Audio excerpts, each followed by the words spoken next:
Chapter 1, Plant the Seed. Even though they were only 3 people, the bench Naruto shared with Sakura and Sasuke felt crowded.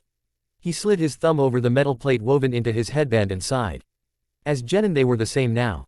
Well, in theory, at least. Unlike them, he hadn't earned his headband, though. Not really. Naruto lowered his head to the colored leaves between his feet that had drifted over from the large maple tree on the academy's roof. His strength hadn't been enough. And Gigi still gave him the headband, despite everything that had happened last night. The blue cloth crumpled as Naruto's hands clenched into fists. This wasn't how he wanted it, damn. But Gigi had also told him that no student got more than 3 chances, and had he denied the headband, his dream of becoming a shinobi, the Hokage, would have been over. So, he accepted even though it stung his pride. Accepted, and swore to become more than he was, more than everyone saw him as. It was another setback, but nothing would make him back down. That was his only rule. The one thing he'd never fail in. Not having learned anything from the Forbidden Scroll hadn't broken his will, and neither had Mizuki's betrayal. Those things hurt, but they didn't make him give up. He wouldn't let them. As a gust of wind blew the leaves between Naruto's feet away, his head snapped up. Their new sensei, a tall man with silver hair standing up like the jagged ends of a saw, leaned against the railing as if he'd never been anywhere else, his arms crossed over his chest. He fixed his stare on each of them in turn, letting it linger a second longer on Naruto. My name is Hitaki Kakashi. I am your new instructor. Naruto's pulse quickened. Kakashi knew about the Kyuubi, he was sure. And about last night, too. Blood pounded in Naruto's ears and he grinned weakly. Kakashi cleared his throat. Haruno Sakura, above average intelligence, praised by the faculty, miles ahead of your female peers. Thank you, Sakura said, playing with the hems of her dress. Her shoulders sagged slightly, as if an invisible weight had been lifted. No need to thank me. Kakashi's eye gleamed. 2 weeks ago, Hokage-sama informed me that I was to become your teacher once you graduated. Can you guess what I did after he told me? Naruto's insides clenched. 2 weeks. That meant Gigi had always meant to give him the headband, no matter if he succeeded or failed. Naruto swallowed hard, focusing his attention back on Kakashi.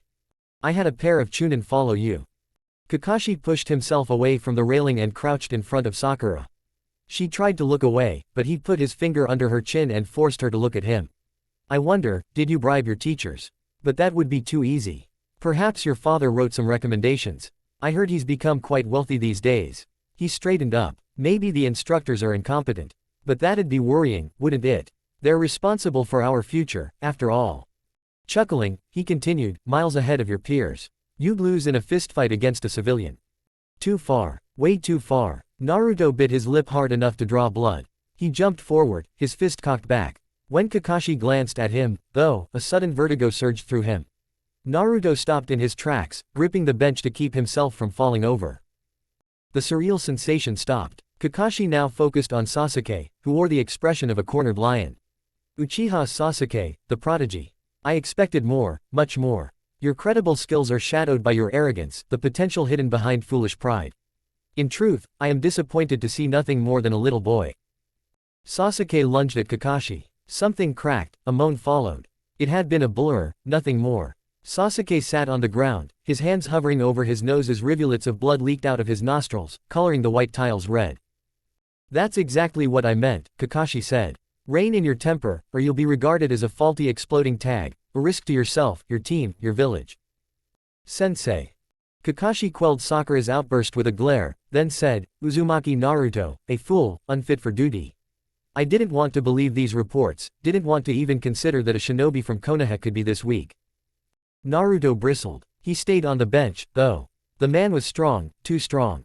And last night had proven Kakashi to be right. You can be proud of yourself, Kakashi said. The academy reports were wrong. You're even worse. He pointed at Sakura and Sasuke. These two aren't much better, I give you that. But at least they tried to apply themselves. You did nothing. Silly games, childish pranks, do you think this life is easy? That it's carefree? Naruto blinked as he was grabbed by the scruff of his jumpsuit. Kakashi pulled him over to the puddle of blood, and the smell of iron stung as his face was held inches away from the red liquid. This is reality, Kakashi said, his face near Naruto's. We deal in blood, either ours or our enemies. Yanking Naruto away from the blood, Kakashi tossed him toward Sasuke, who was still cradling his nose beside a frantic Sakura. Naruto tumbled into them, and they fell to the ground in a jumbled mess. Kakashi closed in on them with measured steps until he loomed over them like the Hokage monument over Konoha at night. Your attitudes aren't just dangerous to yourself, they're deadly to those you swore to protect when you accepted your headband, he said. How you act is an insult to Konoha and everyone within her walls. Kakashi reached into his flak jacket, pulled out a roll of bandages, and chucked it at them. The roll bounced off the ground and landed in Sakura's hand. We have a lot of work to do. Tomorrow morning at 7, training ground 13. Kakashi sat on a chair in front of the Hokage's desk, his spine rigid. The usual warmth had left the office the moment he had entered it. Across the table, the Hokage observed him through chips of gray, sharper than a fistful of senbon, and lips flattening into a thin line, stretching the liver spot above them. I gave you a lot of leeway in the past, the Hokage said. Tell me, what madness took hold of you? Nothing I told them was wrong. Wrong. The wizened man rose with a slow, deliberate motion. You assaulted the last Uchiha, reduced Haruno's daughter to a sobbing mess. He flicked his hand and Kakashi sensed the Anbu guards leave. Not what you told them disturbs me, but how you did it. Then there is Naruto. You should know that I see this boy as my kin. Would they have learned otherwise? Kakashi asked. The reports were clear about one trait all three share, they're stubborn to a fault. I had to get my message across. Delusions will only get them killed. He shook his head. It had to be done. Without a direct confrontation of their weaknesses, not one word would have stuck. The Hokage blinked. It had been a bold statement, Kakashi knew. Not many were willing to challenge the Kami no Shinobi openly. But he still stood by his words, the method had been brutal, but necessary. Then the man sighed, his shoulders sagging slightly. I fear my feelings for young Naruto have clouded my judgment. He retook his seat and begun stuffing his pipe, before igniting the tobacco inside with a small flame from his thumb. I truly do, he said. You are one of the few people I trust explicitly. Please, don't make me a fool for putting my faith in you. I won't. Smoke wafted through the air. I can feel a storm coming, Kakashi. It's been brewing for a while now. Kakashi's brow knitted into a frown. War. Perhaps, the Hokage said, his voice tired, weary. Whatever it is, soon the tree will need all of us to protect it. Why the reprimand, then? Isn't tough love what we need should it come to another conflict? I have grown soft from peace. We all have. The Hokage shook his head. But enough of my premonitions. What have you planned for your team? I only said that their current talents are meaningless, even more so if combined with their attitudes. The potential, well, it's not measurable, but there's enough of it to tell that they could become very powerful, Kakashi explained. As they are now, however, throwing them together won't work. He hesitated for a moment. I need your approval for my plan. If it has merit, I will see it done. I need time, Kakashi said bluntly. The Hokage stilled, his hand tightening around the chamber of his pipe. How much? Kakashi cringed inwardly. He knew exactly what thoughts his request had sparked in the mind of his leader. Time was a commodity, a valuable good shinobi desperately wanted but rarely got. Less shinobi on active duty equaled a lower quota of successful missions and with that the loss of money. Not much at first, but enough for it to matter if more than one team at a time took too much time off. Even worse, a decline in successful missions also served as an indicator for a decline of Konoha's reputation. In the most favorable scenario that would only cost them some clients. In the worst case, though, it could spark a war with another powerful village who might think them weak as a result. 6 months, Kakashi answered. Then I'll have them trained up enough to be ready for every C and B ranked mission you can throw at us. If you go through with this, you place a heavy burden on them and yourself. Kakashi nodded. I accept that responsibility. In our world, accepting and fulfilling one's responsibilities aren't the same. You know that. The Hokage fixed him with a stare as he took out the paperwork and stamped it with his personal seal. I will approve your request. Take it as the desperate gamble of an old man. Thank you, Hokage-sama. 6 months. Not a single day longer. Kakashi took the forms, then bowed to his leader. He had already crossed the doorsill, when the Hokage spoke again, make sure they become legends, Kakashi. Or there will be consequences. When Naruto met Sakura and Sasuke the next morning, he tried to look confident and collected but failed spectacularly. He watched his new teammates with apprehension. They appeared to be calm on the outside, but he quickly noticed the nervous glances both stole at the sun, checking just how long they had before Kakashi-sensei would arrive. Besides some random noises that came from the forest nearby, and some odd chirps from a few birds, no sound really reached his ears. His teammates weren't in the mood for talking either. Not that he could fault them, really. Their new sensei had made very clear what he thought of them. Naruto's stomach churned as he thought about it. He was sure Sakura and Sasuke felt the same. They, too, had been targeted after all, and he knew from personal experience that words could hurt more than a sharp kunai.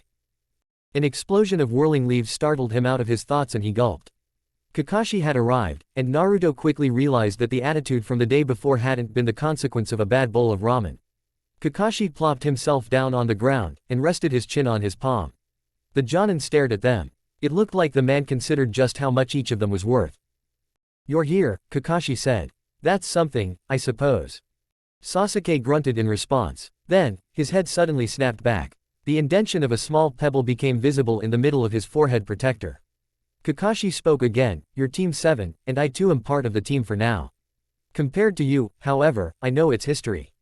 He looked skyward with a pondering expression. The first time a group of shinobi carried the banner of Team 7 was under the leadership of the Nadaime. You should know who was taught by him. Naruto, the foremost expert on the Hokage, cried out, the old man, and the two crones that help him. His head, too, snapped backward. "Lower your voice," commanded Kakashi. "In essence you're right though. The next Team 7 consisted of people equally as famous, the Sannin. Sakura, tell me about the team led by Jiraiya-sama." "Jiraiya-sama taught the Yondaime, Hyuga Hiyashi, and Uchiha Fugaku," she answered. "Correct, which brings us to the next cycle, the Yondaime's team, my team. And now I've got you." Kakashi sighed and got up, then beckoned them to follow him. "In any case, let's get to it." They walked for quite some time, half an hour at least, then they passed through Konoha's main gate and followed a beaten path into the woods. Once they reached a wide, fenced area that none of them recognized, Kakashi stopped and opened a small scroll. A billowing cloud of smoke later, 3 identical backpacks flew toward Naruto and his teammates. They easily snatched them out of the air. "Coming back to the history of Team 7. As amusing as it sounds, you're the next cycle," Kakashi said. "Huh, so, we're some kind of super legendary team." Naruto was quickly silenced by Sakura, who had slapped her hand over his mouth. "In a sense you are. Not right now, obviously," Kakashi answered dryly. "But that is as much a curse as it is a blessing. You will be sent on missions far out of the range of what other shinobi undertake, and not only are you expected to succeed, you're also expected to survive. That, my minions, isn't guaranteed in our line of business." "Kakashi-sensei, where are we?" Sakura asked. Naruto looked at his crush. She sounded terrified. As he searched for the reason, his eyes got stuck on a large, wooden sign, Ground 44, the Forest of Death. "Doesn't matter." Kakashi chuckled. "Important is why you are here." Naruto watched as his sensei formed a weird cross-shaped hand seal that he hadn't seen before. 2 identical copies of his teacher appeared next to them. Curiously, he reached out and touched one of the copies, but instead of wavering like a normal illusion was supposed to, the copy was solid. "Sweet. Can you teach me? That's awesome. In a few decades, maybe. Sakura, Sasuke, each of you will follow a shadow clone." While his teammates vanished in swirls of leaves, accompanied by 1 Kakashi each, Naruto inspected the backpack he had received. It contained a pouch of shuriken, 2 kunai, and 2 small scrolls, all in all, nothing too out of the ordinary for a shinobi. He took the scrolls out of the bag, but before he could open them a hand swatted the back of his head. "Not now, Naruto. There are 2 techniques in these scrolls, and you'll learn them in the next 2 months, Kakashi said. "What, 2 months for?" He didn't manage to finish his sentence, as Kakashi had grabbed him by his jumpsuit and lifted him into the air until they could look each other in the eyes. Well, from 1 eye and 2 eyes, really. Naruto gulped. "Sensei. Enjoy." Naruto's teacher uttered a terrifying laugh. Then, in one strong motion, Kakashi threw Naruto over the fence and far into the forest. Chapter 2, Plant the Seed 2. How long had she been here already? An hour? 2, perhaps even 3. Sakura had no clue, and she didn't care either way. Wherever she looked, century-old trees were twisting and winding, whirling and swirling, melting with the mossy ground. No matter where she went, it was the same, thick foliage blocking her sight in every direction. She didn't despair though, or maybe she did and just didn't want to acknowledge it. Still, for a person terrified by her circumstances, she had a remarkably clear mind, knowing exactly what she could do. Better yet, what she should do. Analyzing had always been one of her stronger points. Given time, she would find a way out of this predicament. Cursing Kakashi-sensei, she tore through the underbrush, disregarding everything Iruka-sensei had taught the class about traveling in unfamiliar territory. Then she paused, gripping her hair in frustration. This wasn't the right solution, she could feel it. And it was with a startling clarity that she realized her new sensei had succeeded in his ploy, if it even was something as elaborate as that. Doubt crept up on her like a shadow of the night, and Sakura gnashed her teeth. For years, she had accepted the role as the top kunoichi of her class without question. So what if others were better at taijutsu? She had other areas she excelled in. Physical power wasn't everything. Yet, surrounded by sinister forest, those words sounded empty. She huffed and ripped the backpack from her shoulders. Kakashi-sensei had left her the bag, which meant it was a clue. And she'd decipher it as quickly as possible, because the sooner she got home, the better. After loosening the leather latch, she rifled through it and found 2 scrolls, as well as small note. She skimmed it, and her lips twisted into a grimace. The purpose of the scrolls was easy to find out. They contained instructions for tree walking, an exercise that would help building up her chakra reserves, and AD rank genjutsu. The scrawled note, however, held information she loathed, perhaps even feared to some degree. 8 weeks, she thought, leaning against a tree, steadying her weak knees. Kakashi-sensei expected her to live in this forest for 2 months. She had to provide for herself with everything necessary to survive. But, most of all, she would be alone and without help. Sakura could recall every lesson from the academy, her attention had never wavered back then, after all. Now that she had to use this knowledge though, she was stammering, her eyes flickering around. Terror slithered down her throat and coiled around her heart. She was helpless now, alone. Again, the doubt. Sakura clenched her fists, then pulled herself up into a standing position. Long ago, she had sworn that she'd never feel like this again. Now, Kakashi-sensei forced her to, played mind games, succeeded. She shook her head, and pink hair fell loosely into her face. She wouldn't allow herself to be played like this. No shinobi, even if he was a jonin, would make her forget the oaths she had taken at her mother's grave. A few feet away, concealed by thick vegetation, Kakashi's clone watched Sakura. She hadn't said anything, but her emotions were in turmoil, that much he saw. Well, in a few days he'd see whether she could learn the lessons he wanted to teach. The last time Sasuke had been even remotely as angry as now, had been when someone petitioned for him to visit a therapist. And it wasn't even the method of training that currently made him furious, surviving in a forest hardly seemed like a challenge, but the indignity of just being dropped into it like a sack of rice. Then he calmed down a bit. It didn't matter anyway. Kakashi-sensei wouldn't break him. Not after his brother had tried the same and failed. He wouldn't be broken, least of all by this. Sasuke crumbled the note in his hand and snarled as he thought of Itachi. His ambition, the purpose and sole goal of his existence, all of it hinged on getting as much training as possible. If this forest would help him to kill his brother, then he'd endure it. Kakashi-sensei had thrown him somewhere into the eastern part of the forest, and he had landed in a large clearing partly covered by bushes. A stream snaked its way through the green, then vanished behind a dark tree line. Sasuke narrowed his eyes. He'd become strong, stronger, and stronger still. Until, finally, he had acquired the strength to obliterate his murderous brother. His quest of vengeance would end the moment he presented Itachi's head on the family altar. Angry flames licked at his chest, but despite the dark nature of his thoughts, Sasuke smiled wistfully. The altar fitted his plans quite well. He still remembered the lessons he had taken with the other Uchiha children, learning about the traditions of their noble family, a babe, barely out of its mother's womb, baptized with the lifeblood of the greatest warriors of their clan. Strength and courage, the holy tenets of the Uchiha, a rite of birth, the dawn of a new era, the sign of changing life. Uchiha Nori was the scholar who had taught those lessons. He, too, would be avenged eventually. Fitting indeed. People always believed his ambition to only revolve around Itachi, and for the most part that was the truth. But to see his clan uplifted into the upper echelons of Konoha's power once more. That was a truly worthy goal. Just utterly meaningless until his family's honor was restored and the traitor had been brought to heel. For the Uchiha to prosper, Itachi had to die. Sasuke took the scroll that contained the instructions for AD-ranked lightning technique, and started to read. Every new way to kill his brother was a welcome addition to his arsenal. Kakashi observed the lone survivor of the once great clan. He shook his head as the boy went immediately for the technique.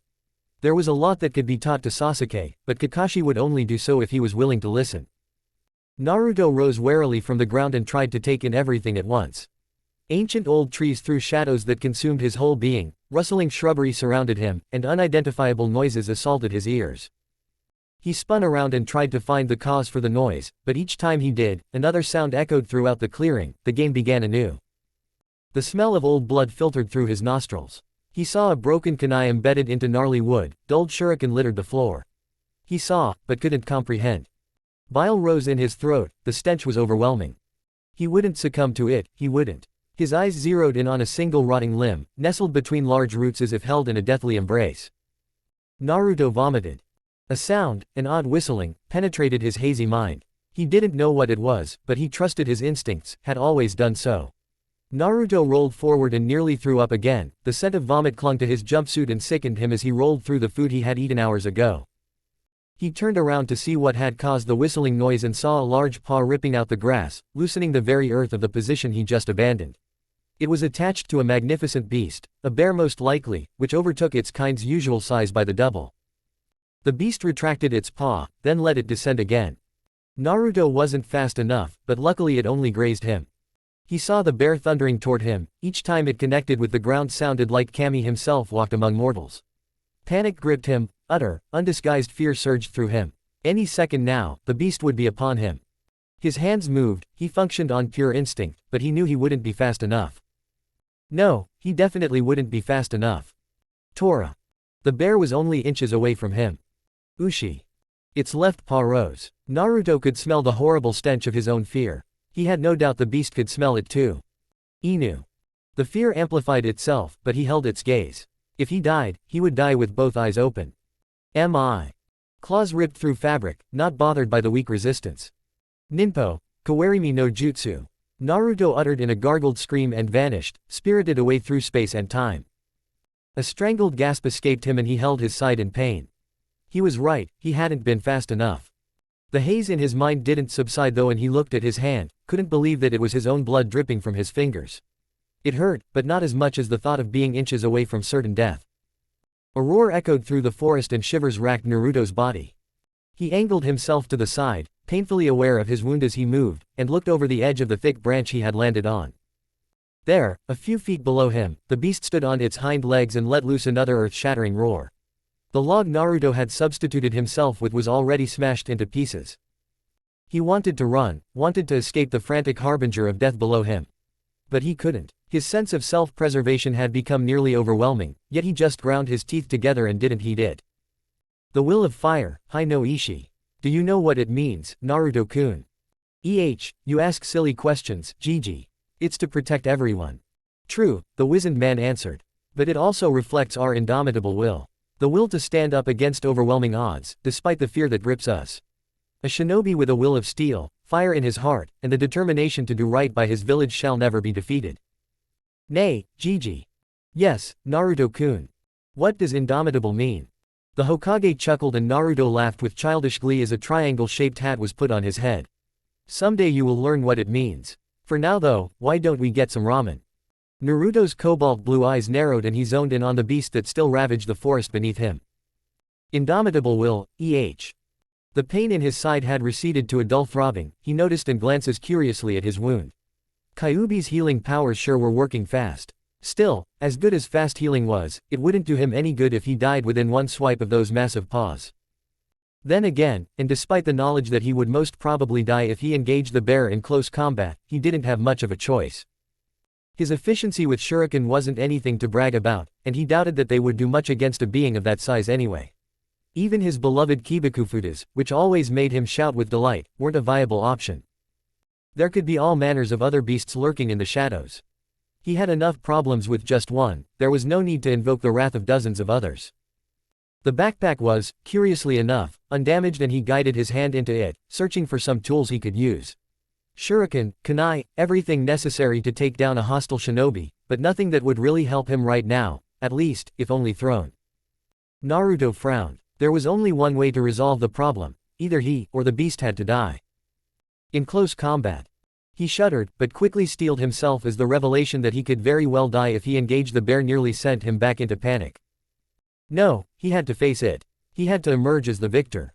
That, however, didn't mean that he had to take the bear head on. The villagers and his peers had often called him a moron, maybe they had been right in doing so, but, to his limited understanding of the world, a moron only remained as such if he didn't learn from past mistakes. Strike and kill in one swift move. Perhaps it was a fatal mistake not to have a plan beyond a simple surprise attack from behind, but it was all he could think of, all he could do. Naruto climbed down, being as silent as possible, and moved onto another branch, 7, maybe 8 feet above the beast. He took a deep breath and his hand curled tightly around the silent smoke bomb hidden in the fabric of his jumpsuit. The bear didn't know what happened, nor did it care. With strength from years of hunting, it thundered toward the place where the bomb had landed and smoke rose from the ground. There it was, the chance he had been waiting for. Naruto leapt from the branch and sailed through the air, a kunai was firmly gripped in his hand. The fraction of a second it took to bridge the distance between them felt like eons. Yet, no sooner had the thought crossed his mind did he hear the oddly satisfying sound of metal sinking into flesh. His kunai penetrated the thick neck of the beast deeply, and he yanked it around for good measure. It was a moment of judgment, either he would win with his desperate gambit, or the beast would simply buck him off. Then, finally, incomprehensible grunts of pain escaped the bear as it moved around, unable to grasp the futility of its actions. Suddenly, it stopped moving.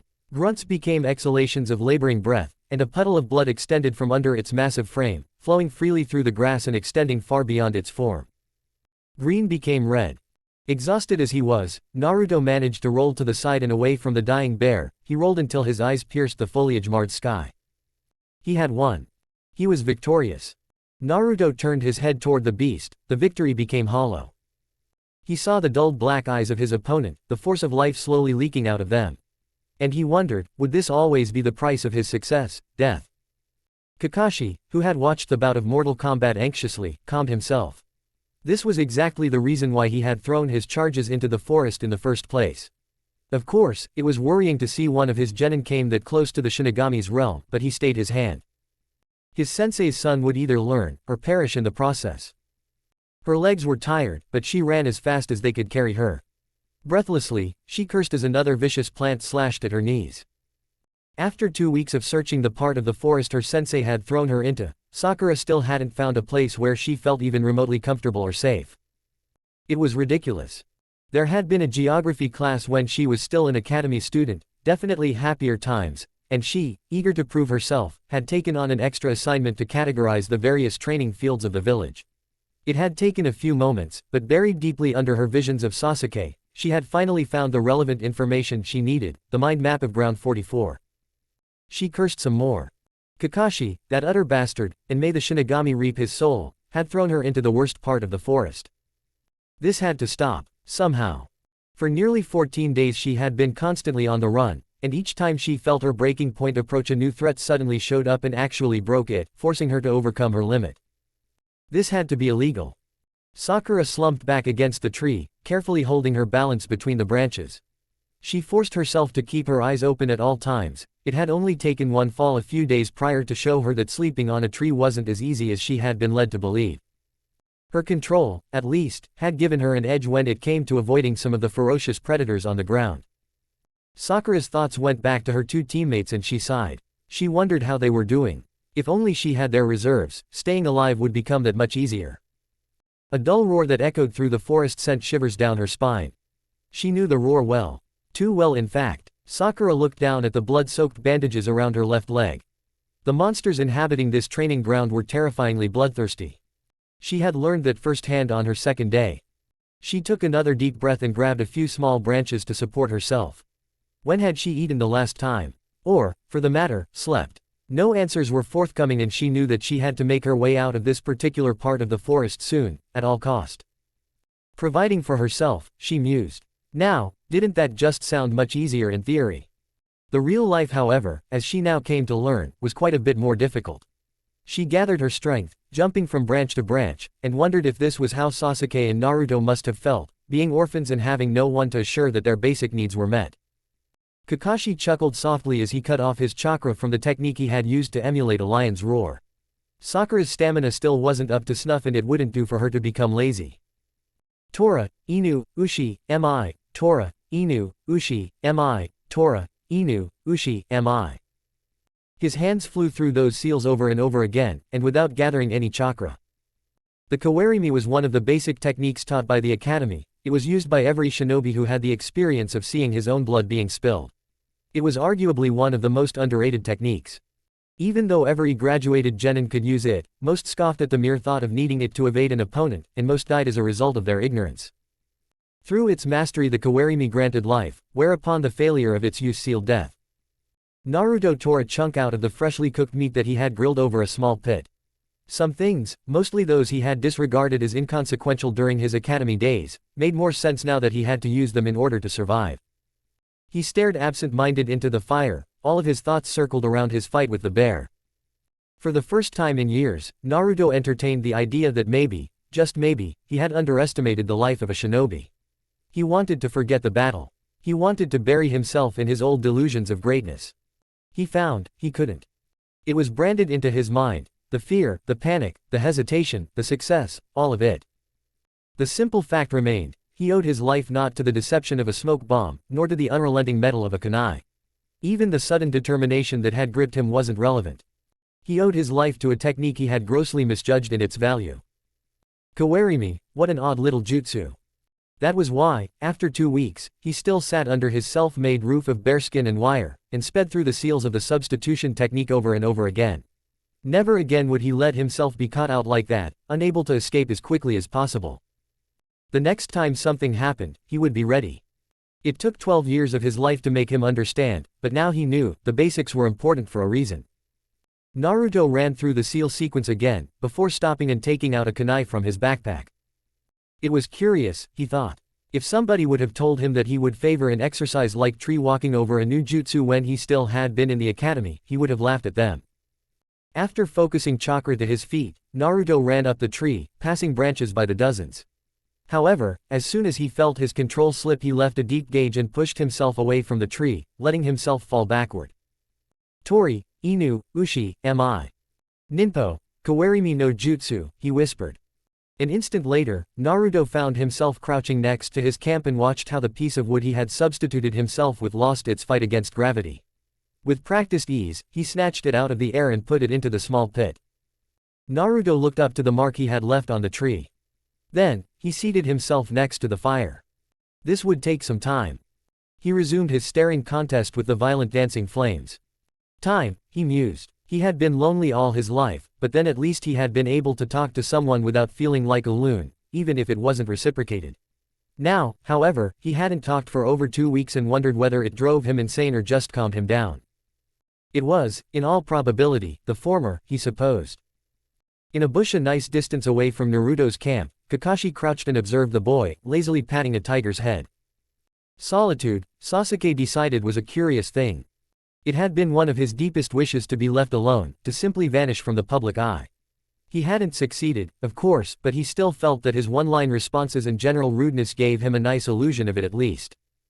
Was solitude really that good though?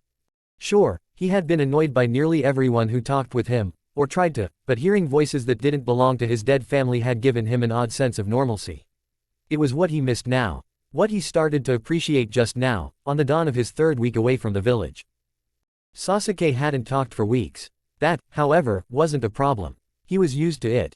No, the problem was that just hearing his own laboring breath while he tireless worked to get the technique right affected him in ways he hadn't thought possible. Worse, he simply couldn't understand why he felt this way. Braving the forest was by no means an easy task for the Uchiha prodigy, definitely not as easy as he had anticipated at first. Not that he felt like a real prodigy with the shadow of his brother constantly looming over him. Still, it wouldn't be the forest that broke him, he knew. It was the emotion he had expected the least. Loneliness. Then again, he didn't believe that just yet. He was an Uchiha and had his pride. Sasuke stared at the scroll that contained the information toward mastering the lightning technique. He sighed after another failed attempt. Perhaps he should learn the control exercise first. With a grunt he opened the other scroll and skimmed it, immediately after glancing at the few trees that were growing proudly in the clearing. He would bear the silence as long as possible. And, if he really was in danger of going insane, he would just have to look for his loud-mouthed teammates. Kami, even a moron like Naruto would be a welcome break to this damned monotony. Kakashi was disappointed after witnessing Sasuke's last failed attempt at the lightning jutsu. His eyes started to gleam however, when he saw the boy skimming through the other scroll. Finally. Faster, faster, faster. Naruto ran as fast as possible, vaulted over a fallen tree, and came to a skidding halt. His lunges burned, but he ignored the painful sensation and looked over his shoulder. He paled, and continued his sprint, farther and farther away from his camp. This wasn't what he had in mind for his last 2 weeks in this forest, not at all. How the hell did it even happen? Sweden, Seme Mizushuaha. Naruto raced through the necessary hand seals and spat out a small, condensed stream of water. He hoped that it would deter the beast pursuing him, at least for a moment. The large tiger, however, dodged to the right and evaded the stream completely. There was a short lull in the battle, when their eyes met, cobalt blue and charcoal black. Then, the gigantic tiger roared once and began the hunt anew, racing after the genin, always just a few steps behind. Naruto had unarguably the largest reserves among his peers and even his superiors. Yet, after 3 days of constant substitutions and copious usage of his new water technique, he felt that even his vaunted reserves slowly dried out. His brow furrowed as he ran through the forest, the tiger hot on his heels. A few days ago, the forest had seemingly awoken from a deep slumber. Before then, it had been dangerous, no doubt. Now, however, it was downright murderous. Without any warning, every damn animal had suddenly started to hunt him with reckless abandon, bringing even him to the point of total exhaustion. This thrice cursed place quickly went up to number 1 on his shit list. How many of those beasts had he killed already? Naruto found that he didn't know, and it didn't seem to matter anyway. For each killed one, at least 2 took its place. He propelled himself away from a tree, avoiding the silvery drop of a giant spider, and jumped back on the ground. This place was enough to drive any shinobi insane. His instincts screamed at him. He dove to his right, tumbling a bit, and barely avoided a large paw. Really? Naruto asked incredulously, after setting eyes upon the humongous bear that had joined the tiger. Ninpo, kawarimi no jutsu, he uttered quickly between labored breath. It wasn't enough, and after nearly 72 hours of running around like a madman and flinging techniques through the air like candy, his reserves had finally run out. He paid for it, dearly. Blood soaked through the ripped fabric of his jumpsuit, coloring it red. Naruto looked around with one hand pressed to his abdomen and saw that many more beasts had joined the tiger and the bear in their hunt. Now, they were just waiting for the right moment to pounce. He snarled and gripped a kunai firmly with his free hand. His eyes were narrowed into thin slits. 3, perhaps even 4. Yes, he could take 4 with him to the Shinigami if they decided to attack. Naruto chuckled. It sounded desperate, maybe even a bit insane. He wouldn't make it easy for them. Never let it be said that Uzumaki Naruto was easy prey.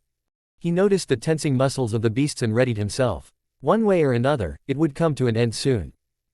A few white spots danced in his vision. Then, a blur appeared next to him. Naruto felt himself being grabbed at his jumpsuit and felt cold air on his face. The beasts rapidly became just small dots. Suddenly the movement stopped. He glanced down, and saw that he was half sitting, half leaning on a thick branch. Naruto turned around, looking at the savior he had expected the least to help him out of his plight. Warmth spread through his chest. It feels like years, he muttered barely audible. The pink-haired girl offered him a tense smile, but continued to look around anxiously. Her clothes, once products of the highest quality, were torn in many places, and her face was matted with dirt and dried blood. It made her green eyes stand out even more than they did before. "Do you know what the hell's happening, Naruto?" Sakura asked in a low whisper. He shrugged, ignoring the pain that lanced through his body.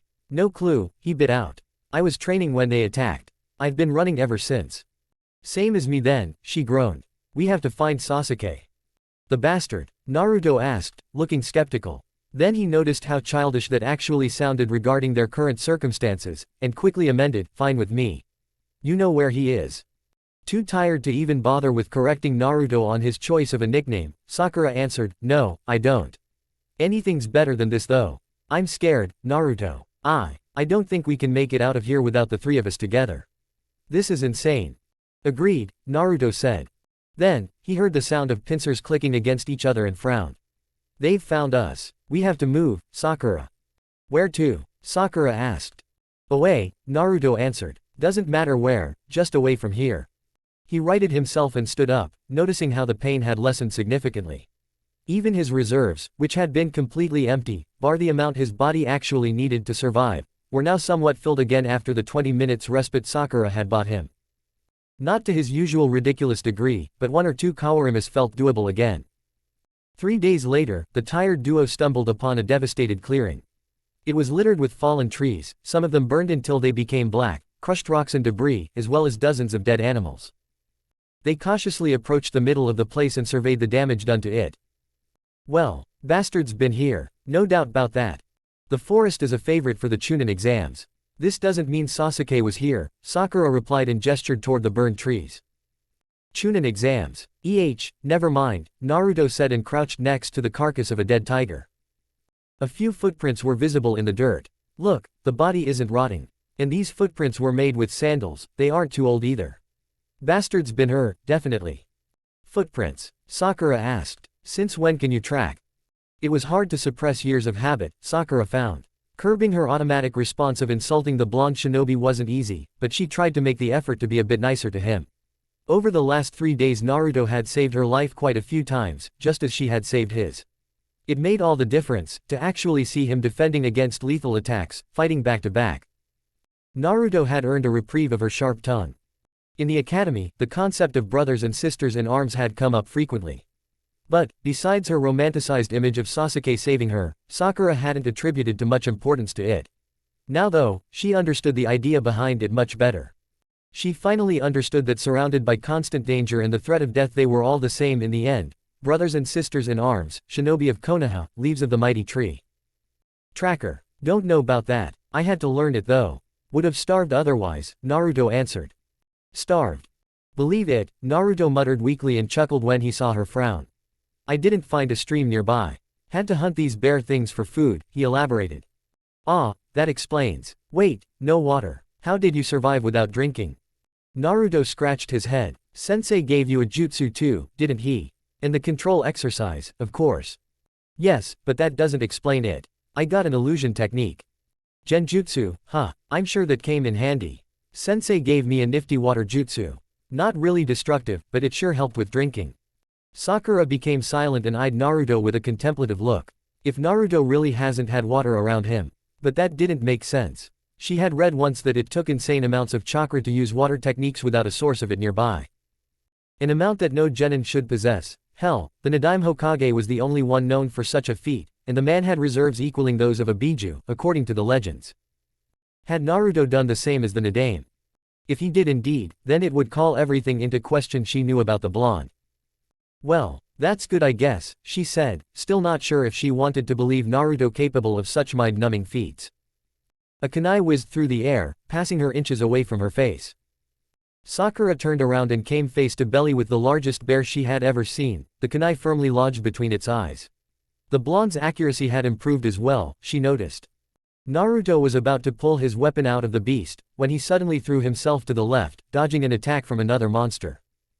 Sakura's eyes met his for a short moment and then, without further thought, they sprinted away from the clearing. Following the obvious trail Sasuke had left. Kuso. Naruto cursed. We have to find the bastard like real quick. That was my last kunai. I've got nothing left now. Right, he can't be too far away. They jumped through the trees for half an hour before they finally found him. Sakura gaped, not quite comprehending what she saw. Naruto laughed loudly, completely ignoring the seriousness of the situation. Damn, why didn't I bring my camera? How? Why? Sakura asked weakly. Naruto shrugged, and continued snickering. No clue, but it sure as hell looks funny. It did indeed, at least to them. Sasuke sat on a wooden float, a haphazardly looking construct, really, in the middle of a large river. Sharp rocks protruded from the swirling water and anchored the float with a few wires. Kami, Sasuke looked pissed. Hey, bastard, Naruto shouted gleefully. What the hell are you doing on the river? Sasuke looked up from his brooding and was surprised to see his teammates standing a few feet away from the riverbank. Moron, Sakura, he asked, a bit of hope creeping into his voice, a strange sensation for an Uchiha on any given day. You made it. Obviously. Give us a second and we're with you. Wait, Sasuke shouted. What is it? You see the dead tiger to your left? Sasuke asked and pointed into the vague direction. Bring it here if you can. I'm starving. It took a lot for the Uchiha to admit to that. Soon enough, all 3 genin of Team 7 were huddled together on the float. It was cramped, but although they had mostly hated each other just weeks ago, none of them complained about it. None of them dared to break the fragile bond of camaraderie that had suddenly sprung up between them. Given enough time, perhaps, it would even grow as hard as steel. Nay, Sasuke, why are we sitting on a float? Sakura asked. They can't swim, Sasuke replied and pointed to the large amount of beasts that were now prowling alongside the riverbank. Only thing to worry about here are some of the large snakes that can. Large snakes. Naruto arched his eyebrows. Whatcha doing against them? Sasuke smirked and lifted his hand, arcs of lightning were racing across one of his fingers. Sakura frowned. How did you keep yourself from being electrocuted? Just had to keep the float dry. Coated it in a layer of chakra every time I had to use the lightning. Makes sense, Naruto muttered. The idea and execution of such a plan showed Naruto, once again, why the Uchiha was hailed as some kind of prodigy. Curiously enough, thinking about it didn't sting as much as it used to. Concealed by a strong genjutsu, Kakashi watched over his charges. For the first time since he met them, he smiled. Now they've got it. He patted a pocket on his Jonin vest where 3 empty vials were safely secured. Granted, spraying their clothes with the strongest animal pheromones known to man, while they had slept of course, might have been a bit much. Then again, he had been desperate. After 42 days they still hadn't found each other, so he had to act somehow. In the end, his gamble paid off. Kakashi still had much to teach them, to each of them, as well as to the whole team, and now that at least a tentative bond existed between his 3 genin. Well, he was sure that it would make his plans a lot easier. Chapter 3, Plant the Seed 3. Sasuke knew that Tanyu, the capital of Hai no Kuni, boasted a decidedly larger population than Konoha, at least in theory. His upbringing as an Uchiha, especially as the son of Fugaku, and the lessons at the academy had taught him as much. However, knowing about something and actually seeing something were 2 entirely different things, as he now learned. Awkwardly maneuvering through the endless stream of strangers right next to his team brought that point home rather forcefully. The capital was incredible, simple as that. For someone like him who had never left the village before, even more so. Humongous walls towered over the countless buildings of the city, stretching onward and onward until they left his enhanced and trained vision. The city gate had been just as impressive, being large enough to allow for hundreds of people to pass through, by the minute. It had left him speechless then, as they had passed through it, and it continued to awe him even now. Konoha was a large village on its own. Compared to the capital however it could merely be considered as a tiny district in the vast expense that was Tanyu. Sasuke felt something different. Hand in hand with his awe, fear also reared its ugly head. The illusion that his village was the central point of Hai no Kuni, the place where life-altering decisions concerning the fate of the whole elemental nations were made, was shattered into tiny little pieces. His eyes swept over the crowded streets with its hundreds of merchants and craftsmen plying their trade. Already, he had prevented 2 different attempts to steal his weapons pouch. The would-be thieves probably mistook it for a purse filled with coin. Team 7 walked through the busy merchant district. They were well aware that many eyes were following them, mostly from Tanyu's town guards who had been informed of their arrival at the gate as soon as they passed it. Shinobi weren't necessarily an oddity in the capital, but they definitely weren't trusted. It would be foolish, after all, to trust one. People who dealt in blood and death could be the most charming and pleasant persons, only a moron though would believe that those who taught their children how to slit throats from the shadows weren't dangerous. Not that the guards would be any wiser should shinobi above the rank of chunin try to conceal their purpose. Letting themselves be observed wove an illusion that gave their watchers a sense of peace though. It was fragile, most knew it wasn't real, but sometimes that was everything needed to uphold the balance of power. Sasuke had never before come upon a situation where the name Uchiha wasn't regarded with respect and reverence but with suspicion instead. It irked him. He would never admit it out loud, but it stung his pride to simply keep on walking, to pretend not to notice the shifty and alert eyes following his every move.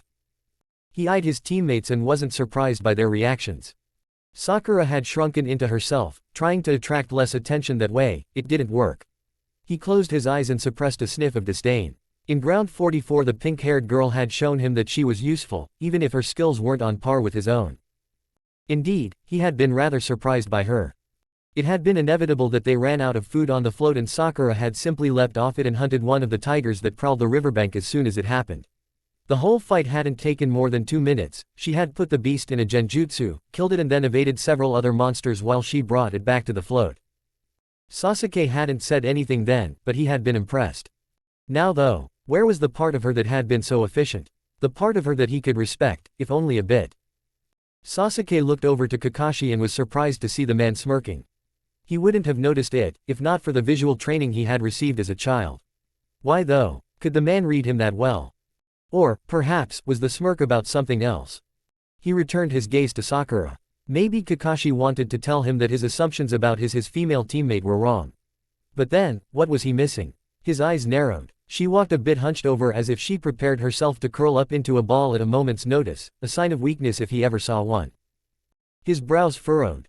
Then, he saw it and his eyes widened a tiny fraction, unseen by everyone but his sensei. The forest had left a mark on her. How could he have missed something this obvious, he chided himself. Well, perhaps obvious was the wrong word for it.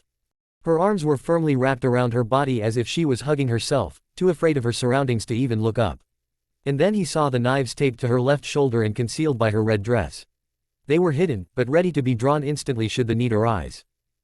Sasuke concentrated on her moss green eyes and was left with the uncomfortable feeling that his assumptions about her had been wrong, and very deadly.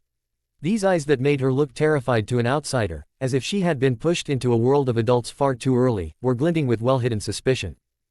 No, his teammate wasn't terrified of Tanyu. Instead, she treated everyone in the capital of High no Kuni as a potential enemy, very much like she did during their stint in Ground 44 where everything but her teammates had been hostiles. Sasuke looked back to Kakashi and noticed that the Jonin smirk had become more pronounced. He silently cursed Kakashi's otherworldly sense of perception. It definitely wasn't a pleasant feeling to know that the prided eyes of the Uchiha had missed crucial details which could have gotten him killed if Sakura had wanted to. He fixed his gaze on his last teammate, the loudmouthed pariah of Konoha. If Ground 44 had made such an impact on the pink-haired girl, who knew what it had done to the blonde? He didn't want to be caught surprised again, and even less did he want to be caught underestimating them by Kakashi. Naruto walked with careless, and also foreign, grace. His arms were crossed behind his head and a cheery smile played on his lips. The obvious truth though, that the blonde really was just that free of worry. It had become difficult to ascertain after the forest. The blonde had hardly spoken in the 2 weeks they had spent together. Now, 2 days later, he still didn't talk much, not even to ask their sensei inane questions. It was odd, and gave the few times when Naruto spoke a sense of importance that felt completely out of place with his previous preconceptions of the blonde. Sasuke noticed a tiny shimmer between Naruto's interlaced fingers. Too small and unobtrusive to be seen by the untrained eye. And he understood. On Naruto, too, the forest had left its mark. Sasuke looked at his own hands. They were stuffed into his pockets and curled around a few shuriken each. The forest, he supposed, had marked all of them. In different, yet familiar ways. Naruto was less surprised than he should have been when Kakashi led his team into a shady alley while 4 identical clones walked away with the attention of the guards focused solely on them. He had no idea what Kakashi had done to make the transition that seamless. Naruto had noticed it, of course, but that was a given as he was a member of Team 7. He gazed at his pink-haired teammate. Kakashi had given her a genjutsu to master. So, if it had anything to do with subterfuge and illusions, Sakura was the best choice to get answers. Their sensei certainly wouldn't volunteer any for free. Sakura noticed him looking and shrugged. I don't know, she answered his unasked question. I'd wager it was something that affected the place though, not the guards themselves. You know, making everyone who looks at a certain area have distorted senses, or something. You will have some time to figure it out later, Kakashi interrupted. Now, I'm sure you noticed the rather rude reception we got. Any thoughts? Sasuke frowned. Fear, he asked. Why though? I mean I get why in general, but why here? Naruto replied, equally confused. He thought back to the people who had noticed their forehead protectors and had narrowed their eyes in suspicion. It didn't make sense, and Naruto made his opinion known, we're in Tanyu, for Kami's sake. This is the capital of High no Kuni. Shouldn't they like us? Kakashi looked over the edge of his book. Sakura, your thoughts? It doesn't matter to them if we're from Konoha, or from another village, she answered, a sour expression plastered on her face. We're shinobi, that's all they need to know to judge us. In the past, we were something like a fairy tale, mysterious, unseen, unknown. The boogeyman, if you will. And now? Sasuke asked, confusion glinting in his eyes. What are we now? Now, Konoha is a village in their country filled with people who kill, spy, steal, and kill some more, Sakura shrugged. Our village isn't really hidden, is it? We've become real to them. I've got no clue about the politics, there have to be some though. The daimyo's wife is seen regularly in Konoha, isn't she? But, don't we protect them? Do we really? They've told us in the academy that the largest part of Konoha's contracts come from High no Kuni. So what are they supposed to think? If one merchant hires us to kill another merchant, we're well in our rights to accept the mission. Sasuke narrowed his eyes. You know a lot about this. My father's a merchant, and my grandparents died while being ambushed by shinobi. As far as I've been told, he moved to Konoha for the security the village offered. You moved to a shinobi village. To be protected from shinobi? Naruto asked, scratching his head. I don't really know. I wasn't there then. Still, I guess it is smart. I don't know if father hates shinobi, but there's no place safer than Konoha. Who'd attack the village? We've learned that Konoha looks out for each of her inhabitants. Sakura's voice had become somewhat frigid as she talked about her father. Naruto didn't really understand. Family was important, wasn't it? Nonetheless, he decided to keep silent. It was obvious that Sakura had some problems of her own, and it wasn't his place to intervene in everything, something he had learned during weeks spent in silence. Wouldn't the daimyo be, I don't know, angry? I mean, if Konoha kills a merchant from Tanyu, doesn't that kinda defeat our purpose of protecting Hai no Kuni? Protecting Hai no Kuni? Kakashi turned to Naruto, his eye crinkled in cynical amusement. What the hell have they taught you in the academy? Iruka-sensei said that we're guardians. Naruto trailed off. Entering into servitude to the Hai no Ishi. Sakura finished, remembering the lecture perfectly. Kakashi closed his eye and sighed. And where is it written that the Hai no Ishi extends beyond Konoha's walls? He chuckled mirthlessly. Konoha is a village of shinobi, nothing more, nothing less. We are an autonomic entity in Hai no Kuni, serving nothing but our own interest. And the daimyo accepts that. Hard to believe, Sasuke said. Oh, our dear daimyo doesn't like it, not one bit. But what can he do? What can any daimyo do, if there's a village of silent killers in his country? March his armies against us. He, his family, his whole chain of command. They'd be dead before the orders even reached the troops. What about the 12 guardians though? I heard Jiji's son had joined them and protected the daimyo before he came back to become a sensei, Naruto asked. It is very rare for a shinobi of Konoha to join the 12 guardians. Not because it is an honorable position, mind you. Rather, it puts you in a position where you might have to fight your own village, your comrades, depending on how the political wind blows. So, Asuma-sensei joined them to spite his father. It was quite a coup for the daimyo. Sakura frowned. Despite all this, why haven't we seized control then? Not that I like it, but it's strange. It was Naruto who answered her, numbers. The daimyo's army is huge. We can kill the guy 4 times over, but the army would still be there. I guess there's some sort of truce. There is, Kakashi answered. Despite the obvious drawbacks and concessions the daimyo has to grant us, there are advantages to have an alliance with a shinobi village. We might not restrict ourselves in the missions we take, but there's a silent agreement that, in general, we do nothing that would endanger Hai no Kuni in its entirety. Also, in times of war, the daimyo can hire us for smaller fees and we won't aid the enemy's nation. What are the concessions then? Sasuke asked. Konoha is bound to ask for something for offering help. For one, the daimyo won't involve himself in shinobi matters. Meaning that every mission within Hai no Kuni is out of his jurisdiction for as long as we keep to our part of the silent agreement. Kakashi's smile changed into a predatory grin. And secondly, we get gold. A lot of gold. The exact numbers are over your pay grade. No wonder they don't trust us, Naruto whispered. We're bleeding them dry. We're shinobi, Naruto. Welcome to the reality of our world. Naruto looked over to his teammates and was relieved to see that they too looked a bit queasy. Their perception of the world changed, and one could argue that it wasn't for the better. Dreams of glorious battles, of saving princesses and protecting nations in need. They made themselves out to be just that, dreams. It hadn't taken long for them to catch up with their clones. Team 7 substituted with them and left the guards none the wiser, another point on the Kawarimi's steadily growing list of positives. They traversed the busy merchant district without much delay, taking an hour to look at the many different wares offered before they entered into one of the many inns scattered throughout the capital. A subtle surge of chakra passed Sakura, and for a moment she was a bit scared. She hadn't expected another shinobi in their immediate vicinity. However, when Sakura traced the surge back to its origin, her eyes landed on Team 7's sensei.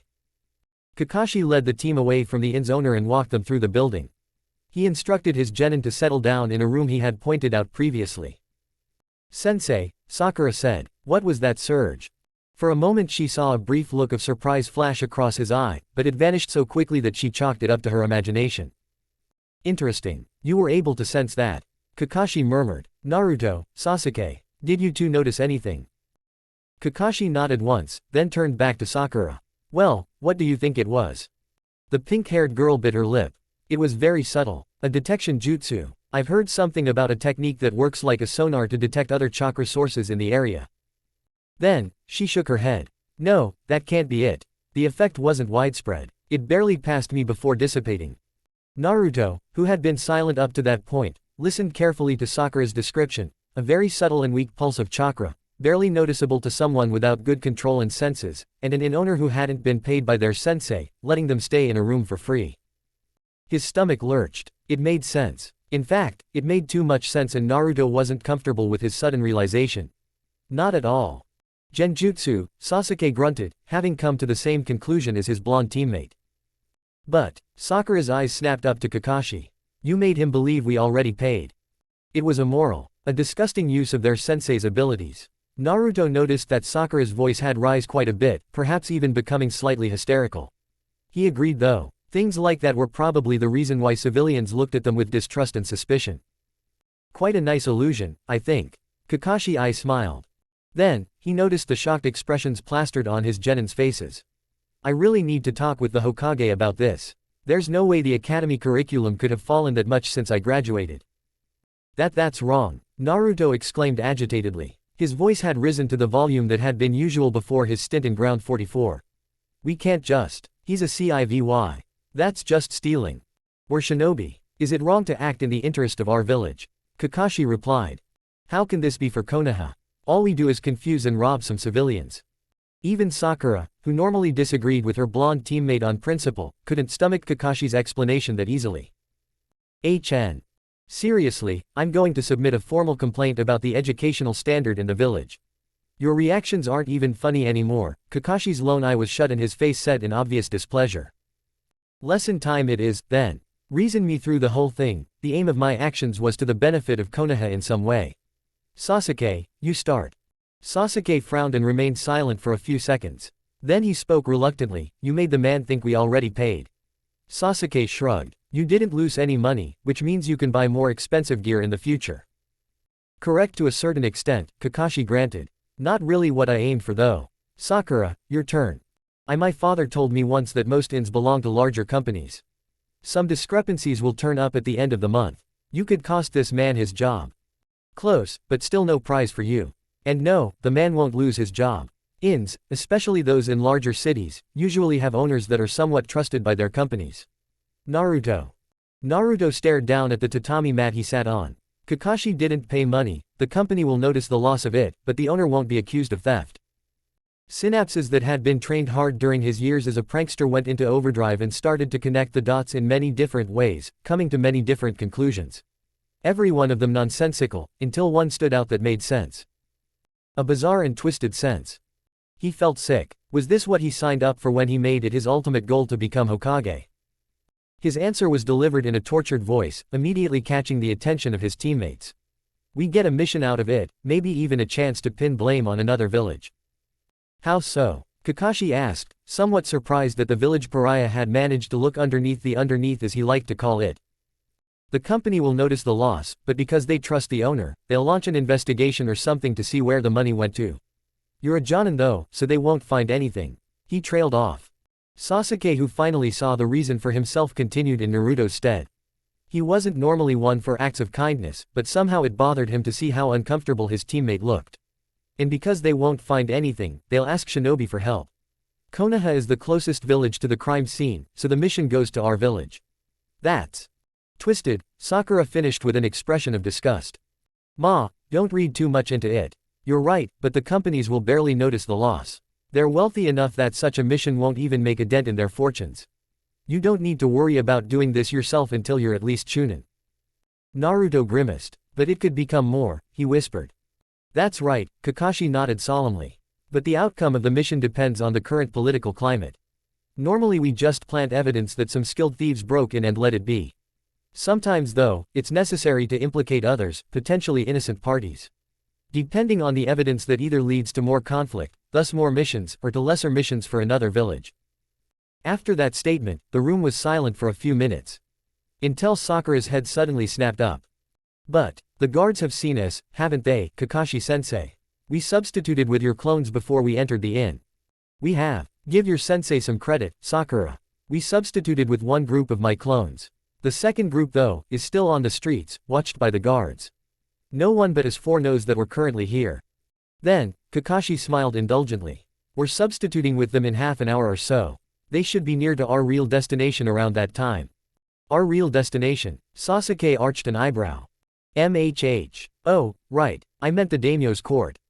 Hitaki Kakashi. Thief of thousand techniques, son of Konoha's White Fang. You are young, yet your reputation precedes you. A man of many talents they say. Feared, on and off the battlefield. Tell me, Hitaki-san, what is it that you seek in Tanu?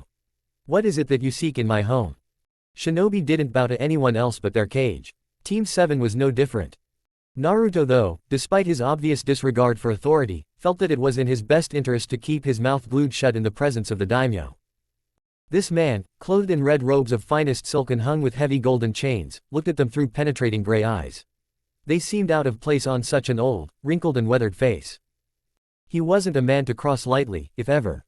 Somehow, Naruto knew that this man wouldn't tolerate titles like Oji-san or Jiji. He felt that the atmosphere was tense. Too tense. Team 7 stood in a large hall. Red marble pillars with intricate ornamental design stemmed the burden of a roof that looked ridiculously complex from the outside.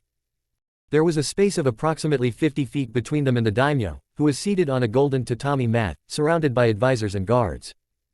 Naruto would have felt much more comfortable had he been oblivious to the politics between Konoha and the daimyo. Kakashi though had robbed him off that particular security, bastard that he was. He let his gaze swivel through the hall again. He didn't care much for the advisors. Although vastly differing in their various girths, they were all of the same kind, pencil pushers who had never exercised a day in their lives. Naruto wouldn't underestimate them, but from a purely shinobi point of view, they weren't much of a threat. The man who he assumed to be the head advisor, or something similar like that, wore a green robe like all his contemporaries, just with 3 golden lines interwoven into the fabric. Then, he observed the guards. Carefully. Should things escalate, those were the persons he had to look out for. Dozens of samurai were lined up alongside the pillars, unmoving, unrelenting, unblinking. Regular samurais though, for all their strength and accomplishments through their unique usage of chakra, weren't the issue. If the situation was to become hostile, they wouldn't be much of a hindrance. He had faith in his sensei, bastard that he was, and even more so after the daimyo was nice enough to list off Kakashi's various titles. The Jonin would know how to deal with the guards. No, what really bothered Naruto were the 3 people sitting behind the daimyo, a sign of visible trust in them, if there ever was one. They wore the sash of the 12 guardians. One looked to be just another samurai, though with a different armor. The sense of power the man radiated however was unmistakable. The woman beside him was dressed rather casually, as was the last member of the trio. Nothing beside the sash hinted toward anything else but them being civilians. Yet, their seemingly innocent eyes reeked of keen minds and superior observational power. They were dangerous, insanely so. Not to mention the few pairs of eyes that were watching them from the shadows. All in all, Naruto could think of many places where he'd rather be right now. I have a favor to ask of you, Daimyo-sama, Kakashi answered at last. Naruto had to fight the smile that threatened to split his face in half. He succeeded, if barely. Even Sasuke had to suppress a grin at seeing the audacity of their sensei. The guards remained unmoving, but the advisors who had no training in concealing their emotions twitched and whispered furiously among themselves. Oh, and why should I grant you a favor, Hatake-san? What have you done for me, for Tanyu, to warrant a reward? Kakashi's eye curved upward. He took an official-looking scroll out of his pocket and presented it as non-threatening as possible. 3 decades ago, Hatake Tsukumo saved the life of your predecessor. As a reward, the daimyo gave my clan this writ to be used once. Granting my family one favor as long as it remains in the realms of possibility.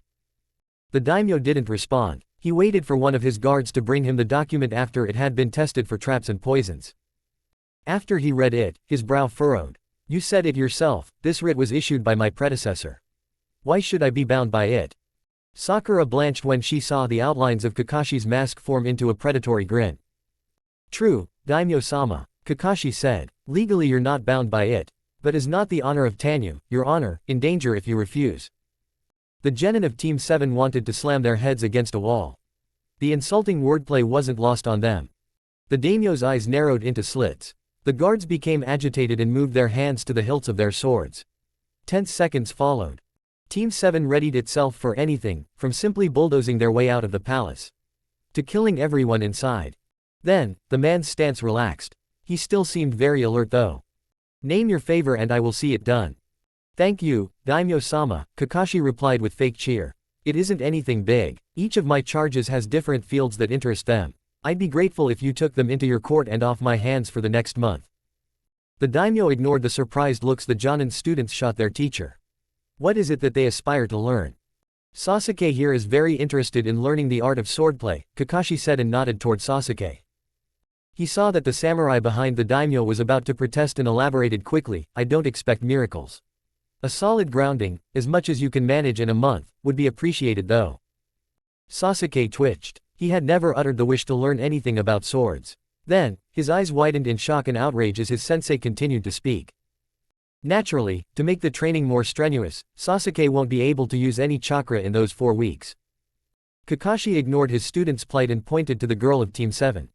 Sakura always thought the women at court to be most graceful. Why, she even told me in confidence that if she had the necessary background, she'd do anything to get a place in your entourage. Naruto saw the pink-haired girl flush red. He didn't know whether it was in anger or embarrassment though. He gulped when Kakashi turned to him. And Naruto here? Well, he has the most interesting ambition of them all, I believe. You see, he wishes to become Hokage. My student isn't dumb though. He immediately acknowledged the importance of politics regarding his choice of occupation. Naruto's mouth twisted into a strained smile as Kakashi ruffled his hair. He is so dedicated, Kakashi continued. Why, he made it his lifelong mission to learn as much as possible about the topic. A month with your trusted advisors could only aid him in his pursuit. Naruto looked to his teammates and saw that they were equally dismayed. To pervert his dream, his lifelong goal, like this. One day, their sensei would pay for this travesty. Chapter 4, Plant the Seed IV. Splash, mud and dirt flew through the air. Sasuke shifted his foot a few inches to the right. He was wary of the vicious nature the earth apparently possessed in these parts of Hai no Kuni. One step back, he swung his sword downward. Change of grip, he whirled around, stabbing an imaginary opponent. Itachi, if he indulged in his darker fantasies. His arms and legs burned. Not literally, but nonetheless it was a feeling he disliked. Tiredness that felt so alien, that he was unaccustomed to. He hated Kakashi. The sensation of broken bones, of painful bruises. Those he knew, but this utter exhaustion, his body brought to its physical limit was unfamiliar. He hated it too. Another slash, another step, a new stance. Yes, Kakashi, too, featured quite frequently in the violent images he created during the mind-numbing training. He would pay, someday. A well-placed kunai, stabbed into the man's visible eye, a fitting punishment. Stab, whirl, change of grip, slash. Shinobi relied on their chakra. It was an easy concept and the fundamental truth in their bloody business. Whether external or internal, it granted them the ability to achieve the impossible. Without it they were nothing. Well, nothing might be a bit harsh, Sasuke amended. He'd definitely call it subpar though. Without chakra they were normal foot soldiers. Grunts. One face among thousands, nothing to separate themselves from the masses. There was a definite limit to how much the human body could achieve in terms of physically strenuous exercises. With chakra this limit didn't exist. The internal use of chakra, strengthening bones, amplifying speed, heightening one's endurance. These were things taught in the first few classes at the academy. Those who weren't even capable of this were thrown out of the program faster than his blonde teammate could eat a bowl of ramen. It was, of course, also influenced by a person's reserves as well as control, but the basics. The premise. It could be found in each and everyone who aspired to become a shinobi. When he felt tired it was because his reserves had run low. Then he just needed to rest and recharge them. Pumping chakra through his body, even for the most menial of tasks. It was such an ingrained reflex. It had been basically trained into him since his birth. Doing something else felt wrong. Kakashi had sealed his chakra, and he would pay, eventually, for introducing Sasuke to the concept of pure physical exhaustion. Sasuke saw a sword approaching and quickly lifted his own to parry the incoming attack. Clang. The force behind the strike was surreal and although he gripped the hilt of his sword with his second hand, it was futile. Sasuke's knees buckled. His mind wasn't sealed though. He could use that, at least, and frantically tried to think up a strategy that would help him out of this predicament. Sasuke slid a few inches to the left planning to counter, when his feet suddenly left the ground and he fell painfully on his back. Splash. Damn mud. He found himself watching the pointed edge of a sword that lazily traced his moving Adam's apple. You're dead, his asshole of an instructor informed him. Sasuke hated that man too. HN, he grunted then grumbled under his breath. If I had chakra, you'd lose. The instructor arched his eyebrows skeptically, then he laughed. He nodded pointedly to the sword that still kept the Uchiha firmly rooted to his place in the mud.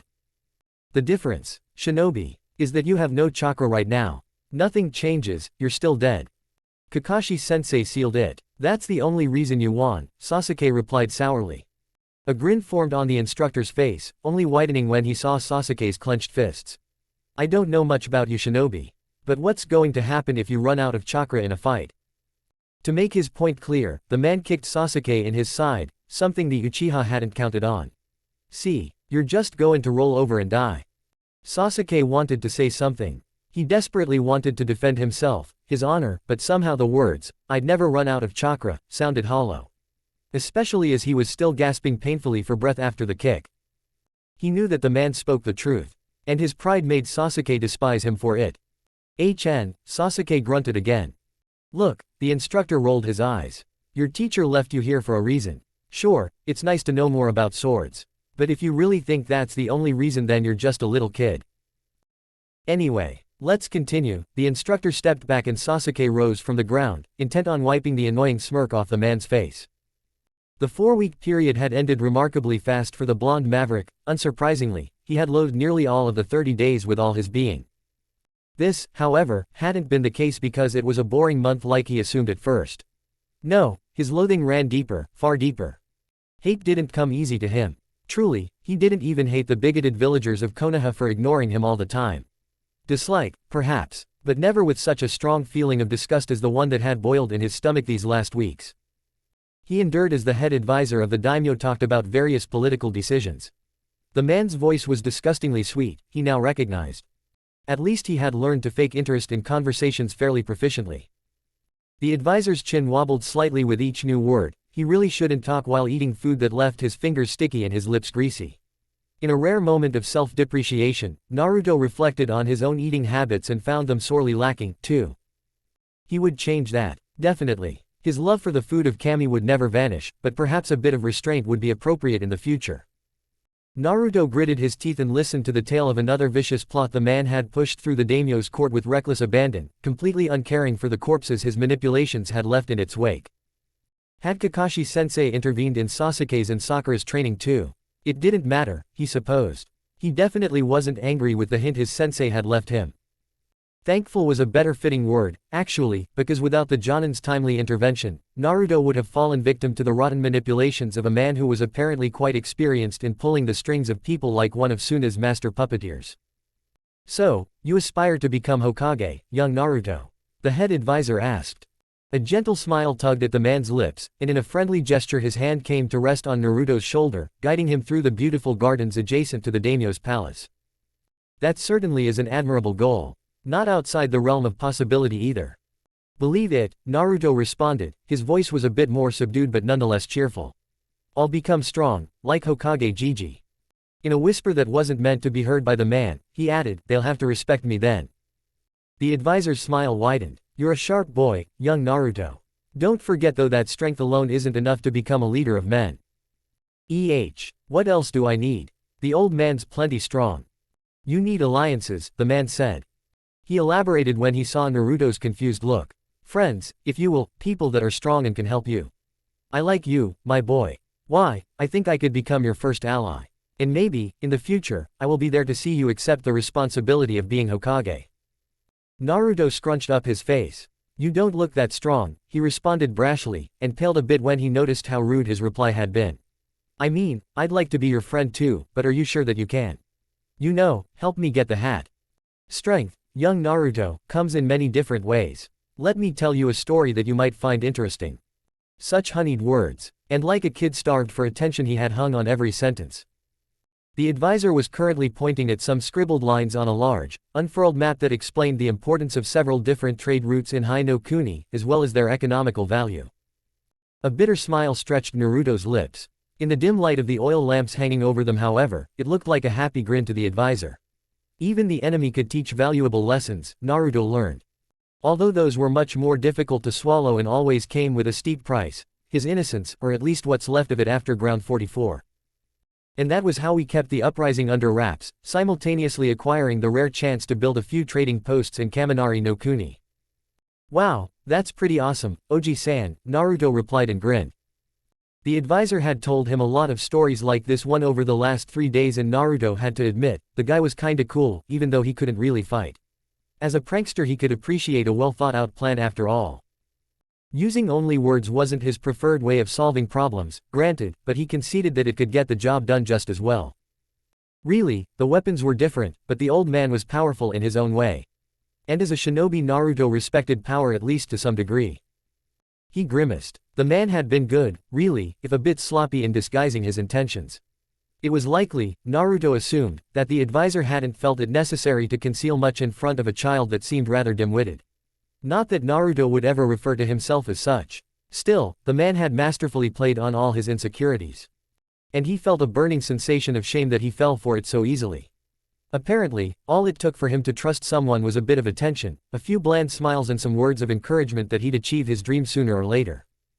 Why the grimace, young Naruto? Is the food not to your liking? Naruto thanked Kami that the man hadn't paid attention to what fruits he ate. He pointed to the silver platter with a rich assortment of berries. Picked a sour one, he replied, scratching his head sheepishly. He should have known better after the debacle with that bastard teacher Mizuki. Obviously he hadn't learned his lesson as well as he thought. Yo! A familiar voice startled Naruto as he was about to go to bed in one of the more luxurious rooms the palace held, courtesy of the head advisor. He looked up, and was surprised to see his sensei crouching on the windowsill, easily balancing on the 3 inches thick wood while reading his beloved book. Kakashi snapped his orange lecture shut and jumped into the room, landing gracefully in front of Naruto. Basic shinobi skill number 4, awareness, he said. Never let yourself be surprised. The greatest jutsu won't help you if you don't notice me slitting your throat. Naruto looked sufficiently chagrined. Hey, sorry about that, Kakashi-sensei. Anyway, I observed some of your lessons with the head advisor.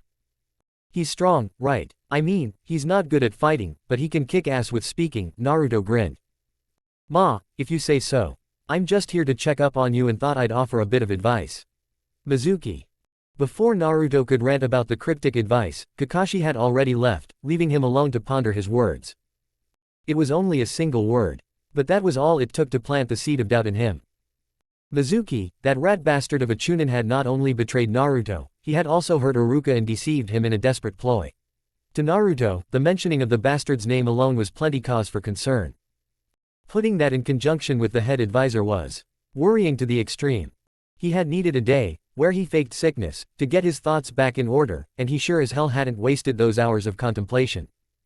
Nice words suddenly became fiendish manipulations if looked at from a different perspective.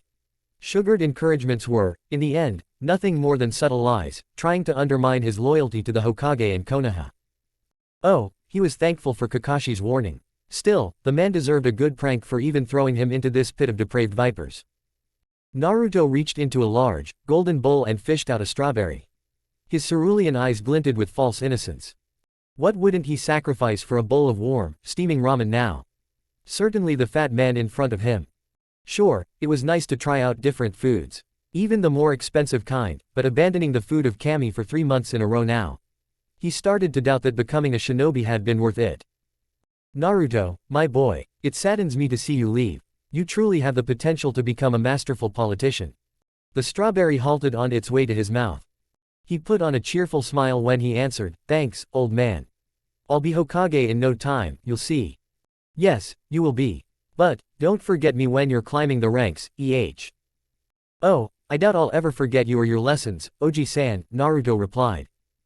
In a few minutes, Kakashi would finally come to get him out of this hellhole and Naruto found that he couldn't wait for it to happen. Playing the admiring little child while being completely disgusted with the man in front of him had been hard. Possibly harder than anything he had done so far. It was undeniable that Sakura was glad when she saw the familiar silhouettes of her teammates and sensei walking through the thick morning fog. The last month had been upsetting in several ways and not one day had gone by when she didn't feel the urge to blow the palace sky high. To simply stab everyone with a kunai, this place had even driven her to agree with her inner voice. It was a rare occurrence at any rate. But, unfortunately, there hadn't been a possibility for a violent outlet such as that. Day in and day out she had been forced to follow one of the more experienced women at court, pandering and simpering. Fulfilling the obese noble's every wish. Maddening. Utterly and completely sickening. And the only reason why she stayed her hand had been the veiled glares and hidden threats from the shinobi escort that was duty-bound to protect the daimyo's entourage at all times. Those guys had probably felt her killing intent. Weak as it was. The worst, however, was that she still didn't know what Kakashi had tried to teach her with this 1 month of torture. Sure, she had added some skills to her repertoire which might help in future infiltration missions. Though, abandoning her for a whole month, just for this. Sakura fiddled with the hems of her triple-layered dress. A few months ago she might have even liked it. Now, however, she wanted nothing more than burn it to cinders. To set fire to it. Like the uppity sluts of the palace had done with her own favorite dress. She'd kill them someday. Slowly. Her team closed the distance between them, and her eyes widened a bit when she saw Naruto and Sasuke. They, too, hadn't managed to escape a change of attire it seemed. And, oh boy, did the blonde prankster look uncomfortable in the formal white kimono. Her lips curved upward and Naruto, who saw her weak attempt at hiding her laughter, narrowed his eyes. That proved to be too much. All the stress that had accumulated over the last month released itself in gales of hysterical laughter. In response, Naruto looked, if possible, even more annoyed. She quickly wiped the tears out of her eyes. It suits you, she commented lightly. HN. Naruto's attempted imitation of Sasuke was so ridiculously weak that even the Uchiha had to fight hard to cover up his grin. That's not how you do it, Sasuke said. If you say so, Naruto shrugged. Then he looked back to the palace and shuddered. I don't care. Let's get the hell out of here. Sakura observed his stiff posture with interest. That bad? Worse, Naruto snorted, his eyes suddenly gleaming with mischief. And don't tell me you had it any better. I saw you, down in the gardens, with the rest of the entourage. Here my liege, do you want some fruit? Oh, Advisor-sama, do you require more tea? Fun month, She threw a kunai at him and huffed when he casually snatched it out of the air. If I ever have to set foot in this place again, it's too soon. Ma, it couldn't have been that bad, Kakashi intervened, smiling cheerfully as he saw Sasuke's murderous look. Seal. Release. Wow, bastard's pissed, Naruto sniggered. Now.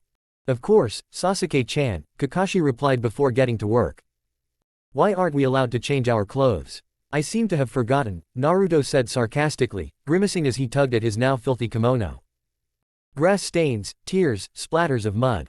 No, the regal outfit definitely didn't look as good as it had done when he had gotten it. Team 7 had left Tanyu 5 days ago, but instead of returning to Konoha, Kakashi led them on a merry trip through the endless forests of Hai no Kuni, vast green expanses with gigantic trees. Rays of sunshine that broke through even the thickest canopy. Unfortunately, they had no time to enjoy the trip. The tempo Kakashi set was fast-paced. The time to rest was restricted to once a day, and the food they ate had to be hunted or gathered during this short pause. Their sensei was a slave driver of the worst possible sort, Team 7 decided. You won't always have the chance to change during a mission. Better get used to it now. And why aren't we allowed to wash our clothes? Sakura asked. She looked down and examined the tattered remains of her once ridiculously layered dress. It had stopped to give out a royal vibe around 2 days ago, and she was more than just a bit self-conscious about the smell, and most of all, the amount of skin it showed, now that it had teared in many places. Others might notice if you smell like roses, Kakashi answered and smirked, easily hopping from tree to tree. To hide in the forest, become the forest. That makes absolutely no sense, Naruto grumbled. He grimaced when a gust of wind brought his own odor closer to his nose. HN. Naruto then craned his neck and regarded his Jonin sensei with a suspicious look. Why don't you smell like the forest then? A combination of minor sweeten and futon techniques. I don't need a pause to clean my clothes, Kakashi replied, too cheerful not to be faked. Can you teach us? Sasuke asked, bad-smelling clothes were simply too plebeian. No. But, sensei, don't you want to become the forest? Sakura asked mischievously. She'd be damned before the man would leave her to endure the smell alone. Kakashi's eye glinted in amusement. I'm not hiding. And we are. The amusement in the Jonin's eye changed into a steely look, and with precise throws, several shuriken and kunai embedded themselves a few inches away from his genin. I suppose from now on you, going to be. 3 days later, the genin of Team 7 collapsed in a clearing. They were utterly spent and exhausted. Kakashi, who had hunted them for the last 72 hours without pause, landed gracefully in front of them. His nose was, curiously enough, not buried in his orange book. Still, in comparison to his charges, the Jonin didn't look winded in the least. 8 days, Kakashi muttered to himself. Not bad for genin. Seems like ground 44 has done you some good. That was a test? Sakura asked, outrage creeping into her voice. She winced as she bandaged some of her cuts with the last bits of her dress. With the exception of a small part that she used as a skirt, the dress had now completely vanished and left her standing next to the boys of Team 7 in her bra. The first time she noticed, Sakura had become incredibly upset and ashamed. Old insecurities reared their head and new ones found fertilizer to fester. Then, one of her Jonin sensei's kibukufudas exploded directly next to her and partially deafened her for the better part of the day. She simply hadn't had the time to feel insecure since then. Every bit of her concentration was spent on evading the demon Kakashi had become. Sakura watched her chest heaving up and down, and tried to regulate her breathing somewhat. Her hands brushed over the moist grass beneath her. She was glad for the soothing coldness it emitted. The tenseness slowly left her weary muscles with each breath. She cringed when she thought back to a few of the moments when her reserves had been so taxed during their journey that she resorted to using her own muscle strength. It hadn't been a pleasant feeling for the kunoichi. But, at least she had made it through on her own. Something that hadn't been a given only a few months ago. Her eyes wandered over to her blonde teammate. He, too, had abandoned most of his clothing and simply used the remains of the royal kimono as some kind of kilt. It wasn't easy to admit, but she had never anticipated what kind of body the blonde hid under his clothes. Then again, they were shinobi. She should have expected it. One thing bothered her, however. The blonde had gigantic reserves. He shouldn't have had any problem with the trip, yet he looked just as exhausted as herself. As soon as she remembered his horrendous chakra control though, she grimaced in sympathy. No wonder he also looked to be in pain. With her control, she had always sent exactly the needed amount of chakra to support herself on this trip through her body. Naruto though didn't have her control and had probably forced impossible amounts of the energy through his pathways for days. It wouldn't surprise her if he had a few inner chakra burns alongside his tenketsus and pathways. Sasuke, she realized belatedly, was the one best equipped for the drill they had just been run through. Enough chakra, and enough control. She was surprised by the short outburst of envy she felt at that thought. The Jonin took a deep breath, emitting a serene aura. For all intents and purposes, Kakashi looked like he had great wisdom to impart on his team. Everything's a test. Sasuke grunted as he massaged his cramped legs. What's the purpose then? Seeing us run, till our legs break. He's right. You know. Naruto gasped between painful breaths. There are other ways to amuse yourself. Amuse myself? Kakashi asked cheerfully. Don't make me laugh. If I want to do that, I'll go to the Red Sparrow. Naruto knew exactly what kind of establishment the Red Sparrow was, and snorted. It was funny in a way, he supposed. In another life, perhaps, the Hokage might not have reacted as fast as he did, pulling him out of the streets when the orphanage was destroyed during the escape of some Kumo shinobi who tried to kidnap the Hyuga heir. Maybe he would have learned about the Red Sparrow far more intimately than he did. Luckily though, or unfortunately depending on the perspective one preferred, the apartment his surrogate grandfather had organized him was in one of the nicer parts of Konoha. Sure, it was nowhere near the clan compounds. But, it was still far away from the slums, and that was what counted. Besides, it had the added bonus that the academy was near, which had definitely been useful during the time he attended. Only the relatively low orphan stipend and the consequent need for food had driven him into the seedier parts of Konoha, where he first noticed the brothel.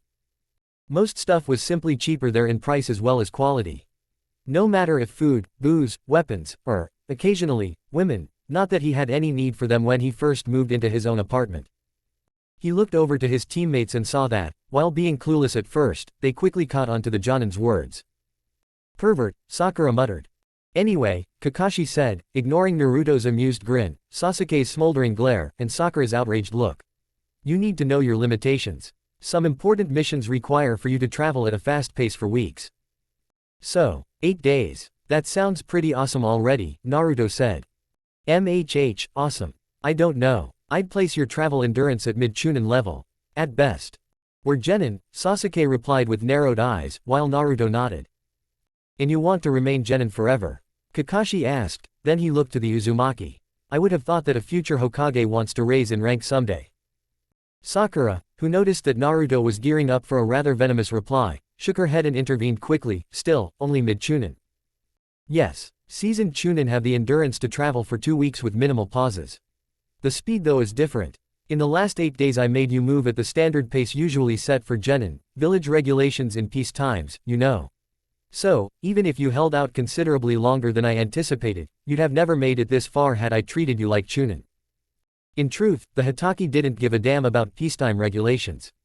Those regulations stated that genin had to be able to travel for 4 days at a quarter of the speed he had made them use. But his minions didn't know that, did they?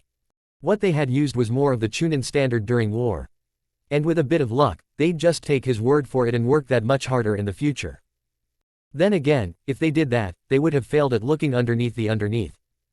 Ah, well, it would be a valuable lesson either way. Someday they might learn of it, but until then he'd simply let them reap the benefits of more difficult training, sweat, blood, and tears. That sucks, Naruto responded. He was decidedly unhappy with the Jonin's explanation. Kakashi didn't deign the blonde's response worthy of answer and instead looked to the other two. We're staying here for 3 weeks now, further endurance training and more chakra control. Sasuke arched his brows. Chakra control again. Walking on water, to be precise. It's an essential skill to know, heightens your reserves and endurance, and refines your control. Sakura's eye twitched. And we couldn't have done that one day away from Tanyu. Where's the fun in that? Kakashi asked smilingly. Now, chop, get to it. In these clothes. Didn't we already have this discussion? There's no water here.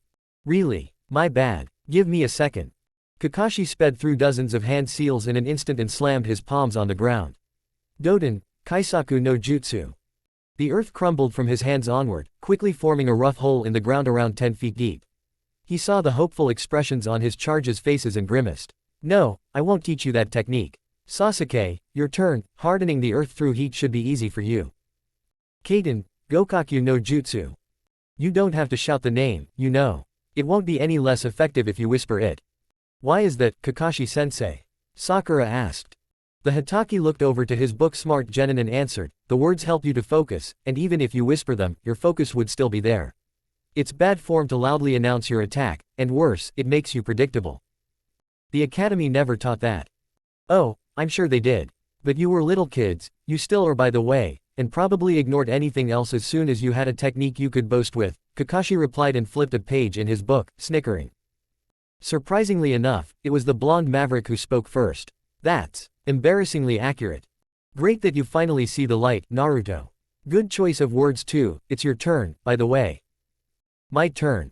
Kakashi sighed. The 3 months had done the blonde a world of good, but there were still a lot of holes in his education, thinking ahead being one of them.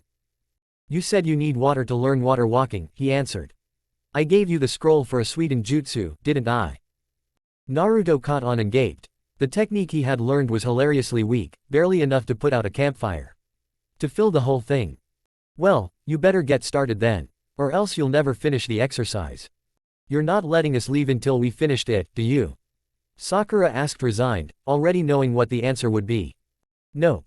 Kakashi smiled under his mask. In one smooth motion Sakura and Sasuke turned to the blonde and glared at him with all the murderous intent they could muster. Naruto, for one, decided that silence was the most suitable option in this situation and raced through the hand seals. Sweden, Semi-Mizushiwaha. Chapter 5, Plant the Seed V. Sakura's face lit up in an expression of happiness, still a bit dimmed through exhaustion though, as the large gate of Konoha's main entrance entered her view. How much had she longed for this in the last 4 months? A warm bath, something delicious to eat, a comfortable bed. She glanced at her teammates and found that their expressions mirrored her own. The anticipation of their respective homes was palpable around each of the genin. Only a few more minutes, 10 at most, and then she would be home. The word melted on her tongue like sweet chocolate. It felt alien, too, but that was due to her sadistic sensei who had kept her from Konoha for the last 16 weeks. Sakura ignored the strange sensation and kept on running. Home. The same thoughts went through Naruto's mind as he closed in on the last mile toward his village. Yet, he was more cautious than his pink-haired teammate. His relief over looking upon Konoha was overshadowed by the distrust Kakashi had instilled in him during the last months. Naruto knew that he was only able to waste time thinking about his home because his Jonin sensei let him. Kakashi hadn't attempted an attack on Team 7 even once during their time in the woods as they learned how to walk on water. It was out of the norm. And that made him wary. He exchanged a few looks with Sasuke and saw the same concern in his charcoal black eyes. They sparked with suspicion, subtly hidden behind a veil of indifference and arrogance. Only half a mile now until they would reach the gate, and with each passing second Naruto hardened himself. Then Kibakufuda, wrapped around 3 kunai, suddenly lit up in front of them. Without missing a beat, Sasuke changed his direction to the left, unfortunately away from the village gate. Naruto had barreled into Sakura and jumped away with her to follow the Uchiha, barely escaping the blast of the explosion. Rat bastard, Naruto thought and bit his lower lip painfully as 3 small shrapnel from the kunai entered his flesh with high velocity. They ripped right through the kimono kilt he had fashioned himself. Blood quickly soaked through the fabric, mixing with the already existing stains of mud and waste. Kyuubi would take care of it. Sooner or later. His train of thought was broken when he felt Sakura wind out of his grip. She had finally started to realize the situation they were in, it seemed. He saw a pair of thankful, green eyes, but was surprised when they widened minutely and he felt himself being shoved away a split second later. Naruto flew through the air and saw 5 shuriken impact on the branch Sakura had pushed him away from. His gut and experience told him that he had about 3 seconds before he'd impact on the ground. Enough to see that Sasuke had slowed down a bit, preparing himself to save him, and that Sakura had nearly caught up to the Uchiha. Naruto grinned. He wasn't useless anymore, no matter what anyone else said, and his team supported him. That was all he needed. After a rapid seal sequence he muttered, "Ninpo, kawarimi no jutsu." The blonde vanished as he was mere feet away from impact. A single kunai fell to the ground with a thud as metal met wet grass. Naruto reappeared next to the Uchiha in a crouching position. Sasuke, who had previously hammered a kunai into the branch to give his teammate something to substitute himself with, sighed in relief. He glanced to his right. Sakura was there, too. Their team was complete, alert, and assembled at one place. So far, so good. The forest was silent, until another wave of shuriken and kunai sped toward them. Team 7 parried some, but evaded the most by dodging around and hiding behind obstacles like trees and stones. Basically everything that lent itself toward protecting them from the onslaught of multiple weapons was used. Naruto slid underneath a fallen tree and quickly dove forward to avoid a few projectiles. He rolled a bit, then righted himself up in one swift move and continued to run, Sasuke and Sakura right beside him, having chosen other ways around the tree. And I had really started to like him after the last few weeks, Naruto huffed, exhaling harshly. Don't talk, Naruto. Save your energy, Sakura advised, quickly swerving to the right to escape a small, compact fireball that impacted on the branch. Sasuke agreed with his pink-haired teammate. The principle of conserving energy was sound after all. Still, he asked, you know where he's hurting us to, right? The mirrored grimaces told the Uchiha all he needed to know. Just as Sasuke had dreaded, their blasted Jonin-sensei herded them directly into the direction of ground 44. Kakashi trailed several hundred feet behind his genin, lazily juggling a shuriken over his knuckles.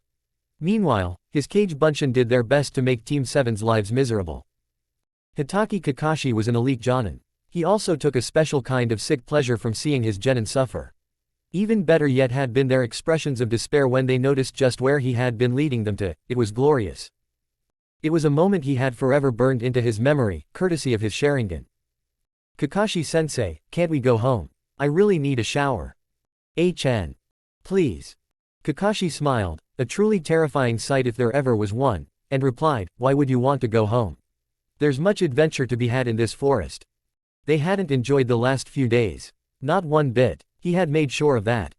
He wasn't just an elite jonin. No, he was also a teacher who didn't hold back as much as he probably should when facing freshly graduated genin. Every time something remotely close to guilt crept up in the emotionally stunted jonin though, he just had to remember 2 very important facts. Firstly, results couldn't be argued with. It was a saying his father had often used when he was still among the living. Secondly, the Hokage had made it unmistakably clear that he'd be hanged and quartered should Team 7 fail. Thus, his motivation was purely self-serving. Failure was not an option. The genin of Team 7 didn't enjoy it. In all probability, they hated it. Still, he found it amazing that they hadn't even thought about quitting. It was just as he had told the Hokage, the potential was there. In spades. Kakashi had made an oath when he took on Team 7. It was an oath of commitment. He would draw out their potential, every last drag of it. To that effect he had made them spar for insane amounts of time during the last week. Either with him, or against each other. His simulations of real combat situations had really run them ragged. Taijutsu and stealth, conserving chakra and flinging jutsu around like madmen, fights that could last only 5 minutes, but sometimes were artificially prolonged to last for hours. Always though, he chased them through the forest, fighting for their lives. Kakashi had to admit that an old character flaw of his reared its head again, and it couldn't have appeared at a worse time for his genin. It was simply delicious to smell their fear whenever they sighted him. Yes, curiously enough, Team 7 unleashed old sadistic tendencies in him that had been buried since the end of the Third Shinobi War. It was also that kind of sadism that actually made him consider just what he could put his team through. It was said, after all, that adversary strengthened a person's character. There was one array of skills he hadn't used on his genin just yet. Perhaps it was time to test them in the third shinobi discipline, genjutsu. He shunshined on top of a tree close to his students and wove a simple, one-layered illusion over Naruto. The blonde should prove to be the most receptive victim for this subtle art. What came next was just like a scene from a movie. The rational part of Kakashi told him that there had been a very good reason why he had curbed his sadism in the past. Team 7 was in the middle of a three-way sparring match, and the genjutsu had just shown Naruto how the Uchiha completely gutted their pink-haired teammate with his ninja too. In reality it was only a small scratch. Still, the blonde didn't know that. Bastard, why did you do that? Why? What do you mean, Dobi? Kakashi watched the events unfold and observed how an enraged Naruto sprinted toward Sasuke with the sole intent of killing him. He reasoned that the blonde had only been further angered when the Uchiha acted clueless. The two fought for a bit and Kakashi even uncovered his Sharingan to glimpse more of the abilities of his students. He noticed how Sasuke's eyes were opened wide as Naruto came onto him like a juggernaut, clearly aiming for vital areas. Sakura stood by helpless as she watched how the blonde maverick, who in his own right had become dear to her, tried to murder her other teammate. Then she applied her common sense and tried to understand what had happened. She understood. Eventually. Kai. Her shout and a rather big pulse of chakra dispelled the genjutsu on Naruto, who stared in horror as he noticed that Sakura was still alive and that he had just tried to kill his teammate, and, perhaps, friend for nothing. The assault ceased, but it was a little too late. His last kunai had been thrown before the illusion was dispelled. It was his hardest and most accurate throw yet. His rage over Sakura's demise had been endless after all, and the kunai sped directly toward Sasuke. Kakashi nearly cursed himself for his stupid genjutsu, but then he bore witness to a stroke of luck like no other. His red eyes zeroed in on Sasuke. The Uchiha's eyes had widened nearly comically. He was well aware that he wouldn't be able to deflect the kunai in time, and that the aim and force behind it were truly lethal. The kunai slowed down. He did too, it seemed. His synapses started to fire at impossible speeds, processing the incoming pictures at ridiculous rates. Charcoal black eyes turned red and one comma appeared in each of them, spinning madly. He leaned to the side, his body barely catching up with his eyes. A thunderous thud resounded next to him, ringing in his ears. The kunai was buried hilt deep into the branch. Kakashi leaned back again and uttered a sigh of relief. He thanked his lucky stars for the timely activation of Sasuke's Sharingan. That was a development even he hadn't seen coming. The next minutes were filled with honest and sincere apologies from Naruto after Sakura had calmed both of them down and explained just what had happened to them.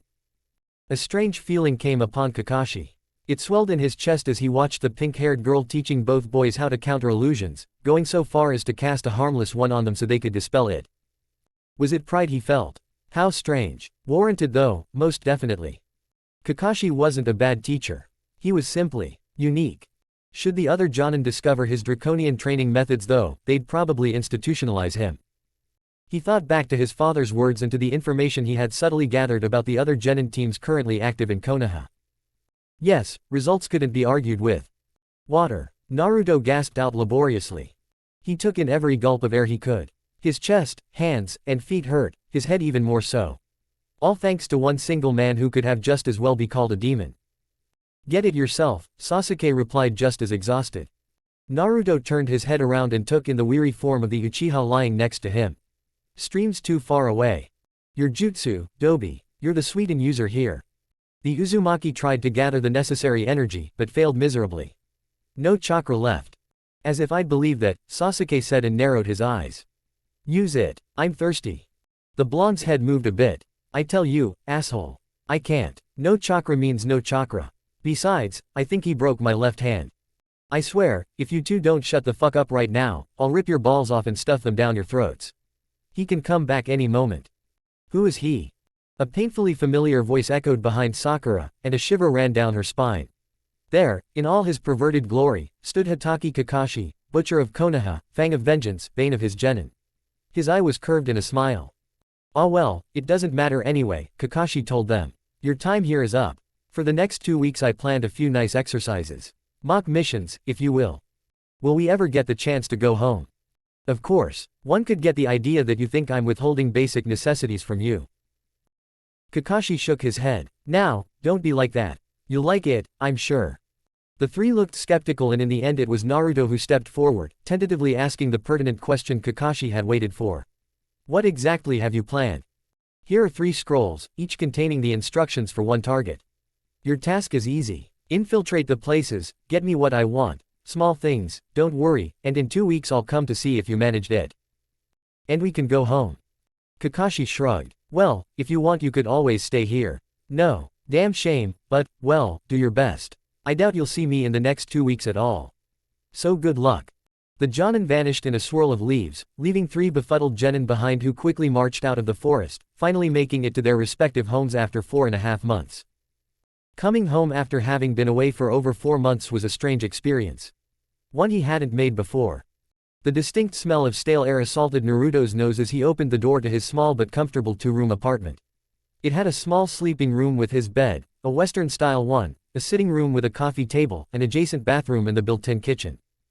His plants were there, too, of course. It wasn't much, and elite Jonin like his sensei probably lived far better than him, but it was home. Naruto walked over to the window and opened it to let in the fresh air his apartment desperately needed. There were still a few things he had to accomplish before he could finally surrender himself to the soothing embrace of sleep. Naruto chuckled. A few months ago, he probably would have chosen to ignore everything of importance.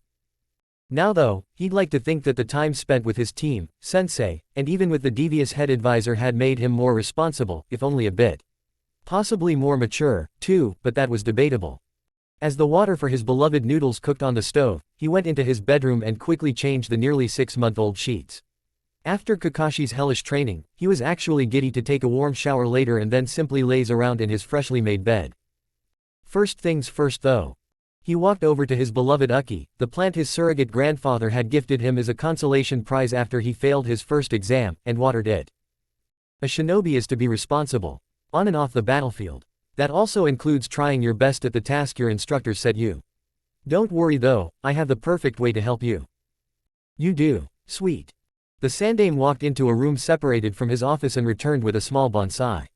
You might not believe me now, but this plant is essential for you to learn responsibility. Sarutobi saw the lack of understanding in the young boy's face and elaborated, consider it a secret training exercise from my clan. Care for it, and I am sure that soon enough you'll receive your first mission from me. Naruto grinned as he remembered how upset he had been at first. He had seriously thought his Gigi was yanking his chain. In the end though, the old man had been right just like always. Only now did he start to understand what his grandfather had wanted to teach him. Uki had been, and hopefully always will be, a delightful companion. Despite her being a plant. Then again, at the time the Hokage confronted him with the plant, Naruto hadn't even known what the word responsibility meant. He had looked it up later on, and was rather disappointed to discover that it wasn't a super secret technique.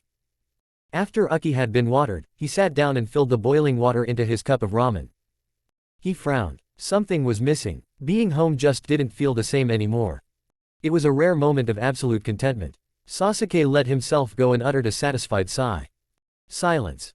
Beautiful, untarnished silence. No fangirls, no losers, no sadistic sensei.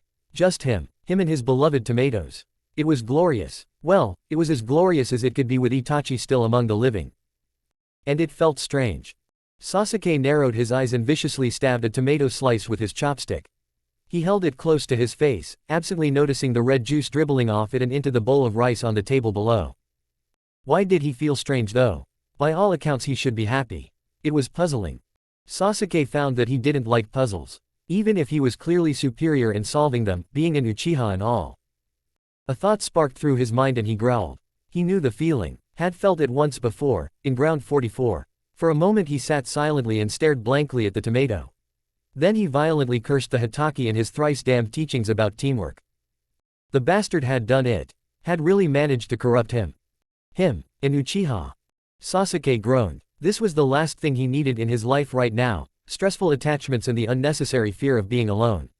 A small part of his mind had to acknowledge the superiority of the Jonin's tactics though. If the 2 weeks together in the forest hadn't forged some bonds, then the last 1.5 months sure as hell did. Even before that, they had shared a mutual bond of suffering and pain under the man's oppression. He damned his sensei to hell for making him feel this way. He had become so used to the constant presence of his teammates that it simply felt strange being away from them. Sakura put her ruined sandals next to the doormat and lifted it slightly, easily finding the key her father had hidden beneath it. She rolled her eyes as she inserted it into the keyhole and opened the door. Even an academy student could break the basic lock they had, not to mention what a dedicated shinobi could do, and she had told him that numerous times before. In the end it didn't matter though. Her father was nothing if not set in his beliefs, be they good or bad for the village. Nothing she could say would ever change his outlook on life. She walked by a picture of the grandparents she had never met and smiled sadly. She hadn't been born yet, when they had been ambushed by shinobi and her father decided that a village full of those would be the safest place for his family. It made sense from a certain point of view. Reverse logic, she supposed. Sometimes she wondered if her father had simply let go of all his hatred for shinobi, the deceiving shadows who killed without remorse. It would make him a far greater man than she believed him to be. A sad statement if there ever was one. She knew that this was unlikely, and that her father probably hid his distaste, letting it fester inside of him. Sakura frowned when she thought back. She certainly hadn't helped matters along with her wish to join the academy. Especially that shortly after her mother, Mebuki, had died in Suna during another ambush. She was still suspicious about that one, who killed a civilian on one Suna's markets who had only been sightseeing. Her father would never understand why she became a shinobi, to clear once and for all who murdered her mother. Sakura still remembered his furious expression after she had told him of her wish. That evening she had cried herself to sleep, and, curiously enough, on the next morning her father acted as if nothing had happened at all. He had accepted her wish and enrolled her in the academy. And it had symbolized the end of their father-daughter relationship as she knew it. Sakura sighed and walked deeper into the house. It was empty as usual. Since that morning her father rarely came home, opting instead to stay at his office to direct the rising economical might of their civilian clan. Had it been under different circumstances, she would have been proud of her father for making him so invaluable to the rich and powerful of Konoha. She walked over to the kitchen table and dejectedly noticed a small satchel filled with coins. It was the usual amount he left behind whenever he intended to remain in the office for a week or longer. Perhaps that was his way of caring. But, sometimes, she felt that it simply wasn't enough. Sakura knew how ungrateful she was, especially considering the lives of her teammates, but she dearly missed her father. The man who once upon a time had put her on his shoulders and told tales about his long travels on the roads that cut the elemental countries. She remembered the words of her demonic sensei and the frown on her face eased somewhat. The Jonin was right, she supposed. Team 7 was now more of a family than her father had ever been since she became a shinobi. Have you found something? Sasuke asked. No guards. Just like the scroll said. This stinks, commented the blonde. Sakura looked at her teammates and nodded. Agreed, this is far too easy. He would never make it this simple. Naruto scratched his chin. First blonde stubble had crept up randomly over the last months, and peered into the darkness that surrounded the old warehouse. You're right, especially not if he only gave us 3 targets for the next 2 weeks. If that's all we have to accomplish, then we'd be done in 1 or 2 days. Dobi's right, Sasuke said and shifted his weight slightly. This reeks of deception. Reeks of deception? Naruto asked, taking offense at the word Dobi. Who'd say something like that, asshole? I said. Stop it, both of you. Sasuke, what's the target again? The Uchiha grumbled a few words of choice under his breath, but relented after seeing the stare of his pink-haired teammate. A bell. All 3 targets are bells. At least that rules out that he really wants to betray the village. He can't do much with bells. Sakura nodded. True, I'd be far more suspicious if it were scrolls or something like that. Only an idiot would steal a scroll from his own village, commands from a superior be damned. Anyway, Naruto interrupted smoothly, the discussions had gone into a direction he wasn't exactly comfortable with. We can't do much besides walking in and getting the bell that way. Sensei taught us nothing that would help in such a situation. HN. Naruto smirked. Let's do it then. Bastard concurs. The resulting shove he received from the Uchiha sent him flying from the branch they sat on, but didn't unbalance him enough not to be able to catch himself. Naruto leapt between the branches and saw his teammates follow until all 3 genin of Team 7 stood behind the warehouse, concealed by the shadows of the night. Sensei underestimates us, Sakura huffed in annoyance. 2 bells were already tied to her utility belt. In the last 2 days Team 7 had raided 2 of the 3 warehouses, both of which hadn't been defended at all besides some minor traps. It irked them more than they would ever admit, but they couldn't shake the feeling that Kakashi was severely underestimating their skills. Which was strange in itself. Maybe that's his way to give us a vacation. Naruto asked rhetorically. I mean, come on. This is pathetic. I don't care. Let's get the last bell and finish this mission, Sasuke said, carelessly spinning a shuriken on his finger. The 3 genin entered the warehouse and after not even seeing the minor traps that had protected the previous ones, marched straight to the backside and took the bell. Sakura quickly tied it to her belt, too. I don't get it. Kakashi's like the devil with training. Why make us do this stupid stuff for some bells? Naruto asked. Rustle. The Uzumaki's ears twitched when he heard a noise that definitely hadn't been made by his teammates. Cover. Fast, he whispered harshly. They quickly hid behind some crates waiting for something to happen, when Sasuke too heard a sound he knew all too well. Sizzle. Oh shish. Then all hell broke loose.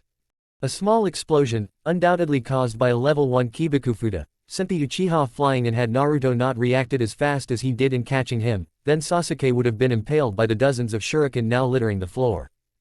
Sakura landed next to them and fended off another salve of projectiles with a kunai, letting those that weren't on direct impact course with her teammates fly by. Who the hell? Clang. Rigs traps like this. You know who, Naruto grunted. He covered the pink-haired girl as best as he could with his own thrown shuriken, intercepting the incoming projectiles. Sizzle. Seriously. Ninpo Kawarimi no Jutsu. They escaped major damage, but still weren't fast enough to completely evade the blast, this one considerably larger than the last one. Sasuke looked at the singed hem of his shirt and frowned. Damn Kakashi. Is this? Sakura's frightened voice brought him out of his vengeful thoughts, and he quickly turned around, blanching when he saw what had alerted her. The tag in front of them, hanging from the ceiling on a thin wire, was glowing blue, the kanji on it clearly visible. Neither Sasuke nor Sakura were masters of Fuinjutsu. Hell, they weren't even novices. But it wasn't all that hard to interpret a tag with the word Kaden written on it. Dobi, Sasuke hissed frantically. On it, Naruto replied, racing through hand seals. Sweden, semi-Mizushiwaha. The blonde seal sequence ended with the Tori seal and a stream of water shot toward the Kaden tag, meeting the suddenly erupting torrents of fire head-on. Beads of sweat rolled down his brow, and not for the first time did Naruto wonder why this technique, which was by nature only AD-ranked Sweden jutsu, took that much effort and taxed his reserves more than 10 Kawarimi combined. The stream of fire still hadn't ended, but Naruto noticed that his water slowly but surely pushed it back. What the hell is this? Bastard, you're the pyromaniac here. Sasuke edged closer to the now nearly extinguished fire.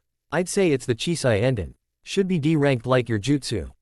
The pink-haired girl watched the proceedings absently and narrowed her eyes. Again, Naruto had used a Sweden technique without any source of water nearby. To her finely tuned senses, the amount of chakra he had poured into it stood out like a beacon. Before she could contemplate things further though, Sakura saw her teammates slump to the ground. Then, darkness claimed her, too. When Sakura woke up, she instantly noticed that she was bound to something with shinobi-grade wire, in a way that not even the Nawanuke no Jutsu would help her to escape. Next to her, she heard the even breathing of two males approximately her age. Naruto and Sasuke. She slowly opened her eyes, but immediately closed them again. The picture was simply too horrid. All three genin of Team 7 were bound to stumps while Kakashi sat in front of them, his lone eye observing them calculatingly. He didn't look pleased. That was disappointing, Kakashi began as soon as Naruto and Sasuke had regained their consciousness. Never, and I mean absolutely never, become complacent on a mission. Ah, nay, Kakashi-sensei, did you knock us out? Naruto asked. Kakashi negated the question with a shake of his head. No, Senbon coated in non-lethal, paralytic poison knocked you out. He gave them the silent treatment for a few minutes, letting them fidget in their bindings, before he continued, I arranged this for a reason. Each mission is potentially vital for the village. Carelessly approaching an objective just because the two before that were easy won't cut it. Then he sighed and amended, at least you showed some teamwork. That's probably the only good thing that came out of this exercise. Kakashi rose from his seated position and stretched. Ma, you failed unfortunately, and we still have a few days left until your original deadline for these mock missions is over. As punishment, you'll have to get out of these bindings yourself. Tomorrow we're going to start remedial training. Sasuke frowned. Remedial training. Exactly, Kakashi declared happily. Powerful techniques and superior taijutsu won't do anything for you if you lack common sense. Something you demonstrated quite clearly yesterday night. Well, I'm off. Ya nay. Remedial training, as Team 7 soon learned, wasn't just more boring than Iruka's lessons at the academy. It was also more exhausting. Having freed themselves a few hours after their sensei left, they had speculated about what Kakashi would teach them, mostly thinking of refining their basics like the Kawarimi, Bunshin, Nawanuke and Henge.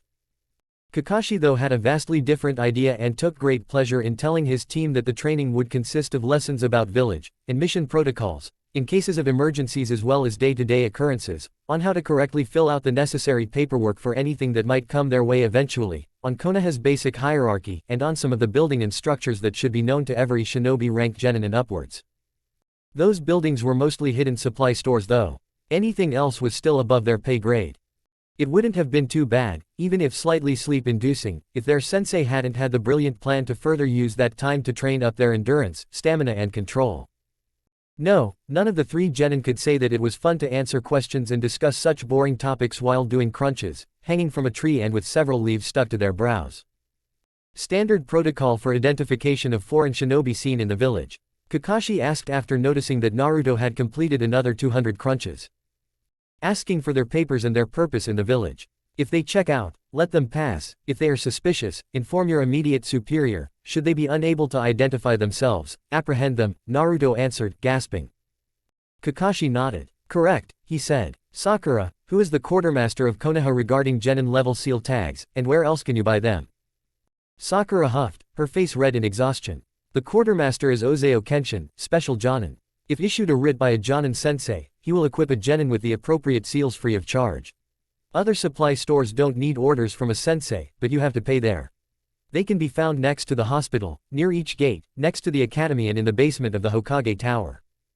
Good work. Very precise. Sasuke, you're next. How do you formally ask for a promotion? Ask for the paperwork and fill in the dotted lines. And 50 more crunches for everyone, my cute little minions. Now, the right answer. The glares Sasuke received from his teammates spurred him on to answer correctly this time. Submit the necessary papers, including the recommendation of your superior. Sasuke hastily did another crunch, barely evading a kunai Kakashi had thrown before he continued. Afterward the request will be reviewed by the Hokage and a small panel of judges. If the promotion is merited, the shinobi will then be tested in every aspect of the shinobi arts that have a bearing on his new rank. See, that wasn't so hard, was it? Kakashi smiled cheerfully. Naruto, you're up again. Tell me about the different divisions of Konoha's shinobi force. Do I have to? Naruto asked, but the 5 shuriken his sensei spun lazily around each finger made him reconsider his original course of action. Well, there are 7 divisions. Which are? The Hitaki's eye gleamed evilly. Naruto gulped. The Jinmen Butai takes care of gathering intelligence through torture and interrogation. Johobu is responsible for getting information outside of the village, as well as spreading counterintelligence. The Jinmen Butai and Johobu work closely together. Correct. That's 2. Sasuke.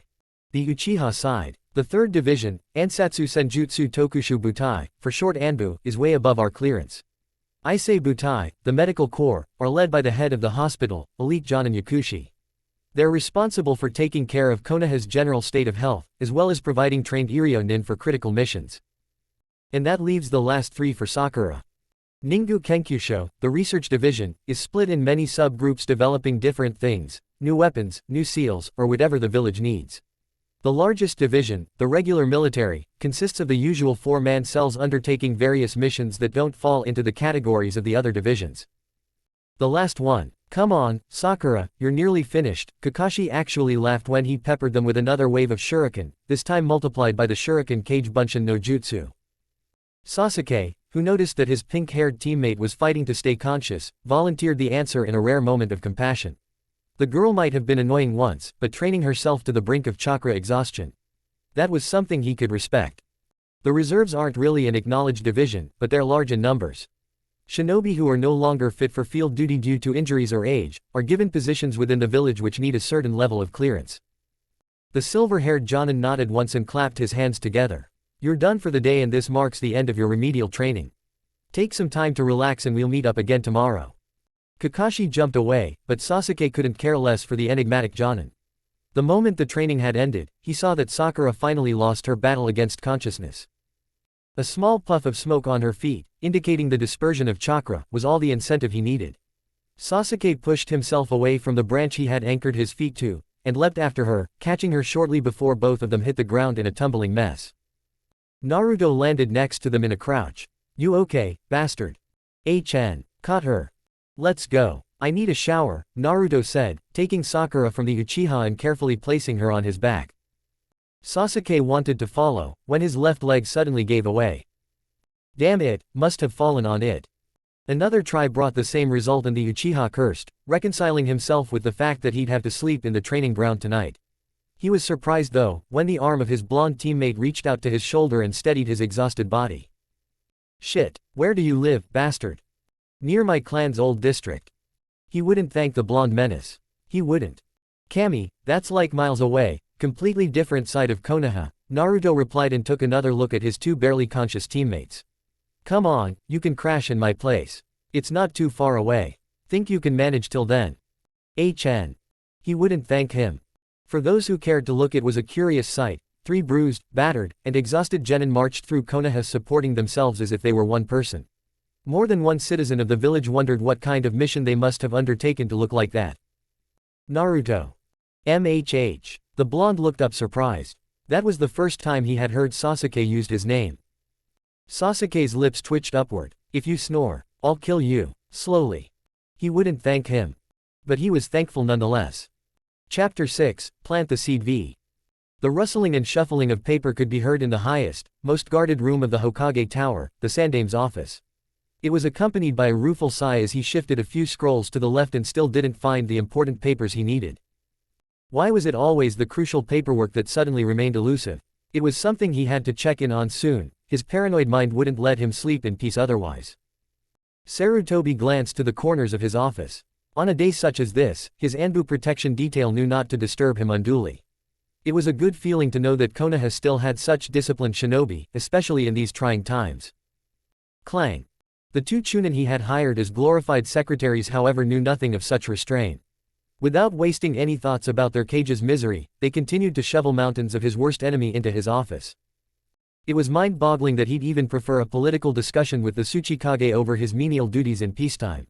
Alas, there was no way around it. Sarutobi was about to gently tell the chunin that their over-eagerness wasn't nearly as appreciated as they thought.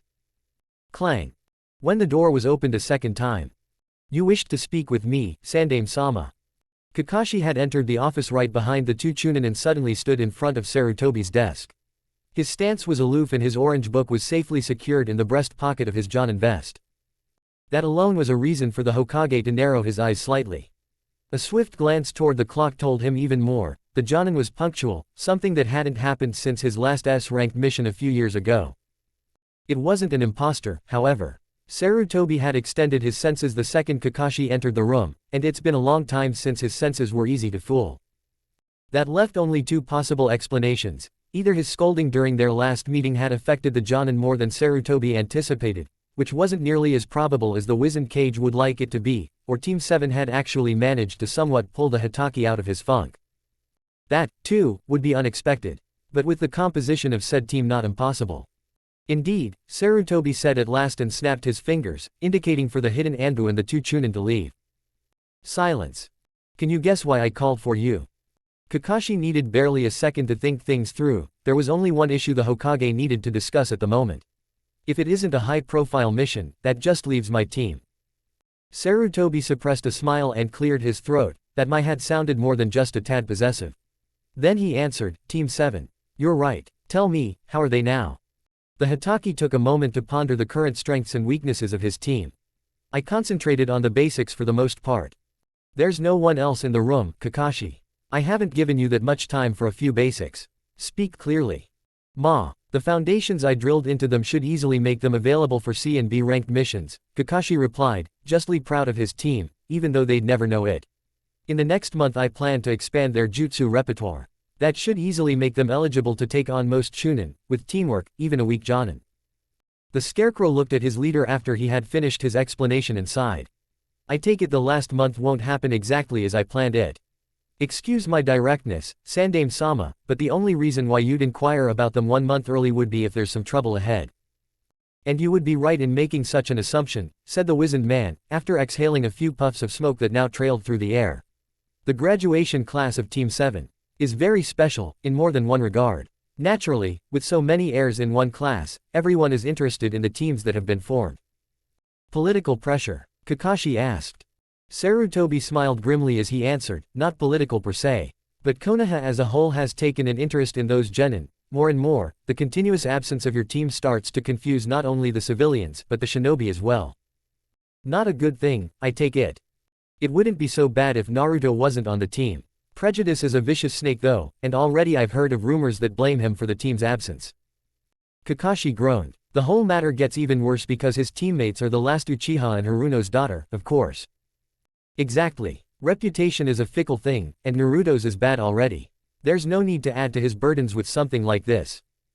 What's the verdict then? I don't believe you'll pull Naruto from Team 7, Sandame-sama. Indeed, I won't, Sarutobi answered. During the next month, Team 7 will simply do what every other Genin squad had to do, D-ranked missions. I will make sure that the ones you get include high visibility in the village. Your overarching goal is to show presence, to make sure that no one believes in those rumors about Naruto. They're overqualified for D ranks, Kakashi replied sullenly, already uncomfortable with how his team would take it. That's irrelevant, you'll do them. Hi. And don't be so glum, Kakashi, the Sandame said with a teasing smile. You can still teach them in the afternoons and evenings. If you manage over 25 D ranks in the next month, then you get C and B ranks afterward. Kakashi had assembled his team on the eve of the same day, as the sun slowly started its descent and made way for the moon to rise. The genin stood at attention, stoic expressions plastered over their faces as they faced the large fence of ground 44. The large, dark trees rustled ominously in the wind, and all three suppressed the shivers that threatened to surface. The place was a cruel one, reigned by brutality and filled with misery, and even after all that time spent training in it, they hadn't become used to it. Rather, every time it looked as if they had become accustomed to the large area, their Jonin-sensei had reminded them harshly that in the world of shinobi, might made indeed right. Again and again he showed them why the forest had been aptly titled the Forest of Death. The Hitaki had pounded that point into their skulls rather forcefully. Kakashi, like any other shinobi who had served under the veil of Anbu, had a darker side in his soul, and if you wanted to make it through alive, you learned to accept it. It was not known widely, perhaps only to Guy, Inoichi, and the Hokage. But Kakashi's soul was darker than most others. Brutality, brief glimpses of insanity and sadism, chained and bound by a personal creed in the village's rules. In rare moments of clarity though, when the darkness receded, if only for a few hours, he was honest enough with himself to recognize why he trained Team 7 as harsh as he did. The loss of his sensei, of Obito, of Rin. It had broken him, worsened his already bad mental state after the suicide of his father even more. He let his gaze wander over his charges and to them unknown emotions flickered through his eye. These moments of clarity, he experienced them more often now, and, with this insight, his fondness of his genin grew. Sakura, Naruto, Sasuke. If they died too, Kakashi acknowledged, perhaps he would follow in his father's footsteps then. Although Konoha always preached about teamwork, there were some who believed Kakashi's creed to never abandon your comrades nothing but an empty phrase he used to honor the dead. They couldn't be more wrong. He had a team again. His clarity of mind slowly returned. And he swore himself that he'd never let any one of them die as long as he was still alive and kicking. Kakashi had steeled them. He had molded and formed them. Not into elite warriors, that would come later, but into survivors. And he would continue to do so to the best of his abilities, because in his mind, twisted after years of bloodshed and danger, he knew that he too would die if he lost any of them, not by his cage's hand, but by his own. His thinking went against the shinobi code, but he didn't give a rat's ass. Team 7 wouldn't die. They would become a group so strong, so cohesive. His thoughts momentarily floundered, then he picked up the trail and continued with his contemplation. Kakashi never noticed that this time, his genin could identify the emotion in his eye. It surprised them, because the 1,000-yard stare lost its coldness and had suddenly gained a bit more warmth. They would become family, scarred as they were, at least to each other, Kakashi decided. And perhaps, there was also place for a fourth person in such a family, place for him, a man who needed healing desperately. It was Naruto who started fidgeting first. After another 15 minutes went by and nothing was said. Old habits died hard, even though the blonde had curbed them to an incredible degree already. "Nay, Kakashi-sensei, what's our plan for the next month?" Naruto asked. The Hitaki had nearly forgotten that he was still in the presence of his genin, but quickly concealed his surprise at being addressed. "Well, originally I planned for each of you to learn a new jutsu, further your basics even more, and spar with you until you puke from exhaustion," he replied cheerfully. Originally? Sasuke inquired. A new technique sounded good to him, but his sensei seemed to have some reservations. "Hi, originally," Kakashi repeated. "The Hokage has another plan though.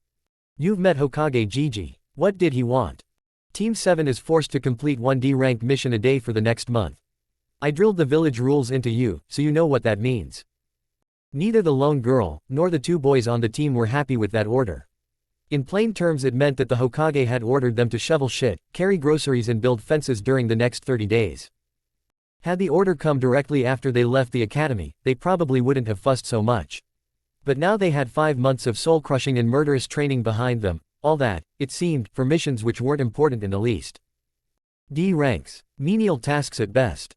Naruto looked at the Jonin and frowned. The only thing he could discern from his sensei's face was that he looked just as glum and equally disturbed by the notion. But why? Sakura asked, quickly quieting down though after noticing how impertinent that sounded. I mean, weren't we given the 6-month period to become strong enough for C ranks? Kakashi saw that Sasuke nodded at the question of his female teammate, and the Jonin sighed before explaining, it's not really the shinobi way to question the orders from our cage. But I guess you've got the right to know why the sudden change of plans. He then looked at Naruto. It also concerns a secret that still stands between this team, Kakashi said, surprisingly gentle. These missions are for us to show presence in the village. Our prolonged absence has been noticed by a lot of people and there are certain rumors spreading, especially as this is a team with such prodigious airs. Sasuke narrowed his eyes. He didn't like the sound of that. His gaze wandered over to his male teammate. He had always been somewhat observant. It definitely hadn't escaped him that while not outright shunned, Naruto was largely ignored by Konoha. And that not with the usual type of ignoring someone, but with a cold, dismissive kind. Something, a few pranks, no matter how grand, could have caused. Rumors? He asked. What kind of rumors? Certain elements of Konoha think that Naruto is a bad influence on the team and probably has done unspeakable things to you. Just rumors, of course, but damaging nonetheless. Sakura looked stunned after receiving that information and walked over to Naruto whose eyes were directed to the ground. He looked incredibly dejected by the news. She had never thought she'd do something like this for the blonde, at least when she was still in the academy, but very gently, she took his hand in hers and made him look up. What is this secret, Naruto? Why do the people in Konoha think so badly about you? Chan. Don't be scared, Dobi, Sasuke added his 2 cents from behind Sakura. The word Dobi spoken more teasingly than anything else. We've known you for years, even more since the academy. Whatever it is, it won't send us running. Naruto looked up in surprise at his teammates' proclamations, but then gulped when the thought about how he'd tell them. During the night of my birthday, something happened in Konoha. Something big. Your birth, then Sakura stopped her sentence abruptly and became silent. Her grip strengthened around his hand though. She was the foremost expert on their team when it came to academics and had spent years of her life behind musty old tomes. She had read the term Jinchuriki more than once in her research about the elemental nation's histories and knew what it meant. In combination with Naruto's birthday, it made sense. A frightening amount of sense, to be honest. How could they have been so naive to believe that a single person, no matter if it was the Yondaime or not, had been able to kill the Kyuubi? How could she, a person who prided herself on her intellect, not have noticed the connections before? Pity welled up in her, but she squashed the feeling. Pity wouldn't help Naruto. Compassion instead. Compassion and understanding. In one move, she threw her arms around the blonde and gave him a hug that crushed the living daylight out of him. Sasuke took a bit longer to comprehend the whole thing. First, and somehow he felt like a dick for it, he had to remember when the blonde's birthday was. After that, and only after that, did he connect the date with some obscure references about Jinchuriki he had read in the Uchiha archives. His expression froze momentarily as he ran scenarios through his head. As he spoke, his voice was completely neutral. Is it a good seal? Will it hold the Kyuubi at bay? Kakashi was the one who decided to answer that question. It is, and it will.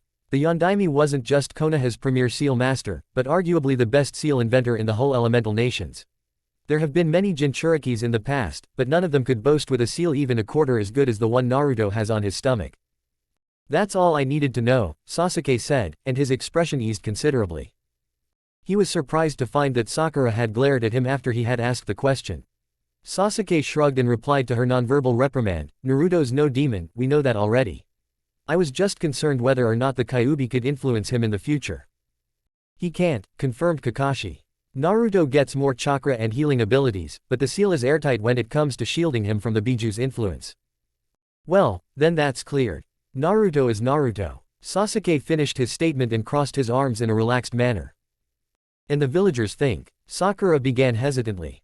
They think he's bewitching you, or torturing you, or whatever they can come up with. The rumors aren't widespread yet, luckily, but that's the reason why we're going on very public D ranks from tomorrow morning onward. Kakashi gave each of them a rare, true smile. Show them that you've got no problems with Naruto. That you're normal and most of all that you trust him, rumors without fertilizer. Are just mad ravings after all, Sasuke finished the sentence. Then he noticed that his teammates, and even Kakashi was staring at him. What? He asked defensively. My father used to say that. Ah, that explains it, commented Kakashi. It was one of Minato-sensei's favorite sayings. Makes sense that your father picked it up when he was on the same team. Naruto, who had been silent so far, being quite a bit shocked by the easy acceptance, smiled. Thank you, guys, he said, smiling gratefully. Telling his team about his secret, his burden. It had been the stuff of his nightmares. His imagination had come up with so many ways on how they would reject him, that the possibility of their acceptance had never even crossed his mind. His mind, well, it was figuratively blown at the moment. Then he remembered their current location and looked at his Jonin-sensei. He was suspicious, even though Kakashi had really helped him out with his explanation of the seal. Why are we in front of ground 44 though? I thought we have to do the D ranks till the end of the month. Oh, that, Kakashi asked and grinned. I just figured you'd like to see it a last time. I mean, it was your home for a while now and you'll probably not see it again for quite some time. The mean intentions of their sensei went right over their head. All they had heard from his short explanation was, a last time. Really, you mean it? They asked, excitedly. Of course I mean it.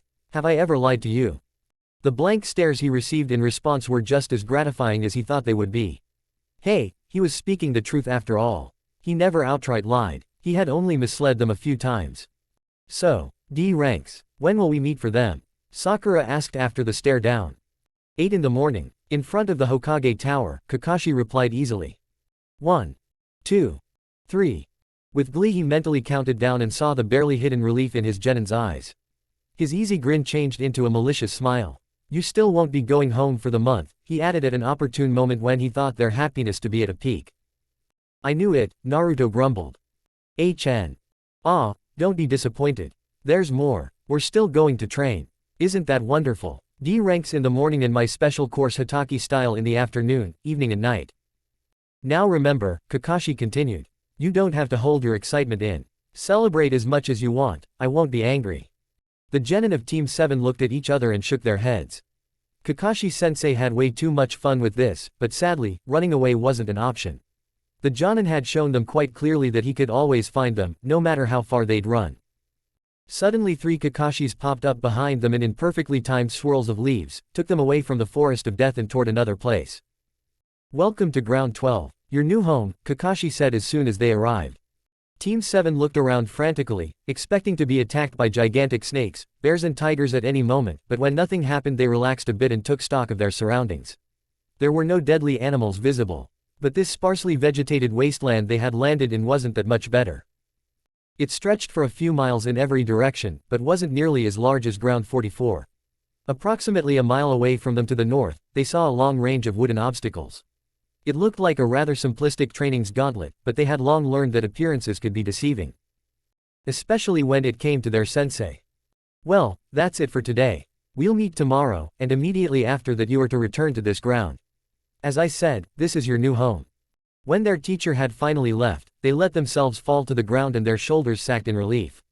They had, in all honesty, expected to run the gauntlet during the night. It seemed as if somewhere beneath that Jonin vest, their sensei had a heart buried, unfathomable as it sounded. Guys, Sasuke suddenly exclaimed sharply, making his teammates look up in worry. He had the Sharingan activated and scanned the horizon intensely. There's no water here, absolutely none. Nothing at all. Sakura asked. Nothing, not even a puddle. Immediately, they realized the deceptive nature of their new home. Food and water would become a problem in the coming days, for sure. These D ranks really are chores, Naruto said tiredly, sitting around a small campfire they had made with some dry bristles. It was a few days after Kakashi had sent them into Ground 12, and the search for wood alone took most of the night. Sakura, who had taken on that job, was glad for every bit of vegetation she found in the barren surroundings. Sasuke grunted and bit into his meal. A third of a snake, stuck on a wooden stick and roasted over the open fire. He was the one who had become responsible for getting them food, however disgusting it may be. After the first fruitless day when they had all gone to sleep hungry, he had sworn to never again take his Sharingan for granted. It was an invaluable tool when it came to finding small animals. Even if it were snakes. As long as it was edible at all. Anything went. Another problem was that they had virtually just the night to hunt, gather, and otherwise survive. During the day, after they finished their missions, Kakashi ran them through the gauntlet that was as horrible and deadly as they had expected it. Additionally, he watched them like a hawk whenever they were in the village, making sure that none of them dared to buy food or water. Not even the fact that he had promised to teach them a new technique each in the coming days was cheering them up. There simply was nothing cheerful to be found in such a location. Naruto Dobi. His teammates called him after finishing their part of the snake, and Naruto slowly stood up. Hi, just a moment. He took the several-inch-long, hollowed-out bark of a tree and carefully put it in front of him. Then, after carefully gauging the amount of chakra, he used his semi-Mizushwaha to fill it with water. It was a miracle that never ceased to amaze his teammates. How he simply poured tons of chakra into his technique, especially in a dry place like this, and practically made water out of nothing. According to Naruto's own experiences with the technique, he admitted that it cost him less and less chakra with each try, and that the jutsu slowly started to become easier for him. After the bark was filled, the genin of Team 7 greedily drank from it, asking Naruto to refill a few more times during the evening. That they actually had been able to get the piece of bark was a miracle in its own way. It showed them that even Kakashi was human. Because he was so focused on making sure that no one bought food, that he hadn't noticed how Naruto used a kunai when they were in the village to chip the bark out of the tree. They thanked Kami-sama for small favors. Another short moment of triumph had been heartwarming, at least for the blonde maverick. In one particular boring mission when they had to clean up Konoha's general library, Sakura had managed to pilfer some basic scrolls about Fuinjutsu. She later gave them to Naruto with the reason that he should take an active interest in the art that actually kept his burden at bay. The scrolls contained just beginner instructions, not even enough to make his own kibakufuda, or storage seals, but it was the gesture that counted. They knew that they'd probably never find anything truly dangerous written on scrolls in a public library. Fuinjutsu was an art that had to be discovered either on its own, or through the guiding hands of a mentor. Not through scrolls. Still, after the trouble Sakura went through just for him, Naruto had attacked the scrolls with an academic vigor so foreign to him that even the stoic Uchiha had let out a chuckle. It also helped that the times when Sakura and Sasuke berated him for his lack of knowledge were long past, and that they now helped him to understand certain phrases that made no sense to him. Rather than laughing, they started to slowly fill the gaps in his punctured education. Something he'd be eternally grateful for. Naturally, they weren't sure whether their small victories were truly victories, or if Kakashi knew and simply didn't bother. Who really knew what went on in that man's mind? It was Sakura who broke the companionable silence after they had drunk in the water. We have to do something about our hygiene, she suddenly declared. Sasuke and Naruto looked at her funnily at first, but then understood. Once again they hadn't showered for days, they weren't allowed home, after all, and today had been the first mission where a client actually wrinkled his nose in their presence, simply because they reeked. I know, but how? We'll have to endure it somehow, Sasuke answered. Yeah, bastard's right, we've done it before, after all. Sakura sighed, but then shook her head and spoke again, you don't understand. It's not because we're not able to. It's because we have to. The whole point of these missions is to repel those rumors about Naruto. If we continue to stink even worse each day, the rumors will simply go into another direction. It was an angle neither of the boys had considered. They looked down on the ground and frowned, both searching for possible ways to overcome the problem. We don't have to smell like roses, Sasuke concluded in the end, then sighed. We just have to get a large amount of water somehow. Naruto then had an idea and looked up, clearly uncomfortable. I think I've got a way, but we have to compromise and it might be a bit. Well. Let's hear it. Anything's better than nothing. Okay, here it goes. Naruto replied. If I gauged my reserves correctly after all the time I used my jutsu, well. Theoretically I have enough chakra to overpower it to such a degree that I can give a shower for 1 or 2 minutes. I know it's not much and once a day is my limit if we still want to drink. That could actually work, Sasuke said. You're right, we'd have to compromise and take turns. A shower every 3 days should be enough not to make the clients too uncomfortable. Sasuke looked up after noticing the silence of his teammates and saw the red hues around their noses. Then it clicked for him, too. Right, a shower while wearing clothes is useless, he mumbled, suddenly sporting a small blush of his own. Sakura floundered a bit, then visibly steeled herself. I'll do it, we've got to get rid of those rumors. Sakura. She saw the astonished faces of her boys, but nonetheless continued, after what I've read it stands to reason that we'd eventually see each other naked anyway. Things like that don't stand between a team, right? After her resolute finish, Naruto and Sasuke couldn't really say anything else and simply nodded. Well, then, who goes for the first day? Naruto asked, directing the question purposefully at his teammates. It would make the most sense for him to be the first one. The rumors were about him, after all, but he could already foresee some complications when it came to showering himself with his jutsu. Something his teammates obviously hadn't thought about just yet. Naruto looked to Sakura and quickly continued, "No offense, Sakura. But I think Sasuke should go first. He's the last Uchiha and the most prominent member in our team. You could shower tomorrow then." Sakura, who was still quite overwhelmed with the whole situation, even though she had managed to retain a somewhat cool head, nodded dumbly. The Uchiha simply shrugged his shoulders and grunted. He rose from his seated position, and before even a tiny bit of doubt could creep into his mind, peeled himself out of his clothes, all of his clothes. Sakura simply looked on, shell-shocked. She hadn't anticipated such a quick realization of their plan. Naruto likewise stood and was already forming the seals. 2 minutes, bastard. Make the most of it. Sweden, semi-Mizushuaha. The stream that shot out of the blonde's mouth was so much stronger and bigger than the small attempts he had used before to give them something to drink. It hit Sasuke straight in the chest, and the boy did his best to scrub himself clean with his hands as fast as he could. 2 minutes weren't much to shower, but they'd make do with it. They were Team 7, after all. The curious thought that he could claim himself as a member of Team 7 and that with pride, flittered through his mind. His smile was minuscule, but it was there. Despite their current situation. Sakura, who had read so many trashy romance novels in her short life that she lost count, continued to stare unashamedly at the last Uchiha. Perhaps she was a pervert. Who knew? Then her senses actually picked up the gargantuan amounts of chakra Naruto pumped into his jutsu and her gaze involuntarily switched over to him.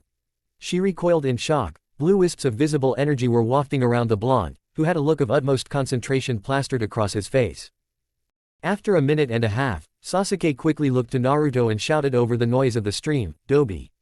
The last 30 seconds on my clothes." Naruto, who noticed his reserves rapidly approaching their end, quickly acquiesced to the request and watered Sasuke's clothes, until they were completely drenched. Then, after the end of the second minute, the stream ended abruptly and Naruto collapsed on the ground, landing painfully on his knees. Sakura was instantly by his side. "You alright, Naruto?" He grinned tiredly up to her concerned face. "I'm fine, no worries. Just utterly spent. Can you give us an estimate how much chakra that actually cost you, compared to Kawarimi, for example?" Sasuke said. Sakura and Naruto looked over, and while the former blushed, the latter nearly chalked and instantly concentrated on the last Uchiha's face. Sasuke had used some of the larger sticks and a bit of wire to hang his wet clothes next to the fire, and sat in front of them completely naked. Sasuke let none of his discomfort show on his face, and for the first time Naruto was actually jealous not to be an Uchiha, or better said, not to have the seemingly inborn stoicism of one. "Can't say for certain," Naruto explained tiredly, looking anywhere but at his teammate. "I guess about 100 Kawarimi. Maybe more. I'm not sure."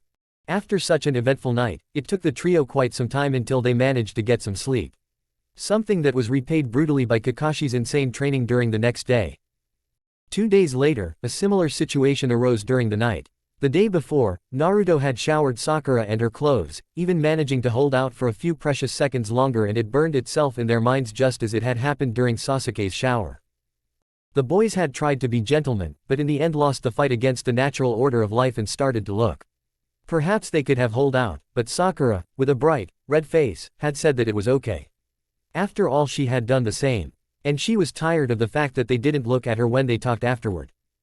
A real problem though, came once it was Naruto's night to shower. Just as he had foreseen, neither of his teammates had thought about the logistics of it. For him to overpower the jutsu, he had to concentrate extremely hard and he had to hold the hand seal while he spat out the water. Something that wasn't really productive if he simultaneously wanted to scrub himself clean of all the dirt. That night was probably the most memorable one in his life till date. As per agreement, they compromised. Just was it a tad more personal and close up than for the other two. Sasuke had vehemently protested, and was loudly supported by Naruto in his decision, not to get involved in scrubbing the blonde.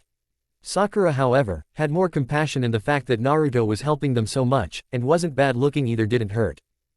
In one of the most awkward moments of his existence, Sakura had scrubbed him from head to toe while he spit the water into the air, letting it rain down on them.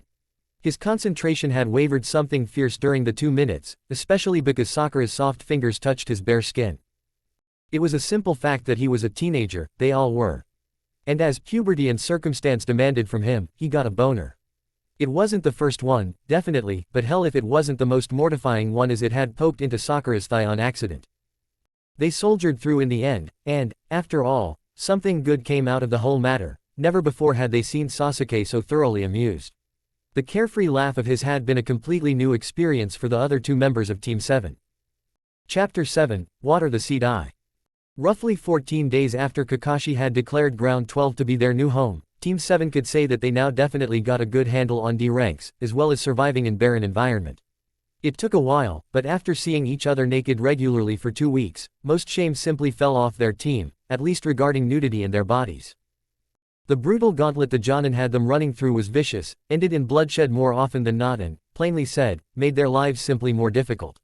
The results couldn't be argued with though. Their reflexes had been taken to a whole new level, as had their response times to incoming threats and projectiles. For a short time they actually considered themselves strong. They had, after all, brought their skills to a level they personally didn't even knew existed. The moment of glory and pride had held for 5 whole minutes. Then Kakashi crashed their mental celebrations and kicked the living shit out of them. Now though it was finally time for them to learn a new technique.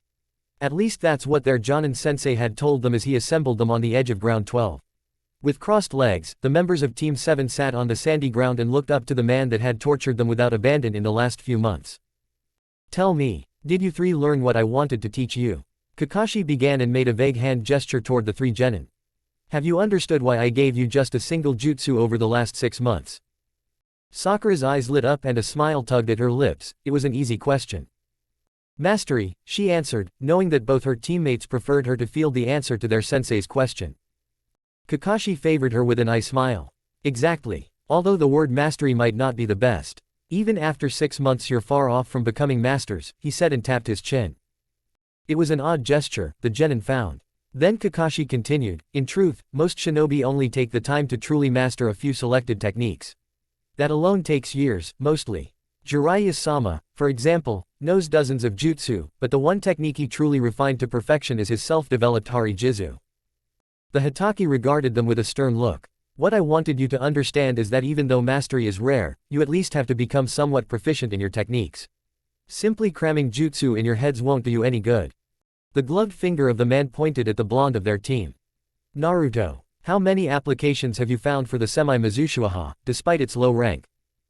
A lot. Naruto half answered, half asked.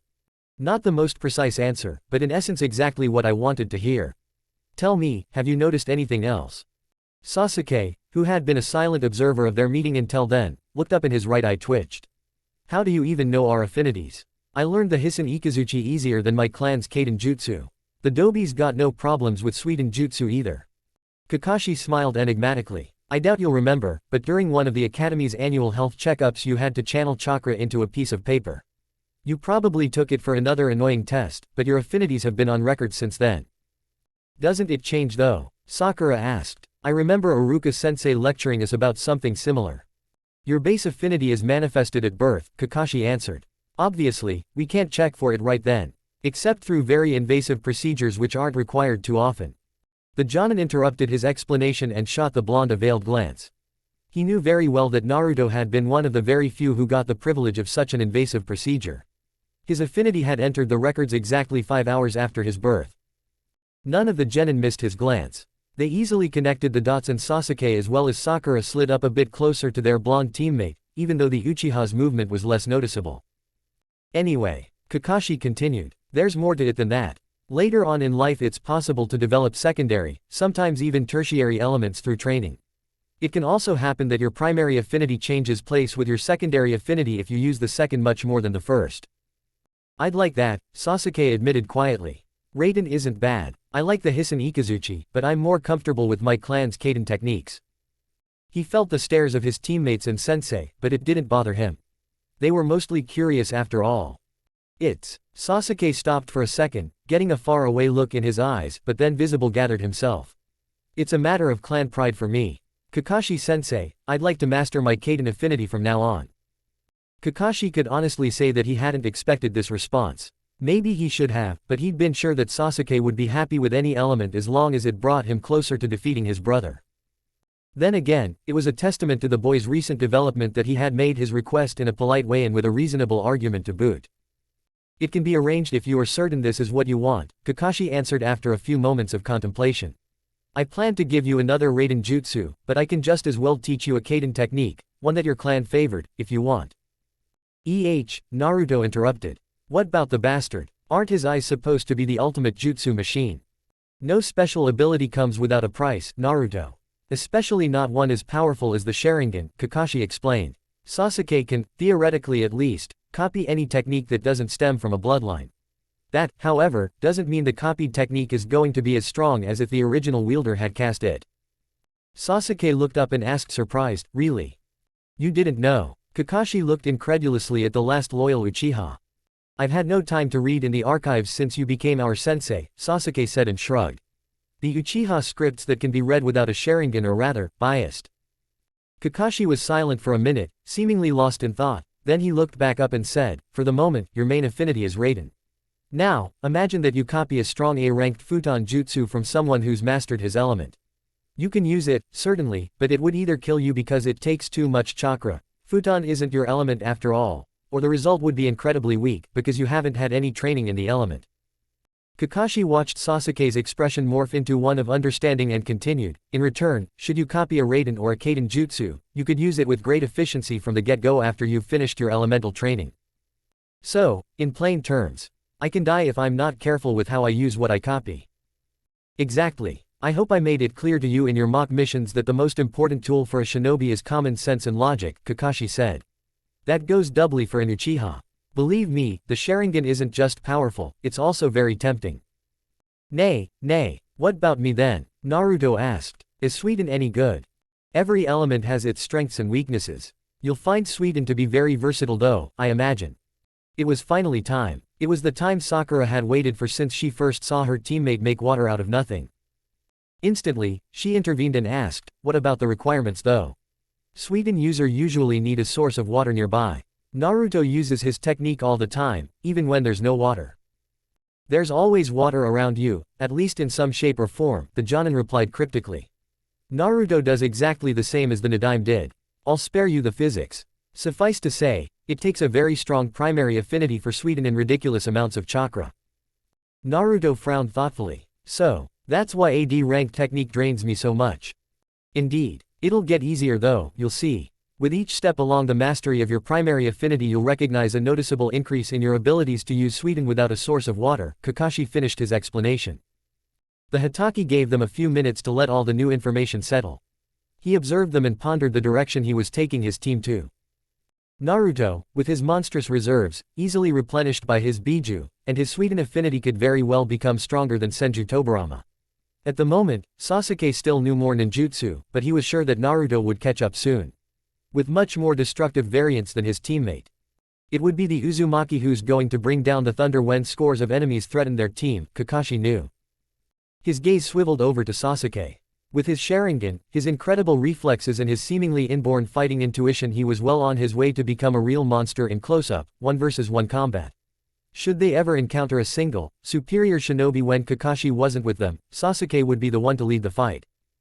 The greatest threat to a taijutsu user, which Sasuke would inevitably become despite his clan's techniques, were illusions that could fool his perception. A threat, quickly negated through his unique eyes. Then, the Jonin cleared his throat and brought his team's attention back to his person. There was one person he hadn't evaluated. He was sure that a confidence boost would do her some good though. You, Sakura, are the link that chains the boys together and enables them to fight to their full potential, Kakashi began. With your incredible control in mind you can layer illusion after illusion around your enemies. Fool their senses, play with their emotions. I can tell you from experience, most veteran shinobi have no fear when it comes to battle, but you can make them tremble. Haruno Sakura, Kakashi said. Genjutsu Juggernaut. Has a nice ring to it, doesn't it? Her face brightened visibly after his explanation, but the Jonin was already contemplating the word he had just used. Juggernaut. They'd all become ones in their own right sooner or later. Anyway, let's continue with the jutsu you're going to learn in these last 2 weeks, Kakashi continued. Sasuke, you'll learn the Hosenka no Jutsu. It's AC rank technique your clan favored and you can spice it up in many different ways. Naruto, you'll learn the Mizu Bunshin, also AC rank technique. You already showed that you can produce copious amounts of water out of nothing. This shouldn't be out of your reach, the Hitaki explained. Then he turned to Sakura. You have a choice, Sakura. Either you take the Kori Shinchu no Jutsu, AC rank Genjutsu, or I can look for a Doden technique, which is your primary element by the way. I'll take the Genjutsu, Sakura replied quickly. She wouldn't let it get to her head. But, there was no denying that her sensei's words about becoming a Genjutsu juggernaut appealed to her. Well, that's that then. We'll begin your training immediately. A week later, Kakashi did something that none of them had expected. He prematurely took them out of Ground 12 and sent them home with the order to reassemble again in the morning. None of them knew what led to the rash shift of attitude, and although they'd learn in the next morning, none of them slept well that night. The paranoia their Jonin sensei had instilled in them made it hard to keep their eyes shut and catch some well-deserved sleep. With bags under their eyes, they finally regrouped at sunrise and regarded each other with suffering expressions. What do you think it'll be this time? Naruto asked. Sakura tried to rub the tiredness out of her eyes, and failed. Don't. Her sentence was interrupted by her loud yawn. Don't know. I'm not even sure if I want to know. How bad could it actually be? Sasuke asked, and both his teammates shot him confused and worried glances. You alright, bastard? That's Kakashi-sensei we're talking about. You know, our demonic and brutal teacher. Sakura simply nodded along with the blonde, and Sasuke put his hands in his pockets, frowning. I know that, I just mean. What could be worse than what he already did? Shut up, Sasuke, Sakura surprisingly grouched. Now you're just tempting fate. Indeed, a fourth voice said, appearing between them in his traditional swirl of leaves. Kakashi smiled maliciously at Sasuke. Your offer to mutilate you even more is appreciated, Sasuke-chan. This time, however, you're off the hook. For now. What is it then, sensei? Naruto asked. The Hitaki's expression became a mixture of sternness and determination. Naruto, though, could also see some signs of sadness flitting through his teacher's eyes. In 6 days we're going to start with C-ranked missions, Kakashi began. They won't be easy. Definitely not as easy as the ones your peers take. In all probability, you'll make your kills in your very first mission. That silenced Team 7 quickly. The last time they had heard their Jonin-sensei speak with such a severe tone had been during their team introduction when he completely crushed their overinflated egos. This time though, the gravity of his words wasn't directed against them. Rather, it was directed against the whole situation. Because, child soldiers, no matter whether they belonged to your culture or not, were something universally seen as wrong. Even by their teacher, a man who had seen more than his fair share of reality. In 6 days, we're not just going on C ranks, but we'll also leave the village on official business in the name of Konohagakure. Appearances have to be kept, at all cost. How you act and look in your own time is unimportant, but how you act and look while on a mission, that is crucial. Naruto had already guessed where this speech was going. What exactly do you want us to do, Kakashi-sensei? New clothes for one. I'll be away for the last week. A small matter has come up and I have to deal with it, so you have to train by yourself. In that time I want each of you to modify, or completely replace your wardrobe, Kakashi explained. Then, the Jonin looked at Sakura and said, Sakura, I'm not concerned over Sasuke when it comes to attire, but I'd ask you to help Naruto pick something fitting. I know you're very self-sufficient, Naruto, but trust me, Sakura will be an immense help. And she'll make sure that you don't wear something completely orange, Kakashi thought. Kakashi sighed before resuming his command, be prepared to face some hostility toward Naruto. The villagers mostly just ignore him, they're too afraid the Sandaime will have them court-martialed if they sell him rotten things, but there is a slight chance that his clothes will be overpriced. Not by much, but I thought it better to warn you. Clothes and self-training. Anything else? Sasuke asked curtly. Oddly enough, the thought of his blonde teammate facing cold indifference from nearly every person in Konoha made him rather angry. He knew where these protective emotions came from, still didn't want to acknowledge them fully though, but sometimes his body reacted simply on its own. This time, his Sharingan flared up briefly, before his eyes turned back to their usual charcoal black. Kakashi tapped his chin. I'd advise all of you to find some kind of hobby while I'm gone. Something to relax. He ignored their incredulous looks and explained, no matter what they taught you at the academy. Your first kill will make you question a lot of your beliefs. I found that a hobby helps to retain your sanity at least somewhat while you're doing such contemplations. And what a fucking hypocrite I am, Kakashi thought morbidly. None of his perverted books had prevented his descent into the abyss. Then again, he desperately wanted each of these three to be so much more than him, to be so much better. Maybe they would succeed where he failed. Anyway, that's all, Kakashi said at last. We'll meet again in 6 days and go on our first C-ranked mission, make sure you're ready for it. Naruto fiddled with the strings that bound the blue piece of armor to his right shoulder until Sakura swatted his hands away. His face was set in a frown, even though no word of protest escaped him. Sometimes, he had found out recently, there were times when arguing didn't solve anything and simply created more trouble than it was really worth. His attire of choice was one such matter, unfortunately. The orange jumpsuit, it wasn't all he had to wear, not by a wide margin, but it was the outfit he had felt the most comfortable in. In a time when he still strove relentlessly for the acknowledgement of the villagers, before he became a shinobi, it had quickly become his favorite. It simply didn't get much more obnoxious and colorful than orange. And attention, even of a different kind than what he originally planned for, had always been welcome. He liked his jumpsuit, otherwise he wouldn't have run around in it for so long. Attention, not a bad amount of protection either, there was a reason, after all, why the jumpsuit had been so bulky. Still, while it was everything he had needed to make it through as a child, the situation had changed drastically once he donned his hinata. In the eyes of his village he had become an adult and now was expected to shoulder all the responsibilities this advancement entailed. Things like respectability and reliability suddenly mattered so much more. Was it a wonder then, after all the revelations of the last few months, that he didn't have it in him anymore to argue? Now, he simply endured, the embodiment of a shinobi, he thought amused, and gave Sakura full reins over his future wardrobe. Naruto wasn't surprised when she mostly went with black and different shades of gray. A few additional white tapes to secure the hems of his pants and shirts, which also served as emergency bandages in the field, some mesh interlaced in the sturdy fabric, and quite a lot of pouches to hold all the equipment he might need. He looked at his left shoulder and couldn't decide whether to grimace or smile. The blue shoulder plate looked pretty awesome, which definitely was a reason to smile. But, it was the only piece of his attire that could be even remotely called colorful, and even that was up for debate with its shade of dark blue.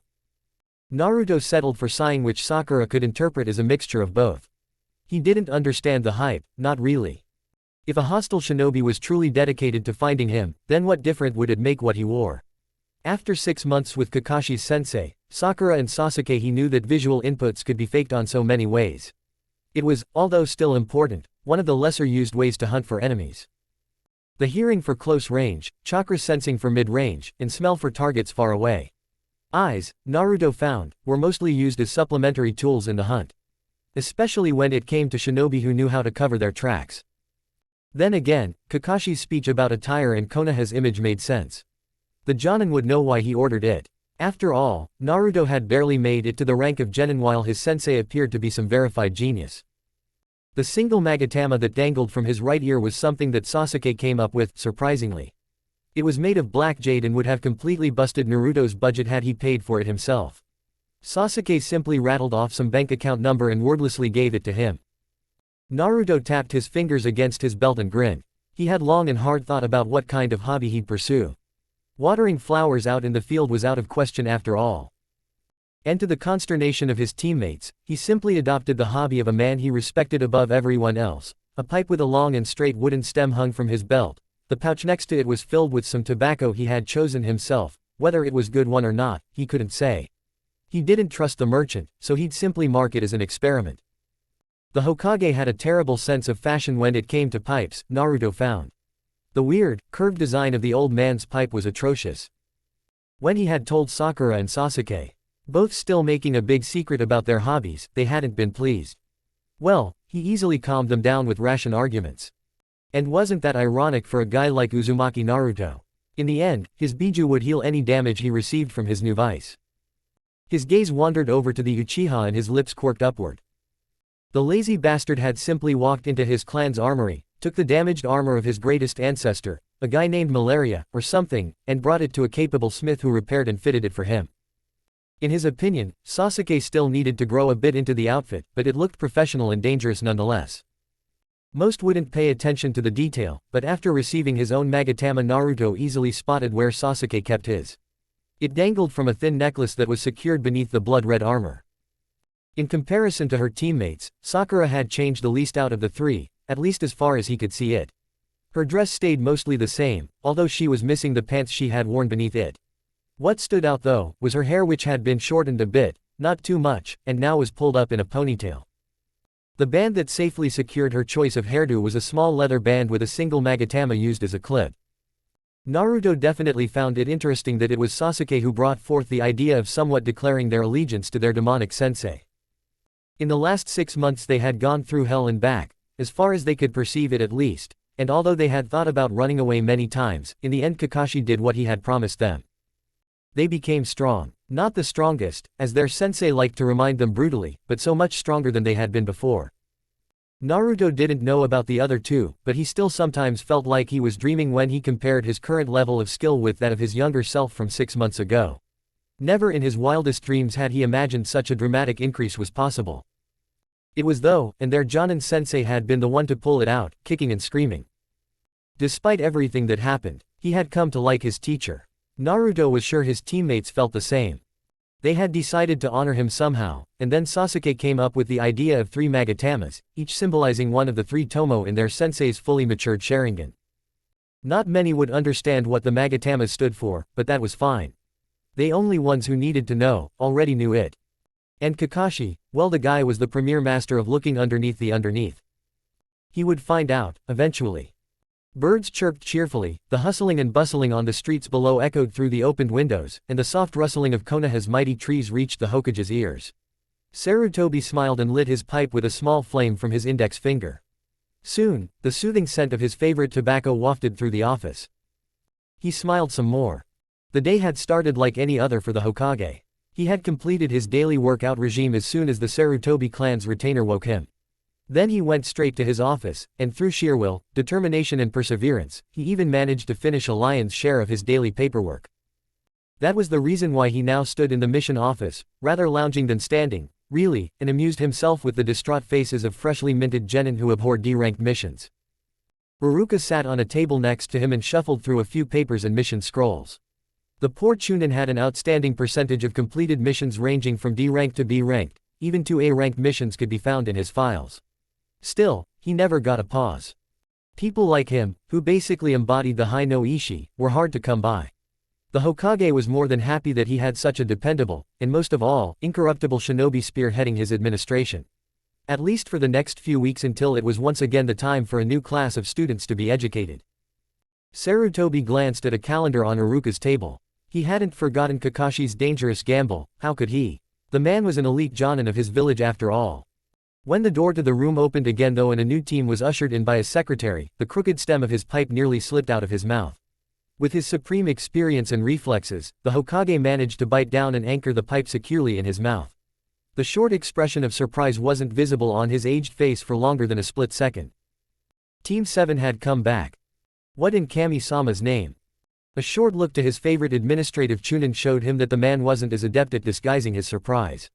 It was understandable though. Uruka hadn't seen Naruto in over 6 months, and the changes Kakashi had wrought in the blonde were nothing short of astonishing.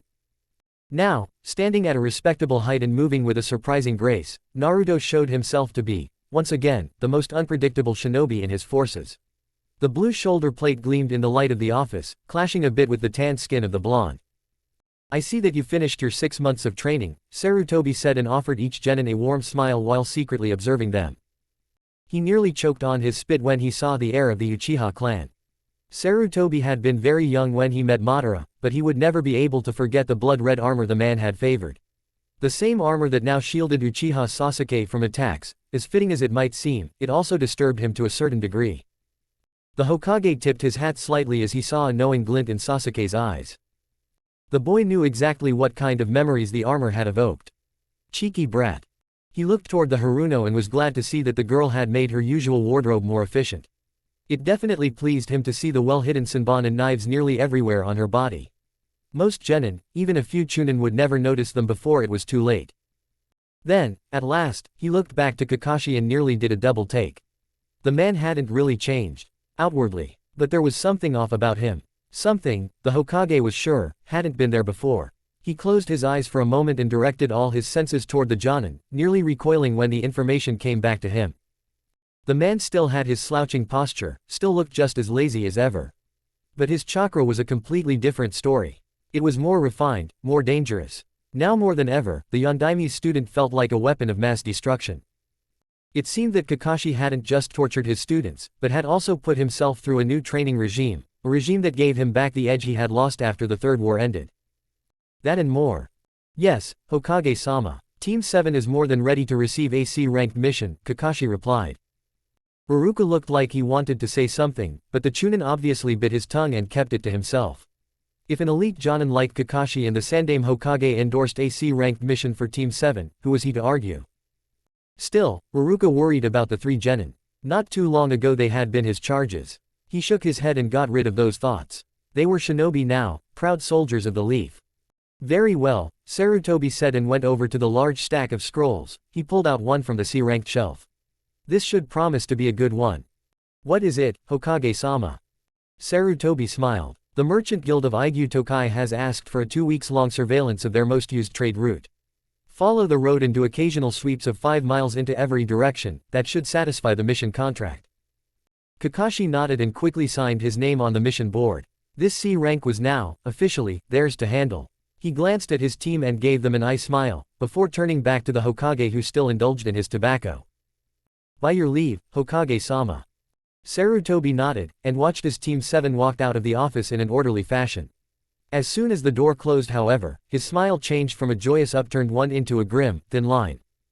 Missions like the one he had just sent Kakashi's team on were oftentimes given out to more experienced genin teams as they would most likely encounter some resistance in the form of bandits, mercenaries, and other thugs. Sarutobi sighed. He knew that he had just sent Team 7 out to get their first kills, to become truly blooded by the harsh and cruel world outside of Konoha's walls. Then, the softness in his expression vanished and his countenance became harsh. Team 7 would have to endure a lot with the special attention he paid them now. But, Kami-sama willing, they would emerge stronger than ever from it. After all, it was Kakashi's team he wanted to entrust the future of Konoha to. Until then, he would have to keep the cage's seat occupied. So, Naruto stared at his teammates. The genin of Team 7 stood outside the mission office. Kakashi had left them the second the Hokage had ended the meeting, ordering them to be prepared for the next day. At 8 o'clock in the morning, they would leave from Konoha's southern gate. So what? Sasuke asked, looking at his teammate quizzically. What are we going to do? Night still ways off, Naruto answered. Training, Sakura said, playing with a short knife in her hand. She balanced it on her fingertip with chakra. Then, she sent out a small pulse, sending the knife flying through the air until it landed expertly on another fingertip. It was a decent control exercise, although she did it more for the benefit of expanding her knife skills. There was no telling when those would come in handy. We trained for the last 6 months, Naruto said. Then his stomach rumbled and he smiled sheepishly. Well, I guess that solves it for me. I'm gonna get me some food. He was about to jump away, when Sakura's iron grip closed around the fabric of his jumpsuit and anchored him to the ground. Not so fast. You want to eat ramen, don't you? Perhaps. Sakura shared a knowing look with her other teammate. I know a decent tea shop in the area. We can get something to eat there and plan the mission, Sasuke muttered. Despite Naruto's obvious appetite for ramen, he quickly acquiesced and Team 7 as a whole agreed on eating in the tea shop Sasuke had in mind. The distance was quickly and quietly covered while jumping over the village's rooftops. For a moment Naruto feared that he wouldn't be allowed into the establishment, but he rid himself of such doubts. Konoha's residents had never acknowledged him, but they hadn't been cruel either. Indifference hurt. It wasn't a crime however. Pebbles crunched under their sandals as they abandoned the roofs and landed in front of the tea shop. Sasuke returned the reverent greetings of the service with a nod and led his teammates inside where they seated themselves on large, colorful cushions around a small, flat table. Naruto fell deeper into his cushion and took in the interior of the shop while Sakura and Sasuke ordered tea in different dishes. He frowned, and patted the small pouch on his utility belt that had replaced Gama-chan. Hopefully he had enough money to pay for the food in such an establishment. The time it took for their orders to be filled was spent in somewhat awkward silence. They looked at each other, but couldn't really bring themselves to start a conversation with meaningless small talk. Naruto suddenly grinned. He exhaled loudly. What a masterful combination of conversationalists we turn out to be, Sakura arched an eyebrow skeptically, and allowed her lips to form into a cynical smirk. Someone's been looking through a dictionary. Luckily, the consensus that they all sucked at meaningless conversation turned out to be a perfect way to bridge over the awkwardness and just relax until the tea came. Sasuke looked over to his teammates and shook his head. It were the weirdest moments that led them to bond as a team. They drank their tea in silence and ate until they were reasonably full, before Sakura started a meaningful conversation. So, the mission. She trailed off, wiping her mouth with a napkin. Sasuke had nothing to contribute, really, and was surprised when Naruto suddenly started to spout information. Eilyfe Tokai. That's a reasonably large trading hub. Around 60 miles south of Konoha. They make the most income from providing resting places for the caravans that come from the ocean towns. Sakura looked at the blonde. That's pretty specific information. The head advisor had me memorizing the most important places in Hai no Kuni, Naruto replied. A bit of venom entered his voice when he thought about the deceitful advisor. If this information is accurate, then we should have it pretty easy. Kakashi said that the mission spans over 2 weeks, one to reach the village and one to return, Sasuke said. Not even 10 miles a day, Sakura replied. Theoretically, we don't even have to run. A normal walk alongside the road will do. Naruto listened to his teammates and smiled contentedly as he emptied his cup of tea. Don't forget that we have to make sweeps every 5 miles. We'll definitely take to the trees there. Do you think we'll encounter hostiles? Sakura asked. Naruto scratched his chin. Who knows? I guess we'll encounter something. They wouldn't have asked for a team otherwise. True. They sat for another hour and planned a few contingencies as well as how they would handle the sweeps. When it slowly became dark outside, Naruto reached hesitantly for his purse, wondering how much the nice evening out with his teammates would cost him. Sasuke noticed his teammates' movements and simply glanced at him, shaking his head. We're not paying. This tea shop stands on Uchiha-owned land. At exactly 8 a.m. on the next morning, Team 7 set out toward Eilyfe Tokai. They walked leisurely alongside the road, which was coincidentally the trade route they had to protect, but none of them talked overly much. As they traveled the route for the next few days, they caught many wanderers staring at them. It was understandable, really. The chance to actually see shinobi walking on a road when they had no client to protect was pretty slim. Not to mention that their outfits alone made them stand out.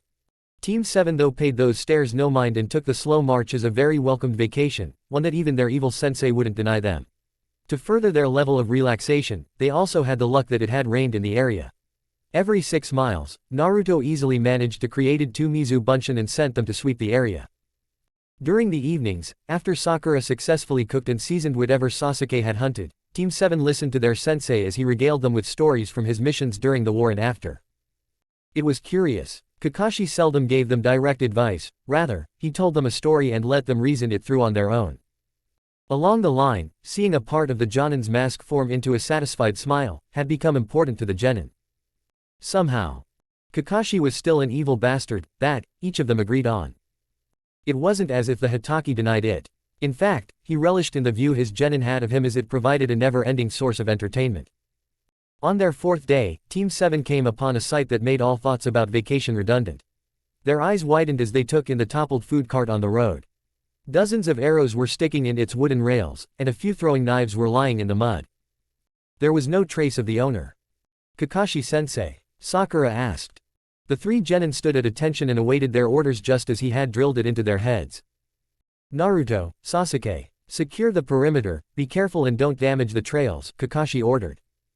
Then, he turned to his pink-haired genin. Sakura, come with me. Let's find out if we can get some hints from the cart. 3 short nods later, the 2 boys vanished into the woods and Kakashi made his way over to the cart, followed closely by Sakura. The Jonin gave his female student some time to look over the battlefield while he concluded his own investigation. Sakura circled the cart, but found nothing that hinted toward the work of shinobi. I don't think the attackers were more than thugs, sensei. She crouched down and looked at the hundreds of footprints. They quickly overwhelmed the merchant. It doesn't look like a great fight took place. The group's 20, maybe 30 men strong. No great fight, despite all the arrows and knives? Kakashi asked. He had come to the same conclusion, but wanted to hear his student's reasoning. Sakura shook her head to the negative and answered, those were most likely methods to scare the merchant into quick compliance, nothing more. Kakashi would have prodded further, but was cut off when Naruto and Sasuke returned, appearing in front of them. We secured the perimeter. No hostiles in the immediate area, Naruto reported. There's a trail we can follow though, Sasuke added. The Jonin frowned, but then nodded. Right, our objectives have changed for the moment, we follow the trail, secure the goods, and if there are survivors in captivity we try to rescue them. Kakashi looked into the woods and finally put away his Ika. Kangowski formation, Sasuke, front. Naruto, right. Sakura, left. I'll take the rear.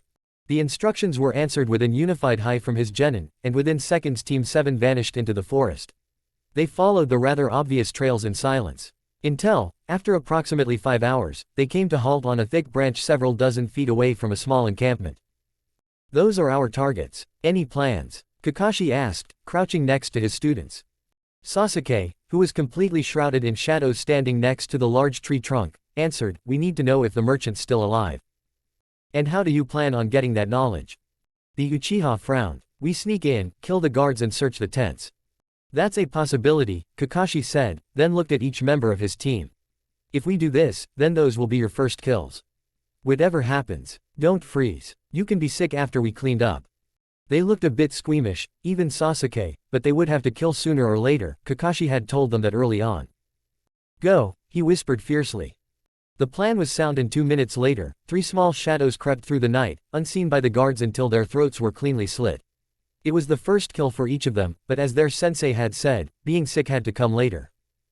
Team 7 sneaked through the camp once the guards were dead and carefully looked into the tents. In the 6th one, they finally found what they had been looking for. The body of a dead man clothed in wealthy silks. Sakura took a short whiff of the body and whispered, "Smells like herbs and costly spices. That's the merchant all right." They slowly walked out of the tent, which was empty aside from the corpse and some provisions, and assembled in front of their Jonin sensei, who was standing next to the small fire pit in the middle of the camp. "What now?" Naruto whispered. Kakashi looked around the camp and sighed. His next order would completely blood his team. "Permission to use ninjutsu granted. Eliminate them," he whispered back. Immediately, the battle started. Sasuke raced through the seals for the Uchiha's most prized technique. He jumped into the air, targeting 2 of the tents. Kaden, Gokaku no Jutsu. A stream of fire left his mouth, forming into a large ball of searing destruction, burning everything in its path to cinders. Screams resounded in the forest. Sasuke landed in a crouch, one hand around the hilt of his sword. He pumped chakra through his legs, then jumped at the first person to leave a tent. He stabbed his sword through the gut of his victim, a sickening noise echoed in his ears. He leaned back to avoid a pair of thrown knives, retaliating with a fistful of shuriken. They hit his unknown assailant between the eyes. More mercenaries exited the tents, and he was once more engaged in combat. The first man wasn't prepared for his attack. He held his innards in his hands a split second later. Sasuke evaded the wild slashes of the others, looping strands of wire around them. With a tug, it fastened itself around their bodies. He put the wire between his teeth, formed a seal, watched as electric currents traveled alongside the wire. To his right, 2 more were coming. A moment later, he buried his sword in an enemy again, and speckles of blood carpeted his face. Even before Sasuke woke the whole camp, Naruto had prepared the battlefield and made it advantageous for him. His ninjutsu lacked the necessary oomph that Sasuke's fireball had, at least when it came to the smaller techniques. That didn't mean, however, that it was useless. After 6 months of constant use, he had finally gotten the hang of manipulating certain aspects of his small water stream. Grinning, he raced through the seals. "Suiten, semi-Mizushuaha," Naruto whispered and spat out a small but constant stream of water in front of a few tents. It took a lot of control, but he manipulated the liquid to be as slick as possible. Then Sasuke's fireball announced the battle, and without fail, every bandit that stepped out of the tents Naruto had chosen as his own slipped up in the puddles of liquid. Some fell down, some managed to hold onto something, but all were completely off balance. Naruto gripped 2 kunai tightly and his expression was one of grim resolve, before, in a flurry of motions, he began his bloody work. A kunai in each hand, he hacked and slashed his way through the bandits that had yet to grasp the futility of staying on their feet. Sakura knew that Sasuke and Naruto would be greedy the moment the slaughter had started. It was an aspect of being boys, she assumed with a sigh. Then again, it wasn't as if she complained that she only had 2 tents with inhabitants to eliminate. Holding her hands in the nei seal, she whispered, "Megan, Narukumi no Jutsu." It took a bit more concentration, but with her control she easily managed to layer the genjutsu twofold over both tents, affecting the bandits within even harder. 2 seconds later, the first screams erupted from the tents and thugs piled out, clutching their heads and begging for forgiveness. In the ensuing chaos, she slit their throats. She had always thought of herself as a strong kunoichi, especially after Kakashi's training. Yet, she took no pleasure in ending a life. It was so easy. And absolutely disgusting. The disgust, however, was counterbalanced by a morbid thrill that sent shivers down her spine. Even as a, in her own words, delicate woman, Sakura felt bloodlust gnawing at her senses. She noticed incoming projectiles from 3 bandits that came out of the woods, apparently they had taken a stroll, or something. Sakura weaved between the arrows while her hand went into her pouch. A quickly thrown kunai wrapped in a kibikufuda later, and an explosion ripped the three archers apart. Kakashi observed his charges with a critical eye. It saddened him that they had to make their first kill so soon, but in the end it was inevitable. Then he narrowed his eyes and chided himself. He had promised the Hokage and more importantly himself to make this team into a squad of legends. There was no time for pity. But there was a time for pride. And he was filled with plenty of that as he watched his genin use simple D-rank techniques to take down scores of enemies. It was exactly the proficiency he had hoped for after he drilled it into them that every jutsu could be deadly if in the hands of a master. Especially Naruto's manipulation of the water's properties. A work of art that won. He eyed the pink-haired girl of his team and his eye gleamed. Kurenai hadn't started to layer her genjutsu until she made Chunin. He just knew that bragging rights were imminent. Not to forget Sasuke's wire techniques in combination with such a weak lightning jutsu. Somehow he started to really like his team. A lonely bandit saw him standing next to the fire pit, seemingly lost in thought and decided to attack him. Two lazily thrown shuriken later and the Jonin could, once again, contemplate his students in peace.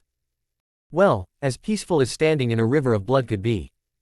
Roughly 5 minutes after Kakashi had permitted the use of lethal force, the genin of Team 7 assembled in front of their leader. The Jonin made a quick survey searching for injuries, but when he found none he easily ignored their bloody appearance. It wasn't their blood. That's all that mattered. Good job, Kakashi said and went over to the one, still standing, tent. A moment later he exited it with the corpse of the merchant and sealed the dead body inside a small scroll. Come morning we'll continue our travels. The body will be given to the authorities. At least he can get a proper burial. Kakashi looked at his charges and frowned. It was clear that now, as the adrenaline lessened, the emotional burden of becoming killers settled in. The three children held themselves up heroically, but he saw that they were tired. There's a small river 3 miles to the east. Wash up and get some rest. I'll do the cleanup. They nodded tiredly and vanished into the woods, leaving their Jonin-sensei alone in the destroyed camp. Kakashi scratched his chin thoughtfully. He could have forced them to stay and help him, it surely would have hardened them even more. Then again, perhaps killing dozens of people was enough hardening for a single day. Even a magnificent bastard like himself could show compassion once in a while.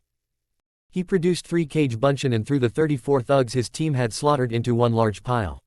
Then, he raced through 14 hand seals and smashed his palms on the ground.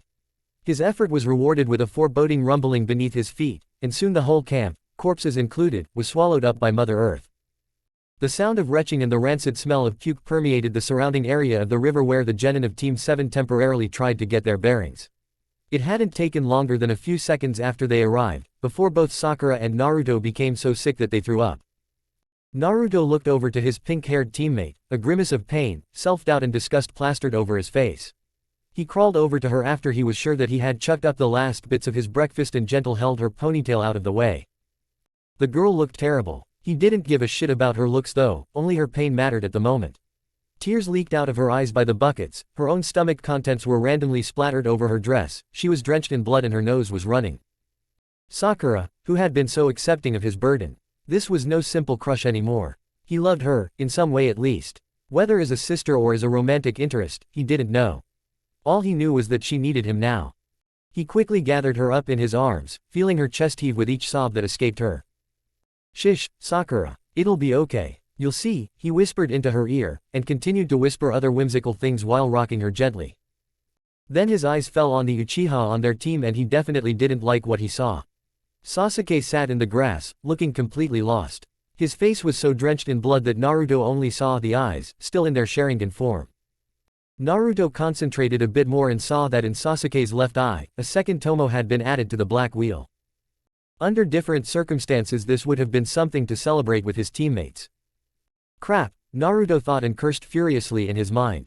This was the worst time ever for Sasuke's Sharingan to evolve. As far as he had understood it from what the Uchiha told them, the second tomo added the ability of a photographic memory to the Sharingan. Depending on when the second tomo had appeared, Sasuke most likely branded most of the slaughter into his mind. The Uchiha's eyes were glazed over as if he existed in a completely different world. Randomly, nearly looking like spasms, his fists clenched and unclenched. Bastard! Naruto shouted over, hoping to bring his teammate out of his funk. It didn't work. Bastard! He tried again with no success. Damn it!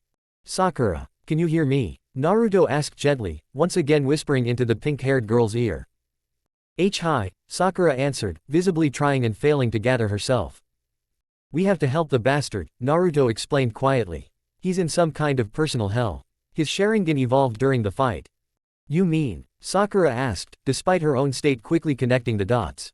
Yes. Come, I'll carry you over to him. I can walk, Sakura said, suppressing another sob that threatened to escape. Within seconds, both were in front of their black-haired teammate and their worry only grew. Sasuke was still clenching his fists and muttered incoherent strings of words, easy. So easy. Like him. Just like him. So easy. Bastard, snap out of it. Naruto gripped Sasuke's shoulder, but got no response. Sasuke, he tried again. Nothing. Then the famed Uzumaki temper set in and with a quick slap, Sasuke's head shot sideways. The Sharingan receded and the Uchiha's eyes focused on his teammates. Dobi, Sasuke murmured. He quickly centered himself and saw both his teammates looking at him with worry. I'm fine. Don't worry. Don't bullshit us, Sasuke, Naruto replied. Sasuke was surprised. It was a very rare occurrence that the blonde called him by his name, and the way in which he did it was peculiar. A stern, Sasuke hesitated to call it aura, something surrounded Naruto.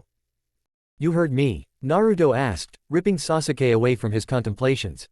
For a second there, Naruto had looked like a person with authority to him, like a leader of men, and while Sasuke still wasn't sure if Naruto would manage his dream of becoming the Hokage, he suddenly had a lot less reservations about his clan serving under the man Naruto could potentially become. I had flashbacks. That's all, Sasuke explained tiredly. He didn't want to explain the matter even more. Then he saw that the blonde still wasn't convinced and forced himself to continue. They were his teammates now. They deserved as much. I had flashbacks to Itachi, my brother, Sasuke spat out. The kills. They were so easy. Just like it's been easy for him to murder them. No one needed to ask who he meant with them. The Uchiha massacre, as horrible as it was a well-documented occurrence that could be found in most recent history books. The only information new to Naruto, and which nearly made him choke, was that Uchiha Itachi had been Sasuke's big brother. He always thought that Sasuke's survival had been some lucky coincidence. But if it was his own brother? Fuck, he cursed. What else could go wrong in their shitty lives? He looked over to Sakura and suddenly got the bad feeling that she, too, had a darker secret stashed somewhere. Then he looked back to the Uchiha and his grip on Sasuke's shoulders became more firm. The boy had been sitting somewhat sideways to him while he explained, but now Naruto forced Sasuke to look at him. Blue eyes bored into black. You're not alone, Sasuke, Naruto began and silenced the Uchiha with a single intense look as he wanted to protest. Listen, you're not alone. We're here too, and we're your friends. I swear on my dream and ambition, we will find your brother and we will help you to kill him. Sakura, who had been listening the whole time, placed her hands over Naruto's. Trust in us, Sasuke. We'll help you. That's what a team does. What a family does, right? Sasuke began, then stopped. Naruto had never seen so much emotions in the stoical Uchiha as he now saw flickering through those onyx eyes. After a second, the usual crafted facade of Sasuke was up again. Nonetheless, his lips turned upward minimally into a true, real smile as he spoke, thank you. The last few days until they reached Eigyu Tokai were spent in ruminative silence as each of Kakashi's students dealt with the aftermath of the slaughter. Well, not completely silent. While Kakashi was surprised to see Naruto smoking pipe, the boy had been ever so quick to introduce the literal hammer, I've got a biju to heal me, into their conversation. He was even more surprised by the hobbies his other two charges had chosen for themselves. Especially Sasuke. Never in a million years would he have thought that he'd ever see the cold, indifferent Uchiha play on a flute. His songs wavered between sad and angry, but were nonetheless played with a skill that could only be attributed to a master of his instrument. The impeding questions, Sasuke quelled with a single sentence that nonetheless revealed more about the prodigy than anything else had ever done before. My mother taught me. It was clear to everyone else on Team 7 that he had never stopped practicing, even after the massacre. Sasuke, it seemed, had found a way of coping with traumas far earlier than any one of them expected. Next to her male teammates' outlandish hobbies, Sakura decided to keep it simple. She walked next to her teacher and read a trashy romance novel, having asked him for pointers in walking while reading a few hours ago.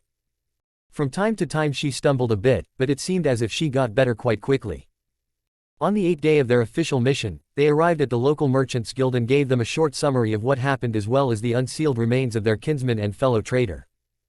Kakashi refused the offer to spend the night in the city and quickly ushered his charges back into the treetops. The quicker they were back in Konoha, the better.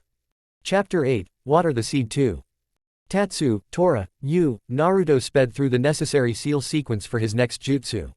Inhaling deeply as soon as he felt the buildup of chakra in his body, he abandoned the positions of his hands and switched over to a single-handed Hitsuji with his right, while his left formed a ring in front of his mouth not unlike Sasuke's Gokakyu. Sweden, Mizorupa. A droplet of sweat moved slowly alongside his cheek as he concentrated on changing the properties of the technique, until the wave of water he had spat at the last loyal Uchiha was condensed into a thin beam with tenfold the pressure of the original jutsu. Sasuke had jumped to the side to avoid the wave but quickly continued to use further evasive maneuvers and flipped a few times, bringing some space between him and the Uzumaki. His red eyes narrowed as he saw that the technique had managed to gauge several inches deep into the hard earth toward the end. With a bit more training and after the first few steps of elemental manipulation, the beam could easily become capable of slicing through flesh and bone. After this short analysis, Sasuke quickly started moving again and ran in an arc toward the blonde, cycling through his own hand seals in the process. Kaden, Hosenka no Jutsu. Rather than using this technique airborne to carpet bomb a large area, Sasuke stayed on the ground and reduced the target area significantly, in return also shortening the intervals in which he spat out the small balls of flame. Every time a new shot of fire left his mouth, he added a shuriken into the mix and concealed them in the flames of his technique. Naruto didn't even attempt to run away. He knew that Sasuke could chase him endlessly with this attack as long as he stayed on the ground. The blonde instantly moved toward Sasuke. The quicker he came into taijutsu range, the faster Sasuke would have to abandon his technique, and evaded the deadly flames while swaying from left to right. It was a straight-up fight between Naruto's reflexes and Sasuke's ability to predict his teammates' movements. The Uzumaki grinned as he finally made it through the barrage. He slashed with his kunai sideways, but Sasuke had quickly stepped backward to avoid having his throat cut open. That alone left the blonde floundering for a second. Naruto had anticipated that Sasuke would block the slash with his ninja too. The reality was different though, and he had nearly taken his friend's head off with his last attack. The Uchiha hadn't even touched his weapon. Why? Naruto's eyes narrowed, then they widened minutely as he saw a wire glinting between Sasuke's teeth. He had no time to contemplate further strategies of boxing Sasuke in. All his mental powers were, at the moment, occupied with surviving the double-layered attack the Uchiha had sent his way. With the abrupt back step Sasuke had taken and some excellent wire work, the shuriken were pulled into the direction of Naruto's unguarded back and left the blonde no chance but to jump into the air where he'd be extremely vulnerable. Triumph glinted in Sasuke's eyes. He had trained endlessly for the next maneuver and now it would finally make its debut. Sasuke unclenched his teeth, letting the wire fall to the ground, which didn't slow down the incoming projectiles, and quickly threw 8 different shuriken toward the ones he had previously hidden in his flames. Sasuke grinned. The shuriken met each other in a shower of sparks and just like he had calculated, the returning ones were hit at angles that caused them to fly into the air, directly toward the defenseless Uzumaki. His satisfied grin was short-lived though, as he remembered what incredible strides his teammate had made when it came to using the kawarimi. His hand went to his back and he unsheathed his ninja too, bringing it up to guard his left side. Had it been a second too late, Naruto's kunai would have impaled him. His Sharingan searched frantically for the target Naruto had used to substitute himself with. And his expression became comical as he noticed the bit of wire he had discarded earlier, loftily falling to the ground, some of the shuriken still bound to it. The stalemate ended as soon as both males of Team 7 heard the unmistakable voice of their pink-haired teammate.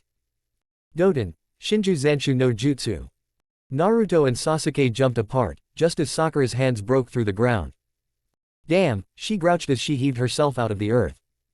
Cursing her teammates, quick thinking, Sakura sprinted toward Naruto and wove several hand seals for a weak illusion. The moment of surprise had been her only chance of winning the three-way spar between them, and her current position was precarious. There was no way she'd survive a close combat engagement with both of them pressing her from different directions. Megan, Narukumi no Jutsu. To her satisfaction, she felt the genjutsu taking hold of Naruto's senses. The blonde had learned how to recognize and dispel minor illusions, that, however, didn't mean that he could do so instantly. The precious few seconds she gained while the Uzumaki rid himself of her technique was all the time she needed to reach his position and somersault over him, throwing 2 kunai in the process. Kaden, Enden. For a moment, Sakura feared for the safety of her blonde friend.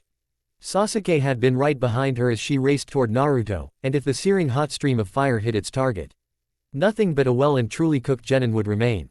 Her somersault came to an end and she landed in a crouch behind Naruto, only to see that the wounds she inflicted with her kunai leaked water instead of blood. Mizu Bunshin. Her eyes widened. Naruto's body dissolved into a puddle of water, and now Sasuke's lance of fire was directed solely at her. Sakura bit her lip in concentration and scrounged up a sizable amount of chakra before flying through a seal sequence and slapping her palms on the ground. Doden, Doroku Geishi. The wall of stone rose just in time, and she felt the flames of Sasuke's technique lick greedily at her quickly improvised safety barrier. Sakura knew though that her foremost concern now should go toward evading the boys, and eventually losing her status as primary target for them. She simply didn't have the chakra reserves of her teammates and couldn't hold her own in a prolonged jutsu fight against them. Through Naruto's clever deployment of his Mizu Bunshin and the subsequent Kawarimi with it, she had completely lost sight of the Maverick, and that was as unfortunate as it got in such a spar.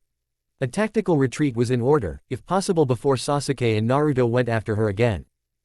The wall shielded her from sight for a few seconds and Sakura quickly performed a seal-less Bunshin that took her place while she vanished into the ground, courtesy of the Mogaragakure no Jutsu Kakashi-sensei had taught her in combination with the Shinju Zanshu no Jutsu. When she emerged behind the treeline that surrounded the clearing they were sparring in, several dozen feet away from her Bunshin, Sakura went down on her knees and breathed heavily. A frown marred her face as she analyzed the previous engagement.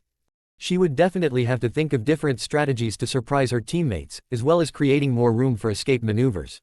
Her ambush hadn't worked, it was unfortunate but couldn't be helped.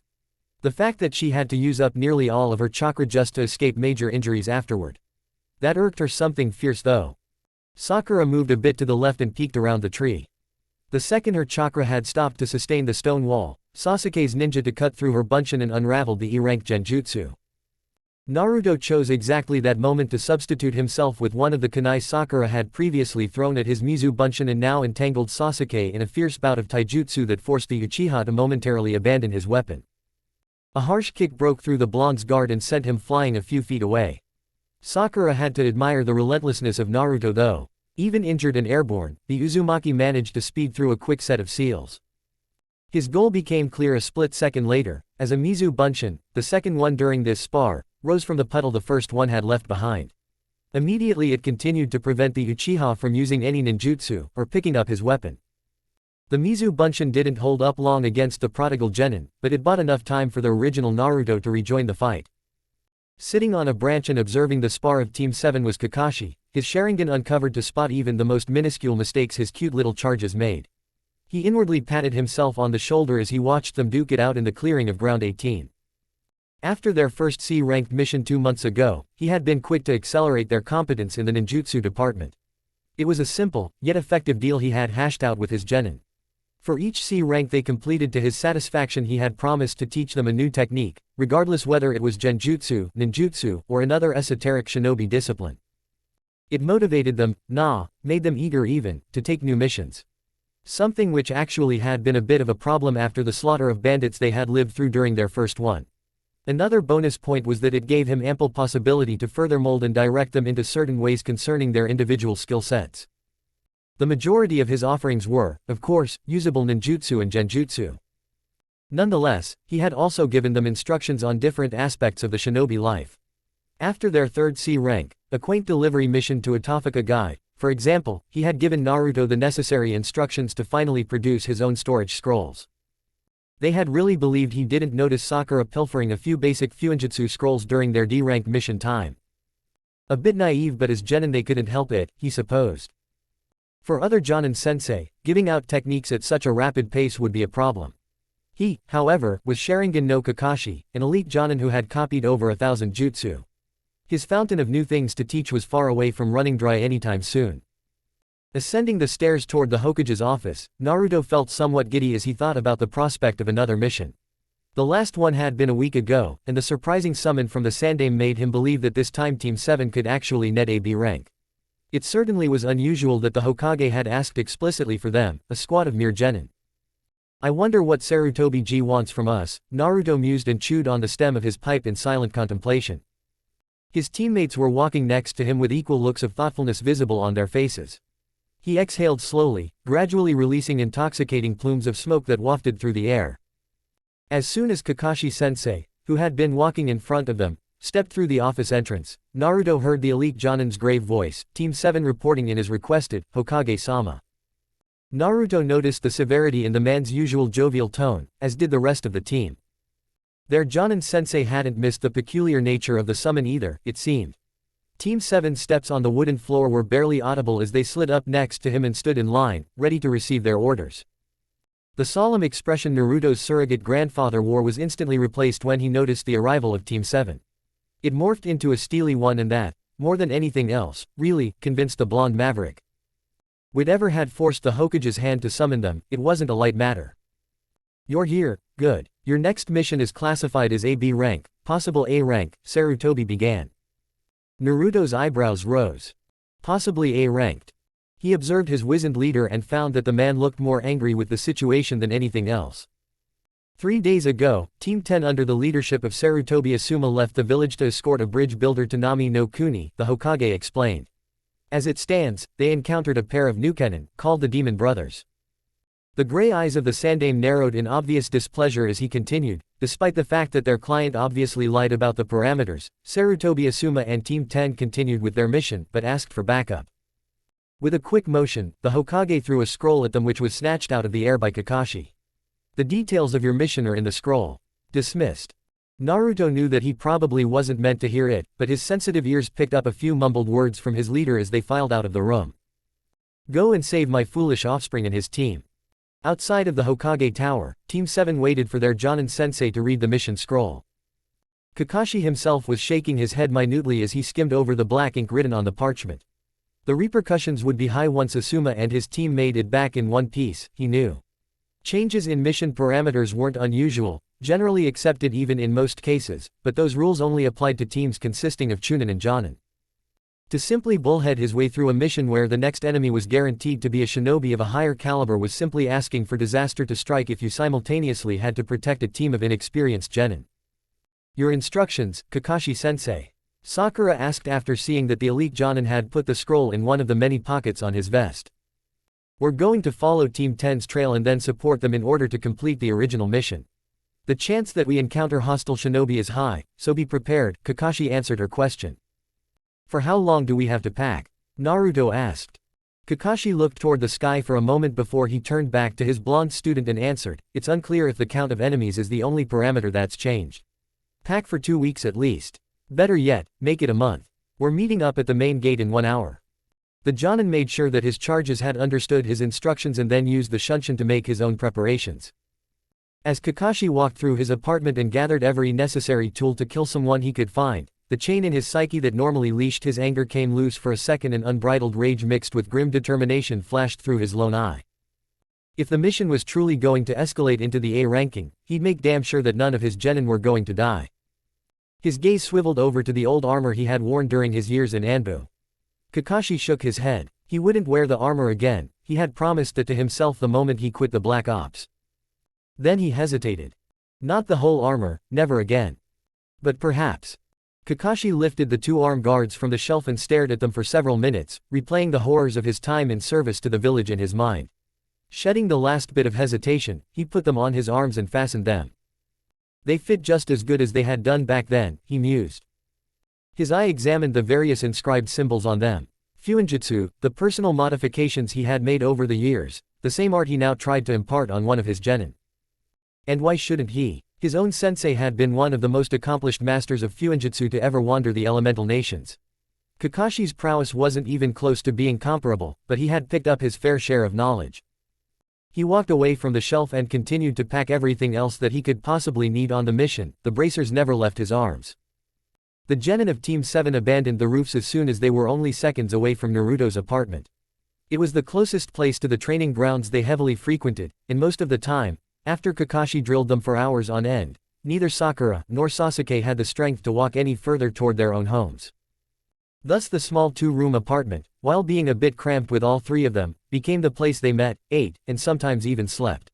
Naruto, who had lacked companionship during the most parts of his childhood, certainly didn't mind his teammates' presence. They quickly entered and Naruto immediately walked over to one of his cupboards, rummaging through the many different scrolls stacked up within. Sasuke had been the one who got the idea that now, With the Uzumaki's budding skills in Fuinjutsu, they could have him seal all the necessary equipment into prepared scrolls, even tailored accordingly to the possible length of their missions. Naruto had been skeptical at first. Not because he wouldn't be able to seal the stuff, but because preparing so many scrolls for all three of them required an incredible amount of weapons beforehand. And again, the mighty Uchiha armory came through. The amount of weapons Sasuke brought him on the next day had been staggering. 1W. Number 2W. No. Ah, there you are. Naruto exclaimed and pulled 3 scrolls out of the cupboard. Here we go. 3, 1 month, standard issues filled with 20 kunai, 200 shuriken, 10 kibikufudas and all the other good stuff. Before he could continue with listing everything positive about his beloved scrolls, Sakura walked past him. Completely disregarding the appreciating looks of her teammates, she stripped out of her clothes and moved toward the shower in the adjacent bathroom. Naruto quickly gathered himself and threw the scrolls at Sasuke, who expertly fished them out of the air and laid them down on the table. "Come on, bastard," Naruto said with a grin, shrugging off his own clothes. "We better join Pinky in the shower, or we won't make it in time." Sasuke, who would have balked at such a behavior a few months ago, shot the blonde a look that screamed, "Way ahead of you, Dobi," as he carefully took of his armor. Exactly 1 hour after they received their mission, Team 7 stood outside the main gate of Konoha and awaited further instructions from their Jonin-sensei. Team 10 had to travel at civilian speed toward Nami no Kuni. "We'll follow their route until we either find them, or arrive at our destination," Kakashi explained. After those words, all 4 jumped upward, propelled themselves from a low-hanging branch and vanished into the treetops. It took them around 50 hours of fast traveling alongside, or better said, above the road until they crossed the barely marked border between Hai no Kuni and Nami no Kuni. So far, Team 10 and their Jonin-sensei remained elusive, but Team 7 had spotted at least one place on their way where trails of battle permeated the area. The road they had followed ended at the eastern shore of Hai no Kuni, and if they squinted hard enough, the genin of Team 7 could even see the large isle across the mass of water, their destination. "Well, I can't see any boats around, so we have to cross the distance by water walking," Kakashi said, and observed the incredulous expressions that appeared on the faces of his genin. He narrowed his eye a bit to remind them of the gravity of their mission. "Don't complain and consider it as a training exercise. If we're quick, then we can cross the distance within a few hours." The unspoken message, "Your comrades are in danger," wasn't lost on them, and they instantly followed their sensei onto the water. Kakashi granted his charges an hour of respite after they arrived on the island in a record time of 3 hours, record time for most Chunin that was. Those last hours had shown him, once again, that he had been right in his training methods, barbaric and sadistic as they were. The cohesion between each member of the team was simply astounding. He looked over to Sasuke and Naruto. Both were sitting under a tree, sweating like pigs and massaging their cramped and strained legs. Then he observed the pink-haired girl on his team, and a feeling of pride filled him when he saw the incredible determination beneath the look of shame she wore. Sakura had made incredible strides under his tutelage, and her reserves had grown exponentially. Still, it hadn't been enough to constantly push chakra out of her feet for more than 2 hours, and for the last 60 minutes Naruto and Sasuke had taken turns in carrying her. As far as he could see it, the girl, no, the young woman, wasn't just displeased by her moment of weakness, she downright loathed it with all her being. It was a far cry from the little girl he had once crushed completely. Moments like this, Kakashi was sure, would give her the necessary will she needed to overcome her limitations. It had become clearer with each passing month that Sakura's aim wasn't just being useful anymore. No, she wanted to be equally as strong as Naruto and Sasuke. She wanted to stand on the same pedestal as the obvious and the hidden prodigies of her team. It would be a long and arduous way. Somehow though, Kakashi couldn't help but smile at the thought. She'd make it someday. He was sure of that. "Holy!" Naruto exclaimed as he surveyed the terrain in front of him.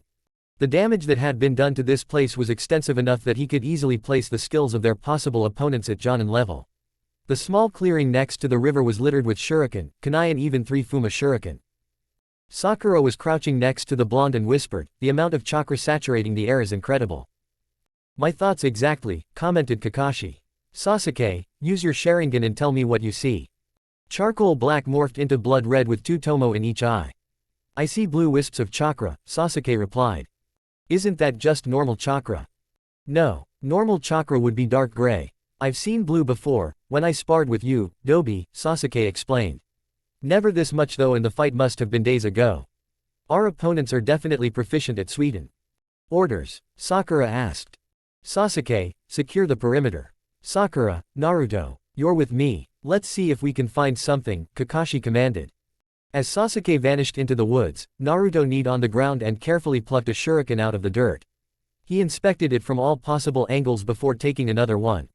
Soon enough he looked at his sensei and said, "These shuriken are completely dulled, at least always at one edge. They're Konoha standard issue. So either Team 10 doesn't care for its equipment, or the enemy had something of superior metal quality to block them." Sakura, who was standing halfway up a large tree, inspected a gigantic gash. "I don't think we have to search long for a reason, Kakashi-sensei." The Hitaki quickly joined her and looked over the evidence his student had found. Only a two-handed sword, or a proficient futon user could leave such a deep imprint, Kakashi uttered and frowned. "The perimeter is clear. Nothing out of the ordinary was spotted," Sasuke interrupted as he landed between his teammates on the ground. "Good work you three," Kakashi praised them. "From what we've found I can make a well-educated guess and say that our opponent is probably one of those pesky sword men Kiri's pumping out like Naruto pumps out smoke. Oi. It could potentially be a random jonin from Kiri, but it troubles me that our opponent worked together with the demon brothers. So, he's probably a Nukenin. And the only ones from Kiri with such big blades are the Kiri no Shinobigatana Shichen and Shu." Sasuke looked at Kakashi and asked, "What exactly does that mean for us?" "Several things," the Hitaki answered. "Our enemy is either Hoshigaki Kisame, Kurosuke Ryuga, or Momochi Zabuza. Those are the three sword men who've gone rogue in the last 10 years. Every other sword man is either dead or loyal." Then, Kakashi's eye narrowed into a thin slit. "That, of course, doesn't tell us whether Team 10's dead or not. We have to go on and gather more information." The four nodded to each other and quickly took to the trees again. Their destination was the place where, according to their map, the nearest village should be. As the night slowly settled in, Team 7 finally arrived in Shizuku Mura, one of the three villages big enough to be marked on their map. They hid themselves on a rooftop and used the shadows to remain unseen while planning out their next course of action. "They're dirt poor," Naruto murmured after observing the streets for just a few minutes. "It makes no sense. They should be swimming in money from the sea trade alone," he continued. The Uzumaki knew just how much poverty could affect a kid, and seeing children running around in rags, begging for food just rubbed him the wrong way. "We need to get some intel," Kakashi decided at last. "Naruto, Sasuke, use the henge and visit the bars. Look if you can find out anything." Then Kakashi's expression turned solemn as he gazed at the pink-haired genin of his team. "I wanted to wait with this for a while, Sakura. But the circumstances demand action. Your objective is gathering information through seduction. Use the advanced henge I showed you, if necessary. Your possible targets are bandits and mercenaries who could have been hired by our opponent." Growls emerged from Sasuke's and Naruto's throats at the mention of seduction. Sakura looked over to her teammates and saw that their eyes had narrowed remarkably. For a moment, Naruto's cerulean blue even acquired a small tint of red. Kakashi had noticed the reactions of course and decided to give Sakura a last bit of advice: if someone gets too fresh with you, dispose him. This isn't a boji mission. Then he turned to the male members of his team and said, "You too. Be careful not to drink too much. We've yet to test how you hold your liquor. Now, get to it. In the meanwhile I'll try to find out more about this Tazuna character," Kakashi thought as he watched his charges jump away. 2 hours later they met again on the same rooftop. After a short query if Sakura was all right, which she confirmed with a yes, they compiled their findings. "So, Gato, the business tycoon, is suffocating this country, pays several dozen thugs to do his bidding and additionally hired 2 shinobi. One of them always wears a mask and the other one carries a sword that looks like a meat cleaver," Kakashi summarized. "I'm pretty sure now that our opponent is Momochi Zabuza, A-ranked Nukenin," he finished. Sasuke rubbed the bridge of his nose in annoyance. "We basically got nothing on the second shinobi. All we know is that he looks like an Oinin. I wonder what kind of story Tazuna has told Team 10 for them to actually continue this mission," Naruto grouched. "This is so far out of their league." Sakura nodded in agreement. It might sound arrogant, but from what little gossip she had actually managed to pick up while doing D-ranked missions, she could tell that Ino's team wasn't even half as trained as her own was. "Speaking of Tazuna," Kakashi interrupted. "I've managed to get the location of his house and it looks like Team 10 is still alive. From what I've gathered, he always has some shinobi kids around him when he works on the bridge." "Well, then let's go to Tazuna's home," Naruto said. "Right," Kakashi agreed. "Team, follow me." With a huge leap, the Hitaki jumped off the roof and vanished into the darkness of the night. Team 7 didn't need any further instructions and immediately followed him, looking forward to a hot meal and a good night's rest. As they arrived at Tazuna's house, the 4 shinobi still kept themselves hidden and crept through the shadows. They were ready to pull out their weapons at a moment's notice though, should the information they had gathered in Shizuku Mura be proven wrong. Perhaps it was a tad paranoid, but it was a necessary precaution as far as Team 7 was concerned. With all the changes to the original mission parameters, it simply wouldn't do if they, additionally, also mistook an enemy's base of operation for their subject's home. Kakashi revealed himself first. He walked toward the door and knocked softly while his genin got in position to the sides and above of the house entrance. A short moment of silence ensued and stressed their nerves even further, until, finally, the sound of feet dragging over the wooden floor reached their ears. Hi. The tense atmosphere lifted instantly when they heard the unmistakable, lazy drawl of their former classmate. Now, being somewhat more relaxed, the genin of Team 7 stepped into the light the open door provided and came face to face with the bored expression of Shikamaru.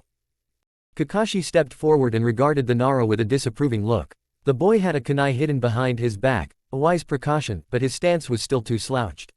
A well-trained civilian could easily overwhelm him in this limited space, which was definitely a risk with all the thugs Gato had allegedly running around. Team 7, here to offer assistance, he addressed the genin. Ah, well, come in then, Shikamaru drawled. Then, without another word he turned around and walked lazily into one of the adjacent rooms. The Hitaki frowned and turned back to his team. Not exactly the kind of alertness I expected after they fought a shinobi of Momochi's caliber. Let's go in and take stock of the situation. As soon as they walked into the room Shikamaru had apparently come from, they were greeted by a mixture of expressions ranging from curious over friendly to love-struck. Good evening, Kakashi greeted the family to whom the house belonged. I'm Hitaki Kakashi, Jonin of Konohagakure, and this is Team 7. We received news that the mission became more difficult than originally planned and Hokage-sama dispatched our squad to provide further aid. He sent the old man he assumed to be Tazuna a hard look, but his expression became visibly brighter once he refocused his lone eye on the brunette woman and her son. My team is very self-sufficient, so please don't go through any trouble for us. We will hunt our own food, and the only thing that we need is a place to sleep. The woman bowed in thanks, looking slightly ashamed and replied, Thank you for your help, Hitaka-san. I am Tazuna's daughter, Tsunami, and this is my son, Inari. There's only one free room left and it's rather small, so we will have to improvise somehow. Ma, no need to panic. We only need space for 2 persons anyway, because the other 2 will guard the house at night. The small room will fit our needs perfectly, Kakashi said and offered her a rare-eye smile. His 3 students stood stoically behind him, although all 3 wondered what the hell happened with the demon they had come to know as their Jonin sensei. This cheery demeanor he currently displayed was something completely alien to them. Tsunami smiled in relief and said, Please feel at home and make yourself comfortable. She bowed again and then vanished into the kitchen. Kakashi took that time to look around, formulating a course of action for the next few days. Naruto, take Sakura with you and hunt for some food. A rabbit will do, Kakashi said before turning to the Uchiha. Sasuke, search for a good place from where you can oversee the area around the house. We don't need any surprises. Once you've all returned we'll go over the new mission parameters. His students answered with a resounding, Hi, sensei. Then they vanished, intent on fulfilling their orders. Tazuna watched wide-eyed as the silver-haired Jonin ordered his genin around. They seemed to be around the same age as the other brats he had hired, but they were different, somehow. A shiver ran down his spine and he quickly took a large gulp of sake as the man who had introduced himself as Kakashi slowly seated himself at the table. He had no doubt that the uncomfortable silence was intended by the man and Tazuna was relieved when the tension eased somewhat as Tsunami served the Jonin some tea. Kakashi took a sip, closing his eye for a second to enjoy the rich aroma. He murmured a quick thank you toward the brunette woman before turning his head to Asuma, who had watched silently alongside his team the whole time. We have several things to discuss, but first and foremost, how are you and your students, Asuma? Asuma was an experienced shinobi in his own right and didn't fidget under the Hitaki's stern gaze as he answered, My students aren't hurt, but I had a nasty case of chakra exhaustion and will need a few more days to recover. Kakashi re-evaluated the Jonin in his mind. He knew that the bounty of 80 million ryu on Asuma's head hadn't been amassed by simply twiddling thumbs in the gigantic shadow of his father's reputation. That the man had taken on one of the Kiri no Shinobigatana Shichen and Shu and not only survived, but also won the encounter spoke well of his capabilities as a shinobi. Had it been Team 8 under the leadership of Yuhi Kurenai, a freshly promoted Jonin, the situation would be different, he knew. Still, the irresponsibility the Hokage's son had shown when continuing this mission was something the Hitaki wouldn't easily forget. Momochi did quite a number on you, huh? Kakashi uttered and eyed a few of Asuma's patched-up wounds. It was telling in itself that the man had a bandaged torso, visible because he had foregone his Jonin vest. The Sarutobi clan's strong constitution, not considered a bloodline, but still highly valued, was definitely working in Asuma's favor. Is Momochi dead? Kakashi questioned. Asuma scratched his beard and nodded slowly as he answered, ah. Yes, he is. What about his accomplice? It was rare to catch a seasoned Jonin flat-footed. Kakashi however didn't enjoy the dumbfounded look his fellow team leader returned. In fact, the particular expression of confusion on Asuma's face promised quite a headache for the Hitaki and his genin.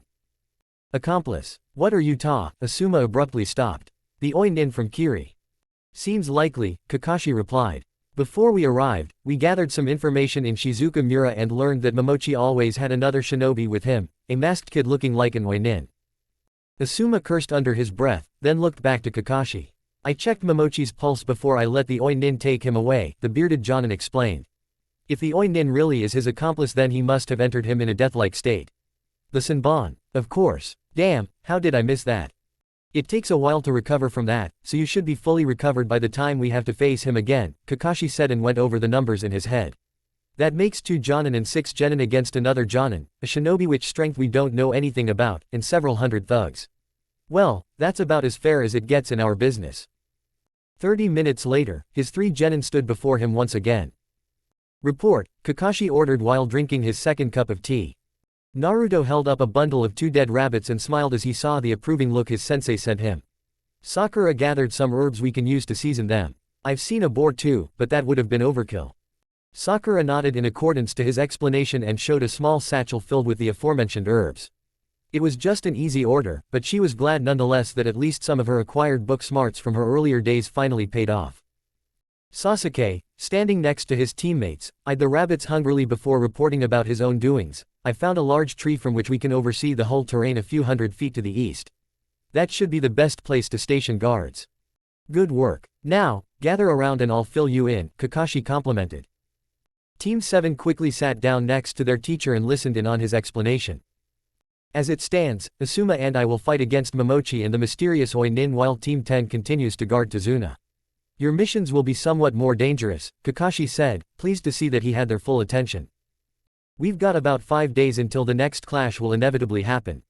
In that time I want you to search for Gato's headquarters and scout it out, without drawing attention to yourselves of course, in case the Oi Nin or Momchi are stationed there. Do we kill Gato? Naruto asked grimly, eliciting gasp of surprise from the Yamanaka who had been silently watching Kakashi's and Asuma's discussion alongside her team. Kakashi paid her no heed and nodded. Yes, but that comes later.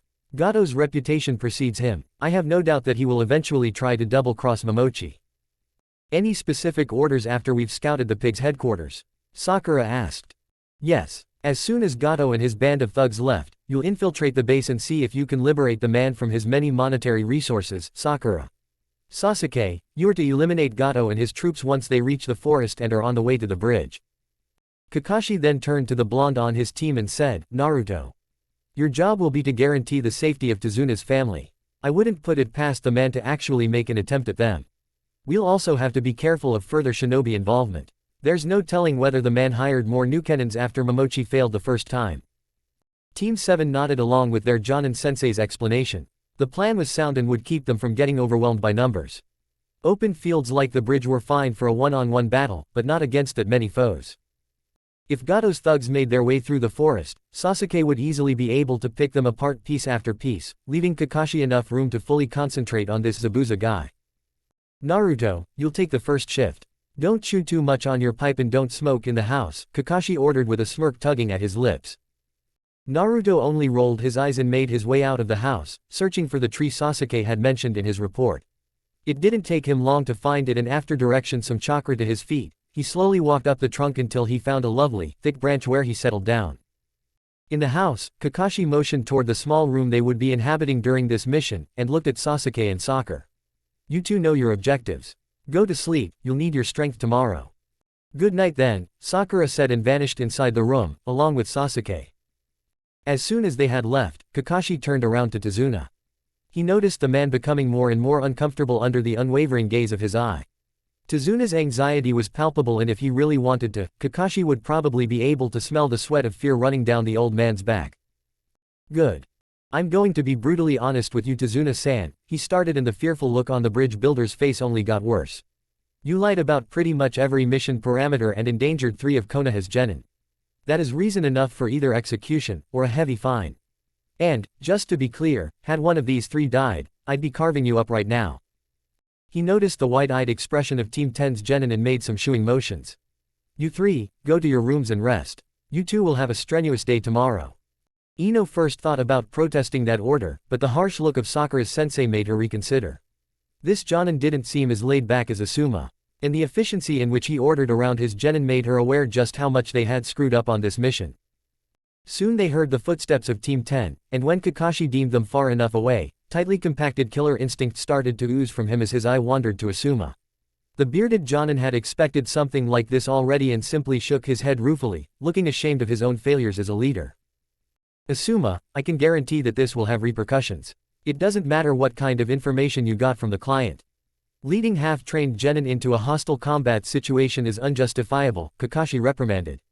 Be assured that Hokage-sama will have words with you as soon as we're back in Konoha. There were more things he would have liked to say, but those were better spoken in private. Tazuna-san, you're very lucky that we can, in all probability, alleviate Gato of some of his money, as it allows you to pay us accordingly. Team 10 and Team 7 will each receive the pay for an A-ranked mission. Additionally, you are expected to pay a fine for the misinformation which might have cost 3 genin their lives, Kakashi listed. The Hitaki did some quick calculations and his next words nearly made Tazuna's eyes explode. All in all, Konohagakure no Sato will receive about 500,000 ryu for her services. Then, without bothering to look at them any further, Kakashi rose from his seat and left toward the house's exit. He'd keep his blonde student company for the night. In the following days, the companionship between the genin of Team 7 and 10 didn't exactly increase, more like the opposite, really. A certain kind of tenseness settled down in the bridge builder's home whenever the former classmates met, despite their past relations and friendships. Talks between Ino and Sakura had been more than just awkward, they had even made the pink-haired genin feel socially inept. The Haruno believed it to be the result of a huge gap in abilities and mindset that had formed between the former friends. It was clear that while Kakashi had quickly made them see the error of their ways, letting them get in touch with the reality of their profession, Asuma had done nothing of the sort.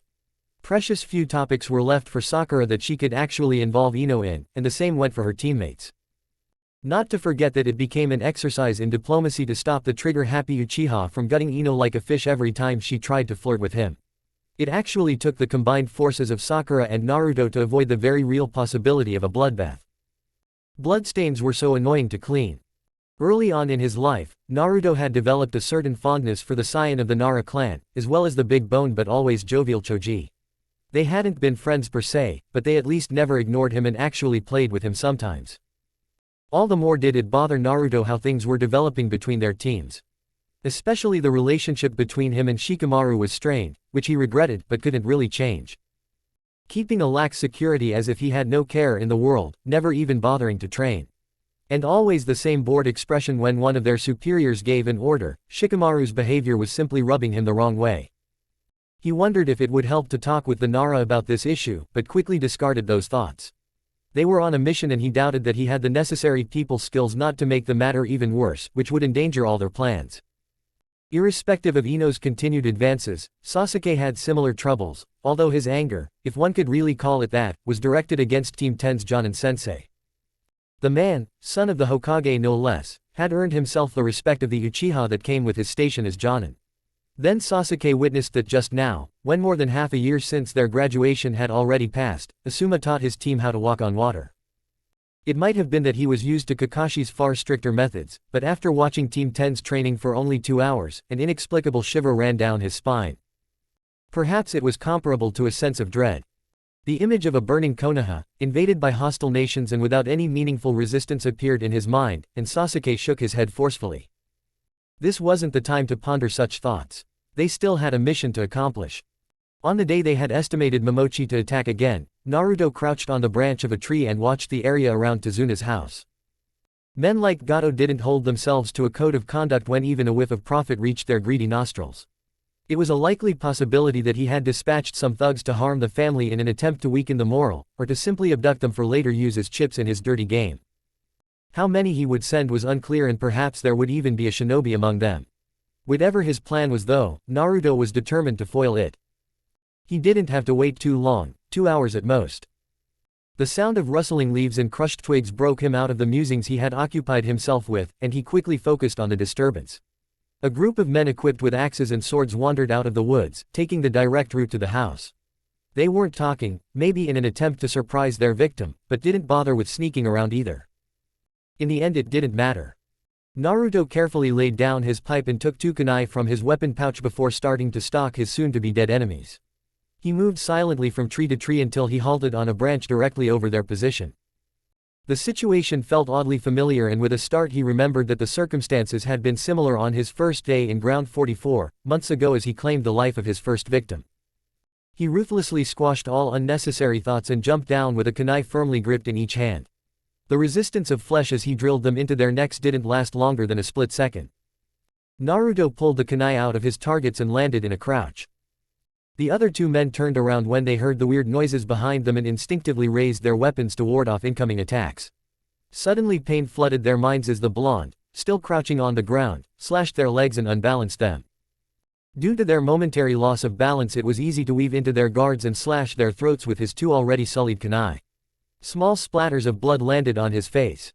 The kills were quick but not exactly clean. Naruto silently berated himself.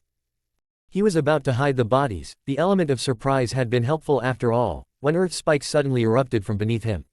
Naruto barely managed to avoid fatal injuries as he jumped away, but still got nicked on his leg by one of the deadly spikes. It wouldn't hamper his ability to fight, but it rankled him to have been caught unaware. Doden, Ganchuso. This time he was prepared. He glimpsed the position of his attacker, then substituted himself with a small rock a few dozen feet away. His mind though was working in overdrive as he considered the possible implications. True, there had always been the possibility that Gato hired more shinobi, but Naruto hadn't actually counted on it. Even more surprising, his opponent wasn't a Nukenin, at least not one with a slashed headband. The village symbol of Iwa was clearly visible and unscratched on the man's hit. If the hated time in the presence of the daimyo's head advisor had taught him one thing, then it was that such little details were of great importance. There was a very fragile and brittle truce in place between Konoha and Iwa. That, however, only concerned their borders. On missions outside of their respective countries, everyone was fair game. Why though would Gato hire someone from Iwa? Nami no Kuni was so far away from them, it was ridiculous. His thoughts were interrupted as another set of spikes broke through the earth. He substituted himself again, only to repeat the process once more when a large ball of fire came his way, nearly singing his clothes. 2 opponents. That meant, Iwa had sent a whole team. Not really the odds he wished for, but now that he had finally assessed the situation completely he could start to fight back. Naruto threw 2 Kibikufuda and a single shuriken at the Kaden user. He'd deal with him first, water trumped fire after all, and then he could work on how to bring down the other guy who used B-ranked Doden techniques with frightening precision. The tags exploded, but as expected the Iwa shinobi had already jumped away from the blast, completely unharmed. Naruto's aim however had been something else. A second after the tags went off and the danger of getting caught in the blast was nil, Naruto substituted himself with the shuriken and landed in the small crater, obscured by the amount of smoke and dust the explosion had left. He quickly sped through a seal sequence and gathered his chakra. Tatsu, Tora, Yu, Hitsuji, Suiten, Mizorupa. It was fortunate that after many hours of training with this technique over the last months, he had the manipulation of its aspects down to a science. Contrary to how it went during Team 7's spar a few weeks ago, this time the beam of water that shot out of his mouth was already tightly condensed. He jumped out of the crater, and directed the high-pressure jutsu toward the Kaden user, who was caught unaware by Naruto's change of position. The Iwa shinobi wasn't all that good it seemed, certainly not Chunin level. Doden, Doryuheiki. The Doden user however had noticed his switch with the shuriken, and the quickly forming wall of mud that now stood between Naruto and his target would have foiled the attack. Had it been anyone else. Naruto pumped even more chakra into the jutsu, happy that Nami no Kuni was a very moist place. It was straining to condense even more chakra, and Suiten usually lost against Doden, but under the incredible pressure of Naruto's technique, a small spot of the hardened mud wall soon gave in. The conscious decision not to abandon the attack in the following feat of water manipulation hadn't taken longer than a few seconds. It was enough time for a seasoned shinobi to escape from such a disadvantageous place. The Kaden user though wasn't seasoned. As soon as the Mizorupa penetrated the wall, a blood-curdling scream resounded from the other side. Soaru Daichi watched helplessly as his wall got penetrated. He was an experienced chunin from Iwagakure though and knew instantly to stop feeding chakra into his technique. It was the harsh reality that his teammate couldn't be saved anymore and now he had to reserve all his chakra for the blonde menace that killed him. The wall crumbled instantly, and the sight behind it wasn't pretty. Naruto's jutsu had effectively cut diagonally through the Iwa shinobi and left 2 pieces of dead flesh lying in a steadily growing puddle of blood. There wasn't a hint of triumph in the blonde's thoughts though. The largest threat, the chunin, was still around and prolonged use of sweetened techniques would be foolish against a Doten user of his caliber. Doten, Doryutama. And that was exactly the sign he had waited for, as he dove out of the way and then sprinted toward his opponent. He'd have to settle this one in close combat. Doten, Doryutama. Another projectile of mud flew past him as he leaned to the left. This was just like sparring with Sasuke and his endless Hosenka barrages, the blonde reminded himself. Just a bit deadlier as his opponent really tried to kill him. Daichi knew that his next jutsu would be the last he'd be able to use before the blonde shinobi reached him, so he would try his best to make it count. Oh, how he wished to actually duke it out in close combat and kill the little prick. Despite his training and emotional constraint, Daichi felt the hatred and resentment slowly creep up through his veins. It wasn't reasonable. He should know better. And yet he abandoned his plan of sticking to Doten Jutsu, pumped chakra through his legs and met the Konoha shinobi halfway on the battlefield. The 2 combatants clashed against each other and Daichi tried his best to rein in his anger as he traded punches and kicks with Naruto. Merciless blue eyes stared at him as one of his feints failed after a particular vicious exchange of blows and the blonde's fist came crashing through his hastily put up block, sending him flying a few feet away. Naruto, now more assured of his victory, was about to pursue the Doten user, when another unknown voice, a third one, uttered words that abruptly halted his advance. Doten, Dosekiryu. The Uzumaki's eyes widened and he abandoned any notions he had about winning against the newcomer, when an incredibly large dragon made of earth rose out of the ground. Naruto quickly jumped back, avoiding the large avalanche of rocks and earth by a hair's width. By the Rakudo's hairy balls. What the hell was that? He stumbled a few steps backwards, desperately gripping his kunai. After seeing such a technique, there was no question in Naruto's mind as to the rank of the newcomer. Kakashi had prepared him for much, but definitely not for taking on a jonin on his own. And to think that he had actually believed his duty would be the most boring one. What a fucking joke, Naruto muttered. His senses were on high alert. He wouldn't go down without a fight. 1 minute went by, then 2. And nothing happened. He stretched his senses to the furthest, but couldn't find any traces of his enemy, not even of the chunin. When his mind came up with a possible explanation, he raced over to Tazuna's house, which hadn't become collateral damage luckily enough, and saw to his confusion that Tsunami and Inari were still inside the house and hadn't been taken by the Iwa shinobi. Another 2 minutes went by and although he was still wary, Naruto started to relax his tensed muscles a bit. The only logical conclusion blew his mind. Had they fled from the battle? Already a few miles away from the battle, Daichi, who had been knocked out by his sensei, slowly regained consciousness and noticed that he was slung over the man's shoulder like a sack of rice. "Sensei, is he dead?" Daichi asked. The jonin was silent for a few seconds then answered, "No." "What?" Daichi screamed in outrage. He killed Zuko. Why didn't you kill him?" Daichi's sensei sent him a harsh look for questioning his decision, but it softened toward the end. "Our client has grossly misinformed us about what we're facing. We're going back to Iwa. But there was just this blonde guy." "Whose teacher is Hitaki Kakashi, Konoha's Fang of Vengeance," the jonin answered gravely. Daichi would have never thought he'd see the day when an actual shiver racked the body of his sensei, but there it wasn't, it was very real. "You could take him, couldn't you? I can take care of the blonde." Daichi tried again, the hatred rekindled after remembering how his friend and fellow shinobi had died. "Don't be foolish, Daichi," the jonin answered. "Besides, he isn't the only threat around. There are actually 2 Konoha teams here in Nami. Gato probably won't live too much longer either. Calm yourself and rest. The way to Iwa is long." Even though she didn't know it, compared to her teammates, Sakura got the easiest job of the 3, an intended part of Kakashi's plan. Infiltration sounded good on paper, might even give the pink-haired girl some confidence.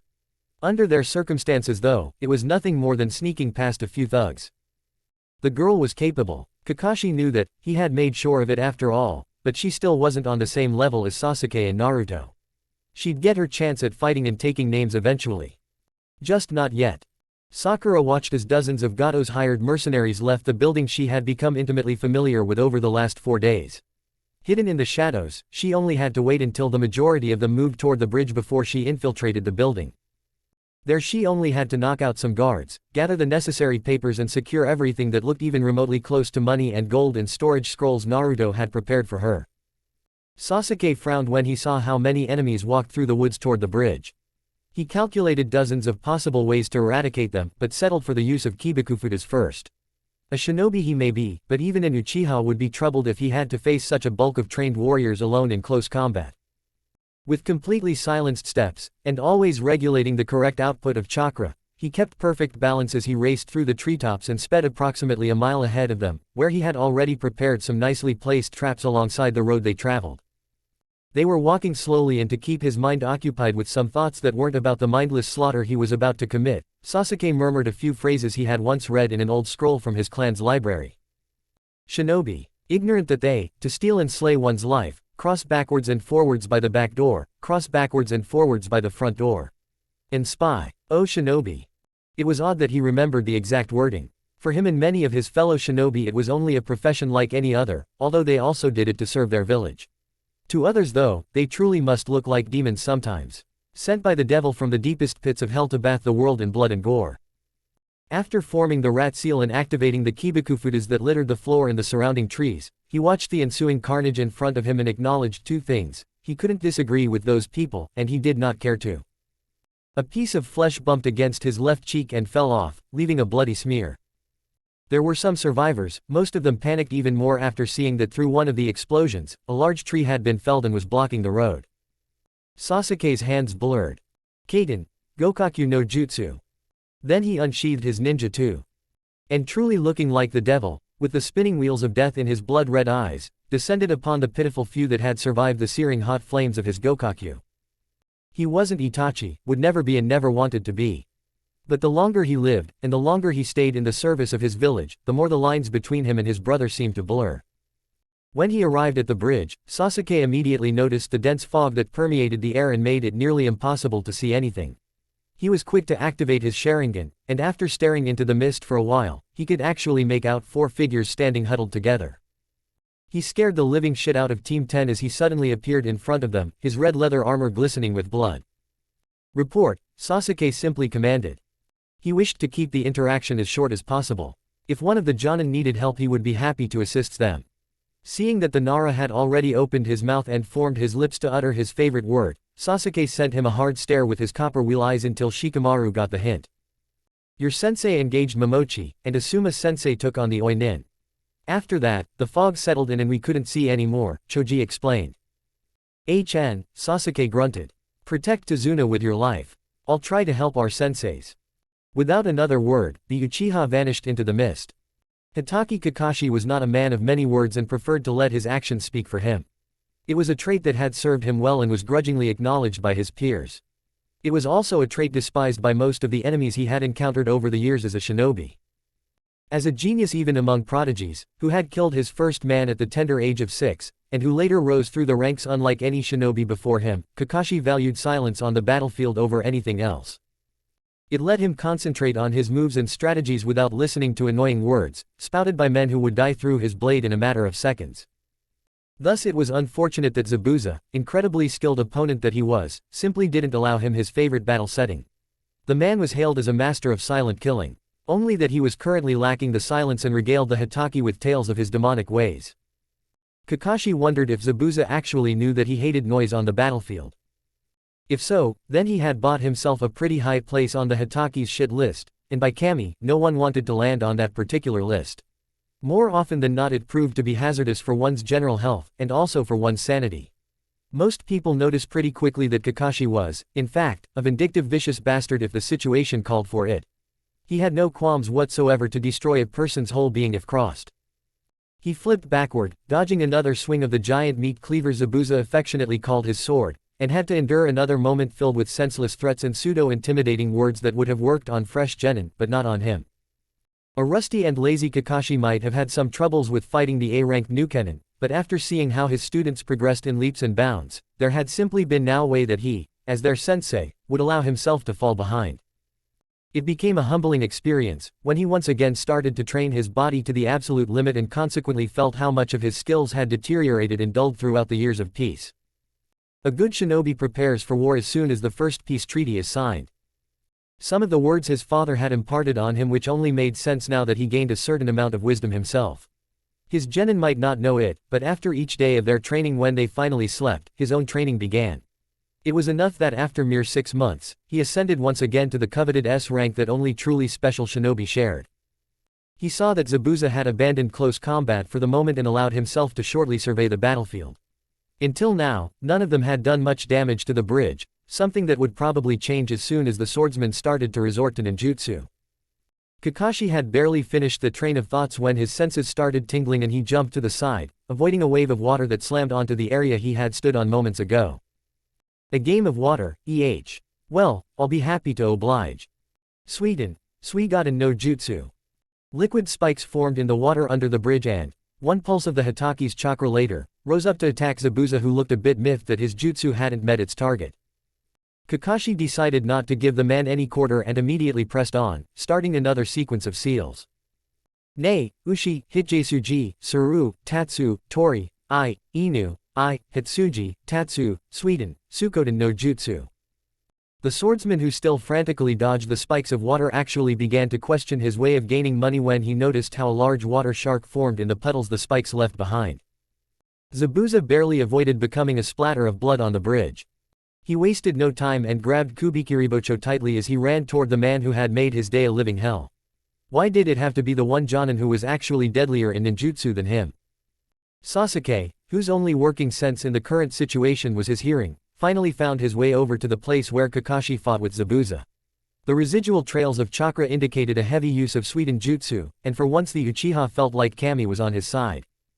Not only had he copious amounts of experience against water thanks to Naruto, the jutsu had also cleared out the area and lessened the mist somewhat. Once the tomo in his eyes started to spin furiously, he actually managed to observe the battle in front of him.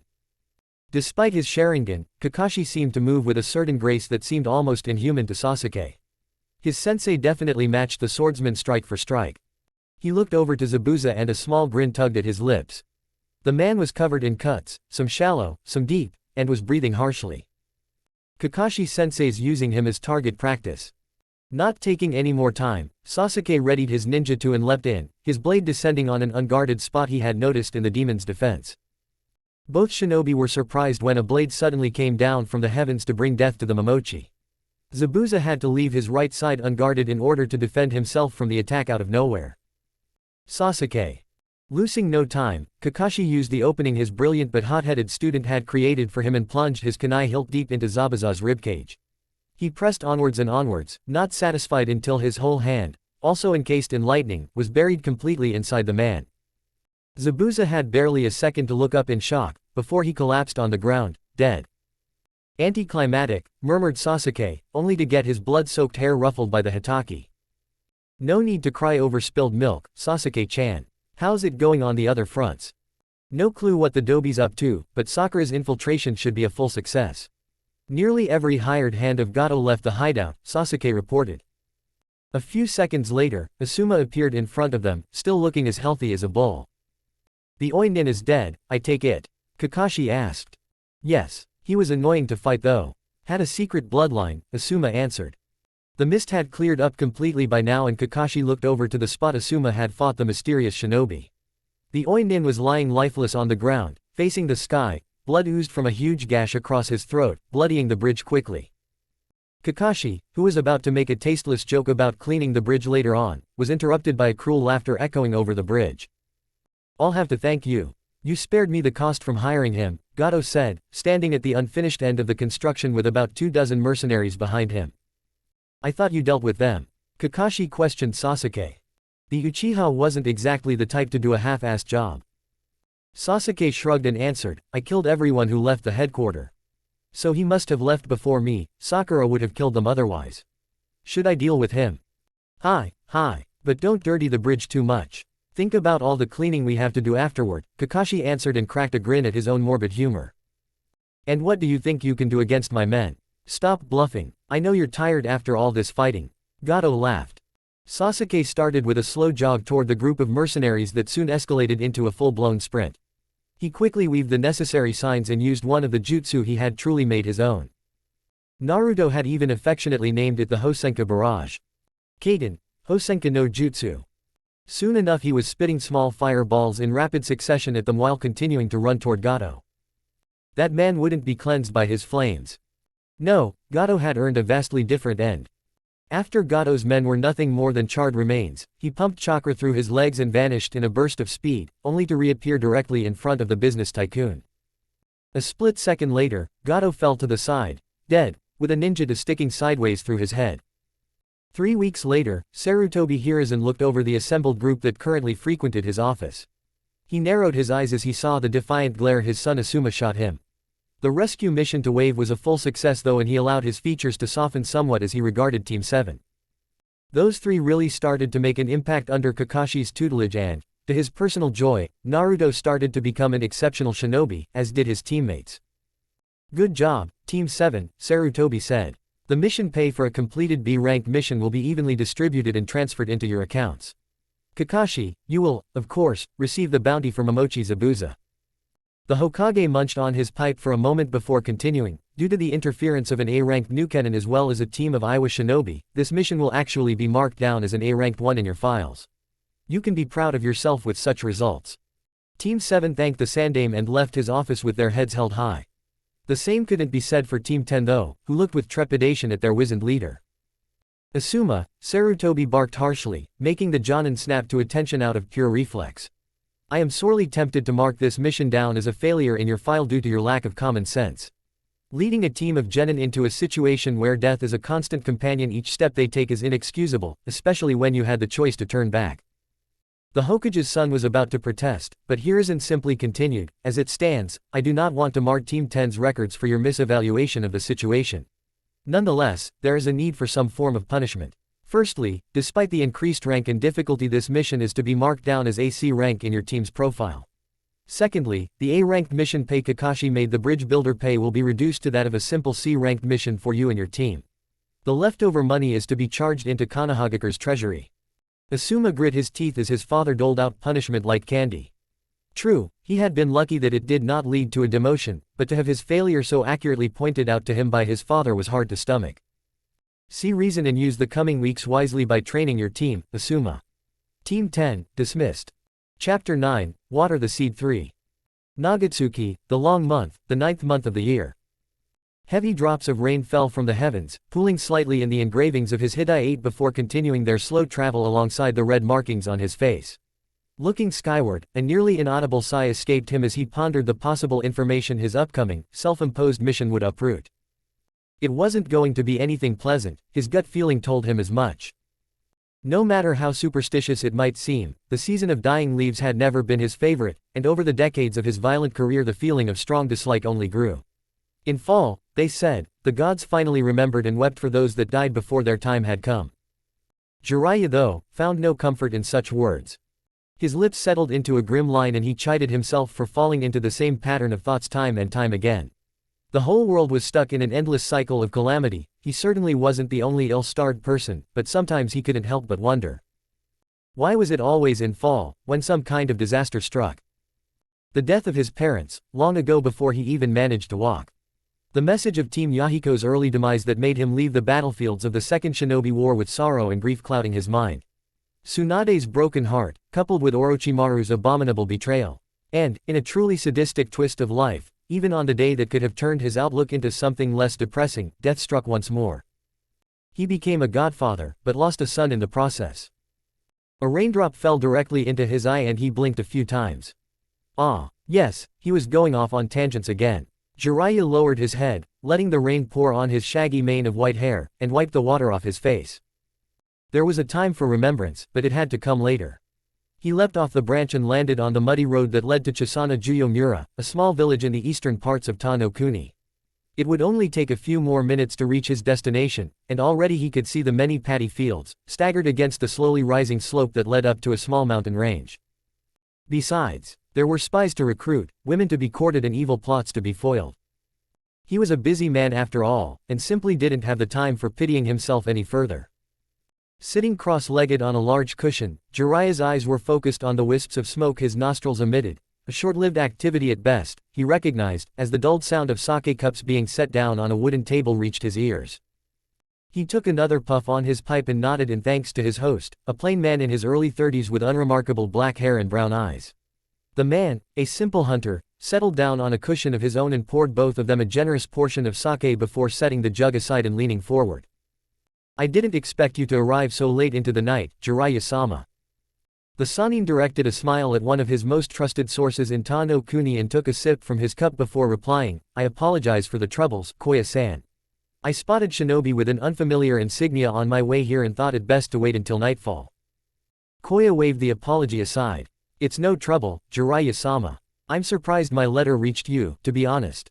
Under the current circumstances I wasn't sure it would get to you at all, especially with all these new shinobi running around." Jiraiya nodded and tapped with the tip of his index finger on the table, producing a slow but steady rhythm. He took his time before answering, waiting for each small pulse of chakra to return with new information about their surroundings. After confirming that nobody was listening in, he once again favored his host with his full attention. "It probably wouldn't have, had you not sent it to Tagami-san first, good thinking there. The influence that woman has over the border towns is quite frightening," Koya admitted. "I've only met her 2 times, but I sure am glad that she's on our side." "True enough," Jiraiya laughed, comfortably indulging in more sake. "She's a spitfire, that one. Not bad looking either." Koya's lips quirked upward as he replied, "I didn't dare looking too closely, Jiraiya-sama. Greater man than I have died for less, and I like my head where it is." "Ah, perhaps you're the wisest of us all, my friend. But what would life be without a bit of action now and then, Indeed," Koya muttered and his expression turned somber. "Though I can't say that Ta no Kuni lacked action in these last few months." Jiraiya leaned back and took another drag on his pipe. "Those unknown shinobi, I take it. Well, not so much unknown. Rather, belonging to a hidden village we know nothing about. Otogakure is the village's name by the way, and we only know that because they applied for the upcoming Chunin exams. So it is an autonomous shinobi village. That's surprising," Koya mused. "I wouldn't have thought that the daimyo actually supports them." Jiraiya's eyebrows rose an inch. "Oh, and why not? Beside the fact that Ta no Kuni never needed a hidden village before?" Koya asked half rhetorically, half sarcastic. Then he remembered in whose presence he actually was and quickly recomposed himself. The Fuma clan petitioned with the daimyo in the past to officially acknowledge them as the protectors of Ta no Kuni. It didn't end well, Koya answered, this time seriously, and poured himself a new cup. "And the plot thickens," murmured Jiraiya, tracing the flower design engraved on the empty sake dish with his finger. "I've sneaked past a lot of their patrols since I crossed the border. For a new village, Otogakure has a surprising amount of manpower. Not just shinobi though, they've been heavily recruiting among us civilians as well." Koya suppressed the reflex to flinch when the Sannin's eyes suddenly snapped up and bored into him with a frightening intensity. It had been quite a while since he last saw such a grave expression on the man's face, over a decade to be precise.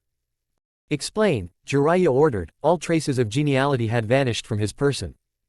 "Some of them stop by every few days and ask for able young men who want to earn some coin as mercenaries," Koya explained hastily.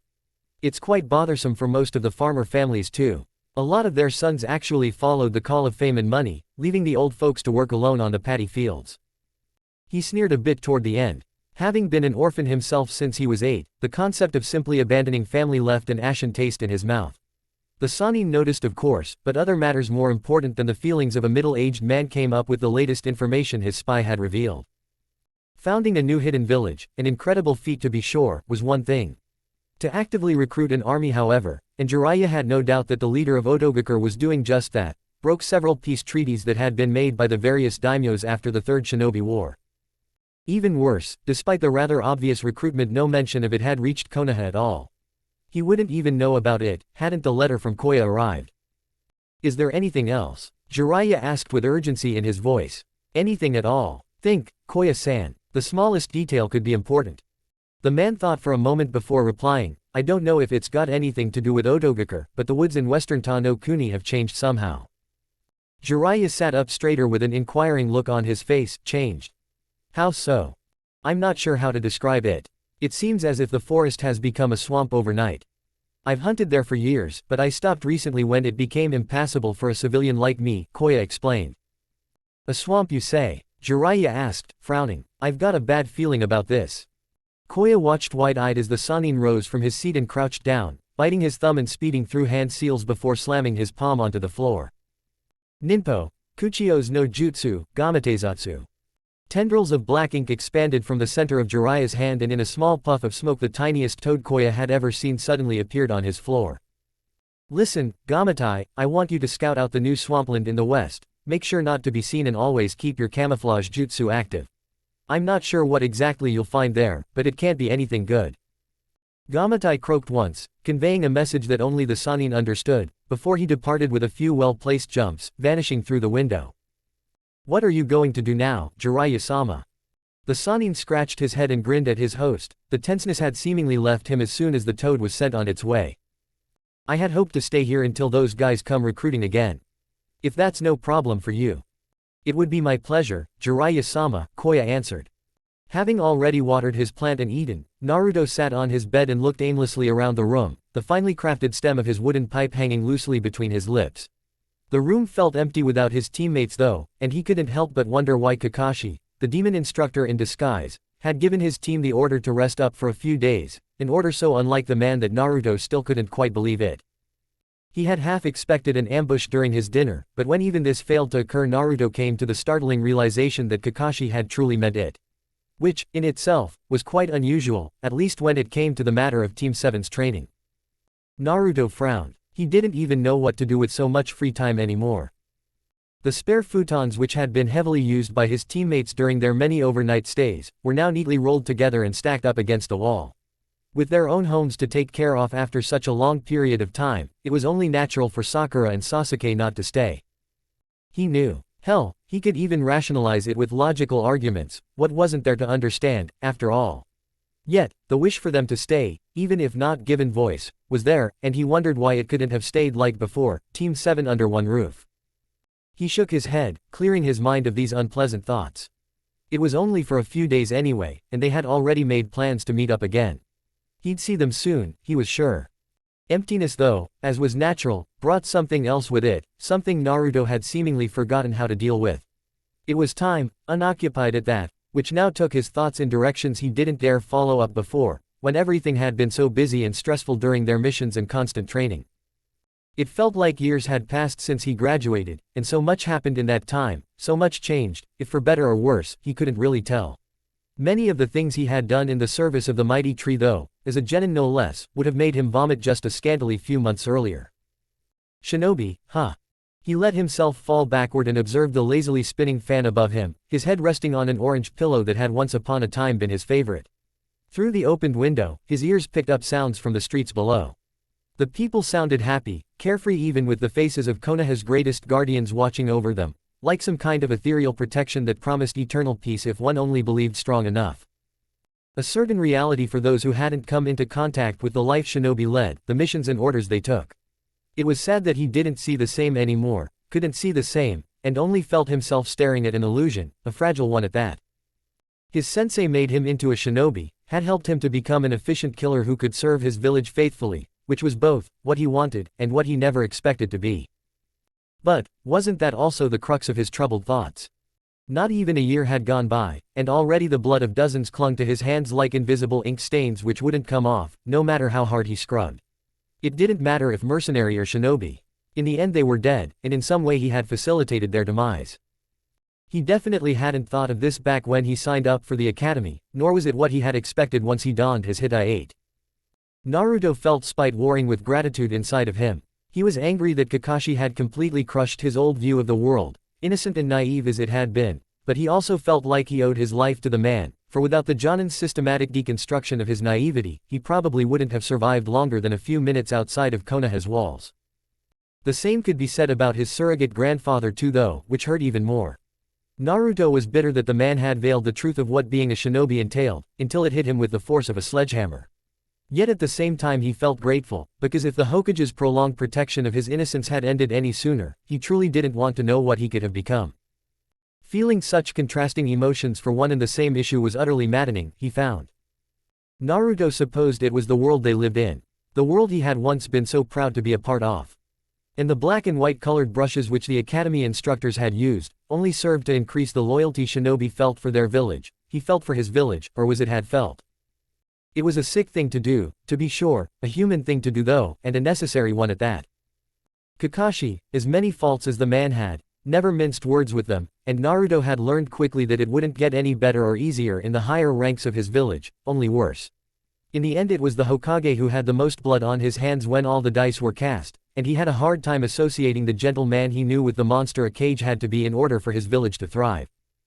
All shinobi villages differed in their methods, but they were all aiming for the same, either to be the strongest, or to remain the strongest. It didn't surprise him that most Nukenin weren't the extremely dangerous sort like Uchiha Itachi or Orochimaru, but oftentimes genin and sometimes chunin who simply couldn't stand it anymore and left the village, foolishly believing it would be any better in other parts of the world.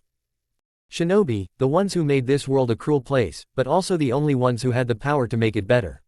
He smiled grimly, his eyes still trailing the movements of the fan, as he thought about his lifelong dream.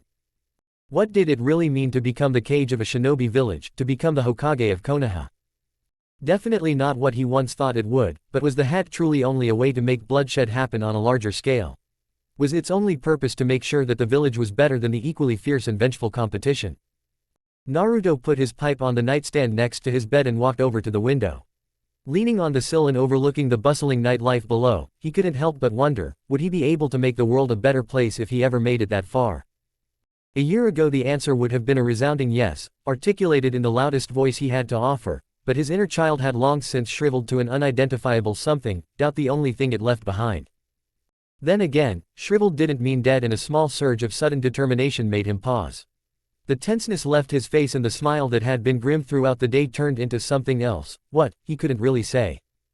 Because, although the odds weren't in his favor, Naruto knew he'd never forgive himself if he even betrayed the last remaining principle of his nindo to never give up. He would have to work through his doubts and become the Hokage, just with different reasons behind his ambition. Naruto yawned and closed the window, before discarding his clothes and returning to his bed, this time beneath a large orange blanket. Yes, just with different reasons. On a rainy afternoon later in the week, Team 7 had just started their planned sparring session when Sakura, the most adept of them at chakra sensing, felt the signatures of two rapidly approaching shinobi. "We got company," she wheezed out while jumping over Naruto's attempted leg sweep and simultaneously deflecting the Uchiha's fist away from her face. After Naruto's recounting of his short fight with the Aiwa shinobi, they had quickly realized that three-way sparring, while still effective, was completely different than fighting against a team of two with coordinated attacks. Wasting no time, said revelation immediately resulted in a change of their usual sparring matches. Though Sakura found it hard to stomach that neither Naruto nor Sasuke had as much trouble with the new arrangement as her. Both boys immediately backed off and she welcomed the inevitable pull of gravity, glad that they had heard her warning. The grass rippled slightly as she landed in a crouch between them, indicating the dispersal of chakra she had used to ease the fall. Any question her teammates might have asked about the nature of the impromptu visit became redundant, when a small volley of shuriken honed in on their position. Naruto flipped to the side, having anticipated the trajectories, but was surprised when Sasuke sped past him, forcefully dragging him further away. Ninpo, Shuriken Kage Bunshin no Jutsu. Futon, Hashitai no Shuku. Blue eyes widened as the five thrown shuriken multiplied and became dozens, digging deep into the ground as a result of the tiny amount of futon chakra augmenting each of them. Naruto noticed Sasuke's Sharingan spinning at maddening speeds, but even the Uchiha seemed surprised when Sakura suddenly appeared in front of them and slammed her palms on the ground. Doden, Doroku Geishi. Explosions rocked the clearing, but when the stone wall Sakura had erected crumbled under the onslaught of Kibakufuda, the genin of Team 7 had vanished. What the hell was that? Naruto whispered harshly, nodding his head toward the crater on the training field. I didn't even see the notes.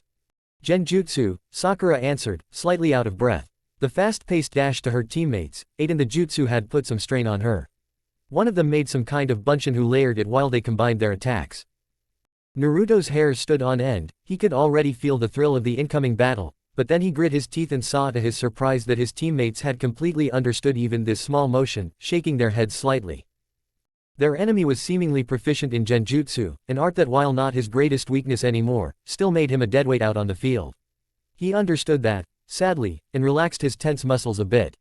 He would be his team's long-range support, for now. 3 kawarimi later, they were whisked away from the large branch that got torn apart by an overpowered futon technique. Naruto peeked around a tree and finally saw who their attackers were, a shinobi with brown hair, combed down over one eye and covered by a bandana, and a second one with spiky black hair and a weird strip of cloth spanning over his nose. He vaguely remembered them from seeing them deliver paperwork to the Sandaime and operating the guardhouse at Konoha's main gate, Izumo and Kotetsu. Naruto signaled Sasuke and Sakura to follow him. In a fast pace he led them through the woods and explained who their attackers were, while dodging the increasingly dangerous techniques in a plethora of thrown shuriken and kunai, some of them, once again, veiled by genjutsu. This some kind of test. I'm sure, Naruto said, deflecting 3 shuriken with his kunai, before flinging it hard at an incoming Kibikufuda, forcing the explosive kunai to sail into another direction. Sasuke looked at him, narrowing his eyes. Are you sure? Seems a bit too real for a test. Whether or not this a test is irrelevant, Naruto answered. We'll have to beat them either way. They're proficient at futon manipulation, genjutsu, and supplementary ninjutsu. But who is using which? Sakura asked, putting her own thoughts forward. We'll have to find out, Naruto replied. Sakura, engage the one with the spiky hair. Sasuke, you get the bandana guy. I'll support you the best I can from range and try to figure something out. He didn't have to wait long for the signs of acceptance from his teammates. Both vanished from the underbrush and Naruto smiled, although it wasn't easy to see in the shadows of the looming trees. Now to give them an opening, he whispered to no one in particular, feeling the familiar thrum of energy in his veins. He might not be able to fight in close combat this time, but he would definitely find a way to make himself an annoyance on the battlefield. It was the perfect time for the jutsu Kakashi had left him instructions on after the mission in Nami no Kuni. He didn't actually know what kind of jutsu Sasuke and Sakura got, but he was sure it would be exciting as well. Inhaling as deeply as he could, Naruto gathered all the saliva he could muster at one spot in his mouth and infused it with his chakra. The worst part of the technique was actually holding it in while the energy fused with the spit and enlarged it to some degree. There's been a reason after all why not many shinobi ever bothered to learn this jutsu. Sweeten, Tepidama. Naruto spat the large glob out with high velocity just as the suffocation of letting it grow in his mouth became nearly unbearable. As quickly as the technique would make its way onto the battlefield though, it still wasn't larger than a common football. He switched the last hand seal, Tora, and quickly added Saru before ending the changed sequence in Tatsu and holding it there. This was, as Kakashi had explained on the scroll, the necessary change that had to be made if the jutsu truly was to become a technique for humans. Naruto watched in satisfaction how his small glob of spit and chakra extended further and further on its flight, going so far as to even increase in its speed. In the end it wasn't a small ball that crashed onto the ground Izumo and Kotetsu had stood on, but a good-sized trash can of water. He quickly threw some kunai at possible escape routes as well, giving his teammates and himself something to substitute within a pinch. It wasn't the most destructive version, definitely not as awesome as the legendary Tepidama the toads were said to spit out in battle, but it was damaging enough that getting hit by it was a prospect both Chunin wanted to avoid desperately. Izumo and Kotetsu jumped away from the impact of Naruto's jutsu and readied themselves for further engagements. Quite impressive for a brat, Kotetsu whispered and grinned. Especially for him. Izumo nodded, but his face remained impassive. He had always prided himself on his intelligence and wouldn't let talking get in the way of fighting. His brown eyes widened minutely and he quickly tapped Kotetsu's arm 2 times before taking off in a sprint, his teammate belatedly noticing the reason for it himself and following him. Doten, Shinju Zanshu no Jutsu. Again the technique didn't work, and slowly but surely Sakura lost her patience with it. This wasn't the time for criticizing her own work though, and she quickly jumped out of the hole she had dug and substituted herself with a kunai directly in front of Kotetsu, courtesy of Naruto, who definitely hadn't been idle. A few seconds ago, she had sensed the creation of 2 Mizu Bunshin, and believed them to hunt for the genjutsu layering Bunshin while the original supported them from long range. Sakura had no real idea on how to deal with Kotetsu, who wore a delighted grin as he saw her use the kawarimi and come into his preferred range all too willingly. He lashed out with a punch to the face, but contrary to the Uchiha in their spar, he didn't let off after the pink-haired girl deflected the first strike. After one of the punches made it through her guard and landed on her shoulder, her other hand instinctively reached up to the wound. It opened up her whole left side for a counterattack, but Kotetsu refrained from using the opening. This wouldn't be much of a test if they were defeated in the first minute, after all. Sakura reached up to her bruised shoulder, very happy that the Chunin in his misconceptions didn't use the horrible opening she had left him, and her hand slipped under the battledress, grasping the leather handle of a flat knife. In one movement she pulled it out and crouched down, trying to hammer the knife through the Chunin's foot. Kotetsu barely managed to get his toes out of harm's way, which was embarrassing in itself, and took a step back, surprise momentarily flitting through his eyes. That's one tricky kunoichi. He bared his teeth in a wide grin and quickly stepped back into her range, dodging left to avoid her slash with the knife. The girl, Sakura if he remembered correctly, frowned and he himself noticed that something was amiss. A short glance to his shoulder revealed that his vest had been scratched by her knife, even though he'd been fully out of range. Then Kotetsu actually concentrated and felt the very subtle advances of foreign chakra in his tenketsu. Sneaky little. He effortlessly broke the genjutsu and re-engaged the slowly but surely despairing girl. It was a neat trick, he supposed. The only opportunity he gave her to cast a genjutsu had been when he got surprised by her knife and had to step back. No, the only opportunity she literally forced out of him, he corrected himself. It was time to end the whole charade, Kotetsu thought. The sudden increase in strength and speed threatened to overwhelm Sakura in the first few seconds of his onslaught, and he was pleased to see that Izumo was slowly herding the Uchiha into his general direction. To be honest, Kotetsu found it amusing that even from afar he could see the annoyance on the Uchiha's face. He changed his left fist's trajectory and instead of hitting, grabbed the girl's wrist to hold it in place and prevent her from any further deflection of his blows. Sakura couldn't believe how easy the Chunin had managed to deconstruct her defense, but didn't get the chance to contemplate her predicament further as the guy's right fist crashed into her face, sending her stumbling a few steps backward. Kotetsu didn't need hand seals for the kawarimi and quickly substituted himself with one of the kunai Naruto had thrown for his teammate's usage, landing behind the girl who was still reeling from the blow. Two can play this game, Kotetsu advised, referring to his own spotless substitution. The kunoichi didn't even know what was happening to her anymore. 1 second the man had hit her, then he vanished, and now she was seeing the cloudy ceiling of the sky as drops of rain continuously hit her face. Too late did the realization set in that the man had thrown her in the direction of Sasuke's fight.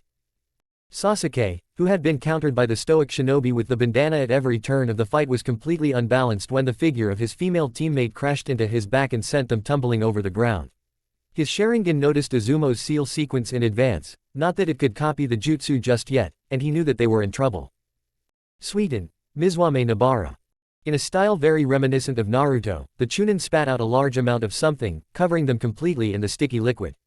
Sasuke remembered that Naruto could do vaguely the same with his weakest jutsu, manipulating the properties of the water, but this was a whole lot stronger, not just the slight inconvenience Naruto's technique provided. FUNN. Kai. Sasuke couldn't see what it was that the other Chunin unsealed, but he knew that his rapidly approaching steps didn't mean anything good.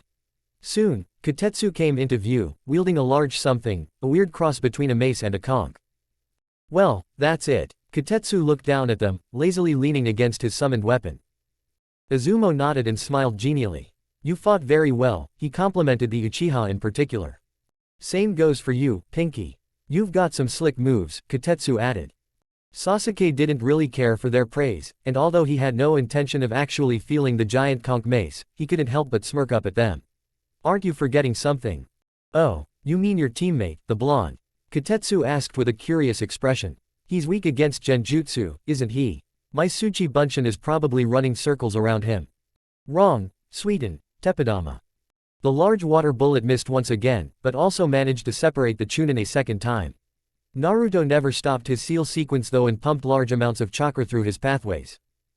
A group of Mizu Bunshin stepped out of the large puddle his Teppadama had left and engaged the two moderately surprised, if unaffected, shinobi 4 at a time. The original quickly landed next to the sticky mass of glue that restrained his teammates and pushed his hands into it. What the doby? Now you're stuck just like us. Sasuke whispered harshly, not believing the stupidity of his teammate. Quiet, bastard. I'm trying to work here. Naruto retorted with a strained voice, infusing more and more of his Suiten chakra into the sticky liquid.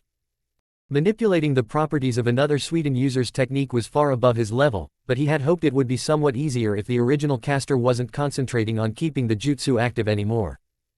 It was indeed easier, but still incredibly taxing and far above his level of expertise. After what felt like an eternity, the liquid changed a bit, giving Sasuke and Sakura the chance to free themselves. Battered, bruised, mentally exhausted and with most of their aces already used up, the three barely managed to get into a semi-solid formation, back to back. It happened just in time though as the last of Naruto's Mizu Bunshin fell and both Chunin walked toward them from different directions, looking as if they hadn't just fought for several minutes. Sasuke spat a glob of saliva and blood on the ground and eyed Izumo distrustful. If this had been a test, then it was a fucking bloody and hurtful one. Not as demonic as Kakashi's tests, few would ever manage that, but damn exhausting in its own way. Naruto, who sported a nice shiner, courtesy of Katetsu's Tsuchi Bunshin, lifted his kunai, rearing to cut the gate guards in two pieces should the test continue. He wouldn't be able to do much. Sakura and Sasuke seemed to be quite immobile and exhausted, but he definitely wouldn't let it end like this. Out of curiosity, Katetsu began, lifting his large conch mace into the air. How did you manage to defeat the Tsuchi Bunshin? Its genjutsu should have taken you out of the fight completely. The Bunshin, please. Naruto replied mockingly, a few bloody teeth showing in his mouth. Your Konoha shinobi, right? Ya seem to forget who our sensei is. Sakura and Sasuke pieced it together first and couldn't help their grins. True, genjutsu, or rather dispelling one, wasn't Naruto's strongest suit, and his weakness there could easily become a liability in a battle, but Kakashi wouldn't be Kakashi if he hadn't at least tried to correct the problem. Sure, Naruto was still the slowest when it came to fighting against illusions, but he was by no means incapable. Sakura's aptitude for the art, Sasuke's Sharingan, and Kakashi's deviousness had seen to that.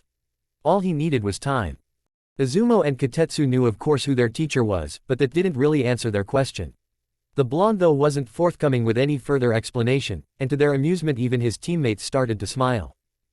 Receiving a nod from Izumo, Katetsu let his conch mace smash into the ground and, once again, leaned lazily on it.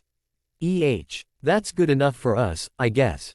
Congratulations, brats. You're eligible to enter the Chunin exams. For a few seconds silence reigned over the field. It had even stopped to rain for a moment. Are you kidding me? Naruto asked deadpan and then pointed an accusatory finger at them, a motion eerily reminiscent of his pre-shinobi days. Kakashi had us filling out every needed form for the exams before he even left the village on his mission.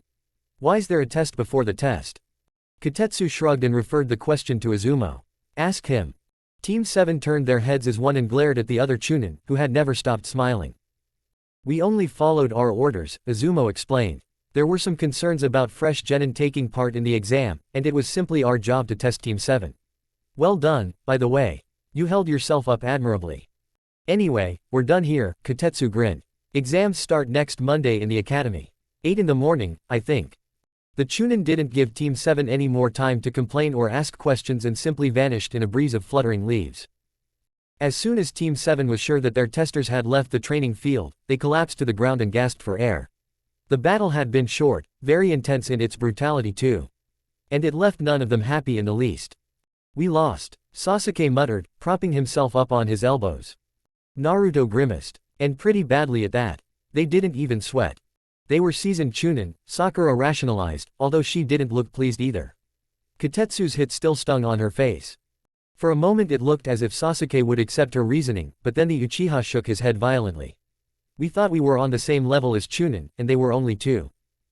Bastard's right, Sakura, Naruto admitted and a painful expression flickered over his face. We've got to step it up a few notches, or guys like those 2 will kill us sooner or later. In their shared bachelor pad, Katetsu finally resealed his conch mace before turning around to Izumo who had already lost the deep green vest, slipping into a more comfortable shirt now that they had done their duty for the day. The red swirl of Anbu blinked up shortly, before it vanished under a layer of gray fabric. Why do you think Hokage-sama wanted us to test them, and not Iruka-san? Katetsu asked, replacing his own vest with a dark red pullover. Izumo relaxed into the couch and shrugged his shoulders. Who knows? I can make some guesses, that's all. Well, let's hear 'em. I'm kinda curious, Katetsu admitted. "'Kay, here it goes," Izumo leaned forward and whispered conspiratorially. As far as I've noticed, they've got a perfect mission record right now, even some B ranks and hostile shinobi sprinkled in for more excitement.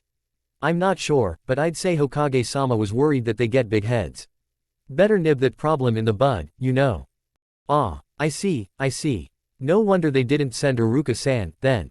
Yep, agreed Izumo. The guy's certainly no slouch, but I get the feeling he would have gone easy on them, not taking it seriously enough. You saw how they fought, they would have ripped him apart at the first sign of hesitation. Vicious little bastards that Kakashi's growing there. The girl nearly took my toes off, the one moment I tried to be nice. And indeed, the Hokage's reasoning had been sound in this regard. Izumo and Katetsu were 2 of his most loyal Anbu, groomed from an early age, and thus had the strengths to back up their rank. They weren't the strongest ones combat-wise, but they needn't be. No, they were, with only 1 or 2 exceptions, the most qualified in Konoha's forces when it came to spying, infiltration and counterintelligence. In fact, it was their long-term mission in the Jinmen Butai, the Konoha Intern Counter-Intelligence Department, that made them known as seasoned if simple chunin, saddled with the incredibly boring duty of guarding the gate and transporting paperwork from one point to another. They, more than anyone else, had the trust of, and a good relationship with, nearly every shinobi in Konoha. Something that helped the Hokage immensely to gauge the mood of his forces and how his actions actually affected his shinobi's moral. It was perfect in a way. Their alleged rank and combat strength showed Team 7 quite nicely how much they still had to train to beat seasoned chunin, even though, in reality, they were pretty close already. The establishing of first tentative contact between Team 7 and his both Anbu was a pretty big factor too. Now that they knew each other, Izumo and Katetsu would somehow worm their way into the tight-knit group of the team and report if there were any sudden mood swings. With Haruno's daughter, the last loyal Uchiha, and Konoha's Jinchuriki, the team was simply too important to leave unsupervised. The Hokage had lost one team of legends already due to a lack of foresight. It wouldn't happen a second time. Normally he'd trust Kakashi with reporting such things, but the Jonin had become extremely attached to his charges it seemed, and while that was certainly a good thing, it also meant that the man could potentially withhold information if it was for the good of his team. Almost lazily setting one foot in front of the other, all the while taking in the village sights around him, Kakashi continued to follow the Suna shinobi who had been sent to escort him. The latest version of Ika, a familiar and trusted weight in his vest's breast pocket, would have to wait a few more hours until it finally saw the light of day again. He itched to read it. The chapter he had stopped at was a particularly interesting one, but the Hokage's ominous warning that he felt a war coming still rang in his ears and stayed his hand. Even if Sunagakure was their ally, shinobi alliances were notoriously iffy things and got broken more often than not. He couldn't appear weak or frivolous in front of the cage, lest it made the man think that Konoha was weak. A group of 5 shinobi passed them on the clay huts above as the Jonin guided him through the marketplace. It was the 4th squad he had noticed already, though his guide didn't know just how far Kakashi's senses actually extended. This group though had been very easy to sense and Kakashi did exactly what was expected of him. He inquired politely about it. "Nay, Suagaido-san," he piped up behind the Suna Jonin. "Is there a problem somewhere?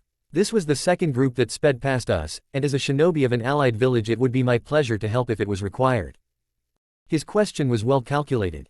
Only asking after one squad would have been seen as snooping, it could have just been a group leaving on a mission, and asking after 3 or 4 would have revealed how much Kakashi really knew.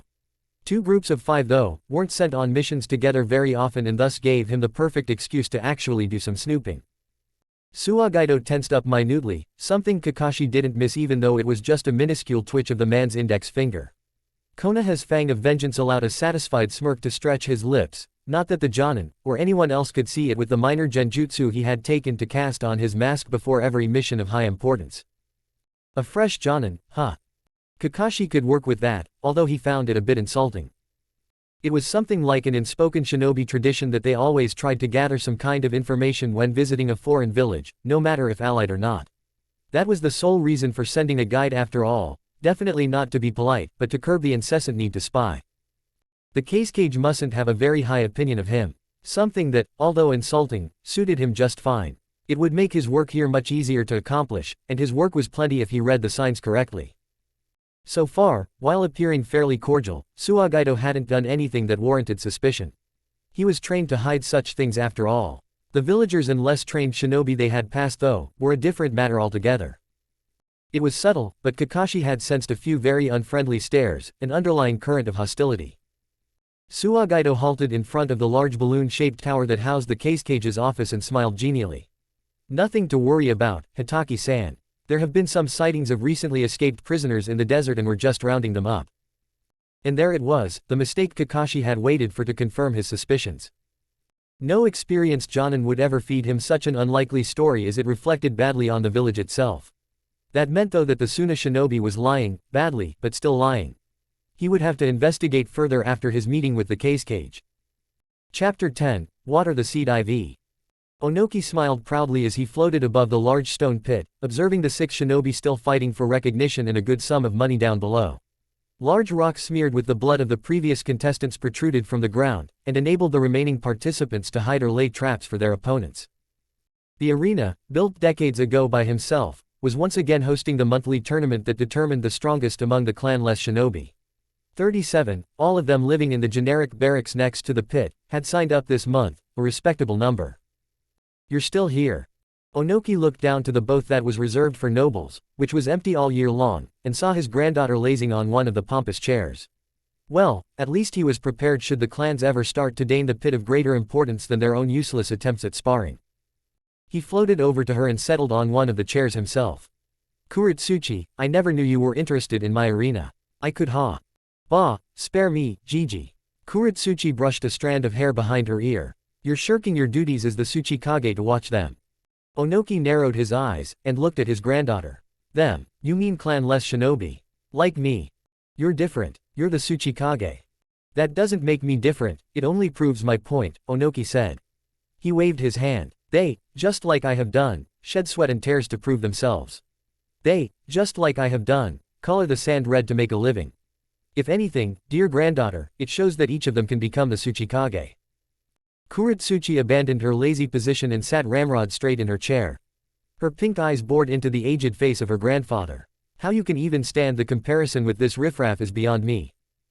Onoki's left hand twitched, but otherwise he didn't move a muscle. This was his granddaughter. I see you've spent more time with your mother again. I knew giving Kitsuchi a long-term mission was a bad idea. Don't you dare blame my mother. She's a well-respected kunoichi of Iwagakure. Her arrogance, nay, the arrogance of her whole clan is rotting your brain, Kuretsuchi. Onoki pointed furiously at the arena below, where only 3 contestants remained. Can't you see what this is? What it does?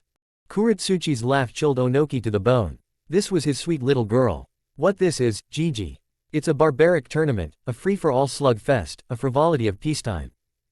A frivolity of peacetime it may be, but can't you see its use? Onoki nodded his head toward the last 2 shinobi in the arena. One of them was a genin, and it was a truly exceptional feat to be a finalist with such a low rank. The other one was a chunin. So far, as if Kami-sama herself wanted to prove his point, the genin had weathered the chunin's onslaught of jutsu with quick and precise footwork. Onoki spoke up once more, it keeps their abilities sharp. Look at his footwork, my child. Or, why don't you take a look at the beaten contestants at the entrance, do they look like sore losers to you? Is it not comradeship that they develop? You're getting too excited, Gigi. Far too excited, Kuretsuchi said. And why wouldn't I, child? Is it not the duty of the Tsuchikage to judge and observe his troops? Is doing this not what I swore when I took the hat? To give the clan-less shinobi more chances than they had before. Kuretsuchi laughed. But you don't give them more chances, do you? When the clans came asking, you quickly amended in the rules that, no shinobi shall advance in rank through winning in the arena. Staying with your mother didn't just make you more arrogant, it also made you blind it seems, Onoki said. He turned fully to his granddaughter and smiled toothily. Winning in the pit doesn't advance them in rank, but it prepares them, dear child. There isn't one clan-less jonin in this village who hasn't triumphed at least once against the relentless hazing of the pit. You're delusional, Gigi. Have fun with them, I'm out of here. Onoki pinched his nose and a sad sigh escaped him. Hadn't he told his son, oh so many years ago, that he should choose the mother for his child with utmost care? Why, oh why, did it have to be the heiress of the Yogan clan? He banished these thoughts and focused on the fight again. The expressions of both contestants were simply exquisite, harsh and unforgiving like the very stone his village was made of. A familiar shiver ran down his spine, and his old, weary bones tensed in anticipation. 2 future jonin, he could feel it.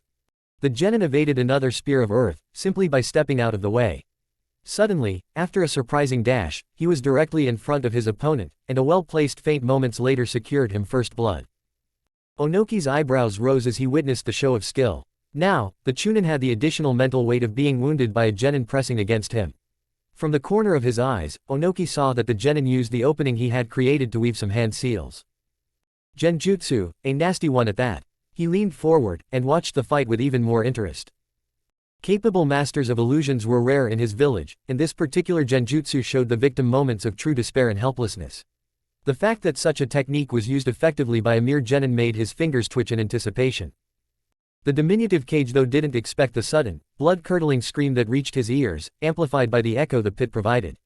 It was a momentary lapse of concentration, but he could chide himself for that later. Onoki searched for the origin of the scream, a truly horrendous sound that spoke of untold amounts of pain. The situation in the pit had turned around considerably, and even he was surprised at the change of tides. With cold and controlled brutality, the chunin, who had been on the back foot all fight long, started to dismantle his fellow contestant. It took less than a single blink of his eye, for the genin's left wrist to shatter under the firm grip of his opponent. The young boy had no time to utter a second scream. A fist, encased in hardened rock, crashed into his face and sent him spiraling into the arena's wall. Within seconds, field medics swarmed the pit and tried their best to keep the young genin alive. Onoki though wasn't watching them. His sole focus rested on the chunin that had won the tournament in the end. Was it the genjutsu that had enraged the boy so? Presumably. He sighed, and vanished from the booth before reappearing next to the jonin who was responsible for organizing the tournament. Onoki disliked micromanaging his forces. This time, however, he had an inkling that it would behoove him to investigate the matter personally. The woman knelt as soon as she noticed him. Tsuchikage-sama. I want the age, the name, and the name of his teacher, Onoki said. After nodding once, the jonin quickly went over the list of this month's participants. His name is Soaru Daichi, 17 years old.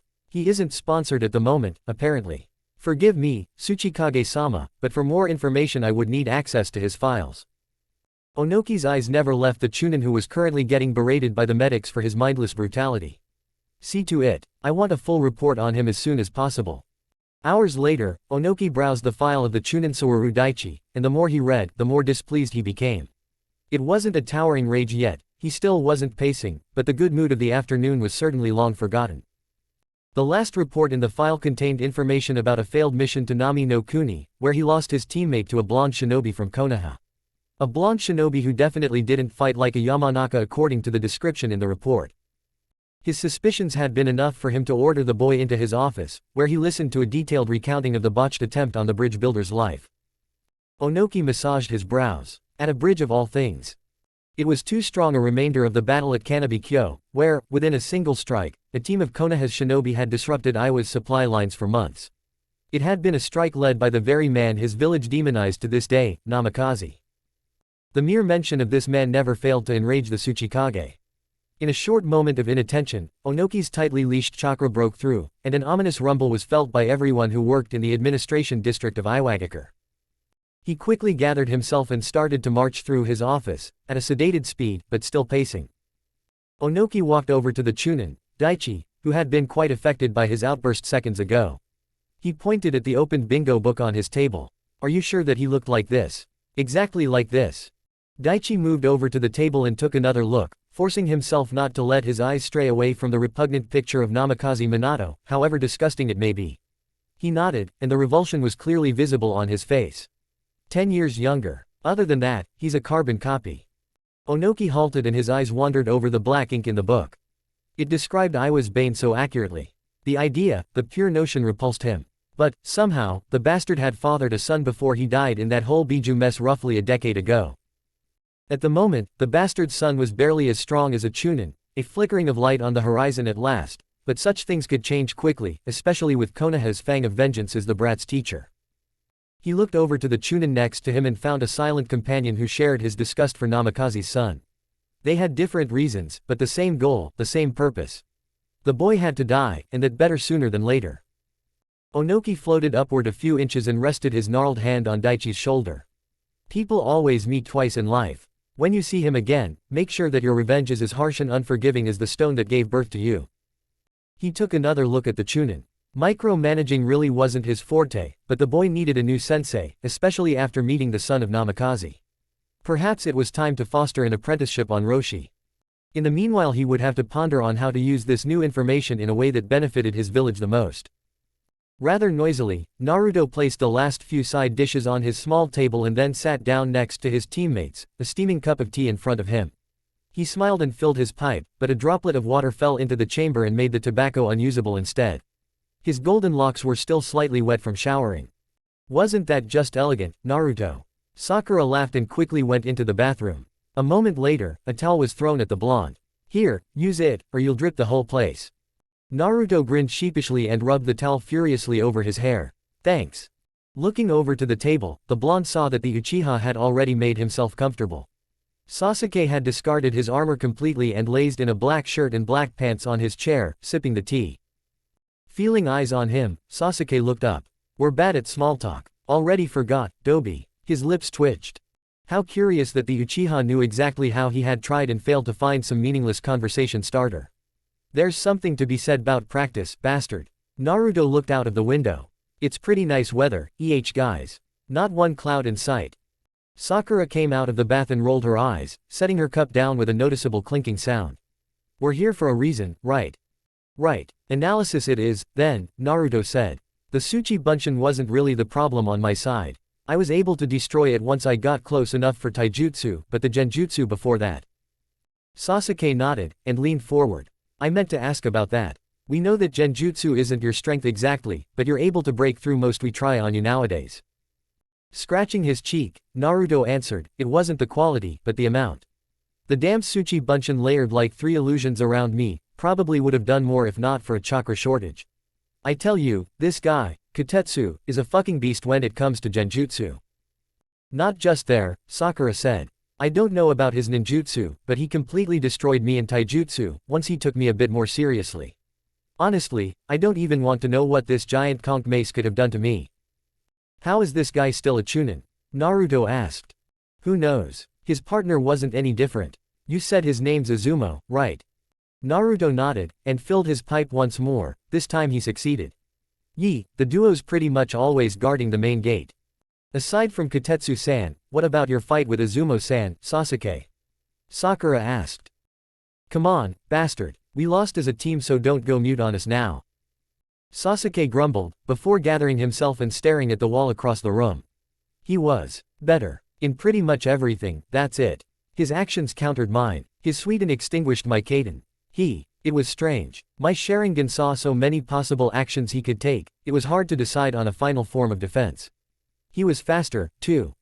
Chunin. Seasoned, but still chunin. Fuck. Naruto smashed his fist on the table and startled his teammates. Calm down, Naruto, Sakura said. We aren't happy either. HN. After following Sakura's advice, Naruto looked at his teammates, an intense expression on his face. This begs the question how we could fail to estimate ourselves by such a degree. After Kakashi's training, I simply assumed we were the strongest of the current genin and could easily take on most chunin. You've got something in mind? Sakura asked.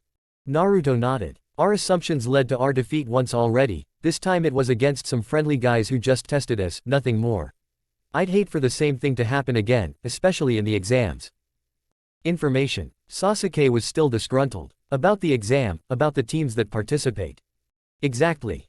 Sakura frowned and emptied her cup. But how do you want to do that? I get the Konoha teams, those we can manage. But what about the foreign teams? Their teachers will be on the lookout, and some of them only arrive a day before the exams start. First things first, Naruto answered. We'll come up with something for the foreigners after we've gathered enough information about the exams and the Konoha teams. Do we know which teams are participating beside us? Well, the street's bustling with rumors that every rookie team is going to be in the exams, Sakura said. Which means Team 8 and Team 10. That's only 2 though, and I'm sure there are more. I've got an idea, but I can't guarantee anything. Sasuke had finished his tea in the meanwhile and was already putting on the red shoulder plates. Let's hear it then, he said. I'll simply ask Sarutobi-ji. Not about weaknesses and stuff like that, I doubt he'd tell me. Just how many teams and which from Konoha are participating. You think that will work? Sakura was looking at him skeptically. I didn't know you were so chummy with Hokage-sama. We go way back, even further than my first bowl of ramen. As I said, I'm not certain he'll say yes. You can't lie to him, so I'd have to tell him the truth. Then again, it's worth a shot and better than anything else I can come up with. True enough, Sakura said. She sighed. I'm going to use the time to find something about the exams in general. I'm sure there's some information if I dig deep enough. What about you, Sasuke? Do you think there's something in the Uchiha archives that could help us? Doubt it. Sasuke put the ninjata in its sheath on his back. The archives are mostly history about the Sharingan, and a few clan-specific techniques. Nothing that could help us at the moment. Naruto looked at the Uchiha. His smile had vanished the moment Sasuke put on the armor, but he didn't think anyone had noticed it. You could scout out Team 8. I don't know anything about their teacher, but it would be better not to assume that Hinata, Kiba, and Shino are the same as in the academy. Sasuke nodded and rose from his cushion, intent on fulfilling his mission. Sakura, too, set the second cup of tea aside and vanished through the opened window after giving Naruto a brief hug. Once more his apartment was empty. Naruto shook his head. He had other things to deal with at the moment. Not bothering to knock, Naruto entered the spacious office with a smile. Hey, Gigi, missed me. Have I? Said Hiruzen. Then he looked at the document on his desk. Slowly rising from his chair, the Hokage took the ruined sheet of paper, trails and blots of ink making his own calligraphy illegible, and threw it into a bin. He shot his desk and the remaining stack of paperwork a furtive glance before looking back to Naruto. "Actually, I think I have," he said, laying his gnarled hand on the boy's shoulder. His concealed personal guard saw the hidden hand signal, and left the room unnoticed. Taking his pipe and a small pouch from the desk, Hiruzen then steered Naruto toward the dark red couch decorating the corner of his office. "Bones gettin' brittle, eh?" The previously peaceful hand on Naruto's shoulder sprung into action and whacked him over the head faster than the boy's eyes or senses could follow. Hiruzen smiled. "However brittle they may be, it's still enough for a young troublemaker like you. Otherwise, your hat would be mine already," Naruto said. He sat down next to his surrogate grandfather and took the offered pouch filled with exotic tobacco to prepare his pipe. "Thanks, I know that you get the good stuff as Hokage." "Cha no kuni." Naruto squinted his eyes. "Huh. That's where the tobacco comes from," Hiruzen said, after taking a first puff on his pipe. "The quality has nothing to do with my rank, but everything with my purse." "Being Hokage doesn't shrink your purse though." Smoky trails escaped Hiruzen's nose as he looked at Naruto. The corner of his parched lips turned slightly upward. "You'd be surprised how poor this hat can make you." "Can't be that bad," Naruto said. Finally having ignited his own pipe, he leaned back and relaxed into the couch. "Remember, Gigi, I've seen your home." "Ah, yes. The compound that has been built by my father and was decorated by my mother." Naruto watched the failed attempt of his smoke ring dissolve, and huffed. "You've got the quality tobacco in the end, so how bad could it be?" The Hokage waited until Naruto turned his head to him. Then he blew out a ring that perfectly framed the blonde's face. "You've become more subtle, but not enough to fool me. If you want the brand, then do your work, save up, and order it." Naruto scratched the back of his head and smiled sheepishly. "You saw through it," he said.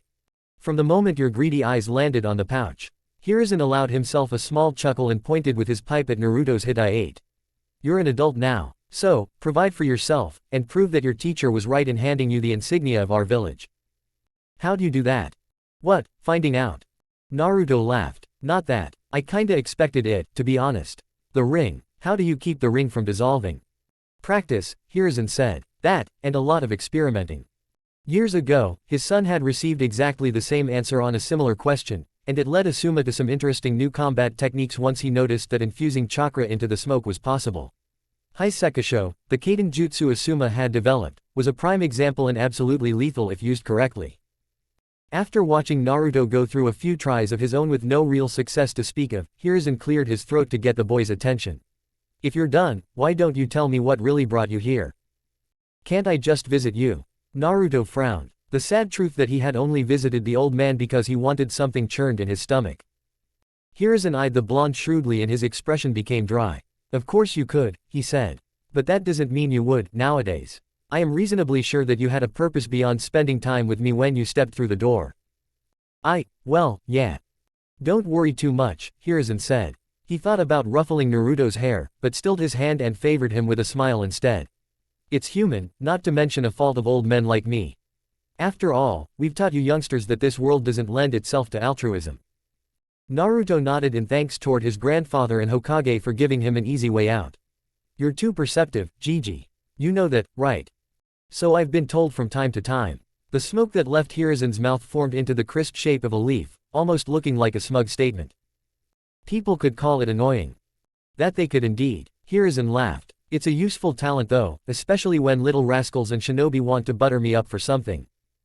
The Uzumaki listened to the wizened man next to him, and took in every detail he could, from the joyous laughter to the caring manner in which he tried to reprimand and teach him. Yet, nothing he saw was in any form consistent with the hypotheses he had formed about Akage's duty. It was reassuring, but also frustrating. He could feel that his Hokage wasn't pretending to be anyone else than the man Naruto had come to love as his grandfather, but now he also knew what the world out there demanded from the person who donned the hat. "How often have I actually done that?" "Can't be too high of a number," Naruto replied. He left his previous train of thought for the moment and puffed on his pipe. Hiruzen snorted. "I would say every time you asked me if we can go to Ichiraku's." Naruto sighed, another lost argument. He looked at his grandfather, and saw that the man was quite willing to let him keep stalling. He really should have visited more often. Putting his hand over the tobacco chamber and sucking on the stem, he created a vacuum that quickly extinguished the embers, which left the leftover tobacco inside viable for later use, a neat little trick Tazuna had shown him in Nami no Kuni. He secured the pipe on his belt, before turning fully toward the Hokage who had watched the whole procedure with interest. I want to know which teams from Konoha are participating in the Chunin exams. Nothing specific about the individuals. Just the numbers of the teams, and the names of the genin. And why do you want such information before the exams? Hiruzen asked, a gleam entering his eyes. In a few days you could see for yourself. Naruto knew his answer probably wasn't going to be satisfactory, but tried it nonetheless. I'd call it personal curiosity, he said. Perhaps, with a stroke of his famed luck, it could work. And I would know that you're lying, Hiruzen said. Then again, his famed luck hadn't worked against the professor so far, why would it start working now? We want to find out as much as possible about the competition before the exams start. Hiruzen nodded, having already anticipated something like this. After assigning someone like Kakashi to instruct Team 7, how could he not? I thought as much. What about the foreign teams though? There's no doubt that the competition will be fierce, and you know that I could never hand you a list with information about them. We'd worry over them later, Naruto said. He tried to look nonchalant. So, is it possible to get such a list? Oh, it's quite possible. I would even do it right now, if not for one little fact. Fact? What fact? The Hokage left Naruto to stew on the matter for the few moments it took to form another perfect smoke ring. It's simple, a small misconception of yours if you will, even though it's important. Looking eager to finally get his answer, Naruto asked, which is? Easy, my boy. What can you offer me in return? Naruto believed that he had achieved mastery over the control of his explosive urges and impulses, which all too often gripped him and wrestled for release with his newfound sense of decorum. That, however, was apparently another misconception, and within seconds the office was filled with his laughter. Not bad, Gigi. Naruto continued to laugh and simultaneously tried to wipe the mirth out of his eyes. The wiping became softer and slower though the more he noticed that his grandfather wasn't laughing alongside him, and was, in fact, sitting still like a marbled statue. You're not joking. For the second time in an hour, Hiruzen used his pipe to point at the blonde's forehead. Indeed, I'm not. Receiving gifts as a child is something completely different than asking for favors from your superior, which I became the moment you fastened that Hitai 8 around your head. So, tell me, what service can you provide that would make me hand over such a list? Naruto squinted his eyes, and thought about possible things he could. You've already got something in mind, he said. His expression was frozen in a manner which only people who finally understood could emulate. You've had something in mind long before I even came into the office. You knew I'd come sooner or later. Hiruzen nodded, no trace of guilt visible on his face. I've told you that we old men never taught you about altruism. It is a rare and beautiful thing, but ultimately has no place in our world. The most basic rule was, is, and will forevermore be that everyone has their own motives, no matter how much we wish it would be otherwise. Even in Konoha. Everywhere. Motives don't have to be malign in nature. It's simply the way we humans operate, Hiruzen said. He made an all-encompassing motion with his hand and offered the blonde a smile to calm him down. When people with similar motives meet, then a community is made, and thus we always gravitate to each other. In Konoha we try our best to help each other, so, a favor for a favor it is. Naruto remained silent for a minute to let the words of his grandfather sink in, before returning the smile. I think I get it. The Hokage rose from the couch and walked over to a large shelf. He hummed for a few seconds, before pulling out a scroll and biting his thumb. After smearing his blood across the rolled parchment he verified that it was indeed what he had searched for, and then threw the scroll at the young genin in his office. Naruto caught it with ease and quickly skimmed over the beginning of the scroll. Is this a part of Konoha's recent history? Hiruzen said. Read, think, and understand. Then you'll know what I want from you, and even learn a first part of the other information you seek. It didn't take long for the Uzumaki to finish reading, but quite a while for him to understand what the Hokage actually asked of him. Before reaching the disturbing conclusion about his upcoming side mission though, he once again had to accept that in the world they lived in, bad events happened and unleashed equally bad, or worse emotions. With all humor left behind, he looked at his grandfather. You want me to protect Hinata from her own family during the exam? Yes. And you truly think he'll try something? The Hokage nodded once more. Accidents happen all the time in these exams, and young Neji harbors a lot of bitterness toward his cousin. This is wrong. Naruto skimmed the scroll again, and shook his head frustratedly. It is, Hiruzen said. Therefore you are neither to kill, nor to cripple Hyuga Neji. His anger is dangerous and misplaced, but he is still a member of our community, a leaf of Konoha's tree. Perhaps, in time, he will come to understand that his cousin wasn't at fault that night. Naruto listened, but his eyes remained on the scroll. You assume that I'll accept, Gigi. I know that you'll accept. Too perceptive, Gigi, Naruto said. Then he looked up and saw his grandfather writing some numbers and names on a piece of paper. There are still some details to hammer out though. If I really am to protect her, then I need more information about the Chunin exams themselves, otherwise I can't prepare. Hiruzen finished the list and handed it to Naruto. You forget that a shinobi is often surprised and has to learn how to deal with such issues. More information would be worth another service, and however sad it is, you have nothing left to offer, my boy. Shrewd, Naruto said. He was about to elaborate, when he glanced through the opened window and noticed a familiar figure speeding over the rooftops nearby. Giving in to his impulses, Naruto poked his tongue out before giving the Hokage a surprising hug. See ya, Naruto said, and leapt out of the window to catch up with the person he had seen. The pebbles beneath his sandals crunched noisily as Sasuke's pace hastened further. With clenched fists and long strides, the stroll toward his apartment soon became a brusque march. He glanced at the wall next to him, but quickly averted his eyes. The fans hadn't been cleaned, hadn't been repainted, and specks of blood were still scattered across the symbols of his clan. It had been his first wish, a cruel reminder of his goal. He turned around a corner, leaving the street, and walked into the two-story building that housed his apartment. From his balcony he could easily oversee the whole compound. That had been his second wish, another reminder. This time, however, not a cruel one. One day the many houses in the compound would be filled again, and he'd stand on the very same balcony to observe future generations of Uchiha. He shook his head slightly as he opened the door to his apartment, and a few flicks of his wrist disarmed the two wire traps he had set up for intruders. It wasn't necessary strictly speaking, but a force of habit he had developed over the years. Unfortunately, Itachi wouldn't die through a few wires. Sasuke fiddled with some of the leather straps, before discarding his armor and placing it on a stool next to the kitchen table. Roughly rubbing his wrists, he walked up to the fridge and opened it, but after poking his head inside, he grunted and his ears twitched as the sound echoed through the white, confined space. Emptiness challenged him to a staring contest. He stepped back, grunted once more, and closed the fridge with his foot.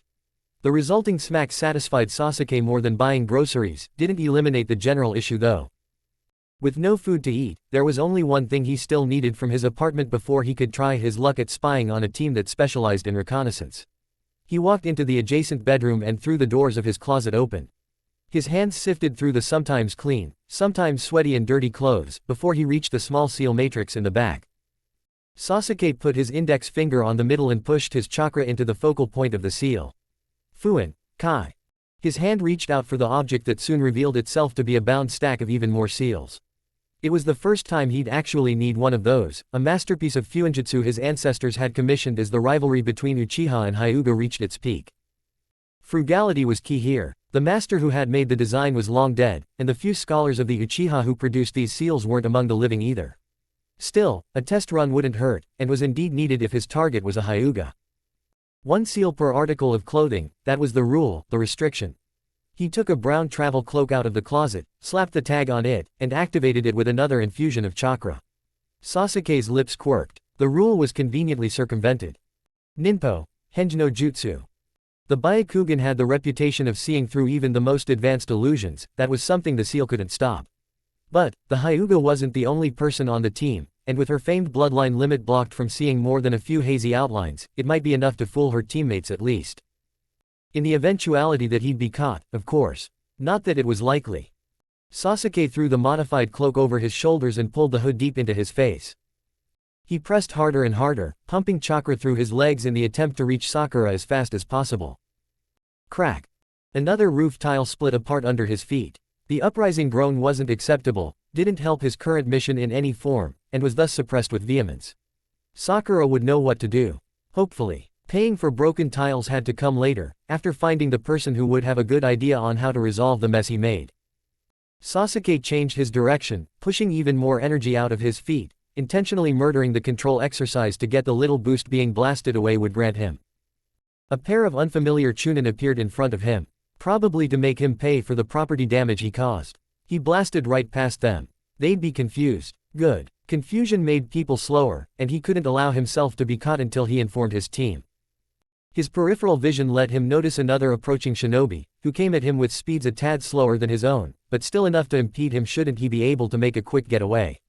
He would have liked to sigh, this too was suppressed. It didn't help him in his mad dash over Konoha's roofs.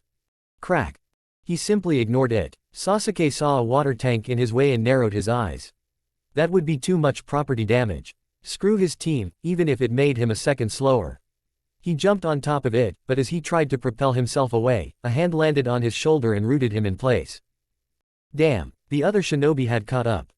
For a moment he considered shrugging the hand off and, "Don't even think about it, bastard. What the fuck's wrong with you?"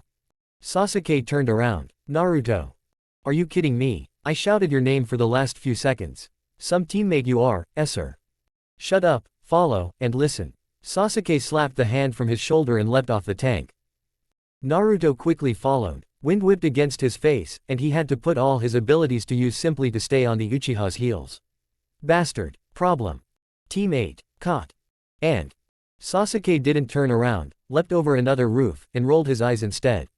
Thinking actually suited the blonde much better in this case. Every breath wasted on talking made him painfully aware of the pace his black-haired teammate set. His eyes widened after a few seconds. To Sakura. Finally, Sasuke said. Library then. Yes. Naruto grimaced as he felt the first signs of upcoming chakra burns. Still, he drew up more of his reserves and sped past Sasuke. This would hurt later. Faster, he said. They found Sakura a few streets away, exiting a store next to the library with a pleasant smile on her face. It vanished though, as soon as she saw the sweaty and red faces of her teammates. Her green eyes narrowed. What happened? Sasuke stared right past her. The sensei from Team 8, a woman, noticed me. I've managed to avoid detection from Kiba, Shino, and Hinata, but I'm sure that she told them who I was. How could she notice you when the trackers on the squad didn't? Sakura asked. Naruto brushed with his fingers through his hair, and sighed. Don't be too harsh, Sakura. Whoever the sensei from Team 8 is, she's a jonin. Who knows how she detected him? Besides, that's not the real issue now. Our goal was to gather information on the teams, not to let them gather information about us, Sasuke said. He looked over to Naruto. I recall that in the academy, Kiba and Choji were friends with you and Shikamaru, right? Right. Sakura groaned. It's not really a secret that we went on a mission to rescue Team 10 in Nami no Kuni. If their sensei told Team 8 who you are, then they'll try to gather some information from them. We could barter with Team 10 if we find them first, but we'll need some information to trade, Naruto said. Please, Sakura, tell me that you found something. Sakura jumped on the roof a few feet above them, and beckoned her teammates to follow. We can talk while we search for Team 10. As soon as they were on their way, Sakura answered, I've asked around and searched the library for a few minutes. Most of what I found is just generic information, but it does help us somewhat. There are 3 tasks, the first tests the mental capabilities of the genin, the second symbolizes a mission, and the third is a traditional 1-versus-1 tournament. I think we can work with that. I spoke with Sarutobi-ji and he gave me the list with Konoha's teams. Without complaints, Sakura asked. Well, I may have to fulfill a mission for him which might eventually make the whole exam harder, Naruto answered. Then he favored her with the most innocent smile he could muster. Behind them, Sasuke shook his head in desperation. All we wanted was some information. This is a nightmare. Wherever Kakashi-sensei is, I'm sure he's laughing about us right now. The large shadow of an oval-shaped water tank enshrouded him completely, and his extensive training in Anbu had made sure that no noise escaped as he took a peek on the main street that led through the gigantic walls protecting Suna. He had to resort to a minor genjutsu to change his face and color his hair. A stronger illusion would have undoubtedly led to his discovery. Any shinobi worth his salt would have noticed the larger amount of chakra circulating around his face. Kakashi watched his Tsuchi Bunshin walk away with his guide. It wasted almost 1/3 of his chakra just to make it durable enough so it could sustain itself until Sugeto had escorted him to the agreed destination, which was, naturally, far away from Suna and near to the forests of Hai no Kuni. The loss of chakra was regrettable, but a necessary investment if he truly wanted to uncover what got Konoha's longtime ally in such a state. The many squads that rushed around like busy worker bees, the case cage's deceptive words which were meant to fool Kakashi but only made him more suspicious. Something was amiss, and he'd find out what. The elite Jonin grinned wolfishly. It was time for another little trick he had picked up during his many S-ranked missions in Anbu. At the moment, he still wore his Konoha garb, the reason why he currently hid in the shadows. In the last war though, even as a kid, Kakashi already had a devious mind. and thought nothing of scavenging the dead bodies of enemies and sometimes even allies, as long as they weren't from Konoha, at least. Kakashi bit his lip, and looked wistfully down at his arm bracers. Then he shook his head, bit his thumb and smeared blood over the seal inscription on the left one. There was no sound, no puff of smoke, and he easily caught the scroll that emerged. He unfurled it, searched for the correct matrix, and used his blood again. Kakashi's grin widened as he laid eyes on the nearly undamaged armor Suna shinobi had worn in the Third War, and on the village's Hitai-8 worked into the helmet that would cover his head. It was an old armor. He knew that a few years ago, Suna had issued new ones, but there were bound to be some old veterans who denied the new uniforms. With his old clothes sealed inside the bracer again, and the Suna armor as a disguise, Kakashi only had to wait for a good chance to integrate himself in whatever was happening. It was always dangerous to infiltrate and spy on other shinobi nations. Capture meant death in pretty much every case. But despite the horrible future that awaited him should he be caught, Kakashi shivered in ecstasy. This was what he lived for now, the incredible thrill, the excitement, the adrenaline pumping through his veins. Ah, if only his young minions could be here with him to feel the same. He was sure they'd feel it too. Alas, they weren't ready. Not yet, at least. Kakashi lounged on the roof, now out in the open, until he sensed another group passing him. With a jump that looked slightly off-kilter and made him stumble a bit, he landed next to the Chunin who led the squad. Careful, old man," the Chunin said, while steadying the old man that had just jumped in front of him. As soon as he had regained his balance, Kakashi said, "Thank you for your help, young man. I've yet to get back in shape." "Back in shape? For what? Who are you?" one shinobi in the back asked. "He's obviously one of the old veterans. Look at what he's wearing, you dunce." The leader pointed at the old armor, before looking back at Kakashi. "He's right though. For what do you need to be in shape?"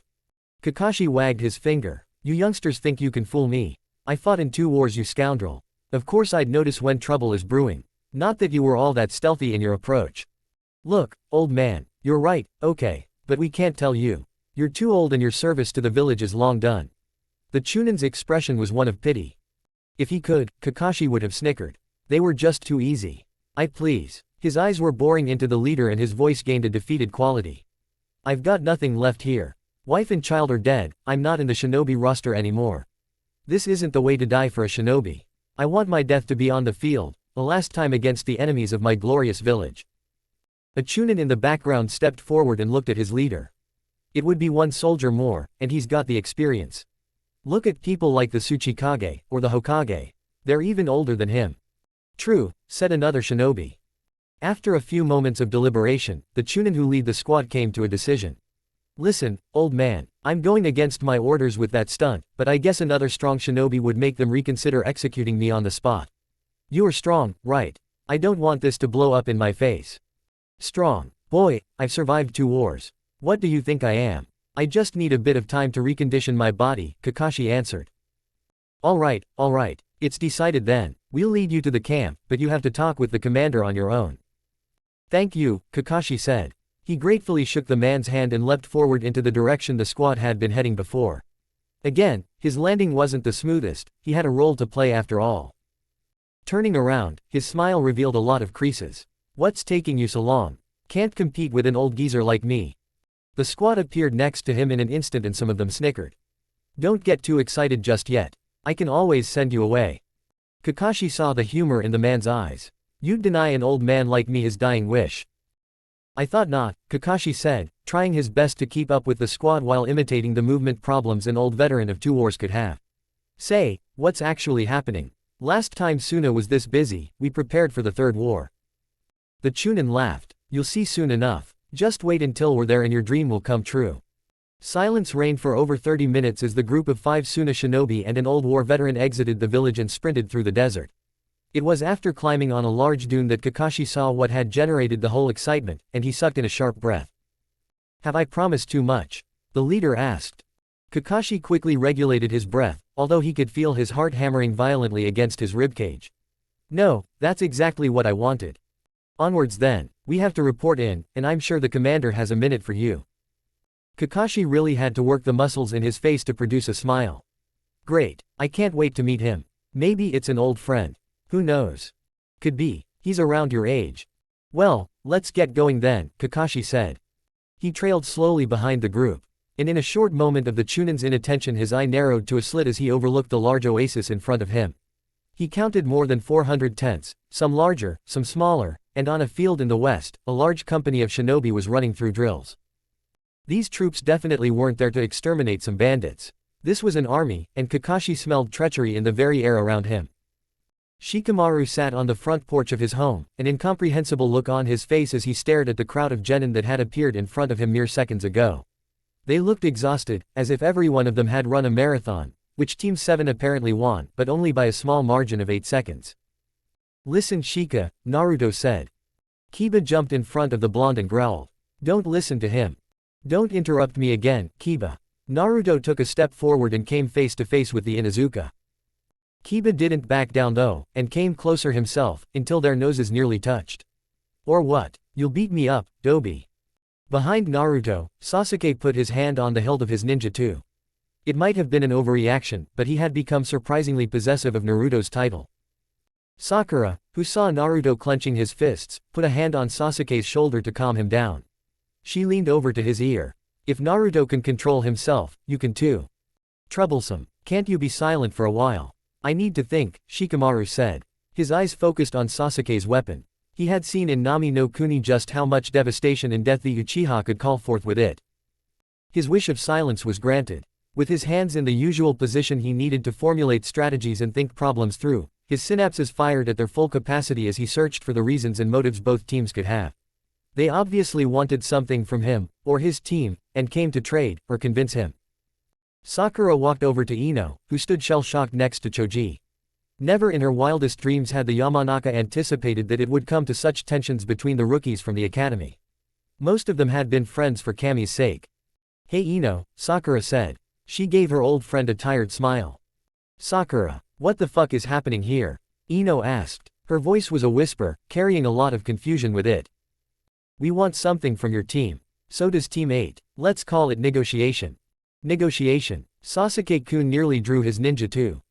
"But he didn't," Sakura said. "By the way, what's Shikamaru doing?" Choji looked at her and his concerned expression turned into a grin. "Shika's really smart. He can concentrate better like this." "Does it actually have an effect? I mean, does he use chakra in any form?" Sakura asked. She looked over to Shikamaru, but couldn't sense anything out of the norm. "I don't think so," Ino said. She shrugged her shoulders. "It's a habit I guess, but..." Ino's explanation was abruptly stopped by the loud chuckles that escaped Shikamaru.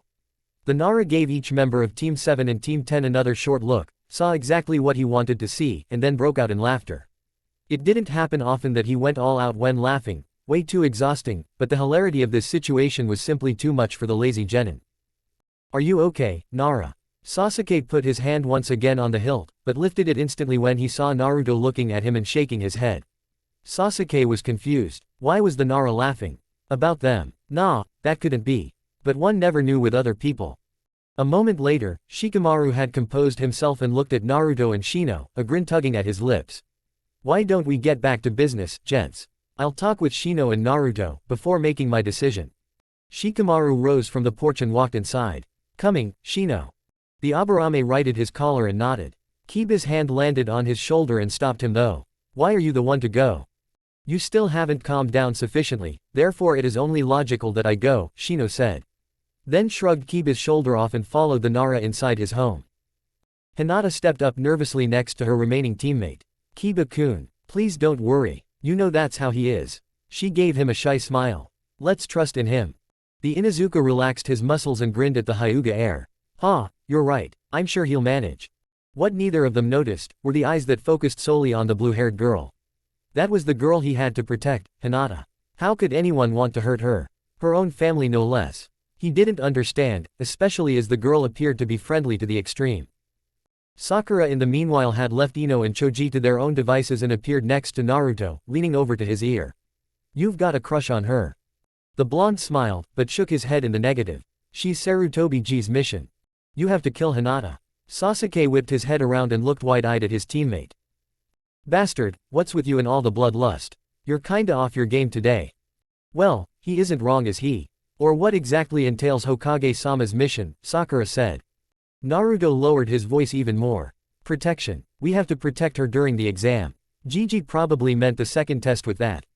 Who the hell wants to kill her? Sakura asked. She's as nice as you can get. I couldn't even bring myself to hurt her in the academy spars. Byakugan, Sasuke said. Correct, but not in the sense you're thinking of. Then, Naruto saw Hinata looking over to him, a red hue on her cheeks, and he smiled back. We're discussing this later, guys. After I've made the deal with Shika. A few minutes later, Shino left the house and went over to his team. He looked at Naruto. It is your turn, Uzumaki-san.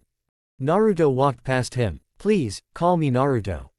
Inside Shikamaru's home, Naruto didn't have much time to appreciate the decor, which certainly was appropriate for one of the major clans of Kohoa from what he could glimpse, before he saw the Nara standing in the kitchen, leaning against a table. There you are, Shikamaru said, and grinned. Naruto lazily strolled into the big kitchen until he halted in front of his fellow genin. Here I am. I guess Shino told you as much as you need to know about the situation. Oh yes, he did that. Really, Naruto? Spying on fellow Konoha shinobi. It's a shame we got caught. True, Shikamaru chuckled. He had liked the blonde in the academy and sometimes even played with him, but the new version wasn't half bad either. And now you're here to make a proposal, I believe. Just like Shino did. I won't grovel, Shika. All of Team 7's information about the exam and whatever Sasuke learned about Team 8 before their sensei identified him. Shikamaru scratched his chin. What exactly do you want from me and my team in return? You know what we want. Troublesome. Yes, I do. But please say it again in case there are any mistakes. Sasuke seems a bit bloodthirsty today. Naruto grimaced. He got caught, that's all. You know he's prideful. Ah, right. Now, what do you want? Your team is the only one who has any information on us, which is bad enough. We don't want it to spread, not even to other Konoha shinobi. At least not before the Chunin exams are over. Shikamaru's eyes bored into the blonde and his brow furrowed. That's a good proposal. Really, not bad. I think I've decided. Come on, let's go outside and tell the others. When they walked outside, Naruto kept a straight face and went over to his teammates, while Shikamaru asked Ino and Choji to join him on the porch. It was in an odd triangle the teams formed in the Nara's courtyard. I've made my decision, Shikamaru said. He looked exceedingly bored. I'll accept none of your proposals. But, he quickly continued before all manners of weapons would fly his way.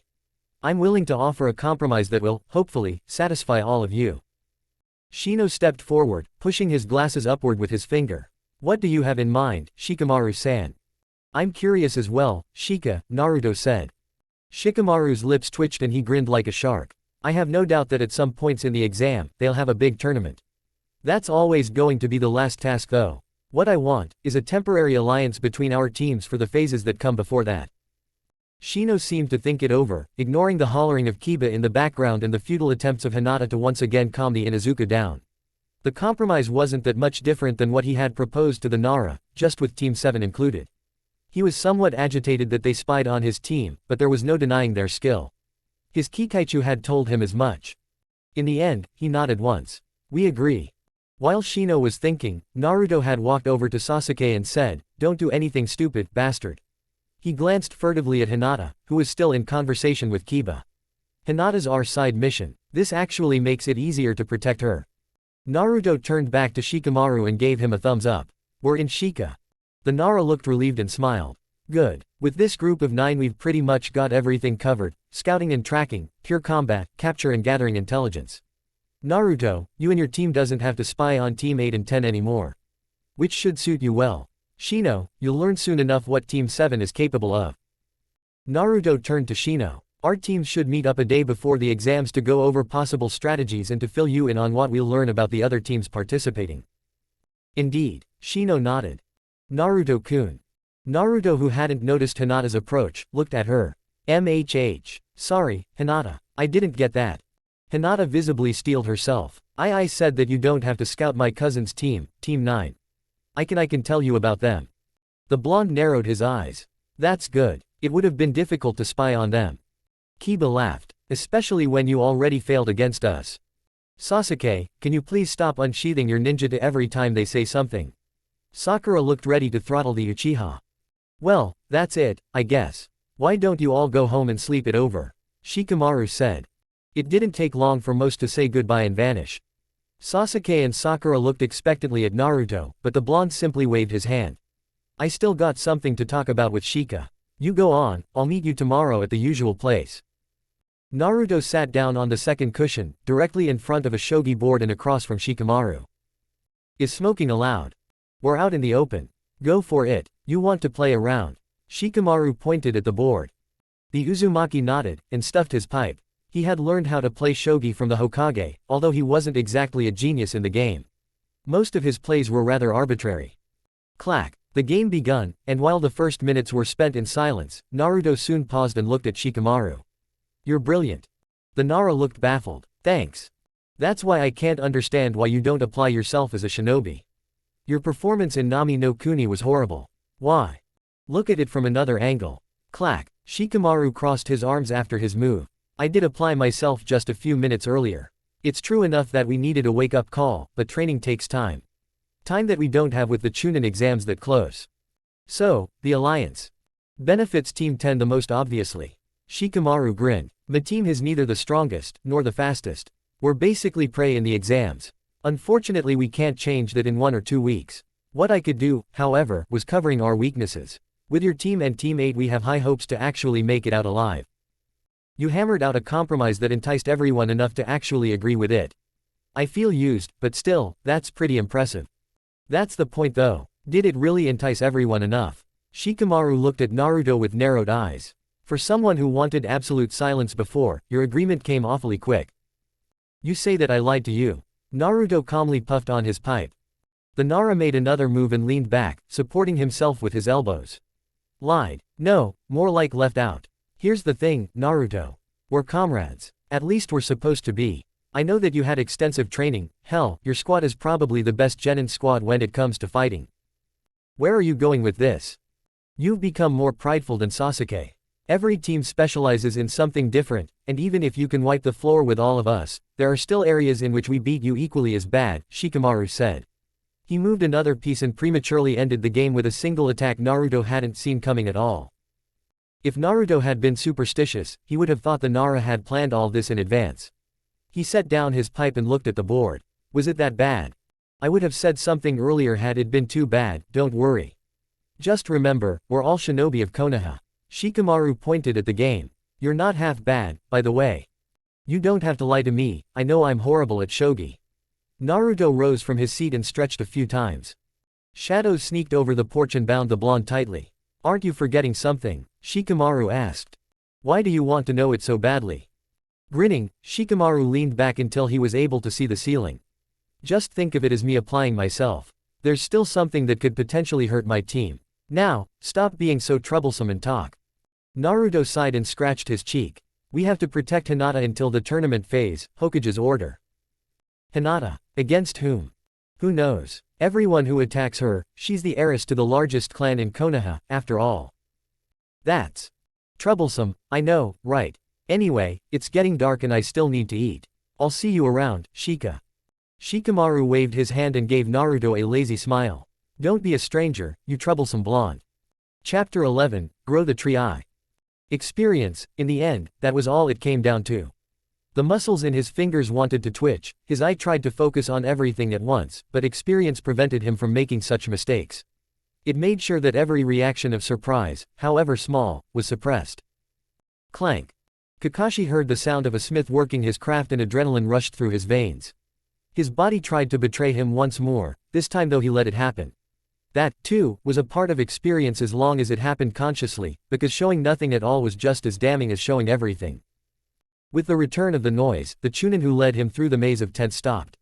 He shifted slightly in the sand, sloppy footwork. The young man had noticed Kakashi's wavering attention and looked at him, hazel eyes full of confusion. Is something the matter? He asked. Kakashi turned his head toward the noise. There he saw a stocky man standing above an anvil, chest covered in sweat. The smith's muscles tensed, the sound of escaping air rushed through Kakashi's ears, and the hammer came crashing down. Clank. It was a moment of clarity, but also one of worry. Would Konoha become the hammer, or the anvil? Turning his attention back to his guide, he pointed with his thumb at the smith who worked under a large, open tent. Nothing. Kakashi smiled. Just heard the noise, that's all. The guide nodded. Ah, I see. It can get a bit loud round here, preparation and all that. Don't worry though, you'll get used to it quickly. They soon resumed their walk, steadily marching through the city of wooden poles and tarpaulins. Shinobi of all ranks sat around fires, eating, drinking, and telling stories of previous battles. Few looked up as the duo passed them, but most shrugged and continued with their own endeavors. Only some were observant enough to notice Kakashi's different armor and narrowed their eyes in understanding. In most cases old armor meant that the one wearing it was a veteran and had quite some experience under his belt. Kakashi nodded toward those shinobi. If they hadn't alarmed anyone, then that meant that he wasn't the only one with such an antiquated piece of armor. Good, his cover held. "We'll be there soon," said the guide. Kakashi patted his weapon pouch. "I'm ready for one last time." Insane laughter rang through his head though, as he spoke those veiled words of mockery, only made more amusing by the Chunin who looked very convinced of Kakashi's good intentions. Obviously, the clarity from before had vanished. Not good, but not bad either, because when clarity vanished, worry did too. And without worry, the thrill came back. "I'm sure," answered the Chunin. "Anyhow, the general's a busy man. Make sure to be concise once you stand in front of him. He'll listen to you, but this no time to exchange old war stories." The guide had said those words with an interesting inflection. He sounded amused, although for very different reasons probably. Kakashi nodded, which appeased the man, and soon they arrived at their destination. He quickly took stock of his surroundings. The monstrosity in front of him was easily the largest tent he had seen so far. It was closed and looked very different from the others, not that this was unusual for a place that housed the general of an army. With its vertical red and white stripes it had quite the catchy coloring, too.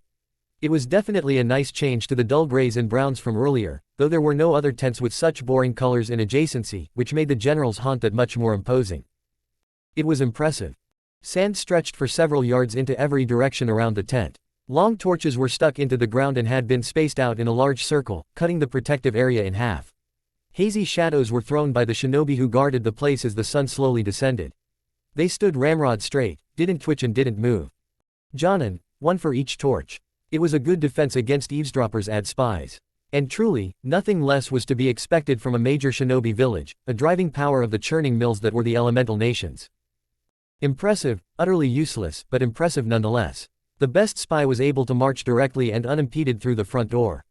He'd be leaving through the same too, by the way, and, if possible, without arousing suspicion. Halt.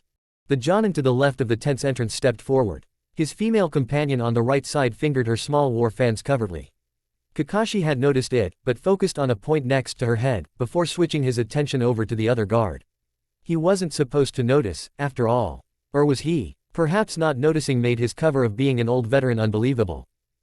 In any case, it was too late to change, and, once more, clarity lost before it even made an attempt. For now that was good though, and anticipation thrummed pleasantly in his head.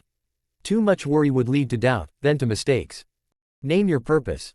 His guide saluted the man. He truly was an amiable chap, that one. Not too different from Konoha's Chunin. Well, he'd fit right in, probably tagged and bagged in a mass grave. Only, of course, if the gathered army here was truly directed against Konoha. There was no need to kill between friends and allies, after all.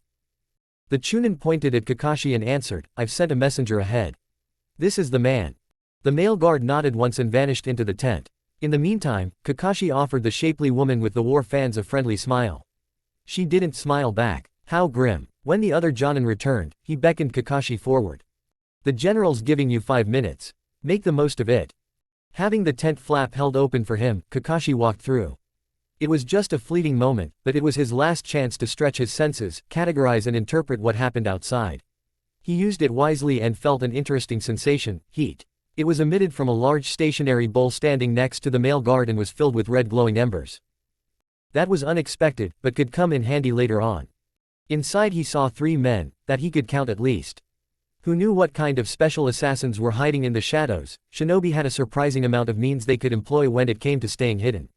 2 of the visible men were standing bout over a large table in the back, arguing heatedly with each other. The table was burdened with the weight of dozen maps and more. How very interesting. Someone cleared his throat next to him and Kakashi turned around, coming face to face with his appointment. The general wore an armor similar to his own, old, antiquated, the sign of a survivor, a veteran. His brown hair was cropped short and some stubble was visible on his chin and jaw due to a lack of time most probably.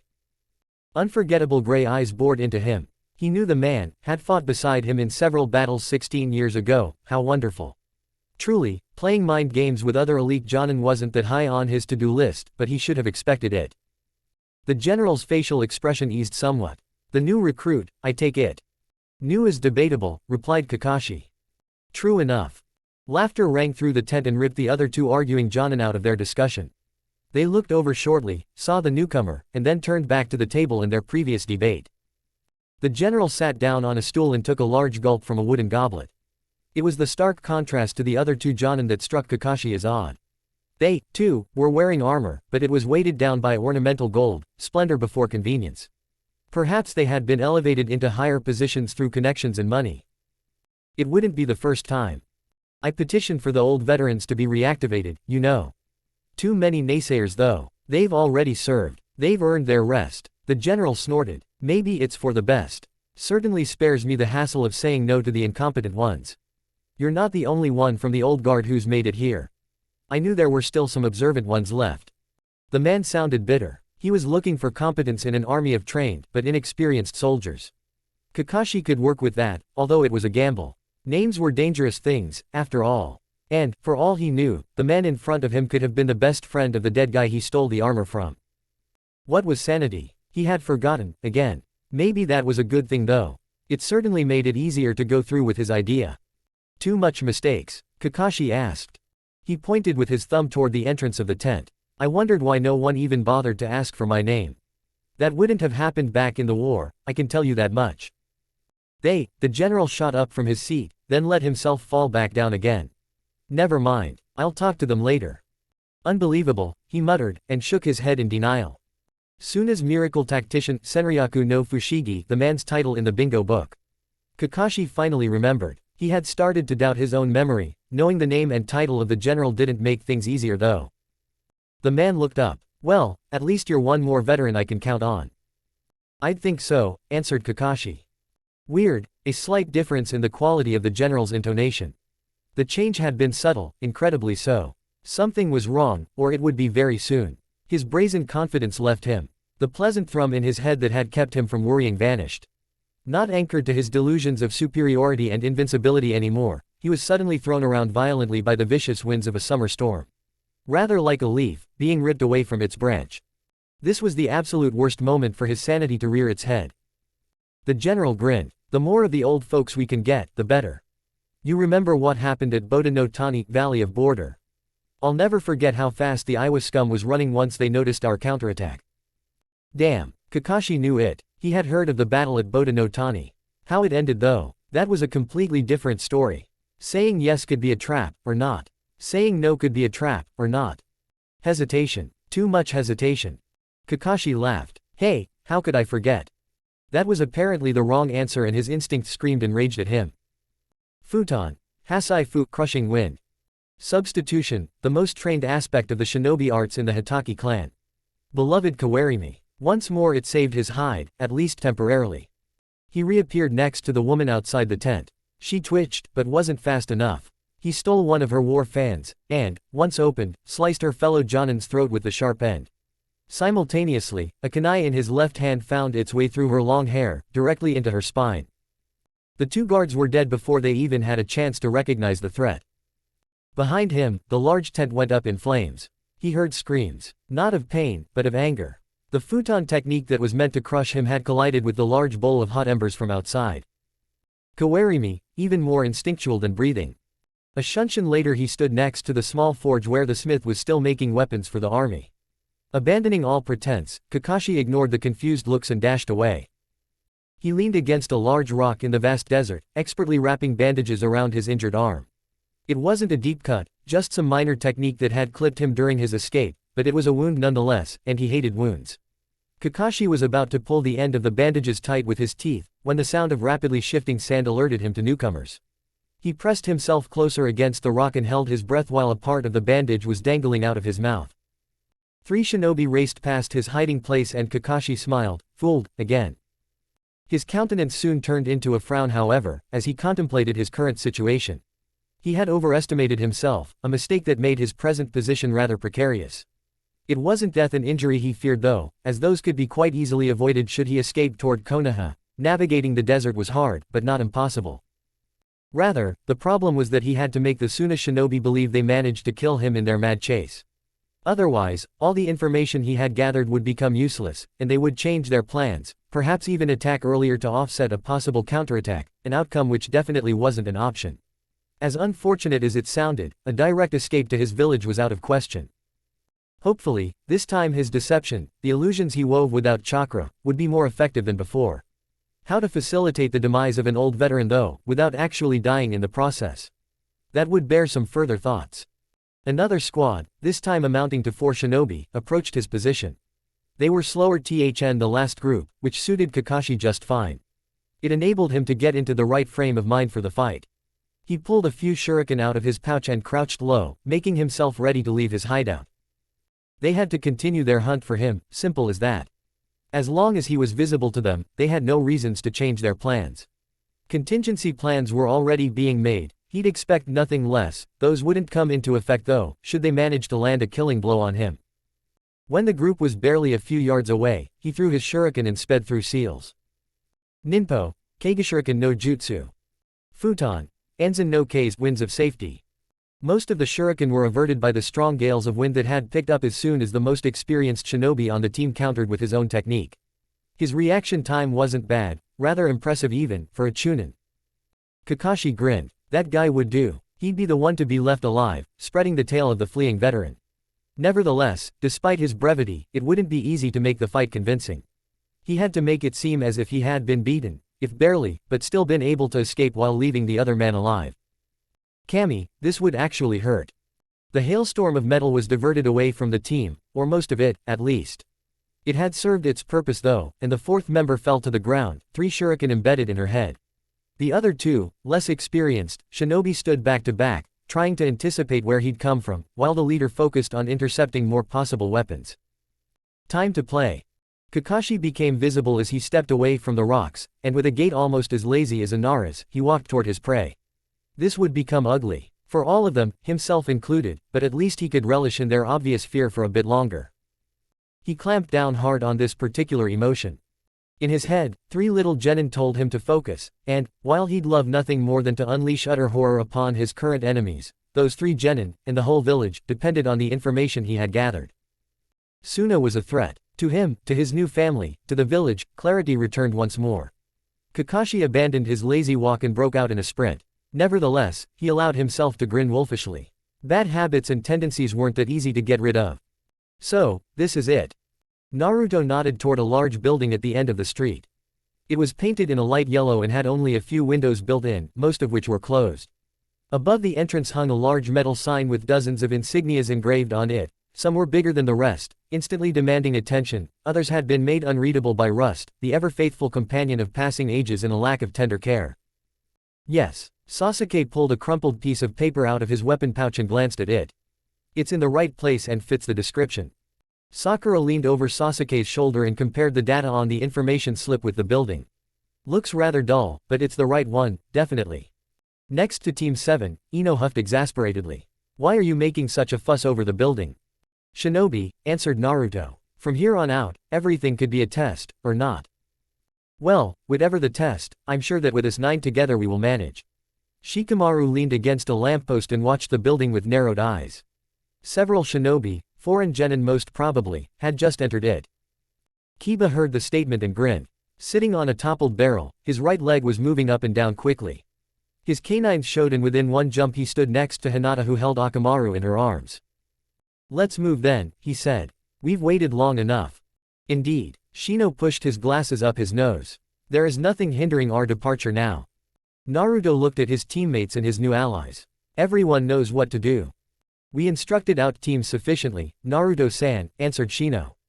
Good, let's go then.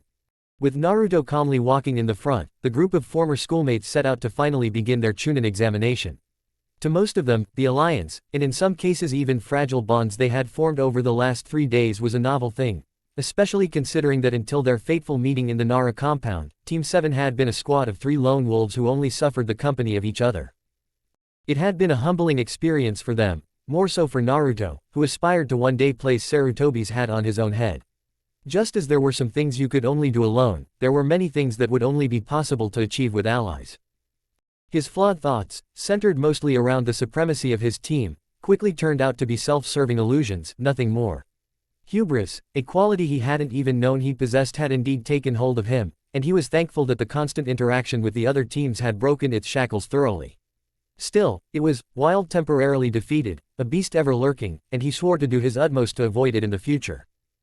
He smiled. The ease with which Team 8 had gathered information about most of the foreign teams participating, only leaving out a selected few they had deemed to be too dangerous to spy on, was almost frightening. He had listened to their recounts, had asked some questions, and to this minute continued to be amazed by them. Such a different approach from what his own team would have done, but, undeniably, yielding results. Not to detract from Team 10's contribution, of course. Shikamaru's input and analysis of the data alone was worth every minute of shame Naruto had felt after their talk. As was the conference afterward, where every member of the unusual alliance forwarded ideas on how to improve their chances in the Chunin exams.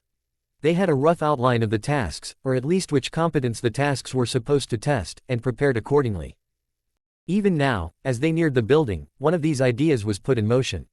Their group, while looking rather informal and unorganized, actually walked in a tight formation that suited their abilities and ensured their safety. Team 8, Ino, and Shikamaru made up the core of the formation. They were the sensors who would subtly alert the rest to the surrounding dangers, as well as the ones who were vulnerable after using their clan techniques. Team 7 was generally accepted as the most combat-experienced team, and it was therefore unsurprising that they took to 3 of the 4 sides. Sakura secured their back, Sasuke strolled alongside the group to the right, Ninjata plainly visible, and Naruto walked in front.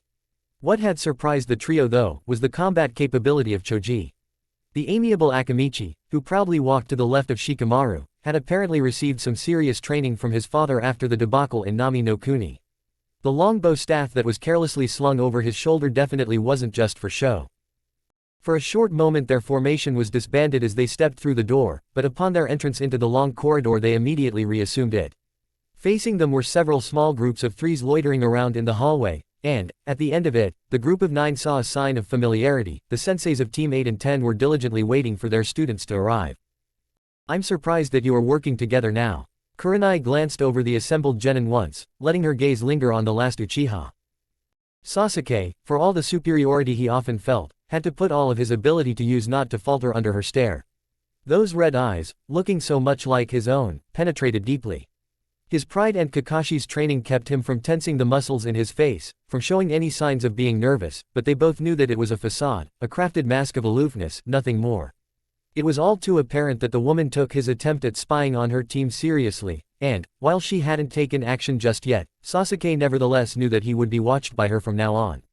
Yuhi Kurenai, a name he would definitely remember, for his own interest, as well as that of his team. "It was the easiest solution," said Shikamaru. He nodded toward his sensei, Asuma. Everything else would have been too bothersome to even try. Kurenai's facial expression betrayed nothing, and it was unclear if she was surprised by such a statement. Asuma, however, chuckled and threw his arm over Shikamaru's shoulder, making the young genin's head nearly vanish through the sheer discrepancy of size between them. "That's a Nara for you," he said. "Well, as long as all of you agreed to this, then there should be no problem, right?" Ino and Choji nodded, barely perceptible as Asuma, still draped over Shikamaru's shoulder and laughing, watched them intently. Something similar happened with Team 8 and their sensei, whose countenance eased up considerably after confirming that her team hadn't been forced into the alliance in any shape or form. All of this byplay, no matter how the senseis tried to conceal it, wasn't lost on the members of Team 7. Kakashi had trained them to notice subtlety in all its various forms, and although Kurenai and Asuma were masters at their crafts, outstripping Team 7's abilities by far, the recipients of the hidden conversation were only genin who had yet to reach the proficiency of their teachers. Naruto could, in all honesty, understand their reluctance. Still, this definitely would have been made easier had Kakashi taken his place among the senseis. He was, in a manner of speaking, the shield of Team 7 against opponents of such caliber, and his absence made this a very awkward meeting. He looked over to his teammates and wasn't surprised to see Sakura's hand resting on Sasuke's shoulder. The Uchiha stared ahead stoically, nary a muscle moved on his athletic frame. Sakura seemed to have some kind of calming influence on him. Sasuke soon noticed Naruto's gaze and returned it in a vivid fashion that, frankly spoken, surprised the Uzumaki. These onyx eyes, alight with suppressed anger and wounded pride, still were able to communicate that he had enough control not to succumb to such baser urges. It reassured Naruto, who dipped his head slightly in response. Asuma released Shikamaru from his one-armed hug and straightened himself. "Anyhow, I hope you are prepared." The exam starts in a few minutes and none of your competitors will show you any mercy, in most cases not even those from Konoha. We have prepared sufficiently, answered Shino. Next to him, Kiba smirked and Hinata smiled. Having kept his silence long enough, Naruto walked into visible range of the two Jonin. Nothing untoward will happen to your teams, I promise. Kurenai narrowed her eyes and leaned forward. Do not make promises you cannot keep. You even failed at spying on my team, how could I trust you with their safety? Behind their sensei, Team 8 cringed at the rebuke. Over the last 3 days they had formed tentative bonds with Team 7, nothing lasting just yet, of course, and while appreciated, their overzealous sensei's treatment was a bit too harsh. Don't worry too much, Kurenai, said Asuma. He had, after all, seen that Team 7 could hold their own back in Nami no Kuni. They're good. I'm sure Naruto had nothing but good intentions when he promised their safety. Kurenai appeared to be reluctant, but took a step back nevertheless. If you say so, she said. It looked as if she wanted to add something, but another Jonin appeared in the middle of the hallway and his booming voice reverberated through the whole corridor. Attention! The first task of the Chunin examination will start in 5 minutes. Everyone who isn't in the large hall by then will be disqualified. If only one member of your team is missing, the whole team will fail as well. Having delivered his message, the Jonin vanished in a whirl of leaves. Naruto shot Sakura an inquiring look and she was quick to answer. He did something to his vocal cords. Probably futon manipulation. Ah, said Naruto. Then he turned around to the group, momentarily forgetting the two senseis behind him. Well, this is it, guys. Remember what we planned and we should all make it through. He shared a last glance with Sasuke, then strode past Kurenai and Asuma, and into the large meeting hall beyond the door. The other teams said last words of goodbye, and quickly followed him, once more taking up their planned formation. When the last of them had vanished through the entrance, Asuma pulled out a cigarette and lit it, grinning to himself. You've been pretty hard on Team 7 there, Kurenai. Kurenai wrinkled her nose. They deserved it. Spying on fellow Konoha shinobi, their former classmates no less. Maybe they did, conceded Asuma. Then again, they've been trained extensively by Kakashi. Honestly, I expected nothing less. They should have known that their chances are nil as long as there's a Jonin nearby. Does Kakashi train them in reckless behavior? Asuma looked at her strangely for a moment, then started laughing. The opposite is more likely. He lets them figure out things on their own, true, but spying on Konoha's teams is as safe as it can get. You mean?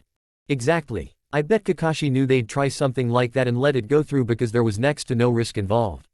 Rotten bastard. He's not even here in Konoha and still trains his team like that. Kurenai furrowed her brows. I don't believe it. He couldn't have predicted his team's actions that far, could he? Couldn't he? Asuma laughed again. He went to one of the closed windows, opened it and threw out the bud. I've run some missions with him. The guy can be quite the mastermind. It wouldn't do to underestimate him, ever. In another part of the elemental countries, said mastermind was in the process of making his fights with the pursuing shinobi from Suna believable. Dozens of projectiles were dodged as he swerved from left to right, then, suddenly, one would hit him just enough to draw blood. Cursing loudly, he would once more retreat far into the desert, giving his pursuers every bit of evidence they needed to continue the chase and still believe he'd be captured eventually. On his retreat, he encountered another group of 3 that had tried to box him in. Hasai Fu. He dodged to the side, avoiding the crushing wind and simultaneously threw 3 shuriken into the air. Megan, Chikara Nimari. For a split second, Kakashi felt sleepy. Then he pumped chakra through his tenketsu and ripped the genjutsu into pieces. The woman who had managed to get close to him unnoticed received an elbow into her stomach. There wasn't much time to do something more permanent though, as the next wave of weapons was already on the way. Well, there was one thing.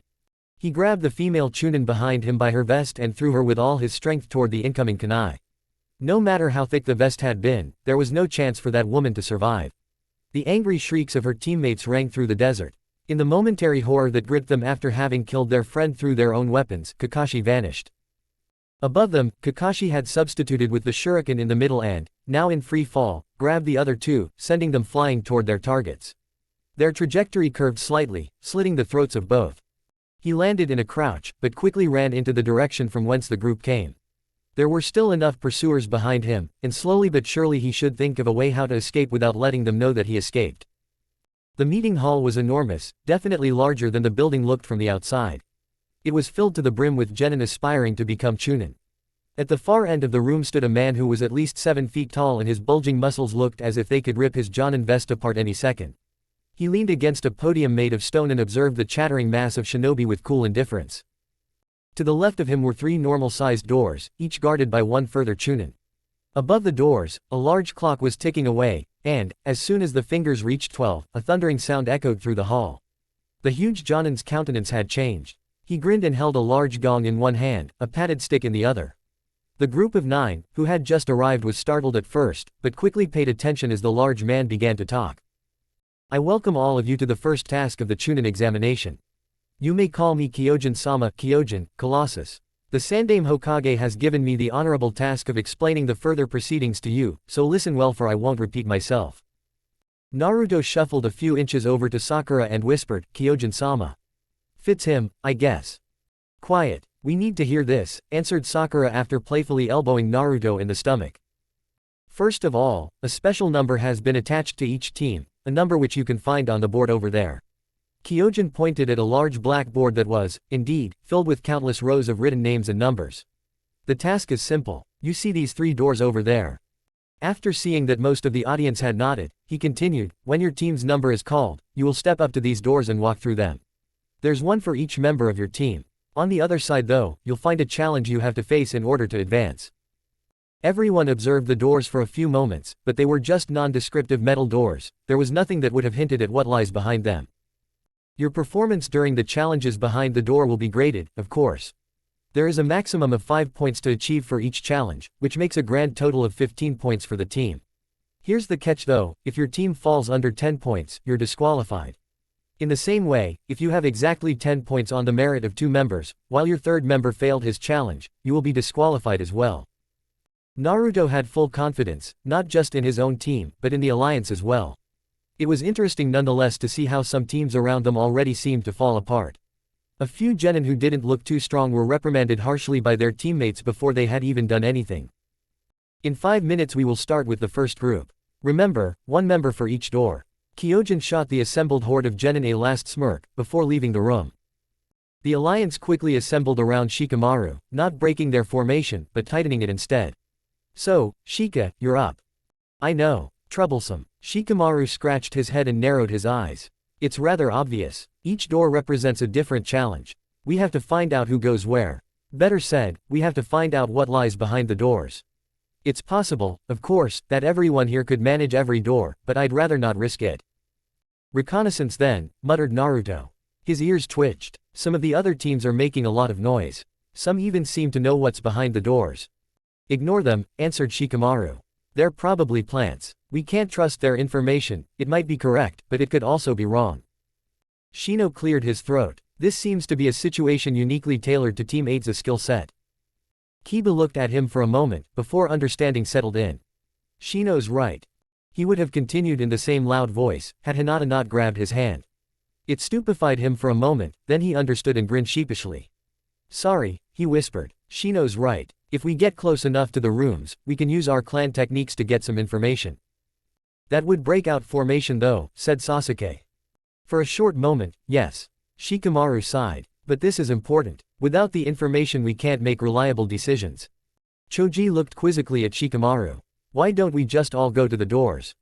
Too obvious. If a group of 9 tries to bully their way through this whole mass of genin, there's bound to be trouble. No, according to the board we still got quite some time left. I suggest going in pairs. This way it won't be as suspicious. Naruto nodded toward Shikamaru, then looked at his teammates and Team 8. Who goes with whom then? You still have Choji here with you, Shika, so, I guess you're going to be fine. Sakura, who had already seen that the chemistry between Naruto, Sasuke, and Kiba wasn't of the good kind, quickly spoke up. I'll go with Kiba. Sasuke glanced at Hinata and Shino before nodding to the latter one. Well, that leaves us, Hinata, said Naruto. He grinned and motioned with his hand to follow him.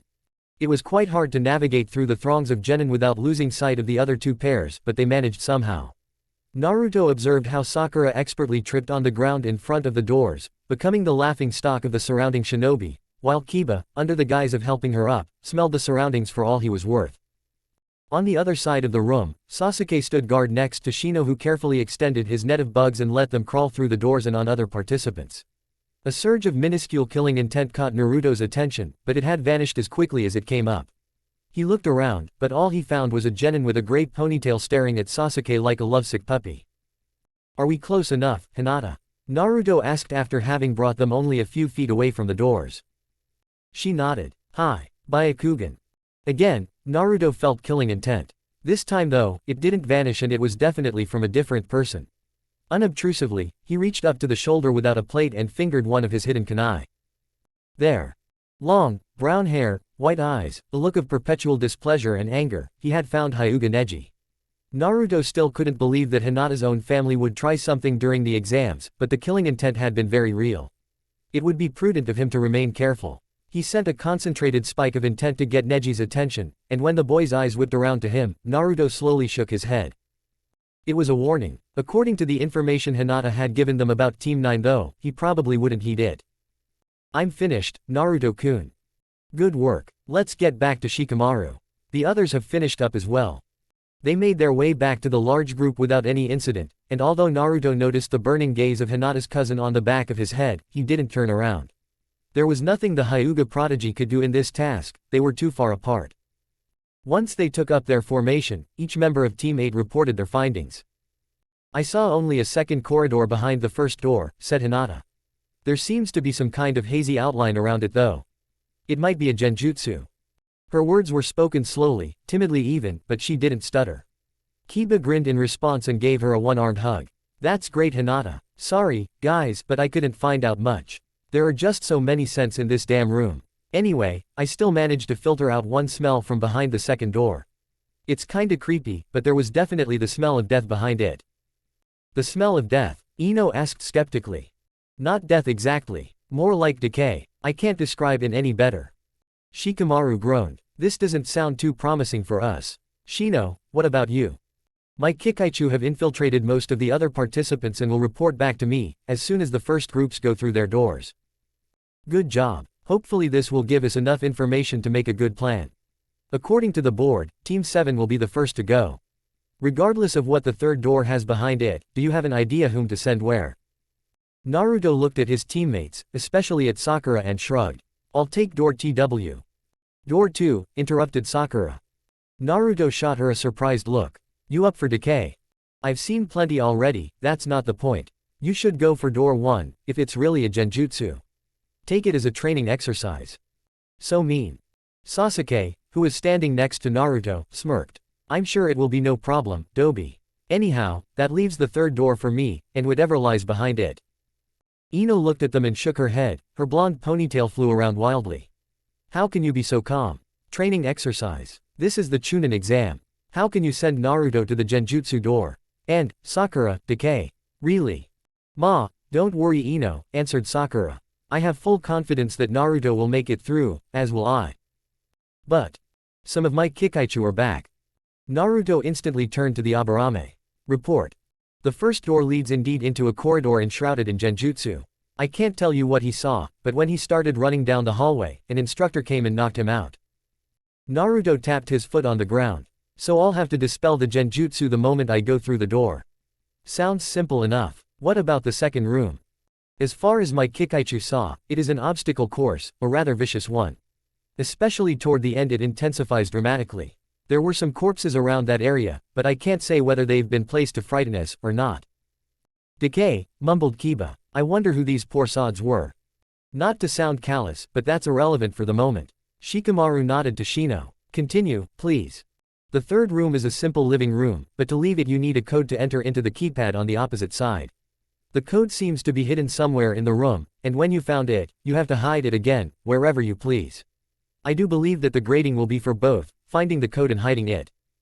Shikamaru nodded. Thank you, Shino. That's all the information we needed. Team 7, your turn will be up soon as far as I can see. Team 8, UNS, we'll have to wait a bit longer. Shikamaru stretched his limbs. The board says that Team 10 goes directly after Team 8, so that shouldn't be a problem. I would advise you to send Hinata to room 1, Kiba to room 2, and Shino, you should take room 3. That sounds like logical advice. Thank you, Shikamaru-san, answered Shino and dipped his head slightly. Why do I have to get the death room? You were always one of the fastest in the academy, Kiba-kun. The obstacle course will be easy for you. Hinata favored him with a shy smile. But if you don't want to go, I can try. That statement surprised everyone, but for different reasons. Naruto, whose secondary task was to protect Hinata, spun around and looked fiercely at Kiba. He couldn't protect her in that room, and the obstacle course sounded like the most dangerous out of the three options. Too afraid of a few corpses, Kiba. The Inuzuka, who didn't want Hinata to go there himself, quickly caught on and replied, "Me. Dream on, Naruto. Sorry, Hinata-chan, but that obstacle course is mine." "Well, that leaves only us," said Shikamaru and looked at his team. "I'll take the obstacle course. Ino, you're good at dealing with genjutsu. Choji, try to find the code." "You on the obstacle course?" Ino asked. Shikamaru scratched his head and yawned. "Hi, I'll do the course. Troublesome." Barely a few moments later, one of the administrating chunin called the number of Team 7. Naruto gave the rest of the alliance a short wave and smiled. "We'll see you on the other side." Naruto had barely crossed the threshold, when the door behind him slammed shut with a loud noise. He looked around and immediately took stock of his surroundings. The door had led him onto a small platform which, after descending 3 marbled steps, changed into a narrow corridor. On the ceiling were several lights, some of them broken, some flickering. Putting one palm against the wall, he felt the rough texture of the material surrounding him. "Stone," Naruto muttered. That was surprising indeed. In Konoha, the inner structure of most buildings was primarily made of wood. Perhaps the genjutsu was already in effect. If yes, then such discrepancies could help him to dispel it later on. A tortoise groan was to be heard above him, and as Naruto looked up, dust and small pieces of debris rained down on him. He had to give the examiner credit. Had he not been forewarned by Shino and Hinata, he likely wouldn't have thought of this being a genjutsu. With their intel though, the slowly descending ceiling wasn't even half as scary as it could have been. Shino had warned them that one participant ran toward the end of the corridor where a chunin, obviously not affected by the genjutsu, knocked him out. Naruto could understand the running now, especially as the door at the end of the hallway became more visible the lower the ceiling went. Was the sinking ceiling really everything though? It would likely cost his team a point, but he wanted to sat his curiosity. He made 3 quick steps forward and beheld the consequences of his short experiment. Small stone bullets shot out of the walls, electric currents ran through suddenly developing puddles. Everything that would make one believe that running faster toward the end is the best alternative, a genjutsu concealed in its lethality. Naruto observed the spectacle for a moment longer, before deciding that he had seen enough. In the end, they might be graded on their times too. He formed the appropriate seal with his hands and abruptly cut off the circulation in his pathways, before reflooding them with the enormous amount of chakra inhabiting his body. Kai. The lamps continued to flicker, but every other obstacle, the ceiling, the bullets, the puddles became hazy outlines before vanishing altogether. He put his palm once more against the wall and smiled. His earlier assumption had been right, it was indeed wood and not stone. While Naruto experimented with the genjutsu in his room, Sakura had followed a normal-looking hallway until she arrived in a very large chamber. This, she knew, had to be the place where the obstacle course would be, and, indeed, once she set foot on the floor which was made of metal plates, something extraordinary happened. The room, which had till then been a hall made completely out of metal, changed as if someone layered a large illusion over it.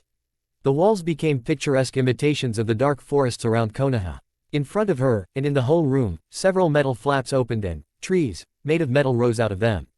Their material was only visible for a few moments though, as instantly the massive genjutsu covered them too and made them seem to be real trees.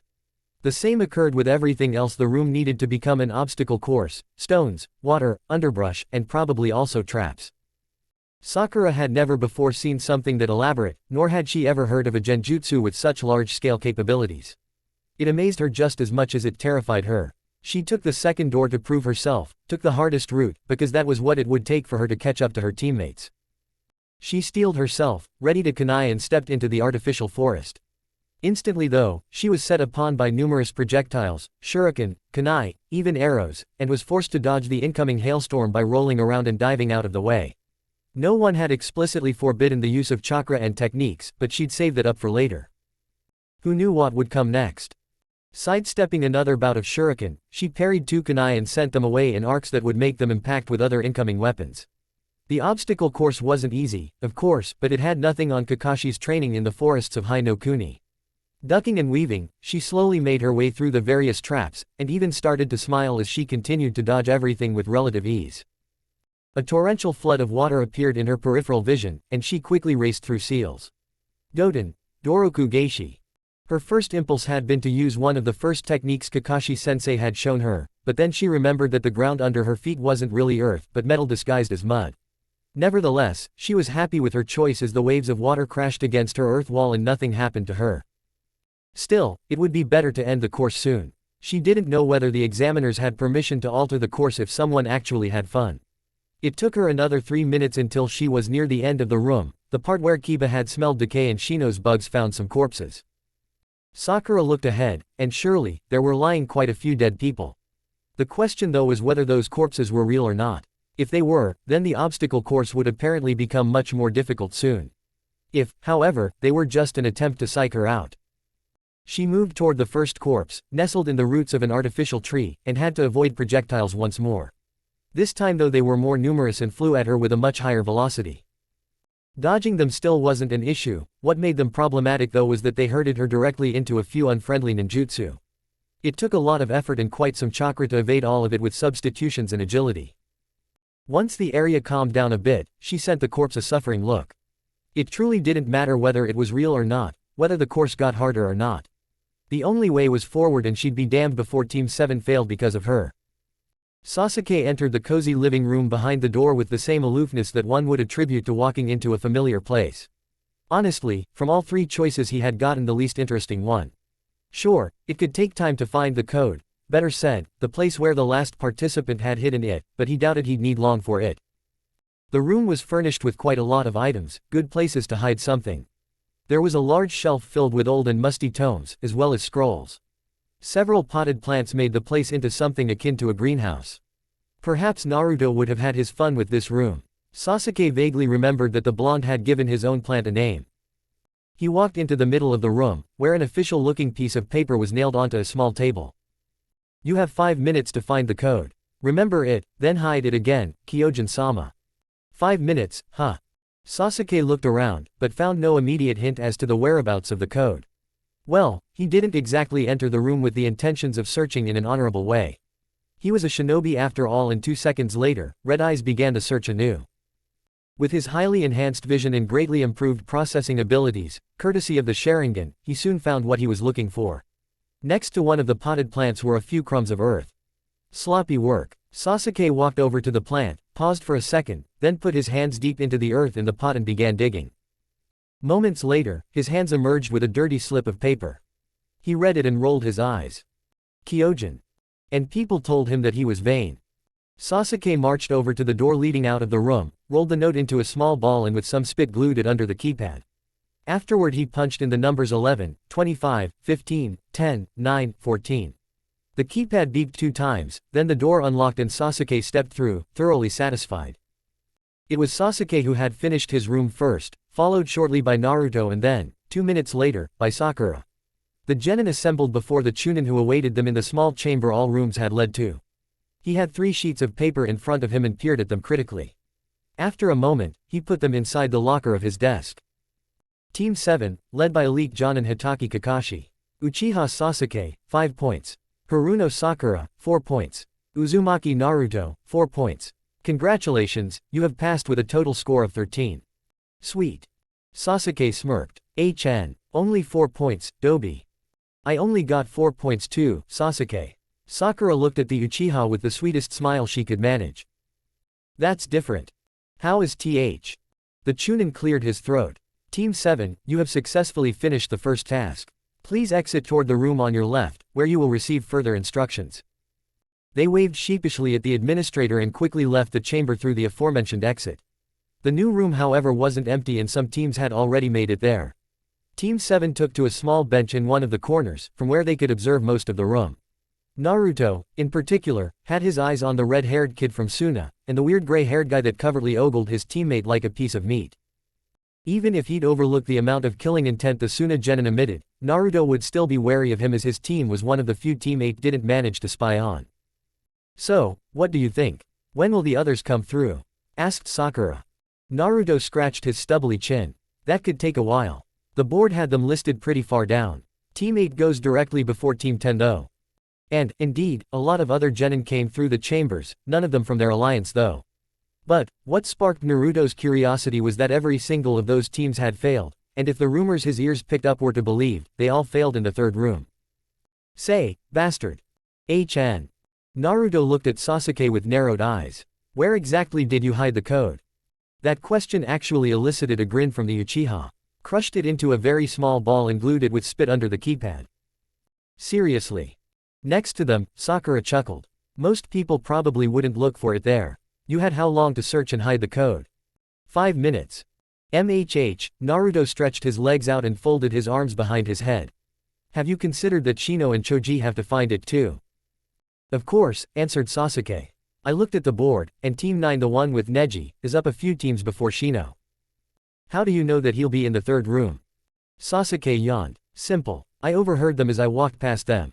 Besides, Shino has one of his bugs on pretty much every participant with the exception of the Hyuga. Whatever happens, I have no doubt he'll clear the room in seconds. That's good.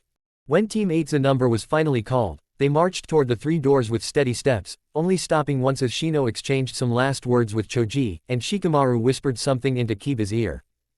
Hinata with her Byakugan was perfectly suited to clear the first room. She was very sensitive to chakra as it was the most cherished weapon of her clan, and, although her clan thought her a failure, she had nevertheless been trained enough in the art to immediately notice the foreign chakra encroaching on her internal pathways. In addition to that, the guidance she had received from her sensei, the famous genjutsu mistress, made this room a very easy challenge to overcome. Not even her shaky confidence would be able to stop her in the first task. Team 8, as well as the rest of her age group, depended on her. Byakugan, whispered Hinata, and, for the first time since she was able to use her clan's bloodline, the all-seeing eye activated without any hand seals. The genjutsu had barely taken hold on her, never even reaching the part of her senses that would have induced the illusion in its full effect, when it shattered and fell off. Just like at the beginning, Hinata stood in a narrow hallway. The shinobi responsible for this task soon appeared and waved her through the next door, where, to her surprise, she was the first one of her team to arrive. Hyuga-sama, please sit down and wait for your teammates. The administrative chunin smiled at her and pointed at a row of chairs on one side of the chamber. Hi, thank you, answered Hinata. Soon afterward, she was joined by Kiba and Shino, the former sweating heavily and gasping for air, while the latter simply righted his collar and stared at the chunin through his sunglasses. Kiba supported himself on his knees, and Akamaru barked softly. That was quite some obstacle course. Beats the one from the academy by miles. Of course it does, commented the chunin. You aren't here as academy students, but as genin aspiring to ascend in rank. There's quite a difference. Anyhow, Team 8, led by Jonin Yuhikar and I. Hyuga Hinata, 5 points. Aburame Shino, 4 points. Inazuka Kiba, 3 points. Congratulations, you have passed with a total score of 12. Are you really sure that you'll make it through the second door, Shika? Shikamaru looked at Ino and his lips tugged upward. Have some faith in me. It'd be too troublesome to die here. But, Choji interrupted after he ate a few chips. She's kinda right. Taking the obstacle course isn't really something you'd normally do. Well, at least if you have no plan. Who said I have no plan? Shikamaru smirked. You should know me better than that, Choji. Don't worry guys, I'll make it through just fine. Ino returned the smirk with one of her own as soon as they reached the doors. I'll be the first one anyway, so don't make me wait too long, understood? Shikamaru sighed. Hi. In comparison to the other candidates participating in the chunin exams, Team 8 definitely had it the easiest if one was inclined to exclude the rest of the alliance. Ino didn't have the benefit of a Hyuga's chakra sensitivity, nor had she received any training from a genjutsu mistress, but, nonetheless, she was just as quick as Hinata when it came to dispelling the illusion behind the first door. Never let it be said that the Yamanaka clan was composed of slackers. She certainly had enjoyed a carefree childhood. That, however, didn't mean that her father hadn't been insistent on training with her at least thrice a week as long as his busy schedule allowed it. But, even though she was just as quick as Hinata, in the chamber of the administrating shinobi Choji was already waiting for her. What? How? Choji walked over to her and whispered in her ear, Shino was in the room before me. He simply left the code on the table, next to the instructions, and his bugs pointed at a pretty good hiding place. They looked like a gigantic arrow. That's cheating, Ino whispered, though her voice sounded uncertain. Choji shrugged. We're shinobi, aren't we? In the large gathering chamber, Team 8 had found Team 7 in the meanwhile and was conversing with them while observing the opposition. So, you left Choji a hint? Naruto asked. I did. He should have had no problems with it. But, I suspect that I lost 1 point for hiding the code in such an obvious place. Sasuke nodded. That explains why you got 4 out of 5. What about Ino-san? Asked Hinata. Sakura chortled and waved her hand around. Don't worry about her, Hinata. She's a pig, but she can hold her own against genjutsu. Her clan specializes in the mind arts. That's good to know. Hinata sighed relieved. Naruto observed his classmates with a smile, being together like this felt good. Though the smile changed quickly into a frown. I can't really wrap my head around Shika's decision to take the second room. He's neither the fastest, nor the most agile of Team 10. What's his plan? Well, I can't tell you what his plan is, can't see in the guy's head, you know. Kiba scratched Akamaru's fur absent-mindedly. But, the reason why I only got 3 points is that he asked me to do something for him in the second room. Took me a while, and I had to run the obstacle course twice. Really? Must have been some task. Not bad to still get 3 points, said Sakura. That information alone was very enlightening for her. She had no doubt that she could actually take Kiba in a fight and win, or at least bring it to a draw. Nevertheless, what his statement revealed about his speed was nothing short of astonishing. What exactly did he ask you to do? Sasuke asked. Well. Impressive. Shikamaru stepped into the large hall and whistled in appreciation as he watched the genjutsu unfold. That was truly some high-class illusion. Soon, he stood in the same replication of Konoha's forest that Sakura and Kiba had already traversed, twice in the latter case.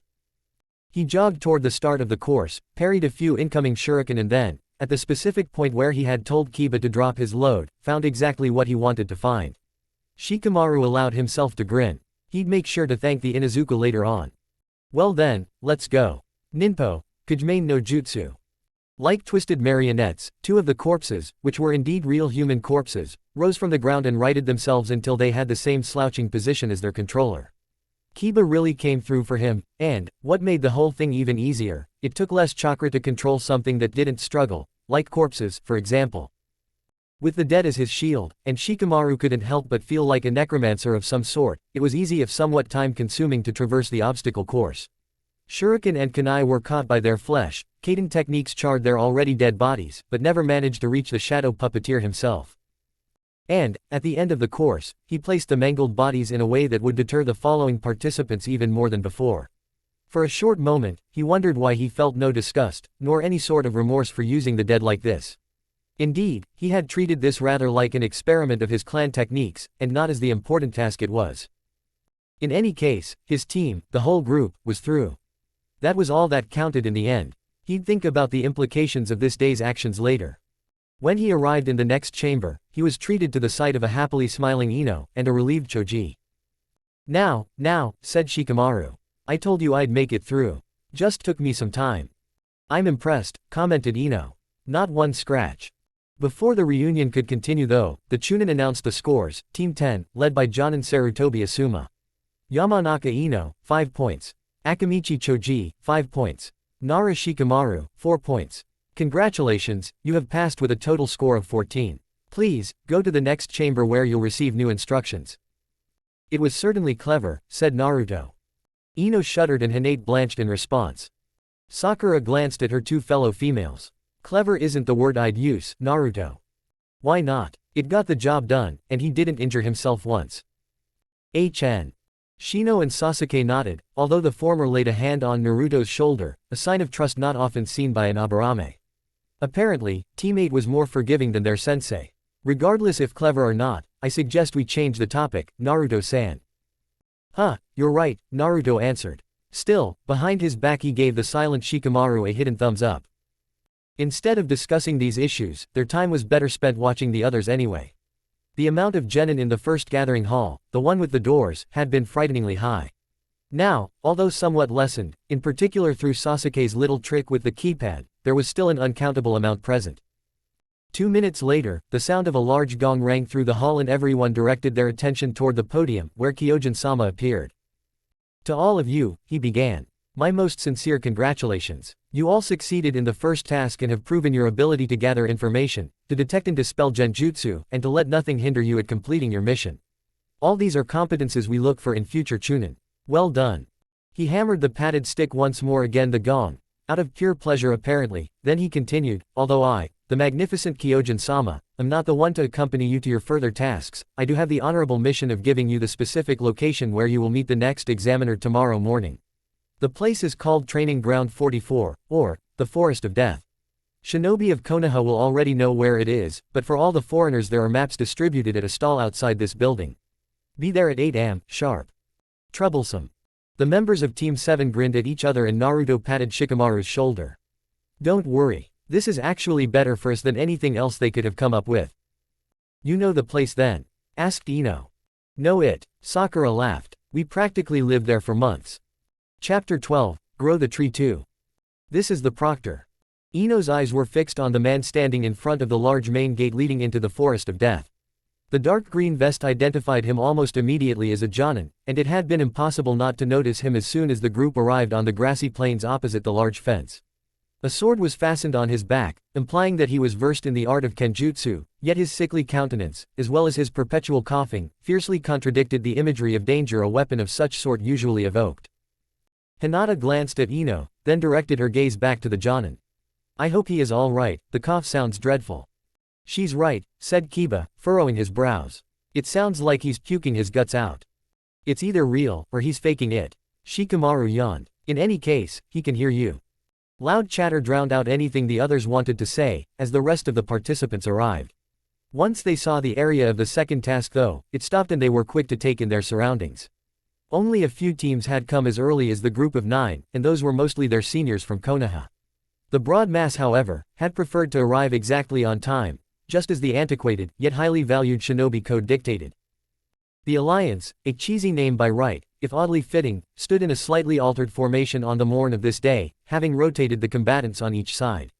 In the mass of foreign competitors a similar concept had taken hold, apparently, as they too banded together in larger groups. The most notable being the ones made up of several teams belonging to the same nation. Kumo, Suna, and surprisingly Kiri were among the largest. Not everyone adhered to this pattern though, and Naruto also saw a single team of Sunanin standing several feet away from the larger group of their nation. This new development of the opposition forming own alliances was worrisome. Most of them now equaled, if not surpassed the group of 9 in numbers, and Naruto hadn't even begun to enter their skill and combat experience into the equation. He elbowed Shikamaru softly in the stomach. You see it too. Of course I do. Shikamaru sighed. This will become very troublesome soon. I hope you have some good ideas, future Hokage. Maybe, but let's hear what the proctor has to say first, answered Naruto. They didn't have to wait long, as the Jonin soon straightened up and uttered a piercing whistle. In the blink of an eye, several dozen Chunin stood ramrod straight behind him, their appearance pristine and their faces set in stern expressions. The proctor now looked like the leader of a small army, a sickly leader, but a leader nonetheless. Could I have your attention, please? My name is Gekko Hayate, Jonin of Konohagakure. Listen carefully to my instructions. I won't repeat them a second time. Naruto and Sasuke glanced at each other. Then, the Uchiha nodded and activated his bloodline. This would make it easier to recall the information later on. Sasuke, who focused on the Jonin's face, was surprised by what he saw. The lesson about observation Kakashi had taught him in the streets of Tanya was still vivid in his mind. And Gekko Hayate, no matter his weak physical constitution, was at least as dangerous as the senseis of Team 8 and 10. There was an inexplicable strength hidden behind the Jonin's gaze that belied his ailing posture. The instructions are simple, each team receives 3 of these chips. Hayate held up a few chips that were as large as poker cards and glinted in the sunlight. And, in the next 6 days you'll do your damn best to get more and more of them. There's a large tower in the middle of the forest and we'll await you there on the eve of the 6th day at the latest. Killing is allowed, so be aware that an incomplete team will get disqualified immediately, no matter how many chips it gathered. It also doesn't matter whether you're the fastest team or not. Only the 8 teams with the highest amount of chips will be admitted to the next task. Hayate then pointed at the rows of Chunin behind him. These guys will bring you to your gates and hand out the chips, and, before I forget it, a last incentive to give it your best, these chips are made of real gold. After you're through, you can keep them. Most members of Konoha's group looked at one another, quite repulsed by the idea of killing. Shikamaru and Naruto though had blanched the very moment Hayate mentioned the different gates. To them, the implications of that statement were all too apparent. Listen up, Naruto whispered fiercely, quickly getting the attention of everyone. We don't have much time. What's up? Scared, Dobi. Kiba grinned, but was ignored by the blonde. The guy said that we start at different gates. We're not going into the forest together, which is bad, really bad. Understanding of their situation dawned on the rest of them and they quickly came closer to hear more. We need to meet up somehow, but the forest is large and you have next to no idea where to go. Kiba's grin had vanished in the meanwhile. What's your plan? You'll go through the gates and wait there. Don't wander into the forest alone. Sakura, Sasuke, and I will come and get you, answered Naruto. What about the other groups then, Naruto-san? Shino stepped forward and the buzzing under his coat intensified. They too will have similar ideas. It is not far-fetched to think they will attack us should we be seen. Choji nodded. Shino's got a point. That's why you won't be seen, said Sakura. Conceal yourself the best you can. Only leave your hiding place once you see it's us. And if we are spotted? Naruto stared at Shino, but the Aburame gave nothing away. Should you be attacked, hold them off as long as you can. We'll get you, definitely. Looking over his shoulder, Sasuke noticed that 3 Chunin were already making their way over to the alliance. We don't have time to argue about this. What about you? You'll have to fight at every gate should others do the same. We could be miles apart. Hinata's sudden outburst came as a surprise to most, but the anxious look on her face told a story of its own. At the moment, her timid nature seemed to be buried deeply beneath her concern for Team 7. Sakura smiled at her. It's guaranteed that they'll go after us, age-wise alone we're all officially branded as rookies. But then, Naruto interrupted Hinata. Trust us, we'll get you. The Uchiha next to him patted his blood-red armor once and shared a smirk with the rest of his team. We've been trained by Kakashi-sensei after all.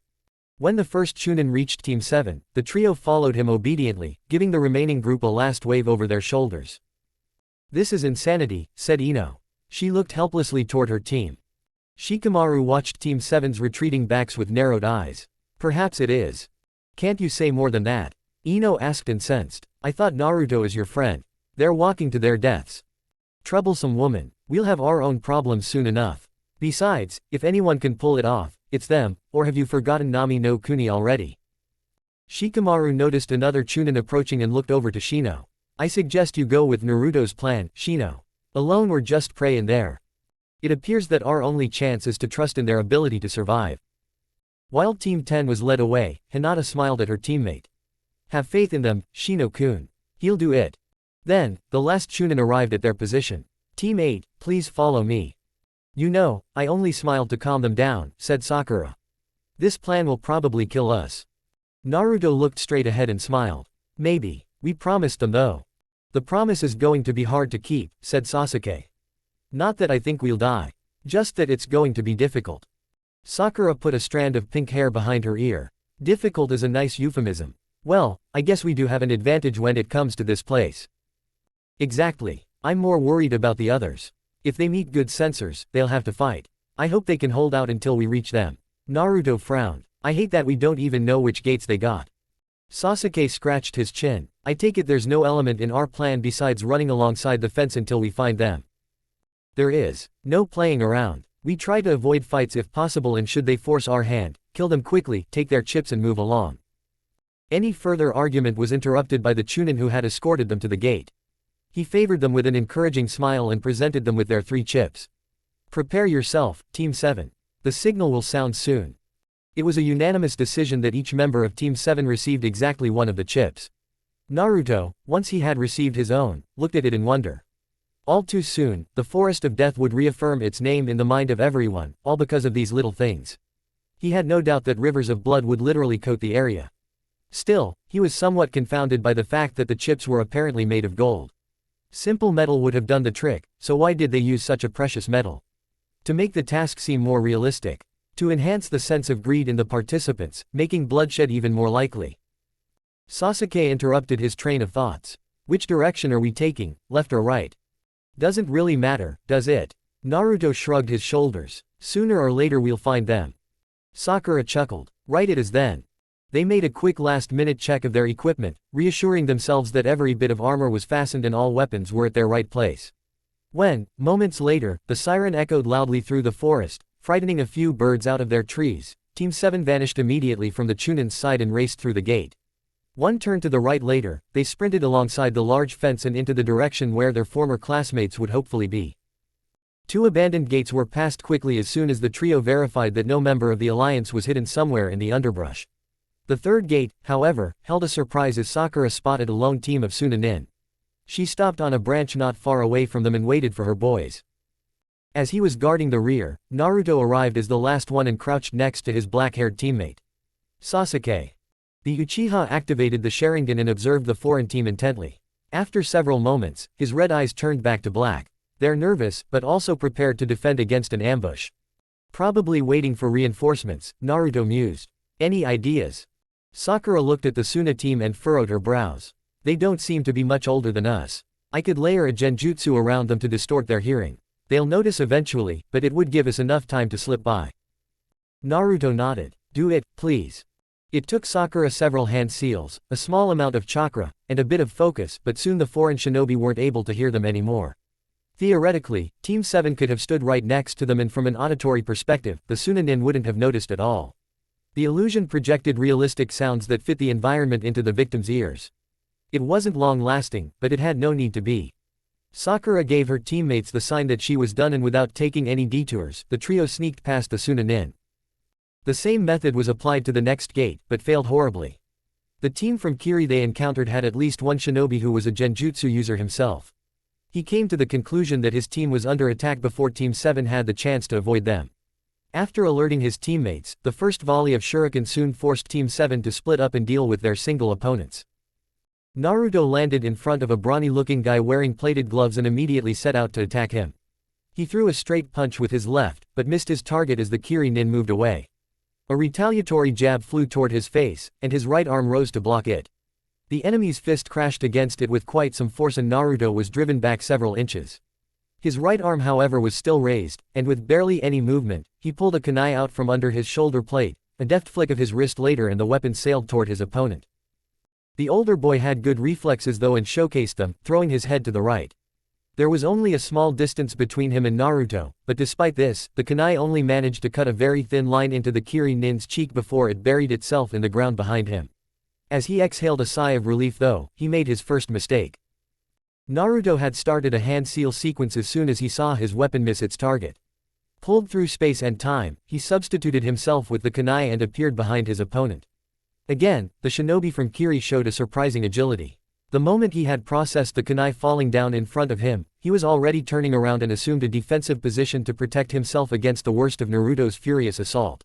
Nevertheless, it gave the Uzumaki the short-lived edge he needed, and punch after punch rocked the guard of his opponent, slowly driving the older boy toward the position where he had noticed Sasuke finishing off his own enemy seconds earlier. He threw his last punch, then abruptly backed off and jumped toward Sakura, who was still locked in a genjutsu contest with the guy that had spotted them. Naruto's former opponent only had a split second to be surprised about his behavior, before Sasuke's sword stabbed cleanly through his throat. With two of the three hostile shinobi dead, it didn't take Team 7 much longer to subdue the third one. I heard you laughing, Sakura. Something funny? Naruto asked. Sakura was still chuckling lightly as she answered, he tried to frighten me with a genjutsu involving tigers. Sasuke snorted. You showed him a tiger from this place then? Yep, worked like a charm. He wasn't bad, honestly, just made the wrong choice. Naruto shuddered briefly as he gathered the 3 new chips they won through the battle. It would have worked on me, damn tigers. Let's go. We still got something to do. Sasuke jumped into the trees, once more being the vanguard. More gates were passed in a similar manner when the option to use stealth became unavailable. The discrepancy in strength was easily visible in most cases, but didn't do much to reassure the trio. It was noon already, and while they now held 12 chips, they still hadn't found the rest of the alliance. Team 7 wasn't exhausted just yet by all the fighting, even though their clothes had become quite bloody over the last hours, but they weren't invigorated either. No one of the trio had any illusions. Soon exhaustion would set in, and the search for Team 8 and 10 would become that much harder for it. Hinata. Kiba delivered a powerful blow to his opponent's side as soon as he noticed that his teammate was in mortal peril.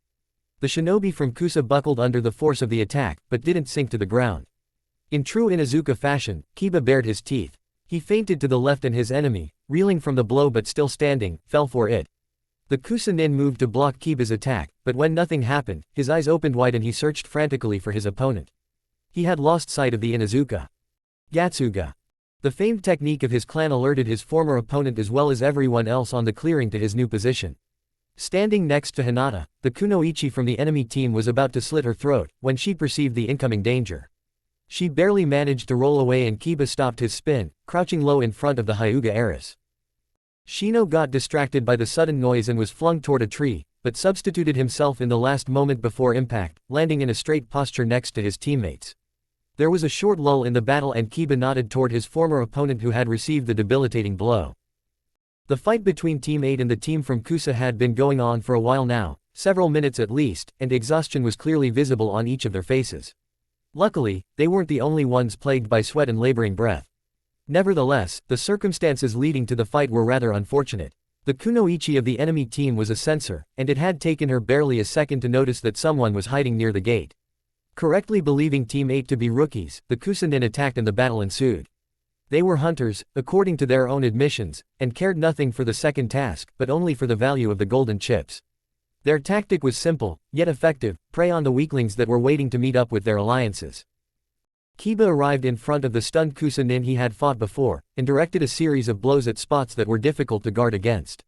Shino took but a single instance to appear next to him and encased the surprised shinobi in a cocoon of his bugs.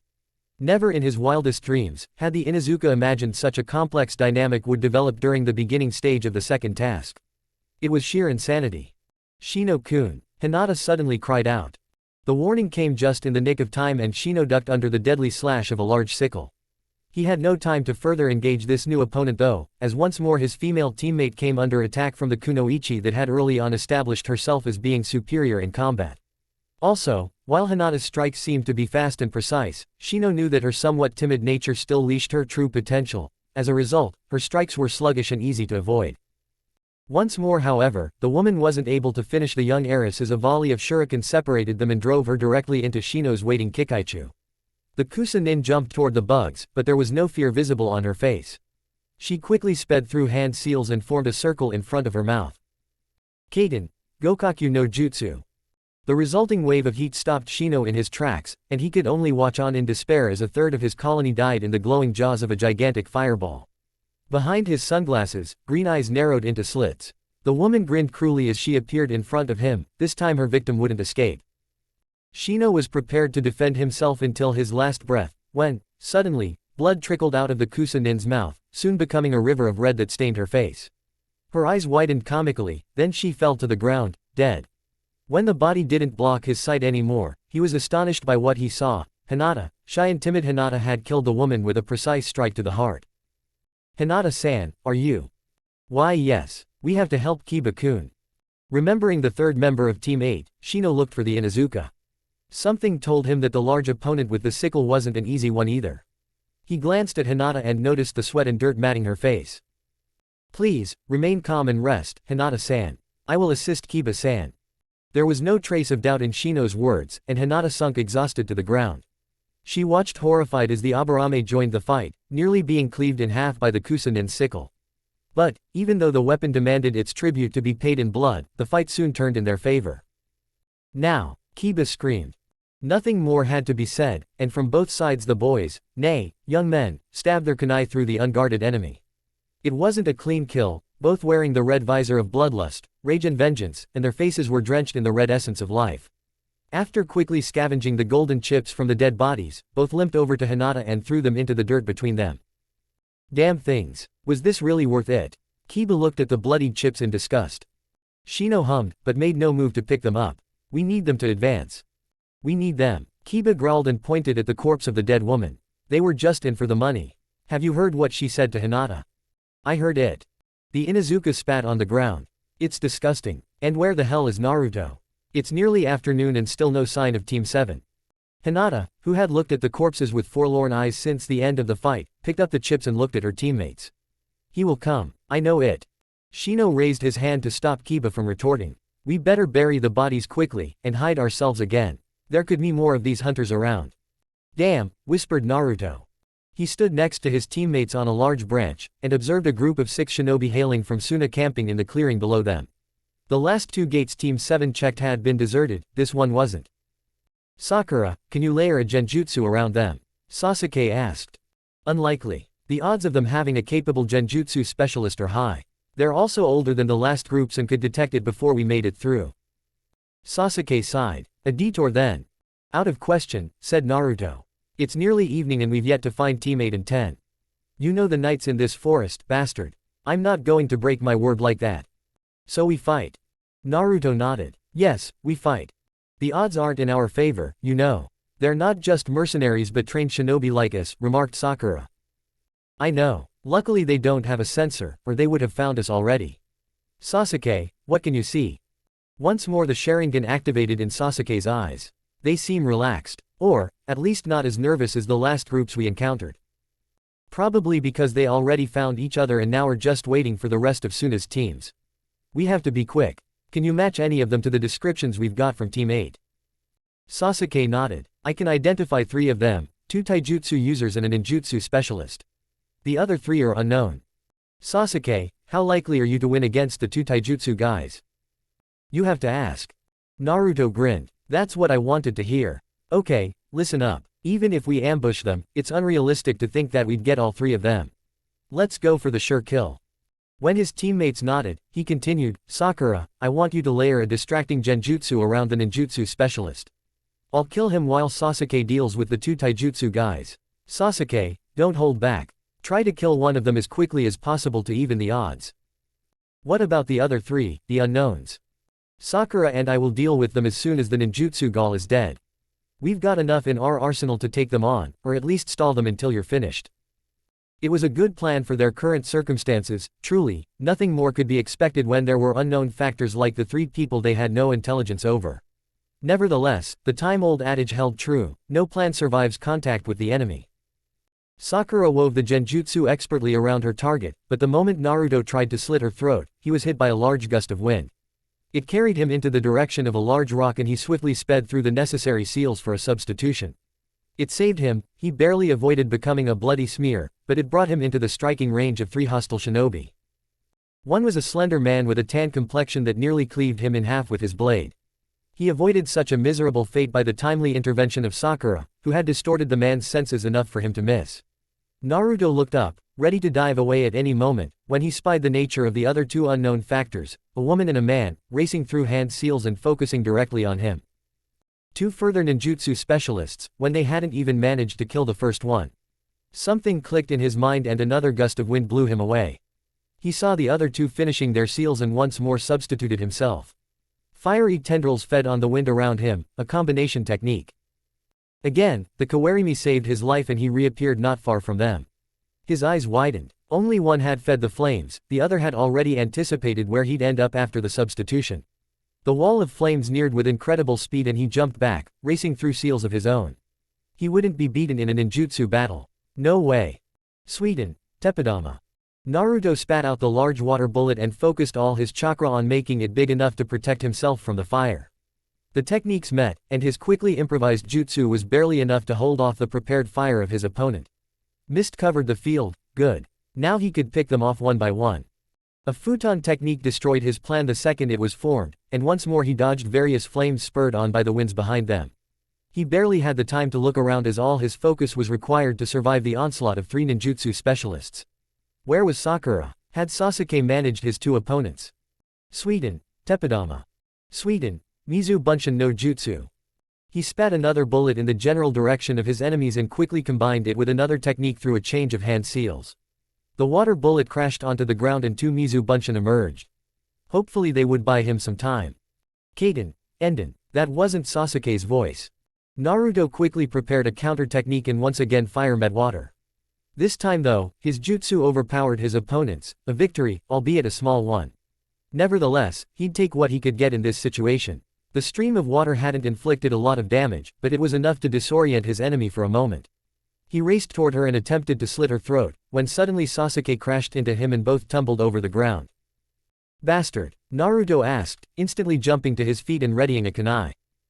Sasuke took a moment longer, but joined Naruto soon enough. Nothing. The 2 are tough, but nothing to worry about. Sure. Yes.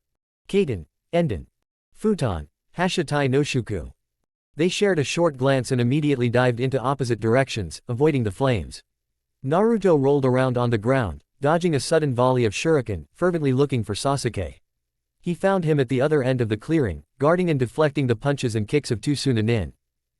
Bastard, he shouted. Switch out. Naruto was no expert in taijutsu like Sasuke, but he had a very unorthodox fighting style that could come in handy against these opponents. He also counted on the Sharingan's inert ability to make the user predict most movements and copy techniques. It was a gamble, he had no clue if the switch would bring success or not, but there wasn't much else to be done anyway. In a move they had trained to exhaustion under Kakashi's regime, Naruto sprinted over to Sasuke, gripped him by the shoulders and lifted himself over the Uchiha with enough strength and agility that his plated sandals crashed into the guards of Sasuke's two enemies. As a result they were pushed back a few feet, which gave Naruto the time to stabilize himself and Sasuke the possibility to concentrate on his new foes. Naruto dodged an incoming kick by leaning backward until he formed a bridge. Two simultaneous punches were avoided as the bridge formed into a handstand. Another kick was aimed at his head, and the two-handed stand became one-handed as he managed to grab the leg. With tremendous effort, he pushed himself up with his remaining hand on the ground and performed a kick with both his feet. One Sunanin managed to guard in time, the other, however, flew away at high velocity.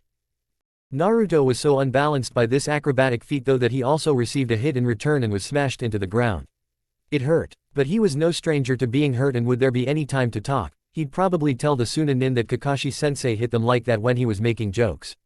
In any case, both his hands were finally back on the ground and he instantly pumped chakra into the earth. The enemy shinobi, ready to stab him, only saw his mouth move but couldn't hear the inaudible whisper. Sweden, Mizwame Nabara. The stick puddle immobilized the enemy long enough for Naruto to roll himself out of the kunai's range. From the corner of his eye he saw that the other taijutsu user was already on his way back into the battle. This couldn't go on forever. He needed an idea.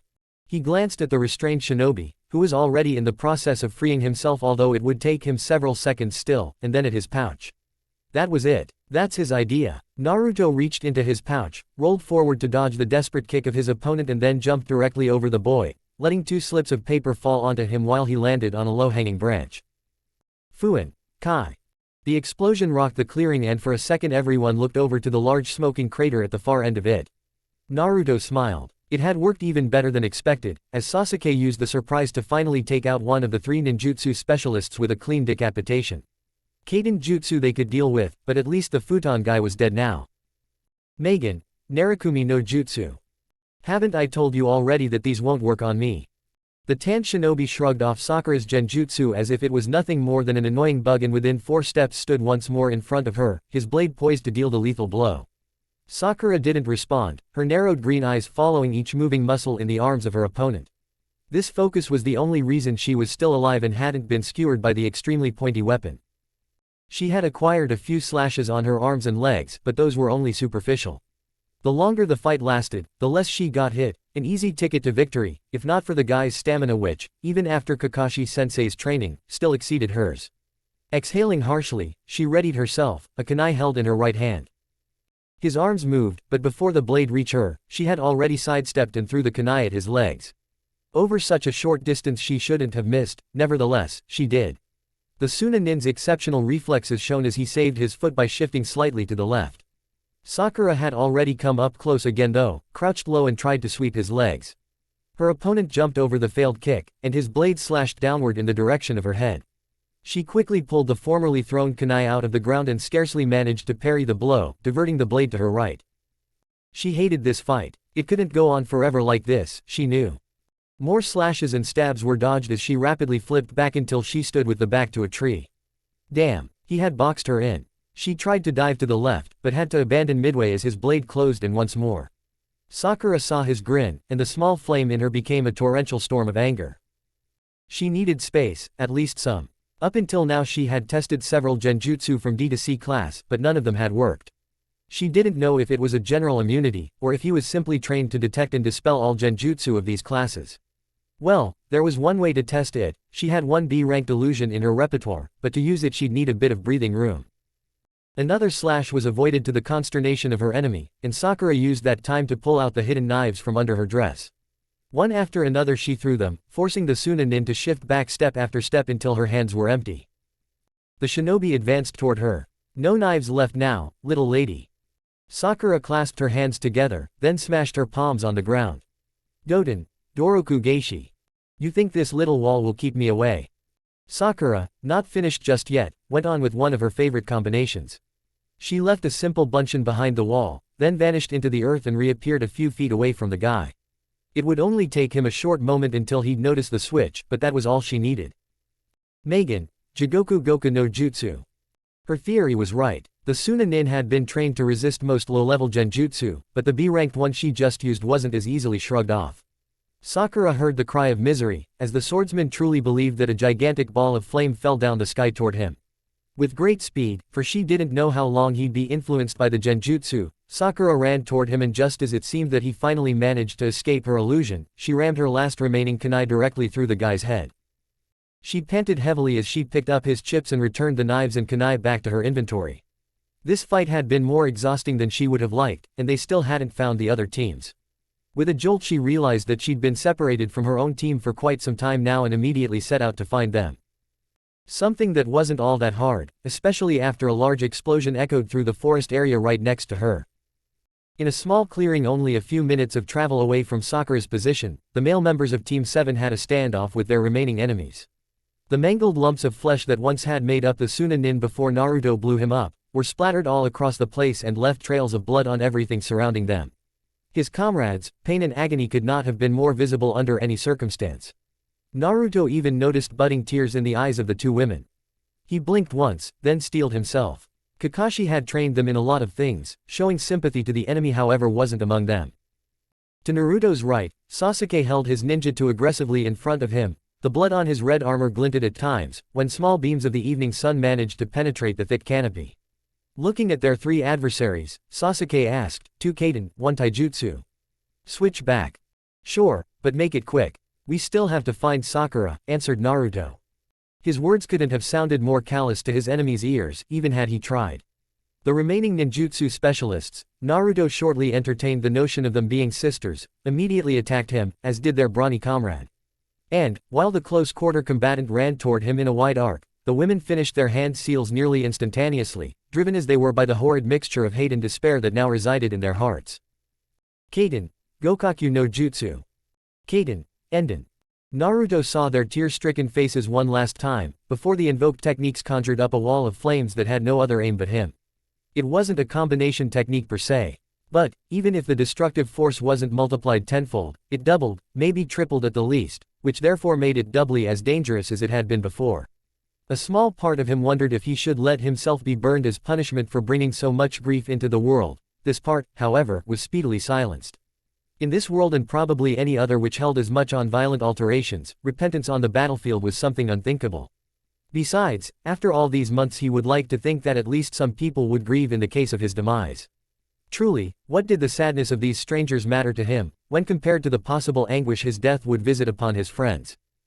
With firm resolve, Naruto stared at the incoming wall of destruction and bent his fingers into the necessary signs. The taijutsu specialist would reach him before he finished his preparations, but there was no hesitation in his actions, for he knew of the great abilities of his teammate. Just before the Sunanin had the chance to interrupt Naruto, Sasuke appeared in front of him and pulled the guard of the distressed and vengeful shinobi apart.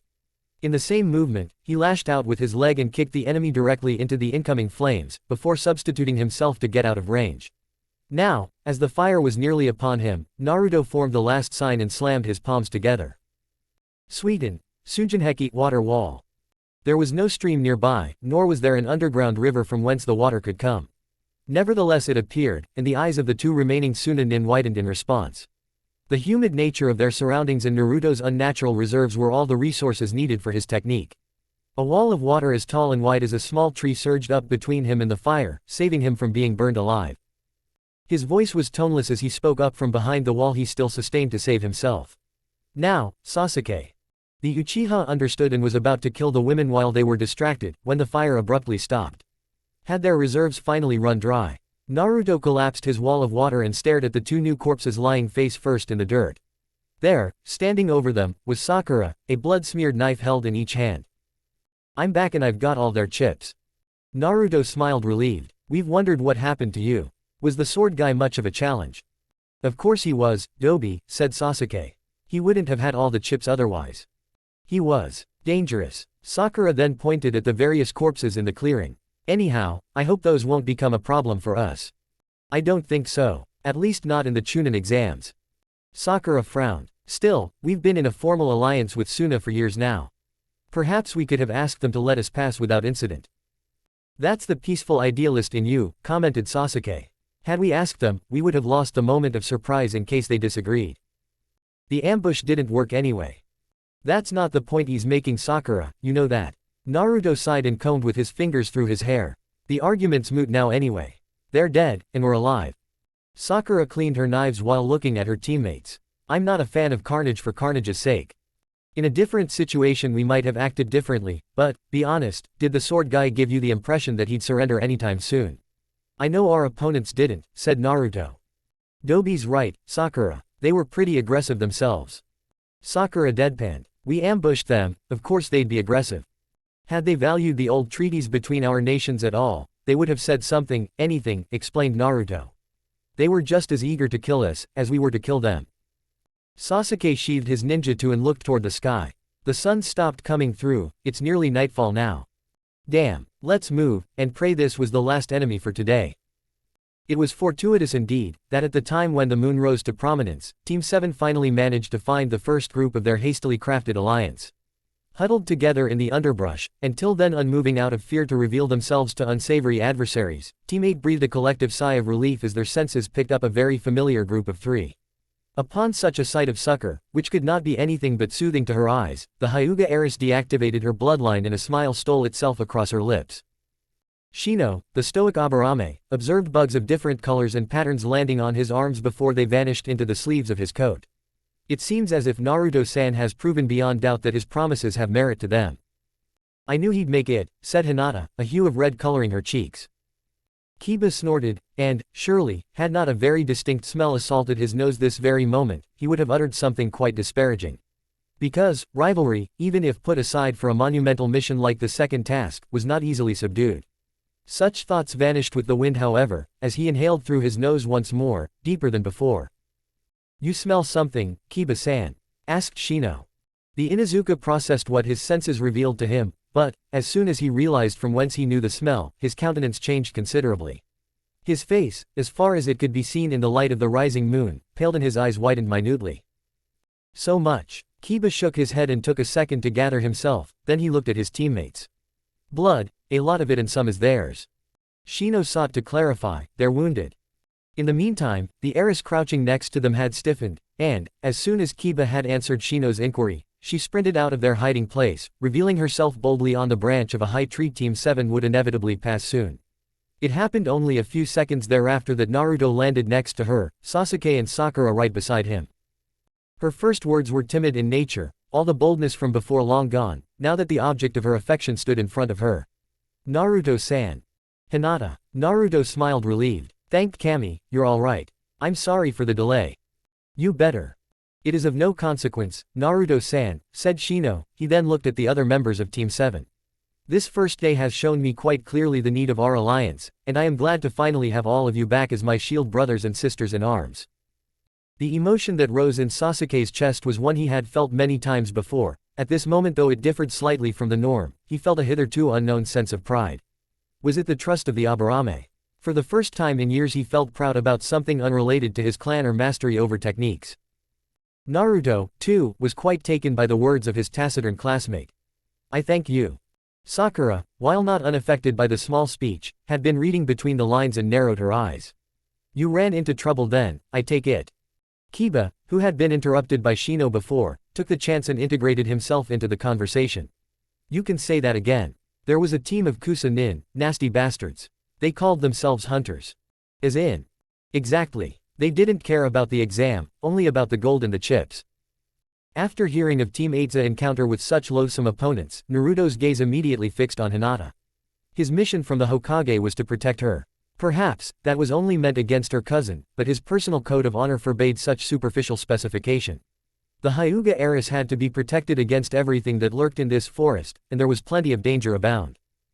Are you wounded, then? Naruto asked, addressing the team as a whole. Kiba shook his head in the negative. Only a few scrapes and bruises. Can't say the same about you though. I smelled your blood from quite a distance away. Most of it isn't ours, replied Sasuke. I have a salve which could alleviate some of the pain if you want. Hinata began searching for the jar in the pockets of her beige jacket, but was stopped as Naruto put his right hand on her shoulder. She looked up, startled by the sudden contact, and the red hue on her cheeks intensified. Don't worry about us, Hinata.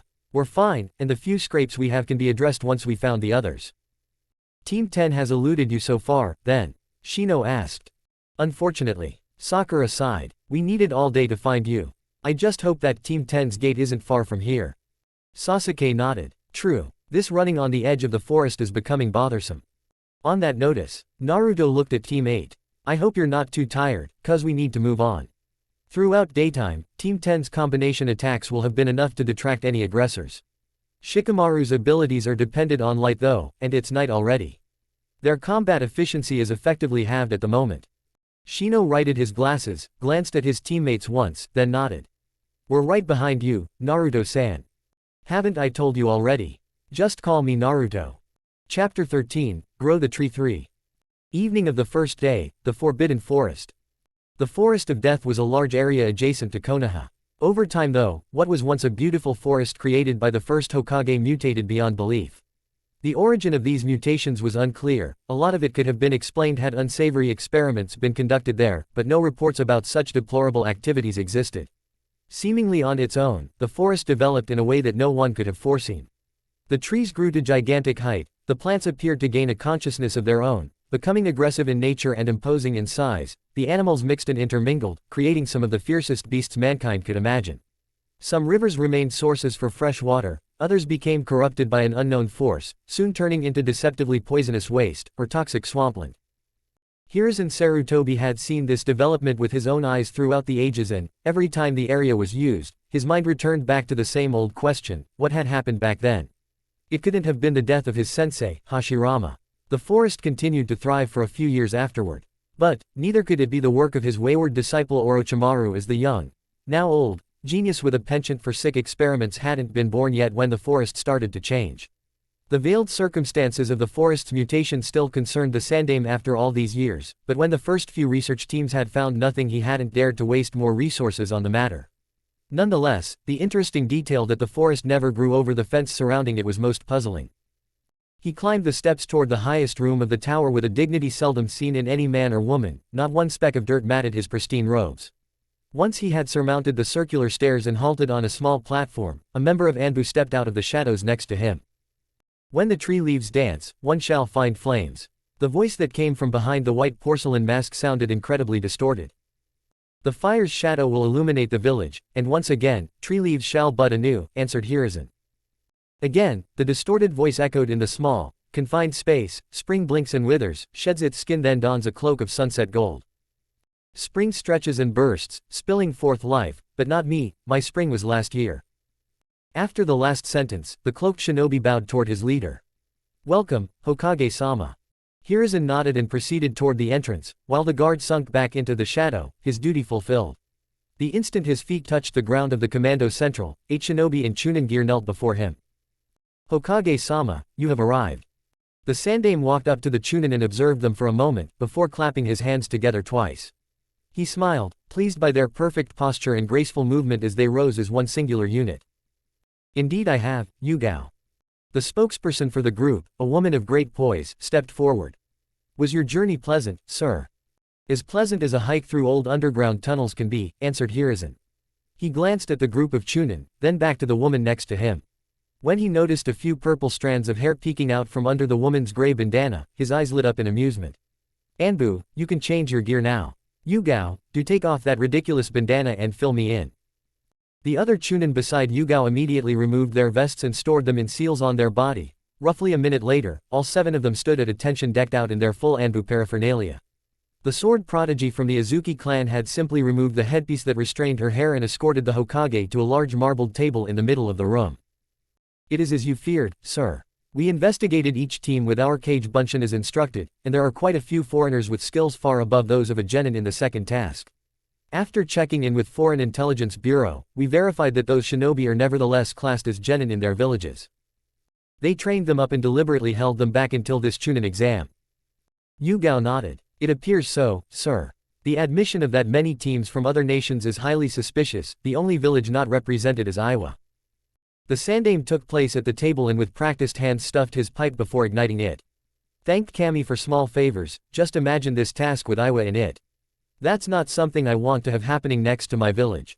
Now, how has the first day panned out? I take it everyone believed that the chips are made of gold.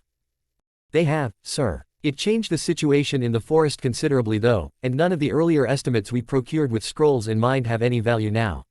In addition to that, the large amount of participants has led to some interesting developments. "Oh, do tell," said Hiruzen and leaned back in his chair. Yugao unfurled a large map on the table. "To be frank, it's chaos, sir. Many teams from the same village have formed large groups and struggled desperately to unite when they started from different gates. Quite a few teams are still traveling alone, but it is only a matter of time until they will be hunted down by the large alliances. Other teams have abandoned the goal of winning the task completely and focus on hunting weaker teams to gather as much gold as they can. Won't they come under fire once they have accumulated enough chips?" The Anbu captain shook her head. "The teams that focus on gold have, for the largest part, at least one sensor in their lineup. We estimate that most will try to gather around 9 to 10 chips and then take the quickest route to the tower." Hiruzen puffed calmly on his pipe. Seconds later though, a sigh escaped him. Elder Danzo was right then. Greed truly is the best way to thin out the ranks of so many hostiles. "Sir.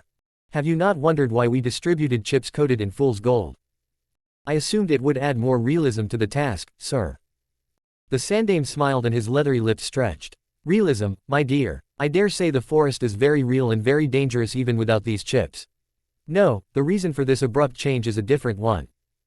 Yugao bowed her head. "May I inquire about the reason, sir?" "You may," answered Hiruzen. "As you already know, the Chunin exams have become a security nightmare with that many foreign shinobi participating. What you might not know, however, is that old treaties bind us to several conditions as the hosting party. For one, Konoha is obliged to grant every participant of the third task the right to stay for the month before the large tournament commences. Wouldn't preliminaries have taken care of that problem, sir?" The Hokage looked directly into Yugao's eyes, his whole countenance had changed. "Preliminaries don't kill people, this second task does. In most cases, the competitors in preliminary tournaments know their limits and only injure themselves, leading us directly to another annoying point of another annoying treaty. We have to give those injured on our watch medical attention, an act that stations them, however injured, at the heart of this village. Turning them away from Konoha's main hospital isn't an option either, our reputation would shatter." "You mean?" "Yes." Hiruzen nodded. "These hunters, as well as the large alliances, are perfect to thin out the ranks of participants, of potential security dangers. I doubt many will survive past this task." Yugao's finger trailed over the map and along the line that marked the large fence. "What about Konoha's teams, sir? I have faith in the genin of this village, Yugao. Which reminds me of the reason I am here. How does Konoha fare so far?" "From the 8 teams participating in this task, only 7 remain, sir. One group of 6 genin, Team 14 and 17 ran into an ambush and only Team 17 managed to escape.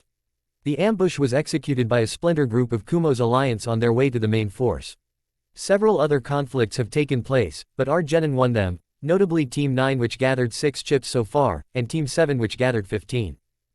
What about the other nations? Suna lost 6 of their shinobi to a battle with Team 7. In return though, the team of the Casecage's children acquired 9 chips and obliterated 3 teams from Kumo. Kiri has lost a single team and did not manage to gather any chips." "Ought." Hiruzen raised his hand. "That's all I need to know. The great villages are the ones we have to concentrate on." He then threw a last look at the map before he rose from his seat. "I will be back in 2 days. If something urgent happens, you know how to reach me." "Yes, sir." Night of the first day, the Forbidden Forest. "This is highly uncomfortable, Naruto-san. Unfortunately, it's necessary. Is there really no other way?" "I'm afraid not." Naruto's lips quirked upward, as he heard the Aburame writing on his back sigh. The chances to worm such a resigned expression out of the enigmatic bug user were usually very slim. Under the current circumstances though, it happened more and more.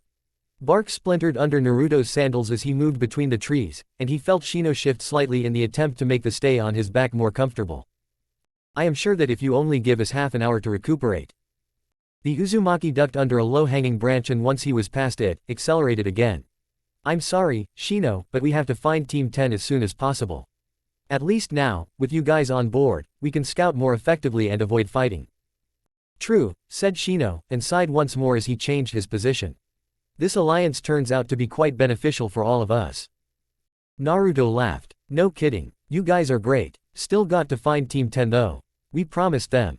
Silence ensued for a few moments, then, the form of his female teammate appeared on the branch next to them. Kiba, who was riding on her back, looked highly annoyed with the whole situation. "Kiba just smelled them," said Sakura. Her breathing was harsher than usual, but she still seemed to be in a better condition than her passenger. Sasuke, who had the shy heiress of the Hyuga clan clinging to his back, drew level with them immediately as soon as he heard Sakura's words. Where? The Inuzuka raised his arm and pointed over Sakura's shoulder to the right. That way, about a mile away. Although their scent's barely noticeable. Let's get them, said Naruto. Hinata, can you see them from this distance? Yes. There, Hinata stopped mid-sentence and narrowed her white eyes. They're hiding in something. In something? Asked Sasuke. Hinata nodded. I can't really describe it. They're encased by some material. We'll have to find out then, Naruto said, increasing his pace.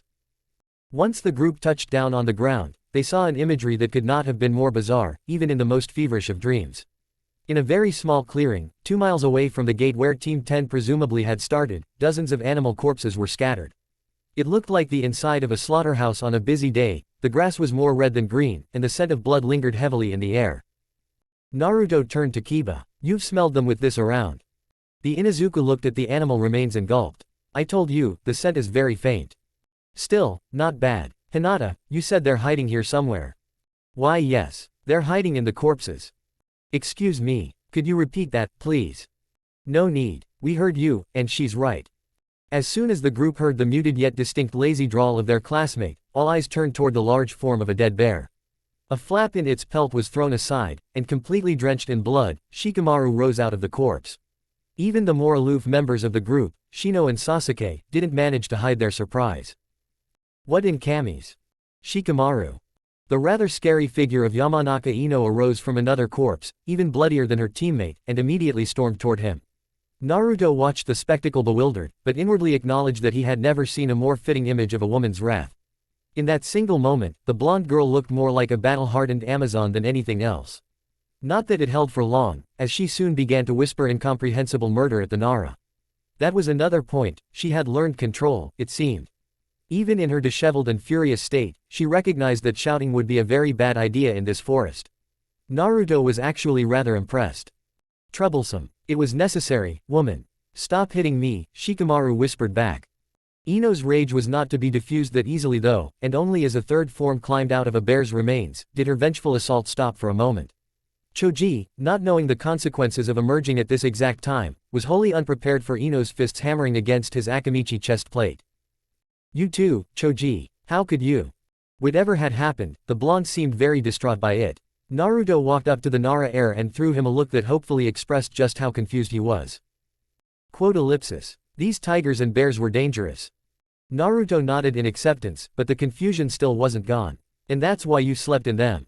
To make them less dangerous in death. Oh, you're witty today. Shikamaru snorted. We killed quite a lot of them throughout the day. I had an idea, and it worked. Obviously it worked, you're still alive. Sasuke, who had joined them on the sidelines, watched fascinated as Choji endured the whispered berating of his teammate with stout silence and a fortitude most enviable. You hid in the bodies to throw off hostile trackers. Among other things. Didn't work against Kiba and Hinata apparently, but the Byakugan and the Inuzuka's sense of smell are considered to be the strongest tracking bloodlines in the elemental countries, so I wasn't worried. What about sensors? Kiba joined them at the same moment. And what have you done to, well, earn that? He pointed at the still furious Yamanaka. Team 10 has the lowest chakra reserves out of everyone here, answered Shikamaru. There was a team with a sensor, but after seeing all the dead animals they just thought it were already vanishing chakra trails of a skilled group of shinobi. That's more luck than anything.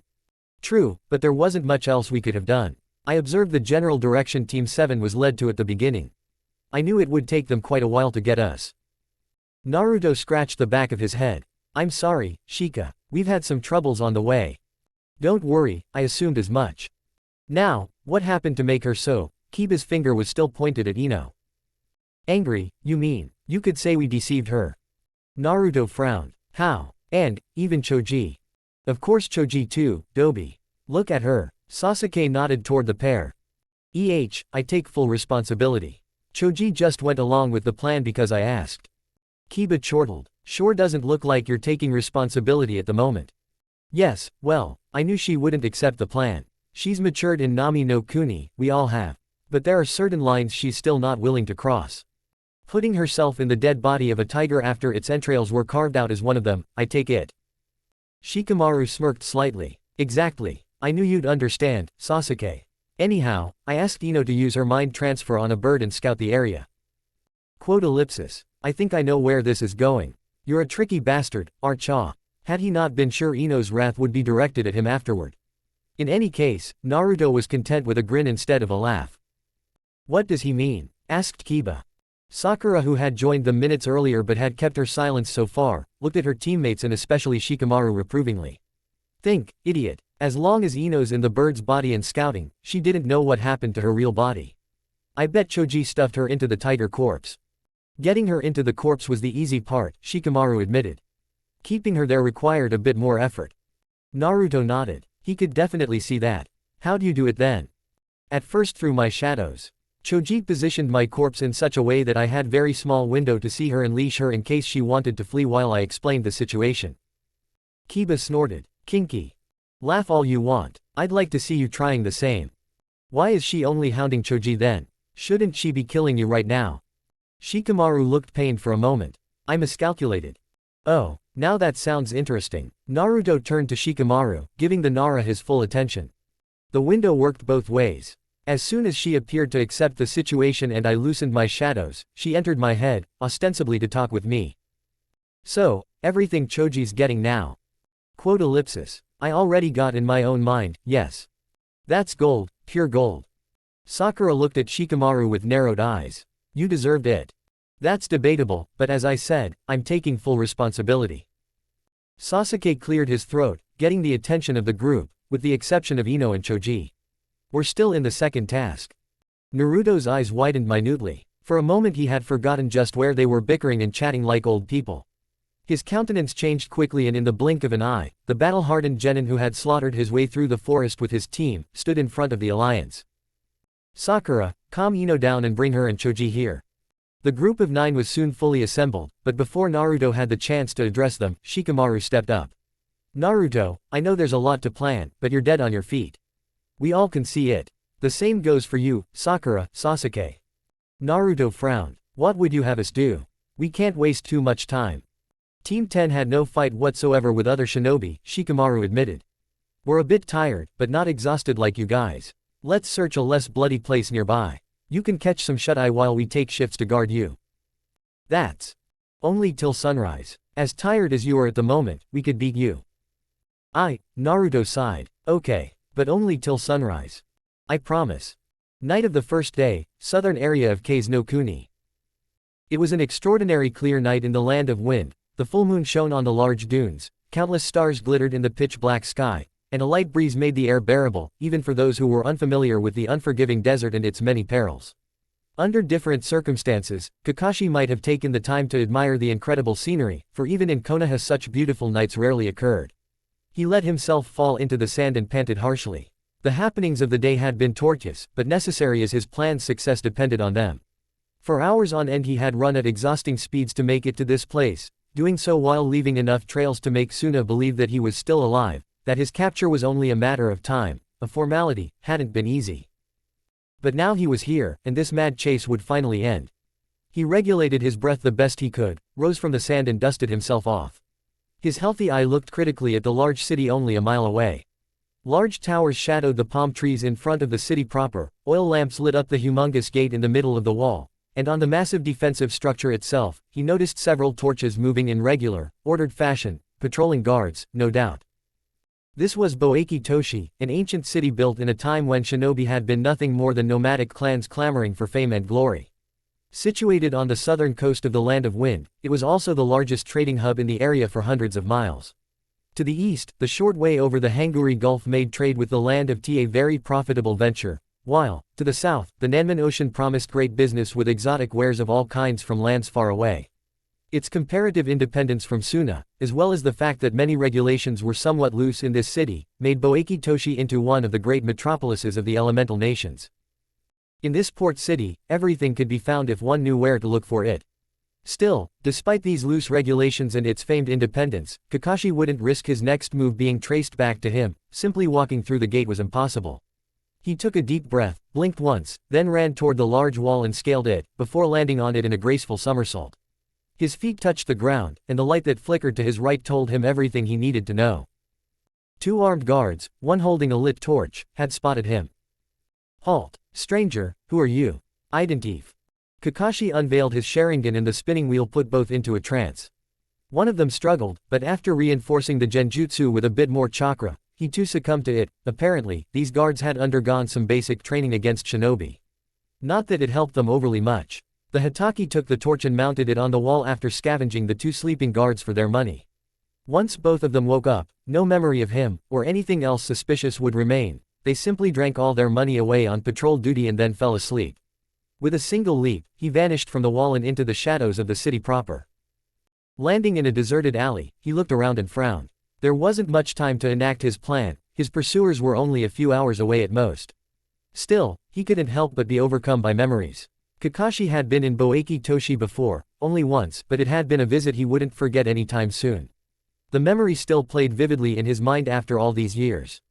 This coastal city, as much as it tried to portray a noble and auspicious image, was not just a place for rich traders and trustworthy merchants. No, it was much more than that. Assassins, whores, bandits, mercenaries, pirates, smugglers, criminals. The dregs of society, and the list could go on forever. Kakashi snorted in self-deprecation. After the things he did for the sake of his village, all these titles fit him in some way or another. Nevertheless, he needed a body, an untraceable body, and this was exactly the place where to find it.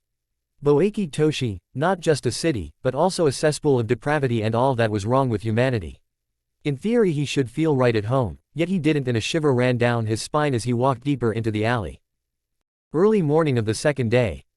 As soon as the first rays of sunlight shone through the canopy, Shikamaru, who hadn't forgotten his promise to Naruto and wouldn't break it for some misguided attempt at letting Team 7 rest, woke the blonde and his teammates with haste. Now that the alliance was finally gathered at one spot, Choji could, in the meantime, lay his fears of attracting unwanted attention with a small fire to rest, and quickly went about to prepare a bit of bear meat for everyone. Soon, the members of all three teams had gathered near the small fire pit in hearing range of the Akamaiki so that he could listen in while still preparing the meal. "I hope you're rested, Naruto.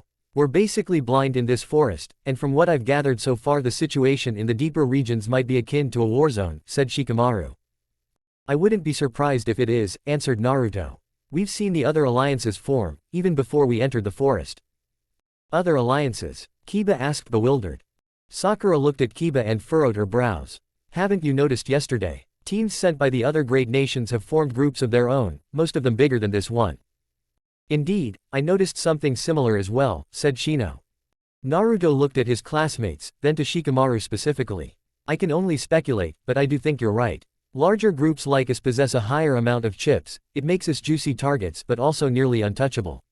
We know that Kumo, Suna, and Kiri have formed such groups.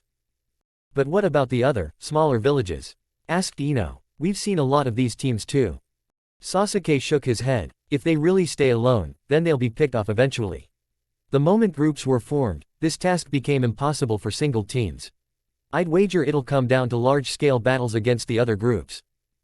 "I agree," said Naruto. "The first days will be used to get as much chips as possible from the single teams.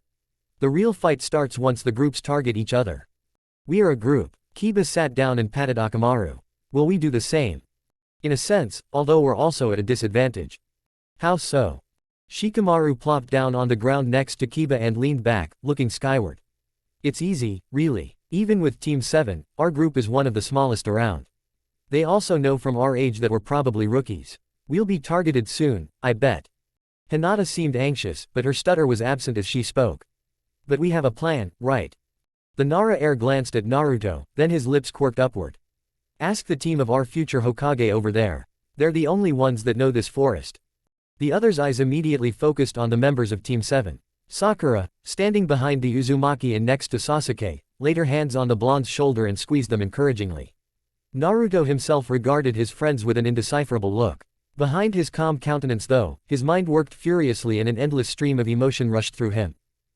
Wasn't this what he had always dreamed about, the recognition of his peers? Shikamaru had even called him the future Hokage. Did he mean it? Did Shika believe in his dream? Sakura and Sasuke were silent, too.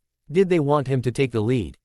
But it also reflects our indomitable will, the will to stand up against overwhelming odds, despite the fear that grips us.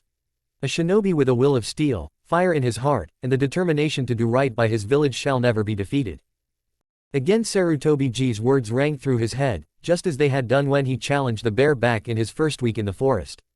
His eyes narrowed and he looked at the people surrounding him, most of which he had shunned out of the misguided belief that his team was the strongest of them all. What a fool he had been. He clenched his fists and branded their expressions into his memory, the fear, the anxiety, the hope, the confidence, the concern. All of them. He would do right by his village. And, at the end of their days in the forest, all of them would still be alive, wearing expressions of victory that screamed their triumph to the heavens and above. He would make sure of that.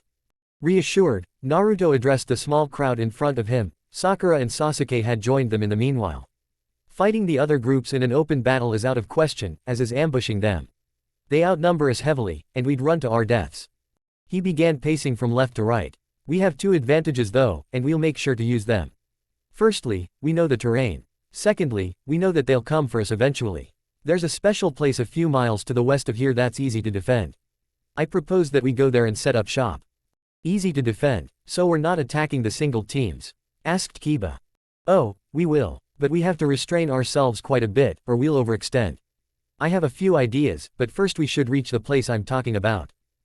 Shino stepped forward. What if there's already someone there? Then we'll take it back. What pleasure to see you here, Orochimaru-sama. You have found your target then. The pale face of a woman stared back at the gray-haired boy who had uttered these words. Indeed, Kabuto. Her thin lips stretched into a smile. He is most interesting. The whole task is rather interesting. I can't remember another Chunin exam quite like this. The woman chuckled. I truly wonder what sensei believed this would accomplish. Then again, this smells more of Danzo than him. May I ask why you haven't taken the Uchiha just yet? You are very curious, Kabuto. I am sorry if I overstepped my boundaries, Orochimaru-sama. Again, the woman laughed and a chill ran down the gray-haired boy's spine. Do not take me for a fool with such false apologies. You will notice once you've overstepped your boundaries. As for the boy, I admit, this exam amuses me to no end. It's a fascinating study, don't you think? Rather like the elemental nations, just on a smaller scale. Isn't it risky to wait too long? Nobody suspects me being here, the only risk is treachery. Are you a traitor, Kabuto? Kabuto stepped back. Of course not, Orochimaru-sama. Good. The woman licked her lips. I will let them play some more before I involve myself. This truly is an interesting study. Noon of the second day. Hours went by as the Alliance moved through the forest, and every step they took was cautious and planned.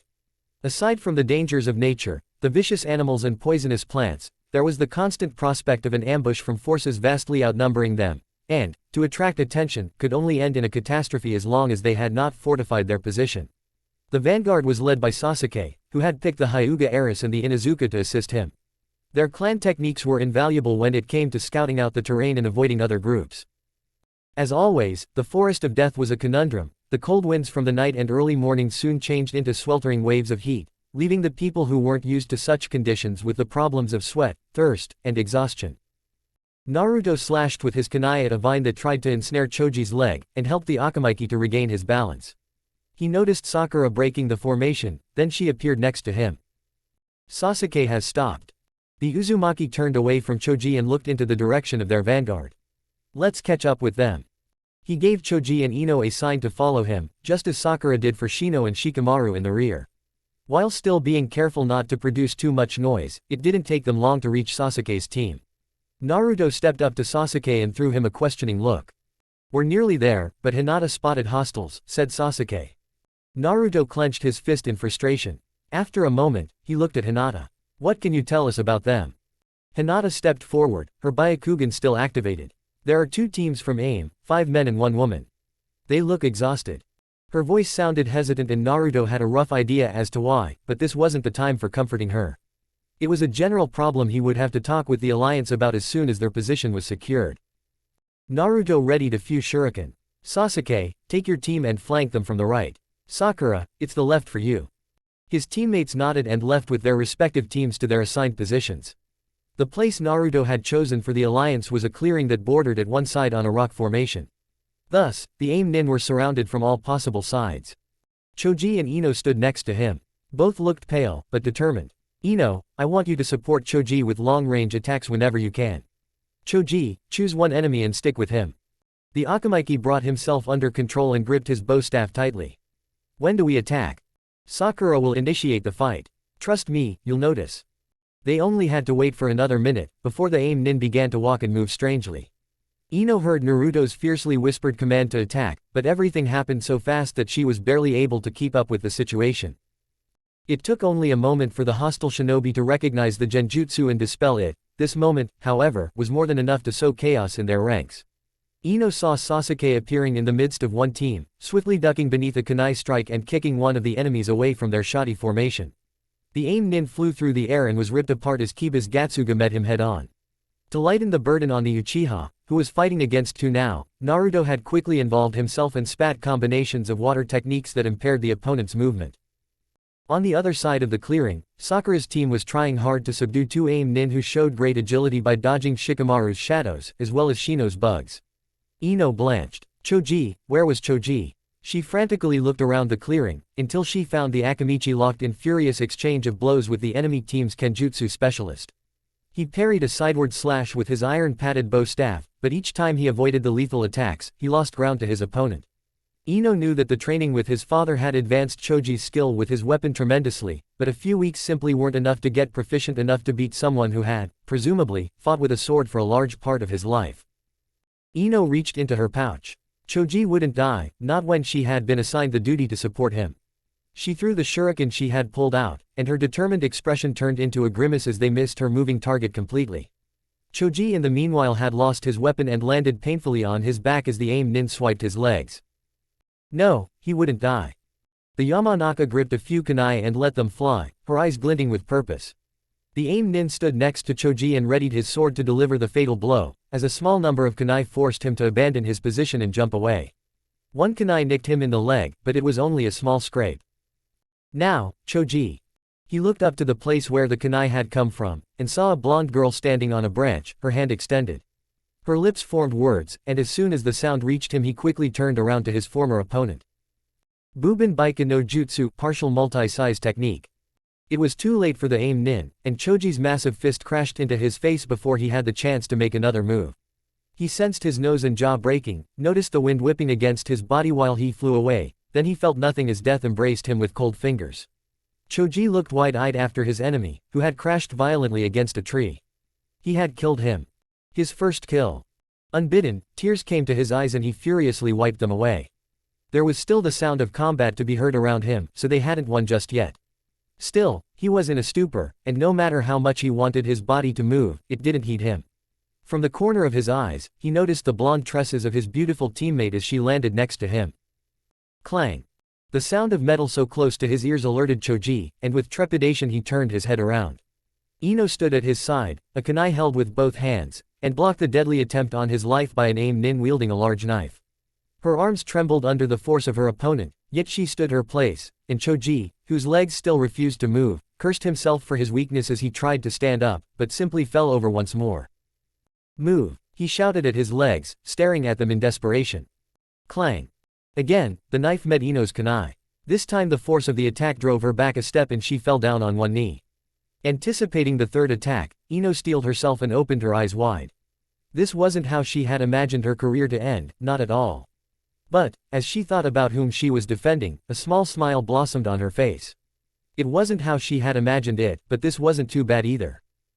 The shinobi in front of her lunged forward with the knife, but stopped midway in his motion. Behind him stood Sasuke, who had plunged his sword directly through the man's heart. Ino's smile froze as blood splattered over her head, tinting her lips and hair red. Choji, too, looked up to the Uchiha. Before they could say anything though, Sasuke had already turned away and raced through several hand seals. Kaden, Endant Flame Bullet. The unstoppable ball of searing destruction flew toward an empty place, as far as Ino could see it. Then, however, Naruto appeared in its target area and quickly jumped away. Another aim nin, the last one apparently, had followed the Uzumaki, but didn't notice Sasuke's incoming technique. The screams of anguish were all Ino heard, as the kunoichi came into contact with the fire. She looked at Choji, who still tried to stand up, and although her smile remained in place, tears flowed freely from her eyes. The others gathered around them with somber expressions, while the members of Team 7 jumped from corpse to corpse and gathered the 6 golden chips. Soon, they too joined them. Naruto looked at the faces of his comrades and spit seemed to glue his throat together. How did a leader handle the first kills of his people?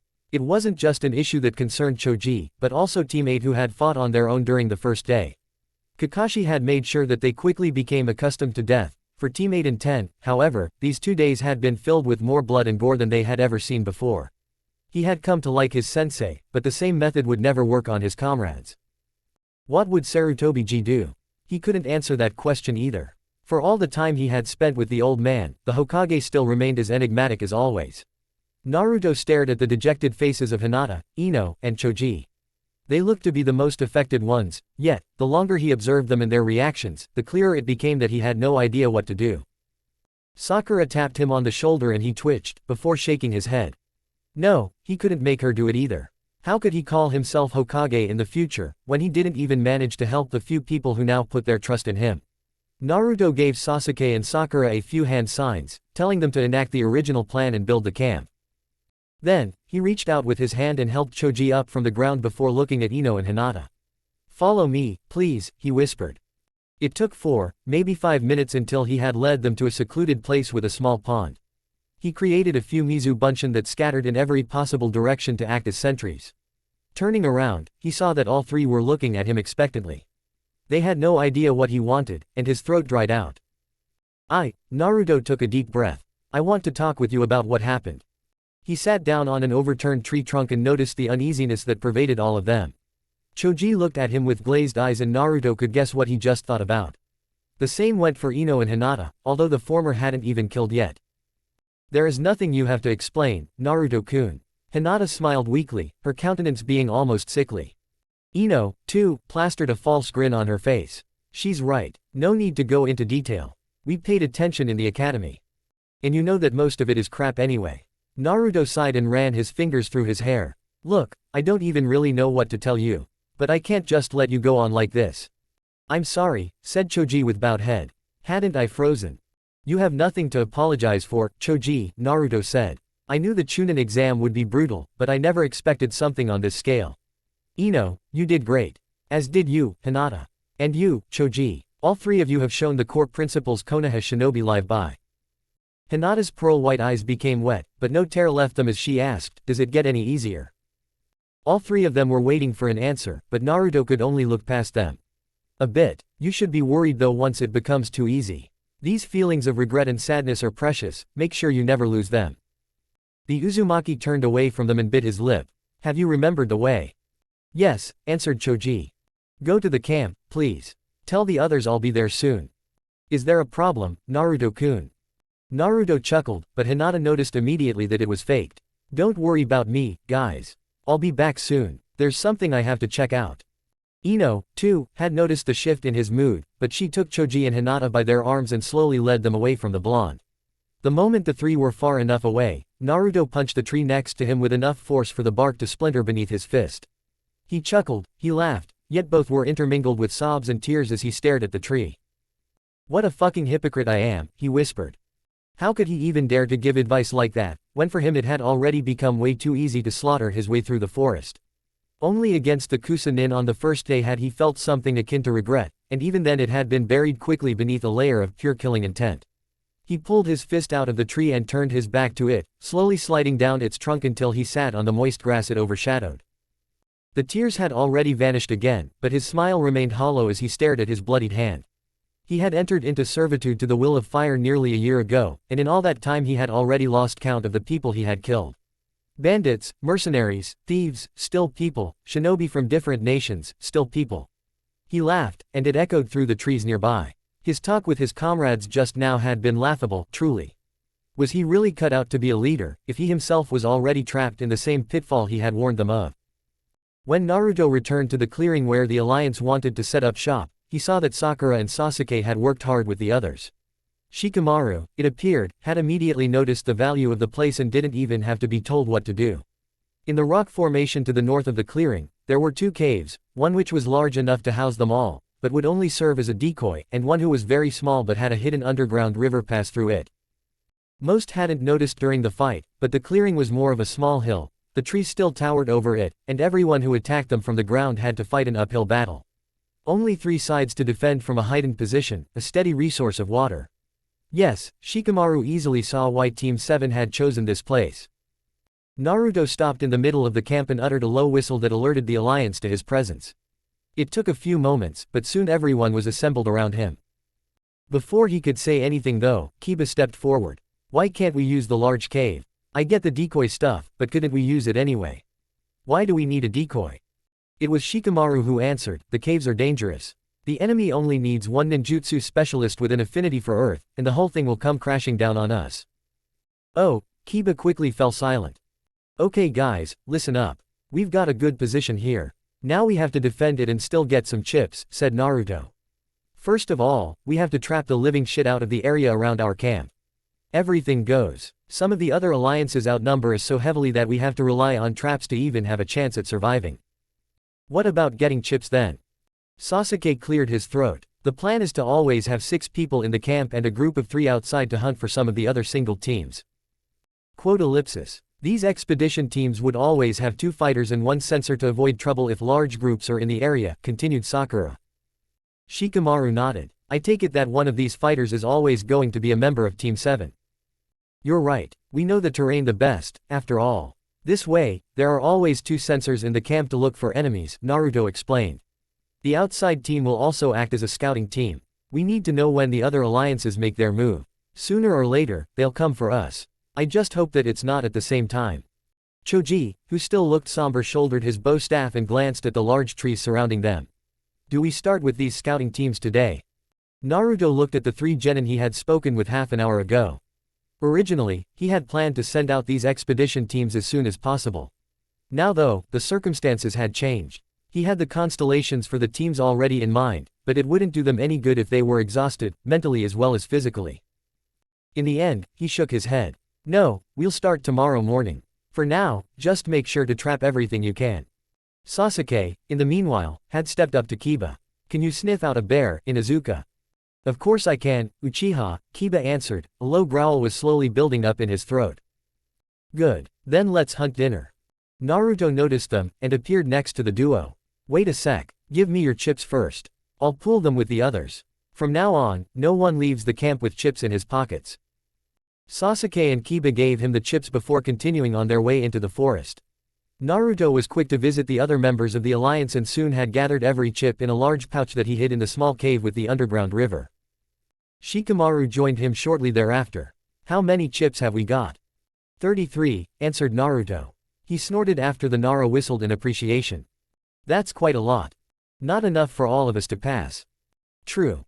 Chapter 14, Grow the Tree IV. Early morning of the second day, southern area of the Land of Wind. The room he was in, a small rented flat in the poorer part of Boikitashi's inner city proper, lit up in different shades of green and blue. Sweat trailed down his brows but Kakashi ignored it. Instead, he opted to focus all his concentration on the meticulously carved symbols in front of him. When the colorful light died down, he lifted his hands and shot a furtive glance toward the shutters of the window, assuring himself that his actions hadn't attracted unwanted attention. Kakashi hadn't paid for the room, of course, and a smile tugged at his lips as he reminisced about the indignation of his charges back when he had layered an illusion around the innkeeper in Tanyu. He walked over to a small cupboard in the corner of the room and grabbed a bottle of water from the shelf. By now, his team should be in the second stage of the Chunin exams, trouncing the competition. There was no doubt that they'd pass. And if not, he knew exactly how to motivate them to do better next time, as soon as he made it out of the Land of Wind. While thinking of his genin, he had emptied the bottle with greedy gulps. He allowed himself another chuckle, before turning to the center of the room. His expression turned sour.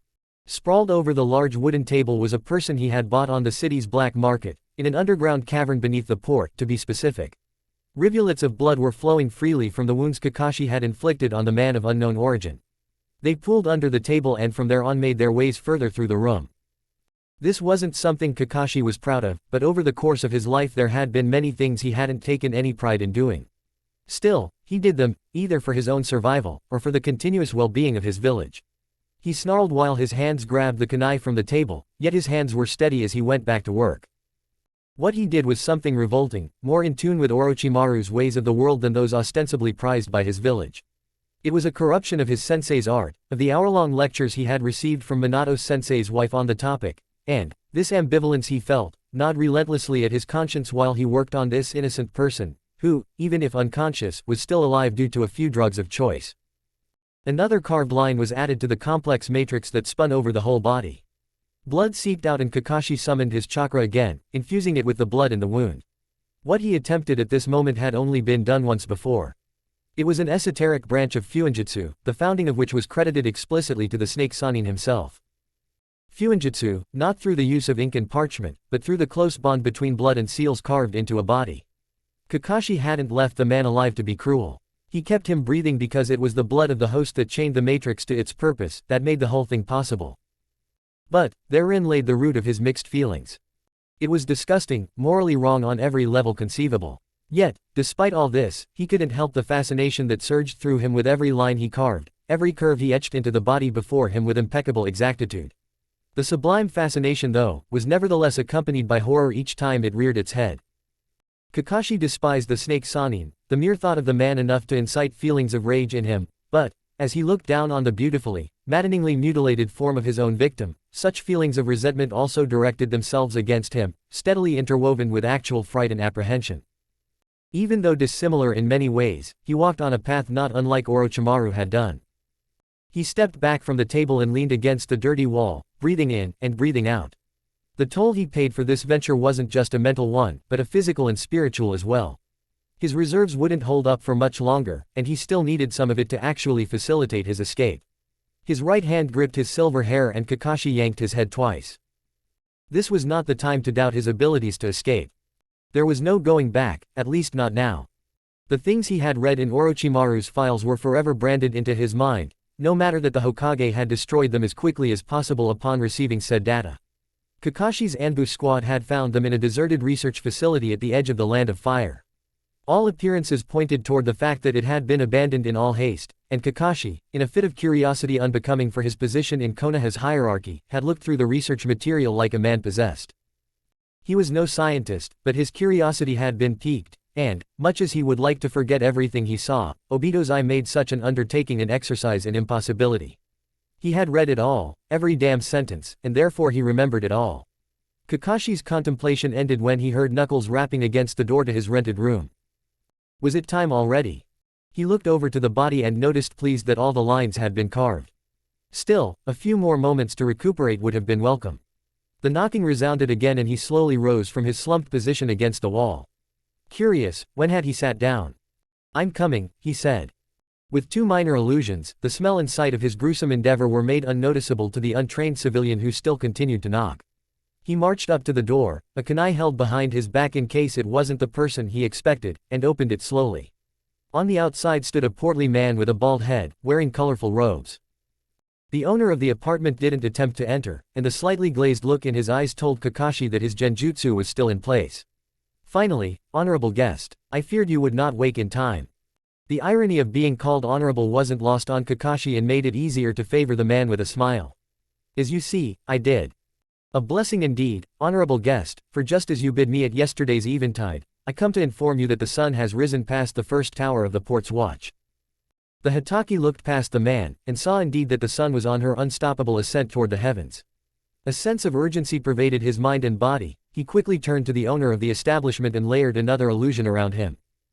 Without further words, the bald man walked away to continue with his daily routine while Kakashi slammed the door shut and hurried toward the table. This would be the crucial part, and he couldn't allow himself any more delays. He gave the body a last once-over, before racing through a sequence of hand seals. Fuinjutsu, Karada no Okina Gabu, great fallacy of the body. Kakashi slapped his right palm on the chest of the man, and tapped with his left index finger against the forehead. Large amounts of chakra surged through his limbs, taking them as ready conduits and breathing purpose into the seal. Beneath him, the host had woken up despite all the drugs and started to writhe in agony. Kakashi closed his eye for a moment, the wrongness of what he did becoming all too apparent once more. He gritted his teeth, and as soon as the infusion of chakra through his right palm was finished, he took it of the body and ripped away the piece of cloth that veiled his left eye. This was the reason, as far as Kakashi concluded, why Orochimaru had simply discarded this sealing technique as inconsequential at the time.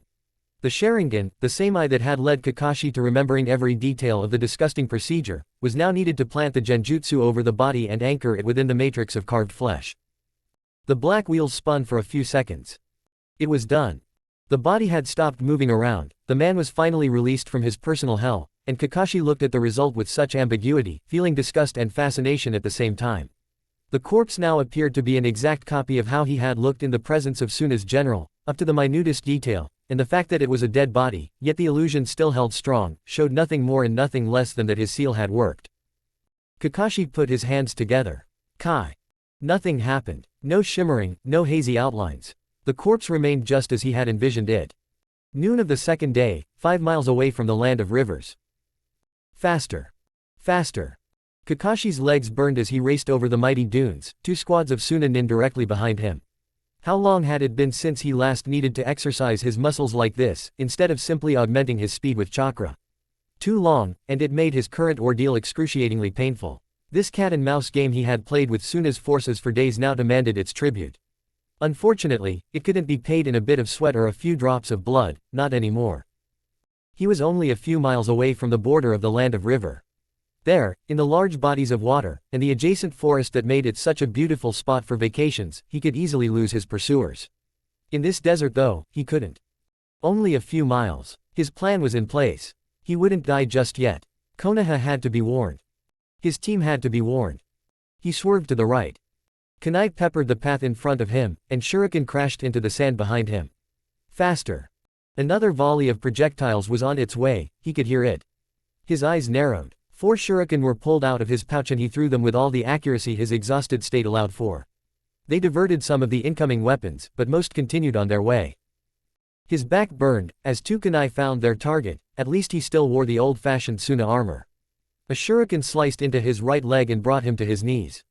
Not like this. He coiled himself into a protective ball and rolled awkwardly forward before ending in a somersault that barely brought him out of range of the next attack.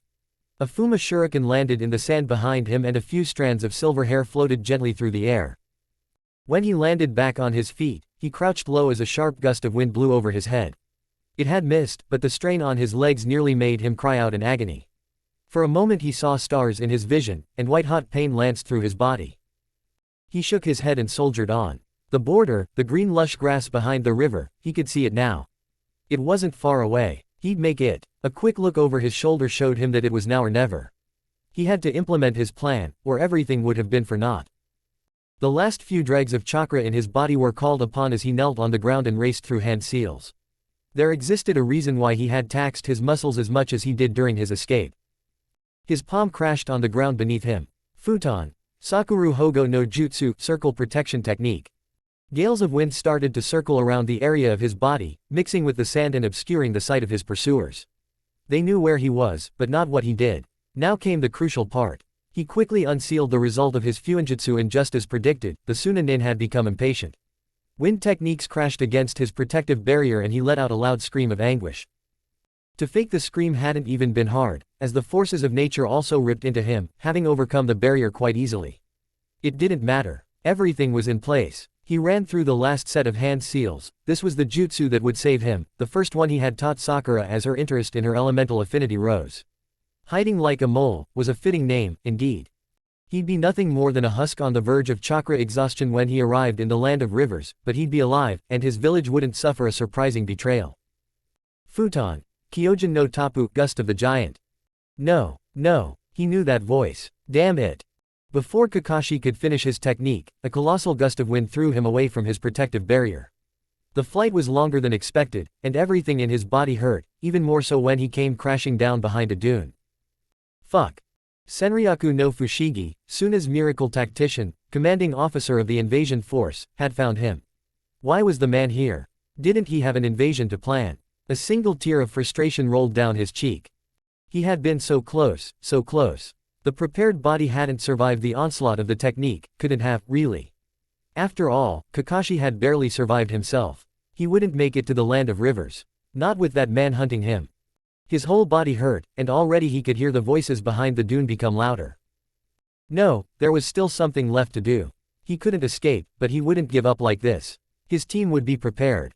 Only a minute left, maybe 1.5 before the Sunanin would have scaled the dune and would see him lying in the sand, broken and beaten. Dogs weren't made for the desert, a fact Pakun had often reminded him of in the past. But there were only a few miles left to greener pastures. He knew he could trust him to do his duty, the duty he had failed in.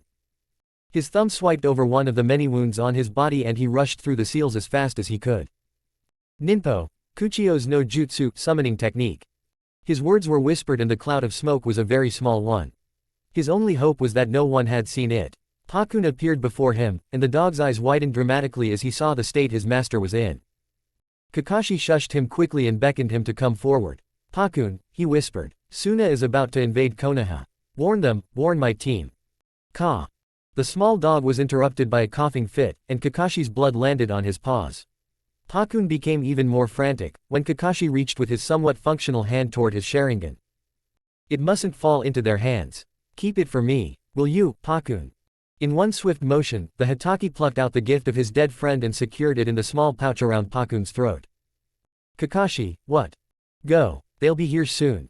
Pakun threw a last glance over his shoulder, before racing away. Kakashi saw that his trusted summon had made it just over another dune, when agony suddenly rushed through his whole body.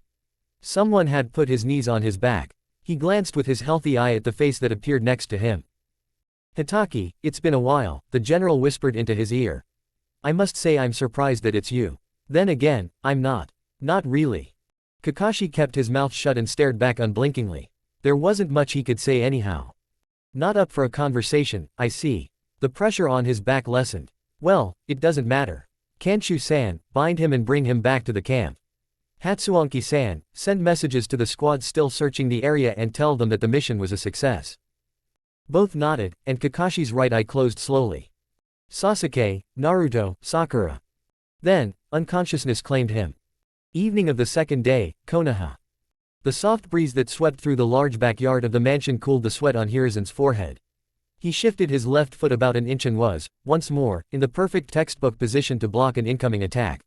The leaves rustled in the trees, a carved bamboo pipeline hit the stones that framed a nearby pond with a resounding thud. Much as he would love to sit on the porch, relax, and drink some of the fabulous tea his clan's retainer had acquired 4 days ago, he couldn't. He had told Kakashi that a storm was coming, and that hadn't been just a lie to motivate the man. There were still some key information missing for him to get a complete picture of the situation, but the coincidences were piling up, most of all the suspicious nomination of so many foreign teams for the Chunin exams. For years, during the fragile peace of the last 2 decades, it had been the unspoken agreement that the hosting party could nominate up to 5 or 6 teams, and that the other great nations only went up to half of that amount. It was an unspoken rule, now broken by everyone. Kumo alone had sent 12 teams, 12. He had responded in kind, of course, but the thought of that many shinobi from potentially hostile villages in the vicinity of Konoha wasn't a pleasant one. His iron stance paid off as the knee of his son crashed against his guard. But, despite the weight behind the attack, it didn't manage to move Hiruzen even an inch. Asuma followed his attack with quick, yet extremely powerful punches and Hiruzen moved his hands to block all of them successfully. His son had become good, he noted pleasantly. Still, Asuma had a lot more potential to unlock in taijutsu, potential that would only reveal itself through experience and the acquisition of several more styles. Hiruzen grabbed one of the incoming fists in his bare palm and tugged it backward. Asuma was a talented jonin, and the maneuver only caught him off guard for a split second as he shifted his center of balance slightly to compensate for the forced movement. Not a great amount of time, a butterfly could flap its wings, but barely, yet it was enough for the older man to win their bout. In the short moment Asuma had been off balance, Hiruzen had aimed precise jabs at 3 different points on the abdomen of his son. He hadn't moved much but panted slightly, his old age showing through. A look at the crumpled form of his son, who slowly got his bearing and rose from the ground, told him that this kind of training had truly become necessary once more. Hiruzen had never neglected his daily routine to keep somewhat in shape, but it seemed as if a newer, harsher training regime had to be implemented, and soon at that. Somewhere in the shadows of the great tree enemies were lurking and he had to be ready for them once they showed themselves. That was quick, Pops. Asuma held his stomach and grimaced as he sat down on the grass. Brought out of his contemplations, Hiruzen looked at his son and smiled. You're good, son, but it was too easy to unbalance you. Improve on your footwork and mistakes like that will become something of the past. Asuma grimaced, but it quickly formed into a rueful grin. He was glad that after all the trouble he's had with his father, the man was still willing to accept him like this. The younger Sarutobi knew that he hadn't been an easy child, nor had he become an easy shinobi. Both had been born with the clan's inert stubbornness, and more often than not it had led to fierce arguments between them. You want to go another round? Asuma asked, heaving himself up even though his body hurt quite a bit after having sparred with his father for 3 hours now. I think you've earned your rest. Hiruzen chuckled. Besides, I think there's someone else who'd love to step up and have a go at me. Asuma looked around, alarmed that he hadn't noticed another shinobi in his vicinity. Who? His question was interrupted as his father turned away from him as if struck by lightning. Hiruzen's hands rose in a cross block, and not a second too late. A plated fist crashed against the block, and the force emitting from the blow forced Asuma to step backward. The hairs on his neck rose and a chill ran down his spine. Who? Then he saw the person who was challenging his father and he relaxed somewhat. The white mane unmistakably belonged to one of his father's students. Still, as another thundering punch glanced off the Sandame's defense, Asuma retreated to the porch and seated himself. This was the kind of spar not many had the chance to witness, and he'd make sure to soak it all in. There was a lull in the fight for several seconds, as both shinobi looked at each other with narrowed eyes. Asuma used that time to create a cage bunshin and wake his nephew. Konohamaru wouldn't forgive him, ever, if he withheld such a sight from him. The thundering echoes returned, and with surprise he noticed that his father actually went on the offensive this time, completely disregarding his usual defensive stance. Whoa, who is Gigi fighting? Asuma turned his head and smiled at his awestruck nephew. Take a seat, Kono. He's fighting Jiraiya of the Sannin, his old student. Konohamaru scrambled to get himself next to his uncle, his eyes never leaving the two old men duking it out in the backyard. Jiraiya. I've heard that name from Suzumaki-sensei when she told us about infiltration. Asuma nodded. And what did she tell you? That he's a lecher, Konohamaru answered. Baruka-sensei says he's a hero and incredible shinobi, though. A lecher, I guess that's true to some extent. Both fell into silence as the spar was brought to another level. Konohamaru had trouble following the two combatants, only seeing them when their punches interlocked somewhere. He heard a grunt of pain, and the figure of his grandfather soon became visible, flying against the compound's wall. Mid-fly, Hiruzen turned his body around and tipped the ground with his hand, catapulting himself in a somersault onto the wall, where Jiraiya was already waiting for him. More blows and kicks were exchanged, although both men had slowed down and concentrated more on technique than power now. There, Hiruzen held the advantage, but the earlier display of his student had shown him quite clearly that his own raw force, once unrivaled in the elemental nations, had declined with age and disuse. He could punt a few jonin into the ground, no problem, but an opponent of his student's caliber would make it hard to win, extremely hard. After a last exchange of blows, Hiruzen jumped back and gave Jiraiya the sign to stop the spar. He wiped off the blood trickling from his lips, and spit a glob of red saliva into the grass. The hit that had sent him careening toward the wall had hurt. That's enough, Jiraiya. The Sannin nodded and followed his former teacher to the porch, where the two spectators were still sitting and staring. Asuma, Jiraiya said, nodding toward the man. Then he crouched down and ruffled Konohamaru's wild hair. You must be Konohamaru. The old man's told me plenty about you. The Sannin bit his thumb and slammed his palm on the ground, while Asuma looked on in confusion, and Hiruzen seemed to be intrigued. A small toad appeared in a puff of smoke and croaked, jumping into Konohamaru's lap. Why don't you play a bit with Gamomocha, kiddo?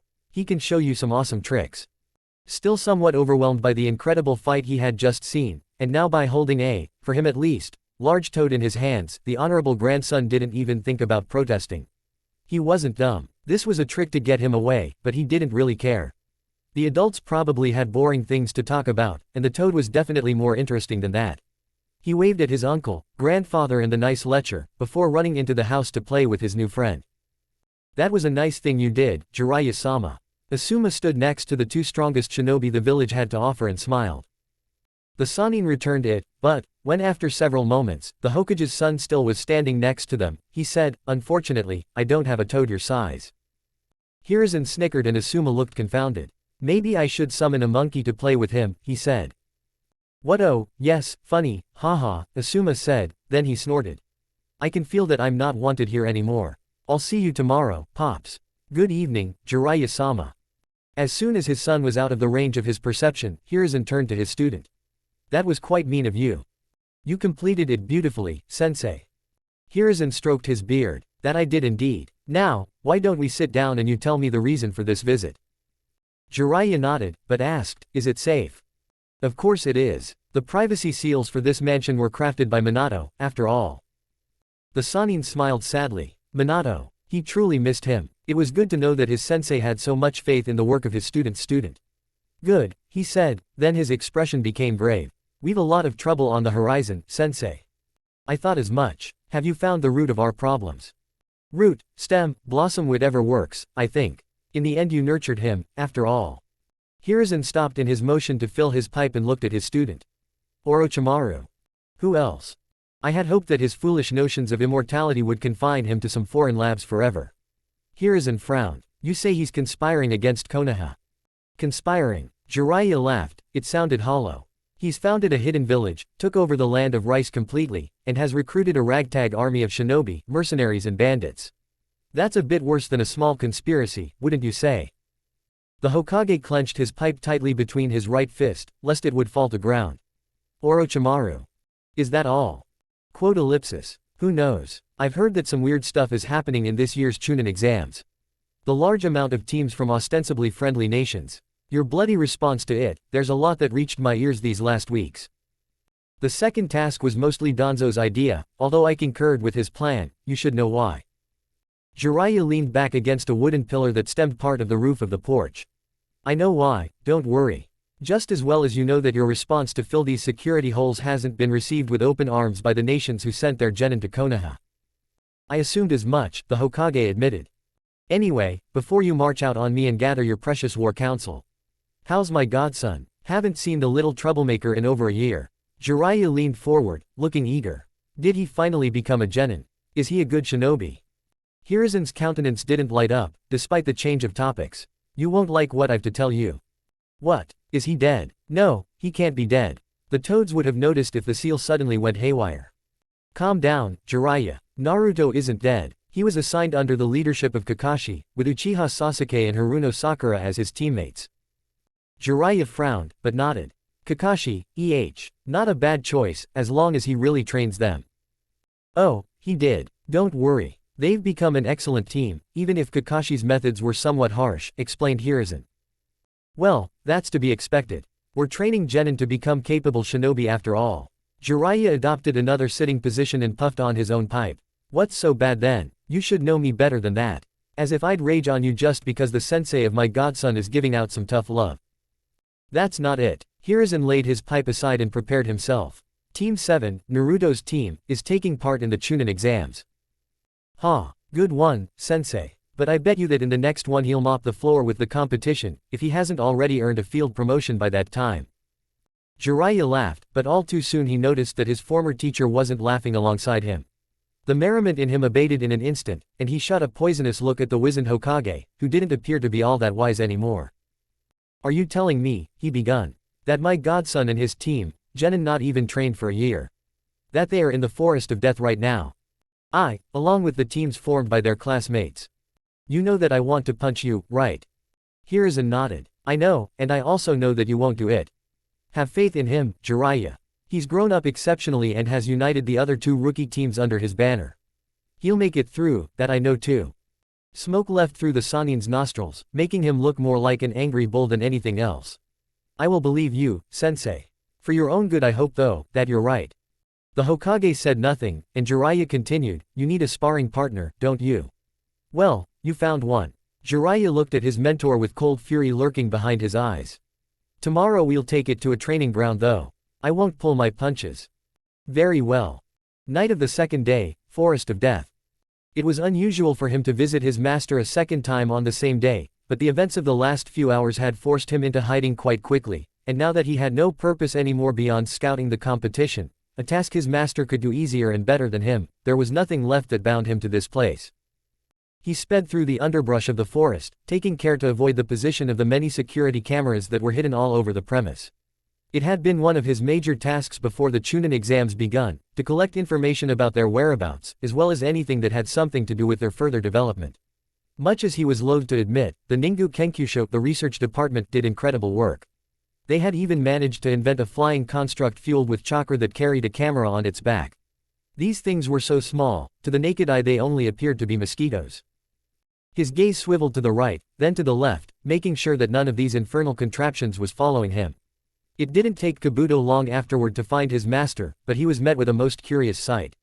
The Sannin was leaning against the trunk of a tree, one leg was pulled to his body, and the other dangled carelessly from the branch. His face, directed toward the dark sky, bore a contemplating expression. Kabuto, you returned. Orochimaru didn't look at him, his yellow eyes still focused on the stars above. I have, my lord, and I bring news from the happenings in the forest. The Sannin's head didn't move, but he glanced at the gray-haired boy for a short moment, before returning to his previous observation. So you do. Speak. The small group I formed with my team and another experienced team from Konoha was ambushed by the Suna Alliance. I escaped their notice, of course, but they have all the chips, he explained. As no reaction was forthcoming from his master, he continued in a dispassionate tone, Yoroi and Masumi are dead. In the aftermath I tried to locate the team we sent from Otogakure, but they too have perished apparently. I believe the Kiri Alliance was responsible. This news got Orochimaru's attention and he narrowed his eyes. The team is dead. A pity. I wanted them to test the Uchiha's mark, something that, obviously, isn't possible now. Kabuto nodded deferentially. I would have tried to establish contact with Team 7, but the alliance they formed proves to be an obstacle. They're suspicious of everyone, especially those they don't know, and the Nara would expose me rather soon, I fear. Indeed, Orochimaru acknowledged. You did well, coming to me. You serve no further purpose in this game if you can't connect with our targets. For a moment, Kabuto feared those words would be his last. People without purpose generally didn't last long under his master. Then he calmed down, reminding himself that he still had many uses in other ways. There was no way his master would kill him. The Sannin favored him with a smirk, as if he knew exactly what kind of thoughts had just run through his head. Silence ensued and Orochimaru went back to his original position, gazing at the stars. Kabuto, who had never seen this sight of his master, spoke up tentatively, My lord, is there something of interest in the stars, a new technique perhaps? Only one. You lack imagination, Kabuto. The womanly shape of the Sannin laughed, only the barest hint of malice in her voice. The stars are endless, just like the possibilities of jutsu. Imagine, one technique for one star. It'd take decades, centuries, millennia even to uncover them all. Have I seen something of interest in the stars? Why yes, I have. It was a surprising declaration from his master, and Kabuto proved to be wise indeed as he kept his mouth shut. The endless amount of stars the Sannin praised. The motivation behind the man's immortality technique. In the end they only showed that he'd never truly accomplish his goal of learning everything there was to learn. He bowed his head low. What are your orders, my lord?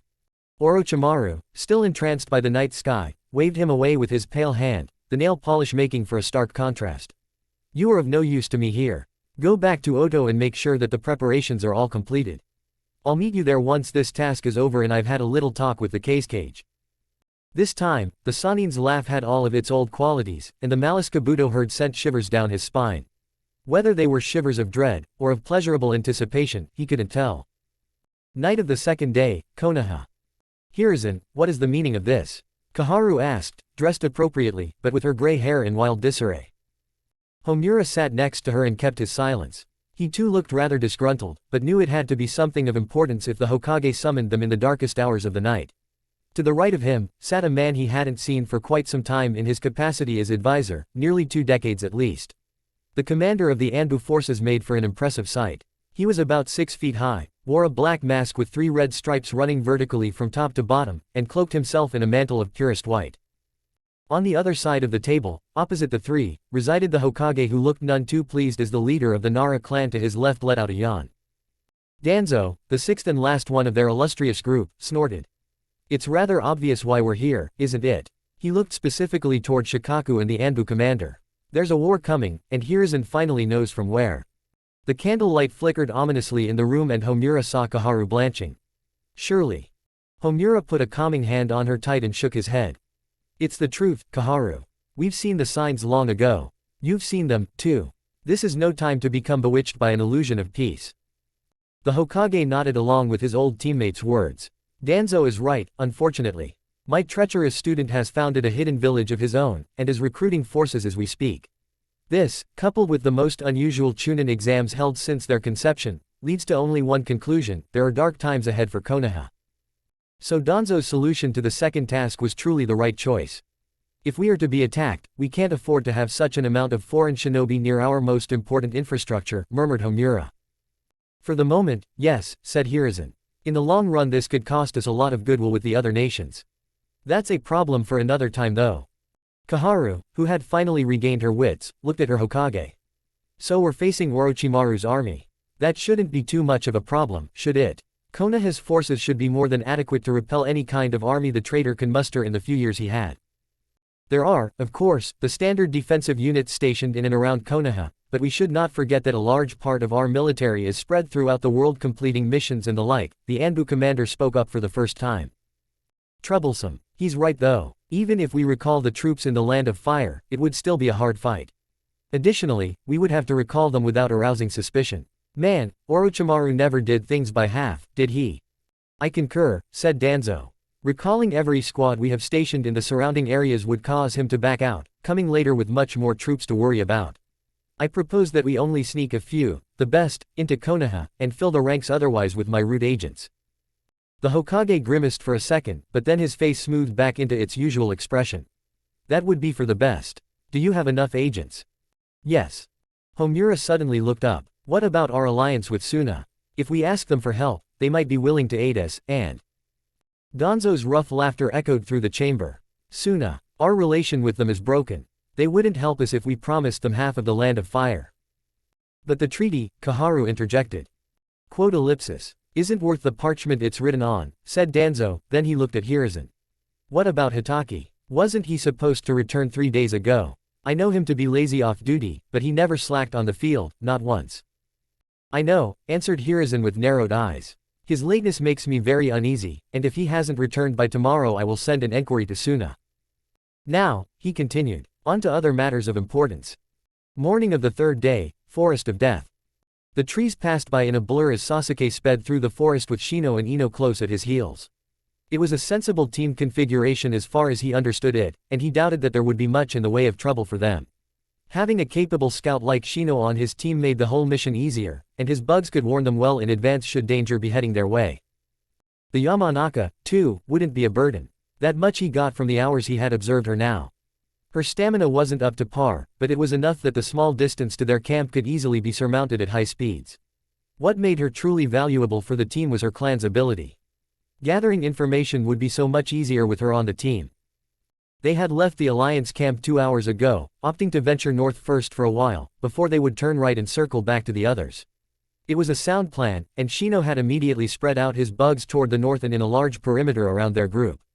That was why Sasuke decreased his brisk pace the moment he saw the Aburame stiffen up for a split second.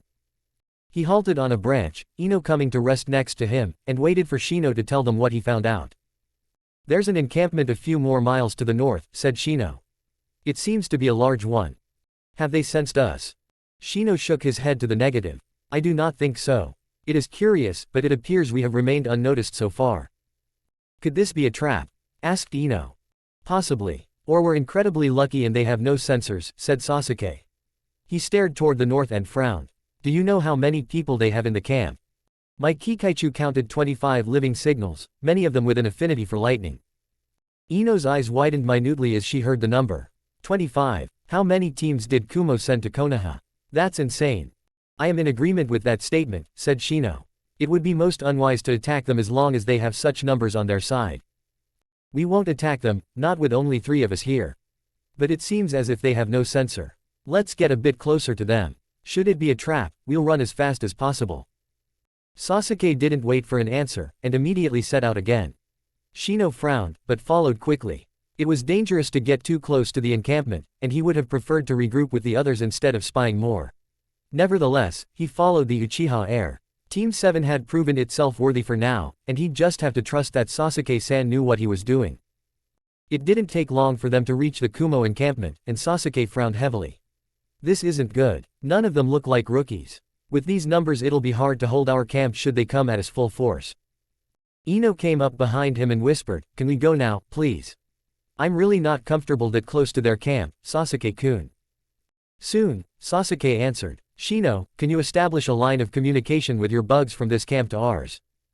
The Aburame was surprised by the question, but quickly gathered himself. It would be difficult. With that many people, we can't get blindsided by them. We need to know their movements. Can you do it? Shino was silent for a minute, contemplating how he'd actually go about it. Then he nodded, but cautioned, this connection will take up most of my colony for the time of its existence. I will be of no help during our travels back to the camp and afterward. But you can do it? Sasuke asked again, a gleam in his eyes. Yes, I will bug them with my Kikaichu and establish a miniature spy network along the route from their camp to ours. Ino grimaced, although it changed quickly into a smile. That pun was horrible, Shino. Shino simply shrugged his shoulders and after a last confirming nod from Sasuke, hundreds of his Kikaichu left his coat. They soon settled down in pairs on every shinobi in the Kumo camp, and with all due haste, the Konoha scouting party left the area just as planned toward the east. Noon of the third day, Forest of Death. Another couple of hours later, Sasuke's team was marching slowly through the eastern part of the Forest of Death. Soon, they'd be circling around and coming up to their own camp. It could only be 1 or 2 hours longer. The pressing heat had them sweating, but despite that, in his usually quite aloof countenance, Sasuke had a nearly invisible grin playing on his lips. The idea with the Abarame's bugs. Pure genius, and he definitely wasn't a stranger to celebrating himself when he earned it. It weakened their current fighting power, as Shino had to rely on taijutsu with the temporary loss of his winged allies, but nevertheless, the trip could be called a success. Even the 3 poorly concealed hostiles that had been stalking them for the last 30 minutes weren't enough to detract from his mood. Once he had reached a small suitable clearing for carnage, Sasuke turned to his teammates. "Get behind me, please, and don't get involved. If they attack you, kill them. If they don't, leave them to me." Ino looked bewildered. "Sasuke-kun. Let's do as he says, Yamanaka-san. There are, apparently, some hostiles inbound." Shino took the blonde by her arm and led her to the edge of the clearing. It was a sting to his pride that he couldn't adequately fight at the moment, the loss of his Kikaichu making him almost feel naked, but he comforted himself with the thought that the information he'd provide later on would be vital for the Alliance's survival. "But, I can help him," Ino replied. "You could. I believe, however, that you need to conserve your energy. Sasuke probably has another task for you soon." Sasuke had stalked into the middle of the clearing in the meanwhile and stared at the tree front opposite of him. "You can come out now. I know you're there." He sensed his opponents quite clearly, but they didn't appear. "Come out. I'll even fight you alone." Again, nothing happened. Sasuke scowled. Now they had managed to ruin his good mood. "If you don't come to me, I'll simply come to you," he muttered under his breath. He raced through hand seals and cried out, "Kaden, Hosenka no Jutsu, Phoenix Flower Jutsu." No fire exited his mouth, but a profound smirk stretched his lips as he saw 3 shrouded figures jump away from the place which he had, ostensibly, aimed at. Just using the seals and shouting the name did nothing if he didn't also mold his chakra. Ino looked at the Uchiha, not believing that he had failed in his technique, when Sasuke suddenly vanished from his position and appeared next to one of the hostile shinobi. The exchange of blows was extremely short-lived, and soon Sasuke's first enemy crashed unconscious onto the ground in front of Ino. The second one followed shortly thereafter, and only the third, a woman by the looks of her apparel, managed to hold out for longer than a few seconds. She ducked and weaved away from Sasuke's furious attacks, which had till then been purely consistent of taijutsu, and was therefore greatly surprised as a kunai was suddenly thrust through her hand, nailing her to a large tree. She only had a moment to look at her bleeding, immobilized hand in confusion before the pain set in. No scream escaped her though as Sasuke clapped one hand over her mouth and knocked her unconscious with the handle of his kunai. The whole fight between him and the enemy team had lasted 3 minutes at the most, and Ino was flabbergasted once he returned to her and Shino. He threw the body of the woman next to the unconscious bodies of her comrades. "You did not kill them, Uchiha-san. Very unusual after what I could observe yesterday and heard from your teammates," said Shino. "They still have a purpose. Ino, can you look through their minds?" Ino paled slightly. "Daddy only started to teach me the technique a few weeks ago. I can try, but it won't be a deep scan, only superficial information. See what you can get from them. Shino, come with me." Sasuke beckoned the Aburame to follow him, and seconds later they stood a few feet away from Ino where whispers wouldn't reach her inquisitive ears anymore. The Uchiha looked at the Aburame and sighed. "You know that killing them afterward will be a mercy to them." It was a statement, not a question. Shino nodded his head. "I know. It is distasteful, but if we do not do it, either the wildlife or the other alliances will. We can make it painless, at least." "Did you recognize their village?" "No," answered Shino. "They must have been from a very small one if their insignia wasn't even in our school books." "I want you to lie to Ino." Shino's head snapped up sharply. "Why?" "You know why. You've been there, yesterday, when she saw people die for the first time. We're still in hostile territory, and will be for a few more hours. Our security net is currently performing other more important duties," Sasuke explained. Shino's green eyes flashed behind his glasses. "You wish to avoid a nervous breakdown then?" "Yes, I do. We haven't taken their chips yet, and I doubt she remembers it at the moment. Let's ask what she found out, get her away a few miles and then I'll return here with the excuse of getting them." "I do not like this kind of deception, Uchiha-san," Shino said. Sasuke's eyes narrowed. "Should I execute them in front of her then?" Shino hesitated for a moment, as both options went against his personal code of conduct. In the end he stifled a sigh and looked over to Ino, who was still deeply in concentration, performing her clan techniques on the three bodies. I agree, but only on one condition. Name it. Shino pushed his glasses up the bridge of his nose. Once we're back in our camp, you're going to inform her about the deception while I'm going to report to Naruto-san. It will fall on your shoulders to weather her breakdown, and to explain why you did it. Now it was Sasuke who hesitated for a split second, but he quickly agreed to it. A few seconds later they were back with Ino and listened attentively to her findings. As she had told them before, most of it was just superficial because she hadn't had much training with the technique. Shino and Sasuke pulled off the ruse without arousing suspicion, but even the callous Uchiha looked bothered as Ino thanked him profusely for the chance to train her clan jutsu. That bothered look was not only satisfying to see, Shino felt, but also laid some of his doubts to rest. Sasuke was a cold bastard, and it took an Aburame a lot of time to even think about a person in such terms, yet it seemed that he wasn't completely without conscience. Evening of the third day, Land of Rivers. The landscape he traversed was beautiful, yet he had no time to take any pleasure in his journey. As fast as his 4 legs could carry him, Pakun ran through the wilderness, crossing rivers wherever he could in the faint hope to reach Konoha just a few hours earlier. His master, his summoner, his trusted friend was in danger, mortal peril even, and for him, who had been in the service of the Hitaki clans since his conception, nothing could be of higher importance. He raced past a small village, not caring for the eyes of the farmers that followed him, they simply had never seen a dog with shinobi training. It was moments like these though, when Pakun wished that his pack had a similar home like the toads. Mount Myoboku, and the accumulated knowledge of the Toad Elders, had the tremendous advantage that they could simply reverse summon the members of their clan and their summoners. An ability Pakun envied, especially now that Kakashi was in danger. Alas, the dog pack Tsukumo's father had made the contract with wasn't in possession of such a place and didn't have the capabilities of the toads. Urged on by these thoughts, Pakun increased his pace again. Chapter 15, Grow the Tree V. Rays of light shone through the canopy, prompting Shikamaru to get up and stretch his legs. Above the campfire, fresh morning air mixed with smoke, and Shikamaru crinkled his nose at the chilling tang. We're done, he said, turning to Hinata and Sasuke. Both were staring at the dying embers, had done so since they had taken their place next to him. Sasuke was the first to avert his eyes from the fire. He rose to his feet and glanced at Shikamaru. I'll get new wood, Sasuke said, then ambled toward the tree line that marked their camp's border. His movement startled Hinata out of her trance, and she jumped up, a red hue painted across her cheeks. Is there something I can do to help? Shikamaru scratched his chin. Why don't you wake the others? Her face lit up, but before she had the chance to leave, Shikamaru cleared his throat. Don't worry about Naruto though. I've to talk with him anyhow, so I'll get him myself. Her eyes tightened, and she pursed her lips.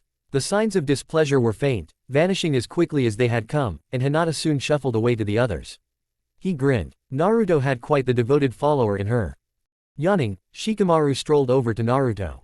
The blonde had started sleeping apart from the others 2 nights ago, and was leaning against a large tree, his head nestled between 2 roots. Before he roused Naruto out of his slumber though, Shikamaru moved to a safer distance and went through the hand seals of his clan technique. Naruto had almost killed him on accident the previous morning. Black tendrils connected with the blonde, and like a puppet dancing to its master's tune, Naruto's body rose and settled into a slouch. The shadows writhed around as the semi-conscious Naruto resisted the unknown forces holding him in place. Then they stopped moving altogether, and Shikamaru ended his technique. He wiped the sweat off his forehead. Binding Naruto wasn't easy. I hate to wake up like that, Naruto said. Don't blame me, Shikamaru replied. You're the guy who can't get up without attacking the innocent. Naruto sighed, massaging his shoulder. I'm sorry. Don't worry too much about it. I'll get Sakura something womanly for saving me and the things forgotten. Gunning for my teammate now. Shikamaru snorted. Hardly. I already have one woman in my life with my mother. I don't need a second one. Naruto laughed and fastened the leather cords of his shoulder plate. Shikamaru waited until the blonde was done before he spoke again. Suna, Kumo, and Kiri won't wait forever. They'll come soon, tomorrow probably, and when that happens we need everyone here in the camp. There's no way we'll get enough chips if we don't send teams tomorrow. Shikamaru shook his head. The point was valid, but it wasn't enough. This task was for more than just advancing in rank. He had noticed that the moment the slaughter began. We probably won't, you're right. And you want to give up now. We're almost through Shika. We've almost made it. We haven't, and you know it. Are those chips more important than our lives? Naruto became silent and stared at the tree opposite of him, while in the distance a bird chirped as though it would exit the world soon. Of course they aren't, Naruto said after a while. You should know that. I do, but it's good to hear it. Looking back to the camp, Shikamaru saw Choji serving breakfast to their sleepy friends. I don't like losing either, but I dislike dying more. Naruto said nothing, but his hands were shaking. So many expectations, so much planning. And in the end, nothing of it would matter. This couldn't be easy on the blonde. Shikamaru gripped Naruto's shoulder. There'll always be another chance to make Chunin, Naruto. All we have to do is survive till then. He got a grunt in response that sounded vaguely like an agreement, and took that as his sign to leave the blonde in peace. Sakura stood at the edge of the camp, staring into the forest. Her weapon pouch was heavier than usual. It was her time to lead a group now, and Naruto hadn't made it any easier with his latest instructions. Choji leaned against a tree next to her, his eyes lingering on the campfire where Ino and Shikamaru were talking and eating. His bow staff was mounted on his back, and his chest plate bore the symbol of his clan. He looked ready for combat, but also as though his mind was someplace far away. Would he follow her orders? Would Kiba? Are you all right? She asked, walking up to him. You seem distracted. Choji's left hand twitched and he glanced at her, his lips turning into a poor imitation of a smile. I'm fine, Sakura-san. Thank you. He wiped his hand over his face and yawned. Just sleepy is all. I'll be good to go once Kiba's here. There is no need for formality in this place, Choji. Sakura is fine. No, I imagine not, he said. Has Naruto told you more about what we're going to do? What he said at breakfast was very vague, Choji said. Sakura observed a plant some distance away which had revealed large roots covered with thorns, and lashed out against a snake nearby. We're sending out 2 teams today, because we can't send any tomorrow. The area we're covering is in the south mostly, and after 2 hours we circle back to camp over the east. Naruto wants us back by noon. Do you think there are still some teams we can find at this point? She pointed at Kiba who was jogging toward them. If there are teams left in that direction, he can definitely find them. He could smell you in those animal carcasses after all. Kiba stopped in front of them, laughed, and dusted off his jacket. His grin was wide, and he saluted jauntily. Hey guys, sorry for the wait. Sakura blinked. His unruly brown hair wasn't hidden under his fur hood anymore, and on his left cheek was a second, smaller mark. She inspected the new facial decoration. It wasn't as precise as its big brother, had a darker shade, and looked jagged in some places. This is blood. Her voice was neutral, but the words were enough to make Choji look up. Blood. Has something happened? Nah, don't worry. Kiba raised his hands. It's a gift from Akamaru. He bit you. What? No. It's just that he's staying in the camp during the mission. Akamaru is sentimental like that sometimes. The Akamichi scratched his chin. It's a promise then, that you'll come back to him. Yep, something like that.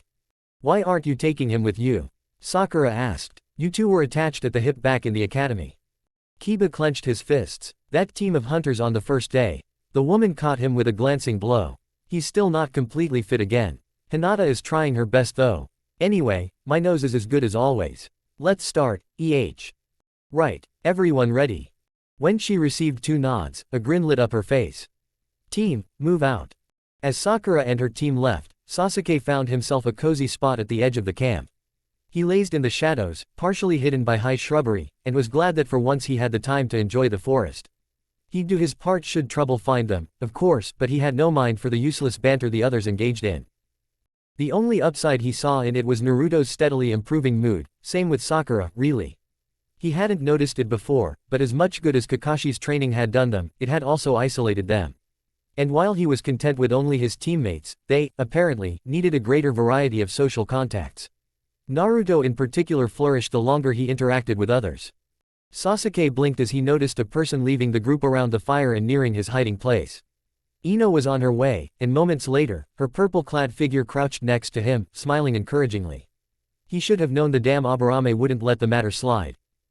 Shino said you wanted to talk with me, she said as she tucked a few loose strands of hair behind her ear. He was tempted to curse out loud. The Aburame clan was filled with horrible people. I guess. Ino laughed. You guess. HN. There wasn't a point in postponing the issue any longer. Naruto and Sakura might glower at him for a while, but he had no intention of making this discussion longer than necessary. Yesterday, I hadn't forgotten our chips. I went back to kill them. As she slowly processed his words, her smile vanished and she turned pale. She shook her head in denial. Why? She asked. Why did you kill them? Dead people don't seek revenge, he answered. A callous statement, one he related only in part to their mission. One day he'd make sure that leaving him alive all those years ago would become Itachi's greatest mistake. And the lie. Why lie to me? Sasuke focused his attention on the task at hand. He didn't move to console her, but his features softened. You're not used to death. Shino had next to no bugs and we were still in hostile territory. Would you have kept your cool had I killed them in front of you? I know, she admitted. Sasuke had to give her credit, she didn't cry. Had we been closer to our camp it wouldn't have been necessary. He omitted that it had been Naruto who asked him and Sakura to make sure no one was left alive. The Uzumaki desperately wanted everyone to make it out of the forest and tried to eliminate as many variables as possible. Who was he to go against it? The look he got from the Yamanaka heiress wasn't all that friendly, but when he heard Naruto's energetic laughter in the distance, he decided to continue keeping silent about the order he had received from him. The Dobi had earned a break. Look, he said, it's done now, and we don't have the luxury to ease you into it. Her eyes tightened and Sasuke cursed his inability to be encouraging. Where was Sakura when he needed her? This wasn't a comfortable task by any stretch of the imagination, and he firmly believed Ino would have been happier had she never learned about what had happened. With stocky motions, she rose to her feet. Excuse me, she said. I'll see you later. Once she had left his vicinity, he leaned back and stared up at the many leaves obscuring his view of the sky. Aburame was a horrible person. Get up. It was a simple command, only 2 words, nothing more. Yet, despite being older, Temari obeyed the instant she heard her youngest brother's apathetic voice. As she and Kankuro sprang to their feet, the sticks with grilled fish they had been eating fell to the ground. In the complicated relationship between the 3 siblings, age definitely wasn't the dominant factor when it came to the matter of hierarchy. Gaara, you're back. The redhead stared at her, and any courage she had left her, as Gaara met her gaze. Unable to bear it any longer, she fixed her sight on a point above his shoulder. A gasp escaped her. She had been so focused on her little brother that she missed the armada of eyeballs behind him. Made of sand, hovering in the air. There were just so many. Temari turned her head around, ostensibly to check what Kankuro was doing, and saw that he had busied himself with putting out their campfire as inconspicuously as he could. A wave of sand smashed into the fire, smothering the flames, and interrupted his work. Losing his balance, Kankuro landed on his backside and crawled away from the sand as fast as possible. Temari often argued with the puppeteer, but it hurt to see such obvious signs of fear on his face, and as a consequence of their younger brother's action no less. There was a slight tremor in Kankuro's voice as he began to talk, but it vanished seconds later as if nothing had happened. Ah, hey, Gaara. What's up? There are no teams left in this area, her brother answered. None at all, Temari asked carefully, shouldering her large metal fan. She received the answer in the shape of another dead stare that struck her to the core. Right, of course you're sure, she muttered. What's our next move then? Gaara started to crush the eyeballs hovering behind him one by one. It was only sand, but Temari's stomach lurched. She wanted answers, but letting Gaara set the pace was always better, anything else could end in violence. As the last grains of sand he used for his eerie technique returned to his gourd, Gaara turned back to them. There is a large group a few hours to the south. Her throat dried up. He wanted to attack one of the fortified camps. This couldn't end well. Gaara, isn't that awfully risky? We haven't got your sand armor, you know, said Kankuro. Temari sent a silent prayer of thanks to him for mentioning that fact. He'd never learn of it, but she admired his resilience when facing their brother. Even if frightened, Kankuro always approached Gaara with the more difficult topics, mostly the issues that went against Gaara's plans and could maim them. Every time he did it, she feared for his life. On this day, however, the redhead appeared to be more reasonable. Kankuro wasn't maimed. Yet. You can leave. What about the task? They want us to arrive together. Temari involuntarily took a step back as Gaara began to frown.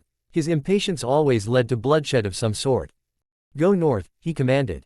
I will find you tomorrow. Without another word, the redhead walked away. She saw that Kankuro opened his mouth to say something else, and quickly grabbed him by his shoulder. He was brave, but sometimes stupid. Any other words would only serve to provoke Gaara. Do you know why he wants us to go north?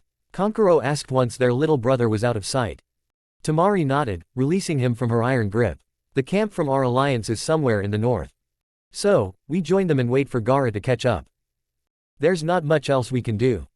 As she followed Kiba through the forest, with Choji safeguarding their rear, Sakura's good mood didn't change. Back in the academy, she'd had no appreciation at all for the wild and unruly Inuzuka, except for his puppy. Time in the Forest of Death, however, had apparently mellowed him out a bit, which made him pleasant company while traveling. Then there was his sense of smell which, frankly, astounded her. After they had left the camp, Kiba had only needed 15 minutes, until he found the scent of a team several miles to the south. She couldn't help but feel like a predator, and the manner in which they pursued the team Kiba had smelled definitely made said team the prey. Kiba stopped on a branch and waited for her and Choji to catch up. We're there soon. They haven't moved at all. They haven't spotted us then. Her smile widened. Nice work. How are we going to do this? Choji asked. Kiba laughed. She found that his canines, the markings and the shaggy hair gave him a feral appearance. I say we take them head on. The Akamichi looked worried. Quote ellipsis. Do we have to kill them? Sakura's eyes widened. That's what had been bothering Choji. But hadn't Naruto talked with him about it? If so, he had done a poor job. Choji looked uncomfortable with the thought of shedding blood again. Kiba lost his grin, and frowned. It's better, isn't it? No chance that they'll seek revenge that way. Imagine what would happen if we leave them alive and they'll involve themselves once we fight the other alliances. Still. Sakura sighed. She wasn't pleased by all the killing either, but Kakashi's training had desensitized her in that regard, and Naruto's orders as acting leader of their alliance had been clear. When they relieved a group of their chips, they had to kill the survivors to avoid acts of revenge. It wasn't that he liked it that way. Kami, she hoped it wasn't like that. Their situation in the forest was simply that precarious, and Naruto did what he thought best for the whole group, what he believed would see them through alive. Let's just fight them first. If they are still alive afterward, we can always discuss what to do with them, she said. Her comrades nodded reluctantly, more so in Choji's case. Her words had been supposed to make them more comfortable, but it was a weak attempt. As if they couldn't already die during the fight.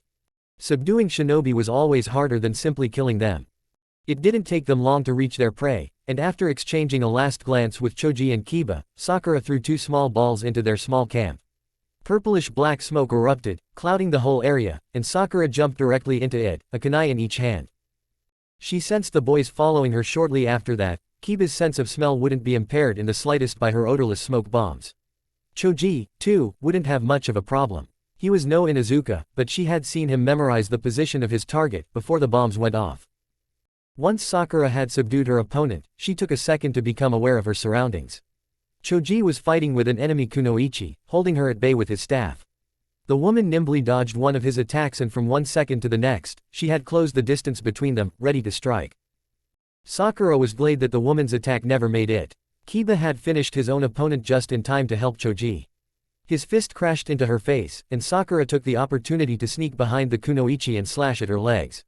With a cry of pain, the woman fell to the ground. The fight was over as quickly as it had begun. That was fast, said Choji. Kiba nodded. We surprised them. They weren't much of a challenge. The smoke cleared up, and Sakura walked with her teammates over to the destroyed camp. The other 2 from the enemy team were only unconscious, not dead. Before she could say anything, Choji turned around to her. I don't want to kill them. Choji. No. There's been enough carnage in this damn forest already. I'm not going to kill them. Silence ensued after Choji's outburst. Sakura's expression lost all its warmth as she looked at him. We follow Naruto's orders. If you do not want to kill them, that is fine. I won't burden you with such a task, but they will die, one way or another. It didn't take long until the shock on Choji's face changed into disgust. Do what you wish. I'll have no part in this senseless murder. With a high leap he vanished into the tree line. Sakura turned to Kiba. Follow him please. Make sure he doesn't do anything stupid. What about you? I will catch up once I am done here. Are you going to execute them? Kiba asked neutrally. Sakura narrowed her eyes. Naruto's orders are absolute in this forest. If you say so. Soon, she was alone with the 3 they had fought. The 2 men were unconscious, but the woman stared daggers at her. Stay away from them. Her anger overshadowed the despair in her voice. Crouching down, Sakura freed the men of the wire Kiba had bound their hands with. Don't worry. I am not going to kill them. The kunoichi looked baffled. Sounded a lot different to me when you answered the big guy's question. I am not big on all that carnage if I can avoid it. Too much blood. Why'd you lie then? Our leader will think you are dead when both tell him that I killed you.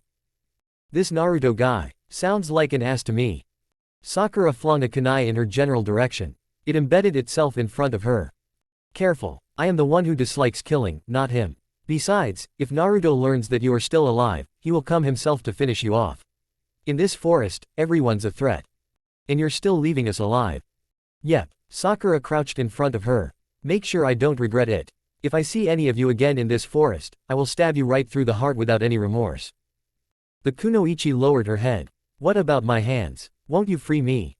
Nope. Wait for your comrades to wake up. Go a few miles further south once they are fit again, and climb over the fence. Your part in this hell will be over then. Hope you're not disappointed if you exit by disqualification.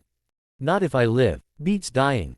Well, that's that then. Sakura bent down and searched the pockets of the kunoichi. Hey, what are you doing? Just searching for your chips. Why only me? The other two could have them.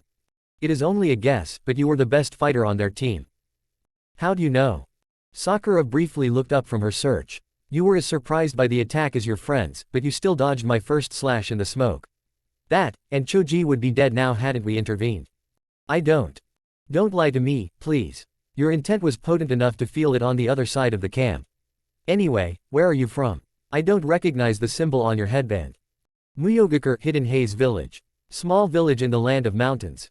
I will remember that. Sakura, having finally found the chips, coated them in the blood of the kunoichi's leg wound.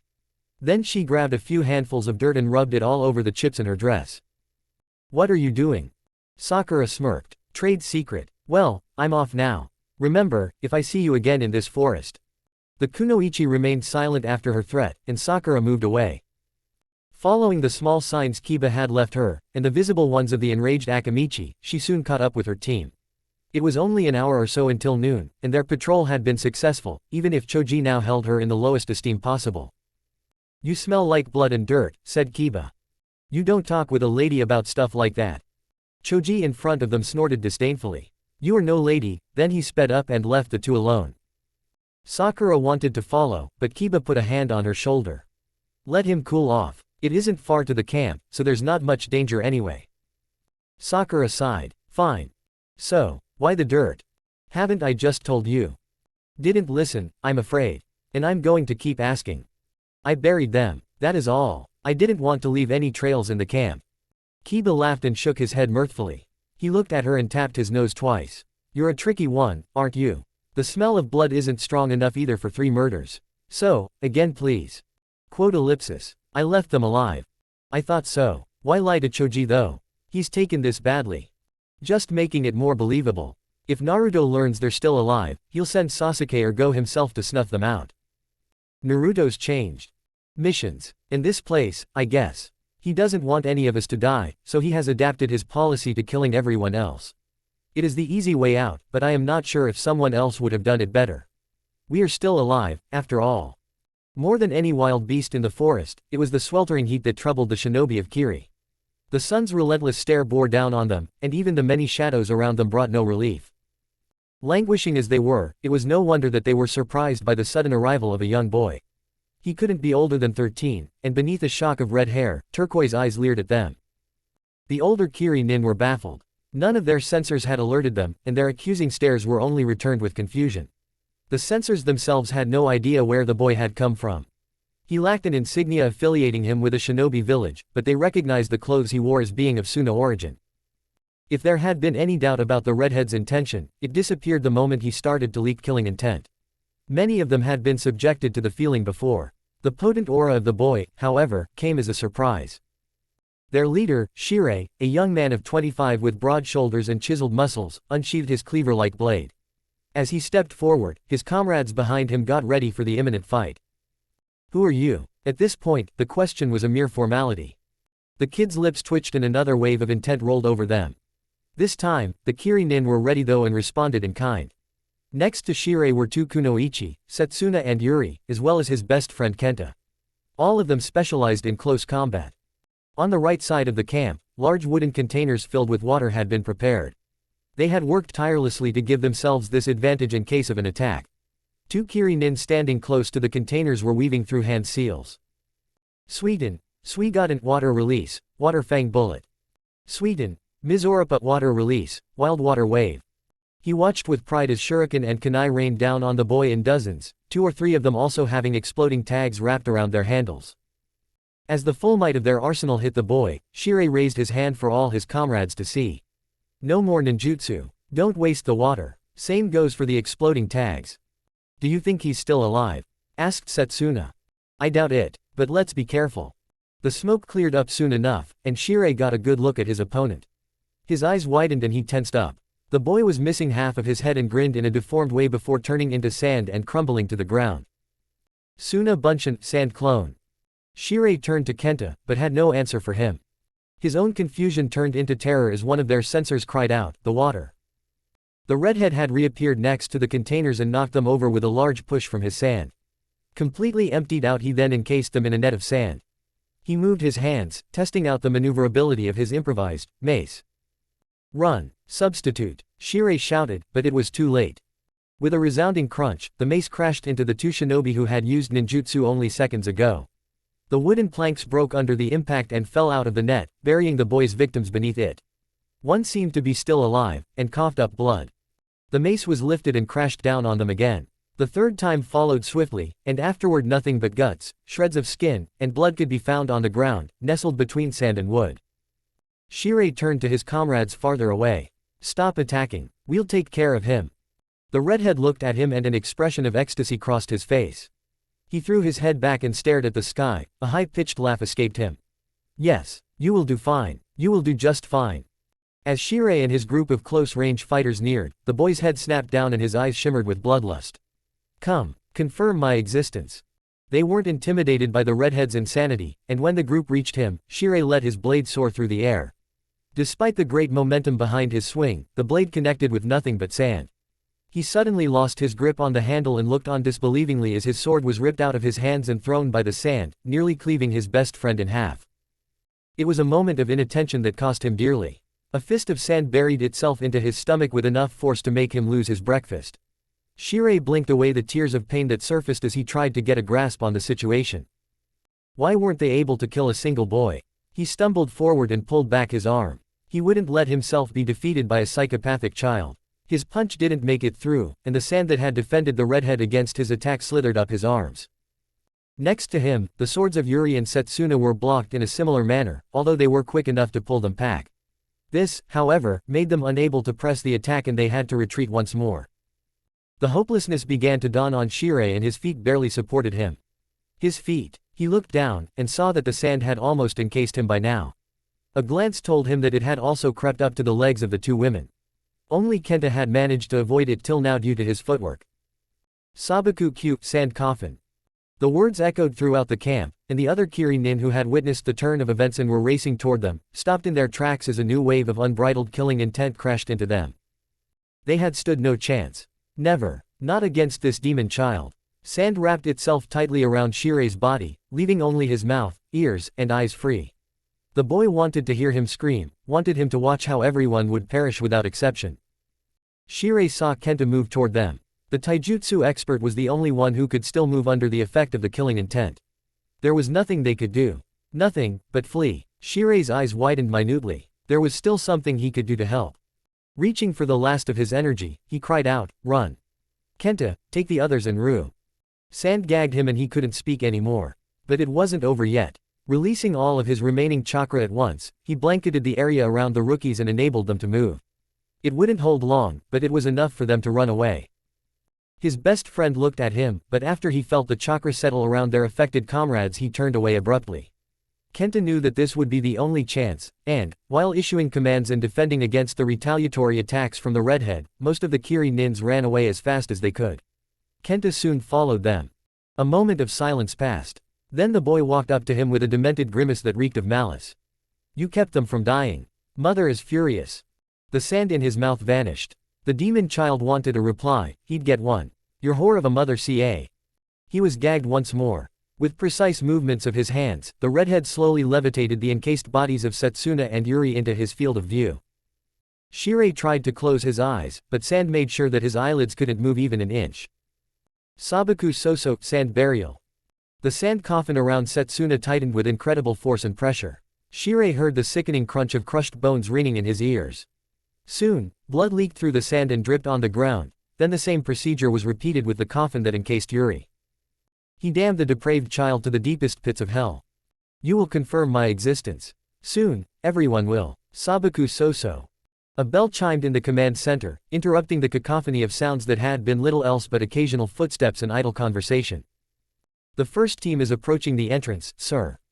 Hayate's chair creaked as he got up. Put it on the big one. The Chunin manning the consoles did as instructed, and after pressing some buttons, the large screen on the far side of the room activated. It showed a team, 2 women and a young man, entering the arrival hall of the tower. Hayate blinked. They looked far too aloof for having spent days in the forest of death. What information do we have on them? Only the data from the Foreign Intelligence Bureau and a few side notes from the time they have been actively observed in the forest. The Chunin pulled up several dossiers. They hail from Kusa and this is their second time taking the Chunin exams. The members range from age 20 to 26. They also have been designated the title, Hunters. Turning away from the screen, the last surviving member of the Gecko family peered at the one who had given the report. That's all we got on them. Apologies, sir. Our efforts have mostly been concentrated on the movements of the larger groups and the teams from Konoha. Hayate took another look at the team that had just strolled into the tower. I'm going to welcome them. He vanished in a puff of smoke. A moment later, he reappeared in the arrival hall, and in accordance to the protocol specified by the Hokage, he checked their names on the team roster, collected their chips with the promise of giving them back once the task was over, and explained the accommodations in the tower allocated to participants. The team made no fuss at all. They were polite, overly so, in fact.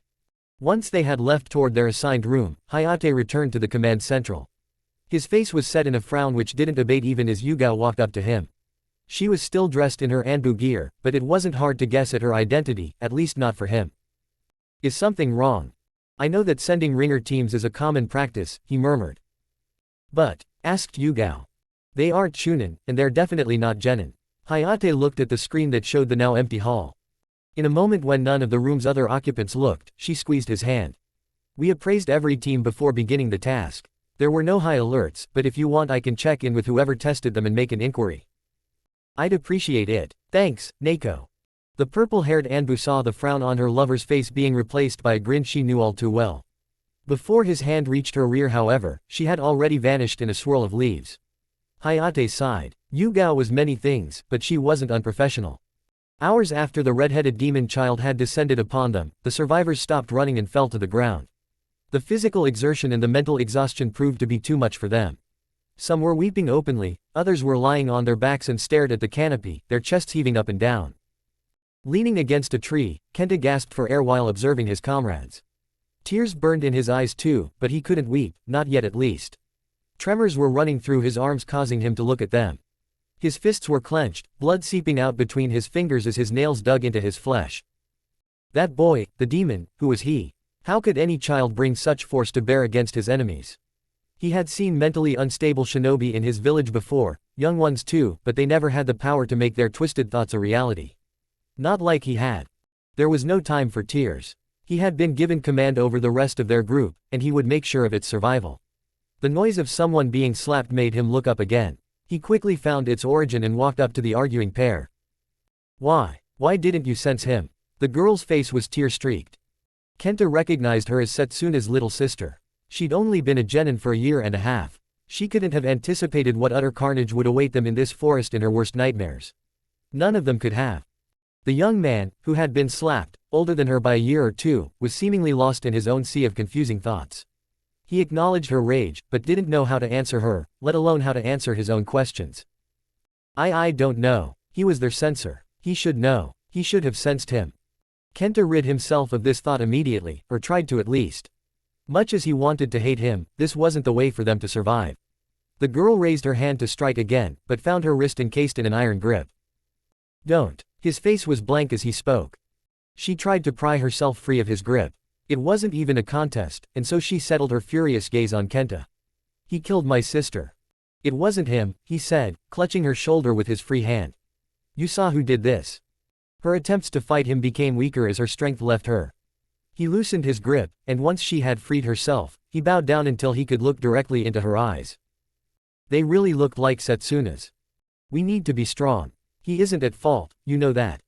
But why couldn't he sense him? The girl asked again. She looked miserable, and had sunk to the ground as soon as Kenta's hands had left her shoulders. He glanced at the young man standing next to him, but there would be no answer forthcoming anytime soon. We know nothing about this Gaara. It could be a technique of his, or a bloodline. We just don't know, he said after turning his attention back to the girl. Blaming our own friends and comrades won't help us here. Kenta. He looked behind him when he heard his name. There, the remnants of Kiri's alliance stood. Once, they had numbered up to 18 capable shinobi and kunoichi. Now, only 10 remained, 7 of them now facing him with grim expressions. Setsuna's little sister took the still dazed young man that she had slapped minutes before roughly by his arm, and pulled him over to the group. Good. His words had helped. Kenta turned fully around to the men and women under his command. How would Shirei have handled their situation? He shook his head minutely as the thought crossed his mind. They had been friends, but their personalities had always been vastly different. He wouldn't be able to copy him half as good as Shirei deserved. It was better not to copy him at all then. Did someone grab the chips? I did, a young woman with auburn hair answered. I counted them. We have 21. She threw the pouch at him and he quickly confirmed its content. Next, we all went out on patrol at some point. I don't know this area. Is there someone here who does? His question was answered with silence as everyone looked around.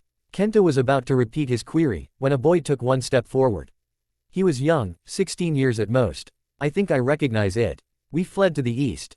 I don't know how far we've come, but in this direction was the camp of Konoha nin we spotted 2 days ago. Konoha. Why can't we get a fucking break? The outcry of rage was supported by some murmurs from the group, but Kenta didn't pay the arguing woman any attention. Could they be this lucky? Had they truly found a ray of hope after of their panicked flight? This is a chance, he whispered and began to pace. One had heard him and asked, a chance? A chance for what? Kenta looked at the man. Don't you see? We can still salvage something from this. These Konoha nins, I saw them during the first task. They're beginners, complete rookies. If we get their chips. Are you an idiot? His head snapped toward the voice. It was the woman that previously complained about being in the vicinity of Konoha nin, who had interrupted him. She was shorter than him, but only by a bit. Her eyes glittered dangerously as she took a step forward. We barely got away from this red-haired psychopath, who, by the way, appeared to be only a rookie too, and you want us to attack the camp of a large group consisting of rookies. Watch your tone, Chico. Let me iterate my question. Are you an idiot? We know nothing about them. Nothing. And we're exhausted from hours of running. This task has cost us too much already. I say we get the hell out of here. Her teammates nodded in response to her words, and Kenta's expression soured as if he had tasted something distasteful. Couldn't they understand? This was the only chance they had left to get at least something out of this exam. What would he tell the Godime Mizukage if they left now? His face was set like flint as he looked at her. I never knew you to be a coward. We swore an oath to Terumi-sama. We swore to show the world that Kiri is well on its way back to greatness. He turned to each of his comrades, imploring them to heed his words, until his eyes came to rest on Chico. You swore that oath too. She put her trust in us, and you're willing to betray it. You're willing to disregard the death of Shirei and the others and turn tails. For a short moment, he had seen her features soften slightly, but it passed, and as he finished his speech, she looked just as angry as before, if not more so. Don't you dare imply that I don't care about their deaths. I do, but they died for us to flee. Do you think he would have wanted you to attack the next best camp in utter desperation? Fool. I knew him better than anyone else here. Red blotches became visible on his cheeks. What about the oath? Are you truly willing to break it? This isn't what Terumi-sama wanted. It can't be. Chico shook her head and turned away from him, looking at the others instead. Her stance became rigid. I don't know what is wrong with this fucking place, and I don't want to learn it either. I'm out of here. Please, don't go through with this mad quest. He watched her exchanging glances with every member of their alliance, and although he felt no satisfaction at seeing her distraught face, an invisible weight was seemingly lifted from his shoulders when only her teammates stepped away from the group. Setsuna's little sister appeared to be torn, but stayed in the tight circle in the end. Chico welcomed her teammates with open arms, but once she saw that no one else would be following her, a bitter laugh escaped her lips. She turned around and faced Kenta. Good luck. You have your army, your crusade for glory. I'll pray for your victory, but I doubt we'll see each other again.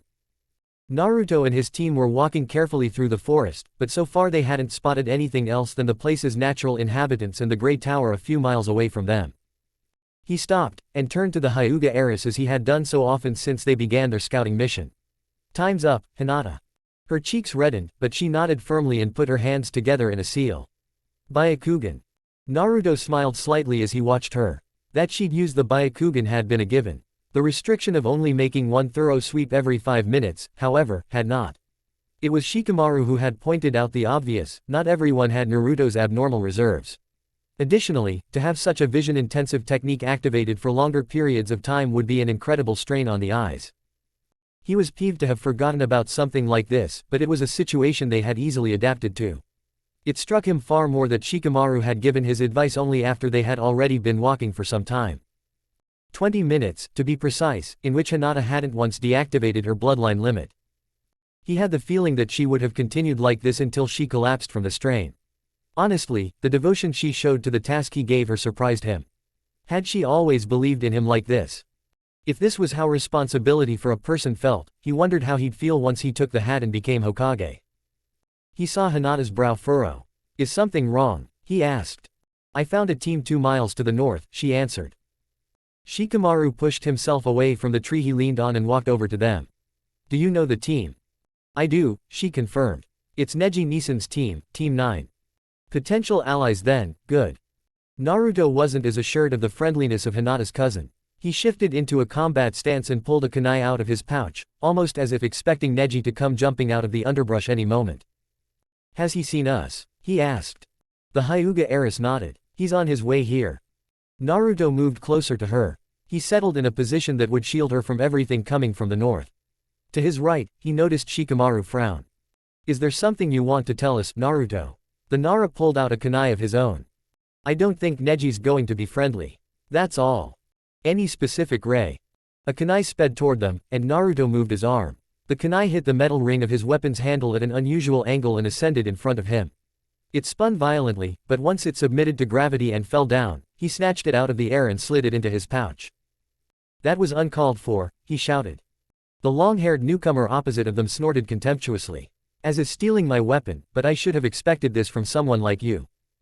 Naruto tensed. Hinata had provided them with some basic information about her cousin's team, but it was unclear how the rest of Team 9 would react once they arrived. If they were equally as bloodthirsty, a fight was inevitable. He glanced at Shikamaru and Hinata. It wasn't his ability to subdue Neji that he doubted, but the chances his friends would have against their opponents.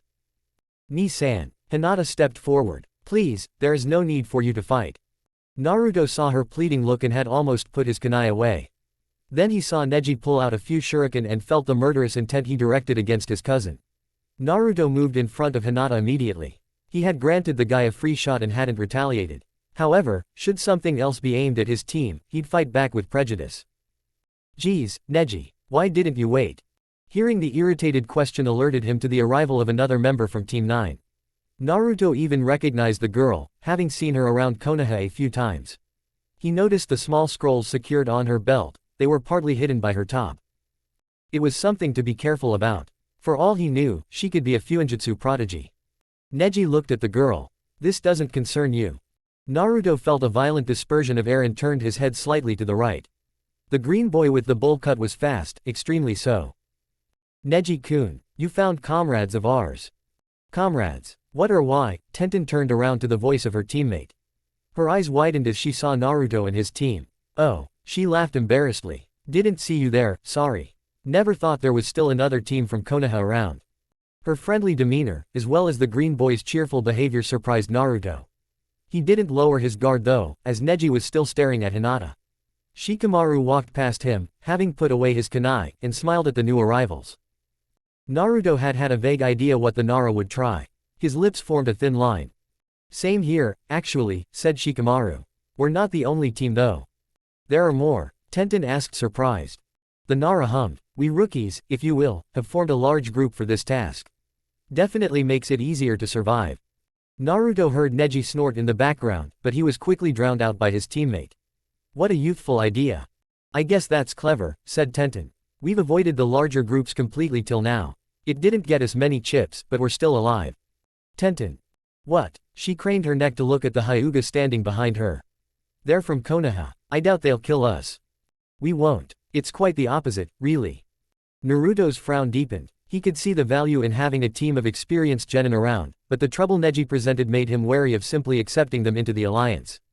There were still roughly 2 days to go, and constantly keeping watch on the long-haired prodigy would be tiring, something he couldn't as long as they were still in danger. I propose that you join our group, said Shikamaru. There's strength in numbers, after all. That's all fine and dandy, but what about the chips? She asked. How are you going to distribute them? Evenly, each team will get the same amount, or at least enough to pass.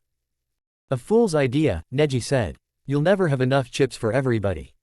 Are you sure? There's no doubt that another group will attack us soon. We win, and we have enough chips. It won't be the largest alliance either. We're tracking Kumo's movement. Tenten appeared to be deep in thought. Looking at her teammates she said, I say we go for it. Beats what we're doing anyway. She turned back to the Nara. I'm up for it, Shikamaru. Right, Shikamaru it is. I'm Tenten, and these two are Lee and Neji. Shikamaru nodded politely to both, and Naruto assumed it was just for formality's sake. The gesture was only returned by one of them, however. The Nara pointed lazily at him and Hinata. Uzumaki Naruto and Hyuga Hinata. Naruto continued to stare at Neji, taking in every twitch the older boy made. He wouldn't have believed it possible, but the Hyuga looked as repulsed by the idea of teaming up as he did. Next to him, Hinata bowed toward Tenten and Lee. Do you really think we can trust him? Naruto asked. Shikamaru glanced at Naruto and Hinata. He's not the friendliest guy the first no, but I think we can manage. Many clans have internal problems. That's no reason to stab us in the back. Neji would never do that.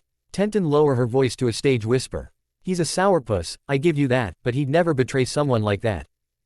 Lee nodded energetically. Naruto gave up and sighed. Gesturing vaguely to Hinata he said, it's not up to me. Hinata's the one Neji has a problem with. It's her decision. He actually felt sorry for the girl. Her lips opened and closed multiple times, and her eyes shied away from all of them.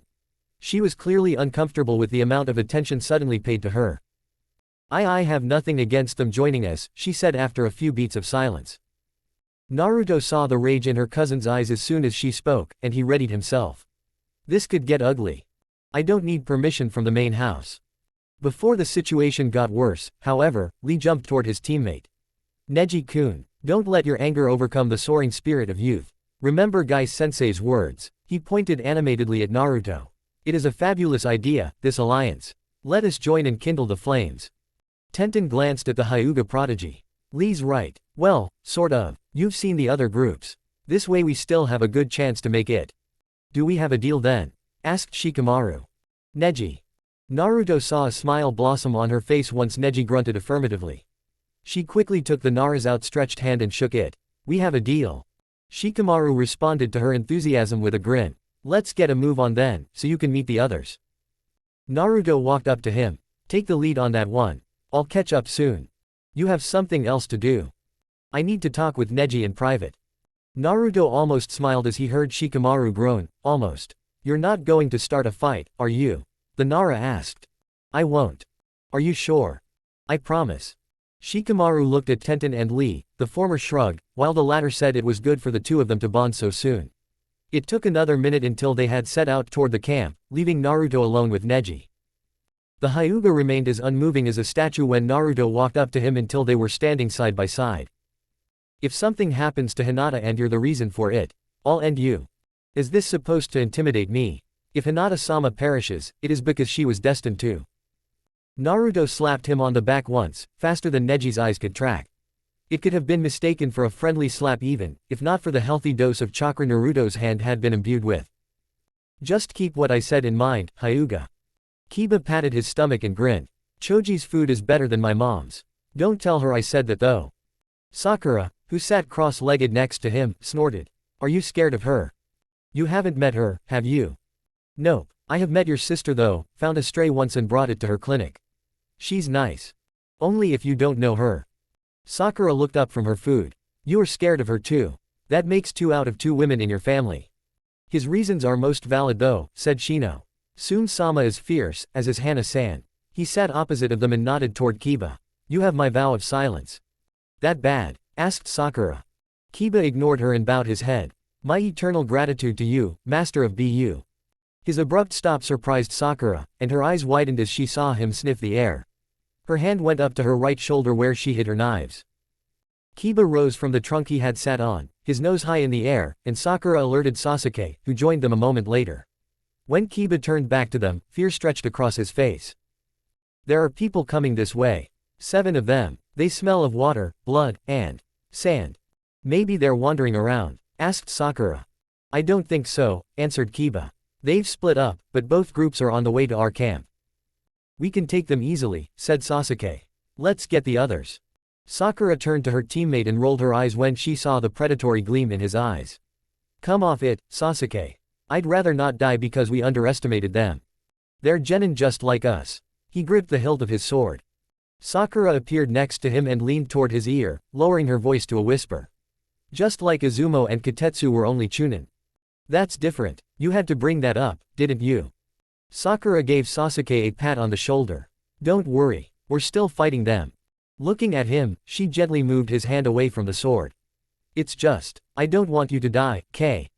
Sasuke favored her with a rare smile, then straightened his shoulders and turned to the other 2.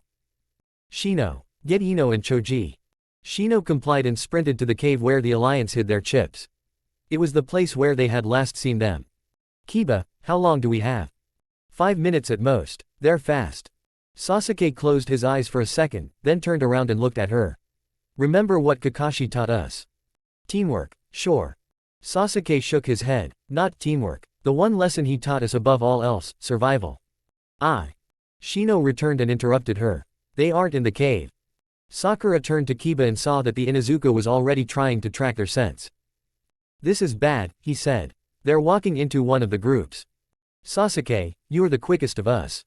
She looked at him pleadingly, but he seemed reluctant. Go, please. I'll hold them off until you're back. Leaves whirled through the air as Sasuke sped through the forest, sprinting past countless trees. Why had they left the camp? This wasn't the place for an evening stroll. Some distance away he heard metal clashing and a cracking noise he couldn't identify. Sasuke unsheathed his sword and dashed into the area where the battle took place. A volley of shuriken flew at him and he parried them. His eyes turned red. To the right, he saw Choji block a sword with his staff. The force of the attack drove the Akamichi to his knees, but Ino stepped up behind him and sliced with her kunai through the air, forcing the Kiri-nin to dance out of reach. Sasuke heard the cracking noise again. He turned his head and noticed movement at the edge of his vision. A whip made of water closed in on him and he flipped backward to avoid it. The whip left a deep gauge in the ground, before it collapsed. He took a deep breath, then narrowed his eyes and searched the area. Where was the third Kiri-nin that had thrown the shuriken? Once more, he heard the odd noise, and the grass under his feet was ripped away as he avoided the whip in a burst of speed. Doden, Doryutama mud ball. The voice came from behind him and he jumped upward to dodge the heavy mud projectile. Sasuke turned midair to the shinobi who stood on a low-hanging branch. The tomo in his eyes spun as he layered 2 minor illusions around the man. As he landed in a crouch, the whip woman threw 2 kunai at him.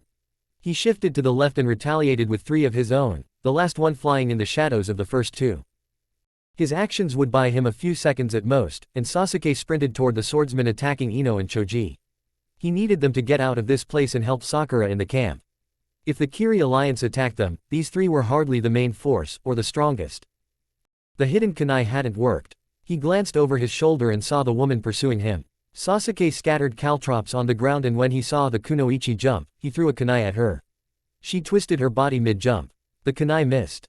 It was the second he needed though. He appeared between the swordsman and Choji and deflected the horizontal slash with his sword. The Akamichi used the chance and lashed out with his staff. He caught the Kiri-nin in the shin and staggered him. Sasuke capitalized on it with kick to the man's stomach. The swordsman flew away from them. He crashed into the kunoichi who had just regained her bearings and both tumbled to the ground. Sasuke weaved through hand seals and inhaled deeply.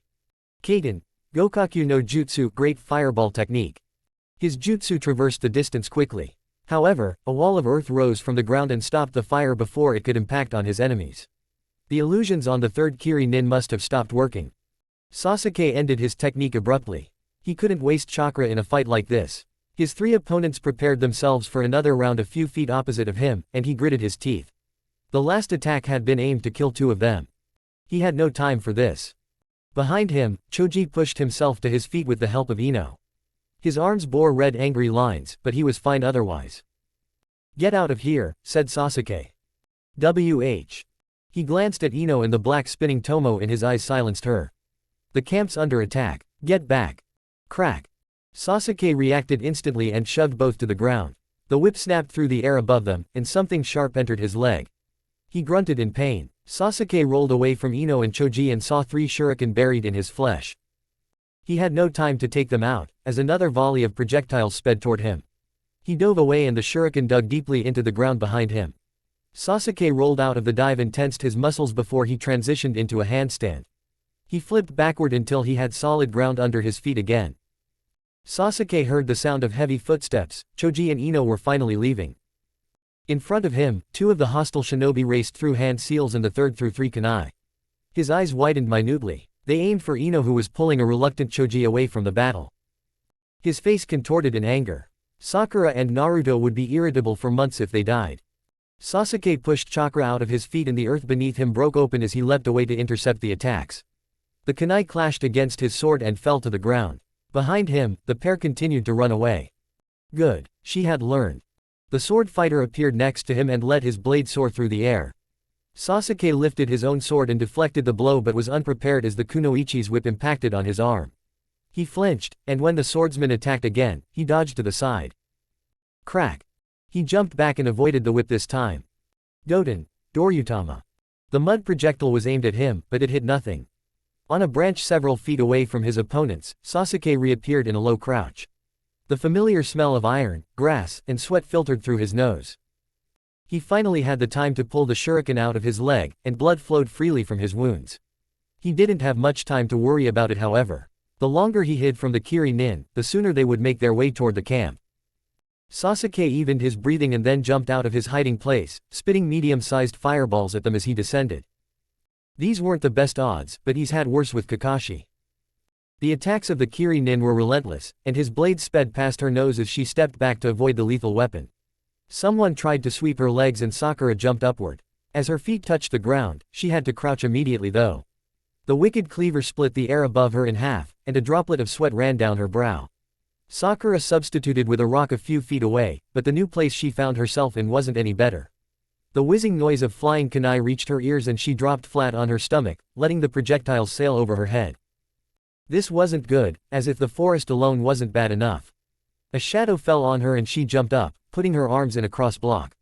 The axe kick from the stocky Kiri-nin drove her to her knees, and she dived away when the pressure lessened and the man retreated. A second later, a compact ball of water smashed into the ground and she substituted again. Why did these guys attack when Naruto was away? The answer came as a volley of shuriken, and Sakura shook her head, ridding herself of useless thoughts. She didn't have to depend on Sasuke and Naruto anymore. The close combat Kiri-nin lashed out with his fist, but as Sakura shifted backward, she bumped into a tree. Her eyes widened, and when the follow-up punch came, she leaned to the side and tapped the opponent's fist. It crashed into the tree behind her, and the bark exploded outward under the impact. A few splinters left thin, red lines on her face and the hairs on her neck stood on end. Sakura whirled away and grabbed one of her hidden knives and tried to stab the guy in the biceps. He was too fast though and jumped out of reach. She changed the grip on her knife and threw it at him while he was in the air. It wouldn't hit, but it gave her space to work. She turned to her second opponent who held his sword in a defensive position. Sakura ran toward him and raced through hand seals. Megan, Narukumi no Jutsu, hell viewing technique. She saw him stumble. Good, he was affected. It was a weak illusion and wouldn't hold for long, but it gave her an opening. The dazed look in the man's eyes cleared up, but it was too late. Sakura aimed a precise kick at his hands, and he let go of his sword in surprise as it hit. Having disarmed him, Sakura pressed the attack. As she tried to ram a kunai through his head though, she felt a sudden displacement of air behind her. The other shinobi had caught up again. His right fist flew toward her face, forcing her to abandon her attack so she could twist away from it. A kunai sliced through her dress and bit into her flesh. Pain flooded her mind. She had noticed his real intention too late. The guy she had disarmed didn't pick up his sword, but capitalized on her disadvantageous position instead. His punch was weak, but it was enough to unbalance her, and the older Kiri-nin smacked her with enough force for her head to fly sideward, before he finished with a kick to the stomach. Sakura flew through the air and crashed down a few feet away from them. Blood dripped from the corners of her mouth onto the lush grass beneath her. Her eyes watered in pain and through the ringing in her ears, she heard heavy footsteps. Balling her fists, and ripping out grass and dirt, she tried to get up. She had barely made it to her knees, when the Kiri-nin grabbed her by the end of her ponytail and yanked her head upward. The man looked at her, and she noticed at the edge of her vision how he pulled a kunai out of his pouch. His companion crouched next to him. He had already recovered his sword. Survive. The kunai moved, and she spit a mouthful of blood into his face. Sakura jerked her head back. The kunai missed, for the most part. Pink hair floated through the air between them, a thin line ran across her throat. She threw the grass and dirt between her fists at the other shinobi and he raised his arms to prevent it from getting in his eyes. She didn't have much time, only a short moment. The kiri nin she had spit at slashed wildly through the air, one hand wiping away the blood in his eyes. Sakura threw herself to the ground. She pulled a knife out of her dress and rammed it through the nearest foot she found. The scream told her it belonged to the swordsman. Not her preferred target, but she would take anything at the moment. She yanked the knife out of one foot and stabbed through the other one. Pulling it out again, Sakura threw it at his face with all her strength. The knife pierced through the man's throat despite the odd angle from which she had thrown it. Sakura saw the other kiri nin had managed to clear up his vision, and she knew she had to get away, fast. The shinobi raised his leg to stomp on her, and as Sakura rolled away her muscles cried out in agony. His coat was ripped, his glasses were on the ground, shattered, and his head throbbed from a punch delivered at the start of the fight. Just minutes ago, the hot and humid weather that had dominated the forest for most of the day had given way to a torrential downpour. Shino shifted to the right and had to pay extra attention not to slip. The earth had softened and mixed with the wet grass, turning the ground beneath his feet into a mess. From afar, he heard the angry bark of Akamaru, and Kiba's shouts as he taunted his enemy. Shino's opponent was a muscular kunoichi with quick fists and even quicker feet. Her auburn hair barely reached her chin, and was wet enough to cling to her head. She smiled at him. He looked back stoically. The kiri nin threw a handful of shuriken and jumped over the destroyed campfire. Shino parried the projectiles. However, as the last shuriken fell useless to the ground, the woman was already in front of him. He sliced through the air with his kunai, but she leaned to the side, avoided the attack, and stepped into his guard. She drove her elbow deep into his stomach, and Shino buckled. The woman twisted to the side and placed accurate jabs alongside his arm. Pain lanced through him, the grip on his kunai loosened, and after she performed a heel kick to his hand, it flew away. He lamented the loss of his kunai, but had no time to draw a new one as she lashed out with another kick and he had to crouch. Weight suddenly pressed against his head, and as he lost his balance, it drove him to his knees. The strain got worse and his face smashed into the mud. It was a most unfavorable position. Shino sent out his remaining kikaichu, letting them leave through his coat sleeves. They quickly returned with information. The woman was doing a handstand on his head, pressing it firmly into the ground. He commanded his colony, what little there was left of it, to latch onto her. It wouldn't do much, but it was all he could do to use the rest of his kikaichu efficiently. He didn't have enough of them to use his clan techniques anyway. The weight disappeared and he tried to stand up. But, in the blink of an eye, she was on his right. Her plated boot crashed into the side of his head and he flew away. He turned in the air, but it wasn't enough. Shino smashed against the barren surface of the cliff a few feet away from the entrance to the cave. He avoided hitting his head on it, but his back bore the brunt of the crash and he slumped into a sitting position. His mind clouded over, and his eyes were only half open. He saw the kunoichi's legs. She was leisurely walking toward him, each step measured and assured. His thoughts whirled through his head in unfathomable patterns and only a few correlated with reality. And, perhaps for the first time in his life, Shino experienced raw fear. Anxiety clawed at his heart, the pit in his stomach deepened. The woman had robbed him of the last weapon he possessed, his rational mind. This wasn't how he intended to end. He propped himself against the cliff, and struggled to his feet. Aburame didn't burden their fellow shinobi. He wouldn't burden his comrades, his friends. The kunoichi was coming closer and closer. Sweat burned on his scraped skin. Leaning against the rough rock behind him, he was nearly standing now. "You weren't much of a challenge, but that's all right," she said, halting in front of him. He moved his head until he saw her face. She was still smiling. Shino lashed out with his fist, but the kunoichi deflected the slow punch almost casually. Her right hand snapped forward and pressed him against the wall. She was choking him. "I'm glad Kenta was right. You really are rookies." She chuckled, but Shino didn't care. He clawed feebly at her iron grip as the woman pulled a jagged kunai out of her pouch and twirled it once in her hand. He tried to kick at her legs, but she easily shifted away from his attack. She scowled. "Stay sti." Shino heard a smacking noise and the pressure on his throat vanished. He slouched against the cliff, barely finding enough strength to hold himself up. His breath sounded wheezy as he took in as much air as he could. "Oi, are you all right?" That voice. He knew that voice. Shino lifted his head and stared at his savior.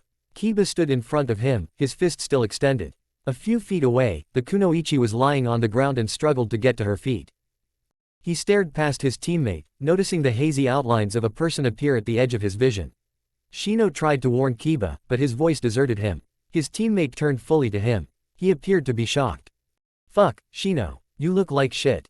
Shino struggled against the pain in his body. He wouldn't become a burden. The shinobi behind Kiba lifted his sword and Shino reacted on instinct. With the last strength he had, he thrust his hand out and shoved the Inuzuka out of the way. The sword cleaved through the air and sliced cleanly through his arm. Agony surged through him, and his screams echoed throughout the camp as he fell to the ground. Specks of white color danced in his vision. A few inches away from him, he saw his severed arm, and he threw up. Sakura leaned against a tree, breathing harshly. Avoiding the juggernaut had cost nearly all her energy. Exhaustion ran rampant through her body, and her concentration slipped with each passing second. And still, a grin tugged at her bloodied lips. Evading nearly every attack and the death of his comrade had made the shinobi furious, and the angrier he became, the easier it got to spin her illusions around him. It was a shame that she had needed nearly 2/3 of her chakra to even make it that far. The man was upon her again, and Sakura saw his muscles tense as he cocked his fist back.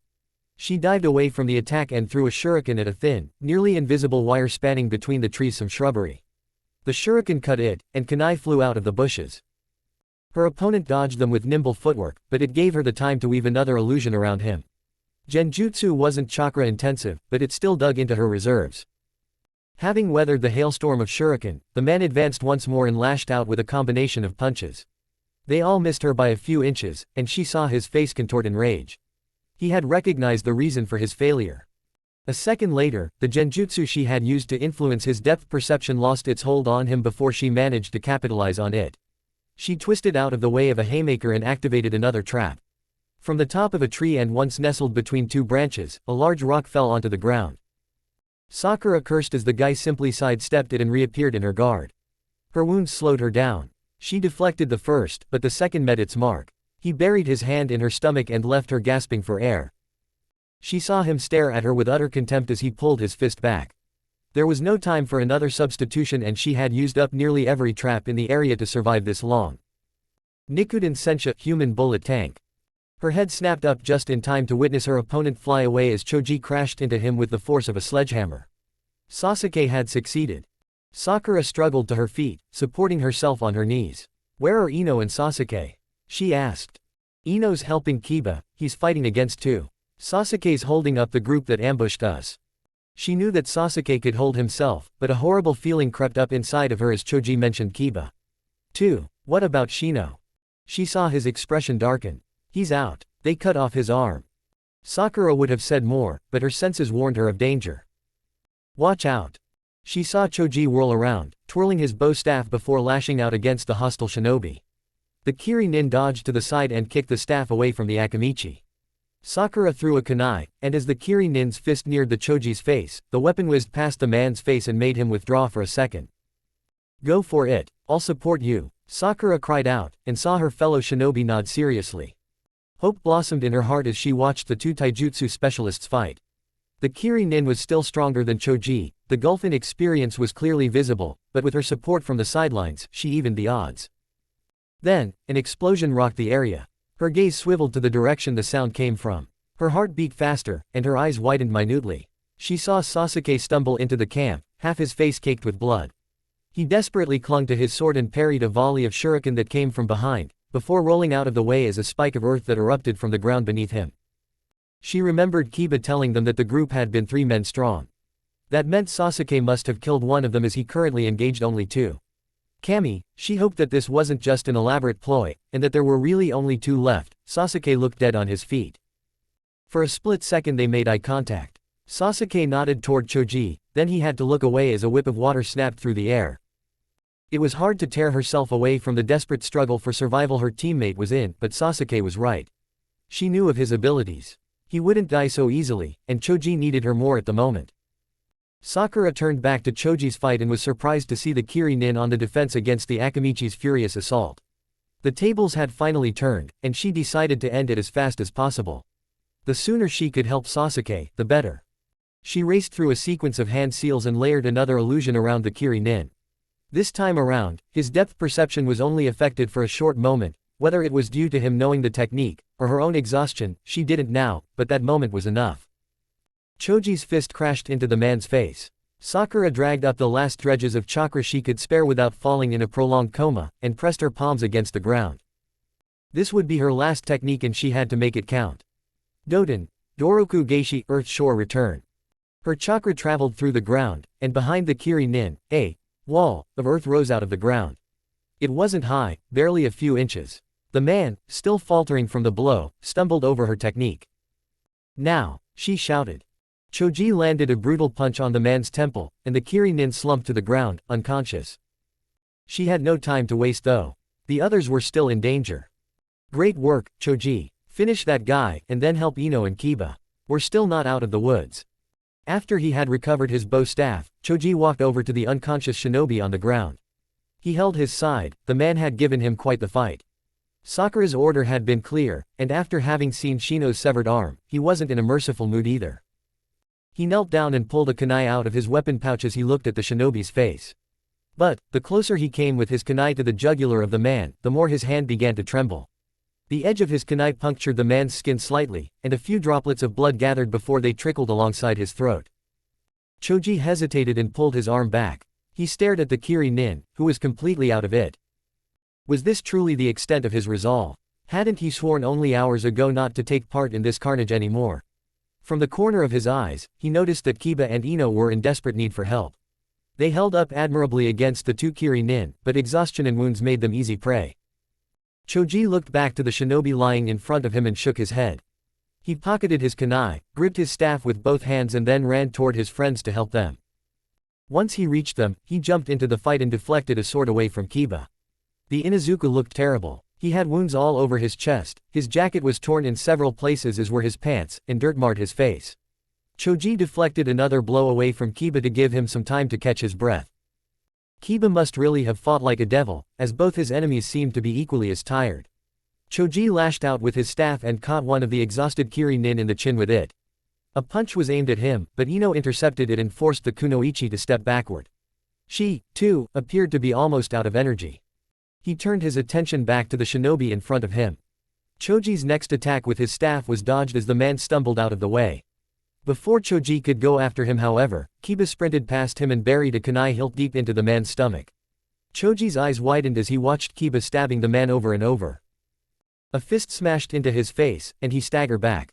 The hostile kunoichi had slipped past Ino and attacked him with a combination of punches and kicks, most of which he avoided. Those that met their mark, however, hurt badly. He dodged a hook to his chin and ducked under a kick. The woman had slowed down noticeably over the last seconds, and her attacks started to lack precision. She was exhausted, and Choji was aided by two comrades, no matter how tired they were. He sidestepped another careless punch and he threw his staff at her. The woman tried to dodge, but was hit in the shoulder. Buben Baika no Jutsu, partial multi-size technique. Choji's arm extended, and his enlarged fist crashed into her hastily put up guard. She was thrown back by the force of his attack, and, once more, he saw Kiba run past him. The woman was tough and already tried to get back in a fighting position. But Kiba didn't seem to care. He jumped toward her, and mid-fly started to rotate wildly. Choji knew this to be an Inuzuka clan technique, and he briefly closed his eyes as the human tornado ripped into the defenseless kunoichi, ripping her apart. This wasn't how he wanted to help them. Wasn't there anyone left in this camp who shared his dislike for killing? An outcry of pain from behind alerted him toward danger. He turned around, and his mouth opened in a silent expression of horror. Ino was lying on the ground, holding her right leg, tears of pain were streaming out of her eyes, and her face contorted in a grimace of agony. Choji looked to the shinobi that had attacked her, and his world shattered. It was the same man he had beaten with Sakura's help and whom he had believed to be unconscious. The bulky Kiri Nin wielded a sword that was drenched in blood from top to bottom, Ino's blood. Choji froze. His legs were filled with lead, and his arms dangled useless at his sides. A growl snapped him out of his trance. Ino was still on the ground, unable to move, as the man stabbed his sword at her. Choji heard the growl again, this time even louder. Akamaru raced past him and jumped directly into the way of the blade. Akamaru.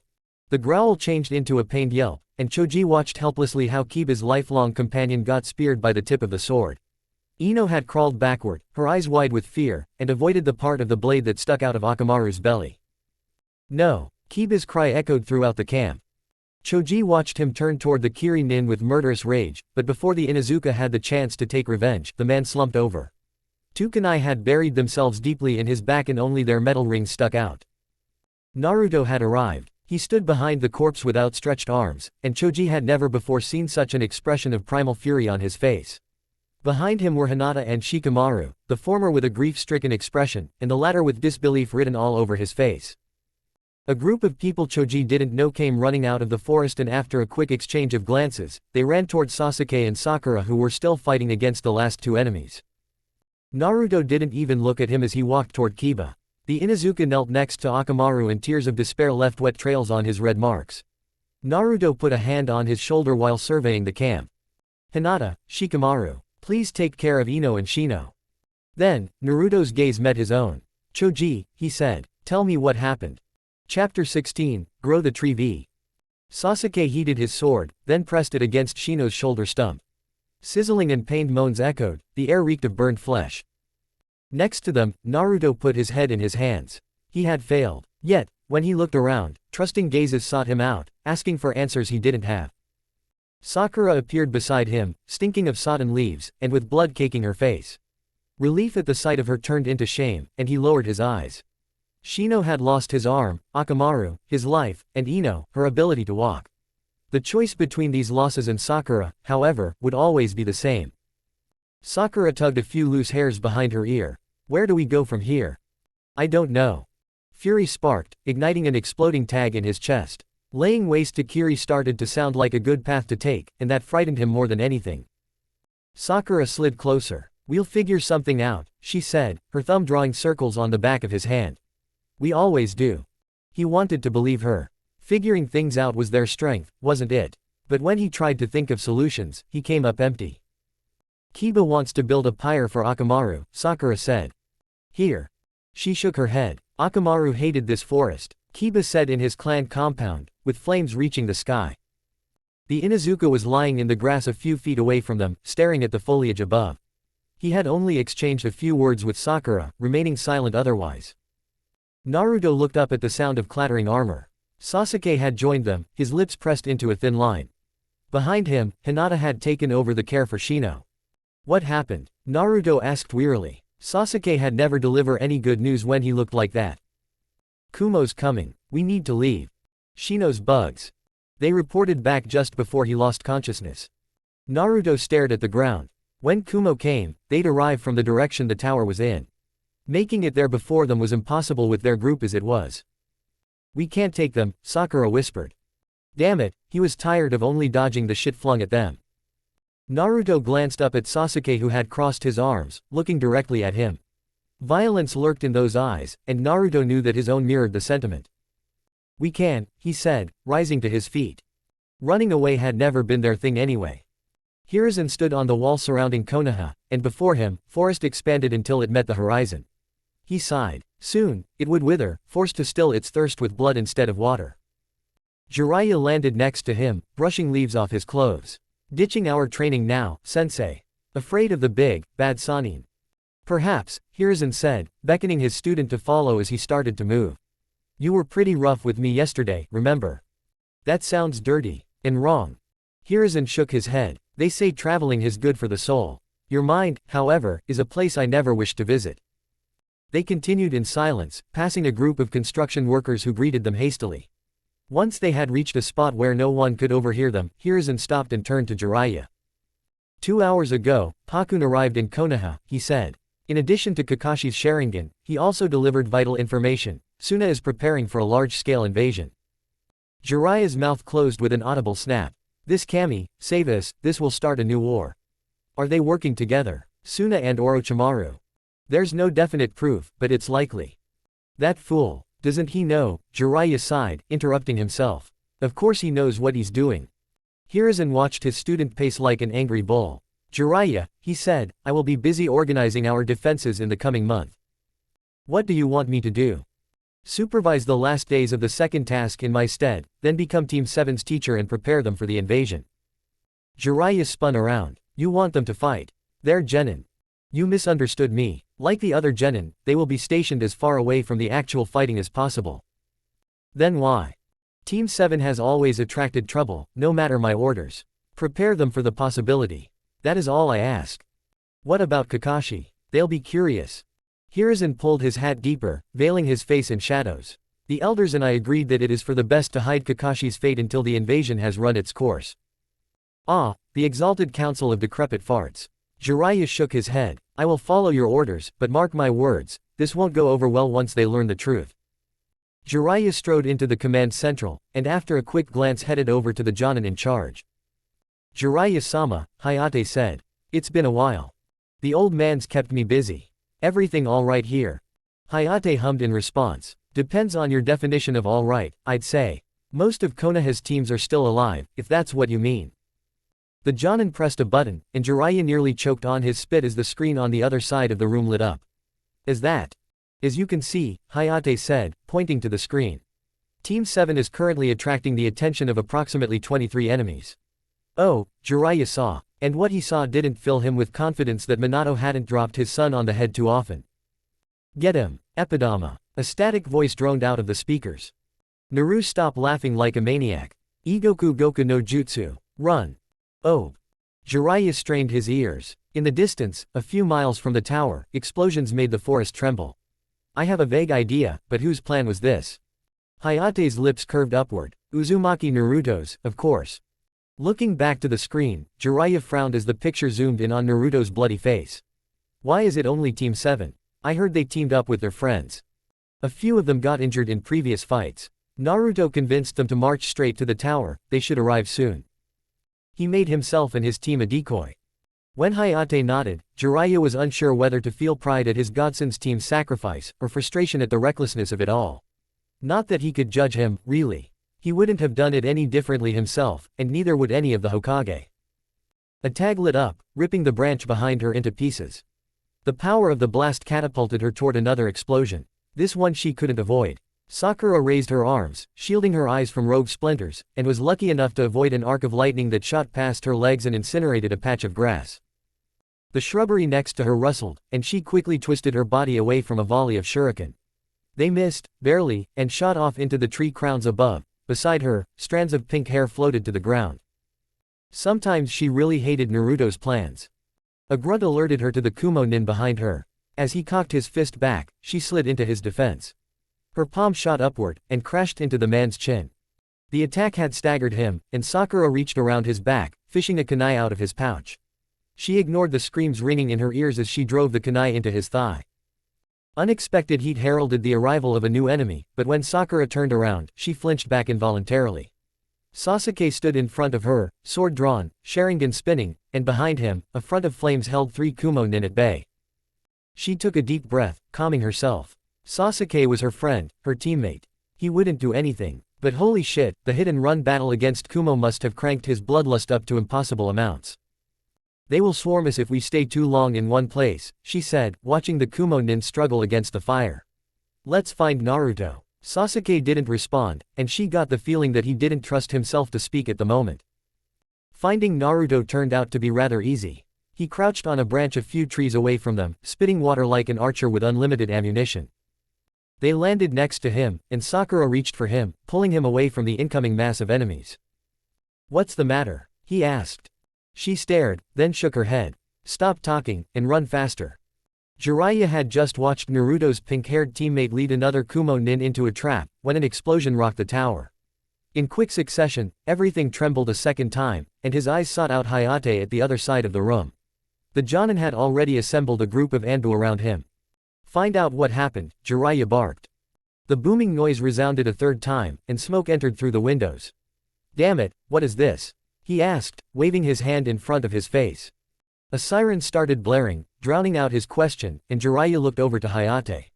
The Jonin's face was partly veiled by smoke and tinted red from the alarm lights above them. His eyes were fixed on the wall behind Jiraiya. Following Hayate's line of sight, any smart remarks got stuck in his throat. The screen that had monitored Naruto's progress was black. What were those Anbu doing? Jiraiya signaled Hayate to hold the position, then stormed through the door. Someone was mucking things up, but two could play that game. He tuned his senses until they were as sharp as knives, and found what he was looking for 2 levels below. Skipping several steps, he flew down the stairs, paying no mind to the blood he found on the way. Anbu knew what they signed up for. Jiraiya stormed into the room, and saw the last Anbu fight against 2 foreign shinobi. Unleashing the full force of his killing intent, he startled the infiltrators before appearing in front of them. His fist crashed into the midriff of the first shinobi, driving onward until it had nearly reached the chest, breaking bones and ripping apart organs on the way. They needed the second shinobi for interrogation. A quick thrust with his knee broke the man's left leg, and a headbutt knocked his lights out. Jiraiya took a quick look around the room, before turning to the surviving Anbu. "You know how to repair this mess?" he asked, pointing at the blown-up bits. "Yes, Jiraiya-sama. We have spare parts and all of us were instructed on how to use them." "How long will it take you?" 10 minutes, sir." Jiraiya grunted. "Make it 5. He shouldered the unconscious infiltrator, then gave the Anbu a wave and left the room. If anything happened to Naruto, he would tear this forest apart. "You know him?" Jiraiya asked Hayate once he had returned to the command central, tossing the body on the ground. The Jonin crouched down, staring pensively at the man and nodded. "The Kusa team that reached the tower first. They told me they were only in it for the money." "Apparently not," Jiraiya said, pressing his palm on the man's forehead. "Let's wake the sleeping beauty, shall we?" Racked with shivers and gasping for air, the man regained consciousness, his eyes open wide and afraid. They rolled around in his skull for a bit, before focusing on his captors. The man's expression first changed into fear, but then switched to resoluteness. Jiraiya cursed. He knew that look on prisoners. He grabbed Hayate by the collar of his vest, and jumped away from the infiltrator. A second later, a seal lit up on the man's abdomen, shining even through his clothing. The fourth explosion followed, but this time it rained flesh and blood. Above them the screen returned to life with a soft, vibrant hum, and the siren stopped its incessant noise. Even the red alarm lights went back to normal. Jiraiya turned to the Chunin responsible for the consoles. They had huddled together in a corner the moment things got rough. "Fine Team 7. We finally meet, Sasuke-kun." The man's lips curved into an insincere smile. He chuckled, and inside of his yellow irises, slitted pupils widened.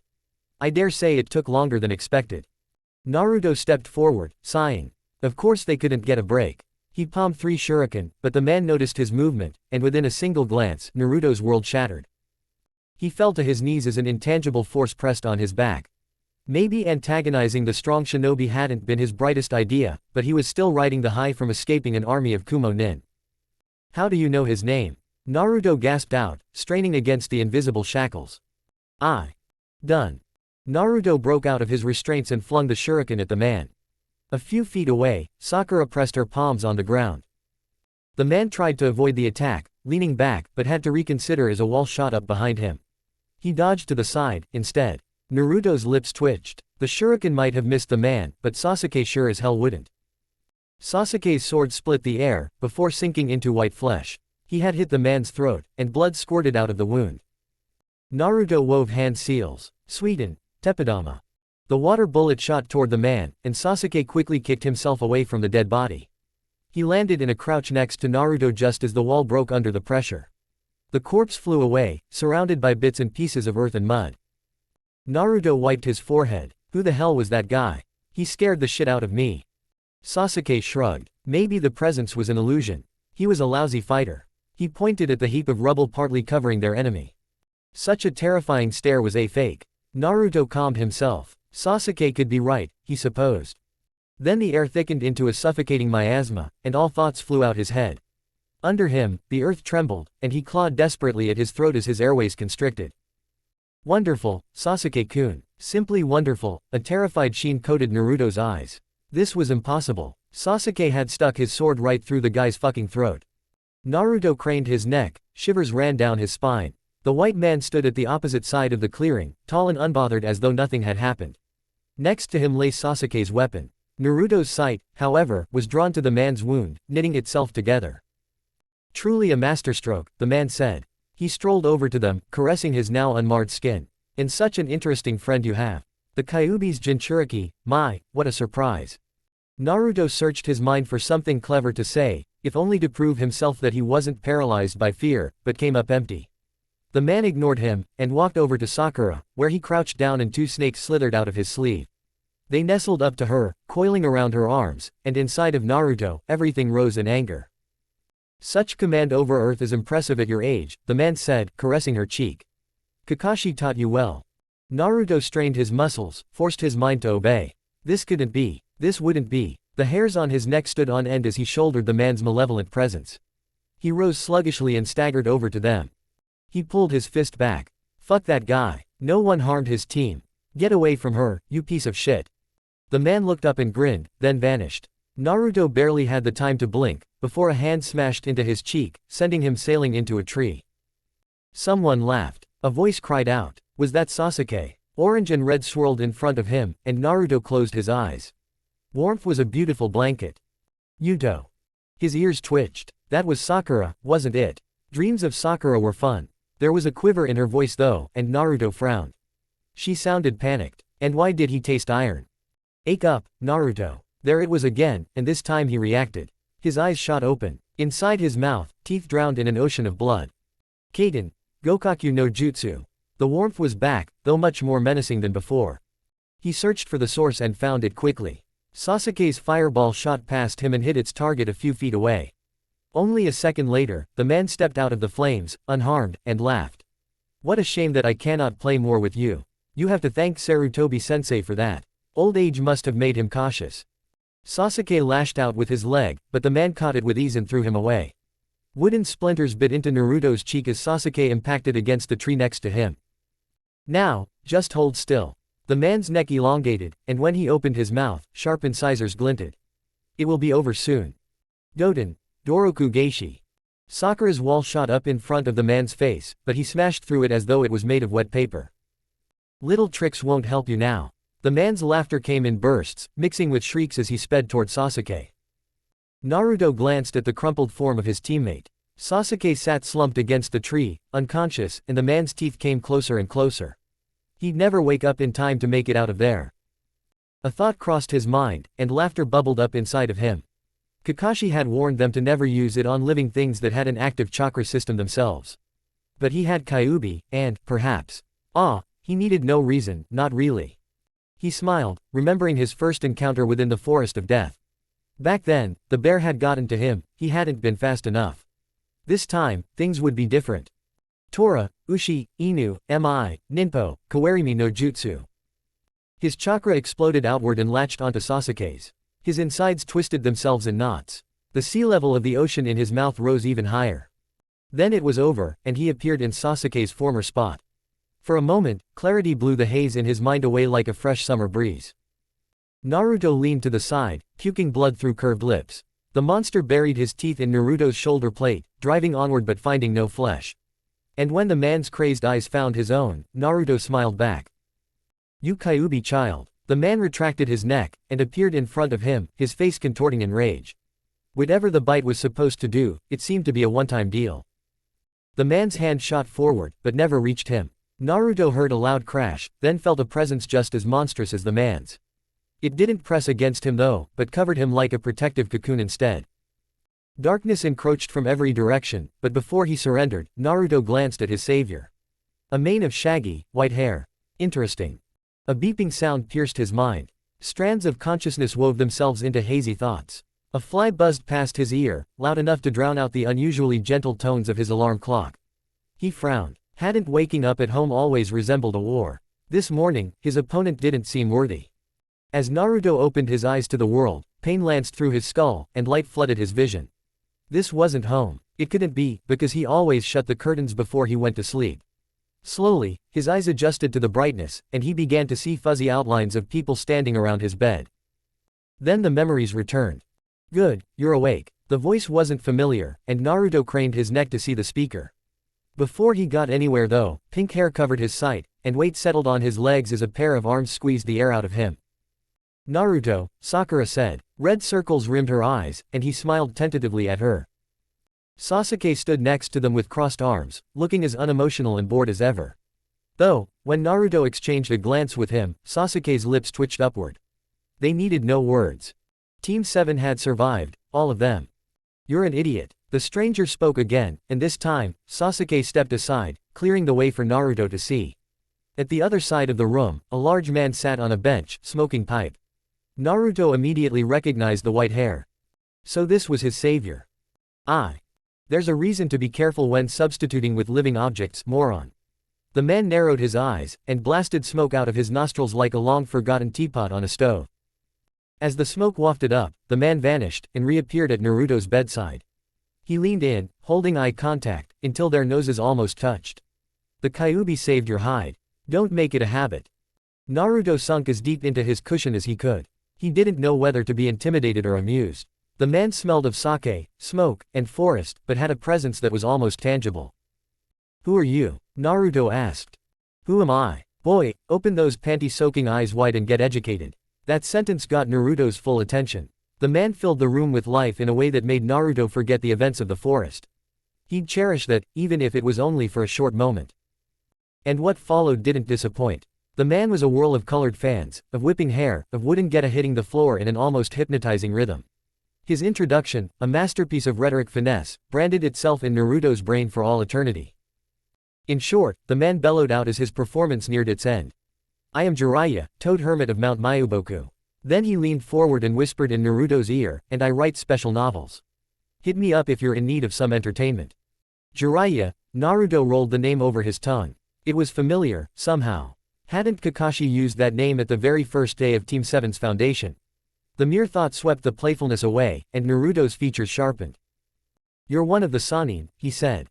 Jiraiya inclined his head. He, too, had lost his smile. I am, though not the first one you've met. You had a little spat with my old teammate in the forest. Naruto's gaze swerved to Sasuke and Sakura. They didn't seem surprised by this information. Jiraiya must have talked with them. What did he want with Sasuke? I have a good guess, but that's nothing you have to worry about. Jiraiya smiled at them. You're safe now, which is all that matters. Naruto found that answer to be thoroughly unsatisfying. As he formulated another question in his head, the noise of a squeaking door startled him. Jiraiya was almost out of the room. Where are you going? Naruto asked. Jiraiya turned around, grinning. Find me irresistible already, do you? Sorry to disappoint, but there's no chance for a torrid affair between us. He laughed and nodded to Sakura and Sasuke.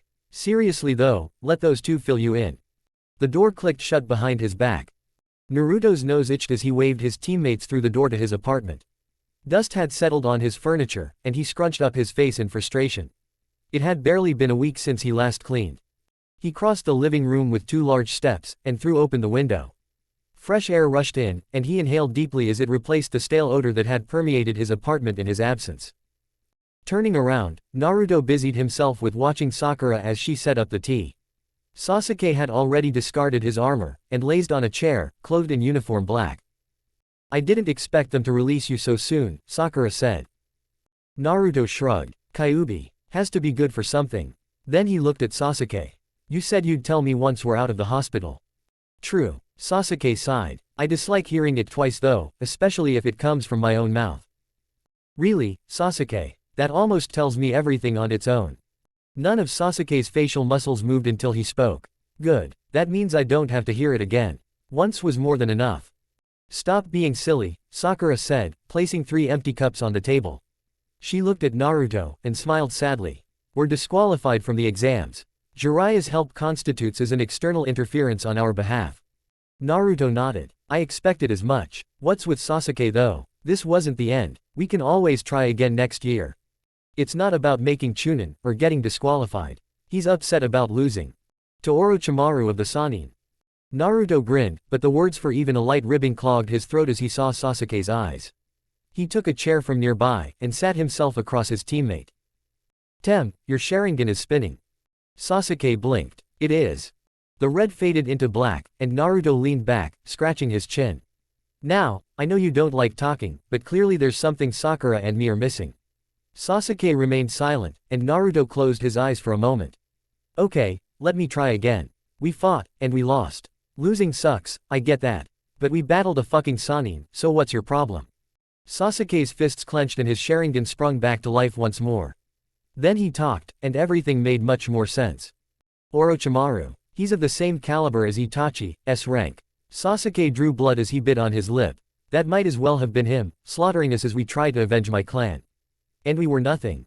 Those thoughts were depressing, but Naruto was glad to hear the "we" in Sasuke's speech. That meant, whatever went through Sasuke's head, he hadn't abandoned the concept of Team 7, didn't think of them as anchors, chaining him to the ground. Your reasoning blows. Sakura finally joined them at the table, pouring tea into the cups. We have been genin for a year. You're deluding yourself if you think killing a monster is done that easily. She took a sip, then smiled. Besides, struggle is what makes a journey worthwhile, isn't it? Sasuke's left brow rose. I don't care for difficulty any longer. Itachi can choke on an icicle for all I care. As long as I bought it for him. Sakura huffed. Ruin my moment of wisdom, will you? Taking the path of most resistance to make a journey worthwhile isn't wisdom, Sasuke said, his lips curving into a slight smile. It's the sentiment that Sue. Excuse me, said a familiar voice from the door. Can I come in, if possible, without tea thrown at me? Naruto scratched his head. He must have forgotten to close the door. Wait, tea. A short glance revealed Sakura to be the only one without a cup. He snorted. Had she thrown it during the short-lived argument? Come in, he called out. The tea's just decoration. A second later, Shikamaru stood in front of them with brown stains on his white shirt. He held a container out to Naruto. Here's ramen for you. He nodded to Sasuke and Sakura. Sorry that I haven't got any for you. Didn't expect you to be here. No worries, Sakura said, while Sasuke tilted his head to the side. Anyway, Shikamaru said, sitting down. I would have come sooner, but they only let us out an hour ago. They forced you to stay there. The reason you got to leave was because of your injuries. Then it's over now. Everyone's out of the forest. Shikamaru nodded. More or less. Team 9 is the only one that made it to the third task though. Come again, Sakura said. We had enough chips for at least 2 teams to get through. Shikamaru eyed the ceiling fan. Hinata decided it's for the best. We agreed with her. Hinata gave the chips to Neji. All of them. Naruto narrowed his eyes. Did he threaten her? Shikamaru started laughing. Neji's a prick, but I never said Hinata gave him the chips as a present. He simply asked the wrong question at the wrong time. Which was? How to distribute the chips now that you were out of the equation. Roughly at the same time as Jiraiya-sama stormed into the tower with your bodies. What a cunt. And Hinata? Shikamaru grinned. She took offense. You should have seen it, man. Threw the chips at him and raged that he was a miserable human being. She was furious. Noodles dangled from Naruto's lips, and he hastily swallowed. Hinata. Shy, timid Hinata. He shook his head in denial. Something about the imagery his friend had evoked struck him as wrong, horribly wrong, even though it rocked. And you and the others were okay with this? Sasuke asked. As if the chips had any worth after the task, his voice lowered into a whisper. That shithole of a forest earned its fucking name alright. Naruto stared at his friend. Shikamaru's emotions jumped from point to point, almost too fast to track. He couldn't fault him though. The Chunin exams had screwed with them, hard. Things had gone wrong in the forest, horribly so. And if he'd find the time, maybe he'd ask for the surveillance tapes to reconstruct where it all went wrong. My mother wants me back at 5, so I better go now, Shikamaru said, rising from his chair. Come by if you have any news, K. Sakura said, and if you see Ino at the hospital, please tell her that I'll visit her soon. Shikamaru nodded, giving them a tired grin. Will do. Gravel crunched under Sasuke's sandals as he walked through a field of black and white columns, some only reaching his knees, others standing taller than him. He found Sakura kneeling in front of a gravestone, the smell of incense lingering in the air. She clapped her hands once, then pressed them together and uttered a small prayer. Gracing him with a smile as he approached, she rose and dusted off her dress. I haven't been here in months, she said, trailing her fingertips over the name on the column. I used to come daily. Always after the academy let out. He shifted slightly as Sakura chuckled. The sound was too empty to have come from her. I thought I understood after meeting Kakashi-sensei, but I didn't, not really. Sasuke remained silent, letting her talk. His inability to comfort people was a flaw, but one that didn't matter to him.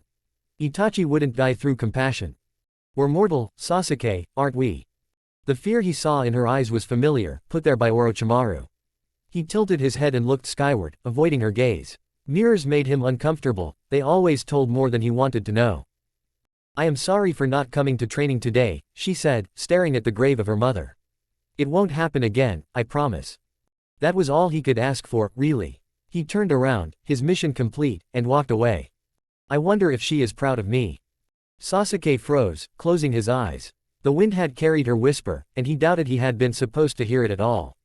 But he did, and it was perhaps the only question he could answer.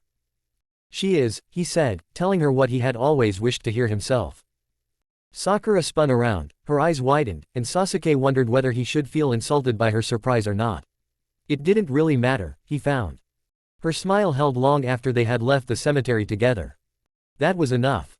Jiraiya smiled as Naruto's foot closed in on him. From above, Sasuke's airborne body came closer and closer, and below, he felt chakra building up in the earth. 2 weeks had done Team 7 some good, but they wouldn't be able to lay a hand on him, not yet anyway. He stepped back, grabbing Naruto's outstretched leg by the ankle, and plucked the sandal of his feet. A blunted pillar shot out of the ground, and Naruto let out a gasp as it hit his stomach. Jiraiya loosened his grip, and Naruto shot away. Sasuke was nearly upon him now, and Jiraiya deflected the sword with the stolen sandal. The moment Sakura had finished hand seals behind him, he jumped away from Sasuke's furious attacks and threw the sandal at her. She avoided it, if barely. He grinned at her, stomping his heel on the ground. Behind her, a wall rose up and the sandal bumped off it, before hitting the back of her head.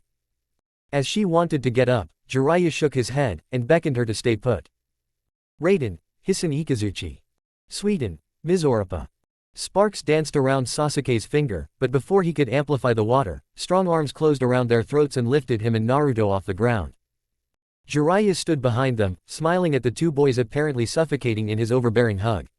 Their techniques fizzled out, and he used the direct body contact to spin a minor illusion around them. Genjutsu wasn't his preferred art, but he had enough knowledge for some fun exercises. A minute later, Sasuke and Naruto awoke from the illusion, sitting to the left and right of Sakura. They glanced at her, but immediately sought the ground to look at afterward.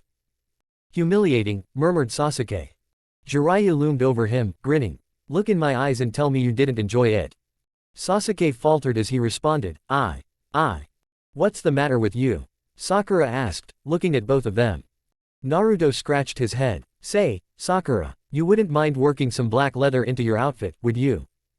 Black leather. What are you? Her eyes widened, and she turned to Jiraiya. What did you show them? Nothing much, he answered. A little bit of this, and a tiny bit of that. All in all, very motivating, I think. It took less than a second before she was in front of him, murder in her eyes.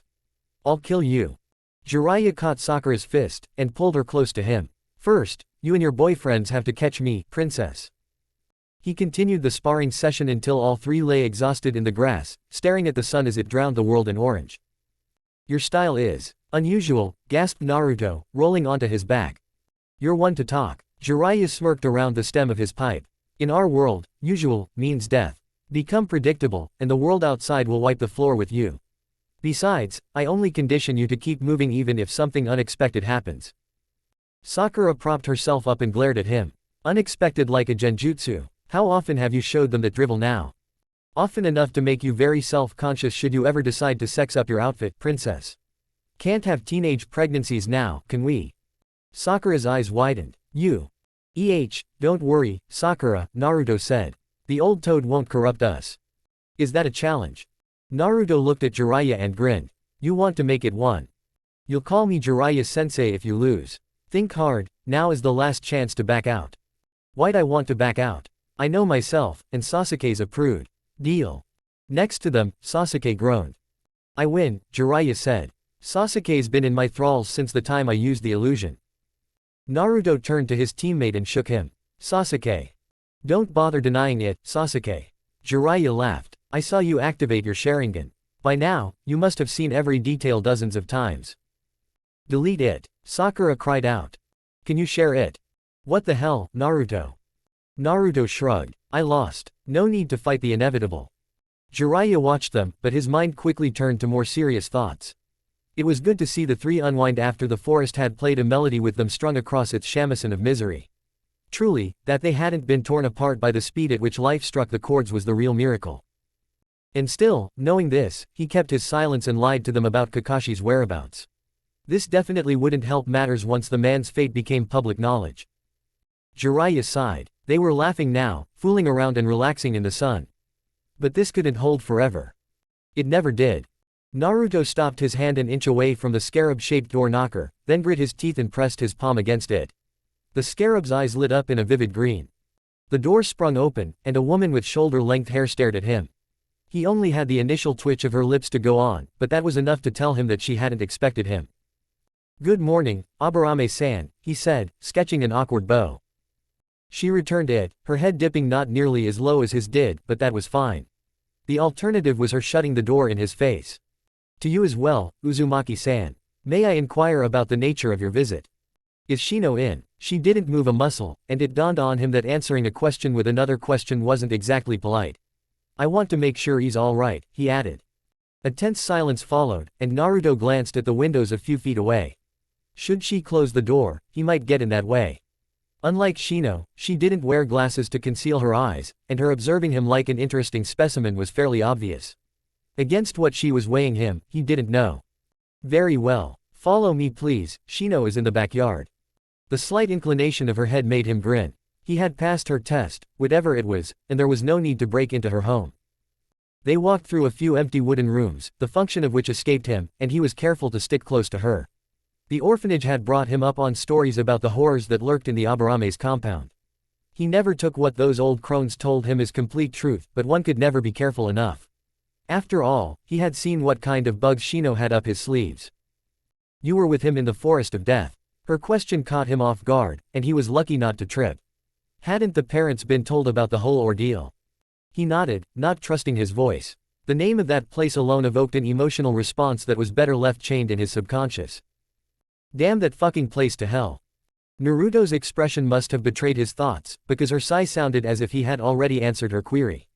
You do not have to answer if it makes you uncomfortable, Uzumaki-san, she told him, looking resigned in a way that didn't belong on the face of a mother.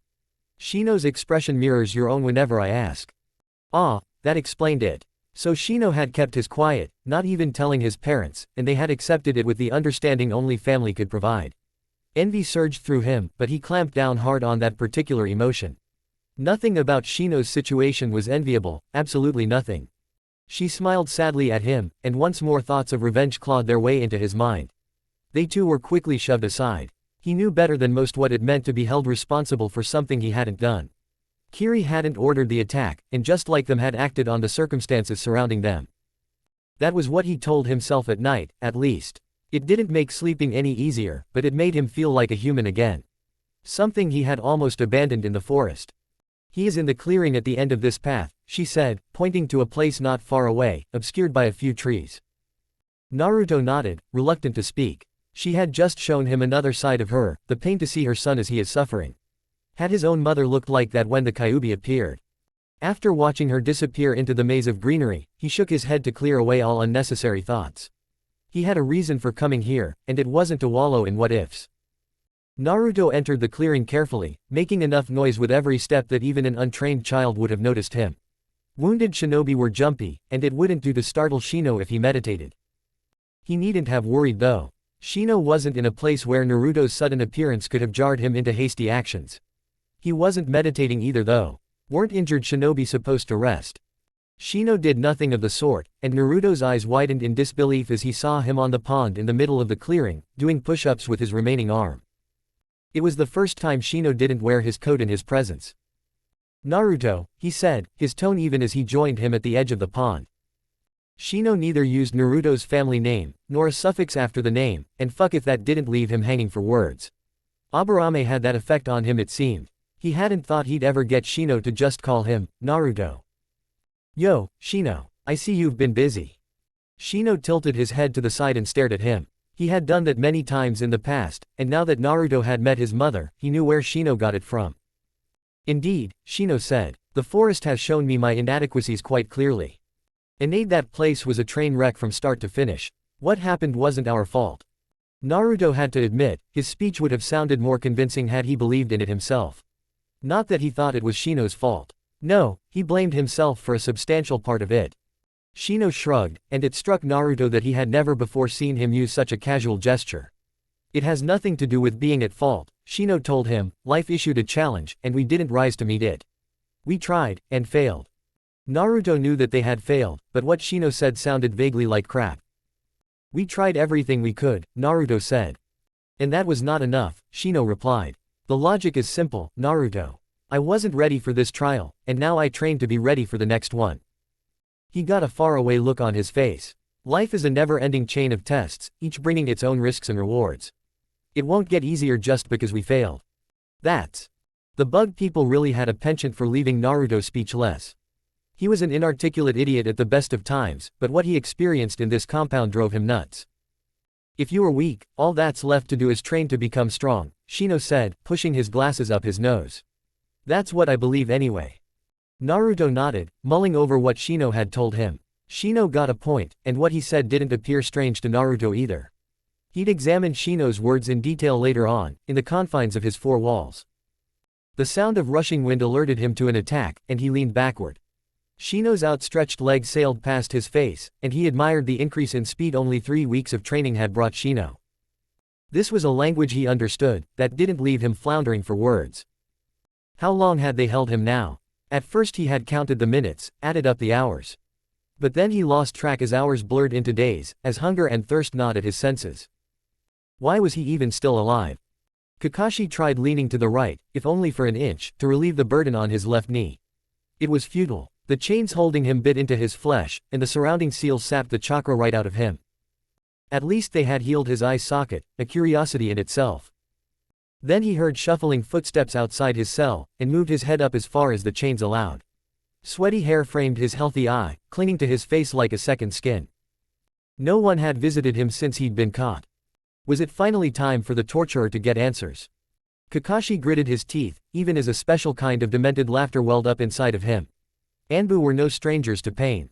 They'd get nothing out of him, nothing at all. The cell door rattled, and a figure in blue robes strode into his small abode, escorted in by a Sunanin. The shinobi who seemed to be the warden pointed at Kakashi. This is the prisoner, Kasuke-sama. Leave us. Bu. Obey. Pearls of sweat trickled down the warden's brow, and he nodded quickly, before almost running out of the cell. The Kasuke watched him leave, then turned back to Kakashi and chuckled. Quite the predicament you find yourself in, Kakashi-kun. Kakashi's eye widened. This wasn't the same man he had met weeks before at the start of his mission. The intonation of his name was familiar, too familiar to be coincidental. The Kasuke moved closer to him, and crouched down until their eyes were on the same height. You must have wondered why you're still alive. Prisoners always do. The answer is easy, I am a cautious man. You see, I had a plan. And in case my plan failed, I needed a backup. The man's laughter chilled Kakashi to the bone. Congratulations, Kakashi-kun, the Kasuke said, you have become my backup. I promise that you won't stay here much longer. Kakashi almost gave up on finding out the Kasuke's real identity, when the man, on his way out, halted at the door and turned around. For a second, the illusion around the Kasuke faded. Kakashi paled. He knew that face, those yellow eyes. He screamed into the gag. Warden, Orochimaru said, stepping out of the cell. Watch the prisoner carefully. He shows signs of mental instability. At once, Kasuke-sama. The chains rattled as Kakashi raged against them, and his screams turned into pained moans as the warden tried to rein him in. Chapter 17, Defend the Tree. A slight shiver ran down Sakura's spine as she looked around the empty yard. She'd paid no attention to it, just like she tried to ignore the way she must look to Naruto and Sasuke. The image her mirror had shown her this morning hadn't been pleasant. Her lips curled up. The bags under her eyes went hand in hand with the current mood in the village. A tension she couldn't quite describe had settled in Konoha. It made her nervous, very much so. Jiraiya-sensei had done his hardest to distract them these past weeks, but he had to know just as well as her that it hadn't worked. Paranoia had set in faster than the Sannin managed to dispel it. A side effect of Kakashi-sensei's training in the Forest of Death. She hesitated to call it a benefit though. Something was going on. Every member of Team 7 knew it. That they hadn't been told about it only served to show how severe the situation had to be. It was likely far above their rank. She hadn't minded the secrecy at the beginning. After all, Kakashi-sensei had taught them about protocol. But after days of bad sleep, she started to loathe this mystery bullshit with all her heart. We will hate what we learned today. Sakura sighed, looking at the building in front of Team 7. It was covered by overgrown plants which seemed to strangle it. They were the kind of plants Ino despised because they ruined her family's garden, just several times larger and meaner looking. Probably, Naruto said. He looked resigned, and Sakura's insides clenched. Jiraiya-sensei had done all of them some good, Naruto most of all, but she feared everything would come unbound once they stepped into the building. It was a bad feeling, festering inside of her, and it refused to vanish, no matter how often she wished it away. Let's go. Sasuke's gruff voice provided a welcome distraction. Losing herself in uncertainty had become far too easy lately. She did it far too often. Beside her, Naruto nodded and opened the door. He walked inside the building, and Sakura checked her equipment again. Jiraiya had told them to come prepared for combat. Guys. Her eyes snapped to the entrance. Naruto sounded dead, bereft of all his exuberant qualities. A whisper, nothing more. She rushed past Sasuke, crossing the doorsill. Once inside, however, an icy sensation clawed at her. Sakura's knees weakened, the strength was sapped right out of her. Sasuke appeared next to her and Naruto. He had his hand around the hilt of his sword. "What is this?" he asked. "War," Sakura whispered, surveying the hall they found themselves in. It was larger than the one from the first task, but just like then, countless shinobi were assembled. This time though, all of them wore the same headband. They shuffled around, gathered in small groups, only dared to whisper. No one was eager for action. Kakashi-sensei had told them about some of his war experiences. And she had been naive enough to believe it would never happen, not to her, not to Team 7. Now she wished for the secrecy to return, because not knowing would be far easier than this. "You were right, Sakura." Naruto chuckled weakly. "I hate what I learned so far." "The Chunin exams were rigged," Sasuke said. Sakura bit her lip. "You mean?" Naruto glanced at them. "Care to elaborate?" "They were deadlier than ever before, our research told us as much," Sakura said. "Too many participants, far too many." Sasuke growled under his breath. Sakura nodded. "If the exams were like that every time, no village would send teams at all, too many casualties. And so many foreign shinobi must be a security risk. Are you telling me they caged us with hundreds of other genin so we would eliminate one another?" Naruto balled his fists. Fuck. It's just a theory. It makes sense from a leading point of view." A booming voice resounded in the hall. "We have taken count," it said. Sakura turned to it, and saw a pair of jonin at the far end of the room. They stood on an elevated platform. She recognized the one who had spoken as Kyojin-san, the examiner of the first task. His countenance had changed drastically from before though. "Everyone is here. Good," he said, staring at all of them with hard eyes. "Many of you have already guessed the reason for this gathering. For those who haven't, as of this moment, we are at war with Suna and Oto." His words unleashed terror in many of the genin in attendance. 2 boys in front of Team 7 tried to leave the place, but they didn't get far. The second jonin appeared in front of them, clapping his hands on their shoulders. The boys' movements ground to a halt. "Let's hear us out, the jonin said, then vanished again and reappeared on the platform. Sakura's heart lurched. Every genin in their near vicinity was staring at them. She glanced at Sasuke who seemed to have no problem with it. He leaned against the wall as though nothing bothered him. "Be advised that desertion is punishable by death, most of all in times of war," Kyojin-san said. "Now settle down and let me hand you your assignments." His lips curved into a smile. "Don't worry too much, young ones. Genin have seldom been stationed at the front lines." Sakura listened to the people around her talk. They still feared, and she couldn't blame them. When Team 7 was called up, Naruto went to the platform and received their orders. Sasuke pushed himself away from the wall and looked at Naruto as he came back. "Anything interesting?" Naruto tilted his head, opening and closing his mouth twice before he found any words. "We're being invaded, tomorrow. Orochimaru is the leader." "What? Do you think we'll meet him again?" Sakura asked. "Who knows? But Kyojin-san said that Orochimaru knows about the old civilian shelters. Each team is assigned to a new location in South Konoha, where the chance of an attack is low." Sasuke frowned. "Isn't it easy to notice when no civilian is in the arena?" "We're not sheltering every civilian," Naruto said. "Only children and old people." "When do we have to be there?" "Soon. I got the directions. We're to move out immediately, without attracting too much attention." Sasuke stared at Naruto, then let his eyes rove over the mass of genin who became louder by the second. "Without attracting too much attention. I doubt that's possible." Sakura didn't disagree with him, and something heavy weighed down on her. She touched her hairband with the magatama, steeling herself. War had come to them. But Team 7 would survive. Of that she'd make sure. Hiruzen stared at the arena below, observing Hyuga Neji's fight against the Kage's youngest. At any other time, a spectacle such as this would have filled him with joy, as seeing the future of his village perform well had always done before. Now, however, neither the slight breeze, nor the soothing shadows, or even the marvelous techniques of both combatants changed his mood. "I see that the Hyuga continue in their tradition of presenting strong warriors, Hokage Dono." He glanced at the Kage and at the 4 shinobi serving as the man's protection detail. Indeed, the Hyuga remain a pillar of Konoha's strength. Young Neji in particular shows a lot of promise. Such mastery over the Byakugan is rare at his age. A marvelous achievement, the Kakashi said, tapping his finger against the surface of his throne, first once, then twice. But as his opponent is my son, Gaara, I fear his eyes alone won't help him to win. For hours, as the two Kage had battled wits, a slumbering beast awoke in Hiruzen's chest. And as the Kakashi's finger descended for a third time that day, its feral eyes opened, and the hairs on Hiruzen's neck rose. The time to settle old debts had come at last, and had he been mournful before, despairing over the depravity of his once favorite student, so was he now thankful for the opportunity to right his wrongs, and end this misery once and for all. A genjutsu settled over the arena, sand whirled up in a furious tornado from the middle of the stadium, and explosions made his village tremble. The Kakashi, Orochimaru, he corrected himself, didn't need to reach for him. Hiruzen followed all on his own. The four shinobi, slaves to his students' lies, had no chance to work their plan as Jiraiya, his own protection, barreled into them, the righteous fury of Konoha etched onto his face.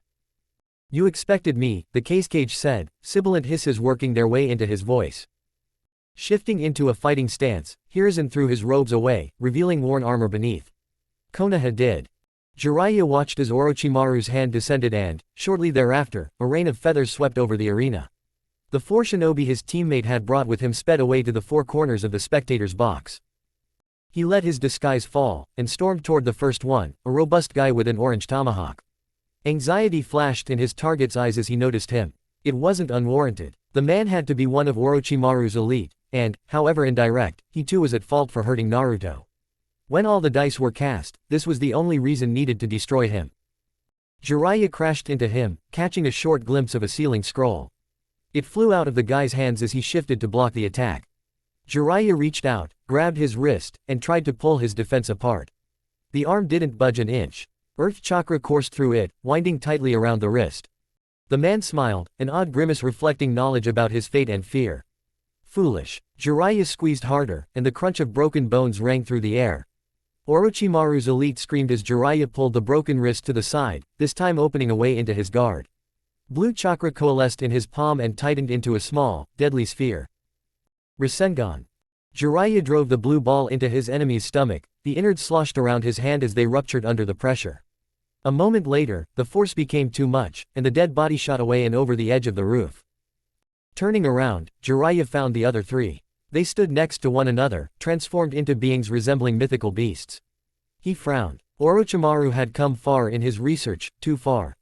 Had the first kill evoked any feelings of failure in Jiraiya, so were they swept away at the sight of those things. The bite that did this had almost gotten to Naruto. Jiraiya closed his eyes and took a deep breath.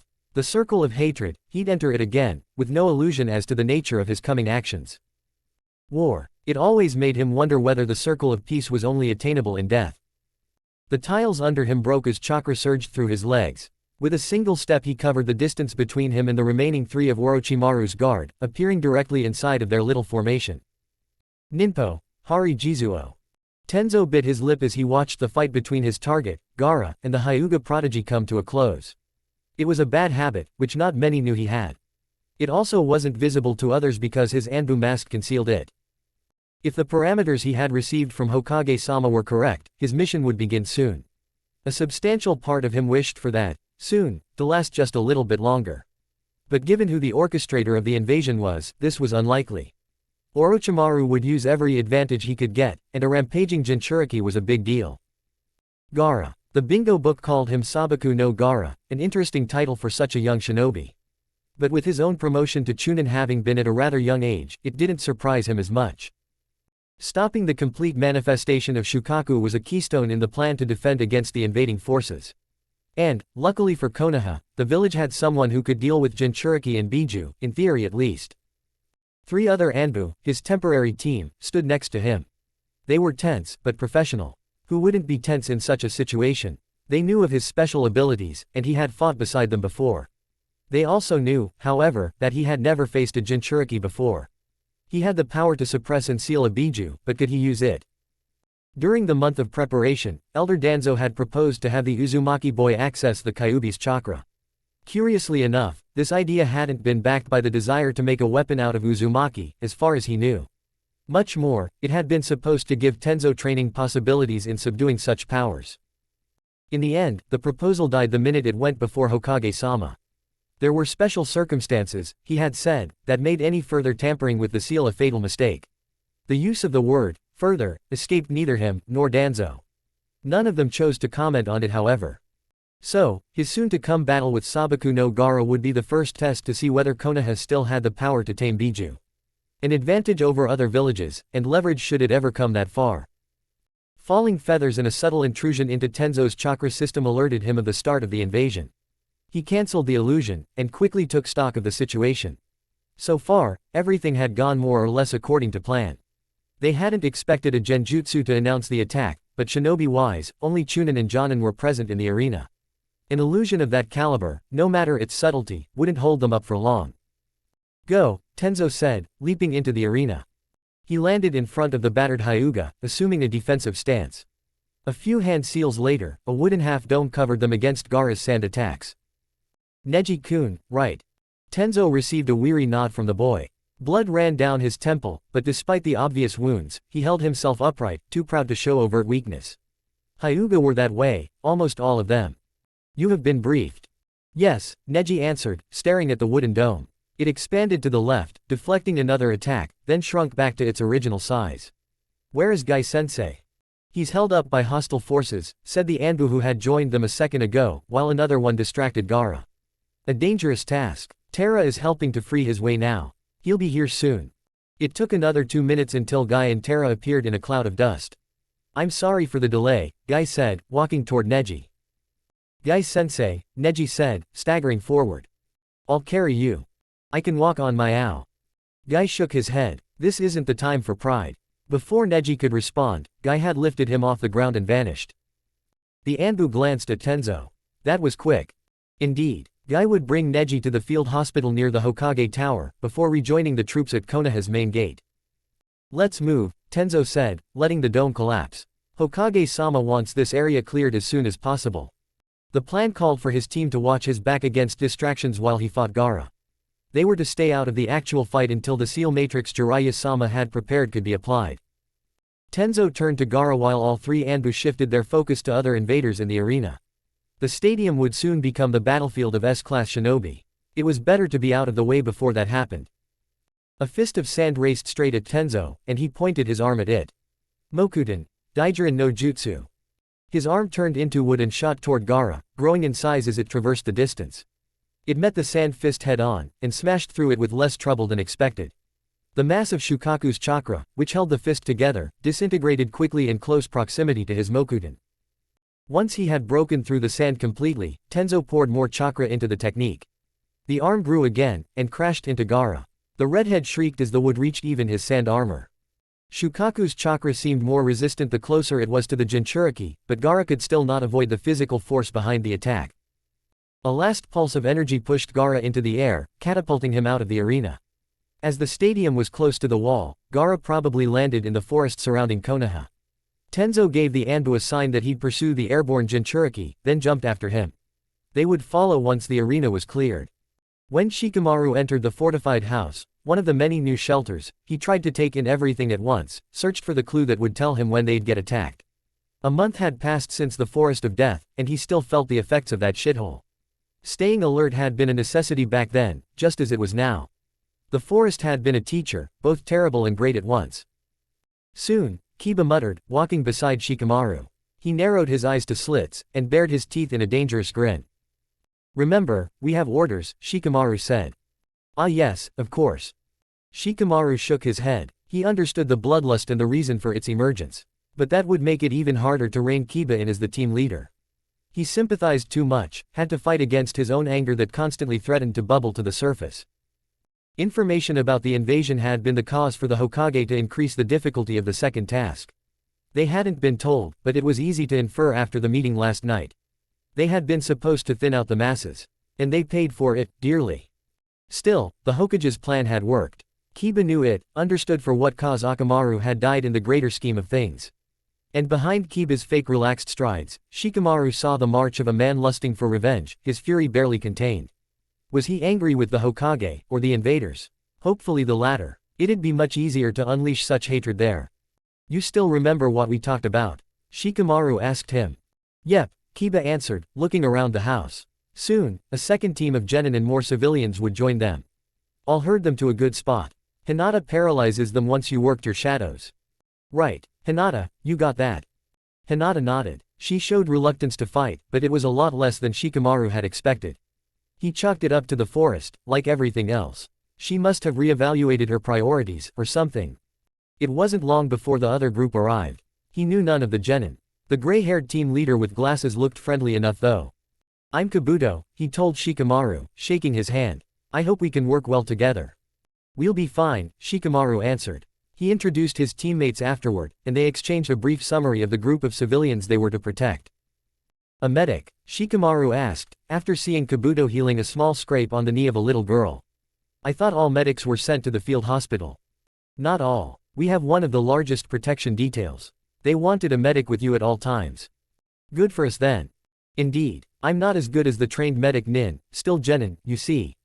But I know a fair bit about healing. I hope I can be of use. Shikamaru glanced at Hinata and Kiba who were talking to a few of the civilians. Having a healer on board was always good. He just prayed that they wouldn't need Kabuto at all. Ibiki Morino waited for the single event that would drown the village in blood. He stood on the flat roof of a house half a mile away from Konoha's wall. Behind him, all available Anbu not stationed at the stadium formed groups of 10, easily manageable squads in a battle this size. He would have preferred to stand his ground on the wall, but that wasn't an option anymore. The intelligence department had provided information about a summoning circle just outside Konoha. It appeared to be of incredible size, certainly a threat to be handled with great care. The fight between the Kasuke's son and Hyuga Neji began 2 minutes ago, sir. Ibiki turned around, nodding to the messenger who had spoken. He then let his gaze wander over the assembled troops. In Anbu, speeches weren't necessary. All of them knew the stakes. But while that was a truth, it wasn't the only one. Sometimes, necessity was only that.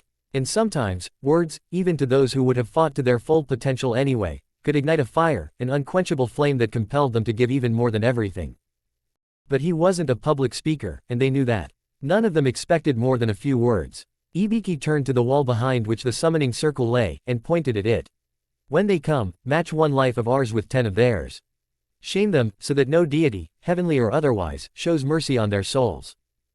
They didn't applaud, and silence descended on the roof. Then, one by one, the Anbu drew their swords. They hit the guards against their chest plates once, before returning the swords to their sheaths. Ibiki's lips twitched. That had been more of an emotional response than he had hoped for. He turned back into the direction of the wall, just in time to witness a humongous 3-headed snake breaking through it. You all have your orders, he shouted over the noise of explosions. A few kunai shot his way from the incoming enemies, but a shield of wind surged up in front of him, directing them away. Make them regret their audacity. All around him, the elements rained down on Konoha's enemies. I don't understand it. We're protecting them. Why did they look at you like that?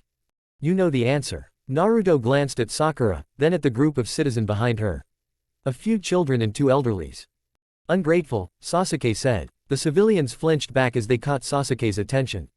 Naruto shrugged. Doesn't matter. They won't change because you stared at them. This is ridiculous. How can you stand it? Sakura asked. Naruto smiled at her, but he doubted she saw it in the dim light of the bunker. You learn to live with it. Besides, I found what's important. An explosion ripped the door to the shelter apart. Shuriken whizzed through the air, a slew of masked shinobi followed. Naruto jumped in front of the civilians, parrying all projectiles until they hit the concrete floor. His eyes darted around the room. Don't panic, he said, as an enemy closed in on him. The group listened and stepped back, making place for him to fight. Fear outweighed distaste. Naruto slid forward, lashing out with his fist, and transitioned into a kick. The reach of his leg was too short, but with a small surge of chakra, the latch at his sandal loosened. It smashed into the backpedaling man's face. A kunai followed the staggered frame, and with a squelch, the man sunk to the ground. Sasuke. HN. The grunt came from a few feet to the left, where Sasuke stabbed his sword through the leg of a kunoichi, then decapitated her as she began to stumble. I'm fine, too, said Sakura, cleaning her kunai at the dark uniform of their attackers. Naruto turned back to the civilians, making a quick headcount. Everyone's still alive. Where did they come from? Sakura asked, toppling one of the corpses. They had been briefed on the new headbands they'd encounter. The whole idea of new shelters was that Oto and Suna wouldn't know their locations. Leaked information, great. Is there anything on them? Naruto said. Sasuke knelt down, searching the corpses, while Sakura positioned herself at the entrance, and Naruto kept an eye on the civilians. Theirs, Sasuke's hand returned from beneath the bloodied vest, and he stared at a crumpled piece of paper. Quote ellipsis. A map, marking the new shelters. Sakura's eyes widened. But how? Who knows? Orochimaru will have his ways. Question is, what we do now that we know. The others are fighting too, probably. With the map we could help those in our general area at least. And what of us? A civilian spoke up. We can't fight them. You want to leave us here? Sasuke sighed. He's got a point, Naruto. I know. So. Naruto rolled his shoulders and glanced over the group. Let's take him with us. They're safer that way, than on their own. Sakura frowned at him. I agree, but it does go directly against our orders. The orders changed the moment Hokage Gigi's plan went south. Into what? Naruto's lips curved upward, and he thumbed at the civilians behind him. Whatever saves us and them. I'm fine with that, Sasuke said. Doesn't make sense to stay here if the enemy knows where we are. Right, a regular protection detail then, Sakura said. We have to be careful and adjust our speed to that of our charges. Sasuke, can you scout out the way ahead and see if we're clear to leave the bunker? As Sasuke unsheathed his sword, leaving the shelter without a sound, Naruto walked up to Sakura. They don't like me, he whispered in her ear. Make sure they understand what's going to happen, and that they obey orders should we encounter hostiles. Sakura nodded and after a moment of contemplation, turned to the group of civilians to explain the situation. Billowing clouds of smoke rose on the horizon. It's begun, Ino whispered. It seems that way, Ino-san, Shino said, renewing the bandages around his stump. They sat in the field hospital, leaning against the wooden palisade surrounding it, and watched as dozens of medic nin readied themselves. Due to their injuries, they hadn't been tasked with protecting Konoha's civilians, but the village still found use for them. The field hospital was the last station the invaders could get to, which made it unlikely that it'd be attacked at all. The trust in Konoha's troops to keep Suna and Oto at bay was high. But a battle wasn't won on trust alone, and a small squadron of Chunin and the injured shinobi like Shino and Ino made sure that even this location was defended in case of an attack. Have you seen Akamichi-san? Shino asked. Yes. I believe he would join us if you were to cease shooting lightning out of your eyes. Ino's lips pressed into a thin line. I don't want him near me. You are justified in your reasoning, of course, BU. I'm here because of him. I walked on crutches the past month because of him. My team was split because of him. You can be damn sure I don't want him anywhere even close to me. Shino glanced at the far end of the field hospital, where Choji and a few others were stirring ladles and huge pots. The Akamichi hadn't been injured in the forest, but as his capability to fight wasn't trusted anymore, he had been assigned to their squad, too. As I said, your anger is justified. But anger at your own comrades, justified or not, has no place on the battlefield. Your obvious distaste will only serve to make it harder for him to fulfill his duty this time around. I don't care. We're fucked anyway should they reach us, she said, turning away from Shino. We have what, 15 Chunin? And us, of course. The armless, the legless, and the pacifist. Great. You are doing us a disservice, Ino-san. While it is true that we are disabled in some form, we still have the power to fight should it come to it. Listen to your friend, girl. The deep voice surprised both of them, and their heads snapped around to the man who had sneaked up on them. Half of his face was wrapped in bandages, as was his right arm which hung in a sling. He leaned on a wooden cane, and stared at them through a single, expressionless eye. Who are you? Ino asked. Your commander, the man answered. He lifted his chin, and an Anbu stepped out of the shadows next to Shino. Danzo-sama, your bidding. Deliver this to Nara Shikaku, Danzo said, throwing a scroll at the Anbu, who promptly vanished as soon as he had caught it. Then, Danzo turned back to them. I am in charge of the field hospital, and you should heed the words of your comrade, girl. Emotions have no place in a fight, least of all under my command. Ino shrunk back. The man was intimidating, but bitterness soon won out against fear. Since her legs had been slashed in the forest, every move had become painful and no medic had the abilities to heal her wound. Emotions or not, I'm useless at the moment, she spat, pointing at the pair of crutches. I can't even walk without these damn things. Danzo stared at her. Desist with your prattling, girl. Your view of a shinobi's capability is flawed. Are you carrying weapons? Of course I am. Danzo pointed at the wooden palisade. Should an enemy scale this wall, throw your shuriken at him. If you hit even once, you've become useful. Ino blinked, but Danzo was already walking away, starting a conversation with two Chunin nearby. That was Elder Danzo, Shino said. You know him. My family had dealings with him in the past. He scares me. Shino nodded. He is a dangerous man. His words, however, have merit, which is another reason not to shun Akamichi-san. I will do my best to keep attackers off you should it come to the worst, but a second person would greatly help in this endeavor. That's nuts. How could I trust him with my back again? Can you afford not to? Besides, I doubt Akamichi-san hasn't come to few insights of his own. Ino sighed. I'll try, okay. No promises though. That is all I ask. Minutes ago, the first explosions had occurred and Kabuto took the civilians down to the cellar, where they wouldn't have to witness the fighting. Shikamaru was kneeling in the hallway, when a group of 4 Oto nin pulverized the door to the house. As they crossed the threshold, Shikamaru formed a hand seal. Ninpo, Kujmain no Jutsu. Black tendrils shot forward, snaking over the floor, the walls, the roof. The Oto nin had no time to react, and struggled as the shadows reached them. Shikamaru stepped back, moving the captured shinobi away from the door. Hinata, who had hidden herself in a corner, jumped behind the Oto nin, lashing out with precise strikes to their chakra center. Soon, all but one enemy keeled over, unconscious for the moment. Hinata slid before the last Oto nin, her outstretched hand hovering in front of his face. Do not move, she said, a slight hitch in her voice. And do not speak either. The door next to her opened, and Kiba stepped through it with wire gripped in his fists. He snarled at the Oto nin, and bound the man's wrist as tight as he could. Shikamaru walked up to his teammates. Kabuto-san was right. Man, I really hoped this new shelter plan would work. Ka. Hinata hit a point near the Oto nin's lips, and his mouth slackened. Speak only if we ask you a question, she told the man, activating her Byakugan for a second. Anyway, there's no telling if other parts of the plan are compromised, Shikamaru said. So, we'll hand him over.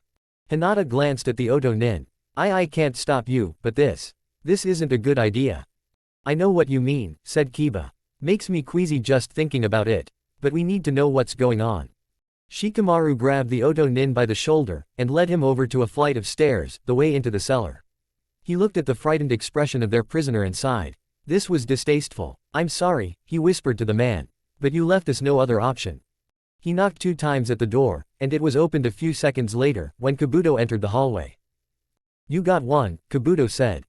Are you sure you can get information out of him? Shikamaru asked. This better not be for nothing. Kabuto stopped inspecting the prisoner, and glanced at Shikamaru. It's the only way I know to get some intelligence. Medical techniques are useful in that area.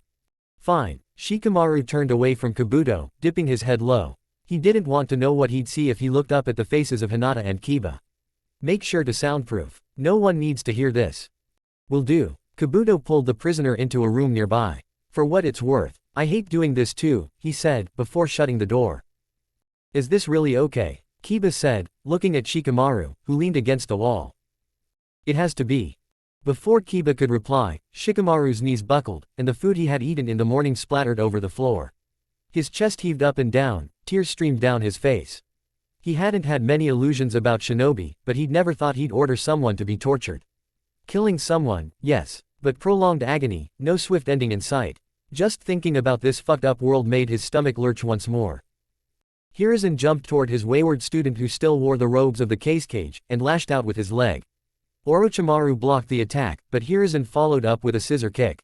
The steel-padded combat boots lent his combination the force it needed to balance out the weariness in his aged bones.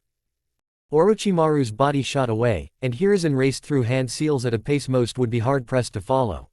He smashed his right palm onto the tiled roof, and with not but a whisper, a raging river of mud flooded the spectator's box. As his right hand regulated the technique, he threw 5 shuriken with the left, then weaved through one-handed seals. Ninpo, Shuriken Kage Bunshin no Jutsu. The projectiles that had left Hiruzen's hand, multiplied by the dozens, chasing down Orochimaru, who until then had focused all of his attention on diverting the stream of mud around him. Having only seconds, Orochimaru substituted with one of the shuriken. The moment he had solid ground under his feet once more, he shot forward. Hiruzen dodged the first punch, weaved around the second and third, and ducked under a kick amplified by wind chakra. He cut down 2 snakes which tried to ensnare him, then went on the offensive himself. After a lightning-quick step, he had closed the distance completely and rammed his elbow into Orochimaru's stomach. He frowned, as Orochimaru turned to mud. Where was his student hiding? The answer came in the form of Orochimaru's slightly agitated voice. There was anger in it, but also cruel amusement. You're holding up well, Sarutobi-sensei. I do believe, however, that we can up the ante, don't you think so? Kuchiyos, Edo Tensai. Orochimaru pressed his hands together, and a coffin rose out of the earth. Then a second one. Hiruzen's eyes widened as the third coffin appeared. He tried to stop it, finally understanding what his student was doing, but a sudden weight on his arm hindered him. Another earth clone from Orochimaru held onto his left arm. Sweat trailed down Hiruzen's temple. If that third coffin rose, the consequences for Konoha would be catastrophic. Rasengan. The hairs on his neck rose as he heard Jiraiya and saw him obliterate the coffin. Orochimaru lashed out at his former teammate, but Jiraiya, having accomplished his goal, jumped back and landed next to Hiruzen. You are a pest, Jiraiya. Not much has changed, Orochimaru said, serpentine eyes narrowed. I live to make you miserable, that's all. Hiruzen stared at the two people Orochimaru had summoned, and his heart constricted. The feeling of sadness that permeated his whole body gave way to fury though, as he saw the cold smirk on Orochimaru's face. This had been a deliberate choice, and he'd make him pay for it. You sicken me, Orochimaru. But I am far too old to let you have your way that easily. Hiruzen avoided looking directly at his former teachers, lest the sight would weaken his resolve.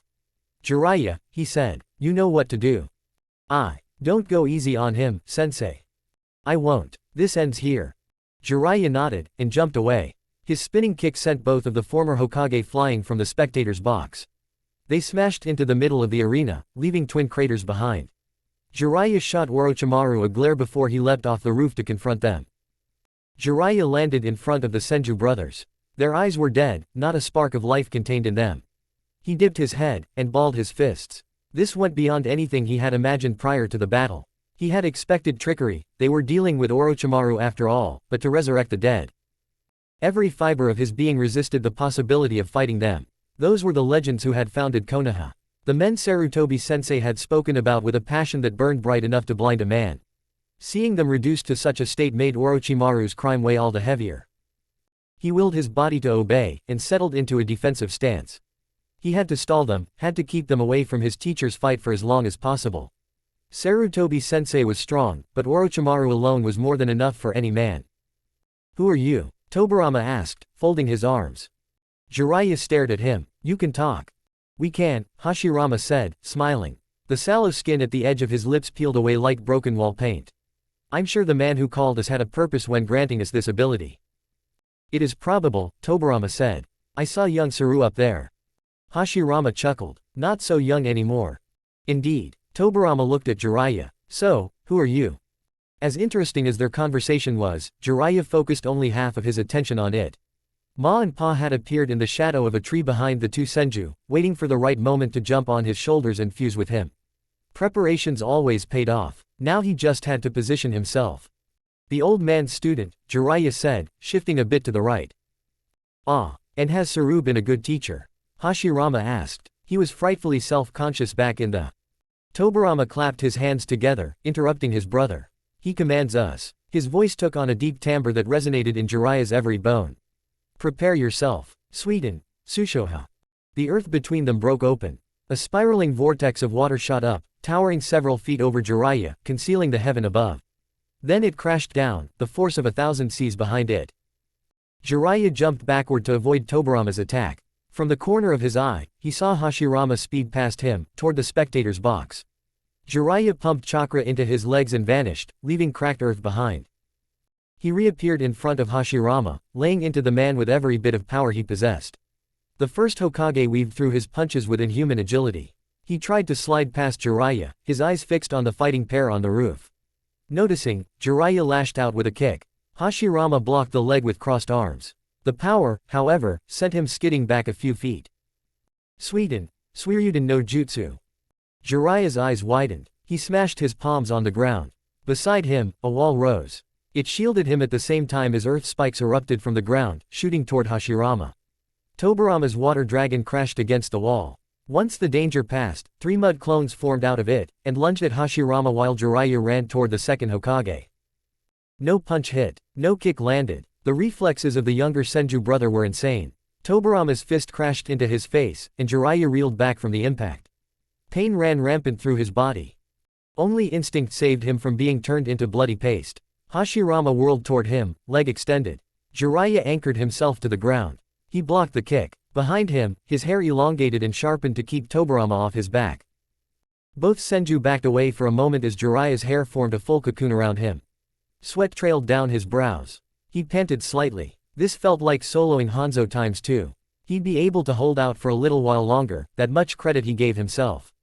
But if the battle continued in this vein, the chances of one of them aiding Orochimaru would only rise. He glanced at the Toad Elders and sighed.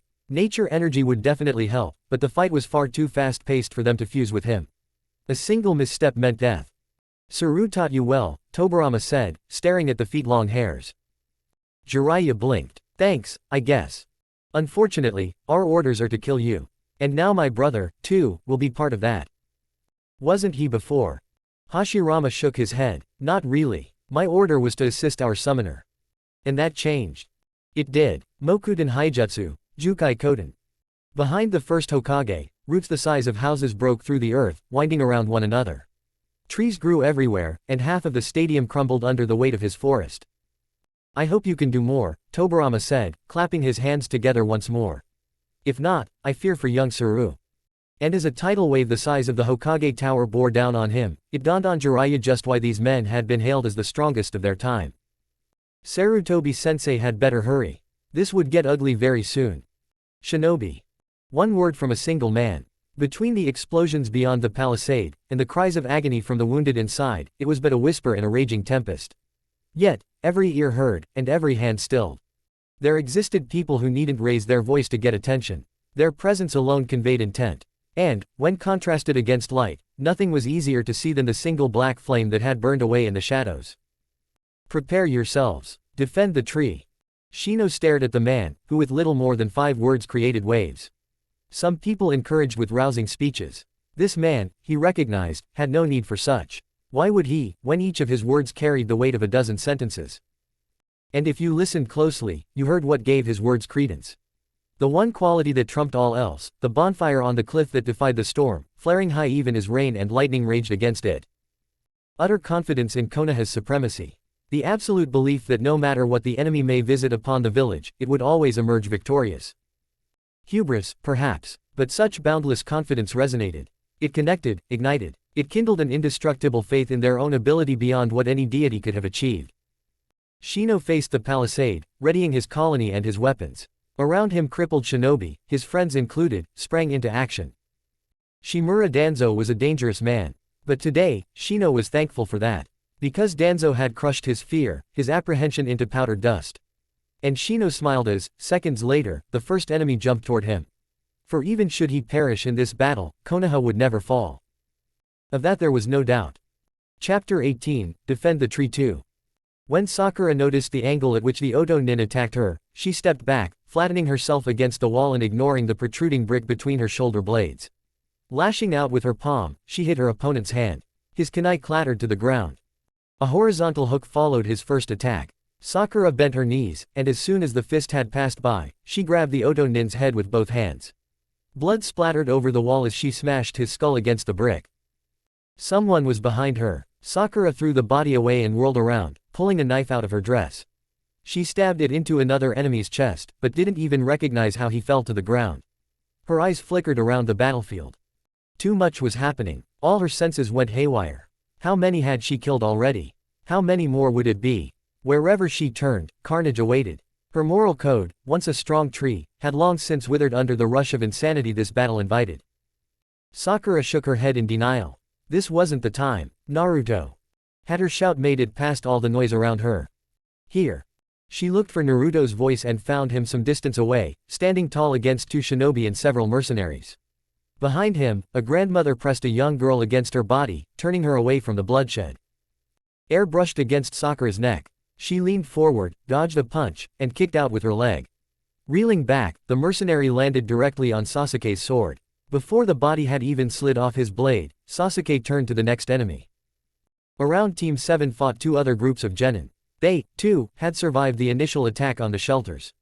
One of their members took Sakura's place as she sprinted over to Naruto, stabbing one hostile shinobi from behind. "We can't stay," she said as she reached him. He kicked another enemy away and landed in a crouch, panting. "I know." "Then what?" A fireball rushed at them and Naruto planted his palms on the ground. "Sweden, Sujinheki. The flames fizzled out as they clashed with his wall of water. Mist rose and he wrapped an exploding tag around his kunai, then flung it through the mist. The resulting blast rang in Sakura's ears. The screams of the fallen echoed inside of her head. Naruto turned to look at her, his eyes ripped wide open.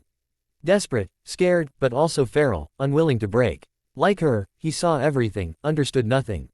Sakura backhanded another mercenary, then finished him off as she ducked under a volley of shuriken. They'll swarm us. There had to be a way out of this hell. But Naruto didn't know what to do any more than she did, that much she could see on his face. One Odo Nin landed a punch and Naruto gasped before retaliating with a hook that sent the man spinning away.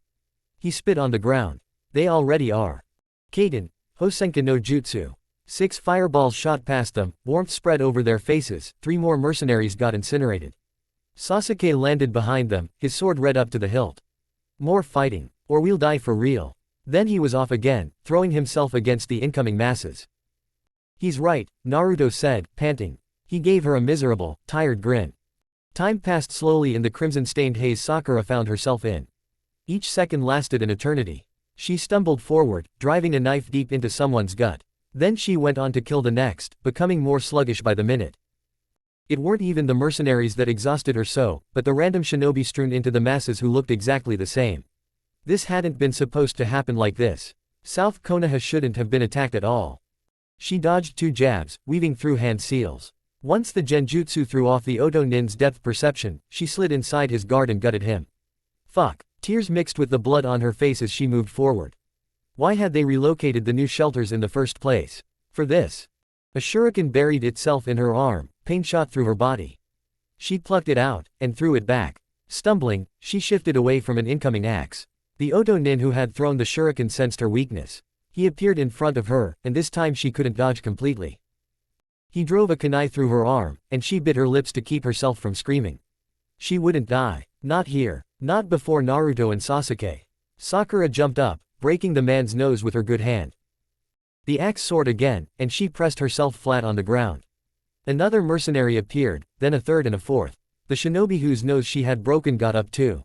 Her left arm hung at her side as they surrounded her. She reached into her pouch, taking out several exploding tags. Ninpo, Kujimane no Jutsu.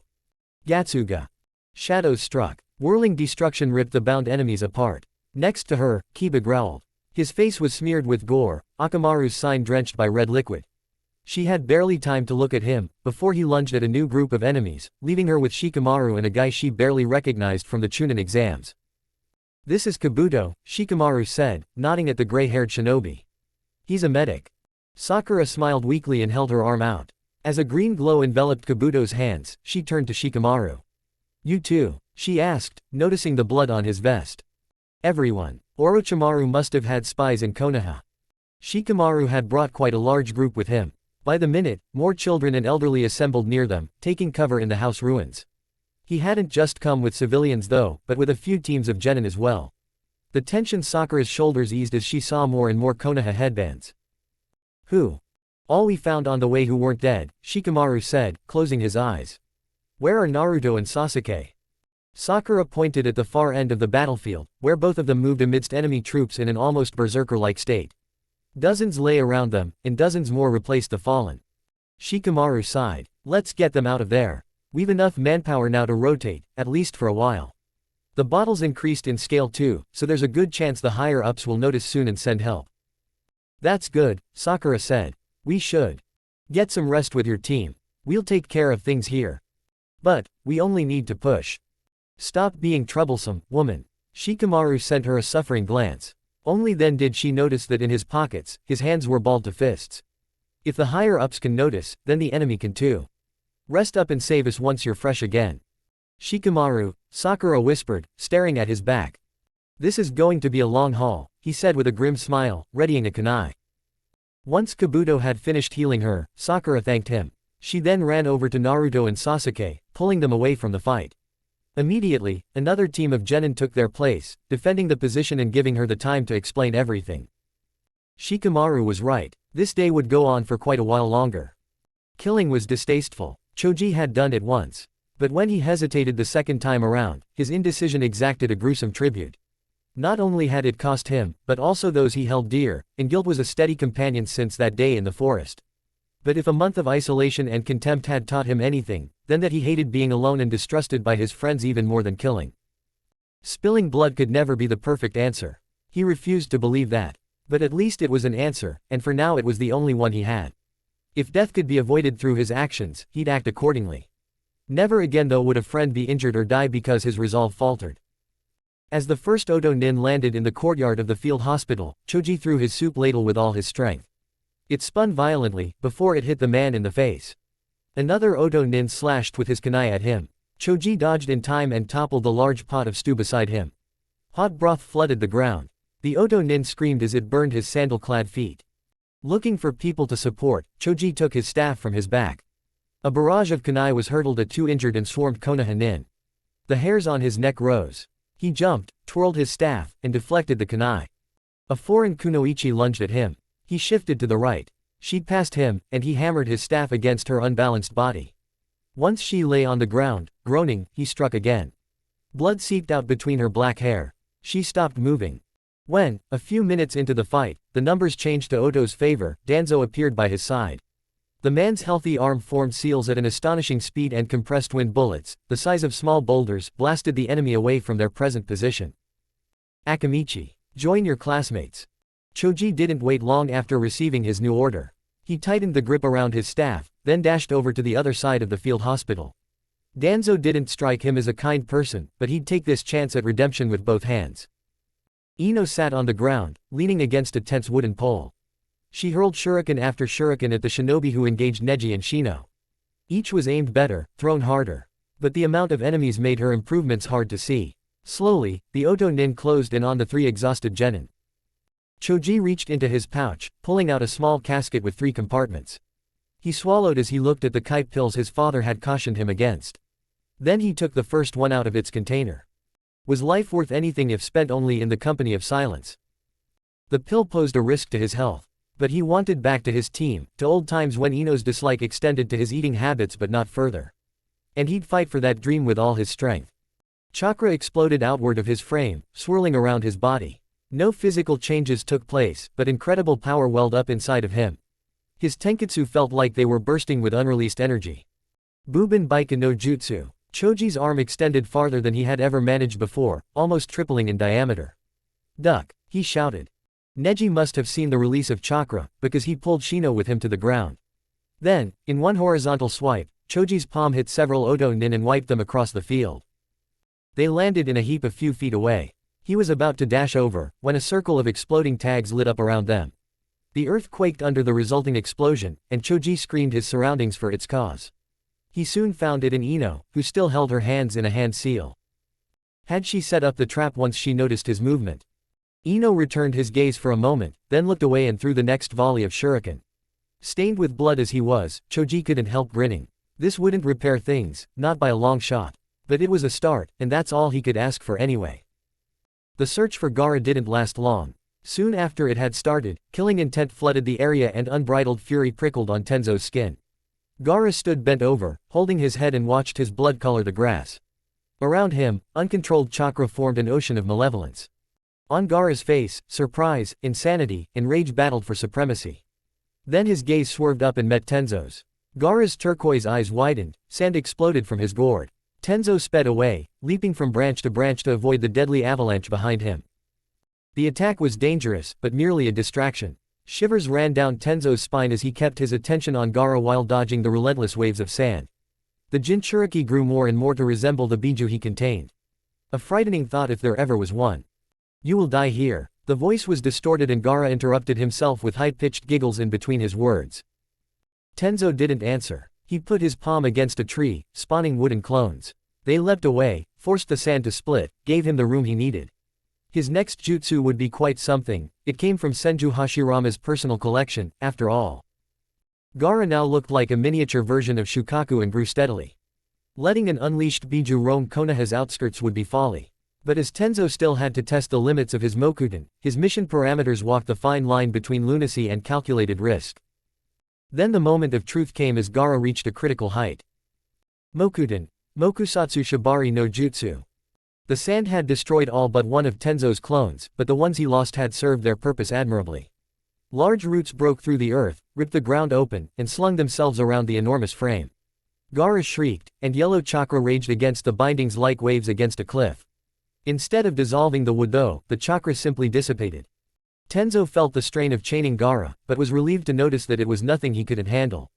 Would the same hold true against a Biju with more tails than one, or Shukaku in its fully realized form? Perhaps, but it was too dangerous to test during the invasion.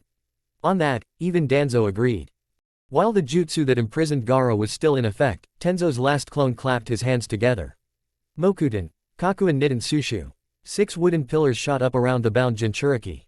At regular intervals, ornamental spikes grew out of the pillars and pointed at Gaara. They'd leech the demonic energy out of him, and soon, nothing but the boy's own chakra would remain, for a while at least. 3 other presences, Anbu, entered the area. Everything all right? Tenzo asked, being careful not to disrupt his jutsu. One Anbu nodded, pulling a small sealing tag out of his pouch. Let's end this. With calm strides the masked shinobi walked up to the struggling Jinchuriki. He reached with his hand through the wooden cage and slapped the seal on Gaara's forehead. Stepping back 2 paces, the Anbu formed a hand seal. FUNN. Blue light broke out around the seal. It shot in circular lines away from Gaara's head, traveling around the whole body. Tenzo had no clue about the particulars of the seal Jiraiya-sama had devised, but he trusted the man's knowledge. It was, in all probability, more complex than anything he would understand with his rudimentary education in the art of sealing. When the light died out, it left a broken and sealed Gaara lying on the ground, unconscious. One Anbu knelt down and secured him with wire. Tenzo stiffened as he felt the sudden appearance of several chakras near their location. They were still a minute away, which pointed at their lack of experience if he had already sensed them. The numerical advantage though was nothing to sneeze at. Enemies inbound, he said. The ANBU's head snapped up. Number 20, maybe more. The wood clone took Gaara, hiding him in the shrubbery. Then all of them drew their swords and hid themselves in the thick canopy above. They were only 4, but the enemy would soon learn how vast the gulf in quality between Anbu and everyone else was. Walking in gory robes didn't sit well with Ibiki as even the slightest movement rubbed more blood against the insides of his mantle. It was a disgusting sensation, and truth to be told, he had hoped to never experience it again after the end of the Third War. The enemy had other plans though, and managed in death what he couldn't accomplish in life, getting under his skin. Ignoring the greasiness to the best of his ability, Ibiki entered the atrium of a large house which hadn't been damaged as of yet. 2 Anbu followed him closely, their posture rigid and firm. Inside, Shikaku leaned over an upturned slab of stone upon which he had unfurled a large map detailing Konoha. He pointed at several different locations and talked to a few runners, Chunin who excelled in speed and communicated his orders to the front lines. As they left to perform their duties, Shikaku stretched his arms and yawned before paying attention to the new arrivals. Ibiki, he said, I heard you took care of the summon yourself. It wasn't Manda. Shikaku hummed, I'm still surprised they had one at all. Creating a circle that can be activated without the actual contract holder. Well, that's a Sanin for you, I guess. We have other problems at the moment. Oh. Information about the new shelters has been leaked. It's unclear how though. Shikaku stilled and his brows furrowed. Give me the details. Groups of civilians are strewn over southern Konoha. At some locations, genin have teamed up to defend larger crowds. That much activity. Ibiki nodded. They had put the shelters there because the area wasn't supposed to become a battlefield. We don't know how they managed it, but bands of mercenaries as well as Odo nins are in constant engagement with our genin. We'll send help then. Can we afford it? I have Suna under control, Shikaku said. Any news on Hokage-sama? Ibiki stared at the large circle on the map that indicated the arena. He's still fighting. Orochimaru used the Edo Tensei but Jiraiya-sama was there to mitigate the damage. If we can spare troops, we should send some to help there too. That'd be wasteful. Shikaku shook his head. None of the shinobi we can send are on a level that they'd have any effect on the fight. Then, faith in Hokage-sama and Jiraiya-sama is our only option. Shikaku cracked a smile. I've taken worse bets in my life. Anyway, keep Odo contained in the north. I'll take care of our genin. Ibiki nodded, then left the atrium with his escort. It was an unspoken rule of the world they lived in. Young prodigies gave cause to be wary, old men were a reason to be terrified. Experience, refined skills, and craftiness were the signs of a shinobi who had braved the bloody tides and emerged as the victor, again, and again, and again.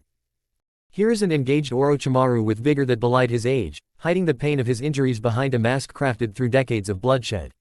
He matched him blow for blow, and while it was a far cry from the performance of his prime, he certainly showed Orochimaru that the title Shinobi no Kami hadn't been given to him on a whim. There existed a reason for him being the one to receive this nickname after Hashirama-sama died. The fight left its marks on his body, however, no matter how well he hid his fatigue from his enemy. And how far Orochimaru had fallen to be considered as such. Shinobi were deceitful and distrusting by nature, but never had he imagined that this was what would become of the hurt child he took under his wing all those years ago. Deflecting a punch away from his face, Hiruzen spotted a small opening, barely perceptible at all. He delivered a vicious punch, breaking Orochimaru's stance. He knew what came next. Year after year, for more than half a century, he had tortured his body through these movements every morning. There was no delay as he slid his hand into his armor, evaded Orochimaru's desperate counter, and directed a kunai right toward his student's abdomen. Orochimaru grunted, and with seemingly unreal flexibility avoided the stab. Instead, it left a deep gash on his arm. They locked eyes, and Hiruzen saw an unsettling mixture of rage and cruel curiosity. With a quick combination and a kick, Orochimaru pushed Hiruzen several feet backward. Hiruzen was unable to mask his panting any longer. "I pity you," he said. "You had everything. You threw it away." Orochimaru's lips curved into a cruel smirk. "I don't need your pity." His cheeks bloated up, until, with a final retch, a sword came to rest in his hand. "But I want your head." "Kusanagi," Hiruzen whispered. "You found it." Over the course of his life he had listened to many a tale about the sword that cut the meadows. Legends which told of power, dramatic kabuki plays that enchanted the audience with stories of love and poison, fictitious for the most part, the imagination of creative minds. But as outlandish as those tales were, there was always at least some truth to be found in such myths. He had no time to waste. Ninpo, Kuchio's no jutsu, Enko o Enma. As the white smoke dissipated, it revealed his lifelong companion. Black garb, a yellow sash, white hair cascading down his back, the Monkey King Enma was a sight to behold, even more so when angered. Enma's eyes narrowed as he noticed Orochimaru. "This should have been done a decade ago, Hiruzen," he growled. A subtle move from Orochimaru alerted both of them. Enma flashed through hand seals, his voice, a deep timbre, echoed over the roof. "Ninpo, Kongonyoi." After catching the bow staff in the air, Hiruzen yanked it up. Two legendary weapons met. Sparks flew. Steel hardened through misery crashed against diamond infused with chakra for centuries. Both fought furiously, neither giving an inch, nor landing a blow, each would spell certain demise for the other. A shout of pain reminded Hiruzen that they weren't the only combatants in the vicinity. He infused his foot with earth chakra and rammed it into the roof. One of the tiles loosened, then crashed into Orochimaru's knee. Seeing him out of balance, Hiruzen rammed his staff through Orochimaru's guard, heaving Kusanagi upward. A shinobi of his student's caliber would never let go of his weapon that easily, but it gave him the time he needed. Hiruzen disengaged and jumped back, assessing from whence the cry had come. He needn't look for long as Jiraiya crashed onto the roof mere feet away from him. Hiruzen opened his mouth, intending to ask what happened, when a large shadow engulfed both of them. He didn't bother to confirm the threat, reacting on instinct alone. "Goten, Tsuchimayu." Whirling on the spot, Hiruzen spat a line of mud in a perfect circle around himself and Jiraiya. The line quickly grew skyward and hardened, forming a nigh impenetrable cocoon of earth to shield them. "What happened?" he asked, as wave upon wave crashed against their makeshift shelter. Jiraiya rose sluggishly and leaned against the wall whilst rubbing his bruised jaw.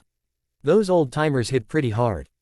Hiruzen nodded, taking in Jiraiya's worn-down appearance. "Only a bit longer." "You make it sound so easy." Jiraiya stumbled into a standing position, grinning wearily. "Don't worry, sensei. It'll be fine. Jiraiya, if it comes to the worst, I'll use Minato's seal and take Orochimaru with me."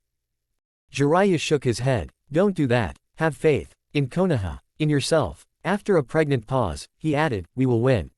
Hiruzen searched for words but came up empty. He dipped his head, acknowledging his student's words. Jiraiya had truly become the wisest of them all. Hiruzen nodded and stopped infusing chakra into his jutsu. The wall crumbled, and when an opening presented itself, Jiraiya charged forward, barreling into the two senju once more. Determination settled on Hiruzen's face. He had to finish this. Jiraiya was at the end of his rope and it showed. As he surveyed the surroundings, only the experience of 3 wars enabled him to recognize the threat to his life before it was too late. He bent his body backward, yanked the staff over his head, and rammed it straight into the roof behind him. Again, Kusanagi met Kongonyoi. He attempted to whirl around it, trying to plant his feet in Orochimaru's face, but slipped on the roof which had become wet after Tobirama-sensei's attack. Losing balance was one of the worst things to happen to a shinobi, especially in a fight between two giants among men. However, Hiruzen also knew that improvised solutions in such moments could surprise an enemy more than anything else. The upper half of Kongonoi was still gripped in his hands. He gave it a mighty tug and the staff's bottom ripped through the already damaged roof. It spun vertically, catching Orochimaru in the jaw. This had to end now. He couldn't hold out much longer himself. Seizing the kami-sent opportunity, Hiruzen lunged at Orochimaru, forcing him to abandon his weapon. As he put every bit of his remaining strength behind his punches, Kongonoi and Kusanagi lay forgotten between the tiles. An uppercut sent Orochimaru flying upward. Hiruzen flared his chakra, then jumped after him and delivered another punch before pressing his knee hard into Orochimaru's stomach. Bringing both fists together, Hiruzen smashed Orochimaru back to the roof. Once he landed on the other side of the spectator's box, Hiruzen glared at him. "You are decades too early to threaten me in my own village," he said. "You want my head. You should have made damn sure you have what it takes, boy." Across him, Orochimaru rose slowly. Hiruzen knew that this would never be enough to kill him, but the desire for correcting his mistake now took second place to ensuring Konoha's survival. Who would take the hat if he died? Jiraiya, Tsunade. Both viable in peaceful times. Terrible, however, in wartime. This little show needed a last act to succeed and he was willing to play it out. Beside him, a shadow clone popped into existence and both sped through seals. Kaden, Suyoi Enden. Futon, Daitapa. A sea of flame shot out of his mouth, amplified by raging gales until the fire encompassed far more than just the spectator box. When it died away, almost a minute later, Orochimaru was nowhere to be found. In his place stood a large charred gate. Rashomon. With the remainder of his strength, Hiruzen dragged himself over to the edge of the roof and looked into the arena below. Jiraiya was lying in a pool of blood, twitching. Around him, the Senju brothers crumbled to dust. Orochimaru had fled then. A puff of smoke next to him revealed Enma, who had changed back into his monkey form. "You need help." Smiling through bloodied lips, Hiruzen answered, "Get help for Jiraiya. I won't die from this." Enma looked at him with obvious concern, then nodded and jumped into the arena. Rolling on his back, Hiruzen stared into the sky. Orochimaru had failed. The tree was safe once more.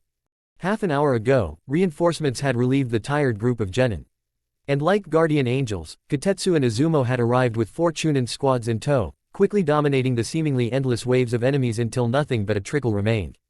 Afterward, as the only genin team which had some rest, Team 7 had been drafted for the same mission as the Chunin squads, to search the surrounding area for survivors. Leaping from roof to roof, Team 7 steadily neared Konoha's southern wall. Sasuke landed on a water tank, staring into the distance. "This is far enough." "You sure?" Naruto asked, halting next to him. "I doubt we'd find anything if we go further." Sakura closed her eyes. "I only sense the 4-man squad that came before us. They're somewhere near the gate and—" Sasuke noticed a sudden tension enter Sakura's shoulder. "What happened?" "One just vanished. Now a second. They're dying." Sasuke didn't wait for confirmation from his team. He jumped toward the next roof and sped into the direction Sakura had indicated. Naruto and Sakura followed suit, and only a few seconds later, they heard screaming. The man Team 7 came upon as they arrived on site wasn't what Sakura had expected. Vivid green eyes stared at her from amidst carnage and ruins, observing them without emotion. Gray hair, parted by a tie at each side, framed his face. Above thin eyebrows, 2 red dots drew attention to his unusual appearance. He walked through a veritable sea of blood, pointing his fingers at the Chunin who crawled away from him. "They cannot save you, trash." Sakura leapt forward, positioning himself between the man and the Chunin, and reached for the knives beneath her dress. "Who the hell are you?" Naruto slid into a combat stance next to her, while Sasuke's eyes flared red. No one beside the scared guy behind them had survived this man, and that single survivor had only made it through the sheer luck of their timely intervention. Whoever he was, a lack of destructive power didn't belong to his weaknesses. The man paused, regarding Sakura with apathetic eyes. "My name is Kimimaro. Now, be gone." Bullets of bone suddenly shot out from his fingers. Sakura was hard-pressed to parry them all. As the last one flew at her, Sasuke appeared and pulled her away. She glanced to the ground, where a large bone spike had erupted and cut into Sasuke's leg. Then she heard tortured, labored breathing and turned around. The Chunin who had tried to flee lay on the ground, blood pooling around his throat. Kimimaro's last bullet had struck. Sweden, Tepidama. Sakura weaved through hand seals as Kimimaro dodged Naruto's water projectile with ease. Even as a sudden shadow fell over him, he appeared unaffected. Sasuke bore down from above, both hands around the hilt of his sword. Smirking, Sakura finished her jutsu and pressed her palms flat on the ground. He wouldn't stay that unconcerned for long. Kimimaro tried to sidestep the attack, but was jerked back when his legs failed to obey. Earth had encased his feet, rooting him to the spot. For the first time he showed a fraction of emotion. His surprise, however, vanished quickly. Sasuke's attack made contact with a sword of bone. After a short exchange he skidded back though, distancing himself. A fine red line ran across his cheek. Kimimaro slashed his sword through the air twice, before pointing it at Sasuke. Tsubaki no Mai. Dance of the Camilla. Sakura's body reacted on its own as soon as Kimimaro rushed toward Sasuke. She layered 2 genjutsu around Kimimaro. Both slid off him like water. Their swords had already clashed twice when she arrived, a second line now crossed the first on Sasuke's cheek. She tried to sweep Kimimaro's legs.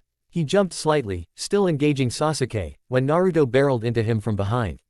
Airborne, Naruto threw a punch, but only mid-air. Kimimaro had dodged while flying and lashed out with his leg, hurling Naruto away.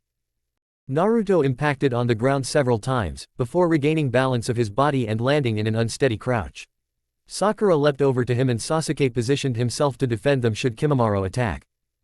Naruto gasped, holding his stomach. That fucking hurt. Sakura kneeled next to him. Kyuubi would heal the wound, but she knew that didn't prevent the initial pain. Can you continue? This nothing. He glared at Kimimaro, who looked at them from the edge of a roof. Let's put that fucker down. I agree, Sasuke said. Kimimaro leapt from the building and landed with a soft step on the ground.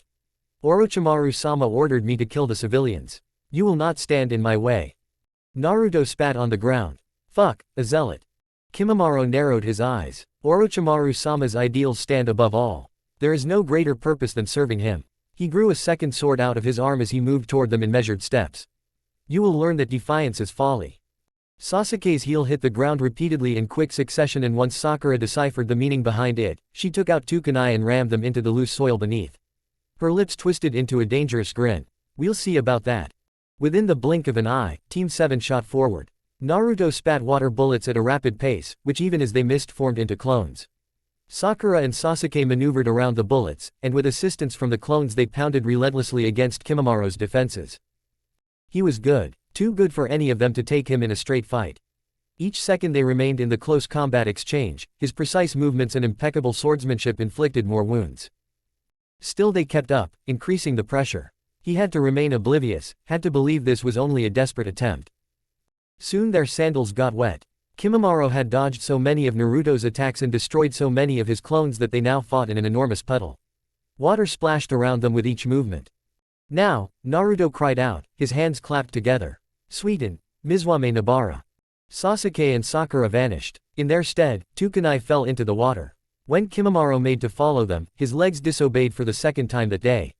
The water he stood on had become as thick and sticky as glue. He tried to grow out bones, attempting to destroy the obstructions as easily as Sakura's rock earlier in the fight, but failed. His bones got enveloped in the adhesive liquid the moment they protruded from his foot. Sakura, Sasuke said. On it, she went through a series of hand seals. Doten, Doroku Geishi. In front of Kimimaro, a wall rose out of the water. This is futile. I'm not done. Sakura pushed more chakra into the jutsu and 2 more walls shot up at Kimimaro's side. She smiled. Her triangular prison lacked a roof, but that was okay. It didn't need one. This won't hold me, Kimimaro said. Again, a shadow fell over him. Sasuke stood on one of the walls, glaring down into the pit Sakura had made. His ancestor's armor had partly fallen off him due to Kimimaro's attacks, blood flowed freely from cuts on his face and arms. It doesn't need to. Each seal screamed purpose. Kaden, Dienden. A large stream of fire left his mouth and set the prison ablaze. He held the jutsu for a few seconds, then jumped away.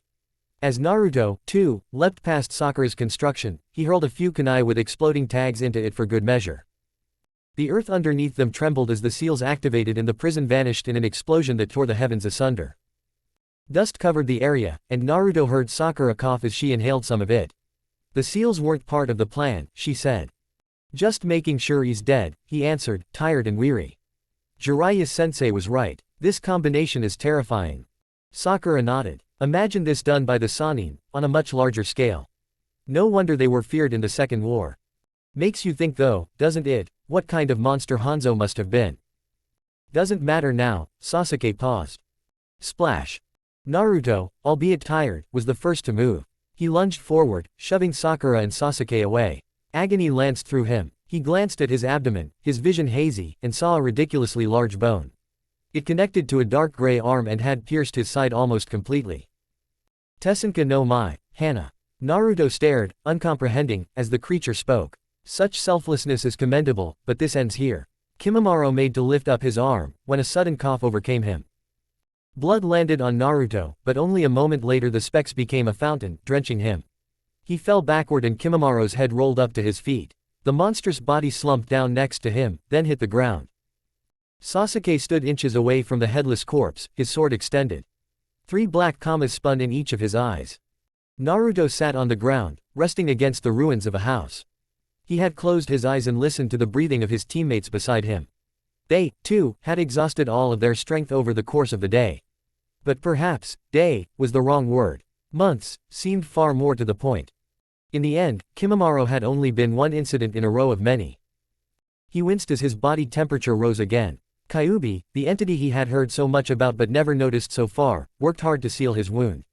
The unknown chakra churned inside of him, burning as though hot iron rummaged through his guts. He'd have to ask the old man about that soon. Going forward without knowing the particulars of his seal would be dangerous if the enemies kept getting stronger. Naruto shifted his body slightly, taking care not to wake Sasuke, whose head had fallen onto his shoulder once exhaustion overwhelmed him.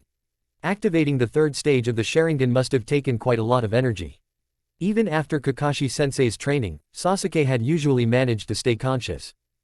He asked Sakura in a whisper, "You think this will ever end?" Getting tired of killing, too. The noise of splashing water followed her question.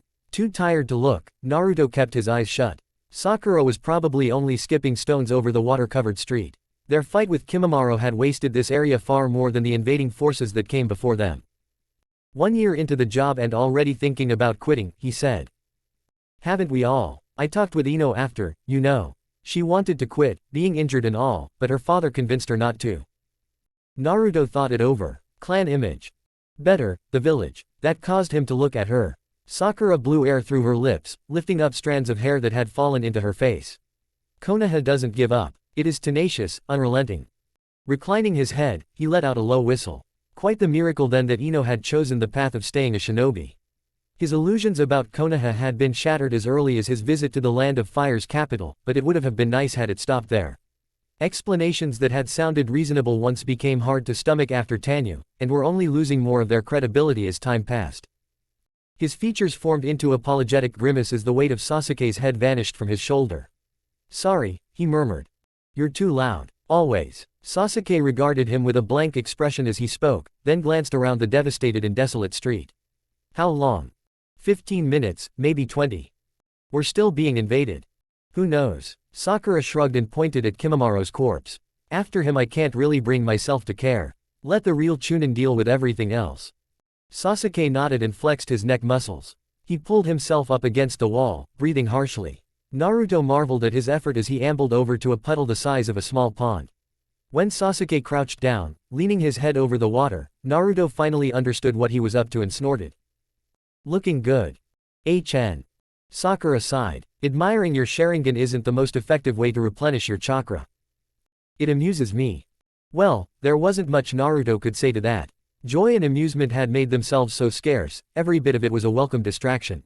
We can see that, Ms. Konoha, he said, making a token effort at bantering. Not that it was overly successful. Sakura's expression told him as much. Sasuke splashed some water in his face, then came back to them.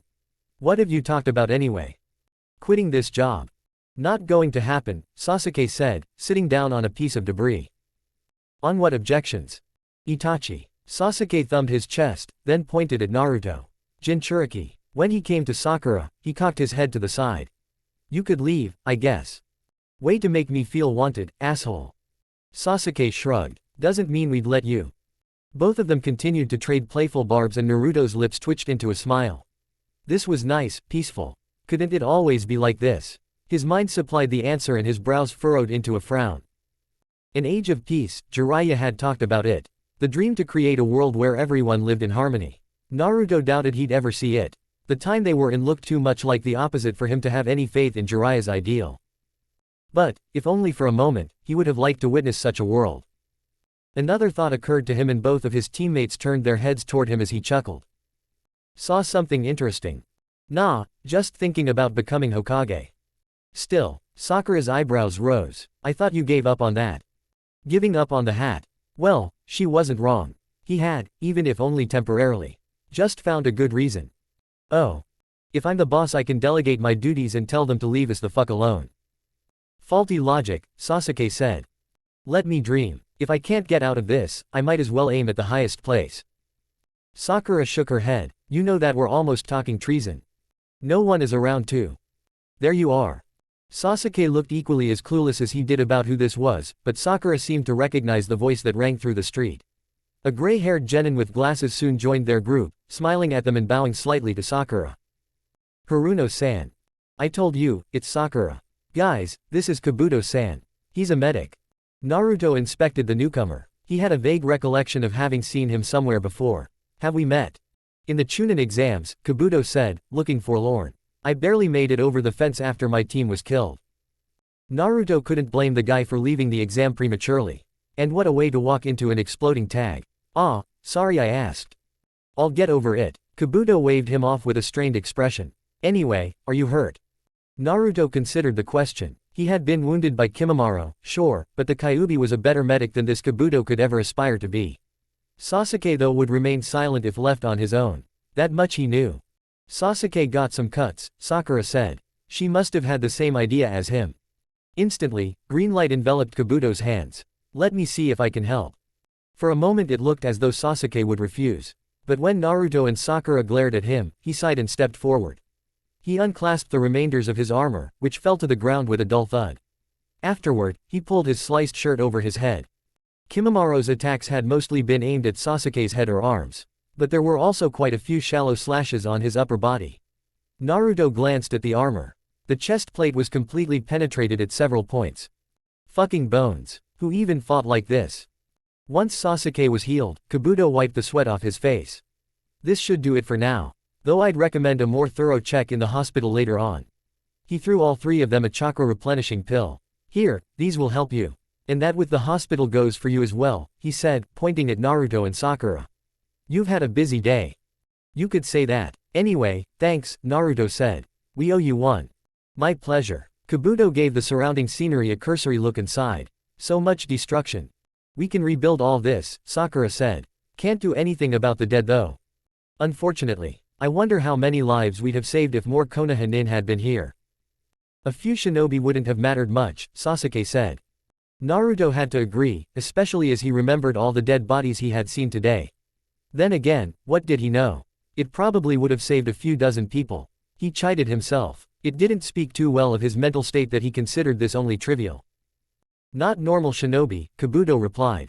I mean the really strong ones like Tsunade-sama, Asuma-san, or Kakashi-san. Shinobi of that skill can change the tide of a battle, I imagine. No clue about Tsunade-sama and Asuma-san, never saw them fight. But you're right about Kakashi-sensei. He would have ripped guys like him apart, Sakura said, pointing at Kimimaro's corpse. You manage that yourself, reasonably well I'd say. Wait, did you say Kakashi-sensei? Team 7 looked at Kabuto as one when they heard his question. I mean, you're his team, right?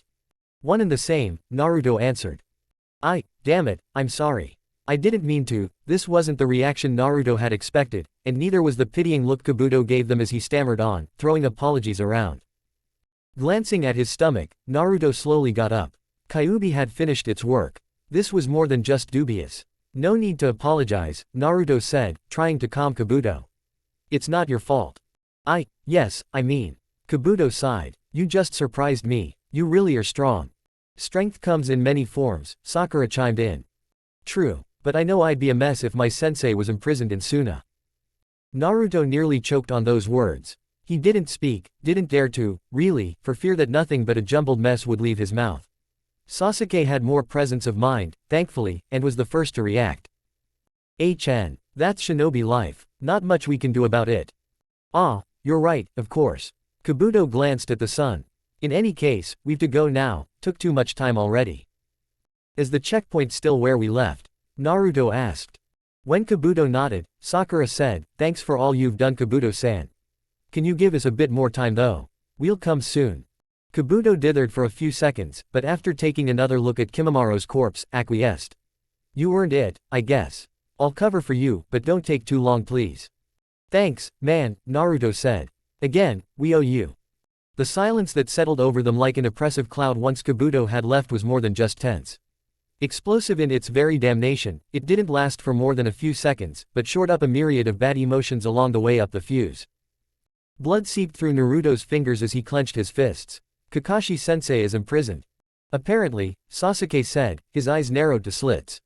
Naruto relaxed his hands and laughter bubbled up inside of him. He didn't care to contain it and erupted in guffaw. Oh, the irony. Say, Sakura, what did Ino's father tell her again? To take pride in her village. That the tree is tenacious, unrelenting. Sakura's expression mirrored the surrounding ruins. Her voice quivered slightly, sounding pleading and sorrowful. Naruto, please. He noticed the plea, understood the pain, but couldn't hold it in any longer. His features sharpened and a low growl rose in his throat. Not directed against his teammates but the situation as a whole. He should have told her that the tree is a lying piece of shit. They had asked Jiraiya, and he had told them flat out that Kakashi was on a prolonged mission. A fucking mission. Oh yes, it was prolonged, but by torture. Naruto gestured in a wild arc. They all talk big, telling grand tales. But how the fuck am I supposed to find pride in this when even my village lies to my face? I thought we leave no one behind. Tears streamed down his face. Even Gigi lied, and Jiraiya, that whoreson. I liked him. I thought he was honest. I really did. Slap. His head flew to the side. He stared at Sakura, who looked as terrible as he felt. Listen to you, she shouted in his face. Listen to you, this is fucked up enough as it is. Don't you dare add more shit to that list. She took a deep breath, putting both hands on his shoulders, squeezing hard. One problem at a time, Naruto. They have Kakashi-sensei. What do we do? Sakura's words cleared at least some of the confusion in his head, and now that the steam he had blown vanished, shame welled up inside of him. They, too, had been lied to, but none of them reacted like this, while he just melted down like a little girl. But fuck Gigi, fuck Jiraiya, and fuck his damn pride. The worst was that Sakura had to slap him, that he had ignored her pleas because he wanted to vent, that he lost it like that because he couldn't control himself. As a Jinchuriki, loss of control was the nukenin in the shadows that kept him awake at night. Things like this couldn't happen, not to him.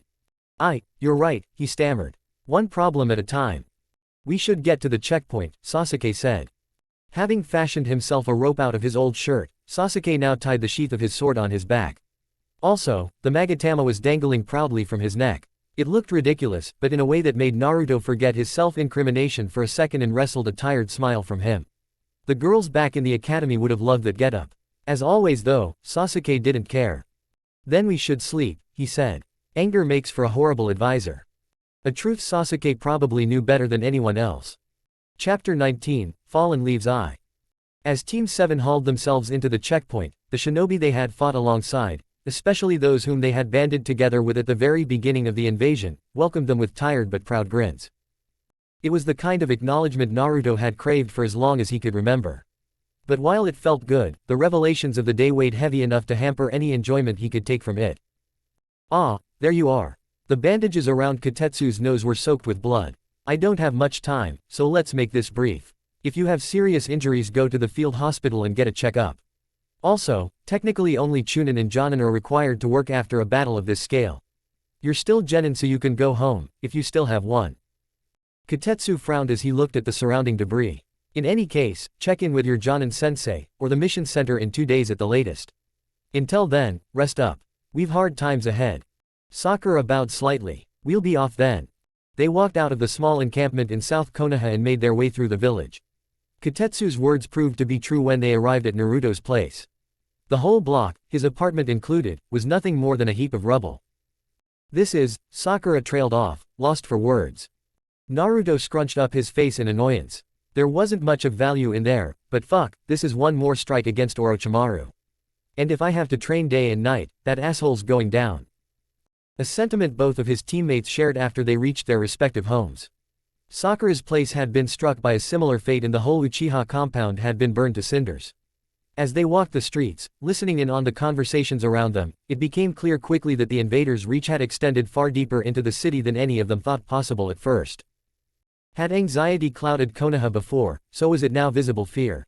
There had never been any doubt about the danger Orochimaru presented, but seeing how much of Konoha had been reduced to rubble made it even more apparent what damage a new cannon of his strength could bring forth. Also, even though he lost, his infamy as the orchestrator of the invasion rose to new heights in what barely amounted to 3 hours after the battle had ended. Having lost any possibility to sleep in a familiar place, Team 7 mirrored the actions of a large part of Konoha's population. They requested supplies at the emergency center, then pitched a tent outside of Konoha as the village itself was closed off until the leadership was sure that no enemies remained inside. There, chaos reigned and a veritable sea of people crowded together. "So, how do we go on from here?" Sakura asked once they had all changed into the slacks the emergency center had given them. "First we have to verify if what we learned is true." Sasuke lay down, folding his arms behind his head. "You think Kabuto lied to us?"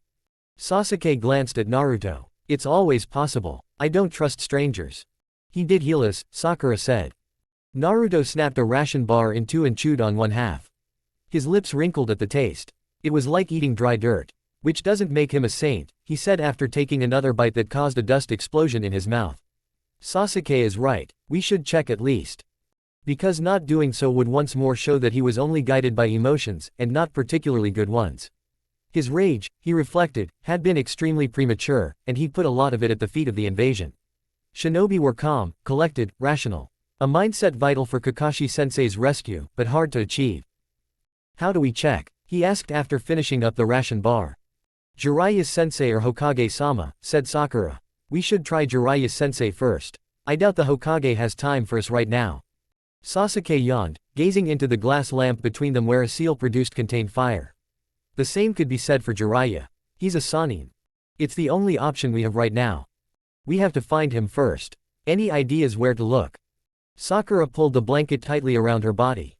It was surprisingly cold outside for this time of the year. "We have to ask around tomorrow. I'm sure he played a reasonably big part in defending Konoha. We're bound to find out eventually." The plan made, Naruto stopped fueling the seal on the lamp with chakra and darkness spread. Still exhausted from the day-long battle, Naruto's teammates soon drifted off to sleep. He lay awake for quite a bit longer, staring at the tent's black ceiling, the events of the past hours repeating in his mind. Aside from Kakashi, there had been another revelation that pressed on him. Kyuubi, the biju in his gut which had healed him with an abnormal efficiency. He should have died from that wound, every normal person would have. But while his injury had made him just as acutely aware of man's mortality as Orochimaru's presence back in the forest, his survival also served to prove his own defiance against the Shinigami's law. He glanced in the direction where he knew Sakura and Sasuke to be. They would die should an attack like that ever hit them. A thrum of determination surged up inside of him. He would make sure that it never happened. On the next morning, as an orange sun simmered above the village, Team 7 packed up their stuff quickly, leaving the ocean of tents in front of Konoha's main gate behind. Contrary to the people around them, who had nothing else but ration bars, they even had breakfast. "Where'd you get this?" Naruto asked the question for her, ripping the oily crust from a chicken leg with his teeth. Sakura shook her head, smiling at his obvious enjoyment. His regressing table manners were another story, but war made people hungry, she supposed. She was sure they made an odd sight as they walked on Konoha's main street where the repairs had already begun. "Does it matter?" Sasuke shot them a smirk. "It does if you stole it," said Naruto, waving his chicken leg through the air, pointing it at Sasuke like a sword. A splatter of fat flew at Sasuke. His Sharingan flared into existence briefly. He dodged the fat, then let his eyes turn back into their usual onyx color. "Naruto, eat and stop playing," Sakura said, gripping both of their shoulders. "Sasuke, your Sharingan is great, we get it. And yes, we are grateful to you for providing us with this bountiful feast. Now let's ask around for Jiraiya-sensei." "I'm not much help in asking anyway," Naruto said. "Why's that?" Rubbing his stomach, Naruto smacked his lips. "Because I eat for two." "Ah, right. Sorry, slipped my mind." "No worries." Sakura exchanged a glance with Sasuke. She sincerely hoped that their actions in this invasion would reflect well on Naruto. He could do with some friendliness, and not just from the people he fought with. He had definitely earned it. They asked several shinobi and even a few civilians. All of them had heard of Jiraiya's heroic deeds, but none of them knew of his current location. It took almost an hour of information gathering before they pieced together all the clues and got a rough picture of what had happened to the Toad Sage and the rest of Konoha. It must have been quite the battle. A shiver crawled down her bones just thinking about it. Maybe, their fight with Kimimaro wasn't so bad. Compared to facing the two previous Hokage, Orochimaru, or even Orochimaru's summon, their battle definitely lost out. Which was a good thing, mind. We should look at the hospital, Sasuke said. She nodded at that. It's as good a place as any to start. With his enemies, I wouldn't be surprised if he got some serious injuries. Having made their decision, they walked on toward the Hokage Tower, next to which the field hospital lay according to what they've learned from a pair of chunin. The good mood, a rarity in itself, that had pervaded at the beginning of their self-imposed mission changed into tense, nerve-crushing silence the closer they came though. Soon they would learn if Kabuto had told them the truth. The tang of antiseptic greeted them as they walked into the palissaded camp. Straw mats were lying everywhere, countless injured shinobi resting upon them. Team 7 walked between the rows of patients, careful to step around the working medic nin that tried to ease or save lives. Jiraiya's white mane was nowhere to be seen though. Hey, guys. They turned toward the familiar voice that had called them. There, on a lumpy mat, Choji sat up with a tired, shy grin. Sakura glanced at her teammates. The memory of what had transpired in the Forest of Death was still fresh, much like the wound across the stomach the Akamichi had. But apparently Naruto wasn't out to treat him with cold contempt like he had done in the forest. He returned the smile, then frowned and stepped up to him. Looks serious, he said, pointing at the bandages around Choji's rotund midriff. The Akamichi shrugged his shoulders. Got hit with a spear. But that's not so bad. Many here have it worse. It'll be okay. Yep, I'm to leave tomorrow. Naruto nodded. That's good. Say, you've seen an old man with long, spiky white hair around here. You mean Jiraiya-sama? Choji's head moved from left to right. Sorry, but I only woke up this morning. I've no clue if he came in or not. You could ask Ino though. Ino's here, too. Sakura pushed Naruto a few inches aside. Where? Why? Somewhere over there, Choji said, pointing at the other side of the field hospital. Don't worry though, it's not her. His expression darkened. One of the Oto nin got Neji with a poisoned kunai. It isn't life-threatening, but he's still got a fever from it. Ino renews the cold cloth every 30 minutes or so. Relief flooded Sakura and she exhaled loudly. Then she glanced at Choji, who seemed lost in his stare at the other side. That's pretty detailed, she said. She saw me some time ago. And he had very good view of it from his position, Sakura thought. But that was none of her business. Choji's forlorn gaze might tug at her heartstrings, but she had other matters to worry about. Thanks for telling us, Choji, she said. Was good seeing you. Sasuke addressed both of them as they moved toward Ino. That was friendly. Naruto glanced at him and emotions Sakura couldn't even begin to describe swirled behind his eyes. He made an awful decision back then, and part of me still wants to rip him to shreds for it. But another part wonders how I'd feel if you two would start ignoring me.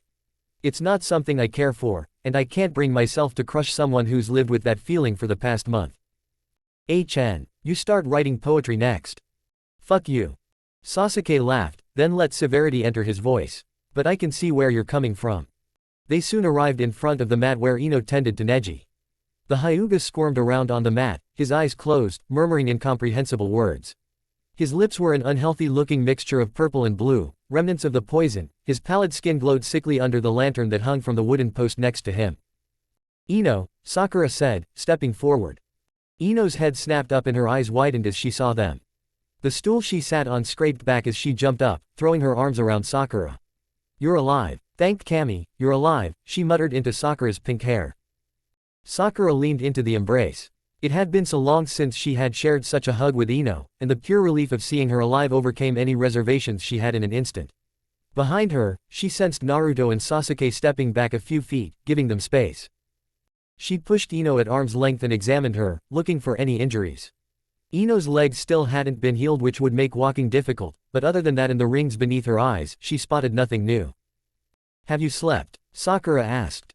When I had time. I'm responsible for this. Ino lifted the cloth from Neji's forehead. She dipped it into a bowl of water, then wrung it out and put it back in its place. It has to be changed every half an hour. That's quite some dedication. The corners of Sakura's lips lifted up into a grin. So, Neji. He's a dick, Ino told her flatly. Then her features softened. But he fought with us, bled with us. Now he suffers because of it, and for that alone he deserves care. Ino's words struck her speechless, and for a while Sakura just stood there, staring at her old best friend. A bittersweet smile played at her lips. If there was one thing that could make a person grow up, it was the threat of imminent death and the suffering of people around her. Sakura was brought out of her musings when Ino tugged lightly at her hair. Ouch, what was that for? You didn't listen, Ino said, smirking. Why are you here? Sakura scowled at her, mentally retracting any thoughts about maturity. Ino was still a brat, albeit a perceptive one. We're looking for Jiraiya-sensei. The Sannin, big guy, white hair. You've seen him. Ino nodded. He's been here yesterday, but only for a few minutes. They brought him in, did some emergency treatment, then left. You know where we can find him? I do, but I doubt it would do anything for you. He looked pretty banged up. The head medic who treated him said that he'd be out for days, possibly weeks. Fuck. Ino swatted at her head. Don't let Naruto's language color yours. Sakura grinned. Too late. Anyway, where did they take Jiraiya-sensei? You still want to try? It won't hurt. Can't argue with that, Ino said. They talked about bringing him to the hospital room reserved for the Hokage. That does sound somewhat impossible to get to. I told you. You did. Well, I guess we have to try a bit harder now than we thought. After a moment of silence, Sakura gave Ino a long hug, before looking her in the eyes. I'll have to go now. Take care, you hear me? You as well, and don't let the boys run roughshod over you. I won't, Sakura promised, then turned around and walked away. She was nearly at the exit of the field hospital when Sasuke and Naruto joined her. Where've you two been? She asked. Talking with Shino, Naruto replied. He's here, too. Yep, and whoever planned the layout for this camp is an idiot. He's sleeping next to the latrine. It reeks like a mule shit over there. Sakura poked her finger against his cheek, pressing into one of his whiskers. Stop cursing, she laughed, then increased her pace. Behind her, she could almost envision how Naruto glanced at Sasuke, an expression of befuddlement plastered across his face. What Sakura had told them about Jiraiya's whereabouts after her talk with Ino proved to be the truth. They had made their way to Konoha's General Hospital, but no matter how much they pleaded with the Anbu guard, there was simply no way into Jiraiya's room. So, what now? Sakura asked. Sasuke had to admit that this was a good question. They had banked on finding Jiraiya to get to the truth, as it was more likely to get it from him than getting to see the Hokage in the near future. He frowned, looking at his teammates. There's not much else we can do. Let's try for the Hokage. I hope we get some good news from him. Naruto exhaled loudly. I want answers, damn it. And we'll get them. But definitely not here, Sakura said. The walk over to the Hokage tower was a short one, and they soon arrived in front of the Hokage's office, where two Anbu stood guard and several Chunin walked in and out at various paces. Inside, however, they saw neither hide nor hair of Konoha's venerable leader. In his stead, on his chair even, sat an old woman with a severe countenance that held the administrative Chunin around her at bay. You detained Kaharu. Sasuke had heard about her before, from various sources. His Sharingan blinked into existence for only a split second to take in everything about her. But that alone was enough to make her look up. Her eyes bore into his, and a wholly unpleasant feeling crept up his spine. That woman was a spinster, albeit a dangerous one. And she could be as dangerous to his health as Kimimaro had been, perhaps even more so. She rose from her chair, the Hokage's chair, Sasuke reminded himself, and did so with poise and exactness that belied her physical age. There was a grace and fluidity to her motion that made him very aware of just how many Senbon she could skewer him with should he make the wrong move. The many needles in her bun were definitely no decoration. Uchiha Sasuke, she said as she halted in front of them. Her gaze lingered for a moment, then wandered over to his teammates. Haruno Sakura, Uzumaki Naruto, follow me. He saw the exchange of worried glances between Naruto and Sakura as all three of them followed the older woman into an adjacent room. It was a worry he shared, they shouldn't even have been a blip on her radar. The chamber they entered was small in comparison to the office. A wooden table stood between two leather couches, a tea set on it, and on the wall in the back hung 4 portraits, one for each Hokage. A map of the elemental nations had been stretched over the wall to the side, across the large window. Sit, she said, indicating the couch opposite of the one she took. When everyone had settled down, she observed them for a minute, maybe more, before she continued to talk. I do not have much time, which is the reason I have to make this short. She cleared her throat. After listening to the reports of several distinguished sources, and factoring in your deeds from the Chunin exams, you are hereby promoted to the rank of Chunin, effective immediately. He didn't need the power of his Sharingan to see Naruto's and Sakura's shoulders tense. They had expected a lot, he himself had thought up a storm about the possible scenarios. None of those, however, had featured this. Maybe they should have, but with all that went on, rising in rank didn't even register with them.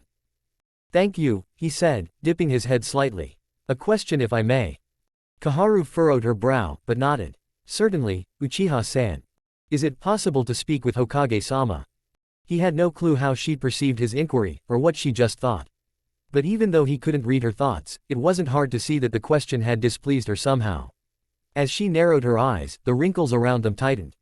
The Hokage has important business to attend, especially now. I am here in his stead, so any question you have for him, you can also pose to me.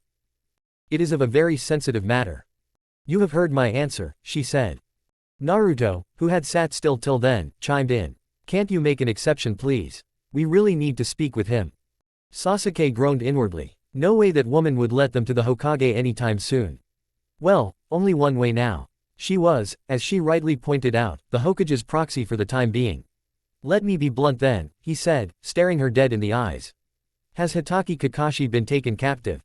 The silence was deafening, but her expression told enough bad news to tide them over for a few lifetimes. And where would you have acquired such information? As none of them answered, she shot out of her seat, towering over them. Sasuke had never been one to remain in a position of weakness while others loomed above. He, too, rose up. And had Koharu still been younger, she might have been taller than him.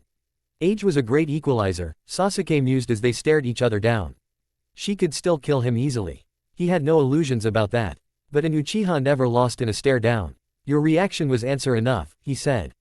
I will not repeat myself, where did you get this information? Is it that important? His Sharingan sprung to life the second Koharu moved. He saw the path of the needle, but wasn't even close speed-wise to have a chance at dodging it. It dug into the pale flesh of his throat, drawing a single drop of blood. He smiled at her, cold, befitting of an Uchiha. It was arrogance born from the knowledge that he wasn't alone. A fact that didn't escape her either, as Naruto's kunai was at her throat and Sakura had a knife hovering next to her ribs. Could she still take them? Definitely. But would she bother? Probably not. It seemed as though their show of unity worked on her. She moved back, as did Naruto and Sakura. Then, in a blur of motion, she flicked her hand. The Senbon passed by, slicing open a slight line on his cheek, and hit the wall behind him, still quivering in the wood even seconds later. A Chunin entered the room with an apologetic expression. Koharu-sama, you are scheduled to meet with Konoha's merchant guild in 5 minutes. Koharu waved the Chunin out of the room, then turned back to them as the door closed. Keep your secret for now, Uchiha-san, she ground out between pursed lips, glancing at the clock above the door. But beware that actions have consequences. Dismissed. Sasuke bowed his head, then strode out of the room, down the stairs and into the yard where he let fresh air burst into his lungs like a drowning man starved for oxygen. The sweat on the back of his neck cooled quickly. His teammates soon caught up with him. Are you insane? Sakura asked, looking at him through wild emeralds. That woman could have killed you in a second. We have our answer now, he replied. Why didn't you tell her about Kabuto? That was a good question, too. Sasuke stared at her. Why hadn't he? That would have made me the loser in that conversation, he answered after a moment of contemplation. Sakura shook her head. Were you in the same room as me? You definitely didn't look like a winner in there. He made to defend himself, but stopped when he saw Naruto, who gazed at the clear sky with a forlorn expression. You okay? Sasuke grunted out. Naruto uttered a weak laugh. I had really hoped that Kabuto lied to us. Now we're back to square one. Kakashi-sensei's imprisoned, Jiraiya and Gigi lied. Nothing changed. Sakura squeezed his arm, pulling him into a short hug. Let's talk this over when we're back at the tent, K. This isn't the place. That was something Sasuke could agree on. They needn't know, but he felt Koharu's gaze on him and he was sure that he'd see her standing at the window above if he were to turn around and look up. Phantom pain stung at his cheek, validating his earlier thoughts. That woman was a warrior spinster all right. Sitting back down, Koharu calmed her breath, returning the Senbon back to the collection in her bun. A door opened in the wall beneath the Hokage portraits and Danzo entered the room through a secret passage. He ambled over to the couch and settled down next to her. Is this the kind of assessment you wanted? Koharu asked in a clipped tone. And a fake meeting, really? Danzo poured himself a cup of tea. I wanted to observe their reaction to the promotion. I didn't anticipate them knowing about Kakashi. He narrowed his eyes. I, too, would like to know where they got their knowledge from, but forcing the issue wouldn't have worked. You saw the Uchiha boy. Am I to believe you know nothing? Cease looking at me like that, Danzo replied, thumping his cane on the ground once. I have nothing to gain by revealing the information I myself propose to hide from them. I will, however, have an agent follow them from now on. This development is unforeseen, and therefore risky. That seems to be for the best, Koharu agreed. Rebellious behavior of this kind is permissible once, and that only because the knowledge they acquired is damning. I will not tolerate it a second time. I have half a mind to rescind their promotion. It wouldn't be undeserved. I apologize for the trouble, Kaharu. Young prodigies can be difficult to handle sometimes.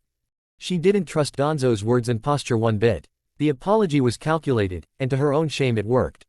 I remember you staring much the same at me until Tobarama-sensei reprimanded you. In fact, you bore the same wound back then as Uchiha-san does now. As I said, prodigies can be quite difficult. Kaharu shook her head, then rose from her seat. Hubris, Danzo. Hubris. Her features, which had softened over the course of the conversation, hardened.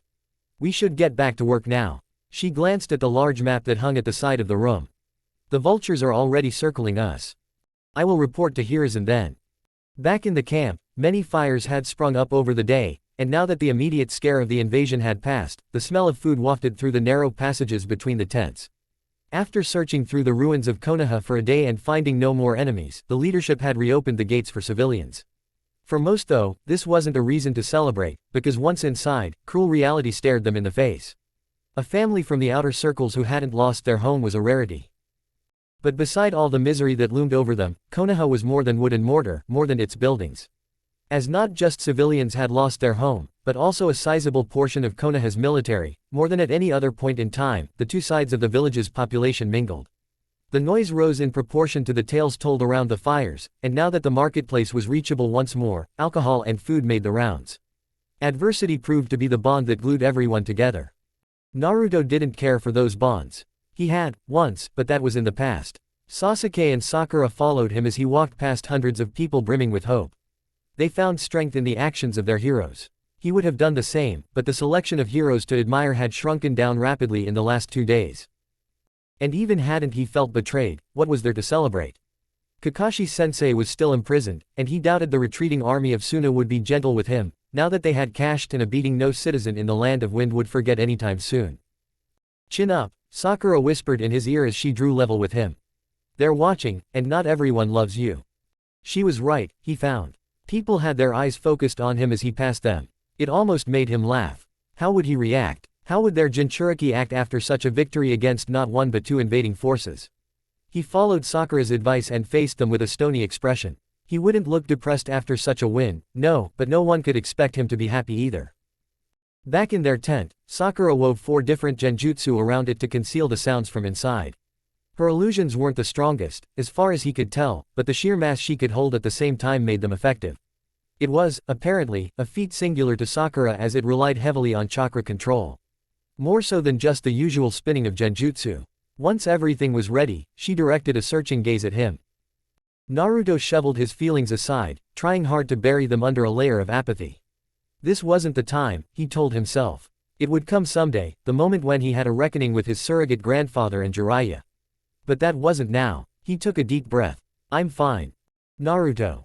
There are more important things to worry about, he said. Like Kakashi-sensei. He's been captured, and I doubt they handled him with satin gloves. Naruto glanced at Sasuke, who wore an uncomfortable expression. What? Kakashi will be waiting for quite some time, Sasuke said. Naruto narrowed his eyes. Explain. I doubt they hold him near the border. He's somewhere in the Land of Wind. And with the war that just broke out, how likely is it that they're going to invest in rescuing him? It makes no sense from a leadership position. Are you saying they won't try? Even though they know he's been captured? Don't get angry, Naruto, Sakura said, trying to placate him with her hands.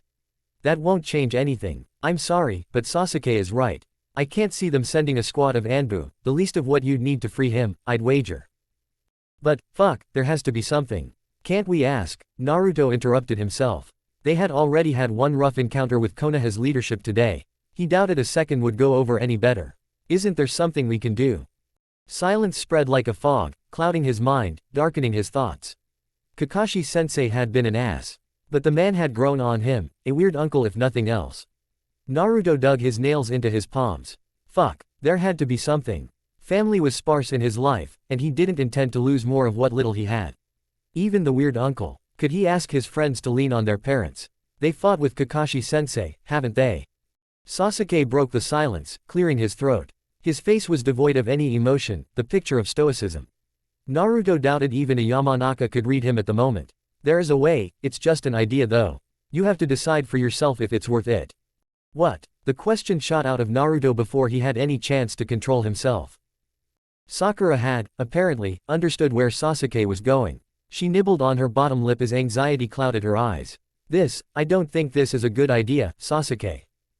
Sasuke looked at Naruto. We saved Kakashi on our terms. Naruto's throat dried up. It wasn't that he hadn't had the same idea for a few fleeting seconds, but he had discarded it earlier as immaterial. That would make us. Nukenin, Sasuke finished. Still not one muscle moved in his face. It's the only way I see right now.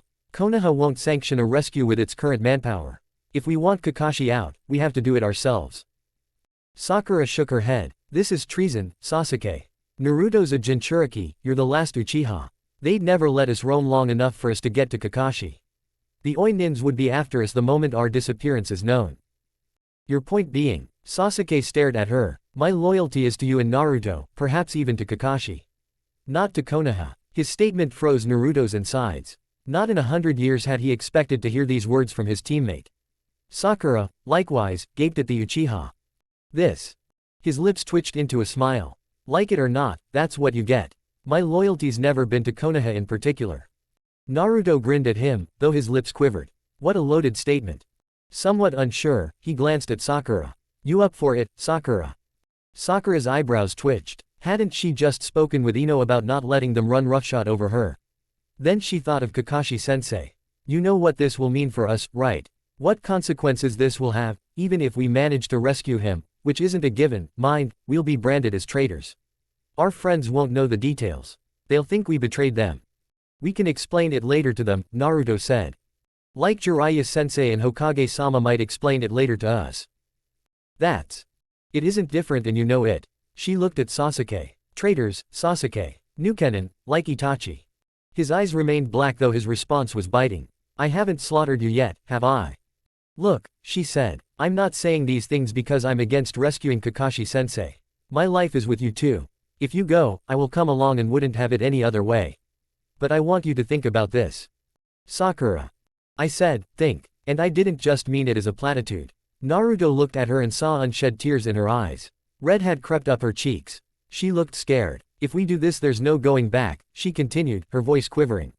We can't half-ass this. This isn't just training, or a stupid C-rank mission. We're marching into the lair of the fucking enemy. Minutes passed in quiet contemplation after her outburst. Sakura took deep breaths during that time, calming down. Are you absolutely sure about this? She asked them after wiping her eyes. Naruto glanced at Sasuke, who hadn't moved an inch since the start of the conversation. They needed no words, not anymore. He turned to Sakura, smiling tiredly. Team 7 is the only family I have. I intend to keep it together. Next to him, Sasuke nodded. Sakura blew air out of her lips, a weary smile stole itself across her face. Let's talk treason then. Jinchuriki, the power of a human sacrifice. Inconceivable force, condensed tight enough to fit into a vessel without breaking it. Being him created controversy, no matter where he went, and deeds didn't count for much when one's body played host to a biju. Conversations around fires ground to a halt when he passed by. Stares followed him each step of the way. He adjusted his path, relaxed his shoulders, eased his breathing. Soon, they'd brand him a traitor. Then, at least, their perception would be justified for once. Besides, he had other things to worry about. Kakashi-sensei's health for one. How to actually get to him for another. Insanity would have made things easier, he guessed. Riding on the coattails of Tsuna's retreating army sounded interesting, the sheer audacity of it intrigued him. A coup at any rate if they ever were to make it into the land of wind that way. But while he may represent the power of a biju scaled down to human size, Sakura and Sasuke did not. Speared by a bone as large as a grown man, his wound had healed half an hour later. Had the same happened to his teammates, none of them would be alive right now. How large then was the chance of their survival were they to use Tsuna's retreat as a cover? Life had already stacked the odds against them. No need to help it fuck them over any further. Uzumaki-san. Naruto looked up as an unfamiliar voice interrupted his thoughts. The face it went with belonged to one of the genin alongside whom he had fought the previous day. One and the same, he answered. It's Naruto though. Just saw you walking there and thought I'd say hello. You really saved my hide yesterday. Involuntarily, Naruto's lips twitched into a smile.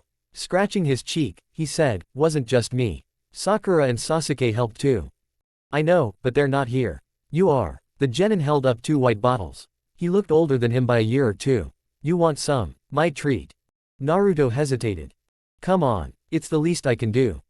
Ah, why not? What's your name by the way? The genin took a long sip, then belched. That stuff gets me all the time, he wheezed. Name's Saburo. Come on, let's get to the others. Others? Yep, my teammates. They probably want to thank you. Also, it's more booze. Ah, and my sensei, of course, I'm sure she's grateful too. Saburo leered at the air in front of him, before taking another swig. She's a babe, you'll see.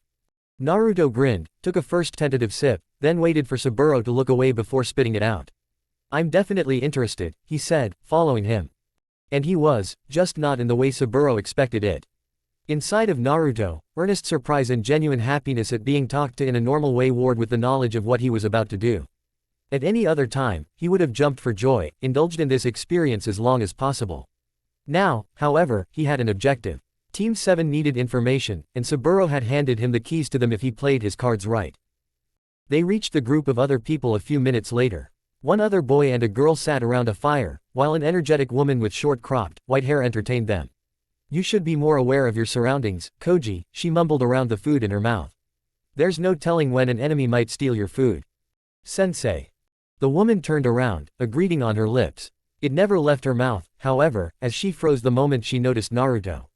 The narrowing of her eyes was barely perceptible, but for someone who had learned from Kakashi-sensei and Jiraiya of the Sannin, it wasn't hard to recognize the signs. Naruto groaned inwardly. This wasn't what he had hoped for. Yo, sensei. I brought booze and company, Saburo shouted, procuring more white bottles from beneath his wide sleeves. He threw them toward the Jonin, who picked them out of the air without effort, her gaze never leaving Naruto. I can see that. Her voice was clipped. Oh, it's Uzumaki-san. The girl at the fire jumped to her feet.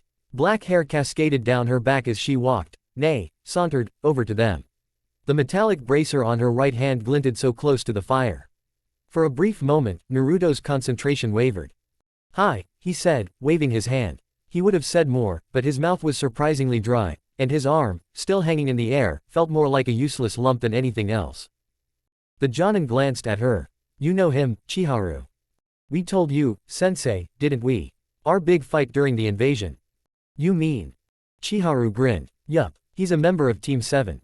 I found him wandering the camp and thought we could do with more company, Saburo chimed in. A terse silence permeated the air as the Jonin looked him up and down. Then she dipped her head the fraction of an inch. For many that would have been an insult. Naruto though was more than happy with it. Much more could have happened, and none of it positive. I formally thank you for watching out for my genin, Uzumaki-san. The battlefield is brutal, and I'm glad they all made it back to me in one piece. A faint blush crept up Naruto's cheeks as he noticed that Chiharu was watching him. He took a deep breath. One thing at a time, he told himself. There's no need to thank me. They watched my back and I watched theirs. Give and take, that's what they teach us at the academy, right? He scratched the back of his head. And it's Naruto. I'm not big on formalities. Naruto. The Jonin nodded, testing out the name. I'm Maki Noriko, sensei of Team 6. Nice to meet you, Naruto said as the sweat on his back cooled under the fresh evening breeze. He bowed, low enough that his hair fell over his eyes, concealing how his gaze lingered on Chiharu's legs. Let's celebrate, Saburo said, taking another swig from his bottle. He seized Naruto in a one-armed hug, stumbling with him over to the fire.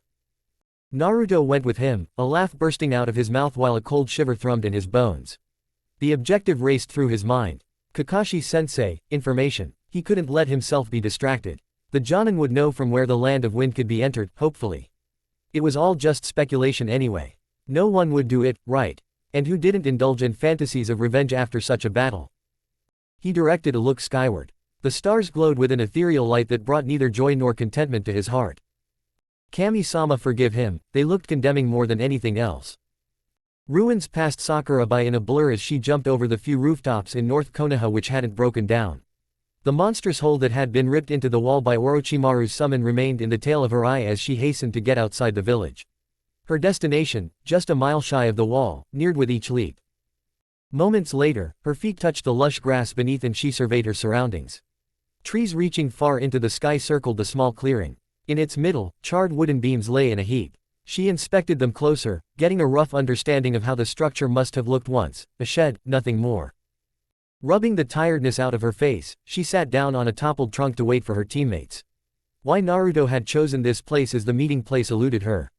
She just hoped that he got the information they needed to infiltrate the Land of Wind without marching headfirst into the Shinigami's loving embrace. The last night in Konoha. Her head spun just from thinking about it. Losing everyone but her team was a very real outcome of their venture, and if they failed to rescue Kakashi-sensei, then all would be for naught. But these fears couldn't be what shook her resolve. She wouldn't let them. As a sudden breeze stroked her cheek, she jumped to her feet, pulling a kunai out of her dress.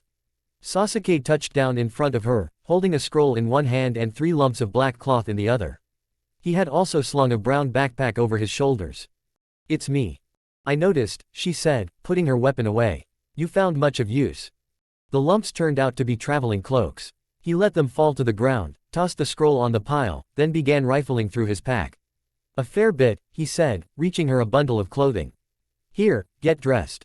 She glanced at the things in his hands, pants, a long-sleeved shirt, white bandages, then looked at him. "Why? We're becoming outlaws.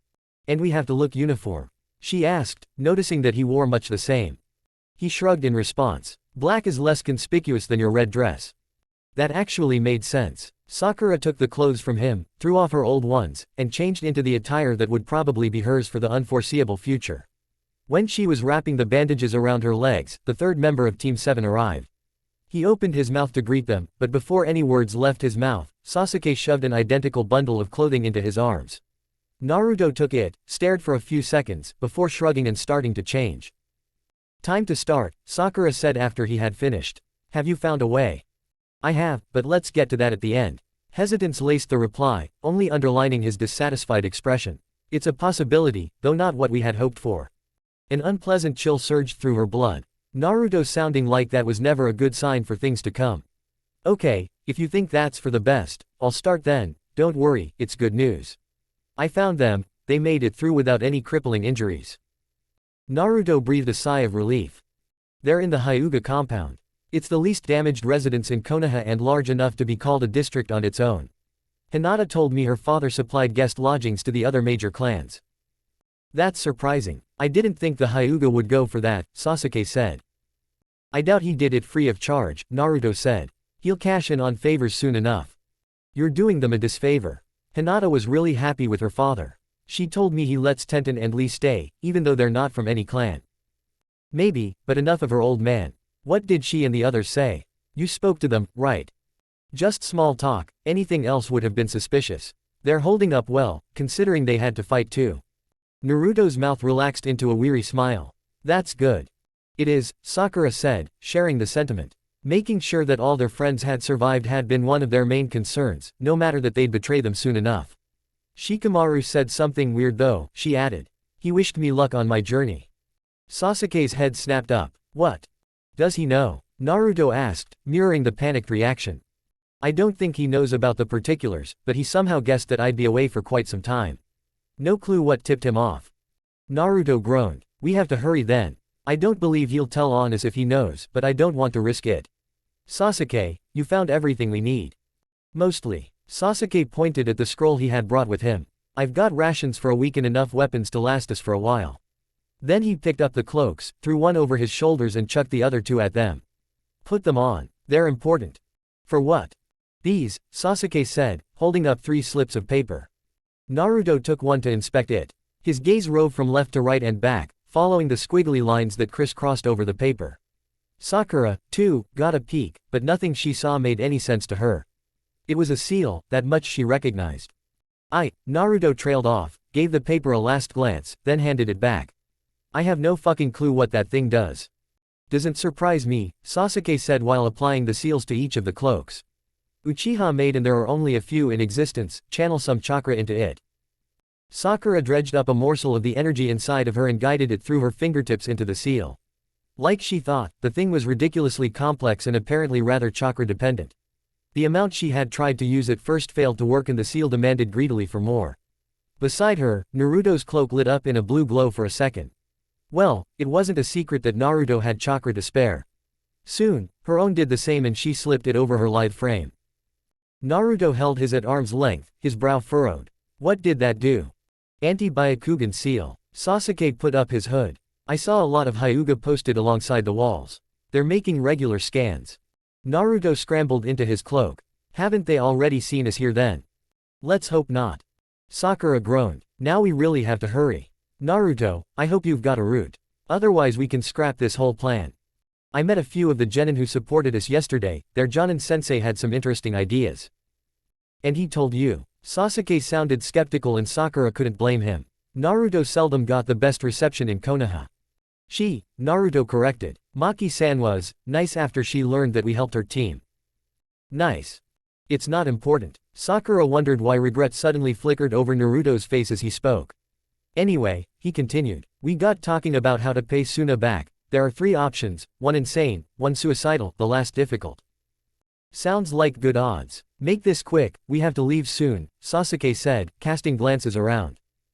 We'll die if we try the land of rivers. It's going to become a battlefield and there's no way we can smuggle ourselves through 2 armies. Another possibility is the land of rain, in theory, but they have closed their borders a few years ago.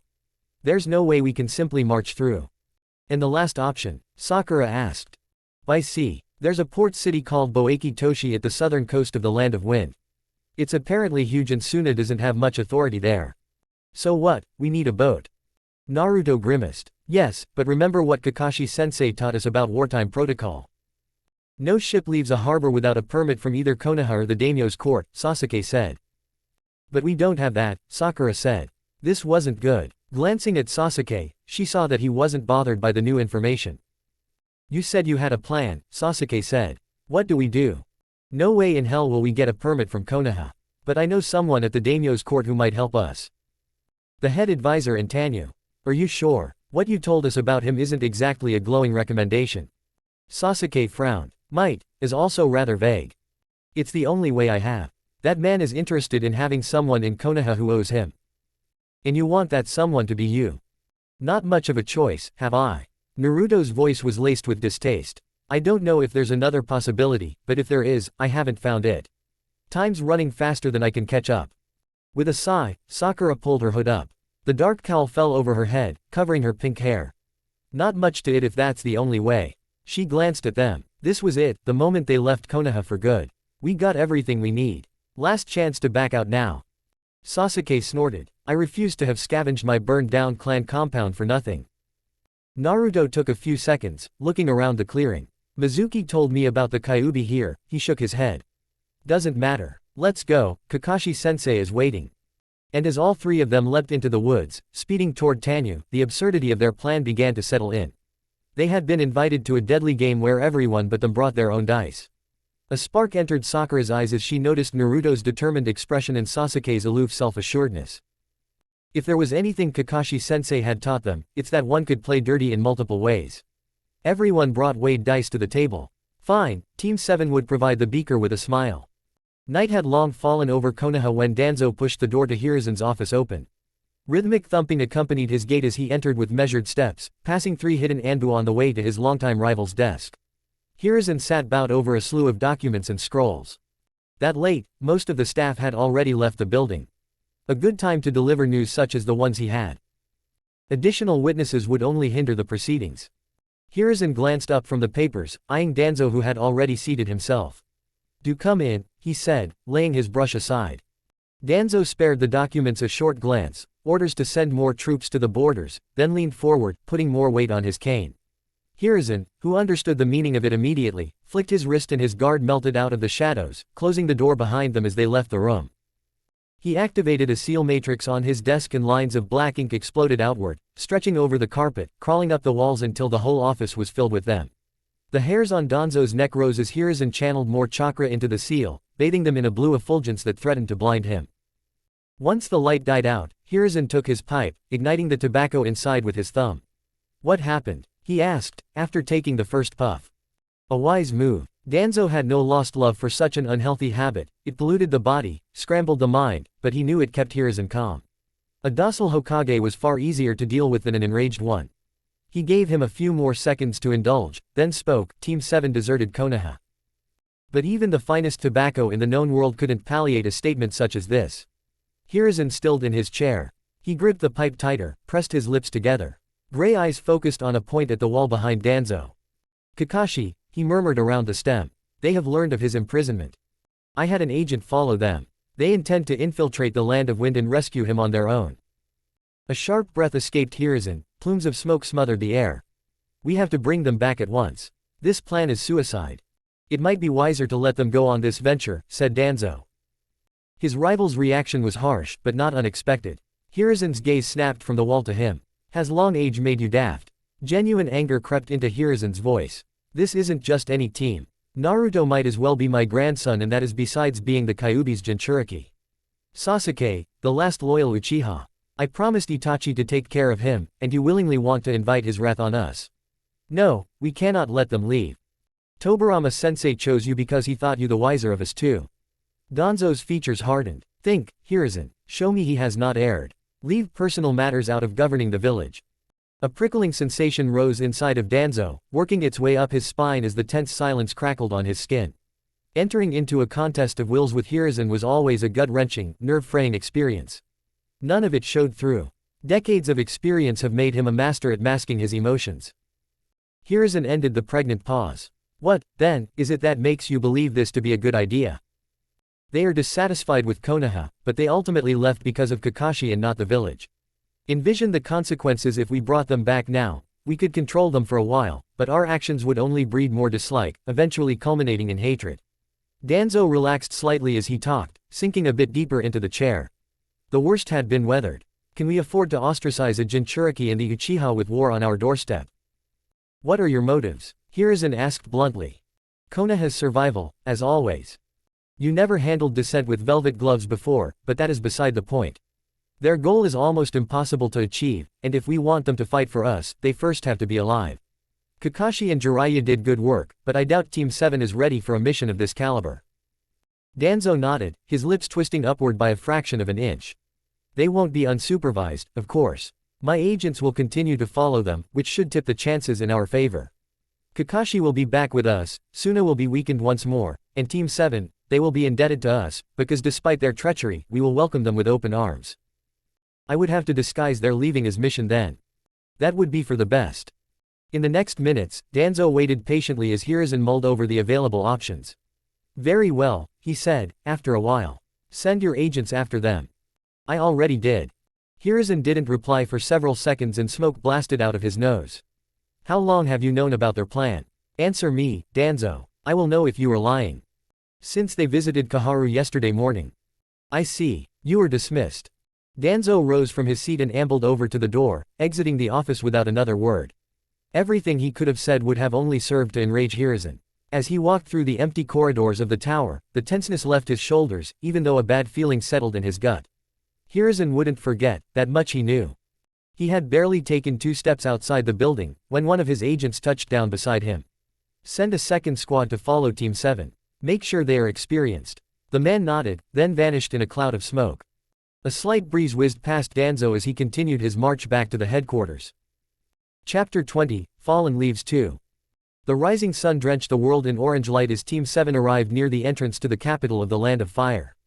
After their first visit, time and distance had lessened the impact of Tanyu's sheer size, but it returned with force as they gazed once more upon the large gate that led into the city proper. Made of red bricks, it rose as high into the air as the stone faces of Konoha's Hokage. On each side, a tower, even larger in size, gave credence to the might of the wealthiest nation of the Great Five. From each tower a silver banner hung, the daimyo's sigil woven into it with golden thread. Naruto paused in the woods a mile away from the red monstrosity, giving his teammates the sign to halt as he eyed the crowd that streamed in and out of the gate. The last time they had entered Tanyu, Kakashi-sensei had been with them and dealt with the guards. Now, however, Kakashi-sensei was somewhere in Suna, and the guards weren't likely to let them in as easily. He hadn't forgotten how the city guard observed their every move back then. Suspicion against shinobi ran high. That hadn't changed in the last year. Naruto strained his eyes. I can't see shit, he said after a few seconds. Sasuke, does your Sharingan work on such distances?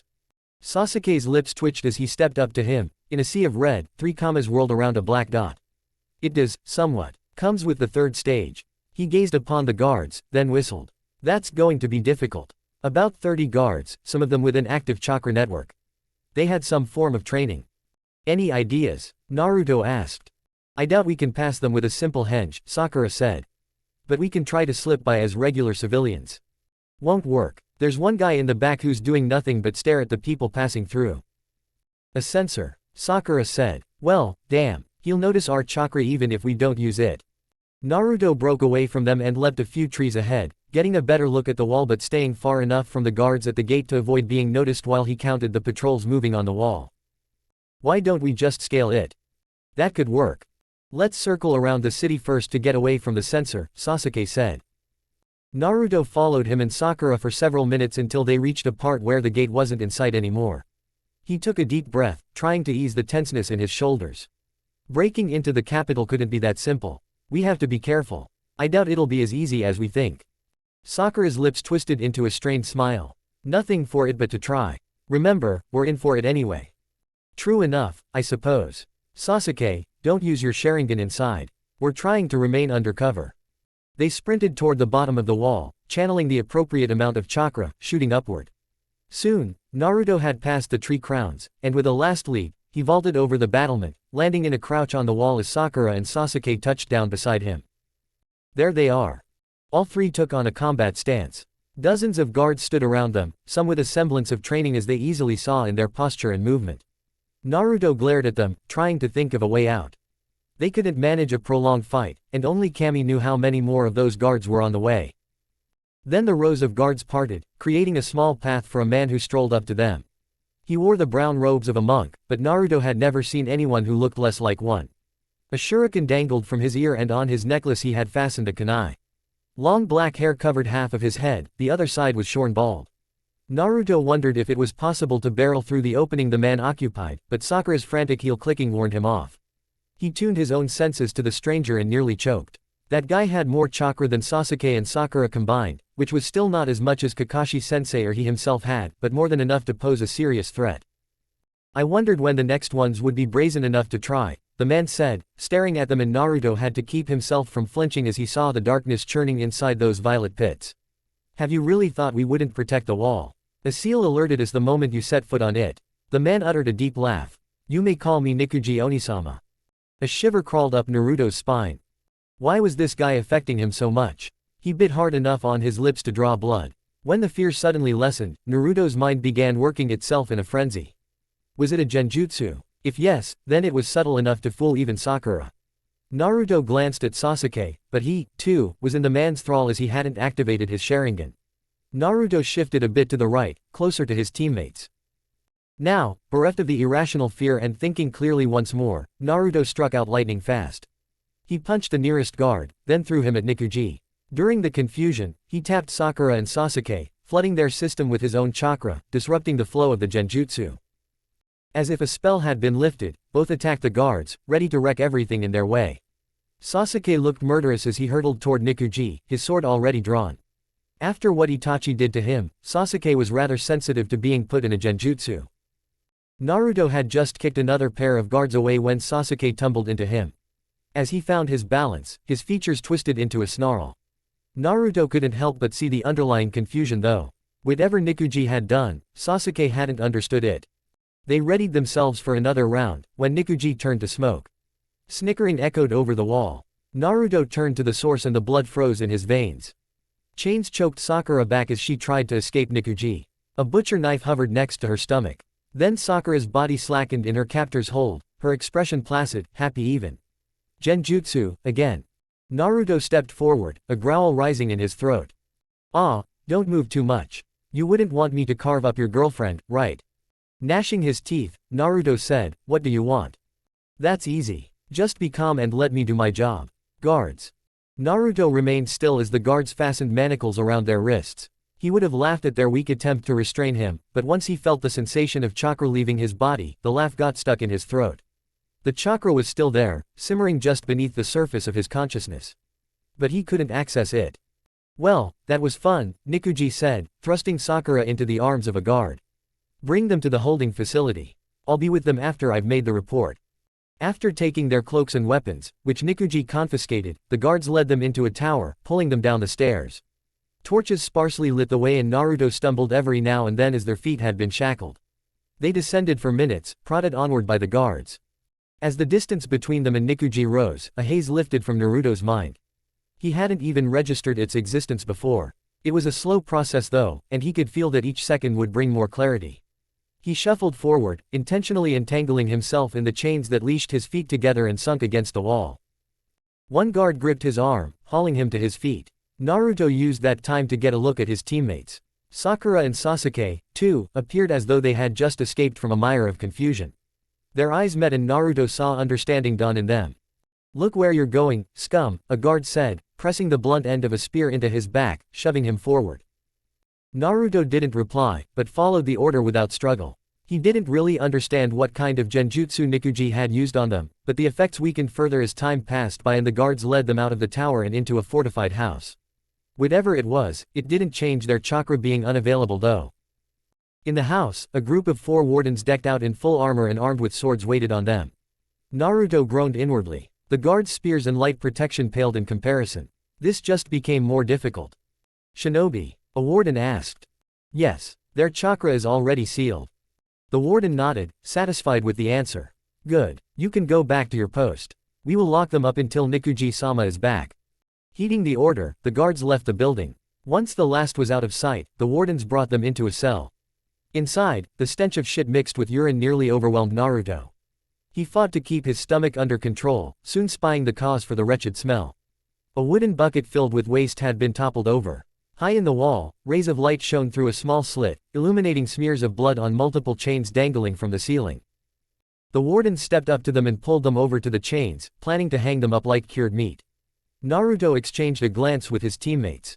Their ability to use chakra had been taken away, but now that the genjutsu had vanished, they could work something out. A warden lifted Naruto's manacled hands, and he lurched forward. The man reached for his sword, but Naruto had already stepped into his guard. He jumped upward, ramming his head against the man's chin.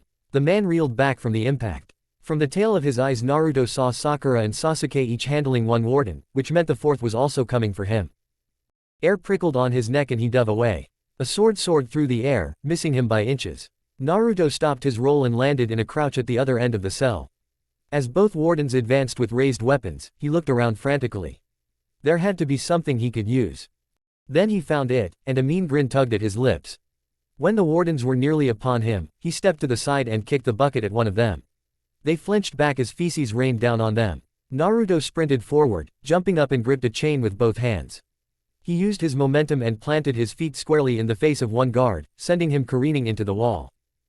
As Naruto reached the ground, the other warden attacked with a wild scream, his face smeared with shit. Naruto crouched low, swiping at his legs. The man evaded the attack and slashed at him with the sword in his right. Naruto staggered back, barely avoiding the blade, but the warden wasn't finished. He took a long stride, cocked his left fist back, thundered forward. The plated glove crashed into Naruto's face. Naruto tried to regain his balance but his back hit the wall as he tried to avoid the second punch. It landed and his head smashed against the stone. Dizziness overtook him. Naruto shook his head to clear it. He wouldn't go down like this. The warden raised his sword and Naruto pushed himself away from the wall, lunging forward desperately. He barreled into the man, closing his manacled hands around the wrist that held the sword. Both tumbled to the ground in a mess of steel, shit and blood. Without chakra though, the difference in physical strength was too great. The warden threw him off, ready to end this battle. He lifted his sword, when Sasuke appeared next to him and hammered his shackled fists against the back of the man's skull. The warden's mouth slackened and he sunk to the ground in an instant, unconscious. "Thanks," Naruto said as he rose from the ground, gingerly touching his cheek where he had been punched twice. "I had to dodge a bucket before I could finish my opponent," Sasuke said, scowling. "I would have been faster otherwise." Naruto grinned at him. "Everyone ducks when the shit comes flying. Damn thing saved my ass." Stertorous breathing resounded behind them. Sakura, too, hung from a chain. She had her thighs wrapped tightly around the neck of her opponent, squeezing until he blacked out. While she finished up, Sasuke began rifling through the warden's armors. "That was a close call," Sakura said, rubbing her wrists as soon as Sasuke had found the key and removed the shackles from their legs and hands. Naruto nodded. "Too close." Chakra surged inside of him, blasting through his tenketsu, eager to fill him up completely. It was a divine sensation. He also felt the Kyuubi's red chakra throw itself into the mix, first numbing his pain, then healing him. "We should get away quickly. There's no telling when this Nikuji guy will come back." Sasuke and Sakura followed him as they sneaked through the hallways of the building. They had each taken a sword from their captors, but the supplies they had brought with them were in the hands of Nikuji. And however much they liked their cloaks and original weapons, avoiding another meeting with that psychopath took priority. Once outside, they scurried through dank alleys until they were far enough away from the prison. Sakura glanced at their blood-smeared attire. We need a bath and fresh clothes or they will track us by scent alone. She directed a glare at Naruto. It's a miracle that none of the feces hit us. I have good aim. That's not the point. I'm sorry, but I had to stay alive, it was a shitty position. Sakura stared at him, an exasperated sigh escaped her. You're horrible, she said, her lips twitching into a smile. Then they noticed that Sasuke was conspicuously absent. Naruto turned around, searching the alley but found nothing. Sasuke. Sakura called out, hoping that no guards were in the vicinity. Calm down, I'm here. Sasuke swung over the railing of a balcony above them and landed with a soft thud. He held up a bundle of clothes. I got something for us. When? You two were arguing about useless shit. Sasuke smirked. We shouldn't stay much longer. The guy will notice his missing stuff soon. We need a bath first, Sakura said. Or the clothes will be useless. No way will they let us in a public bath like this. Sakura furrowed her brow. You remember Ground 12. How can I ever forget it? Naruto laughed. First time I saw you naked. Sakura shrugged. It was an equal opportunity thing. Anyway, we could do the same again. I don't want to break into someone's house just to take a bath. We should move farther into the city then, Sasuke said. We're close enough to the walls that a sensor could pick up Naruto's fluctuating chakra. Let's get to it then. Keeping to the shadows of the lesser populated streets, they moved toward the daimyo's palace, avoiding contact with other humans to the best of their ability. Behind one of the houses, they found a yard surrounded by a high fence. The door to the house was locked, as were the windows, but for their plan to work, they only needed the privacy of the yard anyway. This should be far enough, Sasuke said. Any closer to the palace and we're running the risk of alerting the 12 guardians. Naruto cocked his head to the side. You mean Asuma-san's old crowd? I almost forgot about them. I don't know if I'd call them his crowd. But they're dangerous, maybe this Nikuji is one of them, too. Naruto clenched his teeth as he heard that name. It was humiliating how easy the guy had taken them down. Shaking his head, he turned to Sakura, who had already stripped down. Ready? He asked, and when she nodded, he weaved through the hand seals for the first water technique he had ever learned. Sweden. Semi-Mizushwaha. It didn't take long for all three of them to become reasonably clean. After the shower, they slipped into their new clothes, then took to the streets again. Without the stench, they needn't avoid the bustling main streets, all of which led to the large palace in the middle of Tanyu. Several guards loomed on the roofs, staring into the moving masses below.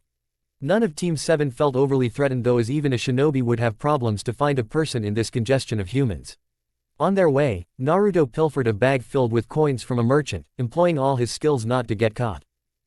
I'm hungry, he told his teammates as they stared at the heavy satchel in his hand. We should find an inn or something. Naruto sighed. Making do without our supplies won't be easy. Sasuke glanced at him. Unlikely. We didn't have any supplies either when we trained with Kakashi. True, I guess. A growl echoed in Naruto's stomach, convincing his teammates that it was, indeed, a good idea to find a place to rest, eat, and plan. They wandered the streets for a few minutes, before Naruto's nose picked up a heavenly scent. He turned to his teammates, a grin splitting his face. Found something. Inside of the small shop, he ordered several bowls of beef ramen, tea, and rice dumplings with vinegar sauce, spending a sizable part of the money he had stolen. They waited for the first row of orders, then seated themselves at a table in the back of the establishment. From there they had the entrance in their sight and could, in the worst case, escape through the back door. Sakura applied a few weak illusions around their table. They would conceal their presence from people who didn't know they were there, so the waitress could still reach them. So, how do we get to, what's his name? Koman-sama. Naruto spat out the name like a curse. In truth, he had had enough of the man during his month in Tanyu back then. A spider in silken robes, weaving nets of deceit around the innocent. Head advisor of the imperial court. He's held in the highest esteem by the daimyo. His political enemies disappear from the map like flies. And you want that man to help us? Is that even possible? Sakura asked, swallowing the noodles in her mouth. He seems dangerous. Naruto shrugged his shoulders. Not like we have any. He stopped himself from talking further as the waitress approached their table with a tray full of bowls and steaming cups of green tea. He smiled at her as she put them on the table. The waitress bowed slightly, then left them alone. The minute she had left the area encircled by Sakura's genjutsu, Naruto's smile turned into a frown. Koman could have played me for a fool, but in this regard, at least, he sounded sincere. As far as I noticed, there's one thorn in his side since he ascended to his position. Which is? Sasuke asked, leaning back into the cushions. He appeared relaxed outwardly, but his hand was gripping the hilt of his sword, ready to draw at a moment's notice. The fight with Nikuji had visibly shaken him. Naruto could fully understand that. The monk that wasn't had entrapped all of them in some kind of illusion that had sapped the will to fight right out of them. And he did so with an ease that scared the shit out of him. Konoha. The man is obsessed with power, but as long as Konoha stands in his way, he'll never have total control over the land of fire. Can you see G, the Hokage, bow his head to him?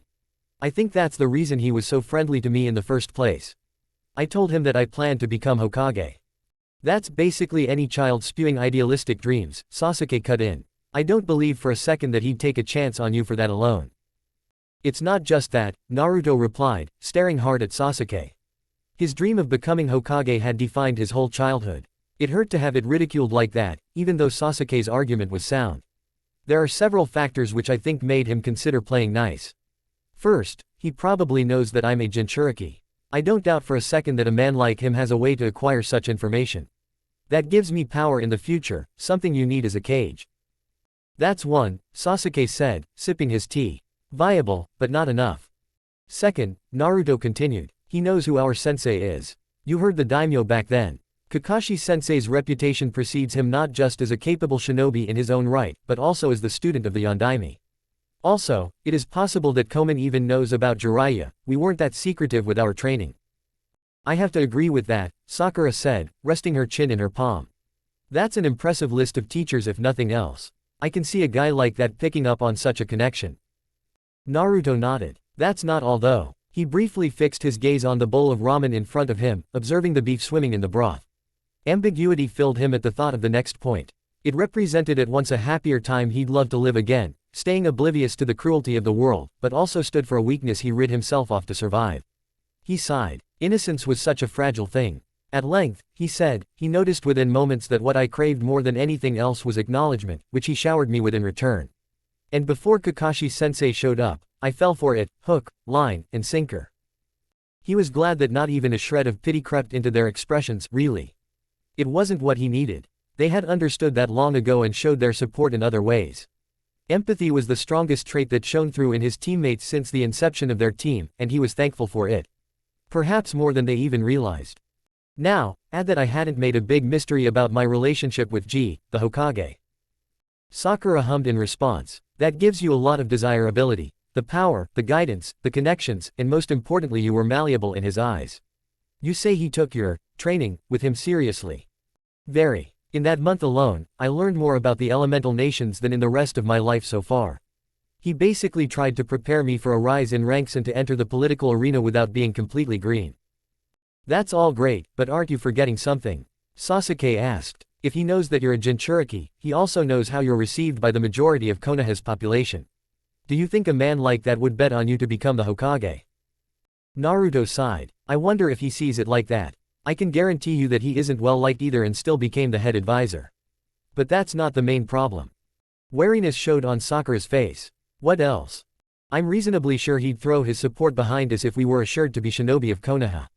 Remember, he wants an insider. But we're not Konoha nin anymore, are we? I'd be asking him to pave the way for us with no reward beyond my loyalty which doesn't belong to the village anymore. Sasuke set his cup down with a resounding thwack. Tea spilled over the rim, spreading on the wooden table. His eyes were narrowed to slits. I followed you, because you said you had a plan. He bristled with anger, then calmed himself. You're practically family, but do you even realize that we have put our lives on the line here? This isn't a plan. Damn, as it sounds, you're gambling with our future more than anything else. Naruto remained silent, enduring the verbal barbs. After all, Sasuke was right to a certain degree. His plan was shaky at best, the goal unattainable at worst. Sakura, too, looked at him, waiting for an answer. Had it been anything else, she probably would have tried to calm Sasuke. But she was the one who had pleaded with them to think this through beforehand. I have an idea how to still get his support, I wouldn't have asked for your help otherwise. He saw their expectant expressions and continued speaking. Konoha won't officially brand us as traitors, not with who we are. They'll send their best oi nin after us, but with discretion. That much I'm sure of. With a war brewing, they can't afford to have such notorious members of their force turn traitor. It's bad for morale. So what now? Sasuke asked stiffly. Sakura's features softened a bit. I think I get what he's trying to say. We're shinobi. We lie. If Koman doesn't know we're traitors, we can try to bullshit our way through. Sasuke remained skeptic. How? Multiple ways. The best would be to say we're on a Black Ops mission. Laying on thickly how much we learned under Kakashi sensei's and Jiraiya's tutelage. Koman will probably ask why we didn't get the permit from the Hokage. To which we'll answer that it can't be traced back to him, and that it's also a test of our mettle and resourcefulness. Convincing him that you've grown quickly enough as a shinobi to merit such a mission, he'll eat it up, as it is what he had hoped for anyway. The anger vanished from Sasuke's face. Risky. But it could work. You really think he'll throw in with us? It's the only way I see. And it has a higher survival rate than marching through the land of rivers or mucking around at the borders of a country that closed itself off from any outside contact for the last few years. Sakura nodded. How do we get to the man then? Naruto's lips twitched. He was grateful that the animosity from before had dissolved somewhat. That is actually the last argument I have for him supporting us. He gave me a way to contact him in case I had something important. There's a cook in the palace kitchens who handles outside messages for Koman. I've seen the guy. He leaves the palace each night to play shogi in a gambling hall nearby. You could have said that earlier, Sasuke grumbled. That's by far the most convincing argument. He's right, Sakura said. It's a visible sign that he values you to some degree. Naruto grinned sheepishly, scratching the nape of his neck. Sorry. They waited until the moon hung ripe above the city proper, before making their way over to the gambling hall where the cook played shogi every night. As Naruto pushed the door open and entered, a cacophony of chimes alerted the man who sat next to a small table at the entrance. The fine brush in the clerk's hand stilled. He glanced at the newcomers, eyeing them for a moment, then put the brush away and rose from his flat cushion to greet them. I bid you welcome to this establishment, he said, bowing formally. Excuse my bluntness please, but what kind of joy do you seek? Imperial regulations have to be followed after all and, unfortunately, your apparent age does not meet the requirements for some of the more exquisite indulgences we offer. Naruto returned the bow, then looked over the clerk's shoulder and at the interior. The games were played in a basement, divided into multiple parts by lavishly decorated wall panels. Tatami mats provided a soft sitting ground for the players and gamblers, while the entrance level which housed the spectators spotted fleecy red carpet. Some visitors sat back in comfortable armchairs, indulging in sake. Others were leaning over the wooden balustrade, observing the games. Guards patrolled both floors to ensure that none of the spectators helped the players to win through cheating. Clearing his throat, Naruto brought his attention back to the clerk who was still waiting for a response. We want to play some shogi. There shouldn't be an age restriction on that. You are right, of course. The clerk waved a waitress to his side, giving instructions to man the entrance for a while. If you will follow me, honorable customers, I would be delighted to show you the designated shogi area. Despite Naruto's initial assumptions, the man didn't steer them to the lower level, but marched them through a door that led toward a flight of stairs instead. They passed a small hallway that broke away from the stairs, and a shield denoting it as the first floor roused Naruto's curiosity. Can you tell us what these exquisite indulgences you mentioned are? You would not be able to partake, young master. As I told you, this establishment adheres to the regulations stipulated by the daimyo's court. The clerk smiled knowingly as though he knew the inquisitiveness that came with entering a gambling hall as a youth. Just as they were about to continue in their ascent toward the next floor though, a piercing shriek echoed inside Naruto's head, coming from the hallway at his side. Behind him, Sasuke and Sakura shifted slightly. They didn't want to attract attention to their actual profession, but heightened their awareness nonetheless. A second shriek resounded, and by the third all three relaxed as they noticed the lusty quality it had gained. Ah, that would be one of these indulgences, the clerk said, his lips twitching into a grin. But let us not linger for long. I am sure you have a joy-filled night before you, honorable guests. He led them up another flight of stairs, toward the second story, where he showed them into a room with a polished wooden floor. Shogi boards stood at regular intervals, a cushion at 3 of the sides so the players as well as an attendant could sit. The clacking sound of shogi pieces moving across the boards filled the air, blending with low-voiced chatter. This is where we part ways, the clerk said, bowing once more. Just wait for a board to be free, the attendant will take care of the rest. Also, if you seek refreshment, the bar is outfitted with several liquids of great variety. Be aware though that no alcoholic beverages will be sold to you due to your age. After the man had left, they went to an empty corner from where they could watch a game nearby and talk without being overheard. Rubbing his hands together, Naruto said, this is quite the joint. We can visit more often after we've rescued Kakashi, Sasuke said, glancing around the room. Do you see that cook anywhere? Sasuke's words brought their original goal back into focus and Naruto craned his neck to get a better view as he searched the players for their target. Found him, he said, nodding toward a man who sat at a board on the opposite side of the room. He's in the middle of a game though, so we'll have to wait, Sakura said, frowning. Naruto's brows rose as he heard her talk. You've been rather silent so far. What's up? Her face contorted into a sour expression as she answered his question. Rich people like to gamble. My father's no different, even though he's more careful than others. Bitterness seeped into her voice. It's funny, isn't it? He keeps saying that the company eats all his time, but I've seen him often enough in Konoha's gambling parlors to know different. You followed him? Sasuke asked. Sakura shrugged her shoulders, sorrow churning in her eyes. I wanted certainty and I got it. That man hasn't been my father for a while now. Naruto's insides drew together. I forgot to ask back then, but is he still alive? I saw him after visiting the Hyuga compound. Our house is destroyed, but he's fine. Already had a large tent set up from where he could manage his wealth. And please don't. Let's forget him for now. She smiled, but the sight was less than comforting. Naruto swallowed the bile rising in his throat, clenching his hands into fists until his knuckles turned white. How would it feel had his parents survived the Kyuubi but didn't care for him? The Hokage still hadn't told him who they were, always citing the need for him to become stronger first. Acquiring knowledge about his parents would have to wait for quite some time now, because no matter how this whole rescue mission ended, the only man who had the information he needed wouldn't be pleased. Sasuke gripped his shoulder, nudging him toward the other side of the room. They're almost done. Naruto walked over to the shogi board with a slow gait, assured that Sasuke and Sakura were right behind him. The opponent of the cook rose angrily from his seat, swearing up a storm, then left toward the door. Taking the chance, Naruto settled on the cushion, nodding toward the attendant beside them. For the first time he laid eyes on his target from such a close proximity. The cook's skin looked like old, stretched leather. An assortment of grisly scars ran over his face in indeterminable patterns. Naruto's eyes narrowed as he saw them. No kitchen knife could leave such marks on a human body. Whoever had inflicted these wounds knew quite a lot of ways to hurt and maim without killing.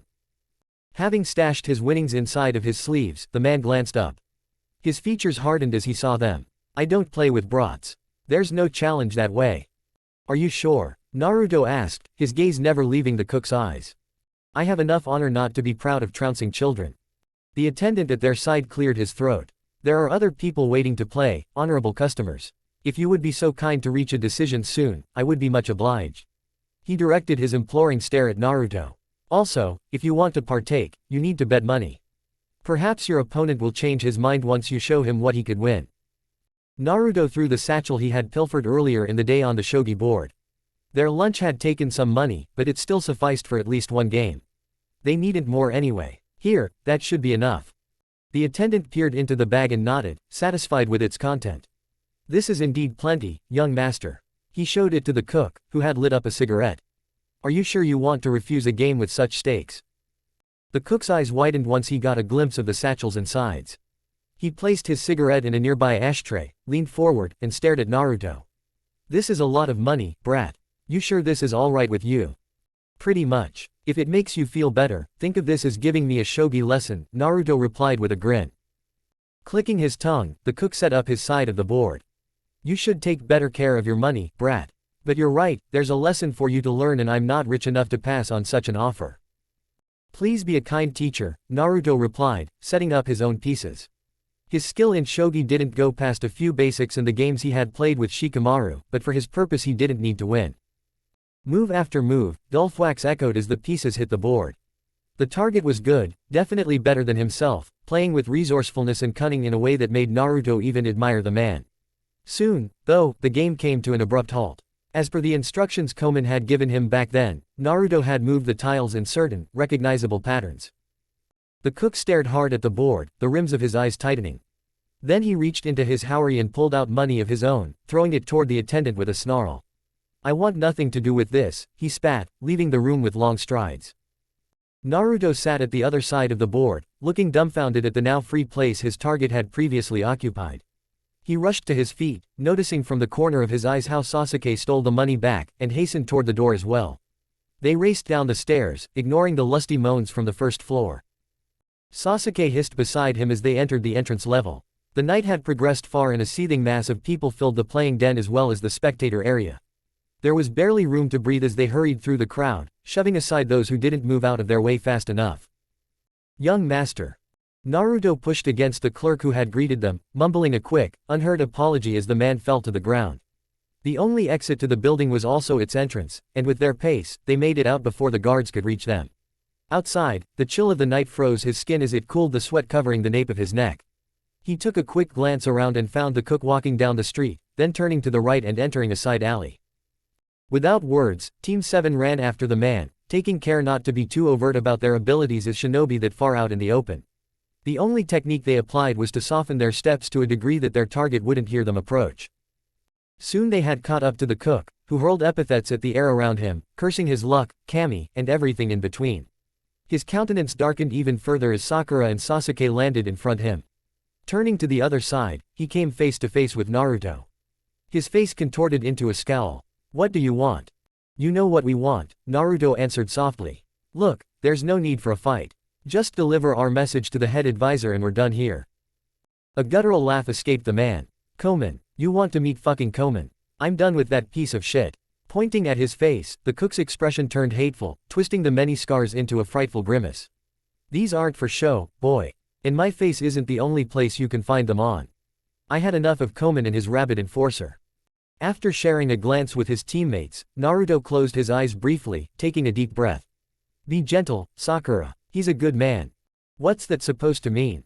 the cook asked, moving away as Sakura neared him with steady steps, her hands whirling through a series of hand seals.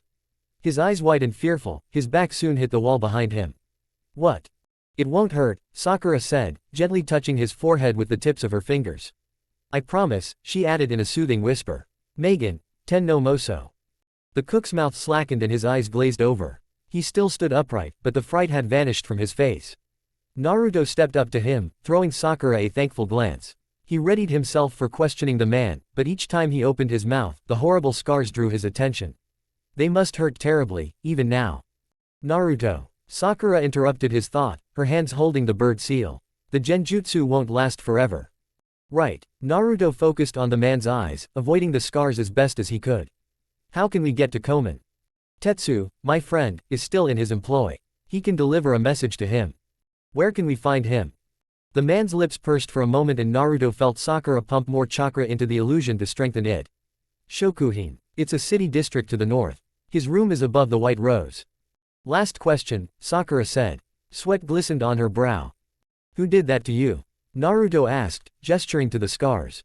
"Koman's enforcer. I didn't see his face though. He wore a cowl." Having answered, the man slouched against the wall and glided to the ground, where he closed his eyes and fell asleep.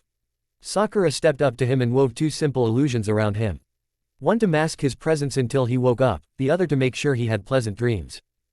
Next to Naruto, Sasuke glanced at the stolen bag filled with money hooked to his belt. After unclasping it, he hid the satchel inside the man's haori.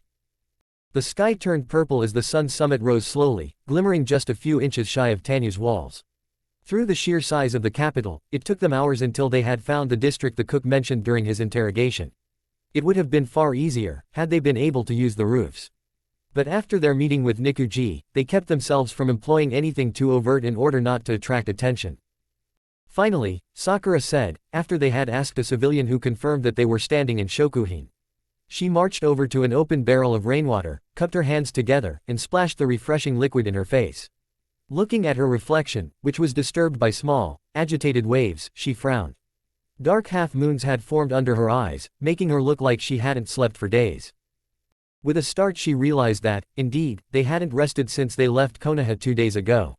"We should get some sleep after we have the permit," she said, glancing at Naruto and Sasuke, who sat on a bench nearby.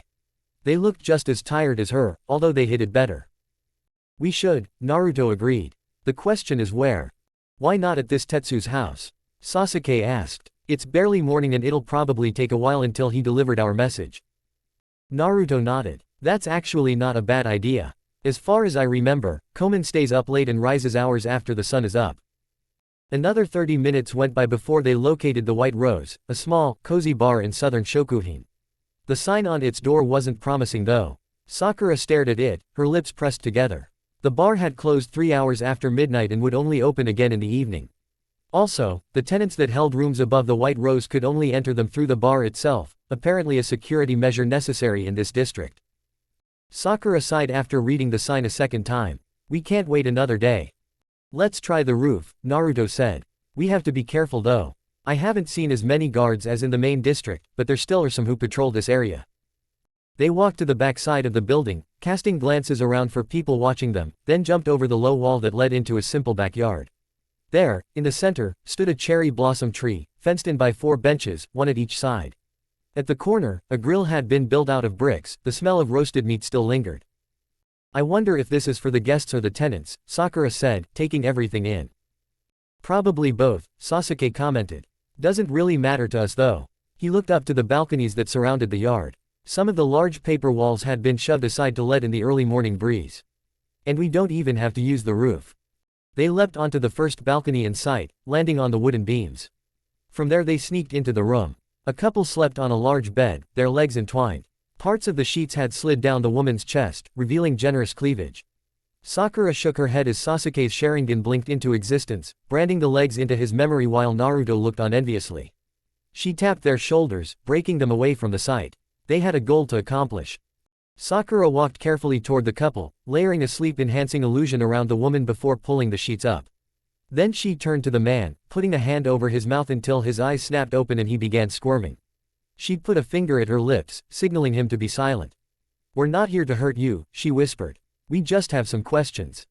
As his gaze fell on the woman beside him, the man became frantic. What do you want with me? He asked, his voice quivering. I didn't do anything, and my wife didn't either. Please, don't kill her. She's done nothing wrong. Sakura's smile only seemed to frighten him more. As I said, we're not here for any of that. We only need to know where Tetsu-san lives. Tetsu. The man gained courage if only for a moment. What do you want with him? He's an honest sort. Never had any tarts over either. We just need him to deliver a message, nothing more. Really? Sakura nodded. I promise. He looked at his wife once more, appearing to weigh his possibilities and the truth of Sakura's words. At last, he turned to her and said, he's in the room at the other end of the floor. There's a dirty carpet in front of the door. Thank you, Sakura murmured, sending him to sleep with another illusion. It wasn't completely foolproof, but in the morning he'd hopefully think all of this had just been a bad dream. They left the couple alone after that, tiptoeing out of the room and into the hallway until they reached a simple wooden door, in front of which, just as described by the man, a carpet lay. A pair of wooden sandals had been thrown haphazardly beside it. March in or knock? Sasuke asked. Naruto furrowed his brow. Knocking first. We need a favor after all. Sasuke rapped his knuckles against the door thrice, definitely loud enough to wake Tetsu-san should he be sleeping. Moments later, after some noise came from inside, a man opened, staring at them through red-rimmed, sleepy eyes. Who are you? That isn't important, Naruto said. We need you to give a message to Komen-sama. Instantly, the man focused, his sleepiness seemingly washed away. Not many know that I do these things. Shouldn't that be reason enough to help us out? Komen-sama is the only one who divulges the way to contact him. But you're not going through the channels Komen set up. He drawled the name of the advisor with distaste. Sakura remembered the horrid scars on the cook's face. Tetsu-san was his friend and probably knew from where he had gotten them. She wondered why he was still working for Komen, but reminded herself that fear and the prospect of losing a stable job could be powerful motivators. That's because I got my instructions in regard to a friend of yours. A cook, plays shogi, you remember him. He said you'd deliver the message. Tetsu-san's face morphed into a pronounced scowl. You've seen what's been done to him. You look too young to be involved in this kind of business. Are you really sure that you want me to bring the message to Komen? I am. Naruto handed him a small scroll. Bring this to Komen please, then tell us his answer. Fine, I'll do it. Taking the scroll, Tetsu-san nodded and put it in his pockets. I won't be back with an answer until evening though. He looked them up and down, his eyes lingering on their weary faces. You look like you haven't slept in weeks. He sighed. You can crash here, but don't destroy anything. And stay out of my stuff.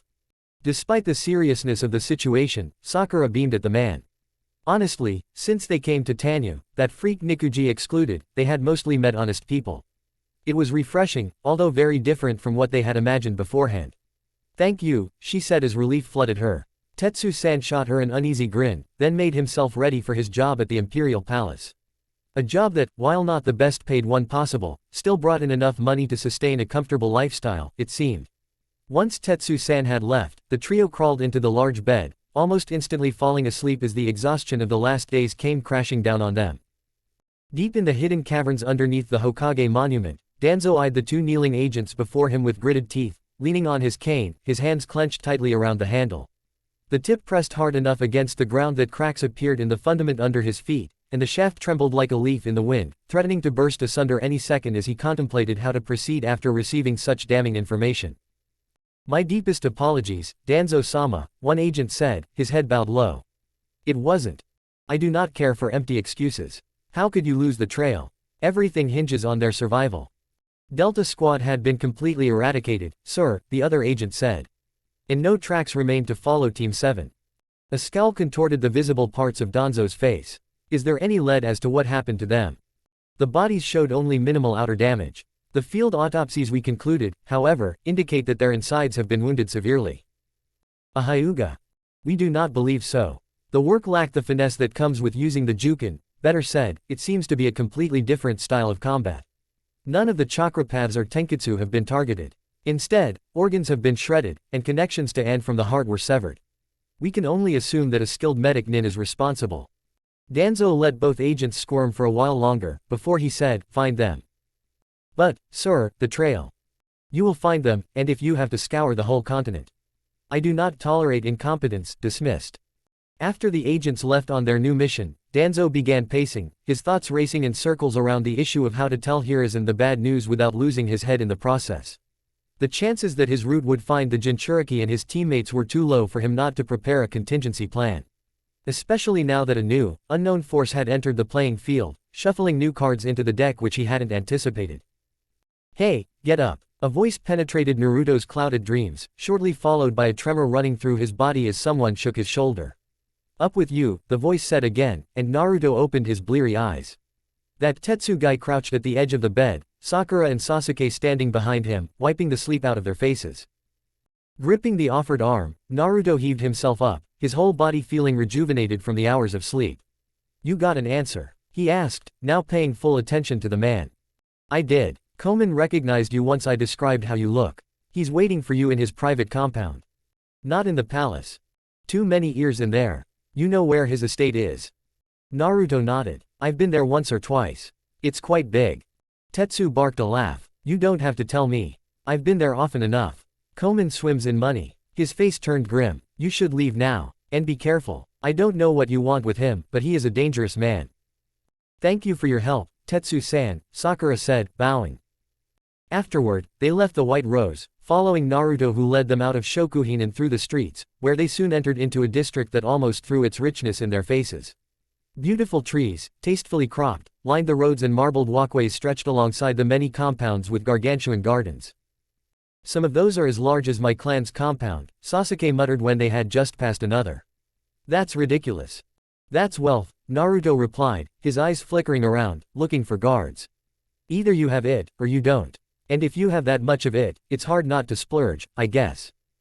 "Still, this is completely out of proportion," Sakura agreed with Sasuke. "The Hyuga, for example, are rich and several dozen strong. Their compound is smaller than some of these, and as far as I noticed, there are some where only one family lives." "We're here." Naruto halted in front of a large gate, where two guards stood impassively at each side. They weren't as lightly equipped as the guards on the wall though, but more like the wardens that had tried to lock them up. Naruto walked up to one of them. "We have a meeting with Koman-sama." The guard looked at him, then put his hand on a golden doorknocker. Shortly after he rapped it, a servant stepped through, eyeing Team 7's attire with distaste. "Koman-sama is awaiting you," he ground out, showing them inside. Naruto had never been more conscious of his own poor circumstances than when he trailed behind the servant, surrounded by wealth and pomp abound in this, he'd almost call it a private castle. Large paintings hung at the walls, parts of the floor were covered by rugs with golden threads depicting historical scenes. As they entered the gardens, Naruto refocused on his task. This would be the hardest part of all, he told himself as the servant led him toward a table where he could already see the rotund frame of the head advisor. He still wore the same green robes, 3 golden lines interwoven in the fabric. An assortment of sugared figs, strawberries, and other fruits was held by silver bowls, while crystal decanters sported beverages of all kinds. Naruto bowed his head, then sat on the chair opposite of Koman. Sasuke and Sakura took on their position behind him. Greetings, Komen-sama. The head advisor bit into a strawberry, then licked his fingers and dried them on a towel. Ah, young Naruto. It warms my heart to see you in such good health. The same goes, of course, for your teammates. Their names escape me at the moment, but I remember them well from that fateful day when your sensei asked the daimyo for his favor. Have you heard what happened in Konoha? Naruto asked directly. Oh, yes. Komen's double chin wobbled as he spoke. A most tragic occurrence. I heard the Sarutobi Dono's own student is to blame for the horrific fate that befell your village. Is that true? Naruto inclined his head. Orochimaru of the Sannin led Odo's forces, yes. We've had a close brush with him during the Chunin exams. Komen's eyebrows rose. He took a fig, eating it with obvious relish. And yet you live on. A feat not many can boast of, I believe. In the Chunin exams, you seem to rise fast, these days. A smile played on Naruto's lips. He had never felt as dirtied and impure as now. When we parted ways, I told you that your lessons would stay with me. Which is also the reason I'm here today, Komen-sama. Oh, the head advisor laughed, rubbing his belly through his robes. Do tell. I am always curious about what the future of this nation is up to. Most of the information I'm going to divulge is restricted, Naruto said. I ask for your discretion. Just coming to you could cost us our heads. You have my silence. Naruto stared at the table for a moment, before looking into the advisor's eyes, willing himself to sound as sincere as possible. Thank you for your trust. Truth to be told, we did not just compete in the Chunin exams, we also have been promoted through our actions during the invasion. Adding that to the training we received from Kakashi-sensei and Jiraiya-sensei, Hokage-sama found our team worthy enough to put us on the fast track. Understandable. I know that you are very talented, young Naruto. And any team you are on, I expect to be just as great. But this knowledge isn't restricted, is it? What then, is the real problem you have come here to solve? Hokage-sama tasked us with a Black Ops mission to test our mettle, after which he will consider promoting us to Tokubetsu Jonin. We are to infiltrate the land of wind by sea, setting sail to the port of Boeki-toshi. Komen nodded thoughtfully, entwining his meaty fingers. I think I know what you want from me, young Naruto. Let me see if I am right. He paused for a second, then resumed talking. As this is a, what did you call it, a Black Ops mission? Correct.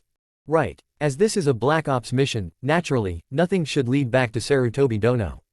Especially no paper trail. I am well aware of the wartime regulations in place, so, to summarize, you want me to give you a permit. Am I right? You are, Komen-sama. I know, however, that a bargain is only complete when both sides offer something. Indeed. I taught you as much. Naruto folded his hands in his lap. I've got no money for you, and looking around, I doubt you'd need it anyway. What I have is a prospective future in Konoha's hierarchy. You know of my dream. To become the Hokage, I remember. When we first met, you told me that I'd need allies. That a leader of men can't just rely on physical strength alone. I want us to become allies. There's been a divide between Tanyu and Konoha for far too long. So this is your offer. A permit, traded against you putting me and Tanyu in a favorable light in Konoha. Or, basically, a favor from you in the future, once you've acquired a sufficiently high position. That is my offer, Naruto agreed. He had spoken with a passion that felt alien to him, and its target was wholly inappropriate.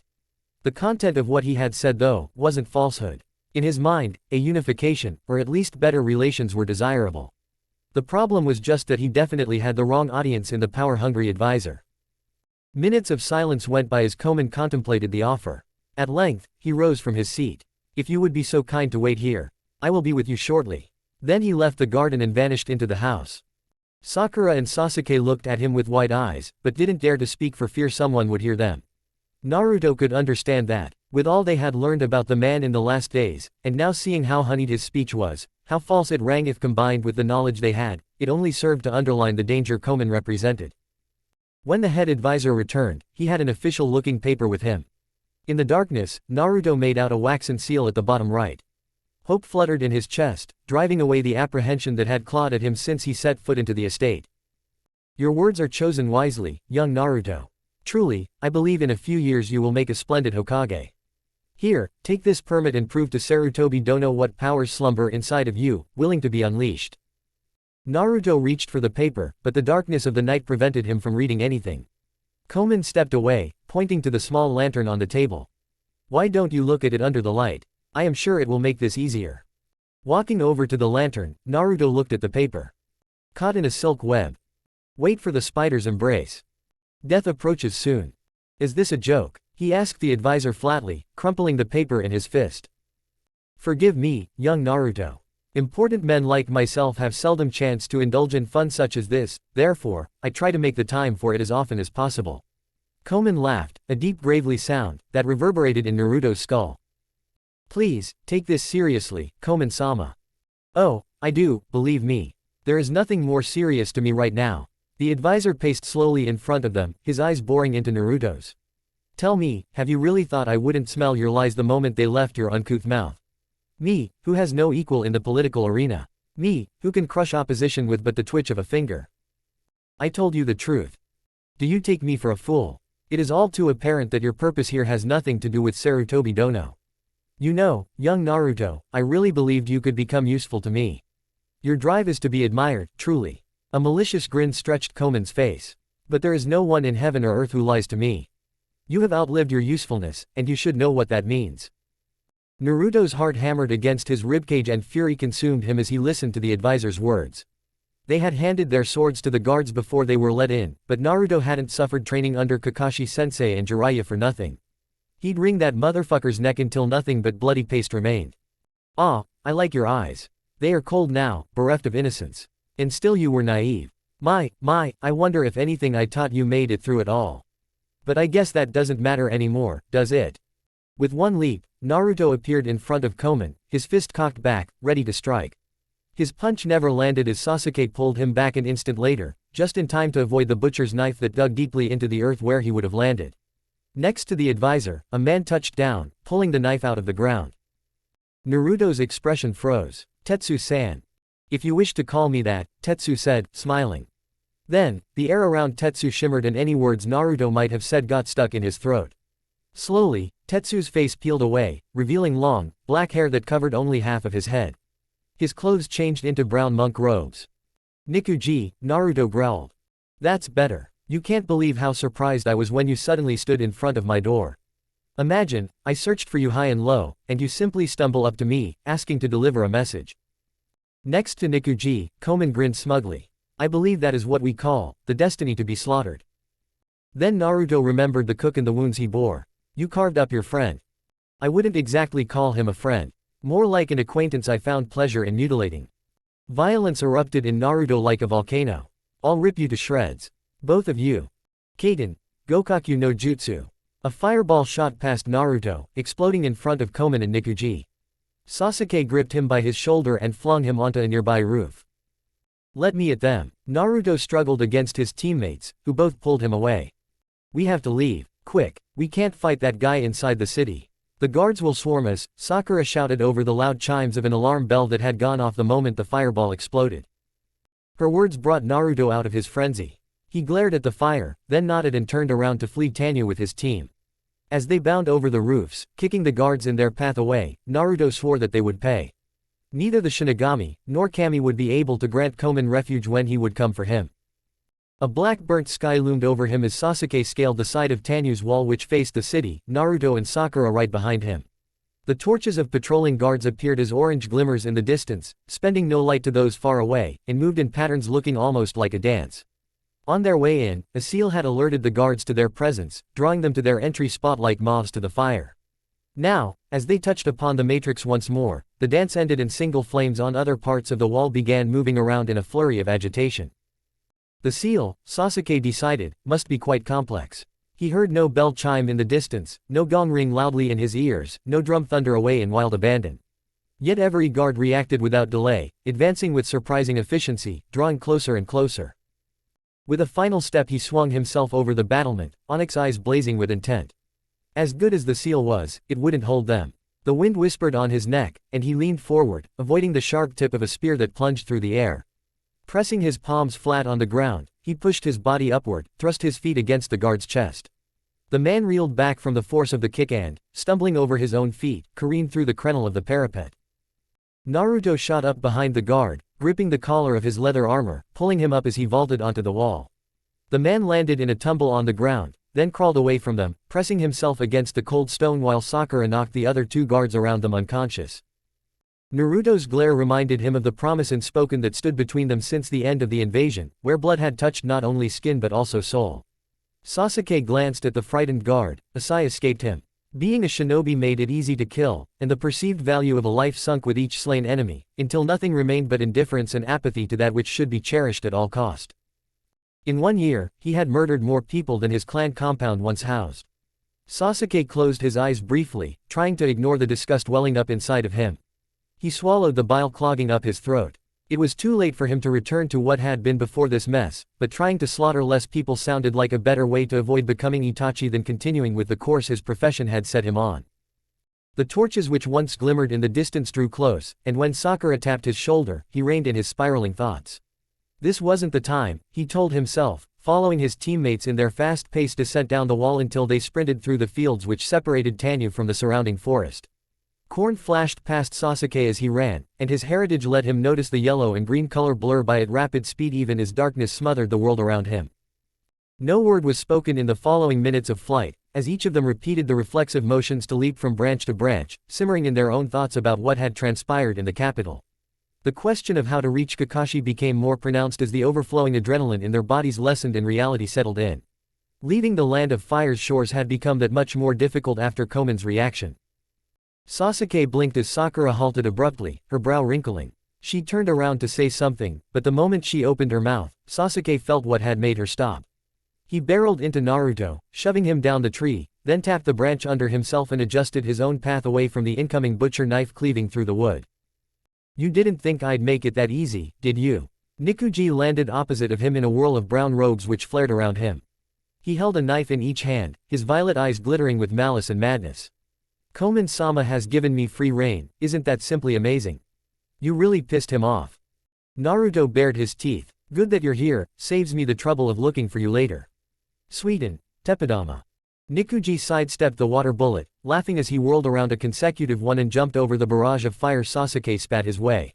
From the corner of his eyes, Sasuke noticed Sakura speeding through hand seals, layering one genjutsu after another over the mad bastard. Her expression though told him enough to know that illusions wouldn't be what felled this man. "Is that all you have?" Nikuji's snickers reverberated through the forest. He threw his knife at Naruto, whose response to it seemed dulled. It sliced through the whiskered cheek, causing a deep, red line to appear. Naruto. Disbelief stretched over Sasuke's face. "What?" Suddenly it clicked in his mind and he wheeled around to Nikuji. "It's your fault," he pressed out between gritted teeth. To his right, Sakura had sunken to the ground, a vacant look in her eyes. Naruto soon followed. "Nice, isn't it? Don't worry though, I'll wake them after I'm done with you, princess. That way I have a long time to play with all of you." The haze from 2 days ago descended on his mind once more, and Sasuke focused all his attention on keeping it at bay. As Nikuji laughed, he heaved himself over to the sleeping frame of his teammate, behind whom the butcher knife stuck in the bark. "Want to die at your friend's side? That's fine, I'm compassionate, you know." Sasuke didn't know what kind of illusion he faced, but now, well outside of Tanyu, it stopped to matter. No one would recognize him here. Black turned to red and the genjutsu on him shattered. Nikuji couldn't see his eyes as he had turned his back to him, faking sluggish movement as he pulled the knife out of the tree. Then Sasuke shot around, thrusting the knife forward. Surprise registered on Nikuji's face, but it was short-lived as he dodged the attack in the nick of time. Bloodthirst, a haze of a different kind, twisted Sasuke's lips into a dangerous smile, washing previous thoughts of pacifism aside. This was more like it. With the exception of a 5-second interval during the fight with Kimimaro, he hadn't had the chance to experiment with his new Sharingan yet. It was incredible. Divine. Everything looked so slow in comparison to before. He ducked under a slash, weaved through Nikuji's attacks one by one, and inflicted wound after wound, each prodding the slumbering beast inside of him. The minutes passed as he played with his prey which once had been the predator. He was invincible, his defense impregnable. Movement too quick to follow, reflexes too high to even understand. Nikuji was nothing, an antelope that dared to rise against a lion. Now it would pay for its hubris, writhing under the lion's claw. As he pushed the man farther and farther through the forest, laughter welled up inside of him. It left his mouth in short bursts, gasped out between exploding breaths of exhilaration.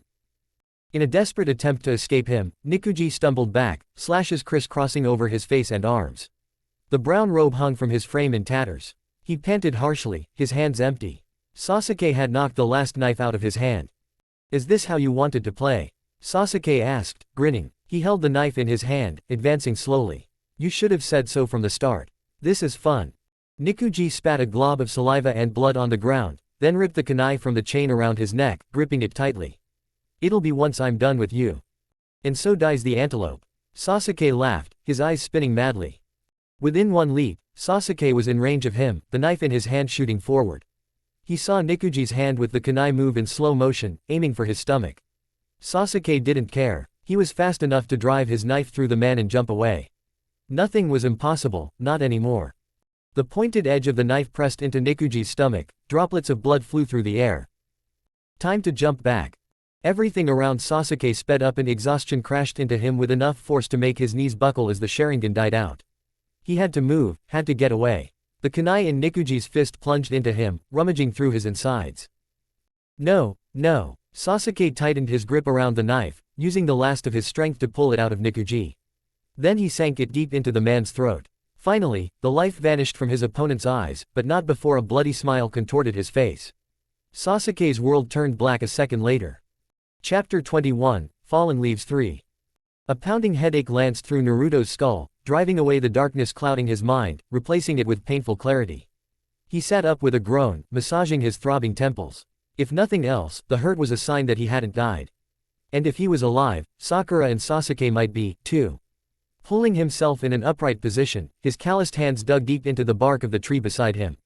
His breaths were shallow, rasping, as he panned his head around to look for them.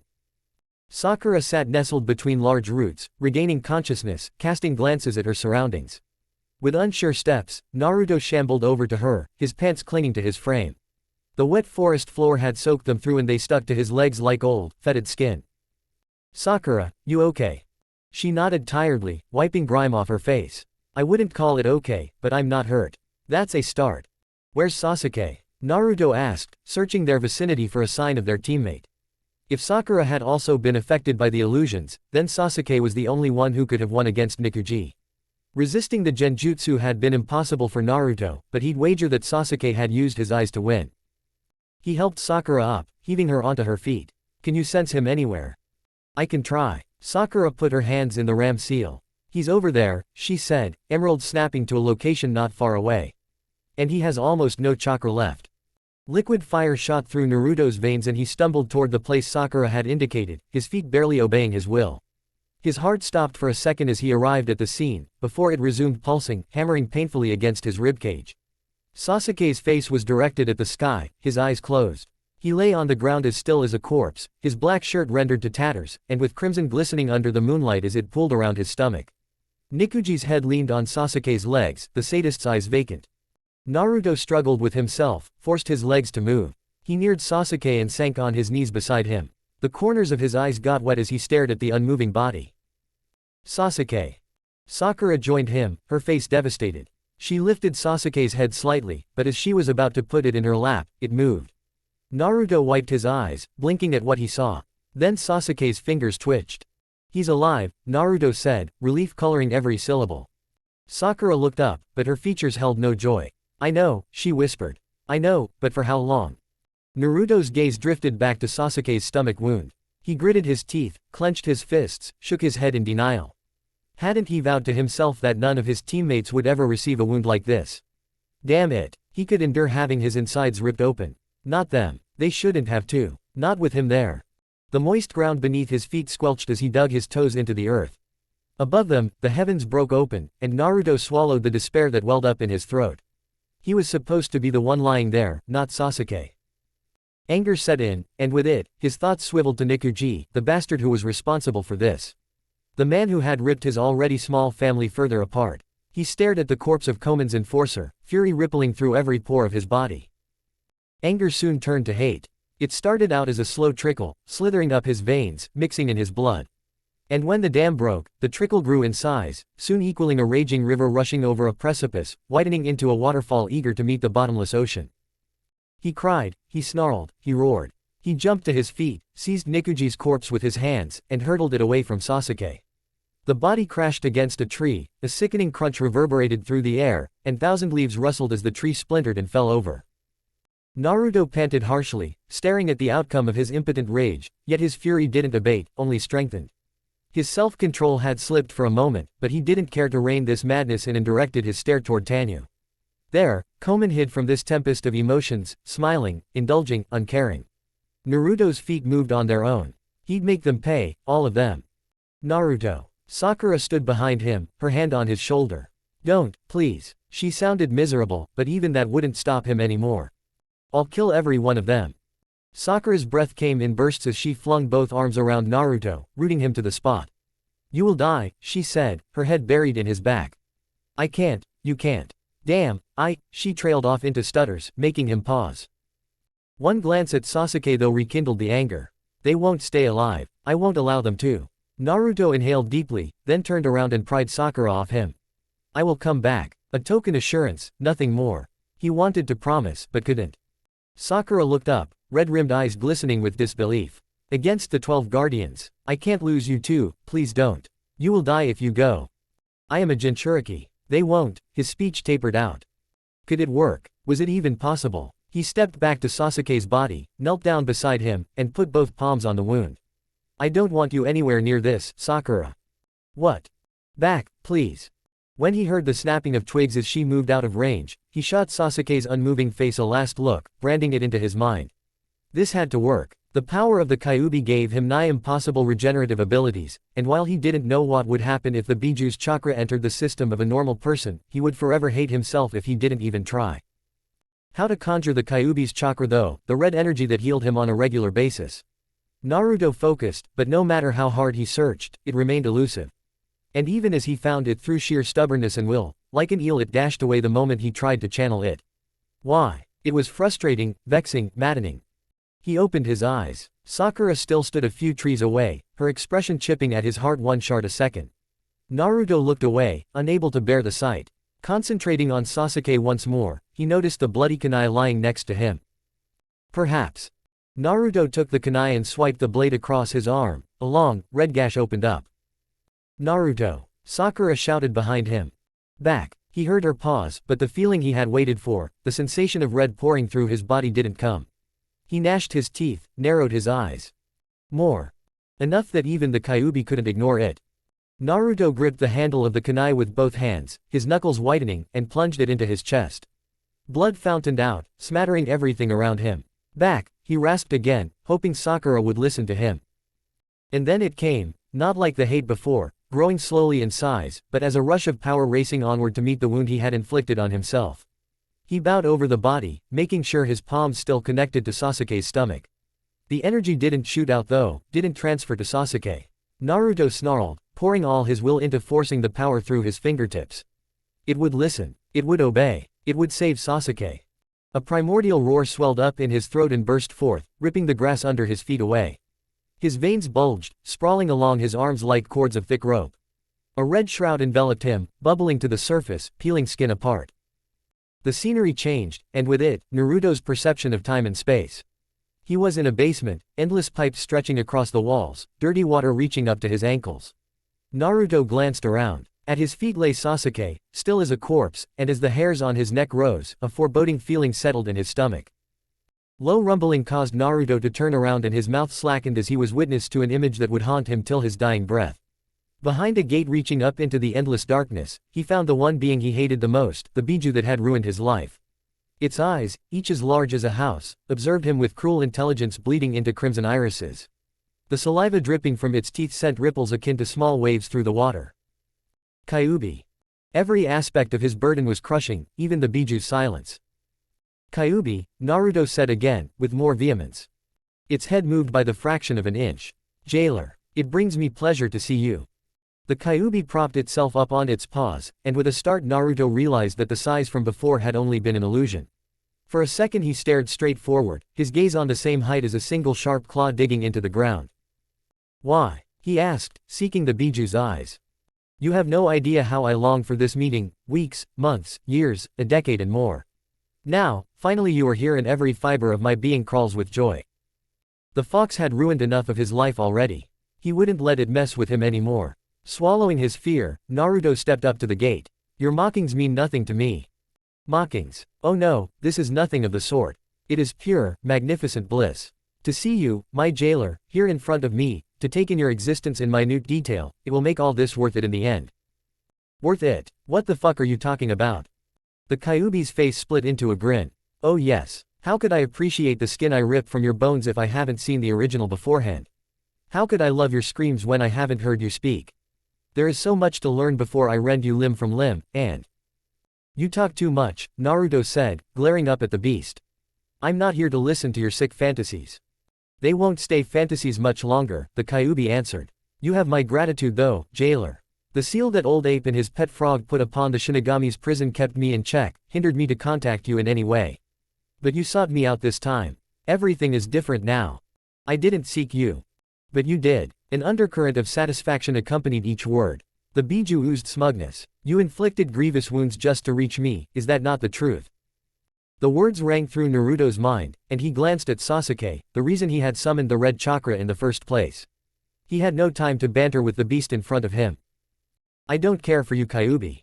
I never have and never will. Your chakra is mine, and the rest of you can go to hell. Ah, how true. If you summon it, my chakra is yours to command. But do you know how to use it? Booming laughter echoed, and it felt as though Naruto's eardrums were bursting. You can have all the chakra you want, jailer. Take it, but know that you will never learn how to heal your friend in time. He will perish, and with him, so will your inner peace. Is this the moment where you offer me a deal? Indeed it is. Naruto snarled at the Biju. I'll never set you free. Not even to lay waste to the big city you just fled. The Kyuubi lowered its head, until Naruto stared directly into its slitted pupils. But I do not seek freedom for now. In truth, feeling your anguish elates me more than eating you ever could. Let me heal your friend, as a favor for granting me the chance to meet you, you could say. You expect me to believe that drivel? Do you have a choice? Naruto narrowed his eyes. You could kill him. No, you probably will kill him. The Kyuubi chuckled. Does it matter? In here, time is irrelevant. The moment you go back though, his heart will give out. He will die either way. But if my words are true, his life isn't forsaken just yet. What do you get out of it? I said everything there is to say, jailer. The decision is yours now. Naruto stared at the ground, his thoughts flying out of control. He would never be able to save Sasuke on his own, and as much as he despised it, the Kyuubi made sense. Only the Biju had the ability to heal him in time.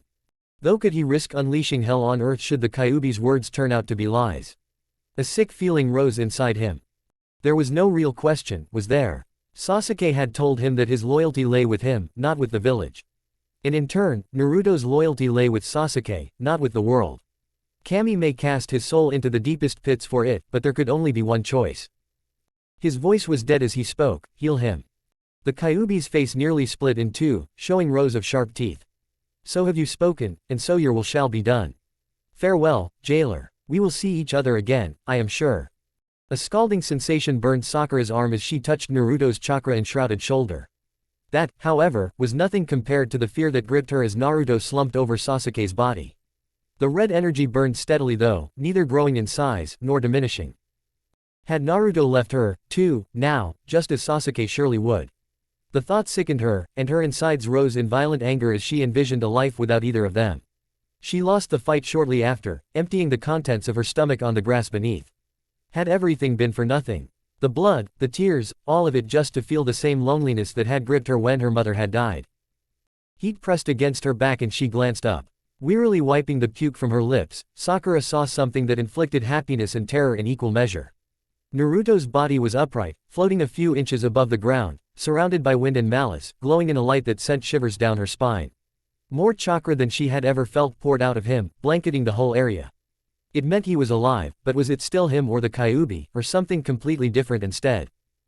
The energy merged and plunged into Sasuke's stomach. Sakura flinched as she heard sizzling. It drew her attention to the gaping wound which closed as the flesh around it mended. A flutter of hope flickered inside her at the sight.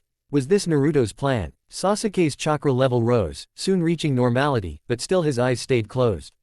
The energy around Naruto vanished, tapering out into the air, and he fell to the ground, unconscious. Sakura panicked, shaking his shoulder, calling his name, but nothing worked.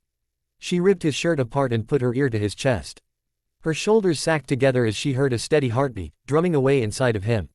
The same was true for Sasuke, and a sensation of elation flooded her. They were alive, both of them. With new determination, Sakura assessed the situation. Sasuke had killed Nikuji and Naruto had saved Sasuke. Now it was time for her to do something for them, to show them that they could rely on her just as well as they relied on each other.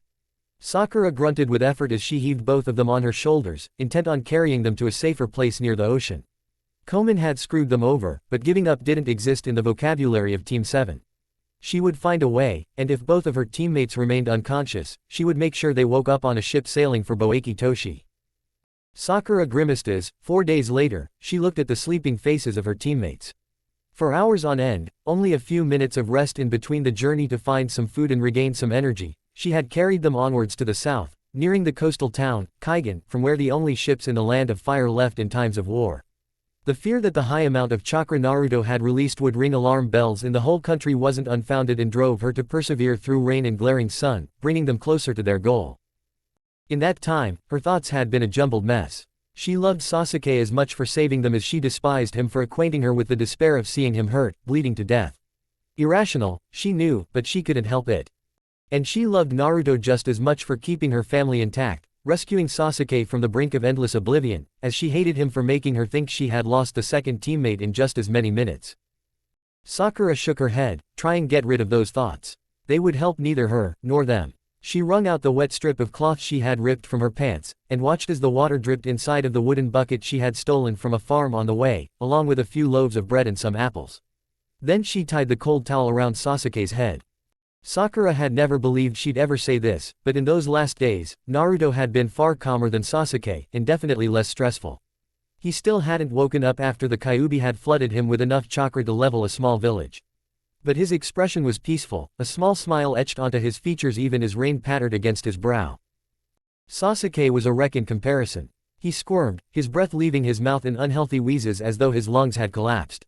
His temperature changed as quickly as the weather did, and often she worried that he would bite his tongue when his teeth chattered like the tail of a rattlesnake. Sometimes, the heat rose to such heights that she feared he would blaze up in flames. Always though, he muttered strings of incomplete sentences as he writhed around on her back, or lay in the shade of a tree like he did now. So many names featured in his feverish dreams, Itachi's, his parents, Kakashi-sensei's, Naruto's and her own. Each time the topic wasn't his team though, Sasuke's face contorted into sorrow or unbridled hate, or both at the same time mixed with many more emotions Sakura couldn't even hope to understand. And the only thing she could do was renew the cold cloth from time to time. Nothing else she knew would help, and even the illusion that normally induced happy dreams, slid off Sasuke as if it was water and he was oil. But although the symptoms of chakra poisoning racked his body, she couldn't complain. He was alive. Resolutely, she rose to her feet and covered her sleeping teammates with large shrubbery she had ripped out on the way. The solution was far from optimal, as wild animals, bandits, and even the damn weather could hurt them. But they had to leave the Land of Fire, and soon at that, because the longer they stayed, the higher the chance that Konoha's Oinin would come crashing down on them like a heat wave in summer, oppressive and unwelcomed. Half an hour to the south, a wall stretched across the horizon, dividing the countryside from Kaigan and its port. The towers that rose in irregular intervals would have scared Sakura a year ago, but after being to Tanya twice, she almost laughed at them. Intimidation-wise they had nothing on the capital. Still, she had to be very careful. Tanya had ended in a disaster, and they only got inside the city due to a stroke of luck and the carelessness of the only shinobi in attendance when they scaled the wall. Kaigan was different. A wartime regulation requiring permits made no sense if the higher-ups lacked the power to enforce it. There could be anything inside of the town, from a small contingent of Chunin, up to and including a veritable army crowding the whole area. But she had no choice other than trying to get in to secure a ship, a ride, or something else that would get them to Boeki Toshi.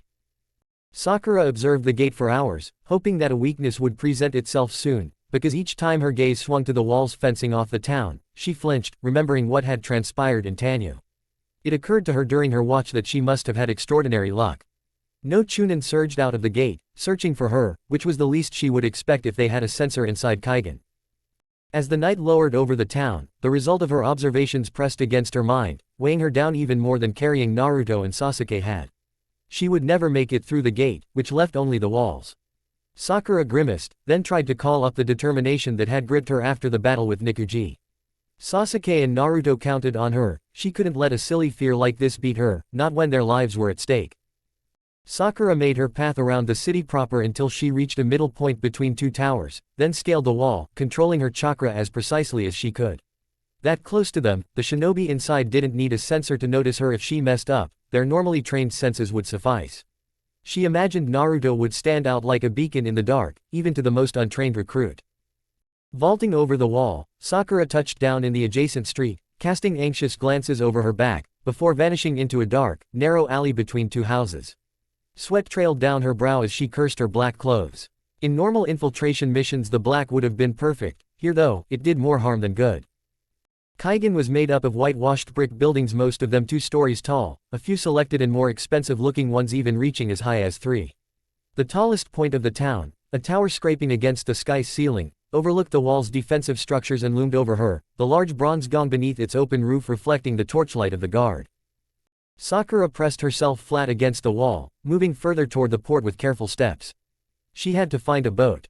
The particulars of the plan didn't go beyond that point, as Sakura had no idea what would await her inside. When she arrived at the harbor, looking at it from behind an upturned barrel, her breath hitched in her throat. 6 large vessels lay anchored to metal poles stuck into the ground. Around and between them were dozens of smaller ships, ranging from those that had to be operated by a small crew to the ones a single person could use without problems.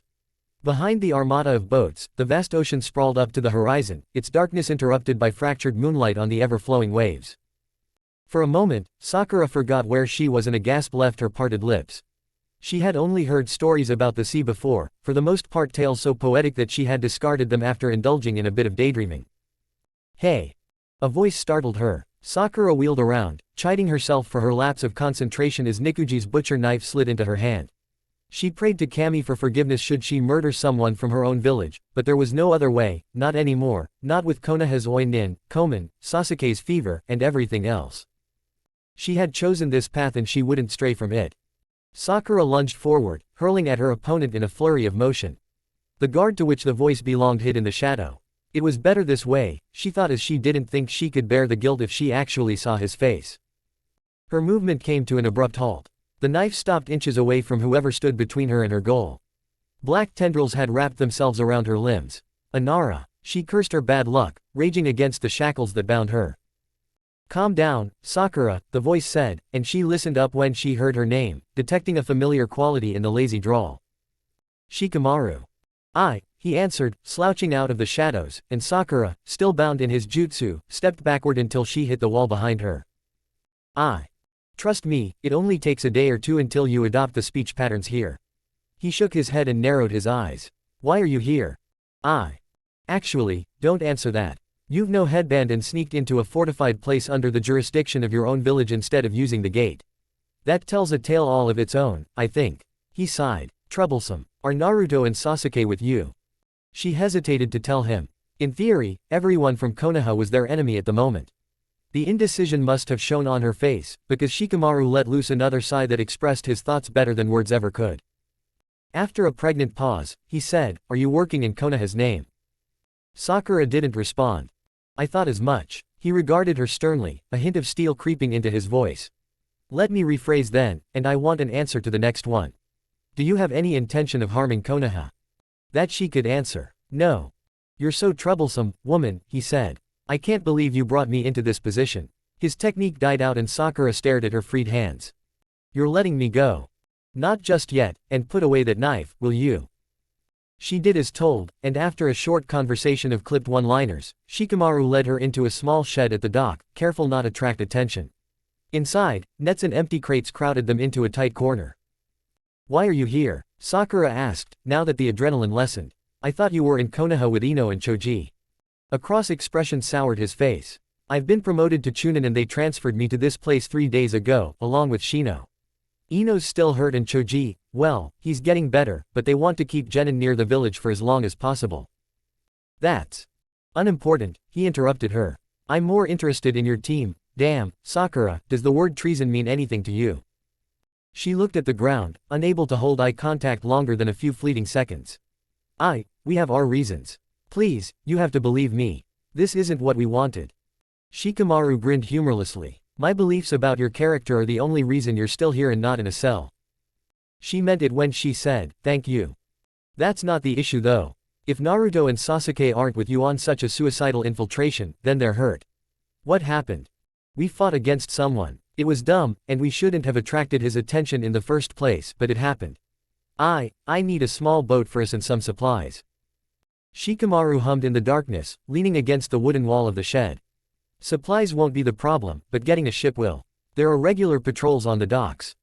You're helping me.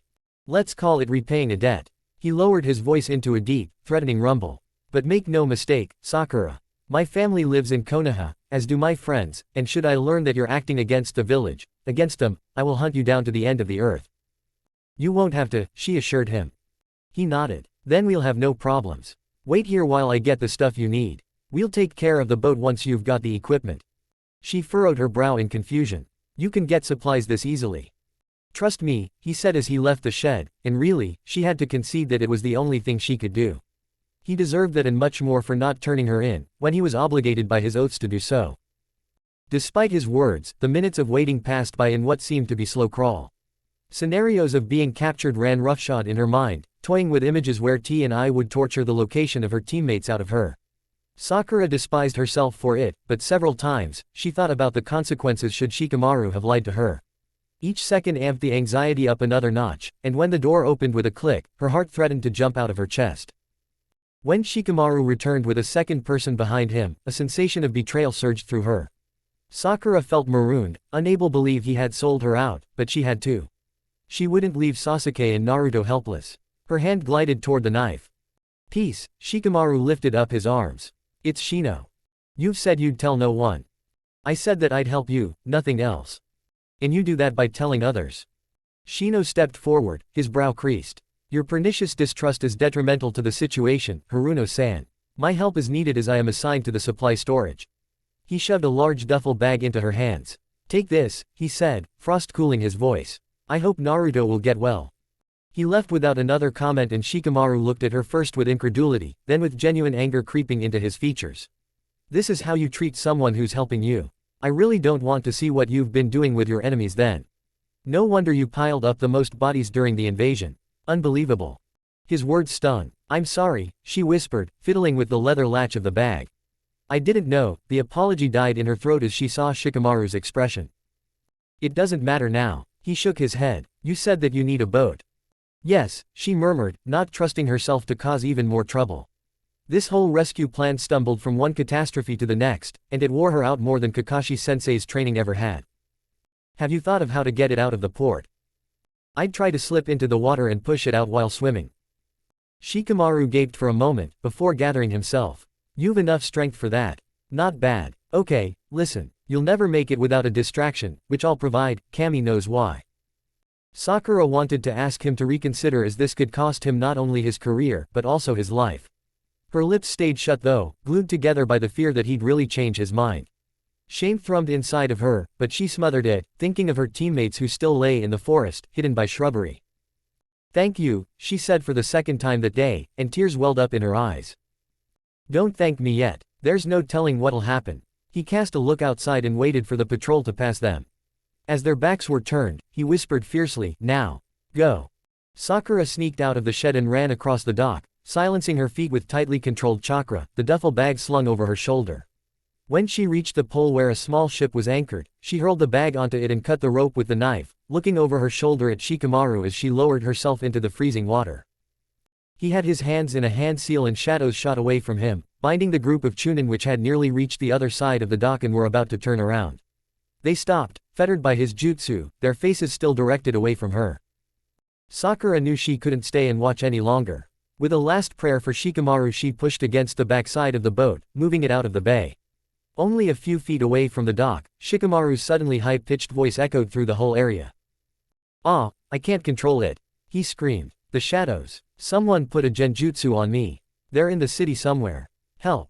And as a drumstick lined with cotton hammered against the bronze gong on the tower, mixing in with Shikamaru's screams while Sakura got farther away from Kaigen's port, a smile lit up her face. He was truly one of a kind. 3 hours later, as the chunin in charge led him out of the room, finished with asking inane questions, Shikamaru yawned, stretched, and ambled over to the place where he had found Sakura. Shino sat on the barrel, his feet crossed at the ankles, his arms folded over his chest. I see you are all right, Shino said. They called in a Yamanaka, just a chunin though. The eyebrows above the dark spectacles rose. That is dangerous enough. Shikamaru shrugged. If the scan isn't deep, you only need to know how to circumvent it. They asked if I recognized the attacker. I said the attacker wore very dark clothes. Their minds supplied the answer they wanted to hear. Any questions as to the purpose of the theft? Now, Shikamaru grinned. Sakura never told me where she was going, but I might have made a guess that the village 2 days east makes a good target for a raid. And it is certain that she's not going there. No idea, but that'd be extremely bad luck, even for them. Anyway, you managed your part. I did. The beetle hides in the bag and will attach itself to her. It's not of a telepathic species like my father's, but that way we should have a direction at least if we get word that they have been captured. Good. Man, this is so troublesome. Indeed. The high-pitched screeches of seagulls rang in Naruto's ears as he regained consciousness, followed by the smooth noise of moving water, and a gentle breeze whooshing past his ears, caressing his hair. He rolled his tongue over his lips, wetting them, and to his surprise tasted salt of all things. The rocking movement were powerful enough to almost lull him back to sleep, but once he remembered what had happened, he blinked. The sun stabbed at his eyes, forcing him to close them quickly. More careful this time, he tried again, letting himself adjust to the light, soon facing a view that took his breath away. Blue, a shade darker than the color of his eyes, sprawled toward infinity, mirroring the sun on its placid waves as they gently swashed by. Above him, a white sail swayed in the wind that came from east. He sat upright, directing his gaze over the wooden ridge of the boat and at the other side where he knew the continent must lay. There, the ocean found its end, washing up against a slim stretch of sand and stone that transitioned into a mangrove-fringed shoreline. Their boat must be nothing more than a small, white dot on the horizon. A spotted sea trout arced over the rail and landed on board, flopping around in a small puddle. Naruto estimated it to be 23 inches in size. He made to lift it, wanting to try his hand at guessing its weight, when a second trout followed, landing next to the first. Then a shadow fell over him and water dripped on his face. "Hello, Sakura," he said, his lips stretching into a grin. It took a second, maybe less, before she crashed into him, her arms thrown around him in an embrace, squeezing hard. "Naruto," she said, her voice a cadence of comfort. "You made it. Kami, you made it."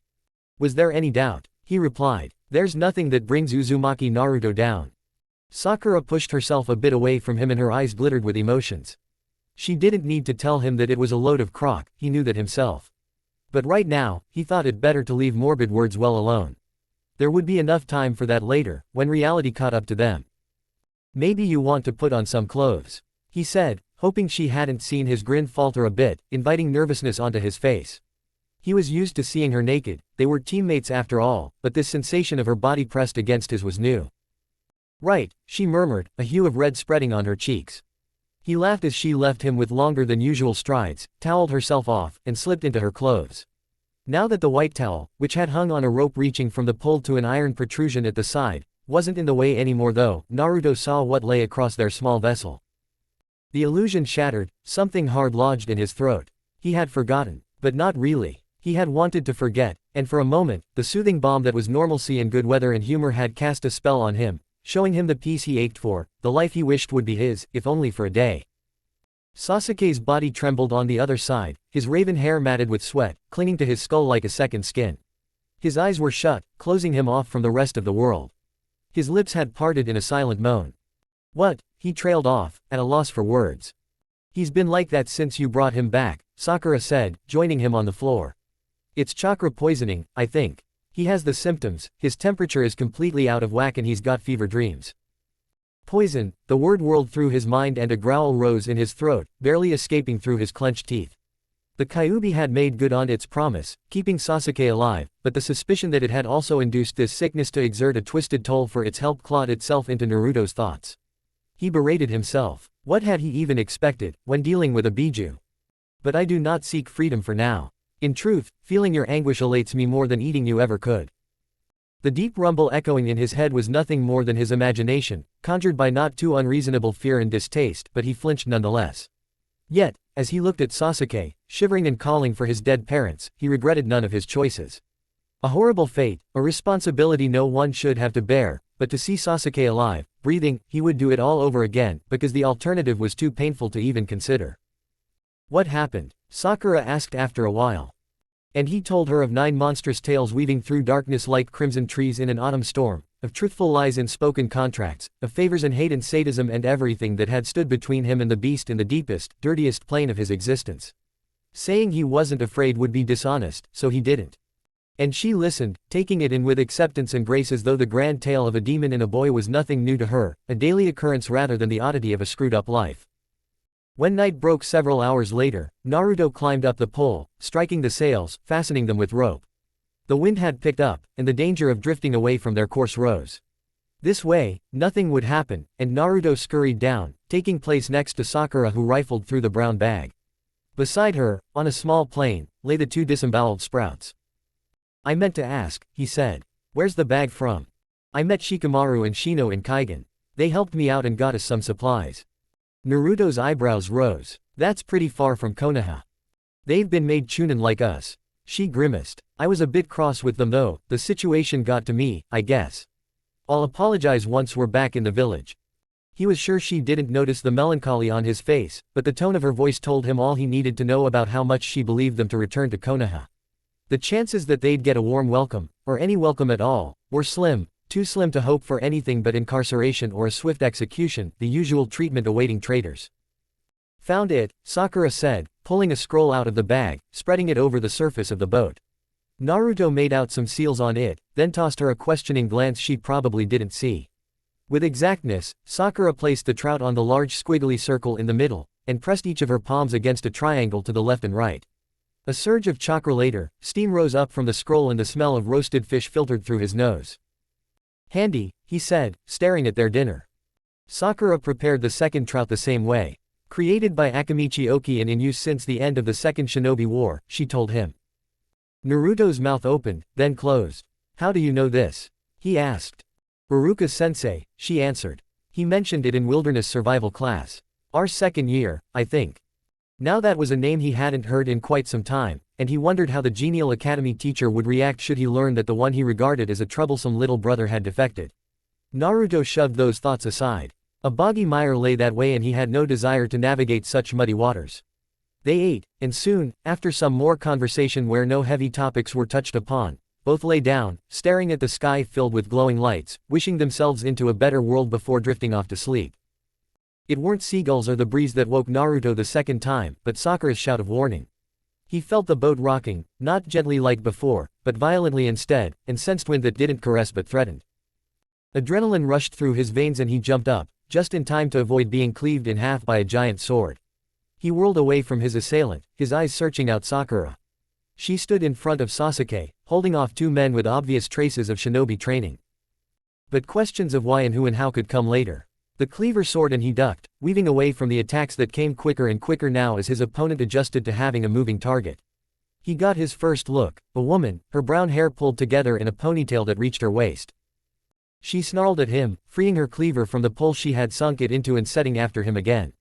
He dodged her attacks, then slipped into her guard and hammered his palm against her chin, sending her flying into the water.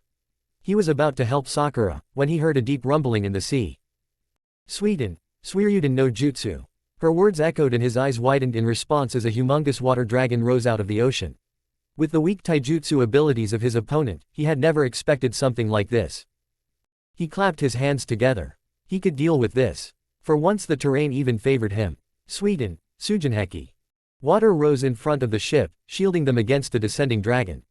Sweat trailed down his brow as he felt the enormous force that was exacted against his technique.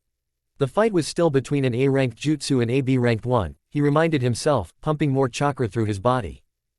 In a last effort, the dragon smashed its head against the wall, before both jutsu collapsed in each other, sending savage waves out from the epicenter of the clash. Naruto had only the fraction of a second to realize what was happening. He sped over to Sakura, who had lost her balance through the sudden tremors, grabbed her and threw her high into the air. Then he slung Sasuke over his shoulder and followed Sakura onto the open water just as their boat and the camouflaged pirate catamaran yielded to the pressure, bursting in an explosion of wood. Amidst a rain of splinters, they raced over the water, neither of them looking back to the scene of destruction behind.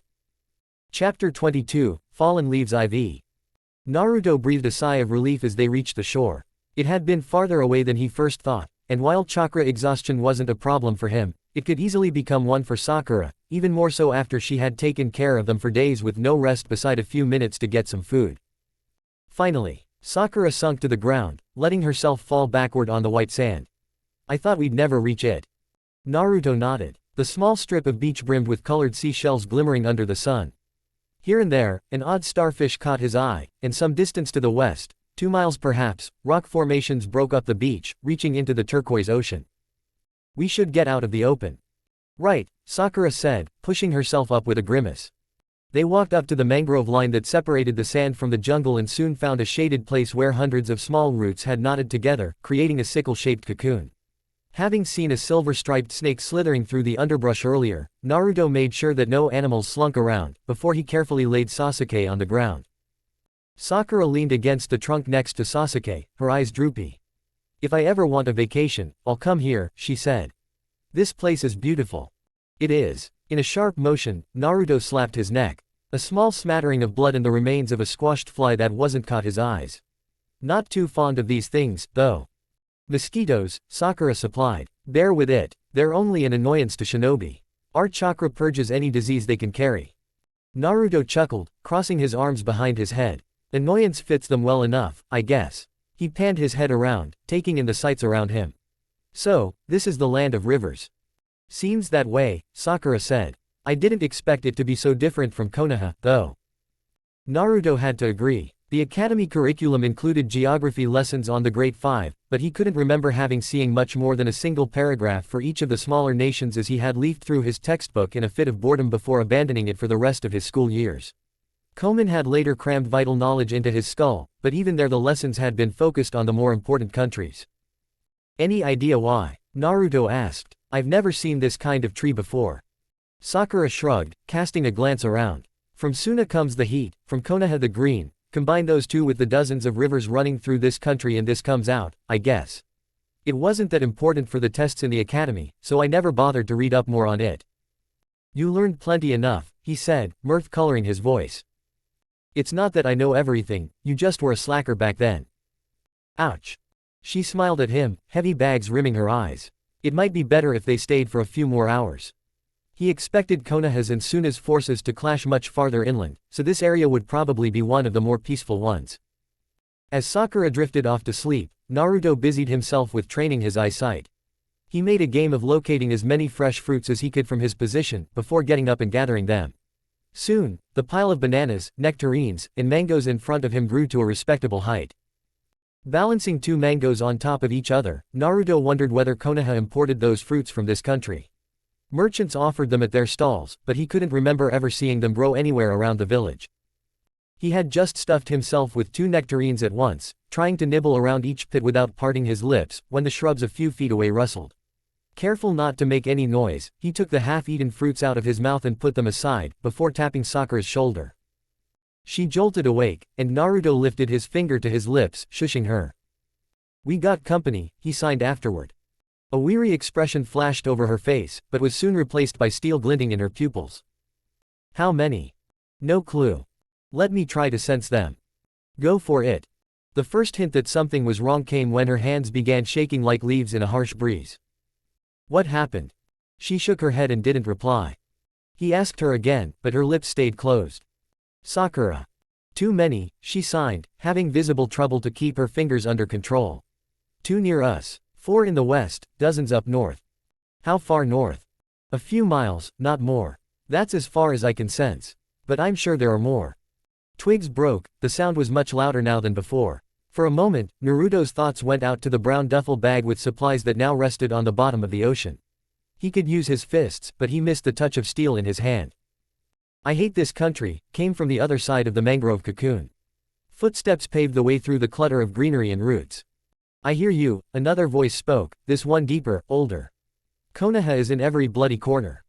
A slap echoed and a flock of birds shot into the air, setting course for safer pastures. Naruto's lips twisted into a vicious grin. In a most surprising way, he had found a weird form of kinship with the blood-sucking beasts inhabiting this country. Let's hope they sting them to death, Naruto signed. I doubt it. Have you heard about Kawanomaki? The other man grunted to the affirmative. Bloody massacre. A friend was stationed there, that old crock of a Hokage appeared out of nowhere and wrecked the whole formation. Senryaku-sama told us they wouldn't lose the fort. I can't believe he predicted this wrongly. He's supposed to be some tactical genius, isn't he? He is, the older voice said. He brought us through the Third War all on his own while the other generals diddled their mistresses. But nothing. There isn't shit anyone can do about it, especially not when the fucking Hokage of all people crashes the battle with a horde of kami-forsaken monkeys. Naruto stared at Sakura as he listened to the two men argue back and forth. Gigi is touring the world, he signed. You're calling him that again? I guess. I'll need to have a talk with him once we're back. Sakura's mouth twisted downward. Should we get back to Konoha, we'll all have one, I can guarantee that much. True enough. What do we do about these guys? Naruto nodded toward the other side of the cocoon. They seem to be patrolling. Let them pass, then we'll run. I'll put up a genjutsu. You have enough juice. Her fingers jerked into signs Naruto barely recognized as, I'll manage. The minutes passed in a slow crawl, and each time Naruto heard the Sunanin talk, his muscles tensed anew. Slowly, though, the distance grew, and soon they sneaked out of the jungle and onto the shore as Sakura spun two illusions around them. One for sight, the other for sound. Once they were back on the ocean, Naruto shifted Sasuke to one shoulder, and caught Sakura just before she sunk completely into the water. She had pushed herself too hard, again. He blew air out of his lips.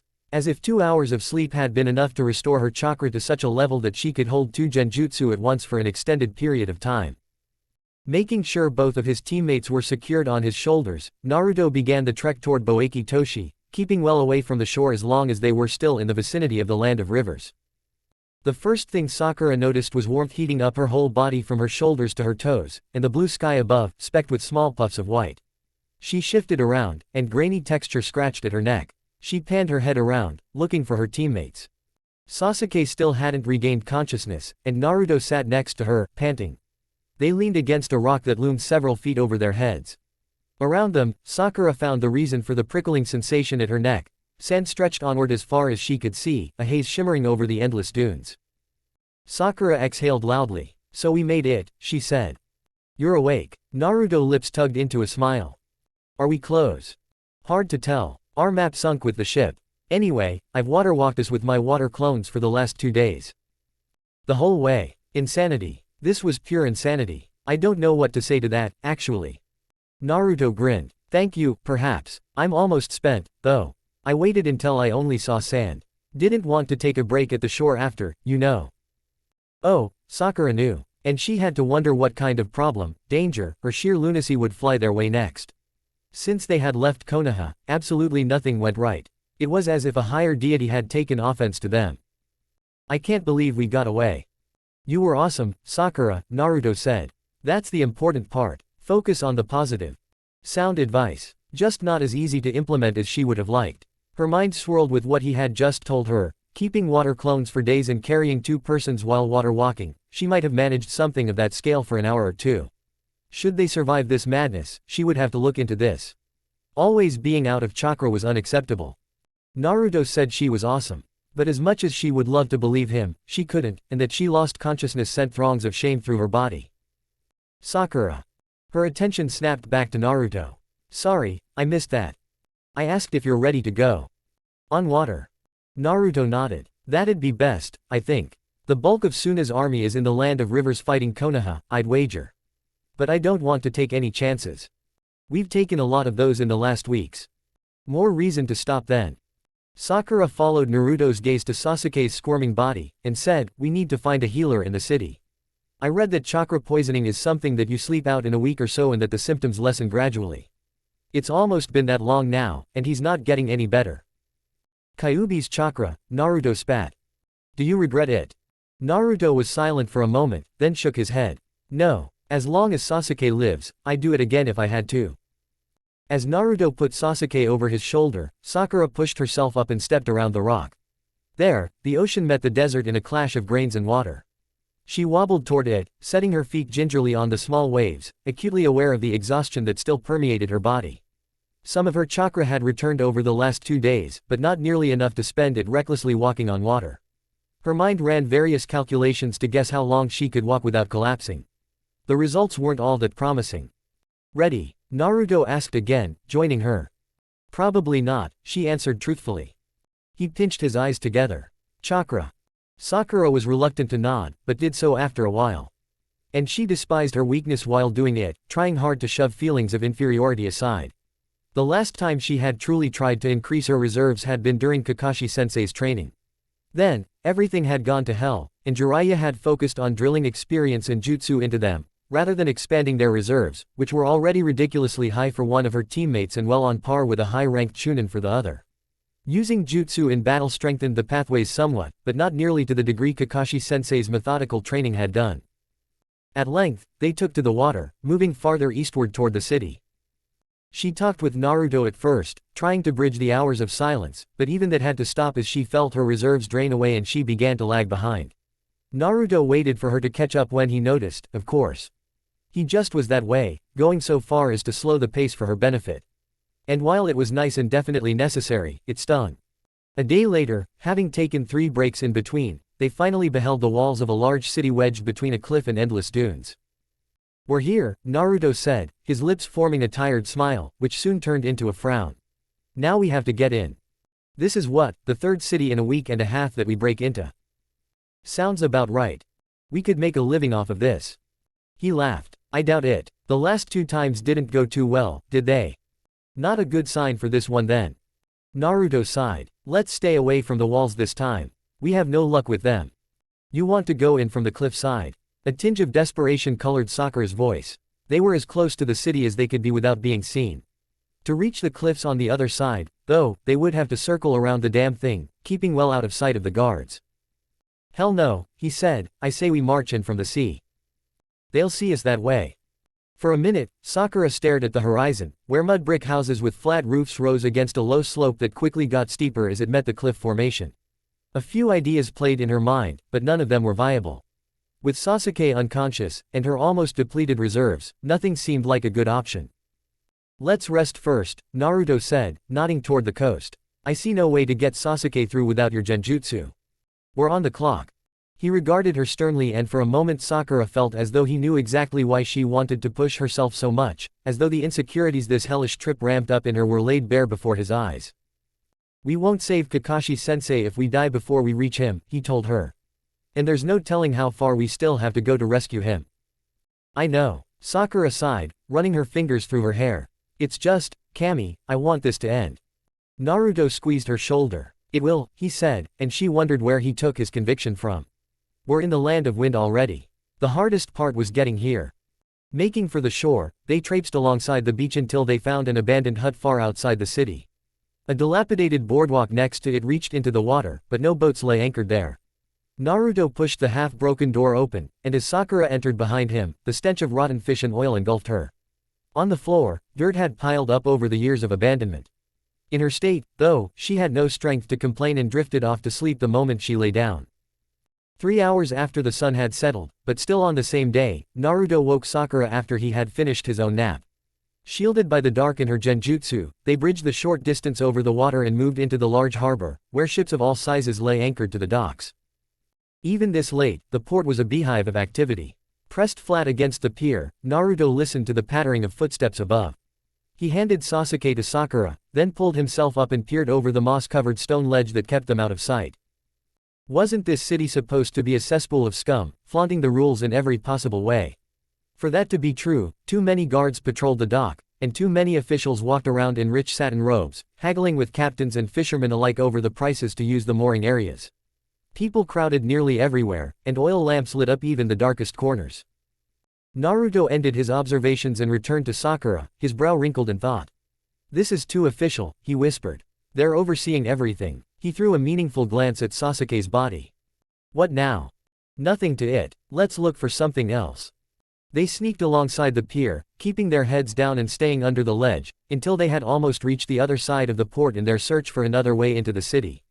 As they neared the red cliff side, which seemed to ensnare the outmost western part of Boeki Toshi like a too large blanket, the vigilance of the guards and the bustling of the merchants decreased gradually. Soon, sources of light became dappled, more and more resembling single beacons instead of a large, unified carpet of fire. Multiple voices a bit farther ahead caught their attention, and they did their best to stay hidden. A man and a pair of women stood on a boardwalk, which lay a bit lower than the others around it and was drowned at least partially in shadow. "You have it, Khalif?" one woman asked, her voice husky. She stepped up to the man, grasping for the satchel that dangled from his fingers.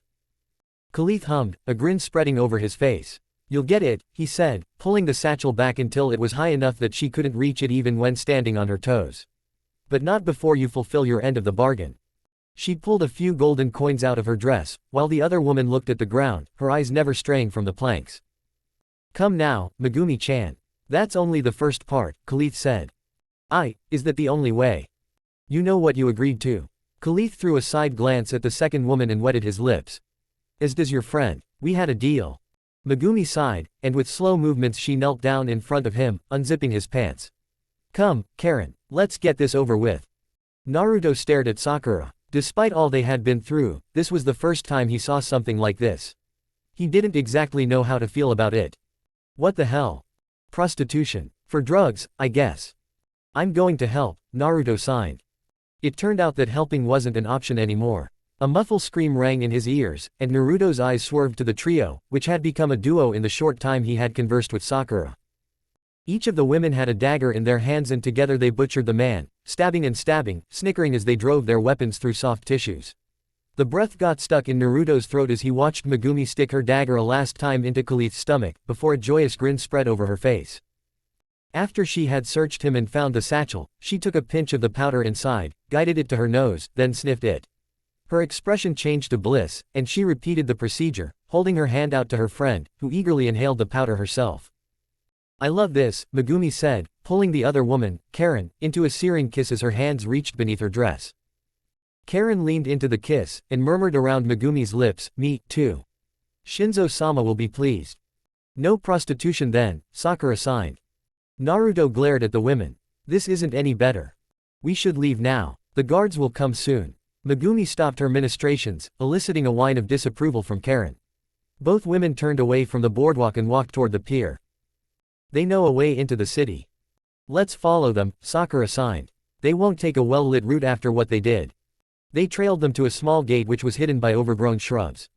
The metal hinges squealed as the women stepped through. Naruto had no real desire to see where the two were going.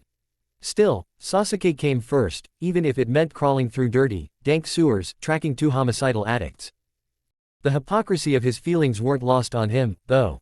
After all, he couldn't exactly take the moral high ground when it came to murder. He'd done it himself, and not a small amount of it either. Together they sneaked up behind the women, following them through a series of tunnels with oval ceilings and green glowing torches lighting the way.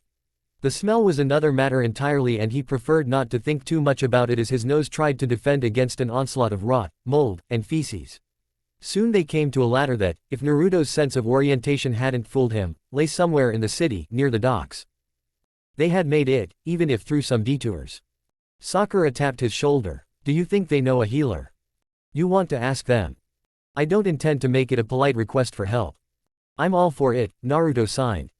It was over before the women even had a chance to register what was happening. Sakura appeared in front of Megumi and swiped her legs. As Megumi fell, Sakura reached into the revealing kimono and stole the dagger. The woman was still in midair, when Sakura punched her hard enough to smack her against the wall. Sakura pushed the edge of the dagger against Megumi's throat until a fine line of blood trickled down the blade. Naruto raised an eyebrow at the short but brutal fight. What? I'm asking the questions, Sakura hissed. Karen, help. Sakura growled and pressed the dagger deeper into the tanned flesh. Haven't you heard me? Your friend shouldn't interfere, or you'll die. Karen hesitated for a second, then turned as quick as lightning and ran away, fleeing through another part of the sewers as though death itself was on her heels. The sound of her wooden sandals hitting stone echoed as the distance between them grew. Looks like she abandoned you, Sakura said. Megumi's face screamed betrayal. What do you want? The question came out as a whimper, and Naruto noticed a puddle extending beneath the woman. Who is the best healer in this city? Megumi pried her eyes open. That's why you attacked me. For a healer. Among other things. Sakura lashed out with her knee. It connected with the woman's thigh and Megumi howled in pain as she sunk to the ground. Sakura shifted the dagger so that it still hovered close to her throat. Answer the question. Oma Hozuku. Megumi cried out, holding her leg. Where does he live? Seiko District. The alley next to the smithy. Are you telling the truth? Yes, Megumi assured, her eyes alight with fear. I swear, I'm not lying. Sakura smiled humorlessly. You have my thanks, then. A punch later, Megumi's face hit the ground, landing with a squelch and something Naruto didn't even try to identify. He stepped up to Sakura, his face set in a frown, and did his best to ignore the unconscious woman. Seiko District, huh? We should get to it. That was rather violent. Sakura's glance told him nothing, and that she remained silent didn't help either. Something had set her off. He just wondered what had been the trigger. The streets of the city were drenched pitch black, and only a few measly lights flickered in the distance. With the walls and port lit up but the core of the city completely enshrouded in darkness, Naruto imagined it looked like a peach that was normal and fresh outside, but rotten within. He couldn't complain about the situation, though, not really. The dark represented the city well, but it also aided him and Sakura in their goal to navigate the narrow alleys without being too noticeable. Reaching the Seiko district didn't prove to be too difficult either. Sakura hid with Sasuke, while Naruto asked the odd passerby that slunk through the streets at night, of which there were fairly many, for directions. Many taverns and even some brothels could be found there, so his questions, while not all that usual, didn't raise heads either. At length, they arrived in the district, and after a bit of searching, found the smithy the woman had talked about. It was a one-story building that made up for its lack in height with pure width. 2 more buildings could have fit on this large a plot of land. Beneath a wooden roof that protruded from the wall, 2 anvils stood diagonally to the building. A funnel broke through the roof, but the furnace it connected to wasn't working. The fire inside had long since died out. "We're close," Sakura said, pointing at the smithy. "That is, if we can trust that woman." "Trust her? Not in this life." Sakura glanced at him. "You think she lied to me?" Naruto shrugged his shoulders, his eyes searching the streets for signs of trouble. "Haven't the faintest. Let's hope evil Sakura scared her enough to tell the truth." "Evil Sakura? You were pretty ruthless. She's a civilian." Sakura frowned at him, as if you're one to talk. "I never said there isn't an evil Naruto somewhere inside of me." Naruto laughed a quiet laugh, even as his thoughts returned to the biju in his gut. "Also," he continued, "we can be the evil trio. Sasuke's already rotten to the core." "You say the nicest things about your teammates when they can't hear you," Sakura said, grinning. "I'm a charmer that way." "What are you charming? Your ego." Naruto snorted. "That hurts. You should be ashamed of yourself, Sakura. You're wounding my innocent heart. I wonder what Sasuke would do if he heard you." "He'll never know, Who knows?" A snicker escaped her. "Seriously, don't tell him," Naruto said. "He'll roast me." He gulped at Sakura's honeyed smile. That was decidedly the scariest thing he had seen in days. Soon, however, her features hardened again. "We can joke after Sasuke's fit again." "Right." They walked into the alley behind the smithy. "He's living here?" Naruto asked, looking around. Broken barrels lay around in heaps of rubble and waste. Even more suspicious were the blank walls, though. Those were the backsides of houses, not the front where an entrance could be found. The only door in sight was the metal-padded back door exit of the smithy. "Maybe he's in the next one." "I doubt it," Naruto said. "You still got the dagger you lifted." Sakura leaned Sasuke's body against the wall, then pulled out the dagger just as the back door sprung open and armed thugs streamed into the alley. A glance to the roofs revealed several archers, their arrows pointed at them. A bald, muscular man wearing sunrise-colored pants walked through the rows of thugs. From his nose up to his right ear hung a golden chain which then connected to a myriad of crystal-shaped, emerald earrings. All the gold he was laden with contrasted sharply with the dark tan and chiseled pectorals. "I've never seen you before," the man spoke in a deep baritone. "And I know the people of Boeki Toshi fairly well. Therefore, you are strangers." "What of it?" Naruto asked bluntly as he readied himself for a fight. "Who are you anyway?" "What of it?" The man blasted air out of his nostrils violently enough to rattle the chain. "You, as strangers, have the gall to meddle in affairs that do not concern you. You have the sheer audacity to kill my man, when you've been here for not but 2 hours." Sakura shifted slightly. "Kill your man? You mean that guy trying to sell drugs at the pier?" The man's voice lowered into a threatening rumble. "Do you deny that you killed Khalif?" "We didn't do it," Naruto said, his eyes narrowed. "Those women did. How the hell do you even know we were there?" "My agent saw you." He whistled a shrill note and a woman clothed in black touched down beside him in a vapor of dust. She had 2 scimitars strapped to her back, and silver hair cascaded freely down her shoulders. A bad feeling soured Naruto's stomach at the sight of her. He hadn't sensed the woman at all, and neither had Sakura if her expression was anything to go by. Naruto smothered the growl that rose inside him. Did everyone employ shinobi these days? Mika saw you at the exchange point, then followed you once you left the sewers. It wasn't hard to arrange this little meeting here. You rats made your destination fairly obvious. I told you, Naruto said. We didn't do anything. 2 women killed this guy, Khalif. He showed them some powder and the gals butchered him afterward. They said something about a Shinzo-sama.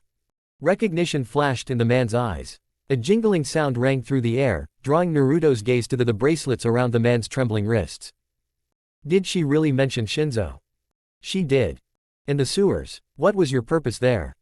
Naruto balked at answering every question this guy asked, but their position wasn't exactly one where they could make demands, not with that many bows trained on them, and especially not with that kunoichi. We followed her, Sakura answered for him. Our friend needs a healer, and we asked her for directions. We were supposed to find some Hozuku Oma guy here. The man let silence descend for a minute, before he said, Oma's been dead for years. You, however, are lucky indeed, I believe you. Shinzo has been a thorn in my side for far too long now. He dipped his head. You have my thanks for the information you provided.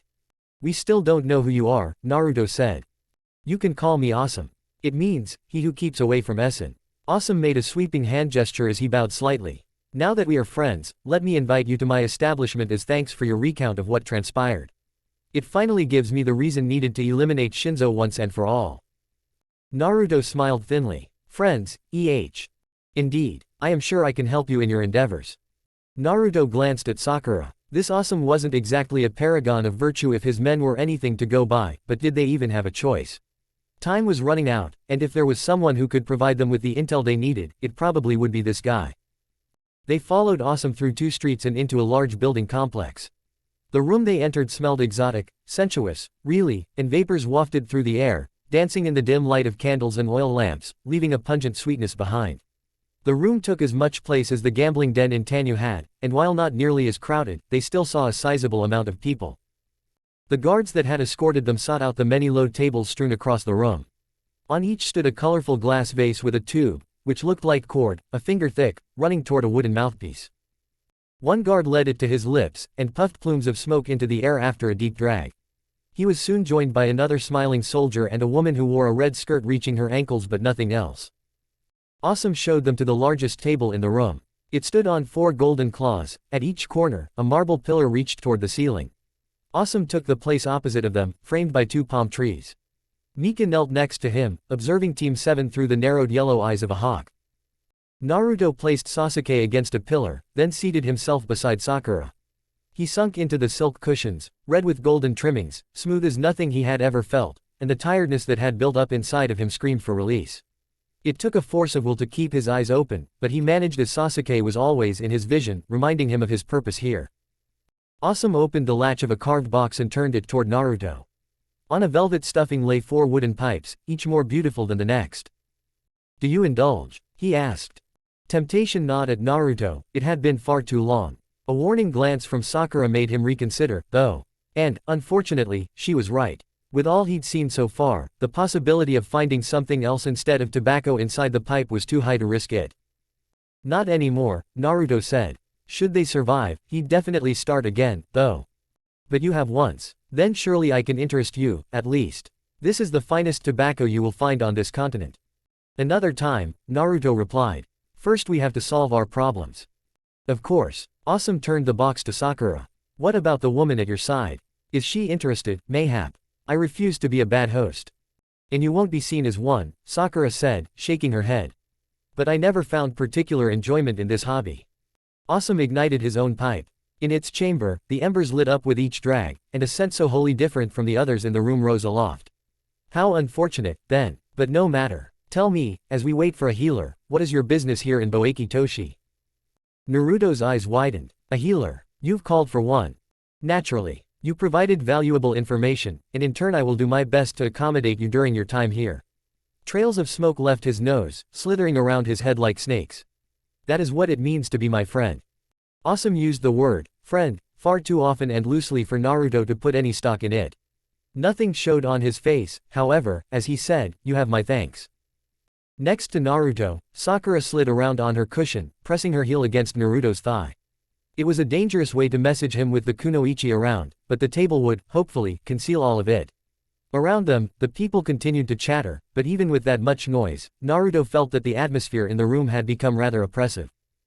At last, he said, we need information. Then you have found the right person, my friend. For there is no one under the scorching sun that has more of it than me.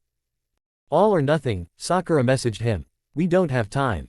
Naruto gave an almost imperceptible nod with his head, then said, a friend of ours has been captured by Suna's troops recently. We wish to free him, but for that to happen, we first have to find him. Awesome's golden chains clinked together as he leaned over the table. Harsh lines appeared on his face. Suna's troops, you say? I heard rumors. Tales of a man who defied Suna's army for a week and more, leading this nation's pride on a merry chase through the vast dunes. That sounded remarkably like Kakashi-sensei, but Naruto couldn't be sure what Awesome's stance on the matter was. Boeki Toshi distinguished itself by its relative freedom from Suna's rule, but not every inhabitant had to live by that creed. If Awesome's greed was strong enough, he could very well hand them over to the authorities. And with the silent Kunoichi, Mika, watching them, they had no chance of changing such a decision should it occur. Anger flickered in Awesome's eyes like a smoldering fire that threatened to burn all in its way. And you wish to free this shinobi, wish to harm Suna. A single bead of sweat trailed down Naruto's left brow, but he paid it no heed. His muscles coiled to spring into action if necessary. Yes, he said. Good. It seems our goals are aligned. Naruto raised an eyebrow. How come? Awesome made a sweeping gesture with his hand. After seeing this place, you might not believe it, but I was once a family man. His tone acquired a gentle quality, which was drenched in sadness, though. I had a beautiful wife, the nor of my eye, the envy of any other man. And a daughter, she loved to climb the acacia trees outside the city with her friends, eating and sharing the sweet bread her mother baked for her. Naruto looked at his fingers. The grief and raw longing in Awesome's word enveloped him almost like a physical force. A story like this could have no happy end, not if the past tense was used for people Awesome spoke of with such yearning. Ah, I see that you understand already. Awesome's voice hardened. Suna never liked this city's freedom, and in their attempts to subjugate us, many lives were lost over the years. Remember this, my friend, in every man slumbers a hideous beast, and war unleashes it more often than not. The fate of my beloved is unspeakable to this very day, but think not for a second that I won't seek retribution. Awesome hissed, as he said, Suna will pay for what it did to my family. I will crush them until nothing remains that can be distinguished from the desert it is built upon. The smile he now showed them was cold and full of scorn. My wife would surely resent my methods, but I can ask for her forgiveness in the afterlife. Naruto had a hard time associating the man in front of him with the diabolical drug lord he first thought him to be. You will help us, then. Awesome nodded in agreement. Normally, I'd ask for a heavy fee. The information you seek, however, is easy for me to acquire and directly harm Suna. As I said, our goals align. Thank you, Sakura said, dipping her head. It is me who has to thank you should you succeed in your endeavor, Awesome replied. Mika will show you to the guest quarters. The doctor, too, should arrive soon. The guest quarters were only sparsely furnished. As the door closed behind them, Sakura watched Naruto carrying Sasuke to the rickety bed in the corner. He laid Sasuke's body on the dusty blanket, making sure that the head was placed squarely onto the middle of the patched-up pillow, before pulling the footstool at the end of the bed over to him and sitting down. Sakura jolted as she laid eyes on her reflection in a mirror framed by red-stained wood at the other end of the room. She stepped closer to it until her thighs pressed against the small table in front of the mirror, and stared into it with disbelief etched on her features. Kami be damned, she looked as if she had been hunted cross-country for days. She felt like it, too. I look like shit, she murmured. There's no way I'm touching that topic, Naruto said. Sakura shot him an annoyed glare. You weren't supposed to hear that. But I did, and I'm still not touching it. Bite me. Naruto grinned, and at least a small part of his melancholy vanished from his face. Sakura counted that as a win. The shinobi life had marked all three of them, forced them to change in directions none of them had anticipated. But while some of these changes were good, like the little family they had made for themselves, there were also those that made her wonder whether this whole shinobi gig had been such a good idea in the first place. Naruto would always remain her teammate, a friend and brother. But in some respects he had changed the most out of them, almost becoming a caricature of his former self. The joy that had once electrified the air around him wasn't there anymore. And neither was the unshakable optimism that had pervaded his whole being. Or maybe both were still there, but buried under a thick coat of blood and guilt. Funny how she wished him to become more like the younger version that had been the scourge of her academy days. Funny in a very abstract and unfunny way. More sad, though, because it was also a frame of mind he'd never get back, even if everything were to magically become better now. His otherworldly purity, it seemed as good a word as any, wasn't something that could be restored that easily. Everything all right, Sakura. He jerked her out of her thoughts, a frown creasing his face. You spaced out on me. Just thinking, she said and smiled, trying to cover up the caught expression she must have worn. About Awesome. Naruto sighed. I don't know what to think about him. With murder and drugs he's in the same league as Koman and Gato, does it make me a bad human to believe he's justified? Revenge isn't the way, Sakura said, but it came out weak, without conviction. Easy to say. I'm sure Sasuke disagrees. A knock at the door interrupted their conversation. Come in, Naruto called out. The old man that entered was tall and lanky. Wrinkles stretched across his face, a bald head shone under the moonlight, and his frizzy white beard was slung around his neck like a scarf. A blessed night to you, strangers, the man said. My name is Tobaku. He shuffled farther into the room, casting a glance at the bed. Awesome-kun told me that a member of your group is in dire need of healing. He spoke of the young man in the bed, I believe. Right, Sakura said as Naruto rose from the footstool to make space. Tobaku shambled over to Sasuke's bed, where he quickly took a seat. His hands began to glow green as they flew across Sasuke's stomach, and it took barely a few seconds before a sharp breath left Tobaku's mouth. In the name of all that is holy. He turned to them, his mouth agape. What? Naruto almost barreled into Tobaku, anxiety clouding his face. Calm down, Naruto, Sakura said, pulling him back. You're scaring Tobaku-san. At first it seemed as though Naruto hadn't heard her, but then he stepped back with a sheepish but no less apprehensive expression. I'm sorry, he said. It's just. No need to explain, young man, Tobaku said. But I have to ask, is your friend human?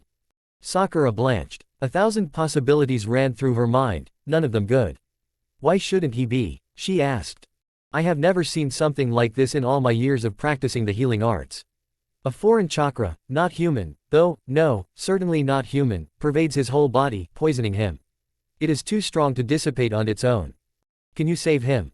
I can but try. However, it is not in my power to fully restore him. That would go far above my expertise, I'm afraid. Naruto's voice became pleading. We'll take anything you can do. Please, help him.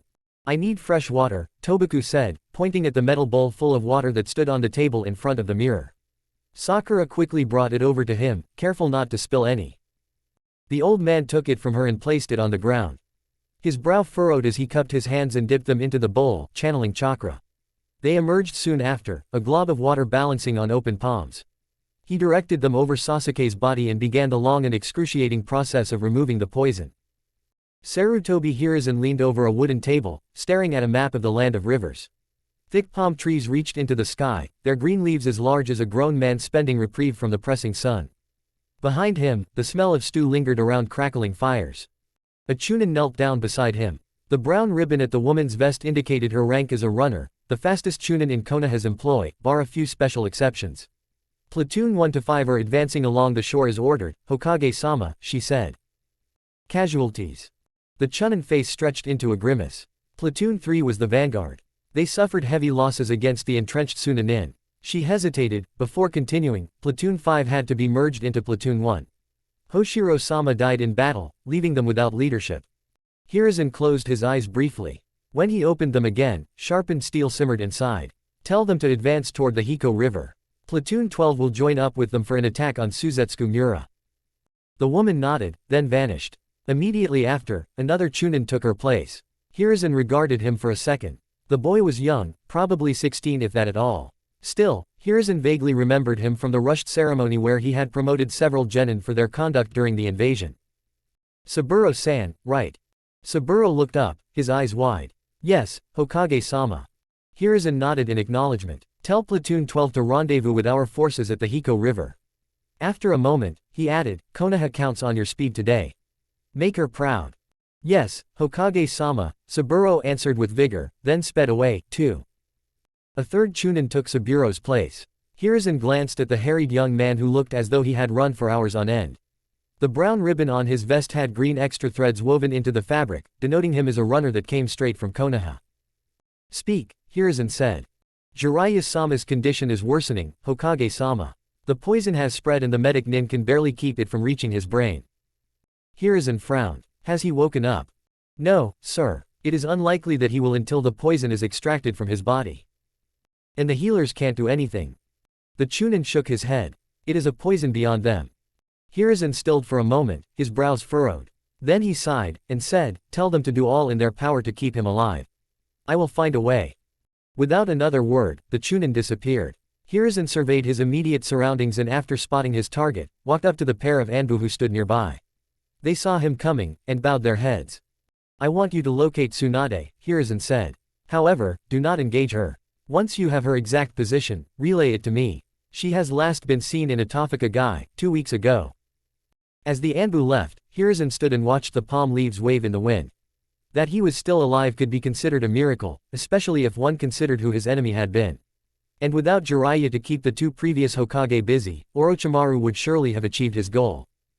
He owed Jiraiya his life. Now more than ever, as his student was writhing in agony, felled by a poison that Hiruzen recognized from his days under Hashirama-sama's tutelage. The first Hokage hadn't only been about pure destructive power, but was fully capable of subtlety as well. Some of his techniques weren't just about growing trees, but also about growing poisonous flowers and vines, releasing toxins the antidotes of which were only known to very few. Tsunade was one of them. Sasuke's body burned as he emerged from the mire of confusion that had held him captive for almost an eternity. Liquid fire seared his veins, but he preferred that to the haze which had fogged his mind before. He had utterly destroyed Nikuji. But he also got stabbed while doing so. Sasuke's groan left his mouth with a wheezy sound. Madness. That's what it was. He still felt the faint echoes of sudden bloodthirst, of the need to crush, to render, to devastate. And his desire for Nikuji's death had only enhanced the thrall even further.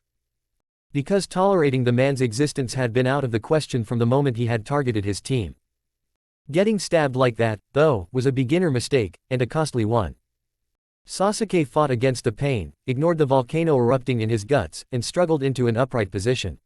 The fresh draft entering through the half-closed shutters cooled the sweat on his back, sending shivers down his spine. Twin snores came from the other side of the room. Sakura slept on the ground, her mouth slightly open, while Naruto imitated the shape of a banana. Sasuke tried to move a bit more, but sudden pain flared up in his arms. He hissed an oath, waking both of his teammates. Kakashi would have been proud of their reaction times had he seen them. It took less than a second before they stood at the edge of his bed, peering at him with enough emotions in their eyes that, for a moment, he wished to return to unconsciousness. Most of the time, emotions were hard to deal with. "You're back." Naruto's relieved grin stretched from one cheek to the other. "Took you long enough," he added, scratching his neck. "Kami has blessed you with astounding powers of observation." Sasuke's voice came out as a thready breeze of nothing. Sakura hadn't said anything yet and stared at him as though he'd vanish the moment she looked away. This was fine, too. At least the lack of a crushing hug was. Sasuke tried hard to ignore the shimmering trails of tears on her cheeks. "We're in Boeki Toshi," Naruto said, breaking the awkward silence. They had made it, then. But if they were already in the land of wind, he must have been unconscious for days. Shame welled up inside him at the thought. He hadn't just been stabbed, he had also become a burden to his team, not a role he had ever envisioned himself taking up. Sasuke swallowed and broke out in a cough. Naruto got a wooden beaker from the table and filled it with water after using a modicum of chakra. "Here," Naruto said. Sasuke took the beaker and stared inside, his brows knitting into a frown. The need to create their own water didn't bode well for the circumstances of their mission. His left hand was heavy, like flesh wrought in useless iron, as he lifted the beaker to his lips. Cold water filled his mouth, rushed down his throat. Sasuke's attempt to drink all at once failed, though, as he broke into another coughing fit, this one of his own making. The beaker fell to the ground, rolling around in a small puddle. Anger at himself replaced shame. Had he unlearned how to drink? "Slow down," Sakura said. "You've got time." At least she was talking again, Sasuke thought. Naruto picked up the beaker, filling it once more, and Sasuke was glad about the darkness in the room that concealed the blood rushing to his face as he tried to slake his thirst again. For the sake of his pride, it would be better to forget this humiliating situation, and fast. "We got anything on Kakashi yet?" Sasuke asked. Naruto plopped himself on the ground, crossing his legs. "We've met this guy, awesome. He's somewhat shifty, but he can help. He called the doctor for you." Sasuke arched his eyebrow at him. "How shifty?" The cagey expression on Sakura's face told him a lot. "He's a drug lord," she said.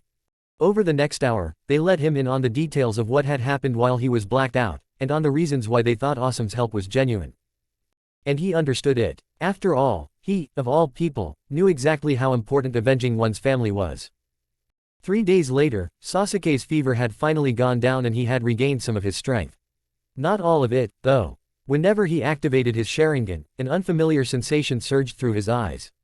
A sting of pain that didn't last long, but still worried him. And he couldn't ask Tobaku for help either, because his identity as an Uchiha was better veiled in secrecy. Mika led them through a well-lit corridor and Sasuke looked for anything suspicious as he followed the kunoichi with the flowing silver hair. If they had been summoned, then Awesome must have found out something about Kakashi. Mika showed them into a study with expensive decor and lion rugs lining the floor. 2 large shelves sat at the wall, one filled to the brim with books of all sizes, the other holding an assortment of trinkets and various kabuki masks. "You're here already, good." A man, presumably Awesome, entered and placed himself on the almost throne-like chair behind the desk. Sasuke hadn't known that the people here were that extravagant. Then again, so far he had only met a silent woman with silver hair, Kakashi's twin for all he knew, and a dubious, old doctor with a beard long enough to wear it as a scarf. "It pleases me to meet you in good health at last." Sasuke gave him a clipped nod. "Mateam explained the situation to me. Do you have new information?" A man of brevity, then. "Very well. One of my contacts confirmed that the shinobi you seek is being held in an underground facility at a rather precarious location. The place where rain, river, and fire meet, to be precise." "Directly at the border?" Naruto asked. "Indeed. He was imprisoned in Suna for quite a while, but according to my information, he got transferred under Oto's supervision roughly a month ago." Sasuke let nothing show, but inwardly he groaned. If the man was right, then Kakashi was imprisoned in such a ridiculous place that just thinking about it made his skin crawl. Hadn't they taken the long route overseas to get to Suna without involving river and rain? And now, it was all for nothing. "That place, do you know how we can reach it?" Naruto asked. "It might not be as difficult as you believe, my friend," Awesome said. "The desert is treacherous, but passable if you know how. And Suna's forces are all concentrated in the land of rivers. Actually, I believe your opposition won't be as harsh if you keep well away from the border between wind and rivers." "We need weapons."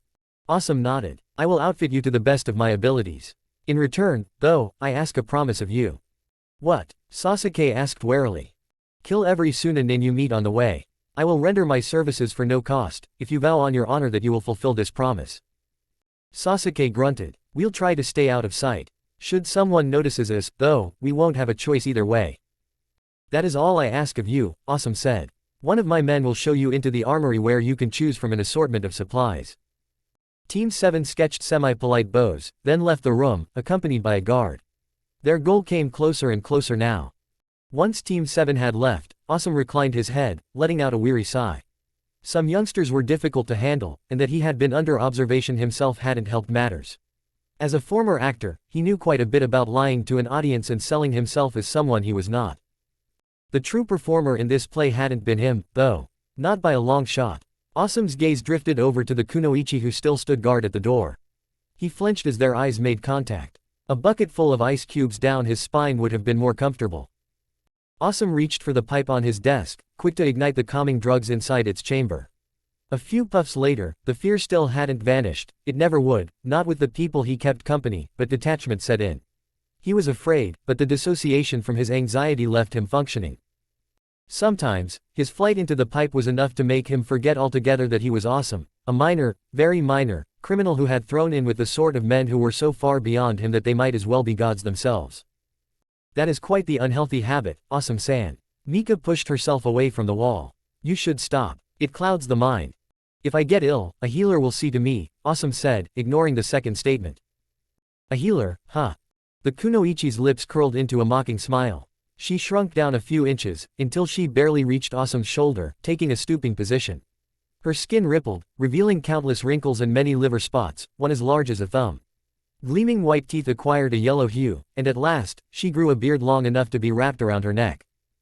Awesome had seen this procedure twice now, but that didn't lessen the disturbing impact it had on him. Shinobi, often he envied their power. After such a display, though, he was glad not to have it. Tobaku, formerly known as Mika, stared at him through eyes glittering with cruel amusement. Awesome scrounged up what morsels of his courage he had left. Must we play these games? Not something he'd say if he were any less detached from the situation. Kami bless his pipe. You were right, of course, Awesome-san. Let's dispense with the jokes. Again, Tobaku's skin began to change. This time, Awesome kept looking at one of his many trophies. A hideous transformation such as this would only upset his stomach if he saw it more than once a day. You can look now. Tobaku's voice sounded several years younger. Was this his true face now, or yet again a mask applied to fool the senses? Awesome took another drag of his pipe. It didn't matter, it was the true face as he knew it. Everything else was immaterial. I did everything as ordered. The young man's spectacles glinted in the sunlight that drove through the shutters of the window. Orochimaru-sama will be pleased with your conduct, I am sure. He has waited for a long time now to acquire a specimen from the Uchiha clan. Awesome nodded, although his was more tired than anything else. He only wanted this man to leave him. Better to end this business fast. I'm sure you have better things to do, Kabuto-san. Following your precious Uchiha for one. The desert is dangerous, as I told them. And even if they take the route I proposed, there's no guarantee they'll make it to the facility on their own. Orochimaru-sama surely wouldn't be pleased if something happened to Uchiha-san. Awesome stiffened up as, for a moment, murderous intent was directed at him. Careful, Kabuto said. The drugs don't give you courage, they give you stupidity. Remember your place. My apologies, Kabuto-san. Think nothing of it. The laugh chilled Awesome to the bones. I'm a forgiving guy, after all. But don't let it happen too often, or we'll have to renegotiate the terms of our friendship. Kabuto sighed as he turned to leave. Well, the fun is over for now. You will get the agreed amount of money after Uchiha Sasuke is in Orochimaru-sama's custody. White clothes made of cotton protected Team 7 from the sun as they trudged through the desert. They were also equipped with weapons from Awesome's armory and a few crude exploding tags Naruto had drawn up in their downtime. Naruto crouched and swiped a small scorpion off the ground before it reached his toes. I get why they invaded us, he told his teammates as it scurried away. I'm dying to hear the reason, Sasuke said. You're a terrible liar. Anyway, it's easy. I swear, you're getting worse by the hour, Sakura interrupted. Because who would want to live in this desert? It's all sand and nasty critters, like the Aburame compound without Aburame and desert instead of forest. Sasuke groaned. The heat's frying what's left of your brain. Maybe, Naruto said, crossing his arms behind his head. Sakura glanced at them. You think Sensei's still alive? According to Awesome, he is, Naruto said. And his lead is all we have. Orochimaru had him for weeks, then. Probably took him after the second task. Fits with the timeline, Sasuke said. But why? Kakashi is strong, sure, but why would Orochimaru want him? Naruto arched his brows. Because he is a vile piece of shit. Orochimaru doesn't need much of an excuse. Not what I meant, Sasuke said. He had been planning for an attack on Konoha. That's a big task, even for him. And he killed the Kage, too, deceiving Tsuna's army, Sakura added. I get what Sasuke's saying. Why take time for Kakashi? He had other things to worry about. No clue. In the forest he focused on Sasuke, Naruto said and then blinked. It almost hurt that they hadn't considered this angle yet. He focused on Sasuke, Sakura repeated, and he takes special interest in Kakashi. Both have something in common. Sasuke frowned. The Sharingan. And because he didn't get what he wanted from you, he went after Kakashi-sensei, Naruto said. There's another set of Sharingan wandering around, Sasuke ground out. And as strong as Orochimaru is, I don't think he could beat Itachi. The dark scowl made Naruto grimace. Sasuke loathed pity as much as he did, but the topic wasn't pretty, and talking about the older Uchiha wouldn't make it any better. Any thoughts on what to do afterward? Naruto asked. Sakura turned to him. Afterward. I mean, after we got Kakashi-sensei. You assume we'll get him without problems. I doubt it'll be that easy given whose prisoner he is. Naruto shrugged. There's no sense in believing we won't make it. What we're doing is insane, but none of us would have left Konoha if there wasn't at least a slight chance of success. It's insane all right, Sasuke said, adjusting the white bandana on his head. Sakura chuckled. I wonder what Sensei will think of us. We probably won't get to know. There's no way we can set foot into Konoha again, no one likes traitors in war times. Naruto hummed in agreement. Exactly what I meant. So, what are we going to do? We bring Kakashi to a doctor in the land of fire and leave a message. That sounds retarded, Sasuke said. We could do that if Suna and Konoha weren't ripping out each other's throats. As it is, we won't get 10 miles into the country without being noticed. We could try to get to the mountains, Naruto said, and make past the land of wind. Nursing Sensei back to health in a cave sounds like fun. Sakura shook her head. You have a very twisted sense of humor. She's right, you're an idiot, Sasuke agreed. Stuff it. I haven't heard any of your ideas yet. I've got nothing. See.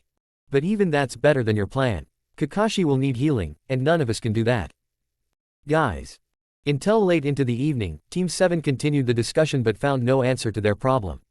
And as the sky turned purple and red dunes threatened to swallow them whole, Team 7 found out that a world as unpredictable as theirs didn't lend itself to quick solutions.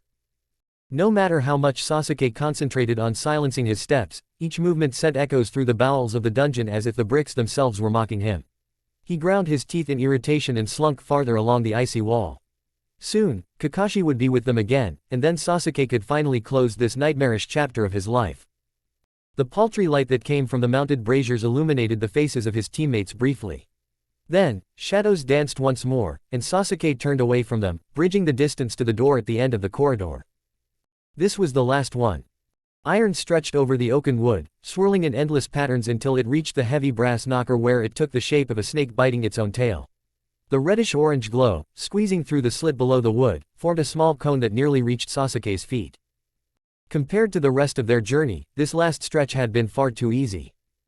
Beyond the door, chains rattled. A dull thwack followed. Sasuke strained his ears. "I don't see why you're still bothering," a voice said. "He's too far gone to feel any of it. It's fun." Flesh hit flesh, and cruel laughter vibrated through Sasuke's skull. He chanced to look at Naruto, who had balled his hands into fists. "Man, I told you to stop. It's getting on my nerves." "Shut up," came the heated reply. "Who knows how long we get to play with him? Don't kill the guy. Orochimaru-sama still needs him." Heavy boots clanked on stone as one man neared the door. Then, the cone of light died out. Sasuke frowned. Had the man taken the torch off the wall? "Maybe I can burn him some." Sasuke closed his eyes, counting the seconds. Naruto's threshold had long been passed. Sizzling. A pained moan. Sasuke barely reached 2, before his teammate sprang into action. Naruto kicked hard against the door. It broke away from its hinges and flew into the room, where it smashed into a guard. The impact ripped the man off his feet and he tumbled to the ground with a gargled scream of surprise. An ugly creak followed and the voice died out. Sasuke stepped inside and a wave of heat prickled on his scalp, contrasting sharply against the cold outside. Torches had been lit everywhere, but that explained only some of the intense warmth, not all of it. Sasuke slid his thumb over the palm of his other hand. The humidity had made them clammy. A crunch reverberated and he turned to the source. With the hand clasped around the throat, Naruto pushed the second guard into the wall until it began to crumble under the pressure and cracks appeared. Sasuke thought about stopping him, but decided against it as his eyes swiveled to the far end of the room. Involuntarily, his lips curled back into a snarl. He had known from the beginning that the chance they'd arrive to a scene like this were high. But to think about it and to actually see it were two entirely different things. Kakashi hung from the wall, red gashes crisscrossing over his naked body. Like a twisted rainbow, purple bruises mixed with red-brown lacerations and countless of burn marks. Kakashi's hair, a carpet of sleazy gray, clung to his skull. Bile scratched the insides of Sasuke's throat as he stepped closer to the body. Behind him, Naruto finished the guard, and he heard the snapping of bones, the croak of death. Sasuke freed Kakashi from the manacles with mechanical movements. This close, the sight was just as gruesome.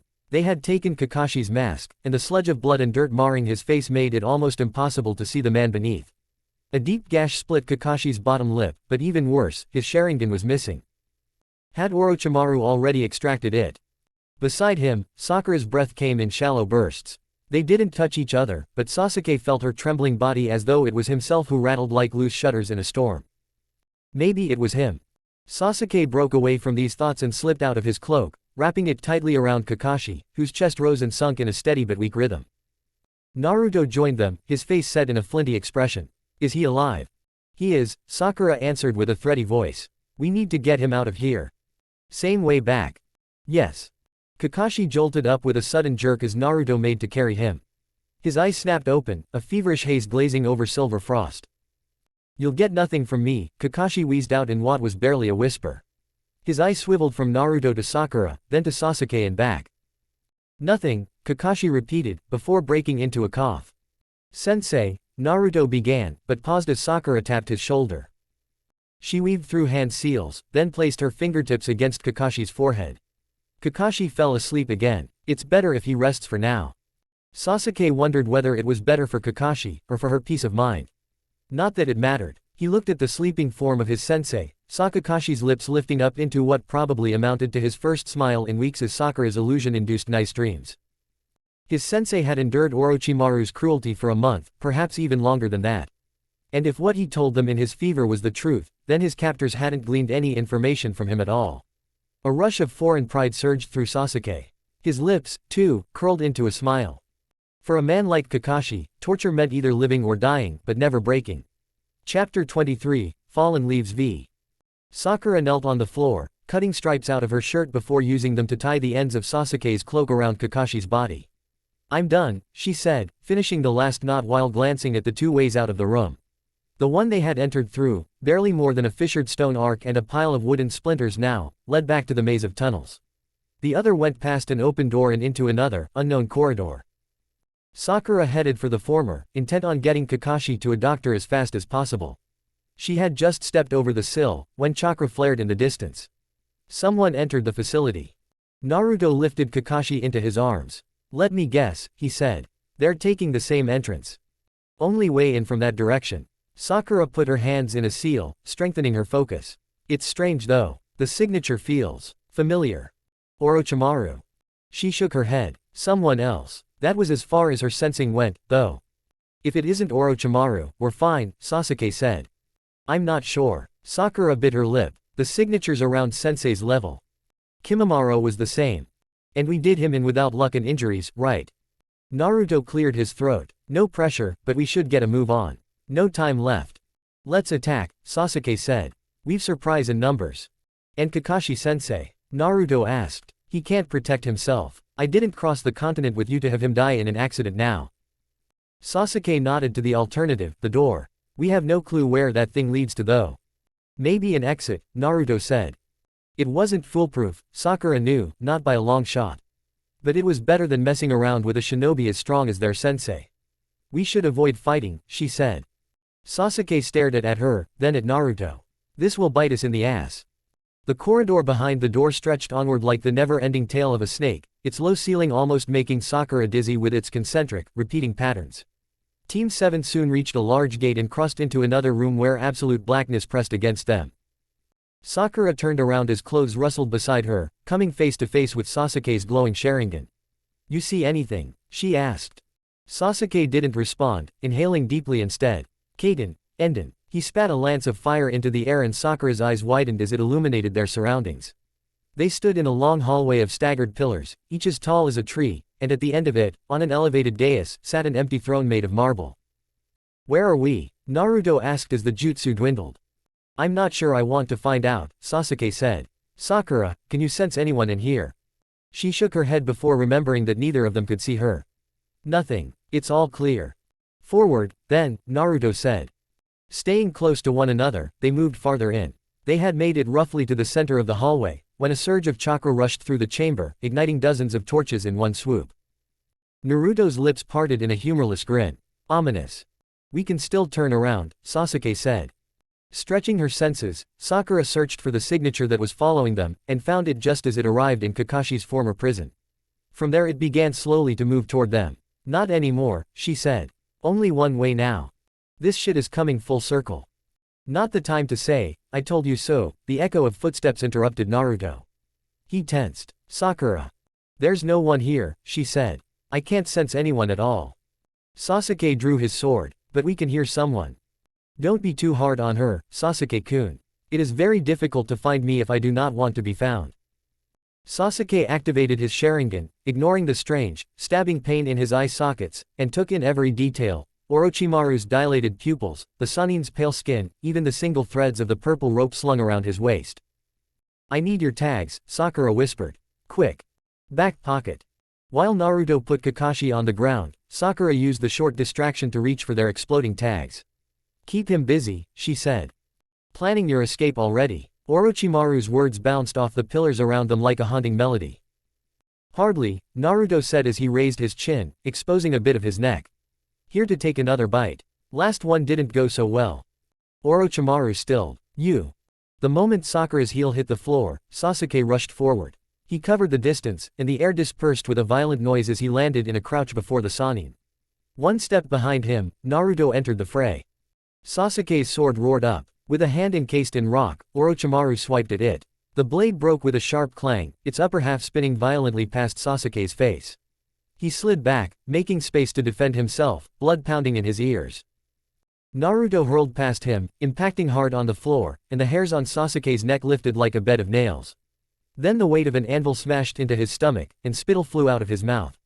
He staggered to the side, trying to dodge the next punch, but a snake coiled around his leg and pulled him back.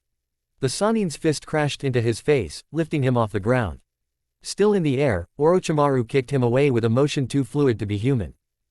Before he hit a pillar, hands grabbed him out of the air. He landed in an unsteady crouch next to Naruto, clutching his stomach. Buying time from a Sannin was harder than it sounded. Their first exchange had lasted all of 10 seconds, and they were still racing against the clock.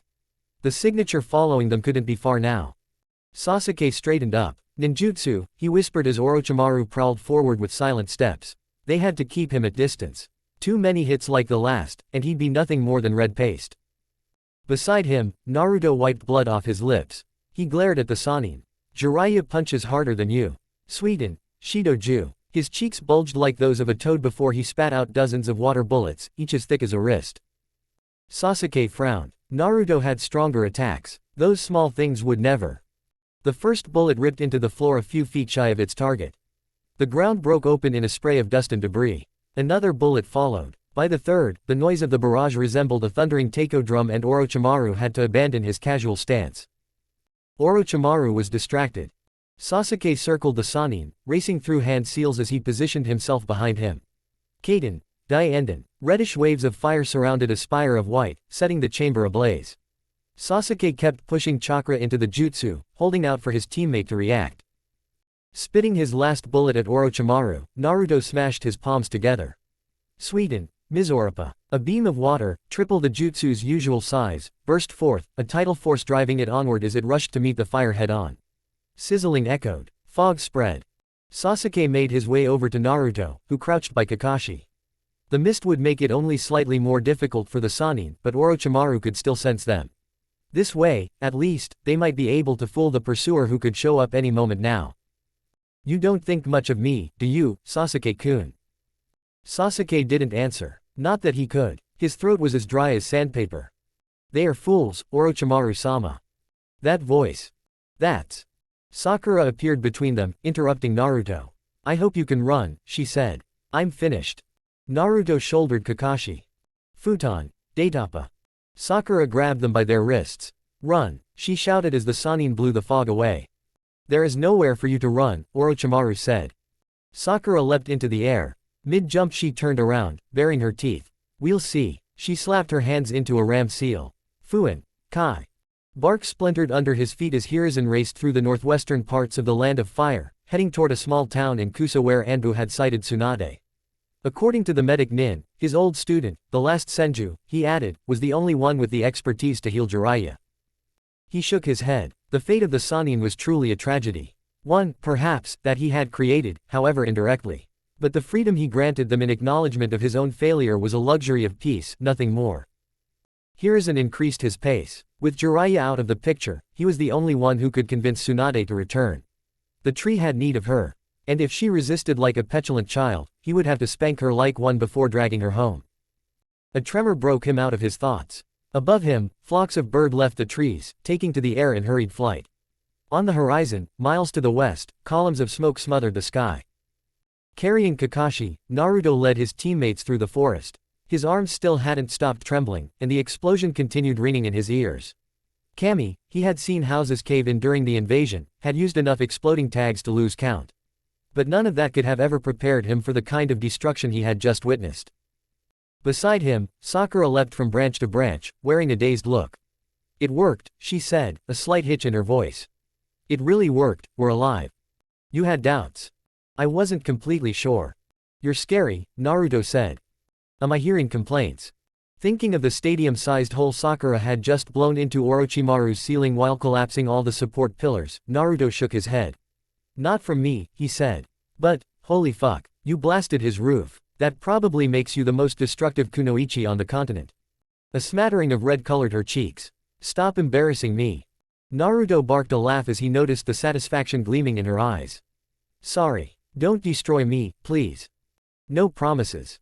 Sasuke, who lagged behind 2 steps, drew level with them. Joke later, he said. He won't be dead from something like that. As much as Naruto wanted to tell Sasuke to stop being a pessimistic stick in the mud, he couldn't. Sasuke was right, because now that the exhilaration of surviving began ebbing away, the enormity of what had happened was setting in. For the second time they had fought Orochimaru. And again, he had crushed them like bugs. If it hadn't been for Sakura's plan, none of them would have left that hall alive. There wasn't much that sobered one up faster than the threat of imminent death. You recognize the second voice? Sakura asked. Sasuke's nostrils flared. Kabuto. Naruto nodded. The four-eyed rat had played them from the beginning. He was the one who told us about Kakashi. Maybe he got hit by the roof, Sakura said. I sure hope so. Tsunagishu. Something slippery coiled around Naruto's ankles, binding them together. He got a brief glimpse of three black striped snakes. Then he was lifted off the branch. Trees flew by in blinding speed as he was thrown sideways until he smashed into the ground. Sakura and Sasuke landed next to him, cutting the snakes off his legs. Naruto rose, gritted his teeth. They had collapsed tons of stone on Orochimaru, and he still caught up with them in 3 minutes. Apparently, the Sannin wouldn't leave them alone if they asked nicely, so they had to kill him, simple as that. Well, simple but not easy. Sulphurous eyes stared at them. No, definitely not easy. Orochimaru pulled a sword out of his mouth, and Naruto suppressed a shiver of revulsion as the Sannin gripped it with one hand while massaging his pale throat with the other. This had just become a lot creepier. And more dangerous. Orochimaru was bad enough with his hands alone. A sword only complicated matters while also showing the man's intent to finish them. After all, nothing did that better than cold steel. Especially the kind of steel that came with plenty of saliva attached. I've had it with you three. Snakes slithered out of Orochimaru's sleeves. I will have your body, Sasuke-kun, he said, then panned his head to Naruto. And it will be interesting to see what happens once you die, Jinchuriki. Fuck you, Sakura growled, her hands clenched into fists. I slowed you in the second task. I blew up your bloody throne room. And if you think Sasuke and Naruto are your only problem, then you've got another thing coming. Naruto let out an appreciative whistle. Sasuke smirked. They didn't have much of a chance against Orochimaru, not in a straight fight. But if they were about to die, they might as well give him as much shit as they possibly could for coming after them. All three shifted together until their shoulders touched. She's right, Naruto said. For a Sannin you fail a lot. HN. The corners of Orochimaru's mouth twitched. Then he hurtled at them, sword trained at Naruto's heart. Naruto bent his knees, bracing himself, his own scream thundering in his head. Kaden, Kyode no Hano. The voice was unfamiliar. A swath of flames blazed up between them and Orochimaru. Shuriken whistled through the air, followed by kunai and even more shuriken. The Sannin weaved through the first wave, ducked under the second. As the third neared, wire pulled at the first. The shuriken arced back and deflected the incoming kunai, two of which sliced fine lines into Orochimaru's skin. Suiten, Sukoden. Orochimaru's eyes widened. He brought up a wall of earth just before a water shark as large as a house smashed into it. The improvised shield broke and the shark dissolved into a puddle. Naruto's pulse quickened. They had survived Orochimaru for now, but something was wrong with this scene, very wrong. Sasuke's trembling body told him as much. As did the shallow breaths leaving his mouth. Looks like we caught ourselves a drenched snake, Itachi-san. Naruto's head snapped over to the voice. A blue man stood not far away from them. His hair, darker in color than his skin, looked like jagged seaweeds. He shouldered a bandaged sword as tall as a grown man. And even if they were concealed by a black cloak, Naruto had a rough understanding of how much muscles that guy must pack if he swung around a sword that size. Then the words registered. Naruto blanched as he directed his gaze to the blue man's companion. Dark hair framed a face carved out of marble, a black windmill spun in a churning pool of crimson. The likeness to Sasuke was hard to overlook. This wasn't good. No, this was actually horrible. Sakura gripped Sasuke's arm, keeping him in their little formation while Naruto forced the feeling of despair into the deepest abyss of his mind. It wouldn't help, but hell, he could have gladly gone several years without encountering that man. Helping your little brother, Itachi. Orochimaru scowled. Isn't it a bit late for a happy reunion between the two of you? Itachi glanced at him. You will not harm the Jinchuriki. Fine with me, Orochimaru said. I just need Sasuke-kun. As the Sannin took a step forward, the bandaged sword cleaved the ground in front of him in half. Orochimaru narrowed his eyes and the blue man tugged at the bandages in his hand, recollecting his sword. No way I'd let you get eyes like Itachi-san's, the man said. Besides, you're a traitor. Jinchuriki or not, I'll flay the skin from your bones. I have a name, you assholes, Naruto shouted. Three heads turned to him and Sakura tugged hard enough on his sleeve to make him stagger back. Are you daft? She whispered fiercely. Naruto straightened up as he stared at the trio of Nuke Nin. Team 7 had nearly reached its goal, even if Kakashi was banged up from the fight against Orochimaru. Fuck if he let himself be intimidated now when they were finally so close. Make it fast, Kisame, Itachi said, nodding toward Orochimaru. We are expected. Indecision flickered over the Sanin's face for the briefest of moments. Then his eyes hardened and he pulled a vial out of his robes, blue liquid shimmering inside. Tipping the vial back, he guzzled the content down in one go.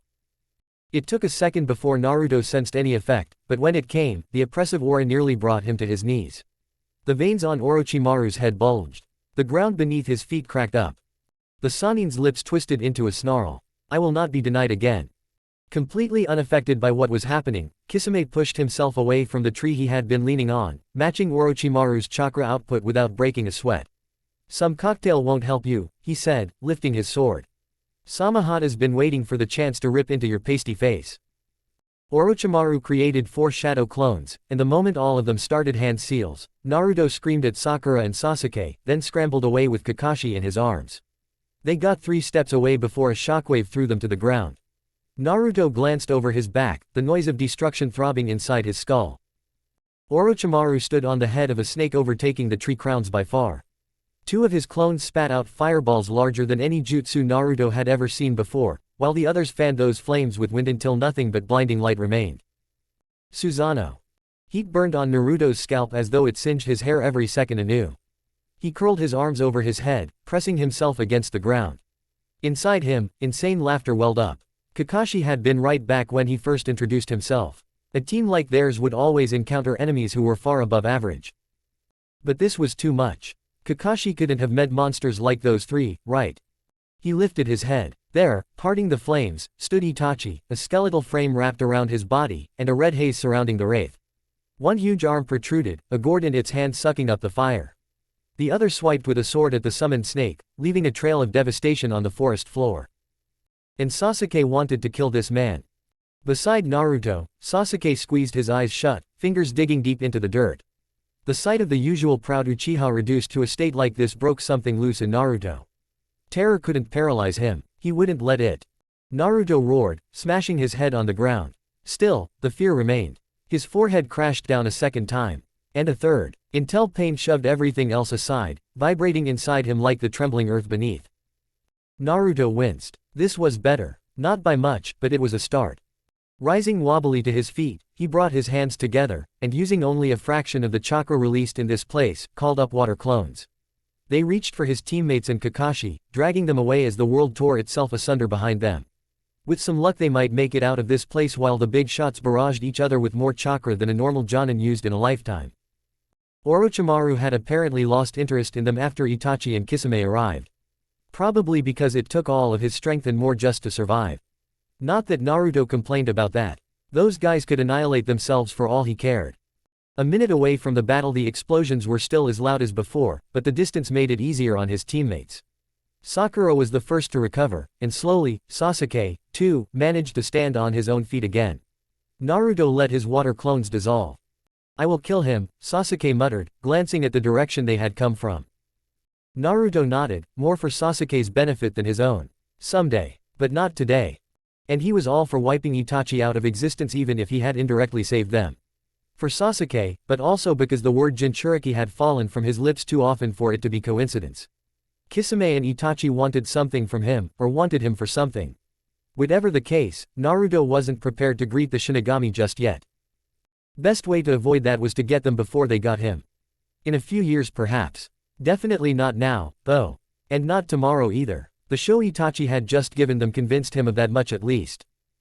They shambled further away from the fight, but stopped abruptly as they heard a chuckle. Turning around, they came upon the sight of Kisame, who grinned at them, showing rows of sharp teeth. You didn't think I'd let you leave, did you? Naruto scrounged up his courage, swallowing the fear that grasped at his throat. He couldn't let himself become afraid again. Hitting his head that often wasn't an option more than once. I don't see why you shouldn't, he said. Kisame grunted. He looked amused as he sauntered up to them. Something all-powerful people in these parts seemed to do when they spotted someone weaker than them. It was stupid, arrogant, but to Naruto's shame, it worked. Just looking at that huge tower of a man coming closer made his knees weak, and not in the way a cute girl did. Naruto curled his hands, scratching with his fingernails along his palms. I've heard your name before, he said. You're one of the 7 swordsmen, right? Isn't this kind of beneath you? I thought you guys were all about taking names. It is beneath me, Kisame said, grinning. But shaving off your flesh will be fun. That's something. Another angle, then. Didn't you just save us? Why kill us now? Kisame grimaced. Only the pink one. You have another purpose, and Itachi-san wants his brother for himself. Naruto cursed. This didn't make it any better. As if he'd leave Sakura to the mercy of a guy looking like a shark. One look at Sasuke showed that he thought the same. Not that Naruto really needed confirmation for that. As different as they still were, after the conception of their team they had begun to share a frightening amount of similarities. Not leaving anyone hang out to dry was one of them. He settled into a combat stance, ready for another round. If that guy wanted Sakura, he'd get her only over his cooling corpse. Hiruzen had nearly reached the massive wall of black smoke when his chakra senses suddenly went haywire. The area had been saturated as it is, but the surreal increase 3 miles to the northeast took him by surprise. He cleared his head and then focused on the colossal chakra not far from him. His eyes snapped open. Itachi. Orochimaru. The third signature held a similar strength. Hiruzen also felt smaller ones, but the giants between them overshadowed everything else, making it impossible to get a more precise read. Then a skeletal frame rose in the distance, towering over the forest. His brows wrinkled in thought. He had to investigate, but even he would die against 3 S-ranked shinobi if he wasn't prepared. It didn't have to be a plan, necessarily, but an ace. He stared at the ground, remembering his original goal. It might work if he played it right. Weaving through hand seals, Hiruzen sacrificed a substantial amount of chakra, molding and channeling it into the earth. Soon, an earth clone rose, before taking Tsunade's form. For most strong shinobi it wasn't hard to distinguish between clones and the real deal, but that made clones all the more devastating if you had found a way to create them that confused even the mightiest warriors. But no matter the perfect disguise, it was still only a clone. It could fight to a certain degree, but would never come even close to the original's proficiency. He could only hope that the bluff would work and that his opponents would be fooled by the fake Tsunade. Kisame was a beast. Then again, everyone but them was a beast around here. Water filled the craters Kisami's slow but strong sword strikes left behind. At first there had only been puddles, filled by the backwash of Naruto's attacks. Then, Kisame had laughed and used his own water jutsu. Now, the puddles weren't anymore. In their stead, small lakes had formed. Here and there, upturned trunks drifted around on the surface, and the few trees Kisame had left standing were peppered with kunai and shuriken. In a few minutes, a part of forest had ceased to exist. Sakura supported herself on her left knee, careful not to put too much pressure on the right. There, the fisherman's sword had already scraped her several times, shredding her pant leg to pieces. The rips in her skin sent searing stings lancing through her body every time she moved. Kisami's sword split the air with a whoosh. Sakura ignored the pain in her leg and stumbled out of the way. Samahata hit the ground, splitting it wide open, and Kisami's lips twitched as he turned to her new position. Kaden, Hosenka no Jutsu. Kisame batted Sasuke's fireballs away. Naruto threw shuriken at him, before he stormed the man with a war cry, the 6th, or the 7th time. Sakura had lost count. After deflecting the first punch, Kisame gripped Naruto's fist, then hurled him into Sasuke. Both landed painfully on the ground while Sakura used that time to limp away, bringing as much distance between herself and Kisame as she could. Fishman wasn't just a beast in that he was strong. He was also twisted and sick. What he did was a deliberate, slow hunt for her. With Naruto wanted for other things, and Itachi claiming Sasuke for himself, she was the only target he could kill. And for that he took his sweet time, making it into a battle of attrition that she couldn't win. First a leg and then the other, he had said. And his excitement seemed to have only grown as his eyes roved over her body. Not in a sexual way, but more like running a calculation in which order he should shred her for his maximum pleasure. Naruto and Sasuke had tried to stop him, and so far had managed to keep him from killing her. But only because he let them. Kisame visibly enjoyed swatting their attacks away like annoying bugs before he continued with his cruel slow-paced chase. And each time he closed in on her, Sakura felt her heart constrict. Kisame stopped for a moment, cocking his head. He glanced at the direction where Orochimaru and Itachi were still fighting and his brows knitted into a frown. The noise still hadn't died down, and the chakra output had only risen higher in the meantime. He heaved a sigh. Seems the fun is over. Time to die. Sakura blinked. Kisame appeared in front of her, a shower of water exploding where his foot touched the ground. He swung Samahata in a wide arc. As Sakura shifted back, her leg gave in. She fell down on one knee. Samahata missed by an inch, but the air pressure from the slash alone was enough to make her lose the rest of her balance. With a splash, she landed in the mud, back first. Kisame lifted his sword and struck again. But Samahata failed to find its target. Gray plates of armor blinked up for the briefest of moments. Red and white robes flared behind the last person Sakura had expected to see in this place. The ground fissured like a spiderweb where the Hokage had landed. He grunted as he thrust his staff forward, shoving Kisame away from her. Then the Hokage became a blur, as did Kisame. Confused, Sakura looked around and found them a few feet away, engaged in a vicious exchange of blows. The Hokage jumped up, and with an earth chakra-enforced spin kick, sent Kisame flying. Kisame bounced off the ground several times, careening straight into the direction of Orochimaru and Itachi, soon leaving their field of vision. The Hokage turned to them. A beautiful woman with blonde pigtails stood beside him, hands on her hips. "Get out of here," he said. Naruto hauled himself and Sasuke over to Sakura. "GG. No argument. I will meet you at the next outpost." Then the Hokage and the woman set off, leaving Team 7 behind. Hiruzen had seen many battlefields in his life. Places where the dead piled up in such amounts that valleys became flat land again. Mountains, once crusted with snow, leaking torrents of blood. Scorched earth, where rotten limbs stuck in charred trees. Atrocities against nature, human and otherwise, that were usually perpetrated by whole armies, not single men. The sight he came upon was different. It lacked corpses. The horror it inspired, though, was just the same. Trees had been flattened and burned for miles in every direction. The remains of a large metallic gate stood askew, half buried into the dirt. Black fire was still burning at several places, melting even the mighty Rashomon. The two humongous black bells attached to its roof hit the gate, sending echoes of dull chiming through the air. Hiruzen steeled himself, gripped his staff tighter, and leapt forward. His heart hammered uncomfortably against his ribcage. The amount of destruction before him seemed surreal. As if a kami had walked the earth, shaping it to his will in a fit of impotent rage. He stopped several feet away from the group of fighters, waiting for Tsunade to join him. From all of them, Kisame appeared the fittest. He had a slight rip in his cloak, but otherwise no injuries to speak of. Itachi's reserves had diminished if compared to the amount Hiruzen had sensed before. Then Hiruzen stared at Orochimaru, whose chakra level overtook all of theirs. Lines crisscrossed over his traitorous student's body, glowing with an ethereal blue light. Itachi glanced at his partner. "Kisame." Kisame grunted. "Not my fault," he said, spitting blood on the ground. "Bastard came out of nowhere." Orochimaru laughed. "Sarutobi-sensei, Tsunade. A pleasure to see you. Where is that fool, Jiraiya? We need him for this little reunion." "You know where he is." "Of course I do. The first Hokage is a terrifying opponent, no." Hiruzen stiffened. Had they been alone, he might have jumped at the chance to end what had he started during the Chunin exams.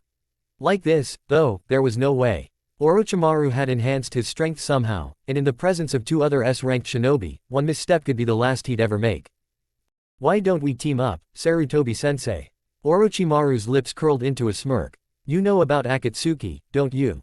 He nodded toward the side, where Itachi and Kisame conversed in hushed whispers. "They're after your precious Jinchuriki after all. I never knew you to be much of a talker, foolish boy." "Very well." Orochimaru raced toward Hiruzen, Kusanagi enveloped in tearing winds. Midway, Kisame barreled into him, blocking the strike and pushing him away from Hiruzen and Tsunade. Orochimaru screamed as Samahata tasted his flesh. He leapt farther away, frantically bringing space between himself and Kisame, who was the superior swordsman no matter what transformations Orochimaru had gone through. "Sarutobi dono. Tsunade-san. Itachi. It has been a long time. I hope you have retained your strength." Itachi moved and Hiruzen had scarcely time to blink. A kunai slid into Itachi's hand as he appeared in front of the Tsunade clone. It arced toward her, and Hiruzen barely made it in time. He angled his staff to the side. The kunai caromed off it. Itachi, though, was already moving again. He pushed against Hiruzen's hurried defenses, displaying a fluidity the Hokage had seldom seen in another shinobi. There was a grace in his movements that seemed otherworldly. No movement was wasted. Each attack carried the intent to kill. The clone attacked from the side, her fist hitting home, but Itachi burst into a flock of crows that set off toward the sky. He reappeared behind the clone, gripped her wrist, then threw her after the crows. Hiruzen closed in on him again, but just as he was about to land his punch, Itachi raised his eyes. Tsukuyomi. The roar of violence decreased as Sasuke distanced himself from the battlefield. Sakura leaned against him for support, and he helped her move. Beside them, Naruto still carried Kakashi. Minutes passed in silence, until they moved past a lake, and Naruto stopped. He turned to Sakura. "Is this the right way?" Sakura glanced at mass of water and nodded. This is Lake Ketsurin. It should be, at least. Never heard of it. It's 2 days northwest of Konoha. Still inside the land of fire though, she explained. But I've no idea where the outpost is. Are we even going there? Sasuke asked. We're still traitors. We are, Naruto said, but we don't have much of a choice, do we? Look at what happened to us. Nearly everyone we met so far wanted to off us. We got kicked around. Should have died dozens of times, really. From Nikuji to Orochimaru to your brother. He sighed. I don't think Gigi will let them kill us. Or he wouldn't have saved us in the first place, right? Sakura hummed in agreement. Probably. Besides, how long would it take for people like them to find us if we hide? Having Kakashi around makes us even more vulnerable than before. So what, we get to Konoha, turn ourselves in and hope for the best? Sasuke asked. I guess. Maybe they'll be lenient because we're bring. Sakura stopped abruptly, her head snapping toward a location in the trees not far from them. Come out, she hissed through clenched teeth. You treacherous little fuck. Kabuto stepped around the tree he was hiding behind. His left sleeve was in tatters and the rest of his outfit had seen better days, too. Ah, Sakura-san, you're not really in a position to lecture me about treason, are you? He laughed. I must say, it is surprising that you three are still alive. Sasuke steadied Sakura as he entangled herself from him. As their team's taijutsu fighter, he needed to have more mobility. Orochimaru won't get my eyes, Sasuke snarled. I'll sooner scratch them out myself. Kabuto smiled. You misunderstand my motives, Sasuke-kun. It is very unlikely that Orochimaru-sama will survive this fight. The tincture he swallowed is quite deadly if used for too long. His plan was probably to transfer into your body directly after killing Itachi, but with things as they are. Well, it seems I'm in need of a new employer. Why come after us then? Naruto asked. We're barely Chunin. Oh, you are much more than that. But you know that already. Kabuto's hands glowed blue as he moved toward them. You will be a wonderful gift for Kumo, Sasuke-kun, the perfect entry ticket, you could say. I hear they have a thing for special eyes. Instead of shifting away from the incoming predator, Sasuke took a step forward. He held eye contact with Kabuto and began bouncing lightly on his toes. Behind him, Naruto had put down Kakashi and amassed chakra as Sakura began weaving through hand seals. Kakashi had told them about the roles each of them had in the team. Against shinobi like Orochimaru and Kisame, they hadn't had the chance to adhere to his advice, though, as the difference in strength had been far too great even when they fought 3-on-1. You know, Sasuke said, his lips lifting into a smirk. We saw so many monsters today, you don't really compare. I wouldn't be so sure of that, Sasuke-kun. Sasuke charged. He reached Kabuto in a flurry of motion, red eyes blazing in their sockets. Kabuto weaved through the first 2 punches and jumped over a leg sweep. He retaliated with precise strikes aimed at Sasuke's arms. The kamas of his Sharingan spun faster and Sasuke dodged the surgical strikes. Sweat trailed down his brow after only a few seconds of combat. Fighting a Hyuga would have been similar to this. Kabuto got him with a kick, but his eyes bulged as the follow-up strike to Sasuke's shoulder went wide. Sasuke flipped backward and out of range, just in time to see a room-sized ball of water smash into the ground, barely missing Kabuto. Sakura and Naruto were doing their job, then. Just as Kakashi had taught them. 4 water clones formed out of the puddle the bullet had left behind. 3 engaged Kabuto. Sasuke rejoined the fight, with Sakura weaving genjutsu to throw Kabuto off, and Naruto covering Sasuke through ninjutsu. He could fully concentrate on taijutsu. Kabuto was still a dangerous opponent, though. Together they barely scratched him, and in the short time of this battle, his glowing hands had come very close to touching Sasuke several times already. Sasuke leaned back, twisting out of the way of another attack, when Kabuto suddenly formed a shadow clone. Without delay, the clone sped toward Sakura, who still sat on the ground, racing through seal after seal, layering illusions 3 at a time. Naruto! Sasuke shouted, darting to the left, evading Kabuto's deadly hands. On it, Naruto said, stopping the seals for his previous technique and quickly forming new ones. Sweeten. Mizuame Nabara. Naruto spat a circle of sticky water around Sakura, tight enough that only she had place within. Kabuto's clone vanished into the earth, but before he could pull Sakura under, she had clapped her hands together. Doden. Doroku Geishi. The spot of earth she sat on rose into the air, a pillar of stone looking like a throne.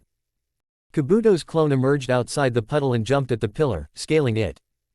Oh no, you don't, Naruto shouted. Sweeten. Mizoripa. The sharp beam of water sliced through the pillar and Kabuto's clone, destroying both. Naruto sprinted over to the crumbling technique and caught Sakura before she hit the ground. Sasuke's pained cry made both of them look up. With the temporary withdrawal of their support, Sasuke had fought alone against the original. He stood 2 feet away from Kabuto, lines of blood trailing all over his face. Kabuto smiled, then sped forward. Sasuke evaded the best he could, but more and more, Kabuto seemed to win the upper hand even though Sakura had restarted her efforts to slow him down through genjutsu. Naruto took a kunai and stabbed it into the ground beside him. Sasuke. Sasuke glanced briefly at the kunai, avoiding an almost fatal strike to the heart. He jumped back from Kabuto, and in the instant the man followed, he substituted himself with the kunai. Appearing in a crouch next to Naruto and Sakura, he panted harshly. "I told you it wouldn't be that easy," Kabuto said as he walked up to them. Naruto spat on the ground. "Fuck off. We need a plan," Sakura whispered. "We won't get him like this." "You remember Kimimaro?" Sasuke asked in a low voice. "Let's try it." Before Kabuto could initiate another attack, Sasuke barreled into him at the same time as Naruto bombarded the area with enough water techniques to drench the whole place. When it was enough, he changed the water's properties, making it thick like glue. Sakura then erected a triangular prison of stone around the captured Kabuto. Sasuke inhaled deeply, standing on one wall of the prison. Kaden, Dai Enden. Naruto had no exploding tags to hurl into the mix this time, but he didn't need them. The heat from Sasuke's fire almost melted the stone. After the jutsu fizzled out, Sasuke jumped off the wall and joined Naruto and Sakura. Once the walls crumbled, they stared with anticipation at the result. On the ground lay a charred, black corpse. Naruto's shoulders slumped, his knees buckled. They had done it. He wanted to say something, anything, but struggled to find the right words. Once Gigi kicked those other guys' asses, everything would be fine again. Well, as fine as traitors could be. But Kami, they were alive. That's all that mattered. Sakura reached out to her teammates with trembling hands. "We did it, right?" she asked weakly. "We killed that son of a bitch." When Sasuke nodded, her eyes went up, looking heavenward, and she let her head fall back. The tension seemed to leave her body all at once, and she sagged against Naruto, who had seated himself, unable to stand anymore now that adrenaline had left. Laughter rang in the clearing. Not hers, though, and neither her teammates'. Sakura's head snapped around to the source. The burned corpse struggled to its feet. Out of the wounds on its face, black eyes looked at them with loathing and cruelty and amusement all at once. Slowly, the burned skin rippled and twisted. Flesh was reborn, stretching over every limb, knitting itself together. Sakura's stomach heaved, and she emptied it all out on the forest floor, leaving a bitter tang in her mouth. And even after the revolting transformation was over, her mind replayed the scene in agonizing detail. They had been wrong when they excluded him from the monsters they met today. He was more of one than all the others. That was quite effective, Kabuto said, almost fully regenerated. He was bald now, though, not one silver hair left on his head. But as you can see, well, no need to explain it. Sakura jolted as Naruto laid a hand on her shoulder. "Calm down," he whispered in her ear. "Only a setback. We'll get him." She nodded, feeling courage rise in her once more. One day she'd ask Naruto from where he got his determination from. Now, however, she had a job to do. Hell would freeze over before she'd surrender to a sick freak like Kabuto. Sweden, Tepidama. Naruto entered the fight, slightly lagging behind Sasuke who had already stepped up to engage Kabuto in taijutsu again. She layered 2 illusions to throw off his depth perception, one to make it seem as though Sasuke moved faster than he truly did. They wouldn't hold for long, but every bit was vital. Afterward, she concentrated, focusing her senses on Kabuto.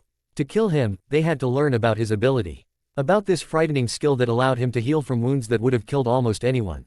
For seconds, she felt nothing but his chakra moving fluidly around. He had impeccable control. Frustrated, she opened her eyes. This led to nothing. She was about to initiate another illusion, when Naruto and Sasuke both stilled around Kabuto. As one, they jumped forward.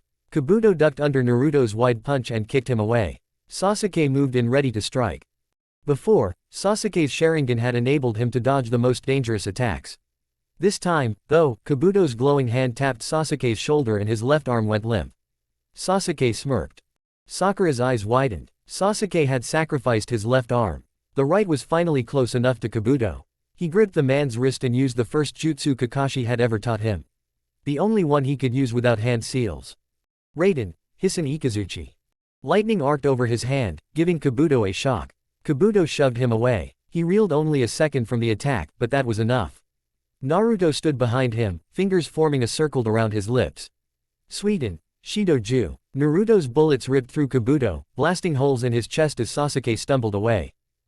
This was her chance. Sakura focused again, examining Kabuto. His chakra circulated quick enough to make her head spin. It congealed around the wounds, imitated the adjacent healthy cells, then regenerated them.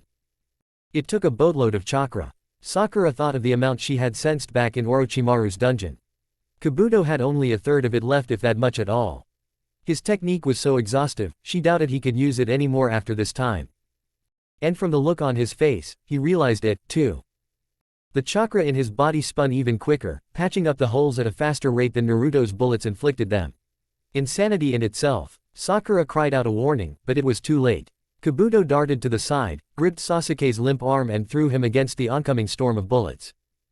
In the last moment, Sasuke substituted with the kunai he had used before and landed far away from Kabuto. Too late, did they discover what Kabuto was after. He sped toward Kakashi's prone body on the ground, only Naruto in his way. Naruto bent his knees, digging his feet into the earth. As Kabuto neared, a shimmering haze built up around him. It was only for a second, but Naruto's surprise at the flashing images of Tobaku and Mika was enough for Kabuto to pass by him. Sasuke helped Sakura up, and together they limped over to Naruto. There, all three glared at Kabuto, who held a kunai to Kakashi's jugular. Now isn't this an interesting development? Why don't you stay where you are? Hiruzen's eyes widened as he took in his new surroundings. On dark soil, sinuous gray clouds drifted, curving as they came upon black trees rising to the heavens. Looming like the promise of death, a sanguine moon soaked the world in blood. Itachi perched on a three-legged stool, feeding acorns to a murder of crows that had gathered around him. Nothing in his posture spoke of anything but control and poise. You always were partial to them, Hiruzen said, walking up to him and the birds. Itachi didn't reply at first. After giving the last acorn away, he said, legends say that the crow is a bearer of information, but also a trickster, a liar. Ironic, would you not agree? Quite. Hiruzen panned his head around, staring at the illusion that held both of them. This is remarkable. You have 72 hours if you want to indulge yourself. Hiruzen shook his head. This is hardly the time. He gave Itachi a level look. Why are you here? Why is a man like Hoshigaki Kisame inside the land of fire? Itachi glanced up. Akatsuki learned of the whereabouts of Naruto-kun. Outside of Konoha he is an easy target. Already. He will not risk much until he is ready, but a Chunin Jinchuriki. There is a limit to how much he can hold himself back. Then it has begun. It began 6 years ago. Hiruzen closed his eyes at the remainder of that day, one of Konoha's darkest moments. Itachi rose from his seat and began walking away. The clone you used is well structured, he commented offhandedly. I doubt many could see through it. Hiruzen fell into pace at his side. You did. Which was your intent, I presume. When I felt you approach, I thought it better to send you a signal. And what a signal it was, Hiruzen said. I never believed I would get to see the tempestuous god of valor in my remaining time on this earth. Soon they arrived at a pond rimmed by black columns. Inside, red koi swam lazily around one another, floating beneath the silver water. Itachi halted there and Hiruzen felt the air shift around the prodigious young man. Itachi looked at him, something unknown glimmering in his eyes. You promised to keep him safe, he said. Yet he was fighting Orochimaru. Hiruzen returned the look. He has grown up. He now makes his own choices. It was his choice to challenge a Sannin. It was his choice to leave Konoha in order to rescue his sensei. Itachi's eyes widened before he got himself back under control. He left Konoha. Hiruzen nodded. His whole team did. They used the confusion after the invasion. After a pregnant pause, Itachi's lips twitched into a small, genuine smile. He found friends, then. For better or worse, yes. Hiruzen uttered a short laugh, before his countenance became brave again. They broke him out of his darkness, freed him from his loneliness. He still wants to kill you, but at least, it is not everything he cares about anymore. Good. Itachi sighed. This is all I need to know. You should return them to Konoha now. All of them. As they continued their stroll, Itachi explained his plan. It was likely that the fight was being watched by another member of Akatsuki. As soon as the genjutsu would end, Hiruzen was to lay into Itachi. Making it look like I broke your Tsukuyomi. Hiruzen asked, his brows knitting into a frown. Is that even possible? Perhaps. In any case, it will remind people of the power you possess. Hesitation is a good deterrent for war. I doubt my deeds have been forgotten already. Age and use dull even the sharpest of blades with time, Itachi said. That, at least, is what most people think. Soon, Hiruzen saw the footstool where they had started. He turned to the young Uchiha. Itachi, I am. Make him strong, Itachi interrupted. If you cannot keep him safe, see to it that he grows enough to defend himself. Him and his teammates. When the time comes that Akatsuki moves again, Sasuke must be strong.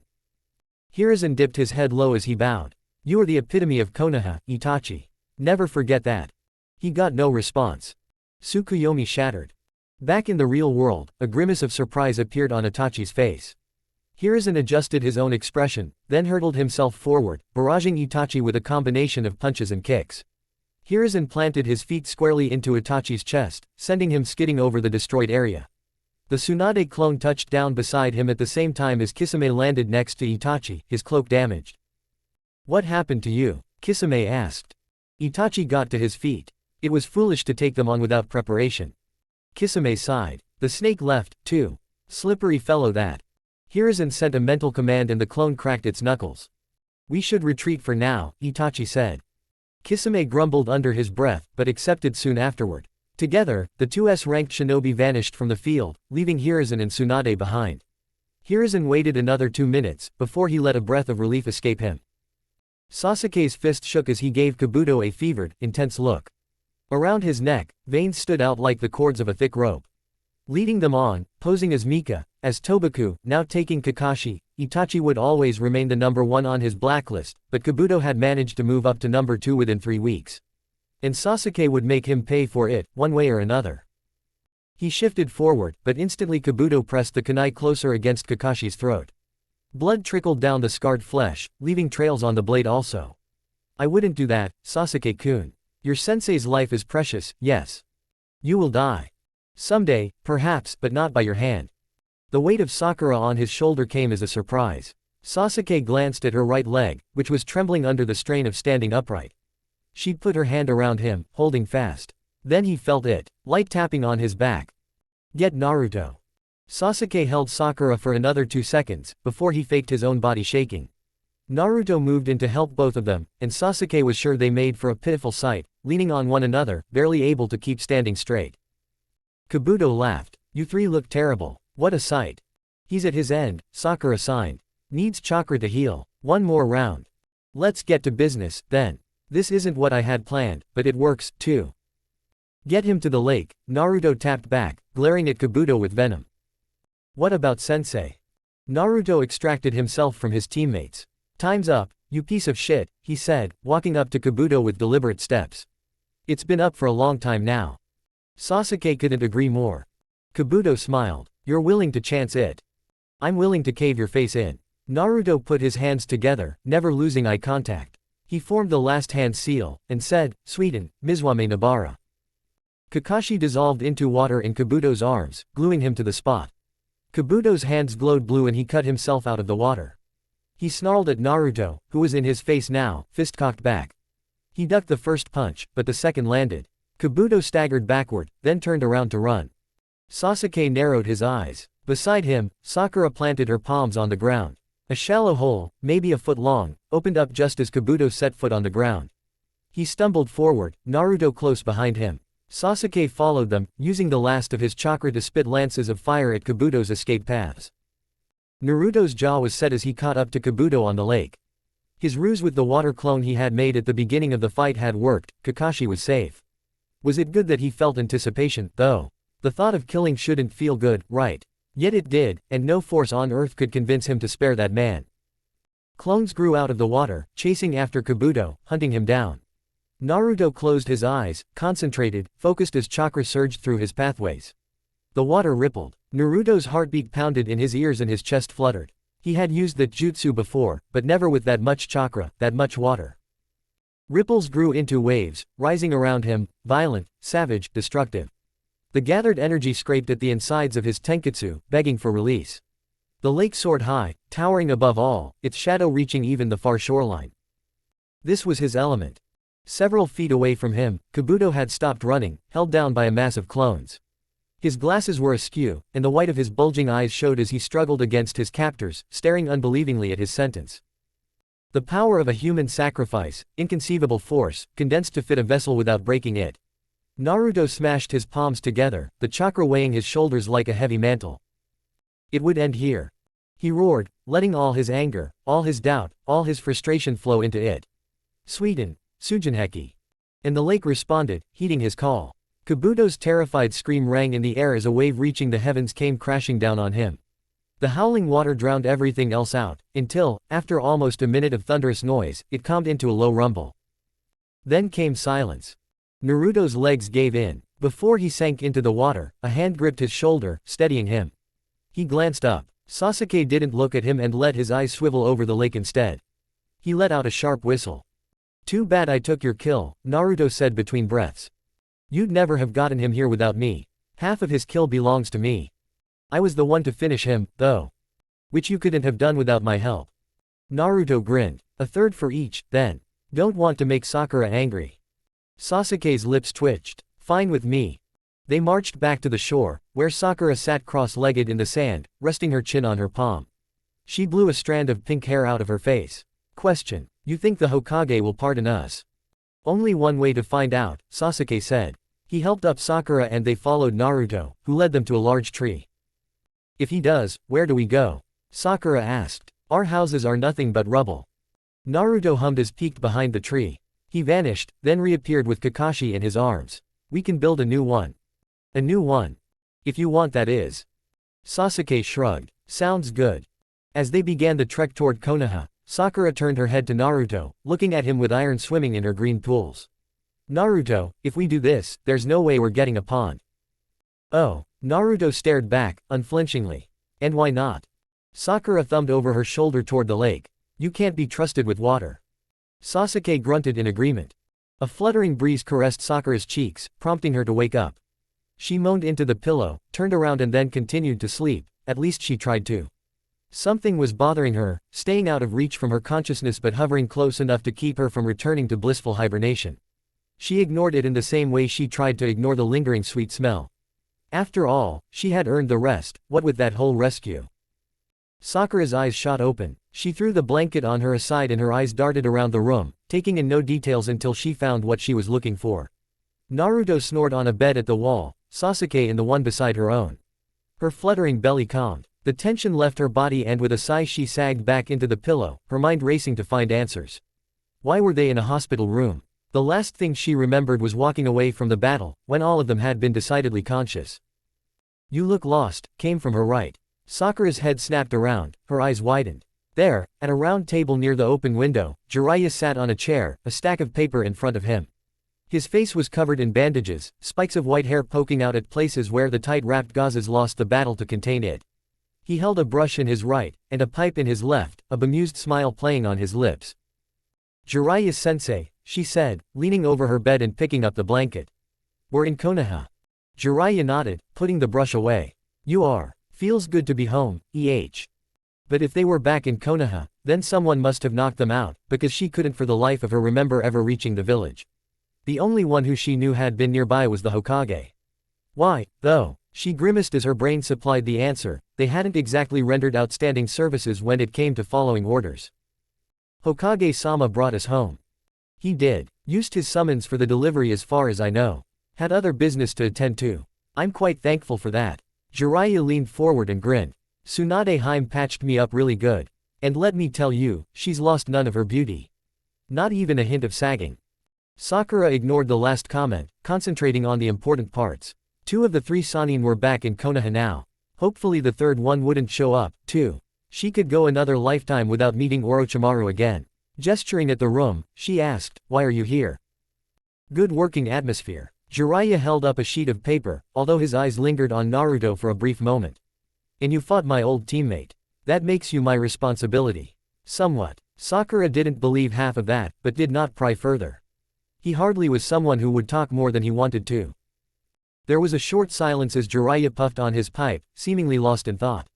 Sakura bit her lip. Now that they were back in Konoha, the consequences of their actions would follow.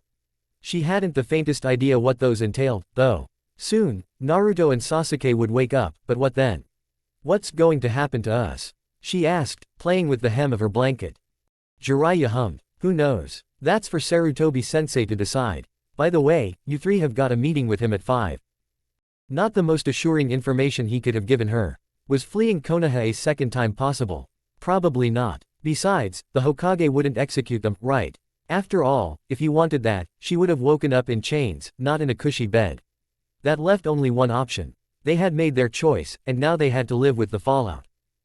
Sakura glanced at Jiraiya, who hadn't taken his gaze off her for a second. Inside of his eyes shone a knowing glint. You know, he said, you'll go crazy if you worry too much about it. He won't kill you. She sighed, combing her hair with her hand. We still betrayed the village. You did. It was a stupid thing to do, really. Sooner or later, we would have made a move to get Kakashi back. Jiraiya pocketed his pipe, stood up, and stretched his arms. But it was also a brave thing, he said. A world where friendships and bonds mean nothing is an empty one. I don't want to live in such a world. And I'm sure the same goes for Sarutobi-sensei. Sakura swallowed. You think so? It is the right of the young to be brash and emotional. Jiraiya gathered his sheets of paper and his brush. Well, what you did was exceptionally stupid nevertheless. So, live with the results, learn from your mistakes, and don't repeat them. The door closed behind him with a soft click. A minute before the clock struck 5, a stern-looking woman, her hair done up in a bun, rested her knuckles against the wooden door that led to the Hokage's office. Behind her, Team 7 stood assembled, kitted out in gray slacks Jiraiya had organized for them after he left the room. When the confirmation to enter came from the other side, the secretary ushered them in and then closed the door as she left. Inside, the Hokage and 2 of his former students were waiting for them. Naruto shifted his eyes away from them, glancing around the room. The red couches he had once relaxed on with his surrogate grandfather to smoke pipe were gone. A large table replaced them, several maps and scrolls having been unfurled on it. Through the glass pane behind the Hokage's desk, Konoha's afternoon sun shone onto the red carpet. Team 7, the Hokage began. Welcome back to your village. He rose from his chair and walked around the desk until he stood directly in front of them. You will be pleased to know that your A-ranked mission to rescue Hatake Kakashi has been a complete success, congratulations. Naruto averted his eyes as the Hokage spoke to them. The triangular hat shaded part of his hoary face, but Naruto could see that there was no emotion in it at all, just like his voice had absolutely no inflection. But let us dispense with what we all know to be a lie, the Hokage continued, holding his hands behind his back. You left your village. You betrayed Konoha when she was most vulnerable. Naruto swallowed the thickness in his throat. Silence. The word was barely a whisper, but Naruto's spine straightened and his mouth snapped shut. I will not hear a word from you on this matter. You have done quite enough already. The Hokage stared at them, chips of gray boring into each in turn. Without leaves, however, the tree is nothing. Especially in such troubled times. Your escapades have been classified as a mission, therefore the punishment cannot be too heavy, or others will notice. He handed each of them a stack of papers. You will be suspended from active field duty for the next 6 months. During this period, you will work to rebuild Konoha in whatever capacity I deem necessary, without pay, of course. The rank of Chunin you have rightly earned, but you showed a startling lack of rationality. Therefore, you are barred from taking the regular Jonin examinations. The only way for you to attain said rank now is through a field promotion. In addition to that, the events of the last weeks will be classified in a record accessible only by the Hokage. May the Cage of the Future know what you have done. Naruto's face tingled, but he nodded in tandem with Sasuke and Sakura. The sanctions were heavy, but not nearly as heavy as imprisonment, exile, or death. All in all, the Hokage had been lenient. There are things you are not privy to, the Hokage said. Information your rank excludes you from. That, however, is the reality of our chain of command. And it is there for the sole reason of avoiding blunders like this. He shook his head. Time and again you learned that Konoha takes care of her own. Kakashi would have been with us again before long. Naruto's head snapped up. He stared into the Hokage's eyes, his jaw set. You haven't seen him, hanging at the wall like meat. You haven't, each day he had to wait they tortured him. Beside him, Sakura and Sasuke mirrored his expression. Speaking out against the Hokage wasn't the best of ideas, definitely not at the moment. He knew that, but before long wasn't enough when it came to someone getting tortured. Not by a long shot, not after what he'd seen in that dungeon. The Hokage said nothing, letting them fidget for half a minute, before he turned to his old students. Tsunade, Jiraiya, please show Uchiha-san and Haruno-san how to write up a detailed report. They nodded and walked the rest of Naruto's team out of the office. Not without protest, but Naruto had noticed Sasuke's pained grimace as he tried to wriggle out of Tsunade's iron grip on his shoulder. At length, he was alone with the Hokage. They stared at each other, neither one blinking as the Hokage stepped closer to him. Naruto had grown a fair bit, but the Hokage was still a full head taller than him. This time, Naruto didn't look away. Each second they had wasted to rescue Kakashi had been another scar on the man's body. That was something he'd stand by, no matter what kind of punishment he'd get for saying so. The Hokage's flat hand smacked against Naruto's cheek and his head reeled to the side. His eyes widened, but before he could really think of anything to say, strong arms closed around him, pressing him against the red and white robes. "Gigi," Naruto whispered. "Stupid boy," the Hokage murmured into his hair. "You stupid, brave, idiot boy." Naruto's breath hitched. I'm sorry. I didn't, we had to." "I know." The Hokage let out a sigh as he put an elbow's length distance between them. He bowed slightly to be on the same height and then grabbed Naruto's shoulders. "The next time you go out to change the world, you have to be stronger," he said. "My heart almost gave out when I saw you with that rotten shark." Naruto gave him a weak smile. We will. I promise, Gigi." A purple sky stretched over the horizon as Naruto stood on the head of the fourth Hokage, staring at the moving lights below. Most of Konoha still hadn't been rebuilt. The forest-covered stadium, the southern parts where Orochimaru's mercenary force had struck, the countless ruins of family homes, but that would change, he was sure. One brick at a time the village would regain its splendor and with that its hope for a better future. His team arrived beside him, having scaled the third's head. "Here you are," Sakura said. "We looked all over for you." Tsunade-sama said Kakashi will be fine eventually. Naruto nodded. "And his Sharingan?" "Still got it. He sent it back with Pakun before they took him." Sakura shook her head. "He's lucky. Tsunade-sama is the only one who could implant it again." After a moment of silence, Sasuke asked, "What are you doing here?" "I wanted some quiet." Sakura frowned. "That bad?" Naruto sat down cross-legged and stretched his arms. "Not really. Gigi and I had a talk. Made me think, that's all. About Konoha. The world." Sasuke settled down next to him. "Let's hear it, then. Your thoughts make good comedy." "You suck, Sasuke." "Don't listen to him, Naruto," Sakura said. Naruto laughed, then became serious again. "I can't say I'll ever love Konoha as much as Gigi does. We're shinobi. We murder, we spy, we steal. And we do it in the name of our village." His smile wavered. "But after all the shit I've seen in the last year, I can say that the whole world is fucked up.